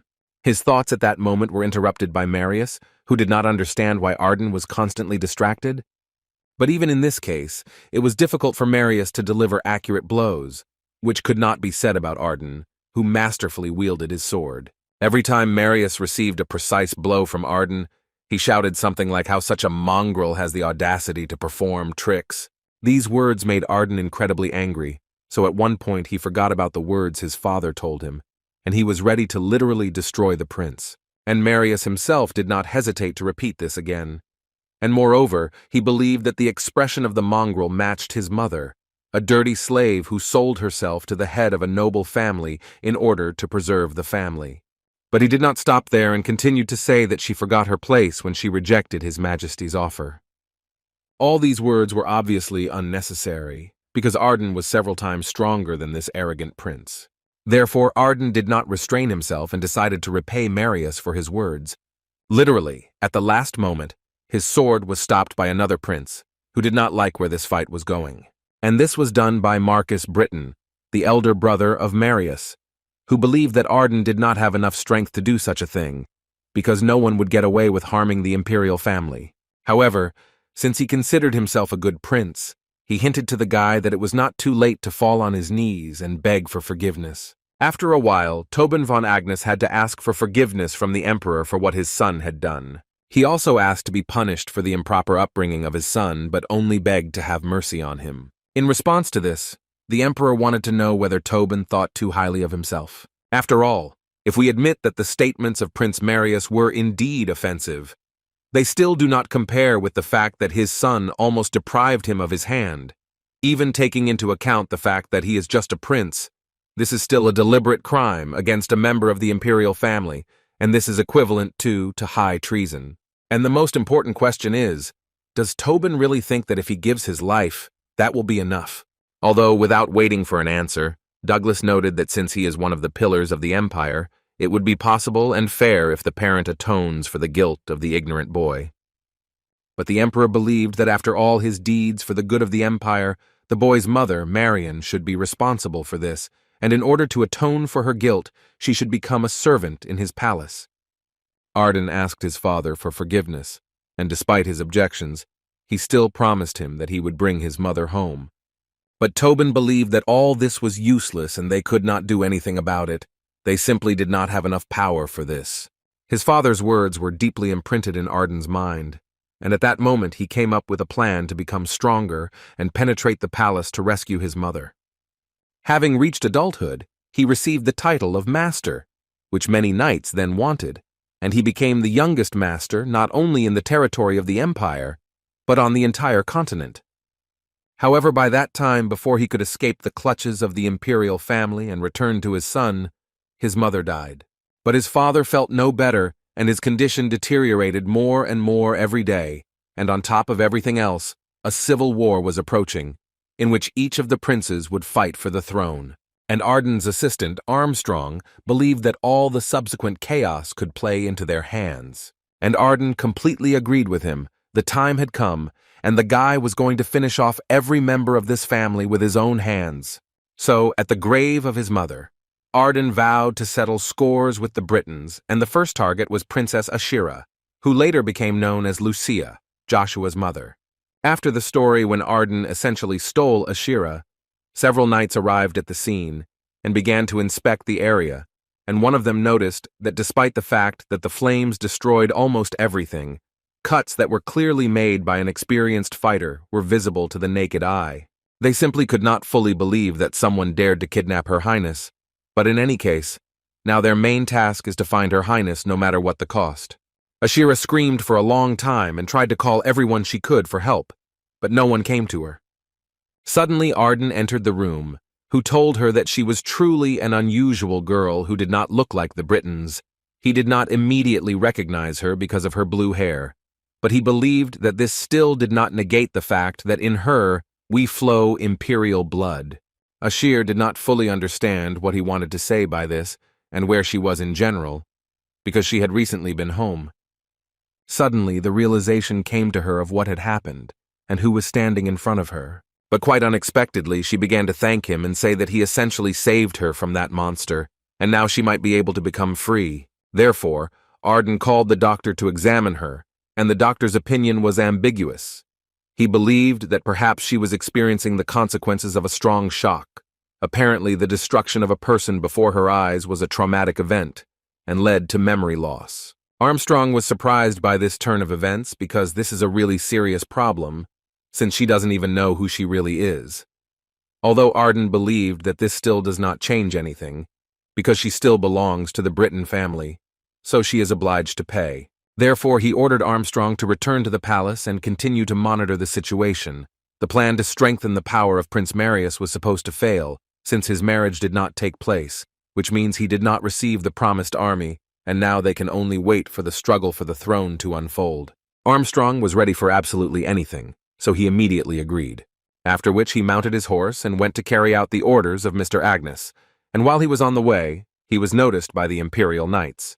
It was late evening, and the princess still could not remember anything, not even her name. Suddenly her thoughts were interrupted by someone who little by little opened the doors to her room. It was one of the imperial knights who was so happy to see the princess, because he had spent so much time trying to find her and finally managed to do it. She immediately began to move away from him and asked him not to come closer to her, even though he tried to explain to her who he was, and that he came here in order to bring her home. But as soon as she saw the body of her guard lying behind the door, then in her head, this man was only an enemy. Therefore, she immediately began screaming that she did not want to die and asked not to touch her. He immediately ran up to her and covered her mouth with his hand and politely asked her not to scream for now because this could wake up the whole neighborhood. Although then he decided that it would be better if she disappeared for everyone forever, so he took out his knife to stab her. Literally at the last moment, Arden appeared, who managed to catch the hand of this vile prince, and first of all asked him a question in which he wanted to find out who sent him here, because he would never believe that the first prince did it. After all, it seemed to him that such an act was not typical of a public person, but while he was speaking, he did not notice how another prince ran out behind him, who decided to answer Arden that the princess was rejected, and they did not want to see her in the empire. But they didn't know who they were dealing with, and Arden decided to show them this, and only one good blow was enough for him to put one of them to sleep forever. One more would have to be dealt with separately, although it seemed to him that this should not take long. And he was absolutely right, and as far as he knows there were only two of them. Apparently the other princes joined forces to get rid of Prince Marius first, which Arden did not expect. He understood perfectly well that having destroyed him, they would not stop, but continued to send mercenaries after Princess Ashiro, who was born to become the wife of Prince Marius and the Empress of Avalon, so Arden could not take such a risk, leaving her with him. Arden knew very well that soon the end of the first prince would come, and it would be wise to direct all attention to them. At this moment, Arden was thinking that soon the end of the first prince would come, and it would actually be wise to choose a new goal, which means that he no longer needs Ashira, but looking at her and seeing how she cries because of what is incredible, really wants to live. He remembered how, as a child, he told his mother that when he grew up, he would become strong and would definitely protect the weak. Marin was always proud of her son, so she was so glad to hear such things from him. She always knew that he would turn out to be a good and, most importantly, decent knight who would always be true to his convictions. These memories literally made him change his mind, so he was never able to harm Ashira. But in his head he still regretted who he had become, because in his opinion, Marin wanted to see him far from being like that. Arden was right, because soon the first Prince Marius was destroyed, and this was done by the man who always supported him and was the last in line to the throne, and this was Emperor Marcus. It was this incident that marked the beginning of his bloody reign, which continues to this day. One by one, Marcus got rid of all his rivals, brothers, and other relatives. He hunted down and took the lives of everyone in whose veins the blood of the Britain family flowed, and when there was not a single contender for the throne, Marcus finally became emperor, forever forgetting about Ashira von Britain, who one day disappeared. But not only Marcus received power, but Arden finally received the coveted title of the youngest Superman on the continent. And the first thing he did after he returned was to go to his father to break the news. But when he came home, his father felt incredibly sad, but was still immensely grateful to his son. He also added that with his efforts, the House of Agnes is becoming stronger and stronger every day, and these were his last words before he fell from his throne. Standing in front of the body, Arden simply could not believe that now his parents would soon be gone, and the assistants around him tried to tell him that he must do everything possible not to give up, because now he is the only heir to the House of Agnes. Before leaving this world, his father managed to give him a letter from the imperial family, which spoke about the new coronation of the new emperor. His father also told him that they wanted to enter into a marriage of convenience with Home Agnes. His father understood perfectly well what Arden was thinking now, but still he reminded him that his main goal is to preserve the Agnes family, and despite the weakening position of the imperial family due to conflicts, they still do not have enough strength to defeat them. Tobin understood perfectly well that Arden intended to take revenge on the Britain family, even if the battle between the princes undermined the imperial power. However, Duke Agnes was still unable to do so. Knowing this, Arden worked tirelessly, increasing his strength. But even having received the unofficial title of a superhuman titan thanks to his fighting abilities, his power could not be compared with the power of Marcus. It would be too arrogant to think that the right moment had come for revenge. But Arden's father still told him that now was the time to show zeal and expand the influence of the Agnes family. And for this, he advised him to gather reliable people, and together with them, it would be possible to reach new heights. Let the people see him as a hero. After his father passed away, Arden could not get over this grief for a long time. Emperor Marcus was aware that the Duke was always looking for opportunities to take revenge on him, and in fact, he could easily wipe out the entire Agnes family from the face of the earth.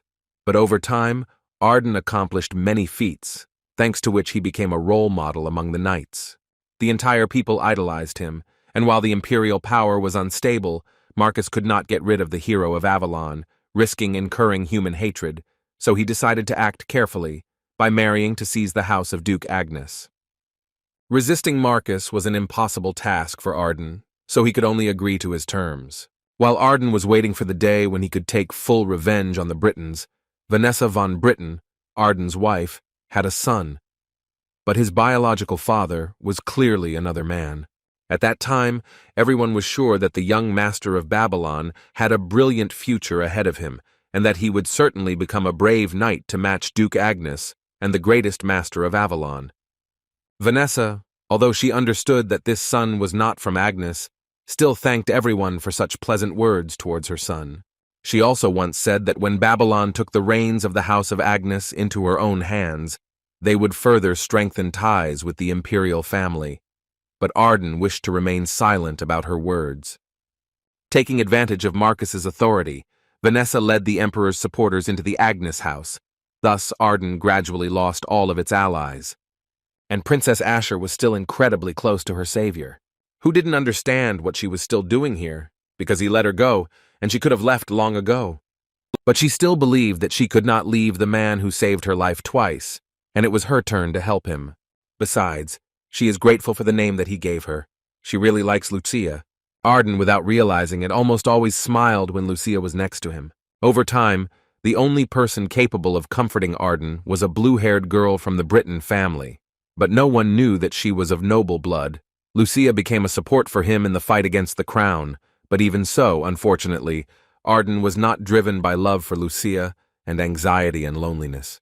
And one fine day, Armstrong ran into Arden's office and told him that Lucia was pregnant. He didn't understand how this could happen, because all this time she was under his supervision, but Arden understood everything perfectly well. This was his child. This literally shocked Armstrong. For some time he could not believe his ears, so he asked the gentleman to repeat what he had just said. Arden asked him to stop being so surprised and once again told him that Lucia was carrying his child, but now he was more interested in what was heard from the family of Regressed and Pontier. Armstrong barely recovered from the shock and said that they had given a positive answer, but he was still worried that their well-coordinated cooperation would not last long. Although it seemed to Arden that this was enough, and he really hoped that one day their union would become the strongest in history, and then he and Marcus would change roles, and he would no longer have to obey the emperor. Arden mentally only asked Lucia and the baby to wait a little. He was sure that soon this torment would end. He would definitely avenge his mother, and then everything would work out.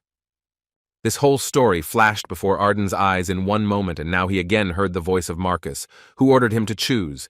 Either he would pay for the crime against Ashira von Britten, or he would obey him. Arden realized that he actually had no choice, so he decided that for now he would obey the will of Emperor Marcus, the son of Avalon. But this was not enough for Marcus, and he wanted Arden to prove his loyalty, and for this he decided to give him 200,000 soldiers. And this was necessary so that Arden, together with these soldiers, would capture the kingdom of Reinhard, which is ruled by his son Joshua, and only then will he earn his trust. Arden could not say anything in response, only that he would definitely carry out this order and lay Reinhard at his feet. Marcus at that moment was thinking that this non-entity had completely lost his shame over the years, but he really didn't care. He only needed Arden to pave the way for him to Reinhard. He also decided to notify Arden that the Duke of Tremblin would at that time lead an army to Terra. And when they have captured these two kingdoms for him, he will finally direct all his forces to the Great Plains of Creighton, which is the border between the two states.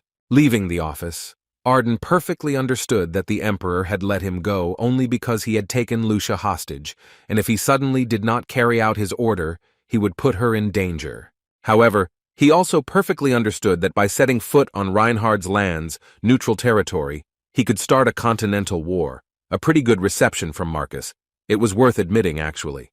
Arden's thoughts were interrupted by Armstrong, who was so glad to see his master, because he was already thinking that something terrible had happened.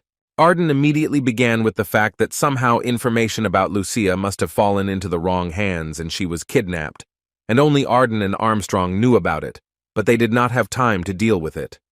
Therefore, the Duke believed that the plan on which he and Armstrong had worked for so many years was worth putting into action, although Armstrong himself believed that it was worth waiting a little longer. Arden confidently repeated once again that he believed that now was the most opportune moment for his execution, so he ordered Armstrong to notify everyone that the gathering place would be the Great Plains of Creighton.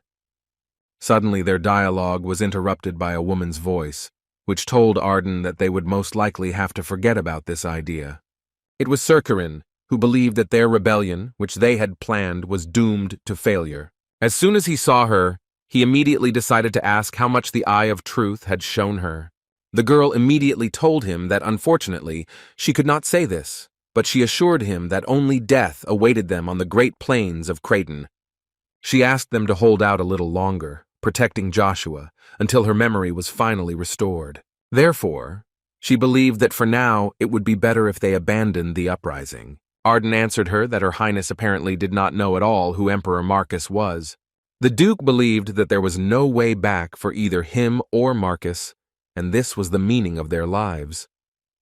Marcus, meanwhile, ordered Tremblin, before striking Terra, he had to go to the magic tower and execute Evergrande, who dared to betray the Empire while leading the tower.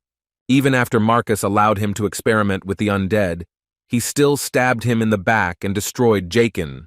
So Marcus asked Tremblin to show everyone what fate would befall traitors to the crown. Tremblin noted that as far as he knew, Evergrande had already become the first 8th grade magician on the continent, and now he was a much bigger problem. So reading the strategic and time frame, he believed that it would be wiser to capture the magic tower instead of Terra. Then perhaps the meeting with Duke Agnes on the plain would have to be postponed, but Marcus assured him that there was nothing to worry about, because Creighton would only serve as bait for Arden, thus he only pushed him into decisive action. And when Arden directs all his forces to the Great Valleys, a big surprise will be waiting for him there. Tremblin responded by saying that with all due respect, he does not have the intelligence to understand the Emperor's train of thought. Marcus did not explain this to him. He simply started talking about the fact that even in politics there are still many scoundrels who do not do what is required of them, and he led this to ask Tremblin if he had heard anything about Retreat Rigveda. Without waiting for an answer, he himself began to tell that Arden was trying to repeat his maneuver. Before the founding of the Avalon Empire, the kingdom of Asgard stood at the pinnacle of power. And what is most interesting is that its last ruler was King Kunir, and he had an old friend, the most skilled swordsman in the country named Rigveda. Like Arden, he was a nightmare to his enemies and revered as a hero by his allies. But the Rigveda unexpectedly deviated from his intended path to write his history of conquest, after which he defeated the kingdoms of Asgard, destroyed Kunir, and built the Empire of Avalon, which they now know, so the change of priorities successfully ended with a coup d'etat. Marcus did not hide the fact that Arden is truly feared, because his heart has always been filled only with revenge for his mother, and he has been keeping this dark secret for decades. And Marcus realized that if he chose a historical revolution as a method of revenge, then he would be proclaimed a hero, and maybe even a new emperor, and he would do all this following in the footsteps of the Rigveda. However, the emperor believed that times change and history does not like repetitions, and in the morning he would prove that the Agnes family would never surpass Britain. In the magic tower, meanwhile, Evergrande announced that the gates to a new world, where the magic tower would become the ruler of the continent, were finally open, and he was almost sure that victory in the Continental War would be theirs. Suddenly his fiery speech was interrupted by Scorpino, who asked him to wait, and Evergrande immediately realized that something really bad had happened, since his magician was in such a state. Scorpino said that they were unable to get rid of Tatarpian because that spearman from Avalon intervened in the matter. Evergrande could not believe that again this Joshua Sanders was preventing him from conducting normal business.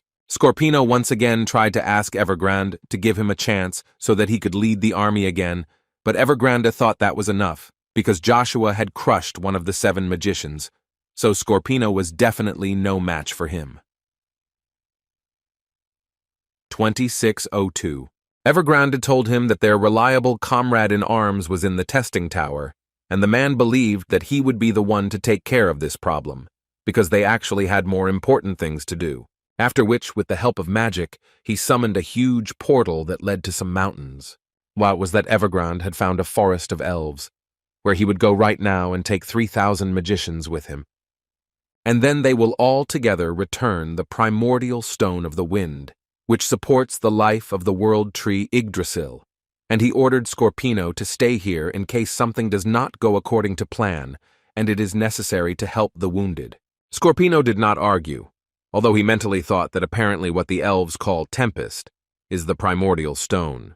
In any case, it was already too late to think about it, because Evergrande announced that the gates were open, and now is the best time for you to capture the legendary tree Yggdrasil, and then they can receive the blessing of mana in order to begin a new era of magic.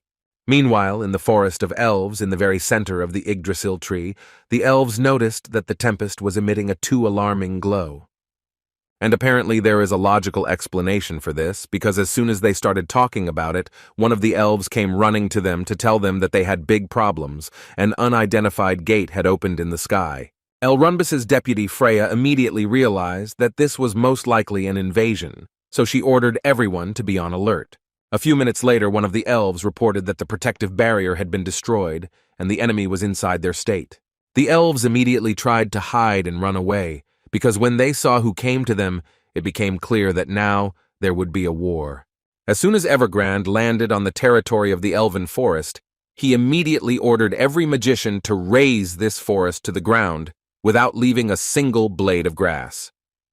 Cain, meanwhile, simply couldn't believe that he was awake now, because he couldn't quite believe that he was flying on a black dragon.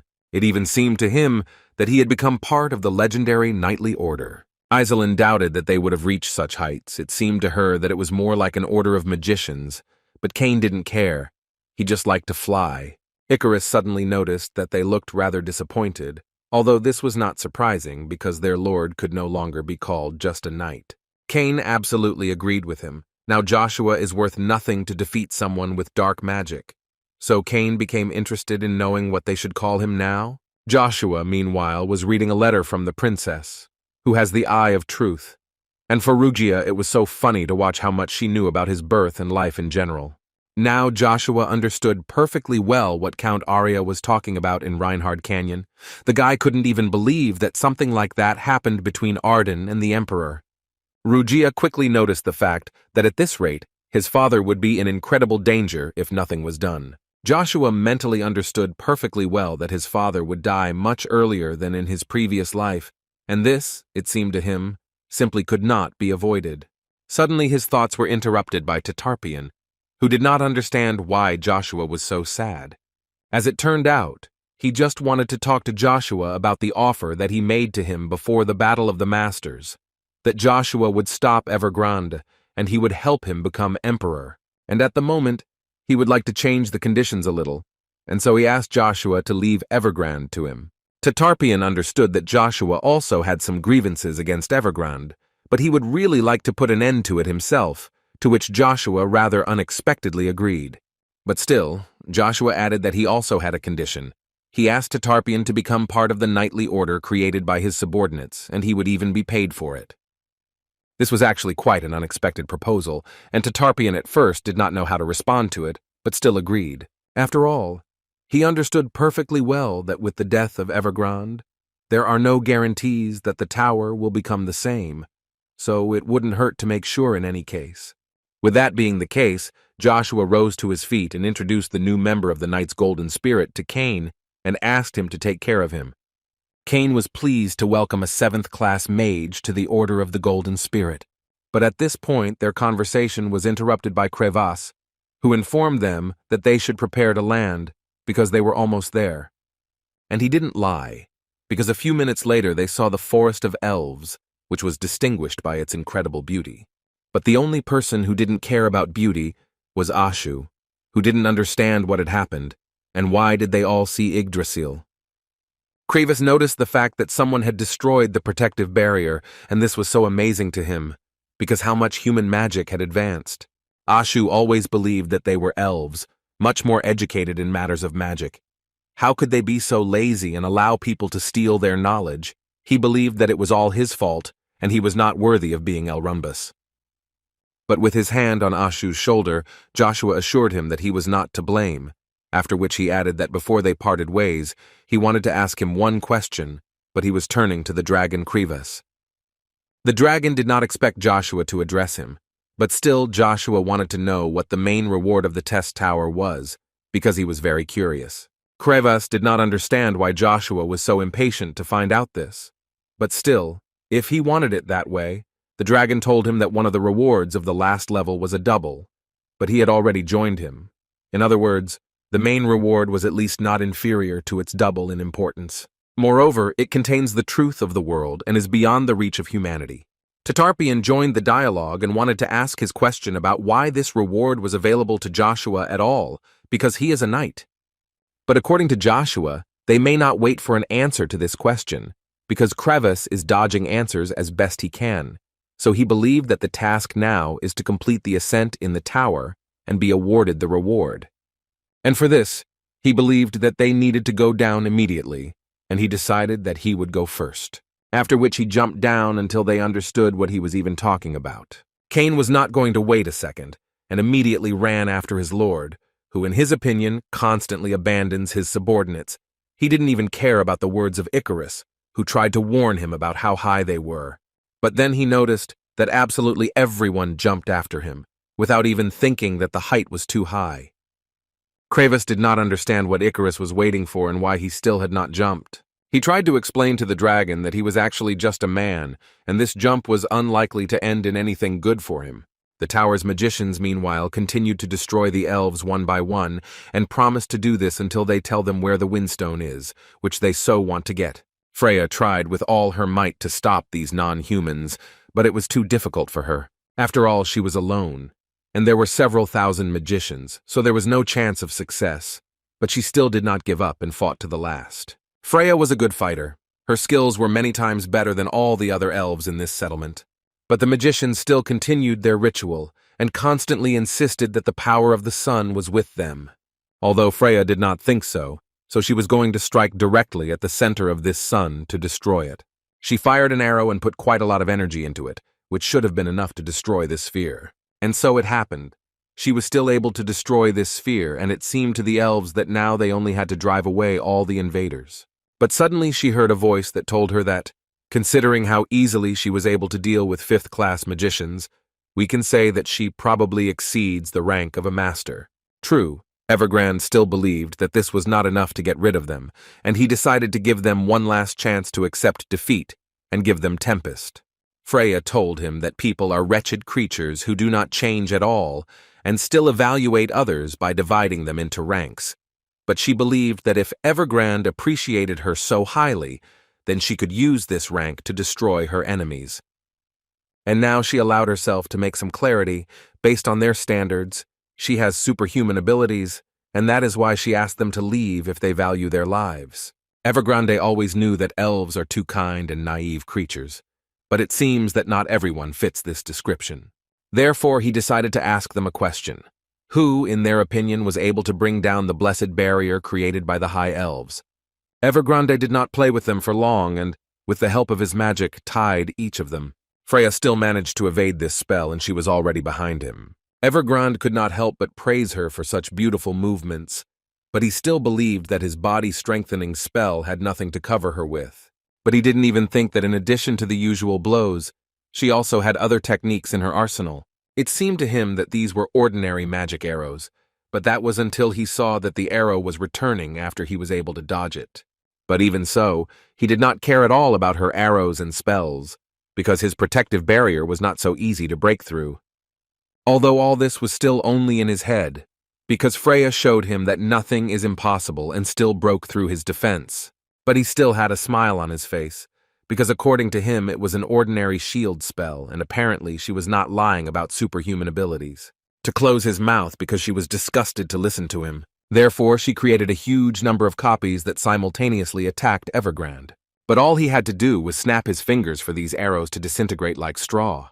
This is the first time Freya has seen her attacks be repelled so easily, but what surprised her more was that it was done by a person. Evergrande noticed her surprise, and added that the 8th grade magic he wields is beyond comprehension. He believed that she demonstrated the difference between a Superman and one of the Titans of the 9 stars. And after another blow to Freya's face, he still advised her to give up. And to do this, she just needs to honestly answer where the original stone is hidden, and it will leave her alone. Freya believed that she would rather die than tell this secret to someone like him. Evergrande answered her that he would do it with joy, but after he searched her mind, and for this, he used an ability called mind control. And it didn't take him much time to find a tempest with which he believed he could easily overcome the barrier of the 8th grade and finally reach the 9th grade of magic. This will allow him to become the most powerful person in the entire empire, and this extraordinary magic will eclipse the power of any dragon. His fiery speech and moment of glory were interrupted by Joshua, who loved to do this so much. After which he added that Evergrande was having a bad day today, because he was unlikely to get what he wanted. At the head of the 9 stars, the most important one, called the Giant Star, shines brightly, the grandiose title of which not a single person has yet been awarded, but Evergrande was ready to lay down his whole life just to get the Windstone. But first he will have to deal with Joshua, from whom he always wanted to find out why the guy hates him so much and why he interferes with him at every step. Joshua dodged his blow, and instead of answering this question, he could only say that he was incredibly pleased to see Evergrande so excited. The man immediately answered him that if this is funny for a guy, then he is clearly not the kind of person who strives for wealth or fame. Joshua never denied this, and always said that he actually needed something else. After which she told Evergrande that he wanted him to understand one thing, that there are people in the world whose mere existence poses a great threat, and he said these words for a reason, because he repeated this phrase after Evergrande himself, who told him this in past life, when they all destroyed him together. And Joshua understood perfectly well that one of these people who poses a threat is Joshua himself. Evergrande didn't quite understand what Joshua was trying to convey to him, and what does it mean anyway? Joshua continued to say that in fact Evergrande is right. If he wished for fame and fortune, he would immediately get it because he actually has enough power for this. But he does not care about them. The only thing that is always what was valuable to Joshua were his friends, or rather the scumbags who pretended to be them. And now Joshua was going to show Evergrande his spear, which always terrified him. To finish off Evergrande with one blow with this invincible weapon that defeated all the enemies of the empire. In response to this, the man noted that apparently Joshua is only capable of talking nonsense, and he admits his mistake in not destroying the guy at their first meeting. But now everything will be different. So he turned to the followers of the magic tower and asked them to hear his call, using the same spell, sealing all the mana inside Yggdrasil. They immediately began to carry out his orders and actually did it with joy. Because in their heads, there was a thought that even this almighty spearman would be helpless when the mana disappeared and the end came for him.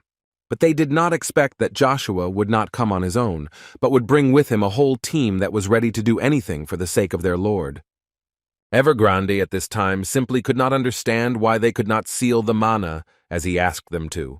Joshua knew the answer to this question, and it was quite simple, all because his soldiers simply gave up. And Tatarian, who was already standing behind Evergrande and was ready to strike at him, could not agree with this, and he would do it with special pleasure, because he was a traitor who deserved it. Theta created a huge wind avalanche that would destroy Evergrande, but this turned out to be too little, and the man was able to destroy it in one fell swoop, adding that he already thought that Theta had died long ago, like his old man. But apparently since he was alive, Evergrande assumed that he would help him die. Theta quite unexpectedly crawled straight out of this wind avalanche, and while he was trying to strike at Evergrande, he simultaneously wanted to find out what the man did to his grandfather. The man believed that there was no point in saving the life of someone who could cause him problems, but if Theta missed him so much, then he could arrange a meeting for them in the next world.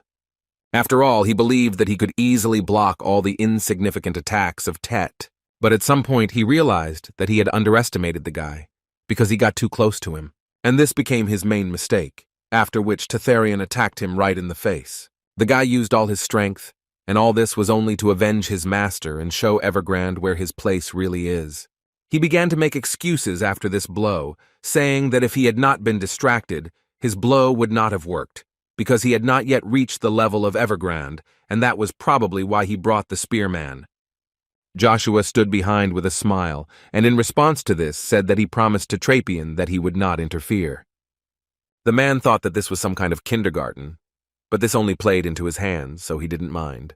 But Joshua did not promise this to Evergrande himself, and added that everything could still change, so he needed to be extremely careful. Teta asked Evergrande not to be distracted because he was his opponent at the moment, and now he was going to make every effort to finally finish this story.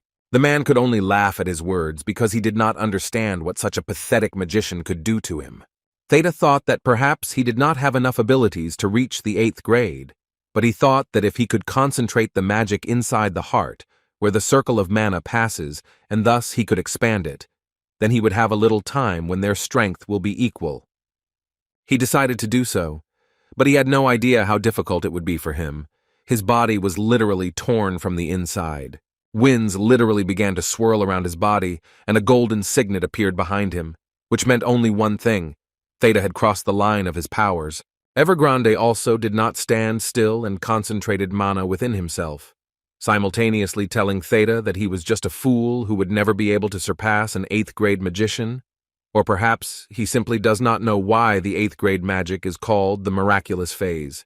But he never gave an answer to this question, saying only that Evergrande could praise him for such a good attempt. But now they would probably really finish this battle. And as soon as he said this, his fireball, which he had just held Evergrande in his hands, teleported and appeared right in front of Theta. This provoked an explosion, and it would be incredibly difficult to survive such an attack at all, after which the soldiers who had just defended Yggdrasil also came under attack. And all this was so that Evergrande would finally take possession of what he wanted so much. Now, he had divine power in his hands. Joshua at that moment could only say that he would be cursed for destroying the home of the elves. But Evergrande didn't really care whose house he destroyed there or Joshua's words, because he finally took possession of that power, which he could only dream of, and now he wanted to test the strength of Joshua's body. The guy himself at that moment did not want to spoil the moment for Evergrande, but still he had to say that he had 2 primordial stones. But Evergrande did not believe it, because he considered it impossible, because 1 stone is enough to destroy a human life, and with 2 it simply would not exist. Joshua did not prove anything to him, but only suggested that he verify this himself, and then he would know for sure.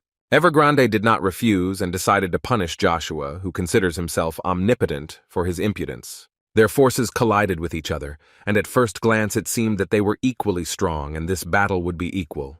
But Joshua didn't think so he mockingly asked Evergrande what he thought now. The man couldn't believe his eyes, and the last thing he wanted to know was who Joshua was. In response, Joshua simply repeated what he had already said before: he is a threat to the whole world. With this, their battle came to an end, and the result was obvious. Evergrande was destroyed, not allowing him to truly enjoy his new power that he had gained. Evergrande's body endured incredible pain.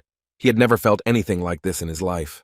The man literally begged him to finish with him at last, because he simply did not understand what was happening to him, and why was he still alive if he tore his body into pieces. Joshua meanwhile said that the powers of the primordial stone go beyond its general properties. Bronto has the power of growth, Magma has the power of destruction, and Tempest has the power of symbiosis. It was thanks to her that Evergrande was still alive, and only thanks to her he could use the Windstone without restrictions. But the man simply didn't care anymore. He only wanted to know what Joshua did to him.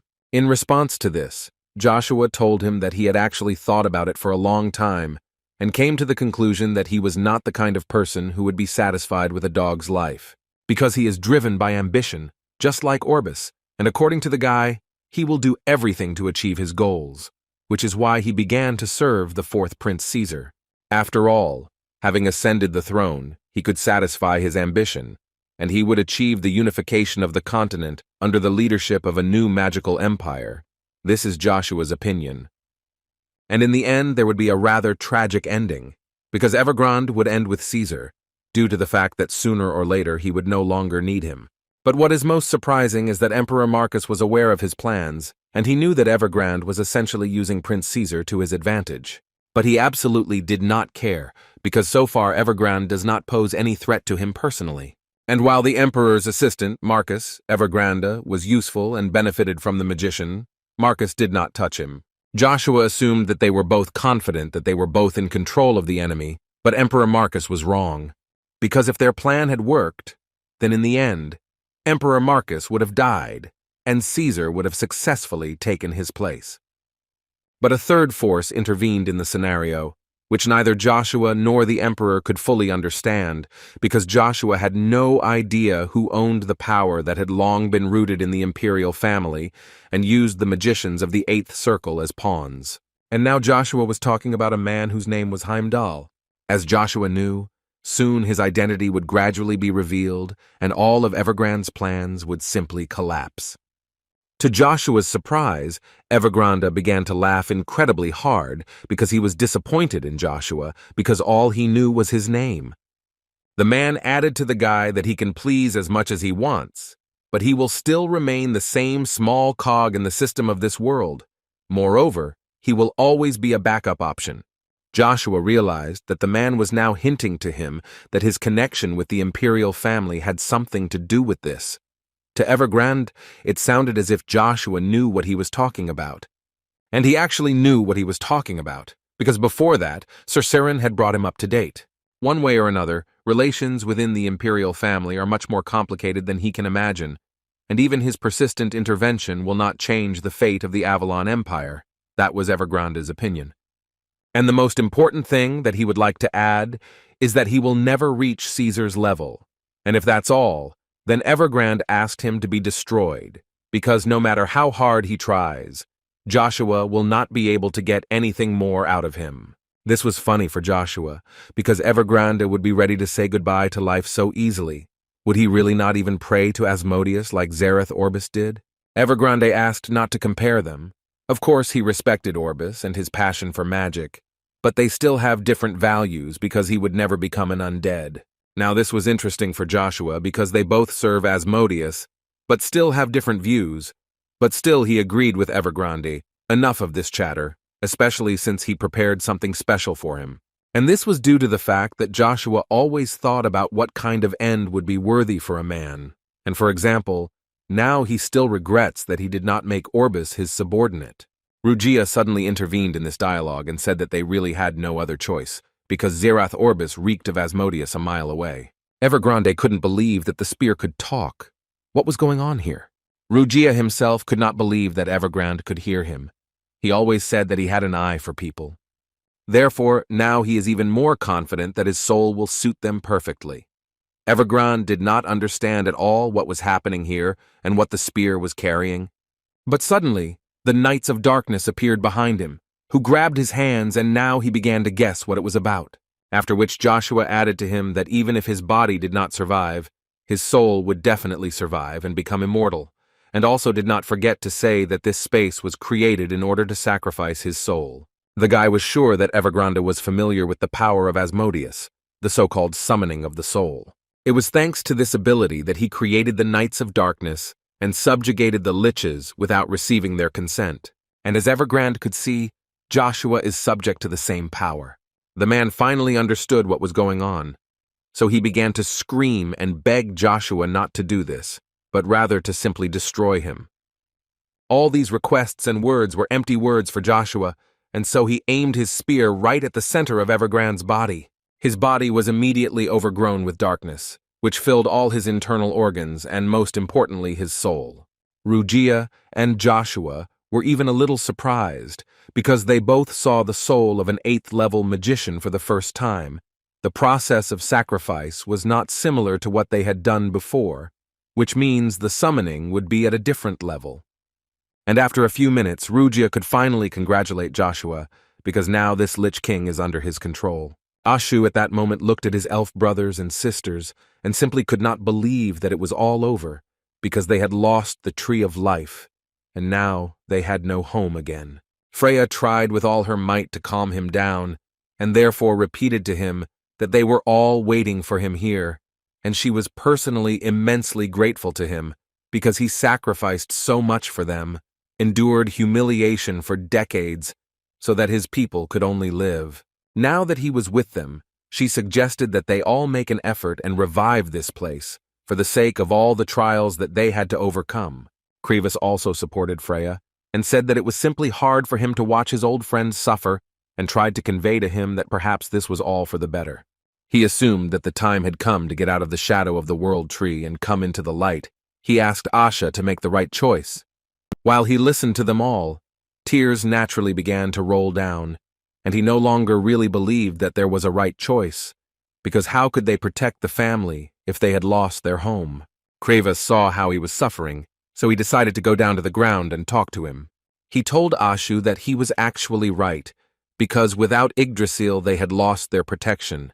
But he also believed that if they didn't do it now, the elves would never be able to leave this place, and as far as it seemed to him, they were simply tired of oppression.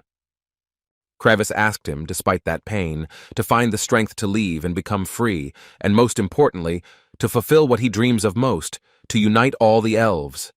And now is a great chance to make this dream come true, and this chance was given to him by the man who prevented the destruction of his race. Joshua also appeared at that moment and could only add that Krivas was right, and he completely agreed with him. In addition, he added that anyone who dares to desecrate the elven race will have to deal with him, and as for Ashu, Joshua believed that he had done a great job and now all roads are open for him and he is free.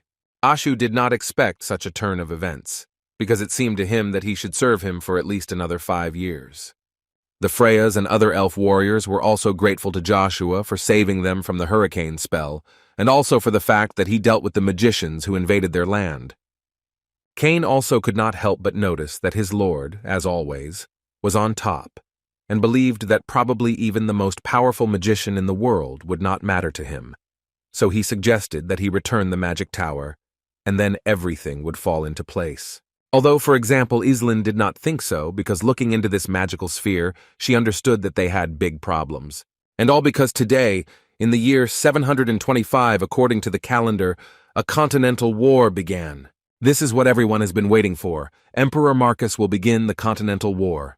However, contrary to all expectations, the spark of war was ignited due to civil war in the Holy Empire of Hubalt. On one side of this conflict stood Lily Aphrodite, who was the head of the Moon Door and the silver-haired sword demon, and also God's knight Chrysler Jean Sebastian, one of the 9 stars of Avalon, and they both told Jactor to hold back his troops and immediately warned him that if they take even a step forward, they will only see each other's blood. The martial arts king Jactor responded to this by saying that during the 3 years that he was gone, they were busy defending the established position. Even when other countries took away their national treasures, they obediently did nothing. So he asked them to leave and he himself would go to Avalon and will take the Holy Grail. Lilia tried to explain to him that if he did this, it was quite obvious that a war would break out, and then countless people would die. Jactor didn't care about this because he believed that Avalon had already crossed the line long ago when they started turning people into undead.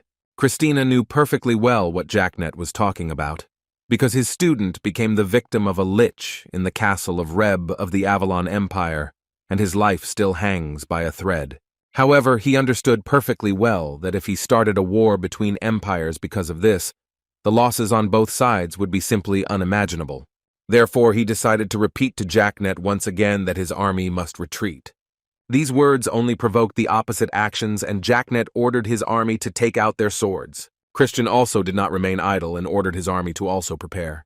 And a few minutes later, the knights began to fight one another. This marked the beginning of the Continental War. Christian's side fought as best they could, and their main advantage was the ability to heal warriors, and with proper use of this skill, they could fight for a very long time. But there was only one thing, and that was Jacknet, who was sure that divine power poses a threat only to the undead, and in war conditions it simply will not help them survive, because they are simply trying to force them to fight to the point of attrition. But on the other hand, he believed that this did not matter against his new aura.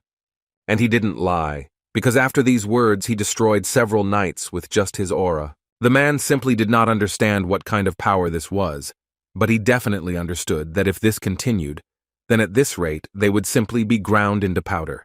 Christian at that moment asked them not to worry and continue to fight, and for this he shared with them the blessing of God Hermes. And he certainly didn't lie, because after these words, each warrior began to have not only strength, but also armor on their body. This didn't scare Jacknet for a second.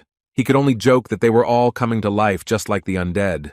But still, his knights had no time for jokes because they were gradually dying at the hands of Lilia and her army. Although it was not for long, because Jacknet decided to show them the full power of his new aura, which he had recently received. And she was really too powerful. She literally made it so that the warriors could not even stand on their feet.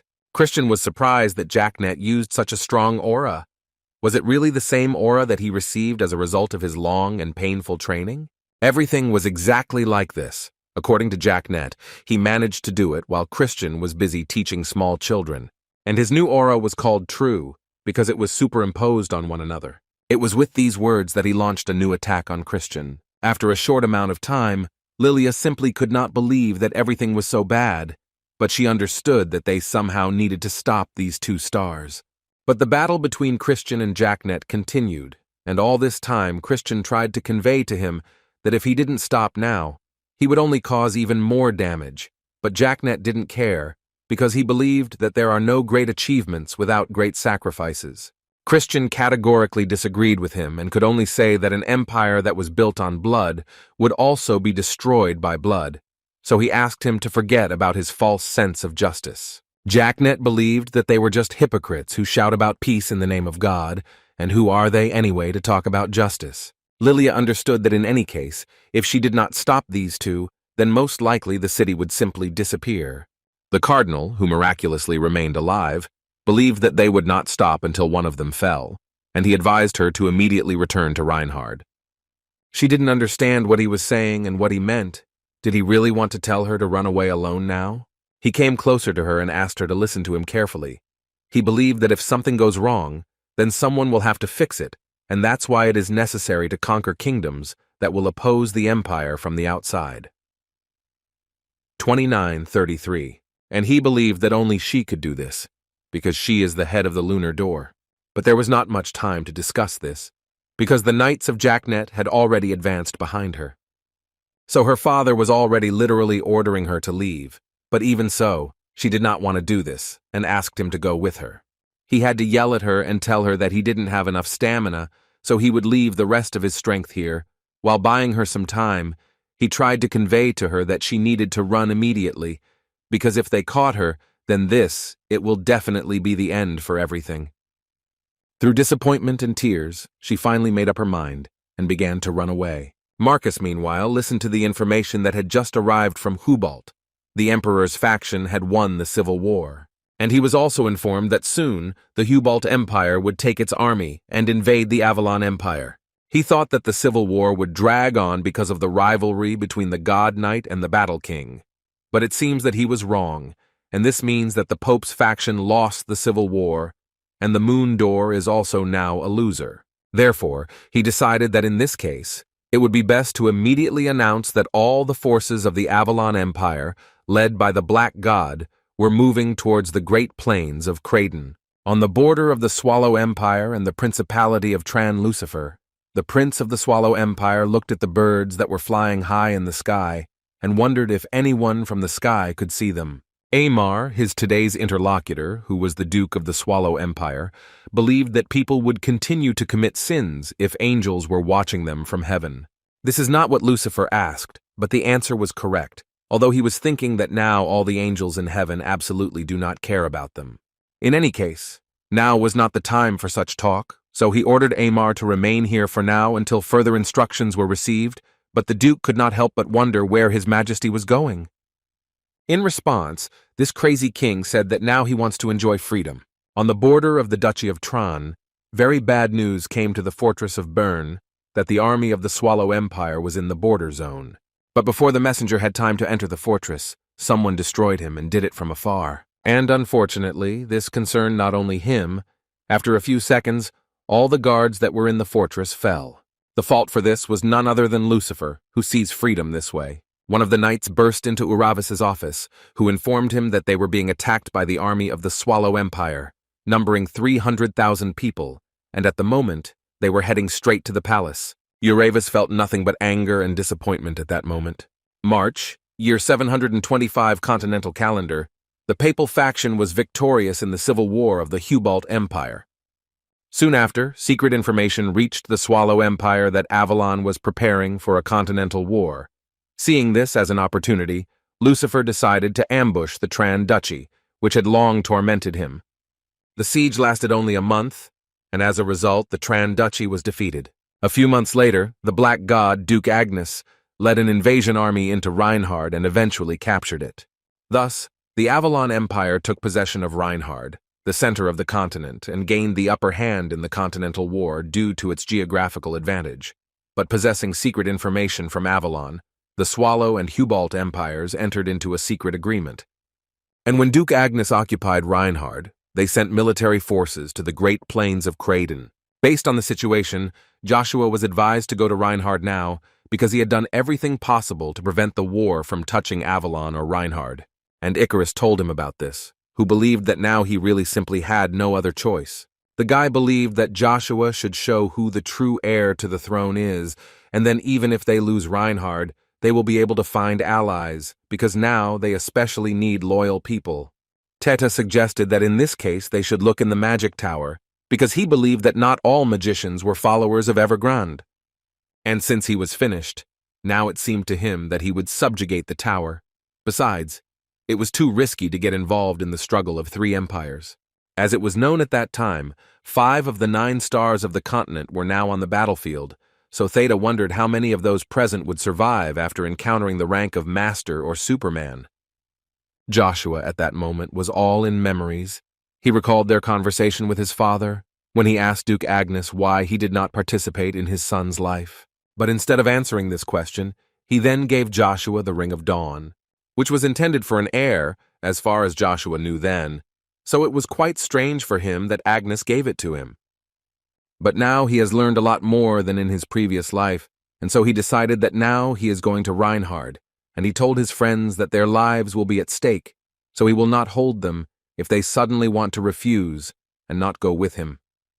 Cain and Aislinn didn't think for a second, and immediately said that they would go with Joshua and be with him until the very end, even if they had to give their lives for it. Kreva said that he would not go with them, since he simply could not interfere in the affairs of the middle world, but still added that if they needed advice from the Lord of Darkness, he would be waiting for them in the Tower of Trials. Joshua actually respected his choice and replied that they would definitely meet. As soon as the Continental War, which Emperor Marcus was eagerly awaiting, broke out not far from Reinhard on the territory of the Great Plains of Craden, a fierce battle unfolded in which the fate of 3 empires was at stake. It left its mark on history, taking with it hundreds of thousands of lives. Then Duke Agnes fought 3 titans of 9 stars at once. But a huge shock for the entire continent was that the Black God of Avalon, the one whose name enjoyed enormous authority, died in the war. Marcus's plan was thus a success. The emperor also intended to destroy all his loved ones, but his plans were not destined to come true. The true king of Reinhard, Joshua Sanders, appeared on the battlefield. The Swallow and Hubalt empires lost Reinhard to their opponent, and on that day Joshua ended the Continental War. And he became the greatest hero of all time, receiving the title of King of Heroes. Emperor Marcus disappeared, and then the place of ruler of the Avalon Empire was empty. The first war of the princes began over the right to the throne between Kaiser and Kaiser. As a result of the conflict, the power of the empire was weakened.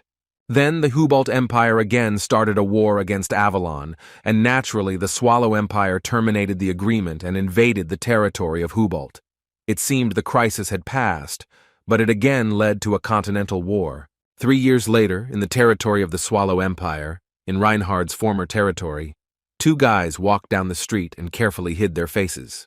They said that over the past 3 years this place has changed incredibly much, that now it is simply unrecognizable. One of them was Christian, who believed that if the King of Heroes had not been hiding, then all these people would have traded what they wanted and how they wanted, and Reinhard would never have been taken away.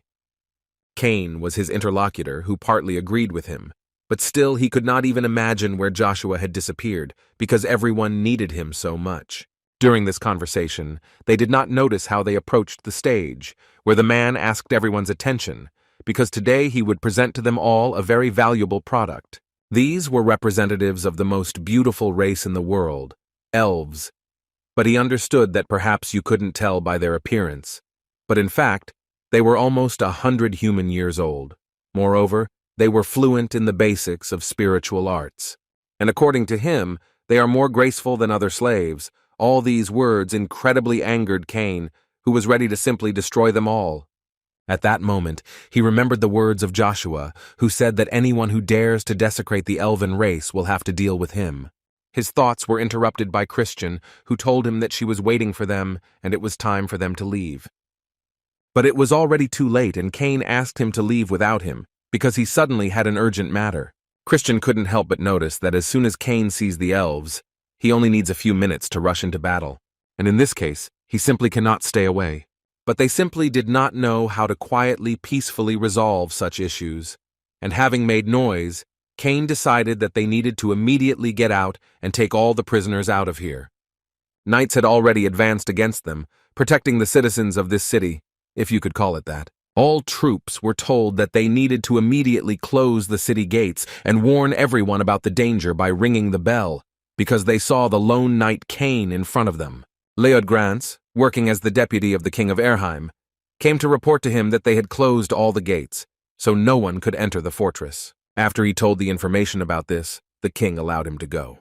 Sitting on the throne, Lucifer wanted to know the opinion of his interlocutor, as he thinks.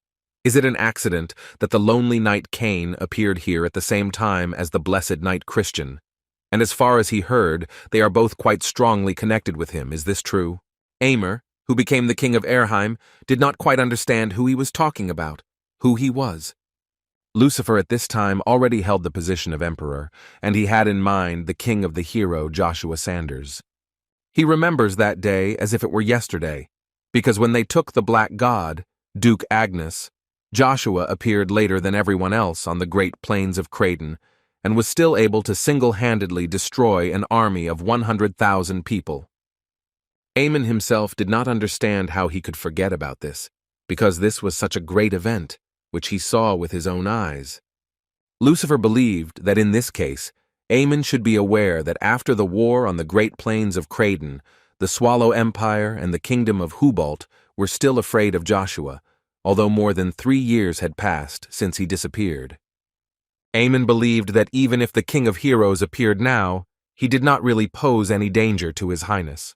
But Lucifer believed that they would never know for sure until they met him one-on-one. Therefore, he ordered Aemon to immediately catch these knights and find out from them where Joshua is now. Meanwhile, an auction was held in the city center, and a new lot began to be brought onto the stage, which the presenter presented to the participants without further ado. In fact, this was the main item in the auction, and is the last weapon made by the artisan Hurton, who was so remarkable that his weapons were used by the Knight of God. People were shocked when they saw not a sword, but a spear. They simply could not believe that the artisan made it before his death.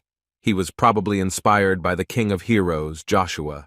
The presenter announced that, as they know, now spears are no longer the weapons of lower soldiers, and everything has changed thanks to the King of Heroes. And right now they will start an auction.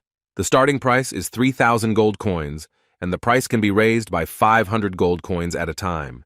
After these words, they immediately offered 4,000 and 5,000. Zero, at that time, held a position in the moon door and could not believe that so many people would gather today, and his interlocutor, in turn, could not believe that he had dressed so openly today, but Zero himself believed that he was simply wearing something suitable for such an event. In any case, he would like to know first whether he surrendered to chaos or not. Icarus was that interlocutor, and he answered Zero that he had not done this yet, but in reality, it was becoming more and more difficult for him to hide. Zero added that looking at him up close, he wasn't sure that even he could outshine his beauty, so he decided to give him a card with which he could get the information he needed in certain places. The guy believed that with such a job, if a client appears, then he should serve him drinks. But he asked Icarus to think about the fact that if he doesn't notice anything, and therefore the guy thinks that he can walk around like that calmly, then he is deeply mistaken, and this quite risky. Icarus knew all these dangers perfectly well without him, but as Zero already understood, he himself learned this from him, and he also could not help but add that their lord was always confident in himself, and never hid, no matter how dangerous the enemy was. Until this time, he had never hidden or allowed himself to do this, but this case is an exception. In any case, Icarus believed that his absence would not change anything, so he suggested taking a break from it and celebrating a little. And for this, he decided to take his plate with the number and place a bid of hundreds of thousands of gold coins for that spear.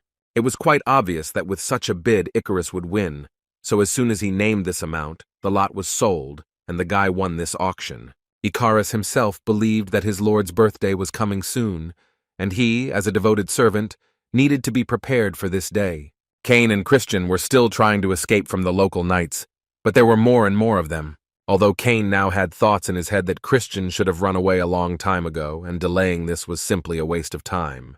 But he decided that now it would be best to hide and wait for Icarus, and then leave with him. Suddenly he heard a rather familiar voice, and it was Icarus, who was already standing behind him and talking about how their problems were only getting bigger and bigger.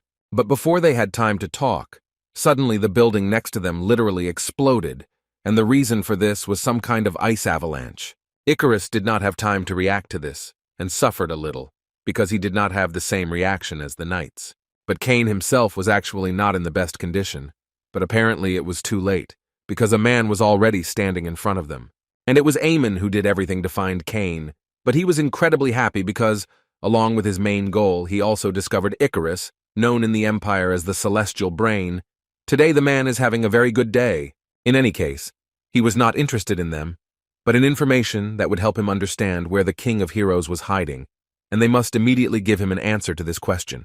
Otherwise, he would destroy them. At that moment, Cain perfectly understood that if he now turned away from this attack, then most likely Icarus would take the damage, and this could not be allowed. So he decided that he needed to do everything possible to repel this blow. Cain couldn't find a better solution other than standing right in front of this ice ball and trying to repel it with the aura of his sword. But to his great regret, this ice ball literally grabbed his sword and continued moving. Such an attack caused an incredible amount of damage to Cain. It literally left a bunch of cuts on the knight's body. 3 years ago, the Continental War created countless heroes, thanks to which the Swallow Empire and the Hubalt Empire became the strongest states on the continent. Lucifer, or as he was called, the Bloody Monk, and Jactor, the king of martial arts, they tied together all the kingdoms that the empire destroyed, thereby putting an end to the allied powers. As for Joshua Sanders, he was indeed recognized as the king of heroes and countless heroes with him. But although Joshua's path was full of victories and glory, they often ended too badly. After such a blow, Cain lost all hope that he would be able to continue this fight, but at some point he heard a rather familiar voice that asked him to look up. When he raised his eyes, he saw only a flash of light that literally healed his wounds and returned him to his previous form. Aemon realized his mistake, because he actually needed to immediately guess that this paladin had to be somewhere here. In any case, he believed that he needed to destroy both of them at the same time. Otherwise, it would be too troublesome with them later. Cain did not understand a little that the man decided to be distracted by something else when he decided to fight him. So the knight decided to remind him that he is still here. Now they were both in the same conditions, and Cain was ready to answer the man. Aemon understood that in fact he did not have much strength to defeat this knight because Cain was really stronger. However, on the other hand, he never forgot that true strength is not only physical power, so he used his magic. At least it seemed so from the very beginning. But then Cain realized that the man had applied type mana and that he changed it to ice. Aemon looked at him with a smile after these words and still reminded Cain that this is called true aura, and in the Empire they call it materialization of aura. But in fact the difference is only in the name. In essence, they are the same. The man spoke with trepidation about how this is a wonderful technique that not only transforms the aura, but materializes it the way the owner wants. But suddenly he was interrupted by an outside voice who asked the man not to pretend to be great and powerful just because that he owns this technique. And it was Christian, and he thought so, because he also owns this technique, and now he will show the man what the true aura, of which he is so proud, means. Aemon understood perfectly well that this actually could not be divine power, because its matter is transformed. Most likely it is the true aura, with the help of which he was able to completely dispel his aura.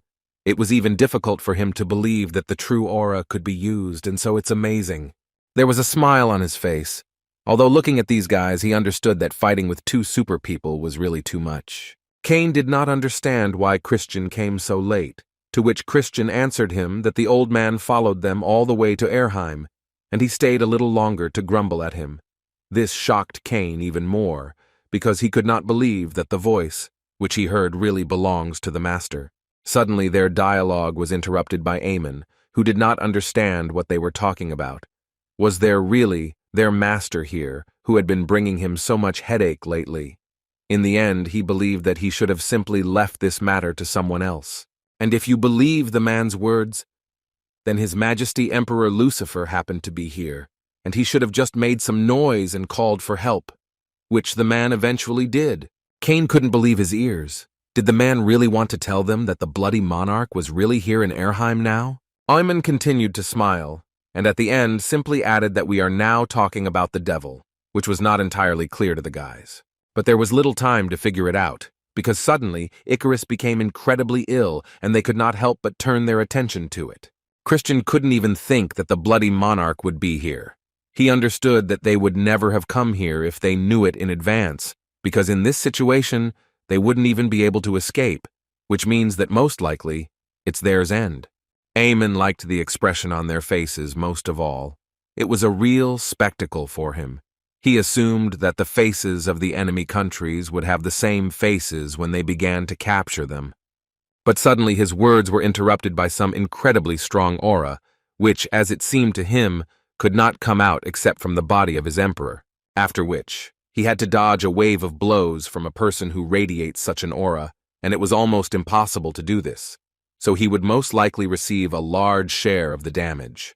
It was the legendary Ryan, who also randomly appeared in this city and was not against helping his old friends, whom he advised to leave as soon as possible while he dealt with this duke. He also did not forget to add that while he was here to gain time, they should do what they came here for, and as soon as possible. Cain offered to help him finish off the duke together, and Christian completely agreed with him, who also believed that they should not miss the opportunity to finish off the general of the enemy side. Ryan believed that people who had reached the level of 9 stars were not easy opponents. Moreover, they themselves said that if a bloody monarch appeared, they would have a hard time, and therefore, before the situation worsened, he asked them to find the answer to their question. Cain still continued to stand his ground and believed that they simply could not leave him here alone. But suddenly their dialogue was interrupted by Aemon, who told them not to worry, because none of them would leave this place alive. And in fact, his words were not difficult to believe, because he had just literally turned his aura into a dragon, which was beyond the comprehension of an ordinary knight. The Duke came out of the fog and, first of all, told them that their day of death had come, and he would do everything to make it special for them, after which he directed his dragon at them. But his main problem was that he simply underestimated his opponents, in particular Ryan, who also managed to summon his dragon, which he called Manticore. And Ryan himself did not say much, so he managed to carry out a successful attack on the Duke and his blue dragon. But the smile on the man's face did not disappear. He only said out loud that the Lion King is the very embodiment of justice. But when Ryan materializes the Manticore, a creature that symbolizes cruelty and ruthlessness, it only evokes a sense of irony in him. Through the communication skill, Ryan asked Cain to listen to him carefully, after which he made it clear to him that in fact they had not come to Erheim only for information.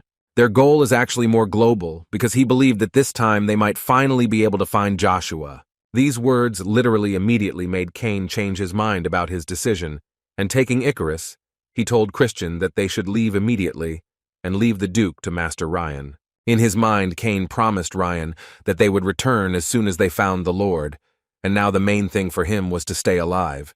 Ryan was not against this development of events, and said that he would look forward to their return.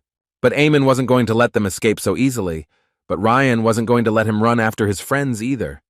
And for this, he went on the attack, while saying that if Aemon thought that he would trap them, then he was mistaken, because he only dug himself into a hole. In response to this, Aemon immediately got personal, telling Ryan that he was just a coward who ran away as soon as the war started, and it would be better if he didn't come back, because he cut off his head. After some time of searching, they were still able to discover a secret passage, and each of them was ready to enter there. because they knew what might be hiding there. Christian couldn't help but notice that this notebook was undoubtedly wonderful, because without it, they would have been stuck in the maze. But since they got it, it means the moon door is still working. But most of all, Christian now wanted to find out from Icarus what exactly did he hear from the lunar door. Icarus replied that he could not find out the details because there was a great risk of eavesdropping on communication channels. However, he was confident that they still managed to find the last trace of Lord Joshua. Christian, in response to this, believed that if this was really true, then they did the right thing by taking the risk of coming here. But he was more worried about Ryan now, because he did not think that the Lion King was superior to Duke Aemon in strength, and besides, if a bloody monarch appeared there, then most likely Ryan would end. Cain responded to this by saying that in fact everything would be fine and they shouldn't worry about it, because at least he and Christian traveled all over the continent to learn how to use a sword from the Lion King. So they know him very well. Both as a teacher and as a fighter, he is simply phenomenal, so there is no need to worry about him. Christian absolutely agreed with him, because it was thanks to him that he and Cain learned to materialize an aura. Although Cain was a little ashamed to say that he actually doesn't know how to use it, and Christian just praises him, he is still sure that someday he will learn it. And mentally he was confident in himself that someday he too would master the true aura, which could crush even the materialization of the aura, and then he would finally surpass his limits and do this only thanks to his strength. He was going to gain such power with which he could protect even his master. Rugia didn't understand how long he could sleep, because the world had already undergone serious changes, and there was no longer time to put off his return. He asked Joshua to finally wake up and remember his promise to Lucia. And besides, he didn't want the work that Rugia had been doing for centuries to just disappear. Joshua agreed with him, in fact. He believed that the time had come. He just needed time to sort out his thoughts, and he sort of did it. Joshua had too many thoughts in his head all this time. Duke Agnes, conspiracy, deception, betrayal, differences of opinion, slander, but now the time has come to return and end it all once and for all. Christian couldn't believe his eyes that they had fallen into a trap after all, because they were trying to follow this map clearly. It was simply impossible. But suddenly, his screams were interrupted when he heard and then saw Lily, who came out of the portal and told him that they did not have to worry, because they had actually come to the right place. She understood his surprise, but still could not help but say that she was very glad to see him again. He had a lot of questions for her. For example, what was she doing here? But instead of giving answers, she immediately told them that they had very little time, and she had come to convey to them important information that Joshua was trailing was found in the Tower of Trials. She immediately created a teleport that would help quickly move there and find Joshua, but she asked them to be extremely careful, because no one knows what could have happened to him over so many years. Christian didn't understand only one thing. If all this was true, then why didn't she immediately tell them to go to the Tower of Trials? The answer was actually on the surface. She simply cannot leave this place. Moreover, if this information fell into the wrong hands, they would not even be able to get close to the tower. That's why she called them here, because soon the empires of Hubalt and Swallow will again try to capture the empire of Erheim, and her task is to monitor their further actions. Now, Icarus perfectly understood for what purpose the bloody monk actually came to Erheim in order to prepare for the next invasion. Lilia also added that there is an assumption that there are disagreements between the empires, but they are probably going to enter into an alliance again. One way or another, she believed that the continent was in danger.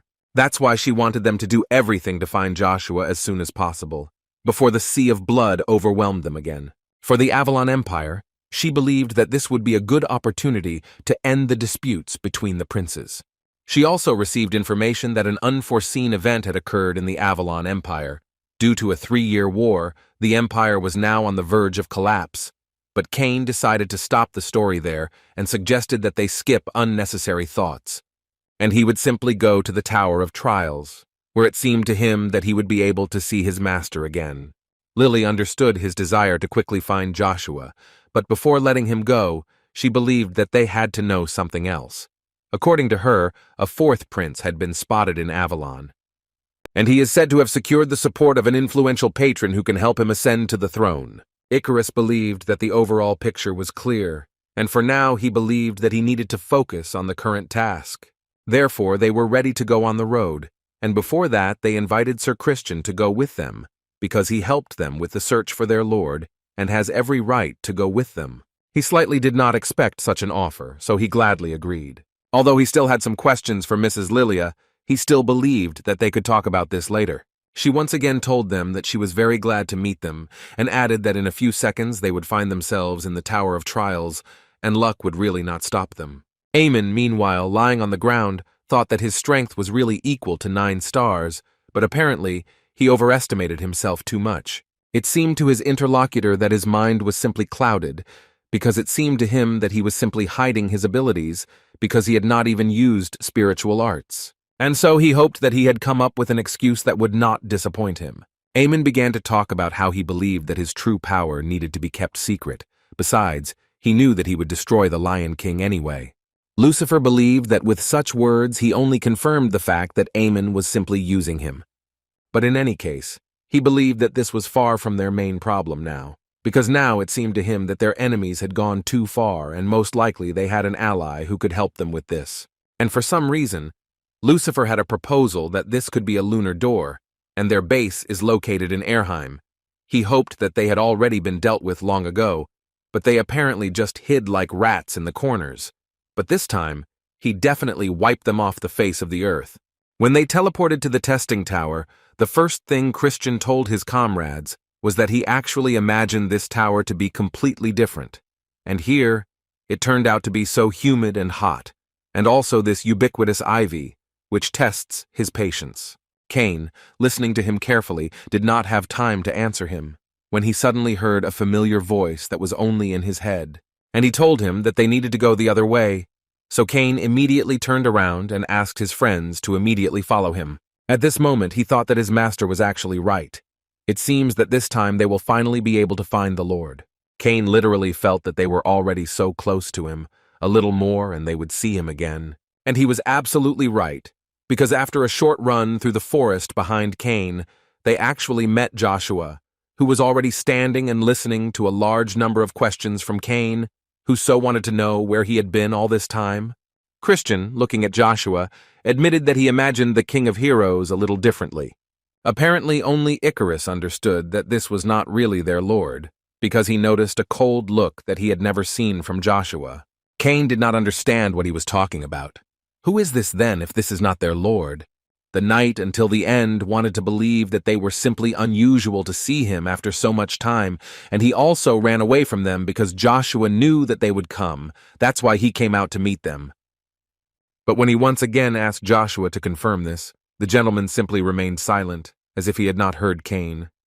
After which the knight began to understand what was happening here. Suddenly, they heard the voice of Rugia, who this time spoke to everyone, and he told them that it was just a double, although Christian was more interested in the question of who is here and who is saying this.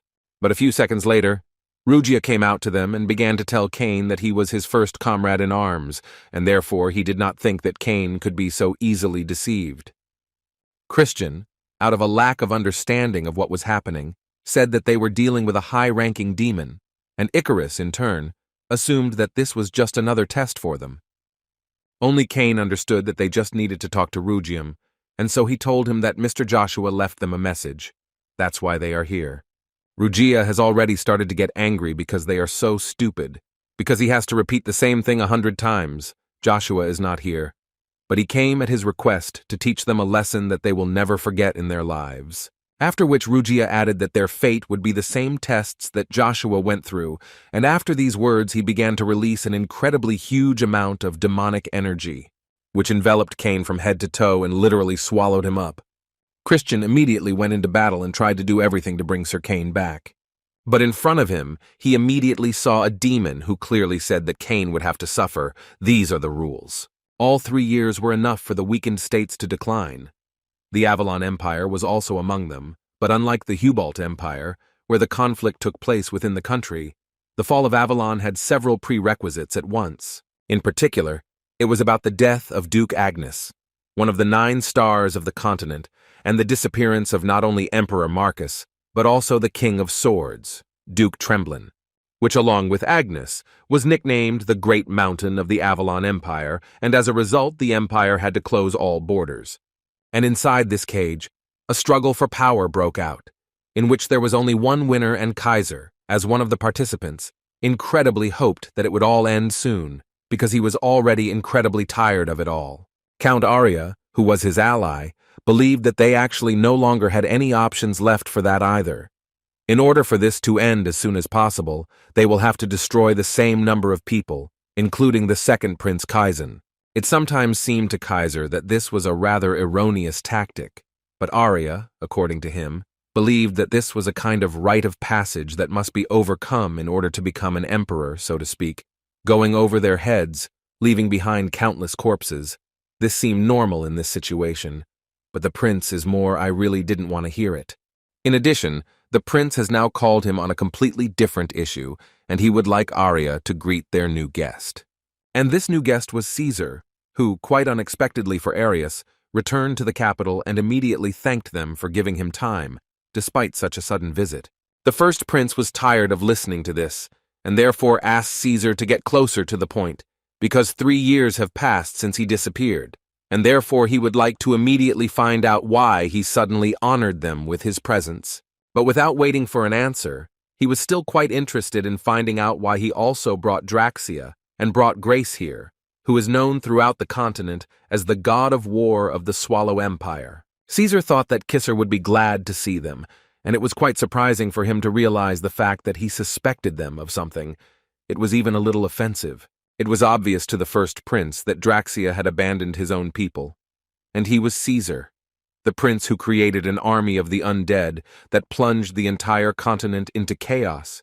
So after all this, the first prince did not understand why he should trust them. Caesar did not particularly argue with him, and just wanted to know what he should do in order to regain his trust, perhaps bring him the head of Babylon von Agnes.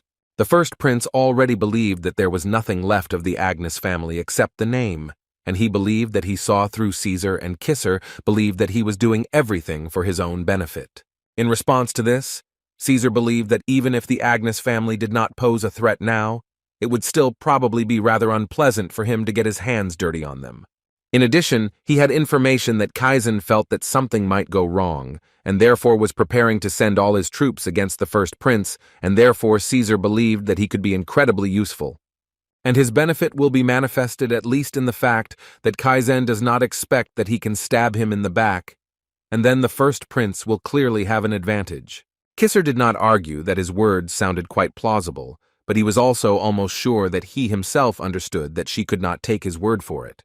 Caesar understood him perfectly, because he himself was the kind of person who treats other people with a certain suspicion, but for this he always tries to predict the first step of his opponent and takes the next one, rebuffing him. And he said all this for a reason. Caesar wanted to offer his older brother a plan of action that would definitely help take Kaizen by surprise. And it consists in concluding agreements. This angered Kisser, and he immediately told Caesar that he had simply wasted their time, because they had different goals and views on life. Caesar answered him quite brazenly, saying that he absolutely did not care what he thought about it. He just wanted to know if his older brother was sure that he did not need his help in the future. Because according to his information, the empires of Hubalt and Swallow will soon create an alliance again. This only caused a smile from the first prince, because he believed that this was simply impossible, if only because the Swallow Empire betrayed Hubalt. So he did not understand why they should repeat the same mistakes. Caesar decided to explain that this would not be exactly an alliance, but rather an agreement between the bloody monarch and the king of martial arts. Perhaps they will gather enemies and stage a fictitious battle against Erheim, simultaneously destroying the angry neighboring countries that rebelled against them. When he said the word them, he meant the United Nations and the king, and in the end it seemed to Caesar that they would take control of the entire continent. And most importantly, Avalon may be among those who need to be suppressed, or they will simply be so weak that they do not pose even the slightest threat. Arya intervened in this dialogue and added that in this case they could not be taken into account at all. And it seemed to him that Caesar was still right in this regard, because having lost its national power, Avalon no longer poses a danger, something like an insignificant stone that can be gotten rid of at any moment. No matter how much he wanted to, the first prince still had to think about it, because listening to all this, he understood that their affairs were really not going well. But Caesar believed that he had one good idea on how to solve this issue, and for this, he brought a rather important guest. After which the Duke of Tremblant appeared in the meeting room, whom everyone considered dead, because he disappeared exactly at the moment when Agnes died and Marcus disappeared. The first prince immediately wanted to know what happened to him and where he had been for so long.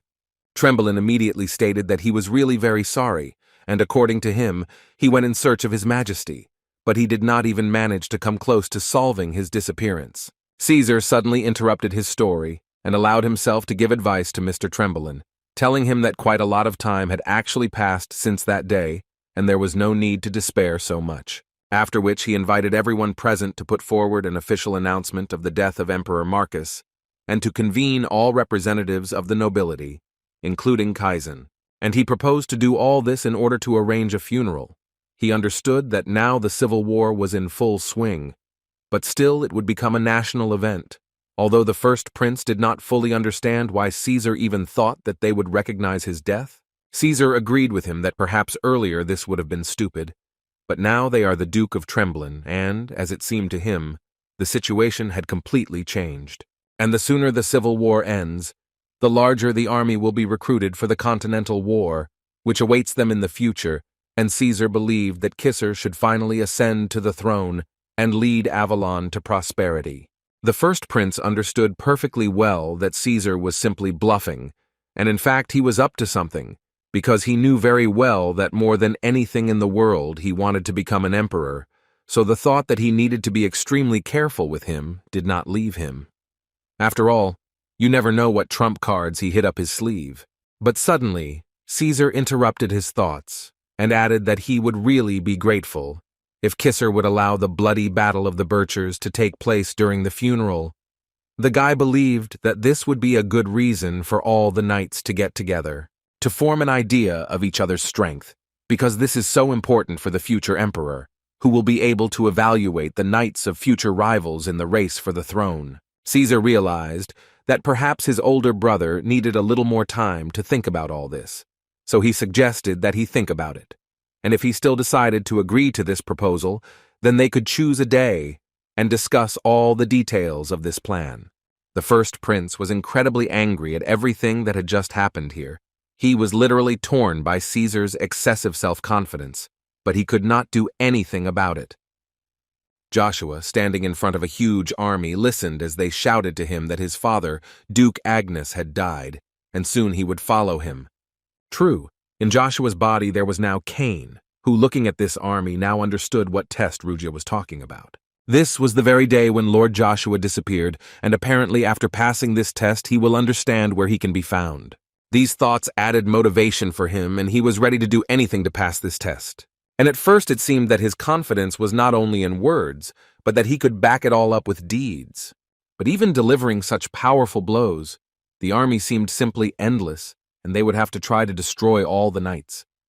Although this did not frighten Cain one bit, and he decided that it would be even more interesting, so he was ready to continue passing this test. Icarus, meanwhile, wanted to try to find out from Rugia what test Sir Cain had to face. He received that in this world, you have to pay for everything. This is the main rule of equal exchange, and if Icarus wants to get information, then he needs to pay the appropriate price.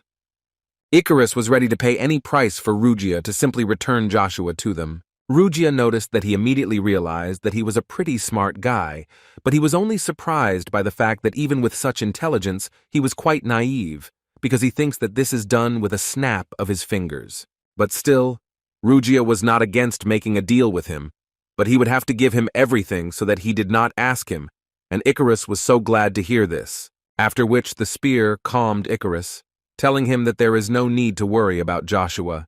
His mind is currently unstable, and he has lost a significant part of his strength, but no one in the middle world can harm him, because for him 3 years ago, time stopped.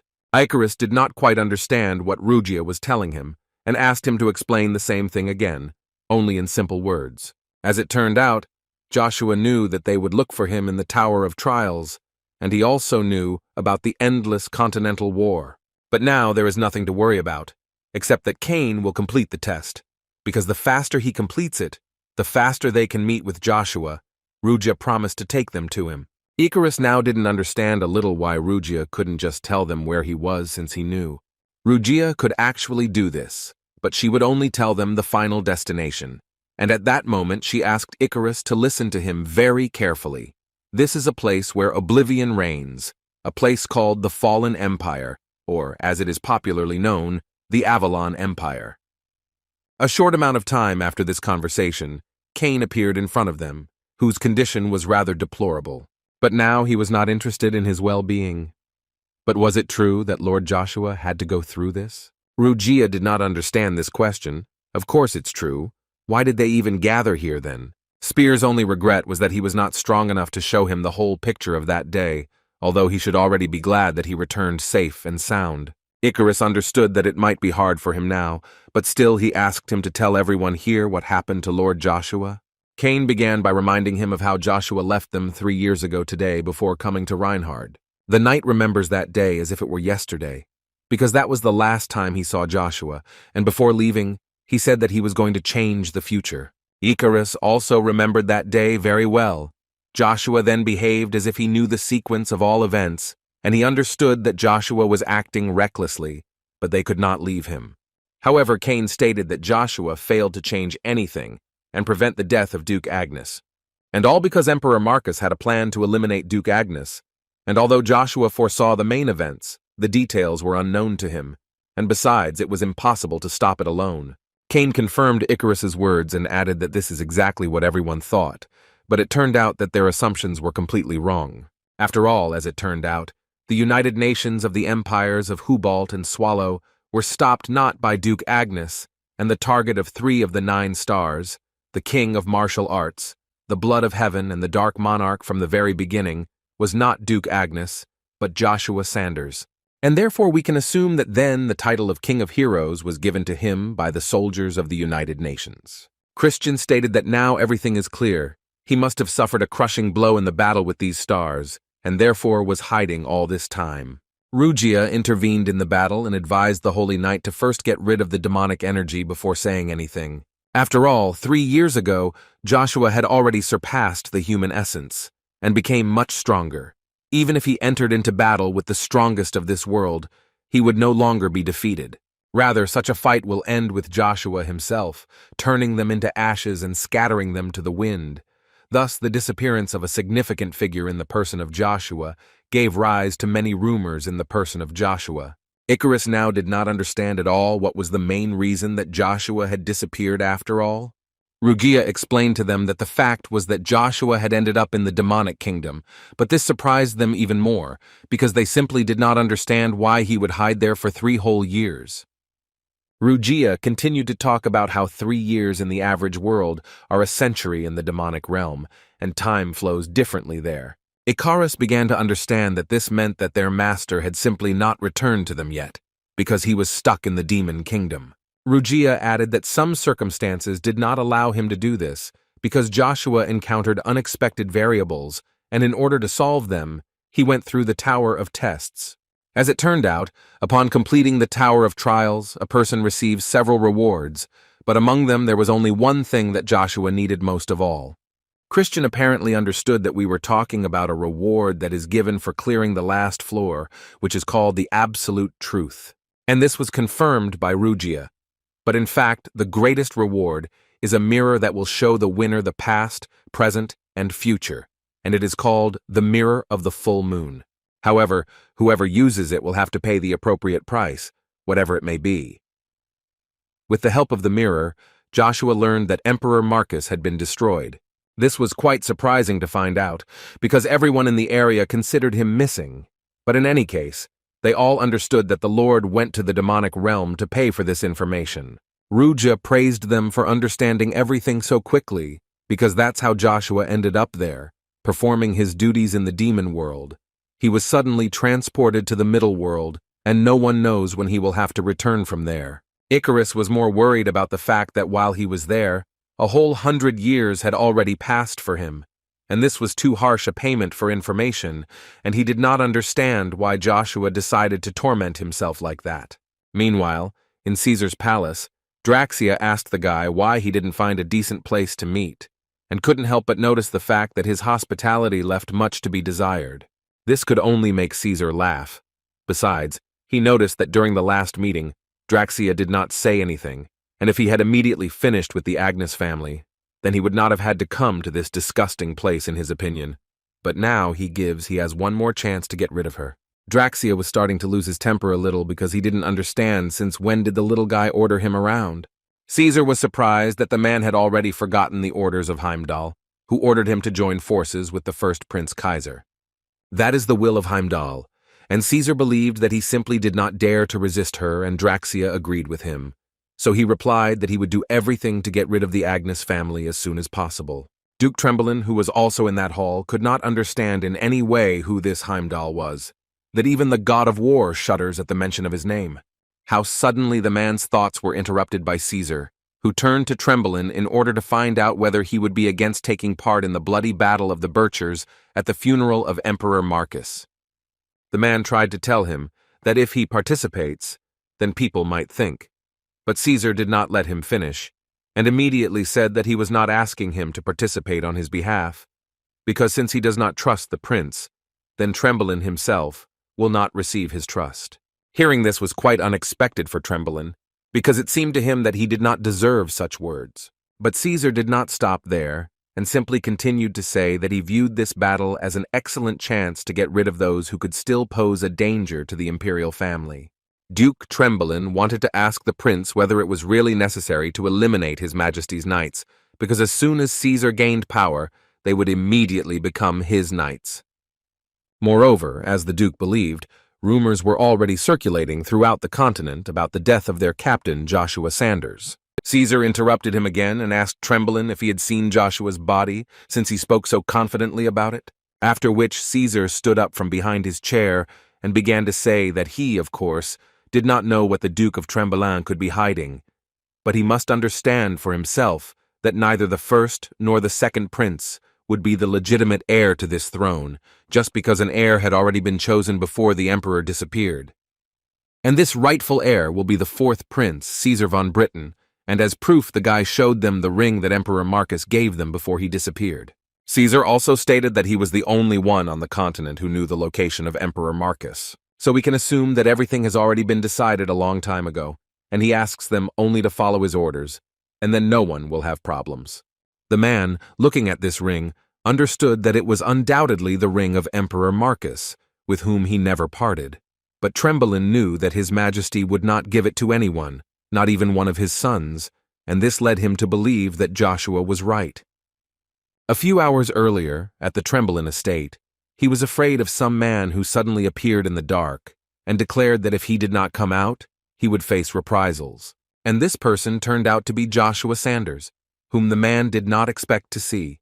But in any case, Joshua believed that this was not important now, because he came here so that Trembling would listen to him, because it was primarily in his interests. After which he immediately began to say that while he was helping Caesar, Joshua asked him to find out one thing, and in return he would share any information with him. This, quite expectedly, only angered Trembling, so he asked Joshua to shut his mouth. Besides, he and the traitor had nothing to talk about, and immediately after these words, he began to say that it would be best for Joshua to surrender. Joshua immediately asked him to leave all this knightly honor for later, because he didn't have time for it now. But the man was not going to listen to him, and immediately after that he went to attack Joshua. And this was his mistake, because at some point he felt an extraneous energy that somehow made it so that he did not feel Joshua's presence. It felt as if he was not there at all. It seemed to him that they were in the same place, but in different time streams, which prevented him from even getting closer to the guy. He understood that this could be a perfect form of non-existence, the power of the Almighty, but there was no understanding of how he achieved this. In any case, there was now a wall in front of him that he could not overcome. Therefore, he decided to lay down his sword and say that he swore allegiance to the emperor, and Joshua would not receive anything, so it was really better for him to leave. Then Joshua decided to allow himself to give the man advice in which he told him that Caesar had a patron that even Emperor Marcus did not know about, and his name was Heimdall. And one day the man would have some suspicions, and Joshua's advice was that he recommended the man to find out who really is behind this name. But for now, Tremblin did not dare to do this and answered Caesar that he would honestly carry out his orders and prove his loyalty to the imperial family, although mentally he understood that he was saying all this only in order to find out the truth about what happened to the Emperor Marcus. Icarus thought that the puzzle was actually gradually coming together and that soon they would find out what really happened to Joshua. But he was frightened by the fact that the more details were revealed to them, the angrier he became. He didn't understand whether he really couldn't rely on them at least a little, and so they flew to the magic tower, where they were met by one of the magicians who didn't understand who they were and why they came here, because they were clearly not magicians. Rugia at that moment did not understand why he was so angry, because they destroyed only one insignificant spell. In any case, he told Icarus that he had fulfilled his part of the deal. Now he asked the guy not to forget about his. Icarus remembered this very well, so he once again promised him that he would definitely repay him for everything. And now he told his comrades that they needed to go forward and do what they came here for, and they came to the capital of the empire, Avalon. In the Avalon Empire, on the estate of Duke Agnes, Chiffon shouted that they needed to immediately close ranks and hold the line. After all, they fought a battle against Cillian, the greatest spirit of the wind, but he was still much stronger. Although he had not yet met with the main knight of this house, and at this hour it was Chiffon, who was already going on the attack to finish this battle. But his attacks were too weak, so he could not hold out for long in this battle, and received a blow that killed him too. After which, people appeared in the arena, whom Chiffon called monsters, but apparently it was a compliment, because the girl who was there said that she was so pleased to hear it again, because they called her that at school. Well, seriously, her name was Annabelle Grace. She was one of the 12 new superhumans and was the daughter of Draxia, and she couldn't add that they were lucky that it was they who came to seize their house, because in the Swallow Empire there are people and worse than her.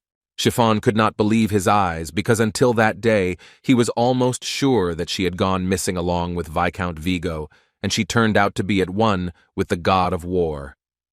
Anna explained to him that in fact it happened that she had to hide her identity, and she also decided to honestly admit that she was a little offended to destroy this place in which she had lived for so many years. But she was interrupted by a colleague who asked her to end these empty conversations, to which she asked for forgiveness from her father for making a mistake again. Chiffon could not simply believe his ears that Anna was indeed the daughter of Draxia Vel Grace. Draxia, in turn, wanted to immediately find out what happened to Princess Ashira. Anna stated that he did not have to worry about this, because she hired an expert in her field, and for the man it was surprising that she agreed, knowing that this was not destruction, but an ordinary kidnapping. The girl stated that she did this immediately, and apparently the point was that for the Queen of Destruction, the most important thing is decent payment. So Ashira von Britten, that is, Lucia, is in good hands. It was worth noting, of course, that her services are certainly not cheap, but it's worth it, in any case. It doesn't matter now. She thought it would be better to look at one of the most beautiful estates in the entire empire, where the glorious Duke Agnes used to live. But first, on the way, she wanted to remove the garbage that was bothering her so much, and as soon as she placed Chiffon in her grip, it became too difficult for him to breathe.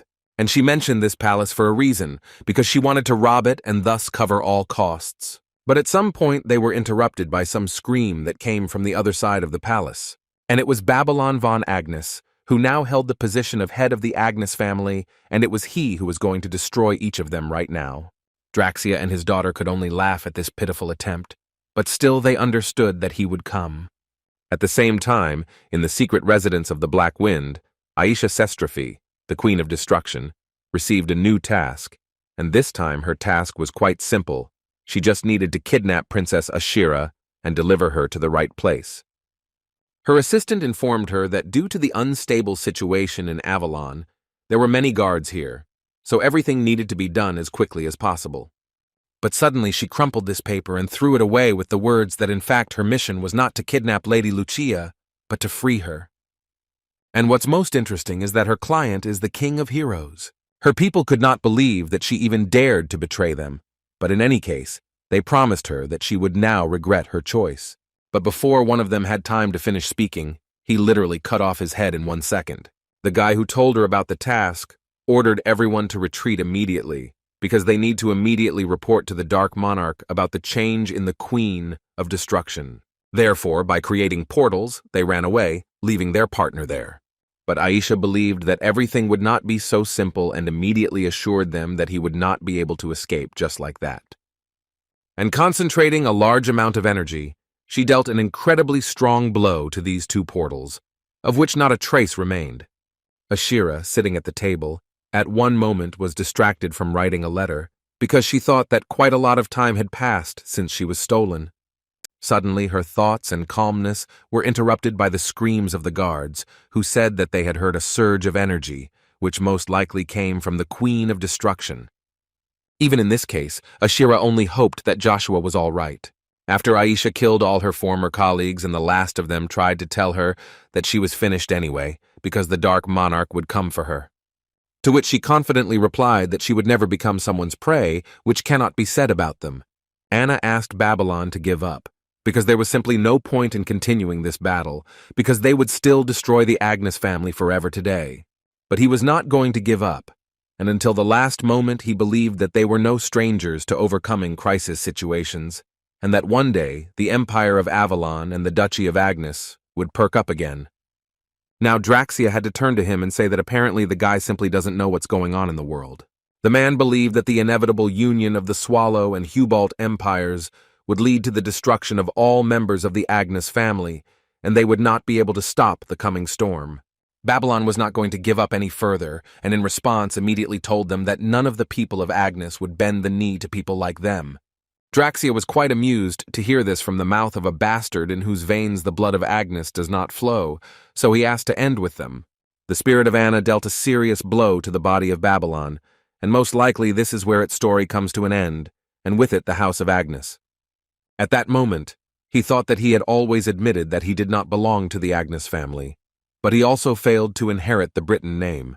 That is why he strived even more for recognition from his fathers, even though now they are no longer in this world, but in the end, he still could not hold out until the end. He also did not abandon the thought that perhaps everything would have been different if Joshua had been in his place. Suddenly he felt that his wound was gradually beginning to revive, and when he turned his head, he simply could not believe his eyes. Joshua was there, who immediately asked for forgiveness for being late. There were unforeseen matters. Draxia was surprised that Joshua was still alive, but in any case, he didn't understand why the guy came here. Did he really want to die today? Joshua liked that he was so impudent, but he decided to immediately put an end to it, and said that today he came here to please Draxia Vel Grace. The man, in turn, believed that it was necessary to note the fact that Joshua was seriously wounded, and most likely wounded his head, since he was talking such nonsense. Anna, in turn, noted that so many years have passed since their last meeting, and he is still incredibly handsome. And now she really wants to taste how the King of Heroes tastes, and this time she was going to grab a bigger piece from him. But Draxia was not going to give up this fight to Anna, and immediately told her that he was going to show this brat how the world had changed during the time that he was hiding his skin. The man really wanted Joshua to know the power that crushed the previous standards of the 9-star system, and for this he was going to use his true aura. Babylon had never seen such terrifying power, and he understood that he would never really be able to overcome it, because this is the power of the stars of the continent. Draxia continued to talk about his great power, which, according to him, is capable of subjugating an entire continent. And he spoke of his spirit, whose name was Herodias, who was the god of war and battles.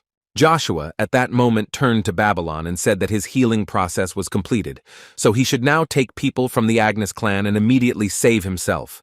Before he could finish speaking, this huge spirit Draxia dealt a crushing blow, which left only ashes behind. Anna was incredibly interested to see what would happen next, because she had not seen her father use his true form in battle for a long time. She was only sorry that he did not even leave her a chance to talk a little with Joshua, because after this, he was unlikely to survive. But how wrong she was. As soon as the fog began to pass a little, they saw the outlines of a man. And it was Joshua, who it seemed was not even hit, and with such a blow he did not even leave the guy a scratch.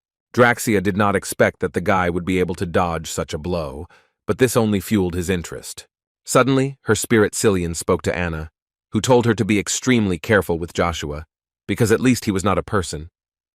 She did not quite understand what he was talking about, but Cillian did not explain anything to her, but simply advised her to run away from here as quickly as possible. Draxia, meanwhile, continued to shout to Joshua that this time he would not be able to evade and would turn into ashes, as was the case with Duke Agnes. And after these words, he swung his sword at Joshua, with the help of which he controlled his spirit. It seemed that this attack would definitely put an end to this battle and Joshua would retire.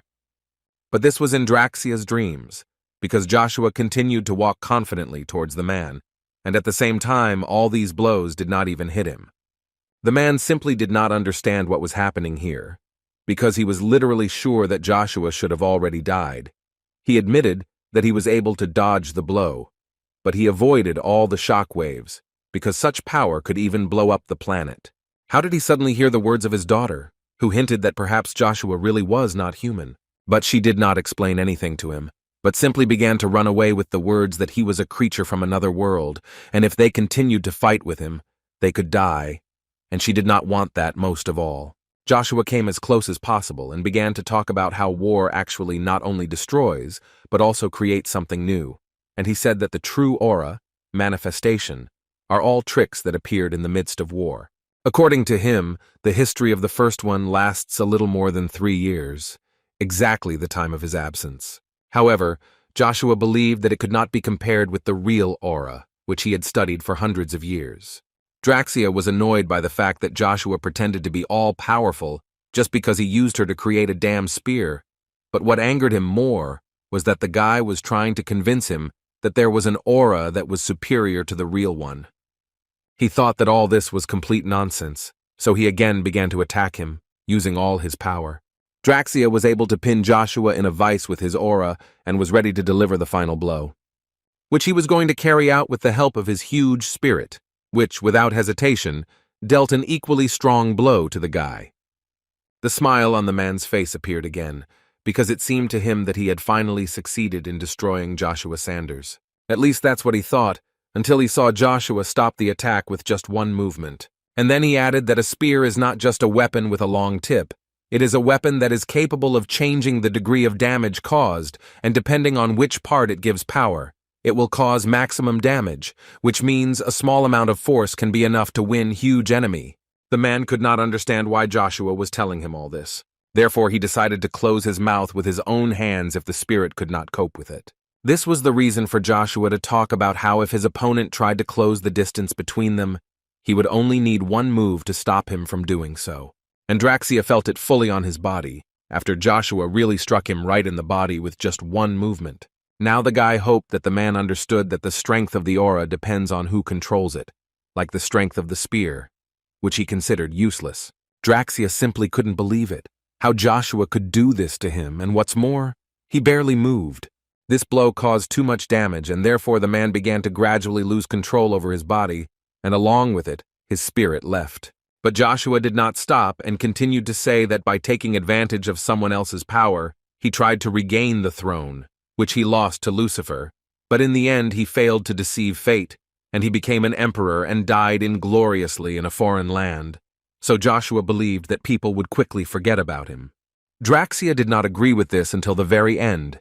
He believed that he would remain in their memory as the god of war, who knew no defeat, and a guy who had nothing to brag about over the past 3 years, except gossip, could not compare with him. In response to this, Joshua told him that having suffered one failure, the hero will still leave a mark in history thanks to his countless exploits, and the one who borrows the forces of evil to ascend the throne is unlikely to be remembered by anyone. Even now, the people of Swallow respect Lucifer more than the true members of the Swallow family. Draxia slowly rose to his feet and told Joshua that he was too self-confident, because the man believed that the guy did not even know who he had contacted, and he believed that Joshua would soon beg him to share this power with him, but it would be too late. Joshua understood that he meant Heimdall, but he didn't understand why Draxia was thinking about what he didn't know about him. The man then did not understand at all how Joshua dared to stand in their way, knowing who Heimdall was, but still, he was sure that one day he would realize how stupid he had been when he dared to cross their path. Joshua got tired of this stupid talk too quickly, so he decided to end things with Draxia and mentally said goodbye to him, and thus another traitor from his past life got what he deserved. Joshua felt relieved because it seemed to him that his revenge was finally coming to its logical conclusion. Even Galahad, captain of the Imperial Order of Knighthood, died at his hands, and his beloved Evangeline went crazy from shock and also died. Evergrande, a magician who was part of the Imperial family and became immortal, will serve him for eternity. The soul of the dark magician Beru is so disfigured that even the gates of hell are closed to him. As a result, there was only one person left for whom Joshua would soon come, and this was the fourth Prince Caesar, who was currently at a meeting where all the aristocrats gathered today in order to finally resolve the conflict between the princes, which has been going on for a very long time, and finally choose who will become the next ruler of the Avalon Empire. Caesar was already tired of listening to all these lofty speeches, and he finally suggested listening to Duke Tremblin. At the end of the convo, the choice of the next emperor depended on his support. Kaizen now understood why Caesar returned. Apparently he simply bribed the Duke, but he immediately told him that something more was needed to convince his people and all representatives of the nobility. After all, as it seemed to the guy, the devotion of each of them was unique in its own way. The second prince did not stop and continued to say that Caesar would not be able to create a goal that would be followed by everyone at once. But in response to this speech, Caesar only laughed to himself, but it was so loud that absolutely everyone heard it, including the second prince. After which he added that in fact, as soon as the balance was lost, by this moment the line of Duke Agnes should already be wiped off the face of the earth. This means that the situation has changed, and now his people are connected by one goal to survive, which amazed Kaizen. So he stood up from his seat and wanted to immediately find out what kind of cheap trick he pulled. But before Caesar had time to answer anything, a knight suddenly entered the emperor's meeting room and brought urgent news. Although he still had not moved away from what Caesar did to the Agnes family, and he was literally boiling with anger, and the smile on Caesar's face never left, because he liked that the world of Kaizen had finally become different from what it was before. The first prince interrupted their arguments and asked the knight to explain what happened and why such a rush. But instead of the knight, Icarus answered this question, who believed that they had made it clear that they had arrived in order to convey a message from their lord Joshua Sanders, who said that he would expect them all in a week at the bloody Battle of the Birchers. So Icarus asked them to postpone the election process, Emperor. Kisser responded by stating that he was confident that Joshua was currently in no position to make demands on them, and besides, there was a rumor that he had contacted the enemy of people, namely dark magic, and for this they will be held accountable as accomplices. But he will take into account his past achievements and pretend that this conversation did not happen. Therefore, he asked them to tell Joshua that he would no longer interfere in the affairs of Avalon, and perhaps then they would have mercy on him, and he would not suffer. Christian was annoyed by the fact that they had such difficulty getting here, and they didn't even listen, defending their position. Icarus replied that the first prince was absolutely right. Demonic energy is a taboo on the continent, regardless of the owner, and yet he wanted to add that as far as he knew, there was another person who not only violated it, but also summoned a demon. Or since he is a member of the imperial family, they will also turn a blind eye to this. This is the question he would like to ask them. It was about the fourth Prince Caesar, to whom Icarus told that if he continues to abuse power and pretend that nothing happened, then this will undermine the authority of the Avalon family even more.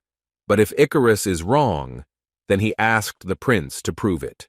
And most importantly, his lord Joshua will also do this at the bloody Battle of the Birchers. Tremblin joined this dialogue and also added on his own that the princes really should not reject their proposal given the current situation of the empire. He believed that if the decision about who would become the future ruler had already been made, then the empires of Hubalt, Swallow, and other kingdoms would not sit idly by. They would nip in the bud their desire to be revived. So the Duke believed that a strong ally in the person of the King of Heroes would not hurt them. Therefore now he earnestly asks them to give him a chance to prove his innocence. Caesar was very angry at Tremblin inside, although he didn't show it outwardly. He knew very well that this old man was hiding something, and now it is clear that this is information about Joshua. Now Caesar's plan to deal with everything today failed, but he decided that this was only temporary measure. Kaizen agreed with Duke Tremblin and suggested delaying the succession decision and giving Joshua an opportunity to explain himself. And he suggested to his brothers that they declare a truce before the Battle of the Birchers, where they would meet next time. In his mind, Kazan thought that Joshua had saved him rather unexpectedly, and now it seemed to him that it was his brother's turn to feel the ground disappearing from under their feet. Caesar also stood up and said that it was actually time for him to leave too, and he was quite curious to know what kind of deal Mr. Tremblin had made with Joshua. But he also did not forget to remind the Duke of who actually owns His Majesty's ring. Caesar was confident that he was confirming that only he was the legitimate heir to the throne. But in his mind, Tremblin thought that it was this ring that made him doubt that he was the next emperor. On the day when Joshua came to Tremblin, he told him that Heimdall was Caesar's patron, and he was aware of the emperor's latest whereabouts. This shocked Mr. Tremblin, because he understood that this meant that it was this man who harmed His Majesty. Joshua didn't say anything else because it was time for him to leave, and he wanted to leave the man alone with these thoughts. But Tremblin stopped him and said that this was actually too little for him to help him, because he still did not trust him. Then Joshua decided to show the Duke something, but before that, he added that Caesar would probably have the same one. And he showed the very ring of the emperor, which was a genuine original, unlike the ring that Caesar had. Now the man didn't understand at all what was happening, and where did Joshua even get this ring? Joshua told him that he would visit him to let him know when he and his companions would reunite. Until then, if he had any suspicions, he asked him to try to find out who was hiding behind the name Heimdall. But now, standing in the emperor's meeting room, Tremblin understood that he had failed to find out anything, but knowing the true owner of the imperial seal, he would not doubt who he should point his blade at. Meanwhile, in the secret estate of the Black Wind, Joshua's knights simply could not understand what kind of place this was and why there were signs of struggle everywhere. But they had some guesses when they saw the masks that they thought the members of the Black Wind were wearing. Lenger noticed the fact that he heard that these guys disappeared along with Emperor Marcus, but he did not fully understand what they could need in this estate. Suddenly he was answered by the rather familiar voice of Count Arius, who for unknown reasons also ended up in this place, and he believed that they had locked someone here to keep under surveillance. After which he decided to ask why they were here at all and not in the palace. It was not clear to him that they were wandering around like stray dogs that had lost their owner. Cadiz immediately told him that this was not so, because they discovered this place during patrol and went in to look around, that's all. And now they are trying to find out what turned it into ruins. Arya asked them not to misunderstand him, but he felt the energy of a powerful destroyer. But when he arrived, the house was already in that state. He tried to find traces of escape in every way, when suddenly he interrupted his speech and fell silent. He was enveloped in a feeling of fear. He did not understand what was happening and where such energy came from, after which he simply disappeared from this place, which alarmed the guys. They did not fully understand what had just happened here, and where had Arya gone. Cathiez immediately ordered them to call all the soldiers. He believed that now they would have to hunt down the Marquis too. Viper, who stood silently all this time and carefully watched what was happening, suddenly heard a voice in his head that suddenly called him to him. He immediately turned around and started screaming that he had just heard a voice that seemed to call him to him. The man did not hold back and immediately ran to the call of this voice, which his comrades did not quite understand, who asked him to wait. Still, they ran after him, although they didn't see much point in it, because they simply didn't understand where they were running and how long it would continue. Suddenly they stopped when they saw the dark knight of the night in front of them, who most likely called them. In response to their questions, he made it clear to them that Mr. Joshua Sanders would be here soon, and therefore he wanted to ask the knights if they were ready to go with them. They were shocked by this information, and it was not surprising, because none of them even suspected that their captain had returned. The Queen of Destruction was treating her wounds when she suddenly heard a noise on the street. She immediately decided to go out and inspect the territory, but as soon as she opened the doors, she saw a great brother there who told her that he came here to thank her for everything. And this same brother was Joshua, who was interested first of all to find out if she had received his message, in which he said that he was no longer a dragon. She immediately answered him that in fact everything was fine, because he helped her out and she was in his debt. But he didn't quite understand what she was talking about now. The queen said that he once saved the elves, and they remembered this for the rest of their lives, so they are ready to help him at any moment. Now Joshua understood what she was talking about, but in fact he believed that he should thank her, because she was the one who saved his mother. A few days later, in the Arcadia Coliseum, the well-known presenter announced that the bloody battle of the Birchers, for which they had all gathered here, would soon begin in this place. But first he would like to ask to express gratitude to the princes for making the competition available to the general public. Everyone today was incredibly happy, except for Ziegler, who was the Duke and great military leader of the Avalon Empire, because he did not understand how the funeral of Emperor Marcus turned into this show. Kisser believed that this was normal, because the people were simply rejoicing at the end of a tense internal conflict, and they made the competition open only in order to influence the mood in society. He asked Ziegler to better tell him who would participate in the first fight, to which he replied that they had given this right to traitors. The prince immediately realized that he was now talking to Prince Caesar and Joshua Sanders. The man noted that this is absolutely correct, since the bloody battle of the Birchers is aimed at a wide audience for the first time. His colossal interest and passion actually play a special role, so he considered that now is the time to give people what they want most. Ziegler was confident that both Joshua and His Highness Prince Caesar wanted to prove their innocence, so they would approach the battle in good faith in order to gain the approval of the public.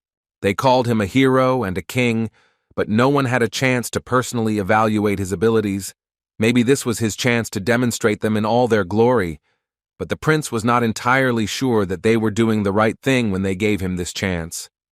The man believed that in fact Joshua had every prospect of becoming an arena star, but for this, he would need to prove that he did not possess demonic energy and dispel misunderstandings. However, the man asked not to forget that if he fails to do this, then the arena will essentially become his public place of execution. Kissy immediately answered him, saying that they would hope that it would be so. But now he was more interested in finding out who would become Joshua's opponent. Because since he is called the King of Heroes, then there are probably few people ready to challenge him. Ziegler told him that they adhere to primordial traditions, so the first opponent will be Rod, the current commander of the Imperial Knights. And the second they decided would be Marquis Arya Brandsten, who actually volunteered for this fight himself. After which Tremblin intervened in their dialogue, who said that if they were defeated, he himself would fight Joshua. The host of this show had already announced that they were starting the Battle of the Birchers, and Joshua's allies were no longer entirely sure that the King of Heroes would even come. Icarus also assured them that he was also not particularly calm, because Rugia simply disappeared and did not explain what they should do next. But before that, he took and spat out the gift for the master that they took from the auction. Cain and Christian couldn't believe it, because now they have no idea what to do next. Icarus believed that in fact the answer was obvious. They needed to run away immediately. But suddenly the presenter asked to applaud the first participant, the greatest hero of the continent, whom they had all been waiting for. Cain immediately ran up to Icarus and wanted to snatch the spear from him because he believed that they should stall for time until their lord appeared again. But he didn't want to do this himself, so he asked Christian, who did not understand at all why he should do this, to which Cain confidently replied that they had a similar physique. Christian immediately tried to explain to him that he actually had no idea how to use a spear, and how should he then portray the King of Heroes. Cain tried to explain to him that now there is no time to think about such trifles, because he needs to enter the arena as soon as possible. But at some point they heard people chanting and shouting because they saw their King of Heroes, and it was really Joshua, who appeared literally in one split second in the arena. Kazan was so glad to see him because he actually thought until the end that Joshua would sneak away, but apparently he still had the conscience to show up, and the audience just exploded. In any case, he believed that all this was only to his advantage. Suddenly Caesar appeared among the princes, who began to say that the presence of a hero is a necessary factor for victory, and Avalon needs this more than ever. And as far as he saw, the reaction of the audience only confirms that a true hero has entered the arena. Mentally, of course, he couldn't wait to see what Joshua had in store this time. Rod suddenly spoke first and told him that Joshua was standing in front of him, and he couldn't believe that it was really him. So he decided to ask, or is he exactly the Joshua the man knows? After all, the guy has changed beyond recognition. Joshua did not answer this. He decided to talk about the fact that he heard that he resigned, and the post was transferred to Valmont. But apparently the rumors lie. Rod, in response to this, told him that Valmont refused to hold this post until Joshua returned. But Rod was proud of him because he set a goal and finally pulled himself together and trained constantly, waiting for the day when Joshua Sanders would finally return. Suddenly, Arya appeared in the arena, who began to say that their sweet conversation had dragged on too much, and he did not have much time to settle scores with Joshua. Arya only hoped that Joshua had not forgotten about the favor he owed for his hand in marriage. The man had been waiting for this day for a long time, and the guy couldn't even imagine how happy the man was to see him. Of course, he knew that Joshua was no match for him, but he could not deny himself the pleasure of fighting him again, so he went on the attack. But before Arya had time to get close enough to the guy, he was prevented from entering into battle by Rod, who for the time being politely asked Arya to wait his turn. Arya was not going to give up his place to anyone, and immediately asked this old brat, who was playing at being the commander of the Imperial Knights, to get out of the way, unless of course he wanted to hold a retirement ceremony right now. Rod warned him that he shouldn't overstep his bounds, because this time he definitely wouldn't get away with it. Although apparently Arya didn't care about his words and he continued to attack, they simultaneously tell Rod that every watchdog like him should know his place, and now he will cover his mouth. But he did not even expect to see the true aura in Mr. Radha's performance. After this powerful blow, Rod wanted to get Joshua's opinion on how he liked his new strength, because it seemed to him that their first battle with him was like heaven and earth. And he said all this only to add at the end that this time victory would be his only. During this attack, Cain ran into the arena and shouted at Joshua. Thus, he wanted to attract the Lord's attention in order to throw him his spear, which he successfully caught and even managed to joke to Cain that it was too strong a throw. He barely managed to catch it. Cain could hardly hold back his tears, because he had not seen Joshua for so long and already missed him incredibly much. Joshua couldn't help but reciprocate. He also missed them. Arya again intervened in the dialogue, who didn't have enough and wanted to get more, which is why he said that he also missed Joshua. But the guy was already tired of enduring all this, and he immediately told them both that he actually came here not to fight, but to fulfill his promise to his comrades. He asked everyone to listen carefully. He came to this battle of the Birchers in order to become the Emperor of Avalon. All the spectators did not understand what was going on here. Had he really come here to stage a coup instead of proving his non-involvement in demonic energy? The reaction of the audience and his current opponents was quite expected. Some laughed, and some were surprised, but then they also started laughing from this. Arya suddenly admitted that there was no one in this empire who could defeat Count Joshua, so at this point, he decided to leave. Rod did not understand where Arya was going, because Joshua's statement is equated to high treason, and with all this, Arya still wants to leave him unpunished. Arya, in turn, did not understand why Rod was so angry with him and suggested that he arrest Joshua himself, although he later added that knowing his ability to put up a shield, he was worried that he would not be able to do something with Joshua. Joshua intervened in this dialogue and told Arius that he had not forgotten his advice, which he gave him in that forest. The man could only say that he would hope that Joshua would make the right choice. Cain and the company could not believe that my lord had really returned, and that he was standing right now in front of them. Tears did not stop flowing from joy. Icarus calmed down a little and finally said that he apparently wants to start everything from scratch and will do it in his usual manner, causing trepidation inside everyone, and only this convinces him that this is their real master. Second Prince Kaizen suddenly interrupted this idol and began to shout because he simply did not understand why the guards were inactive. Would they really allow this traitor to commit treason in front of thousands of citizens? Personally, he had no intention of taking part in this, so he immediately ordered them to capture Joshua Sanders. But suddenly they heard a voice. Everyone in their head heard Joshua telling them that they were actually mistaken, and now they must announce the death of Emperor Marcus von Britain. After which, for the sake of the stability of the country, Joshua believed that it was necessary to choose a new emperor and those who would lead this country into the future. Kaizen still couldn't calm down, because he didn't fully understand how this even affected Joshua. He believed that when Joshua mastered dark magic, he became the enemy of the entire continent. And how can he now even dare to do arbitrariness when he should beg for forgiveness? Joshua got tired of these screams, and he rose closer to the princes and told them one very interesting thing, that he actually also has a right to the throne, because his mother's real name is Ashira von Britain. This means that the blood of the imperial family also flows in his veins. As soon as Emperor Marcus disappeared, they hired the Black Wind to kidnap and imprison his mother. And he addressed first of all Prince Kisser, who was clearly involved in this. Kazan, even at that moment, was pushing his nose where he shouldn't have done it, and he said that this was another lie, for which, according to him, Joshua would be punished. So he once again ordered the knights to take him out of here. But the knights were stopped by Tremblin, who first wanted to know if what Joshua said was true. Kaizen believed that this had nothing to do with the matter now, and his task was primarily to protect the imperial family, and they themselves would judge who was right. The first prince suddenly interrupted this showdown and turned to Joshua with the words that he learned about his mother only after Emperor Marcus disappeared. And as a member of the imperial family, he is very sorry that this happened. He regrets what happened. Caesar, on the contrary, did not understand what, even if he is a contender for the throne, it still does not change anything for him, because he believed that from the very beginning, the struggle of his stupid brothers was pointless, because Emperor Marcus had chosen an heir before his death, and he once again took out the emperor's ring, which according to him was given to him by Marcus himself.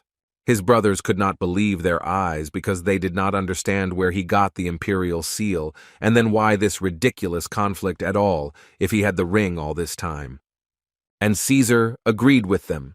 So he came closer to the arena and turned to the inhabitants of the empire, whom he asked to see the symbol of the will of His Majesty the Emperor. As Caesar said, Emperor Marcus gave him his seal, which means he has the right to inherit the throne. After which, without waiting for an answer, he independently declared himself the ruler of Avalon and the father of the empire. In fact, people were not against this development of events. The main thing for them was that the civil war had ended, and they had finally chosen a new emperor. But Joshua was not particularly happy with this development of events. Caesar looked at Joshua again and noticed that people no longer needed heroes like him, only a man who would give them what they had wanted for so long. And now, according to him, he has complete power to do so. Joshua told him with a smile that he actually did not take into account one point, that Joshua actually also has such a ring, and what will they do then? Caesar did not expect such a development of events, so he could not immediately answer Joshua. But the King of Heroes continued to say that in fact Caesar was right. People need someone who will give them what they want. But Joshua was interested in the question, what would happen if this person became a hero? After which Joshua, using the ability to transmit a message, he told every resident of Avalon that by the will of Emperor Marcus, he, Joshua Sanders, should be his successor. People simply didn't understand anything anymore. Why they both had a seal, and how can they now even choose an emperor? But then someone shouted that there was really nothing to think about, and they needed to choose the King of Heroes to replace the Emperor of Avalon, so they started chanting his name. At that moment, Caesar simply did not understand what was happening. Where did this guy get the imperial seal from? Did he really know his plan? Kaizen interrupted Caesar's thoughts, saying that the little boy pretended to be powerful and until the end thought that he had a trump card, but in fact, all this time, he was just dancing to the tune of Joshua Sanders. But then he still added that they cannot say which of the seals is genuine, so they simply cannot take their word for it. But no one elects the emperor by popular vote. Kaizen suggested that Joshua might want to quickly deal with them and seize this throne. He slowly landed to them and along the way said that he actually thought about this method and it is actually quite effective, but not the only one, fortunately for them. And another option was a magic tower, which, according to Joshua, created an imperial seal, and therefore it would be able to distinguish a fake from the original. Of course, there is only one drawback. It will take about 3 days, and information leakage can lead to problems. The first prince asked them to stop there, and said that whoever becomes emperor will have to deal with the consequences himself, and if it takes 3 days to make a determination, then he believed that they should wait, after which he left. Kaizen thought that Kisser was doing the right thing by running away, because judging by how Duke Tremblin ardently adheres to Joshua's side, they have no other choice, and now the best thing to do is to buy time. Therefore, he also supported his older brother and added that in any case, someone will be defeated, but it is better to know who it will be for sure. Caesar was literally torn with anger at that moment. It seemed that a little more and he would burst, because at that moment he was thinking that he had received this ring from Heimdall, and now it seemed to him that he had betrayed him. But on the other hand, he understood that if it had been so, then he would have found out, unless of course he was lying to him from the very beginning. Point 3750. Caesar remembered how they once spoke with Heimdall, and he told him that he had made a decision. Then he added that within a few days, Caesar must destroy the House of Agnes, which was a rather unexpected decision for the guy. But the man was persistent in his decision, saying that leaving it untouched would only fuel his own greed, and they needed to weaken the prince anyway.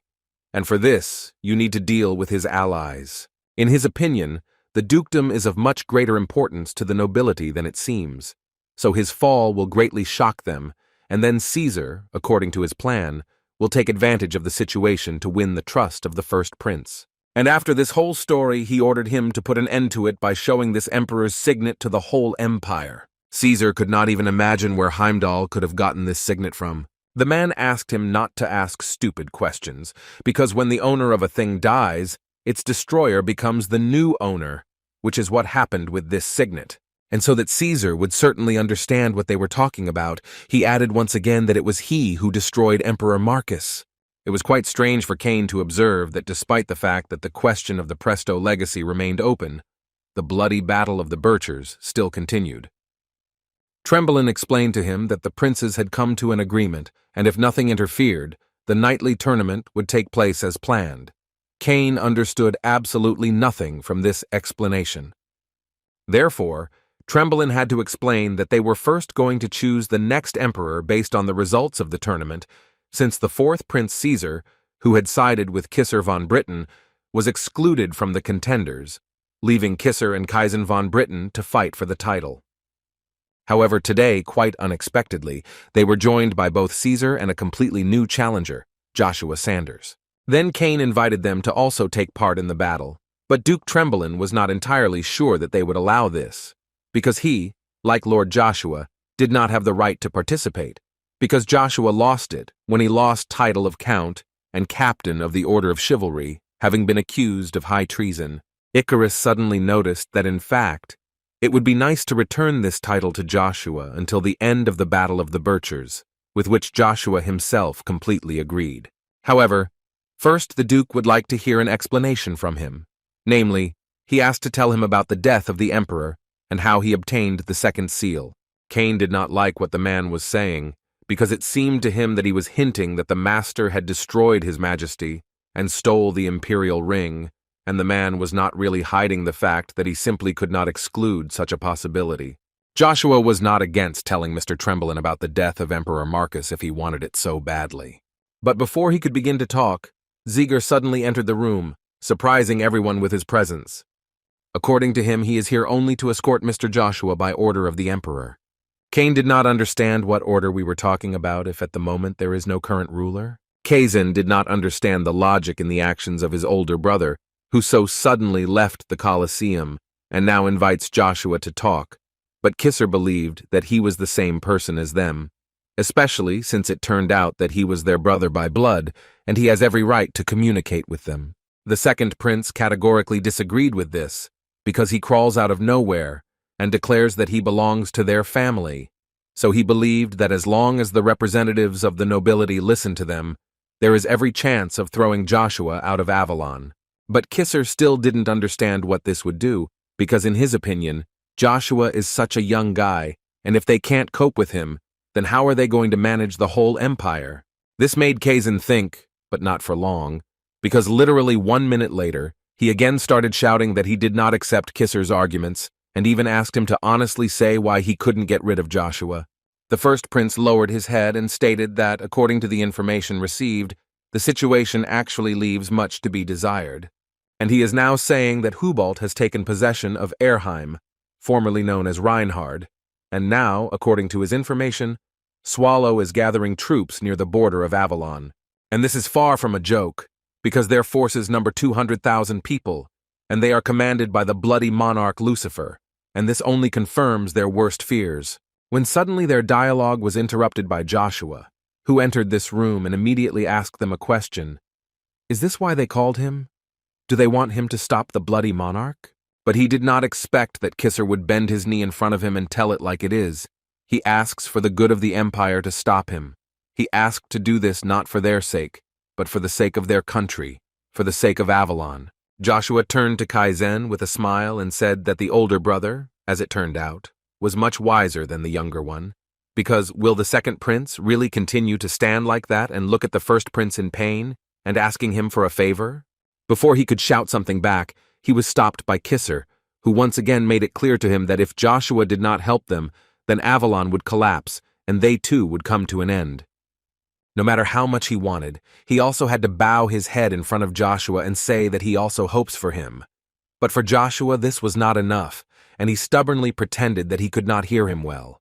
He assumed that the sound of the stands was preventing him from properly hearing what Kaizen wanted to say. This only made him angrier, and in his mind he hated Joshua the most right now.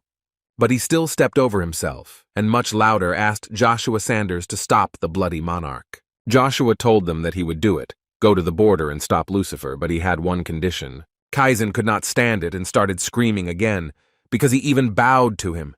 But it was still not enough for him. But Kisser stopped his stupid brother in time and added that they would do everything in their power. Joshua directly stated that before leaving, he wants to inspect the chambers of Emperor Marcus von Britain, and also in the event of victory over Lucifer, Joshua wants the first prince to make an official statement, in which Kisser recognizes him as members of the Britain family, and perhaps on these conditions he will agree to help them. Kaizen literally at the same moment declared that he was categorically against it, because this is how he would have the full right to inherit the throne. Joshua never ceased to be amazed at the stupidity of this guy, and decided to ask him again if he realized what a deplorable situation they were in, because it seemed to him that he didn't. So he decided to repeat to him that if there was no empire, then there would simply be nothing to govern. Kaizen stated that he understood everything perfectly, and his main condition was that Joshua must first stop the bloody monarch and deal with his 200,000 army. Joshua answered him quite confidently that if he thought it was impossible, he would not have accepted their offer. Kisser apparently was on Joshua's side. He again reassured his younger brother and told Joshua that he was sure that he could do it. And so he accepts his terms, and he also added to him that if he fulfills his part of the deal, then he will proclaim him members of the imperial family. Joshua didn't want to hear any more, and so he went to fulfill his part of the deal, which was quite surprising for the princes. But Joshua upset them, because first he would go to gather all his associates, with whom he would solve the problem of greatest interest to them. Meanwhile, the teleportation gate suddenly worked, and Aislinn and Teta arrived in the capital of Avalon, who were a little surprised by who was meeting them.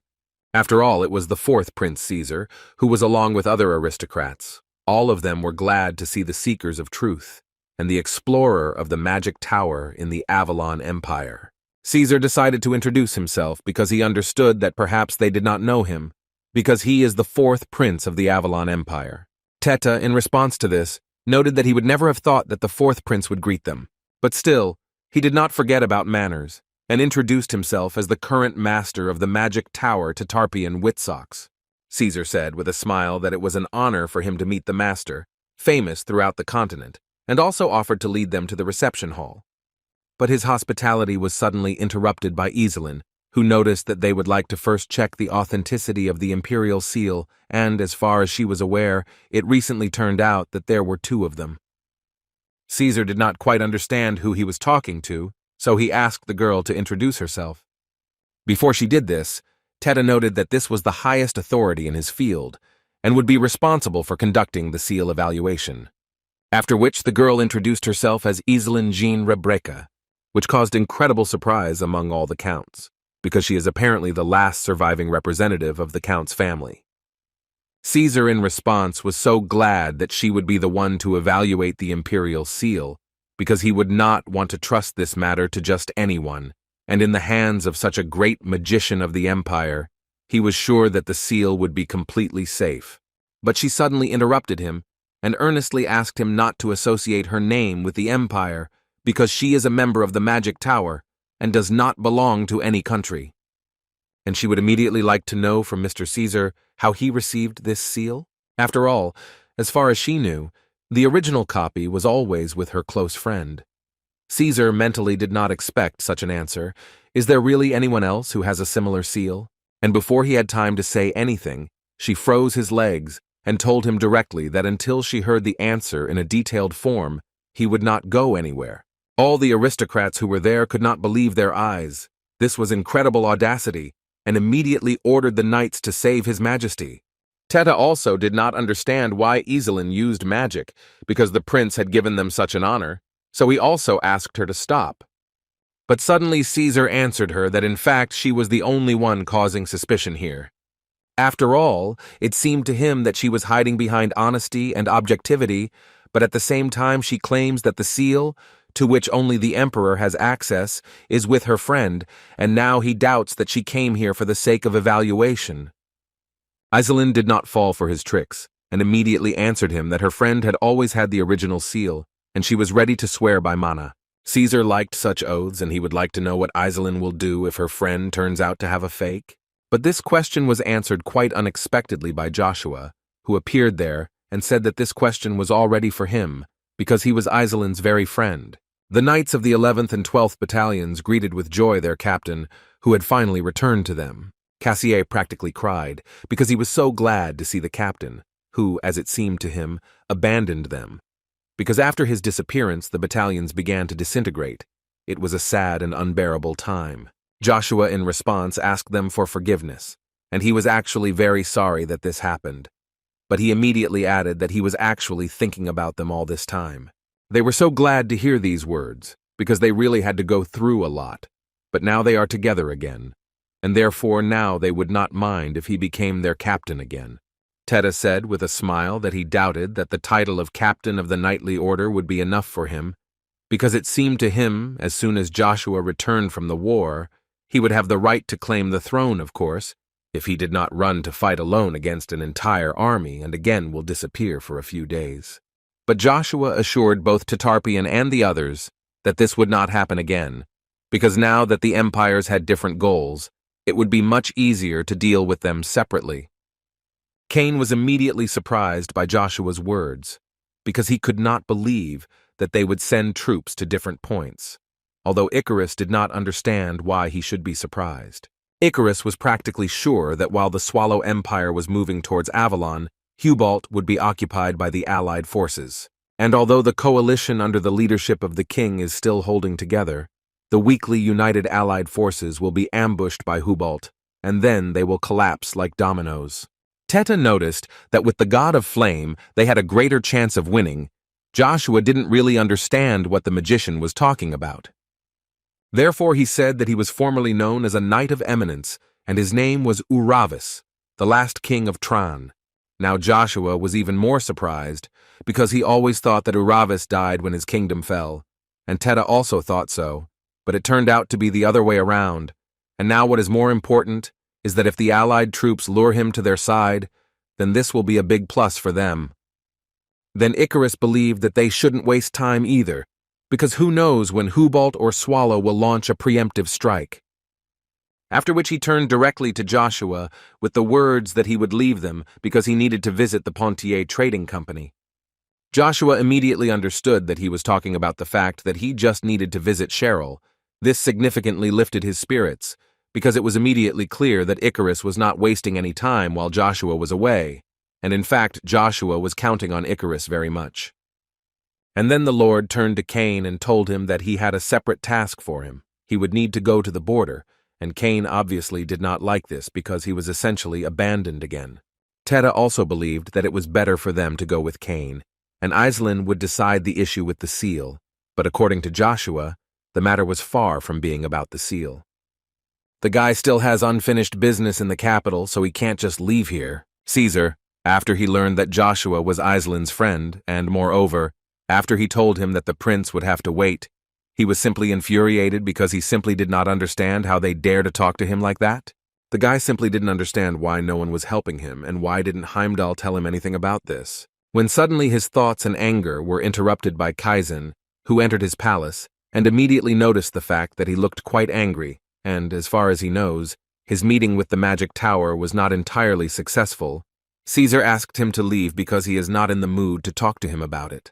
In response to this, the second prince asked him not to be so rude, because he actually came with a proposal, and he began with the fact that, as everyone knows, war is inevitable, and Joshua will head to the border to break the enemy. However, the most important point is that if he fails to do this, then they will all be deprived of a future.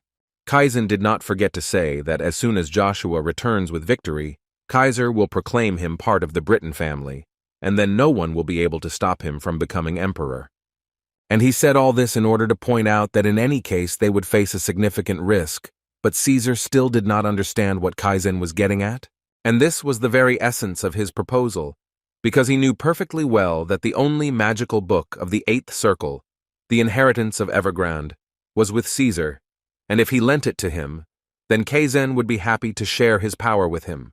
Caesar first of all wanted to know how the second prince suddenly knew about this. Kaizen assured him that he actually had good connections, and he too could learn a lot. One magician told him that a magic book of the Eighth Circle and above is a treasure for which they are ready to sell both their family and their soul, and the second prince was going to use it to lure the current master of the tower to their side, and then it seemed to him that it would not matter whether his seal was genuine or not. Caesar assured him that if this book could be used, he would have done it himself long ago. But if Kaizen still really wants to see it, then he will show it to him. The first prince was not against fulfilling his promise, and therefore they still arrived at the chambers of Emperor Marcus, but still he believed that there were more important things to do now. But Joshua did not think so, because now he needs answers to his questions, and besides, he already sent reliable people to the border. And they, along with Duke Trembling, immediately understood what Joshua meant by answers to questions. Now he can find out about the location of Emperor Marcus. Joshua understood that this was actually difficult to believe, but upon reaching the last floor of the test tower, he received an award, and 3 years ago, thanks to it, he was able to reveal some details of Marcus's whereabouts.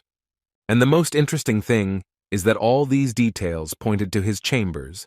As Joshua said, the first prince did not immediately believe it, because the first thing they did was examine every corner of this room and never found anything. Joshua answered him that soon they would actually understand why they could not find anything, because in the Tower of Trials, he was able not only to look into the past, but as it turned out, he received another reward. And this was the primordial stone, known as the Stone of Memory, which allows you to open the veil of memories of the entire planet. And to prove this to them, in literally a split second, he was able to summon the spirit of Emperor Marcus. The man didn't understand what was happening here and who they all were. The first prince did not understand why his father did not recognize him, and tried with all his might to explain to him who he was. Duke Trembling found it difficult to talk about this, but it seemed to him that his majesty was not addressing them, and asked the prince to take a closer look. Marcus immediately realized that this was subspace, but still it was a little surprising for him. After which he took out the sword of the mind, with which he was going to defeat the one who called him into this subspace. They carefully watched what was happening, and could not understand how His Majesty's sword could not leave even a scratch on the body of his enemy. But for Joshua, this was not surprising, because most likely he was faced with a demon of the highest rank. But there was only one person on the entire continent achieved such mastery. Marcus, fighting with the void, suddenly heard a voice behind him, which told him that his skills were pretty rusty, and this was told to him by the Dark Monarch of the 9 Stars, who believed that he was too accustomed to calm. But when he saw who this Dark Monarch was with, Marcus finally understood what it all really led to. Next to him stood Duke Agnes Arden, who, as it seemed to both the Emperor and other spectators, had long since died. Trembling simply did not understand what was happening, because he thought that these 2 people died 3 years ago. Joshua explained to the man that in fact it was a trick of Duke Agnes, but Trembling still did not understand how he managed to pull it all off. The guy believed that they had made a deal with the dark and bloody monarchs and the king of martial arts, although the terms of the deal were unknown to him. They caused almost all of Avalon's warriors to gather on the plain of Creighton, and around the same time, Duke Trembling left the empire to invade another country. Then Duke Agnes took advantage of the weakening of the imperial defenses to attack Emperor Marcus, and as a result, it was the emperor who was the fool, because it was he who was taken by surprise and driven into a corner. Marcus himself simply could not believe that all this was planned only to avenge his mother. Duke Agnes believed that he expected such a banal conclusion from Marcus, but in any case, the man always believed that he was not destined to live under the same sky with the Britain family. Then they clashed in one-on-one battle, which Duke Agnes himself finally waited for. He assured that he would remember this moment for a very long time, because it was beautiful. Marcus couldn't believe that he came all this way just to remember this meaningless story. But the Emperor did not take into account the fact that Duke Agnes would not be alone, and Arden himself was not so stupid, so he did not mind using the help of his friend. A few minutes later, Emperor Marcus realized that his feet were chained to the ground. But the most important thing that Arden wanted to add is that the last ruler of Asgard, whose life was taken by Rigveda, was Kunir, and he was the ancestor of the Agnes clan. Trembelin simply could not believe his eyes that the aura of Duke Agnes's sword was covering the vault of heaven. It was simply incredible. Could this really be the true power of the Black God?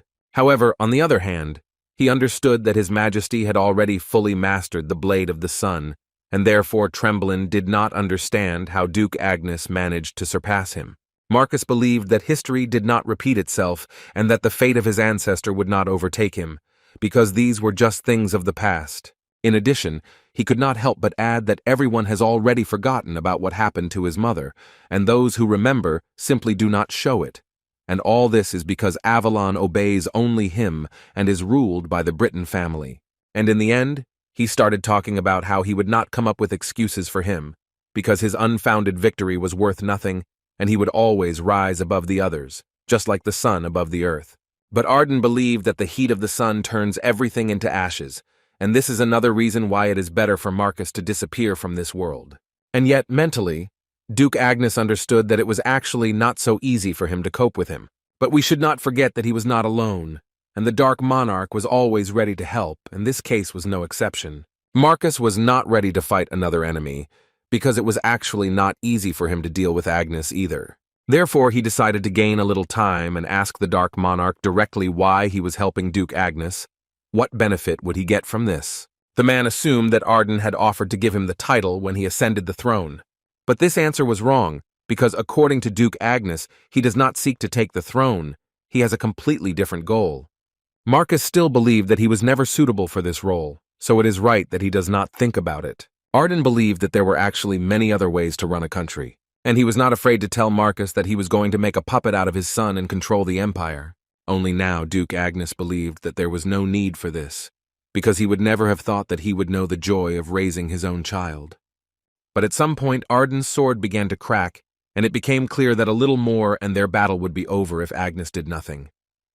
Marcus believed that all this was complete nonsense, and this was not at all suitable for the Black God, Duke Agnes, so it was better for him to fall by his hand.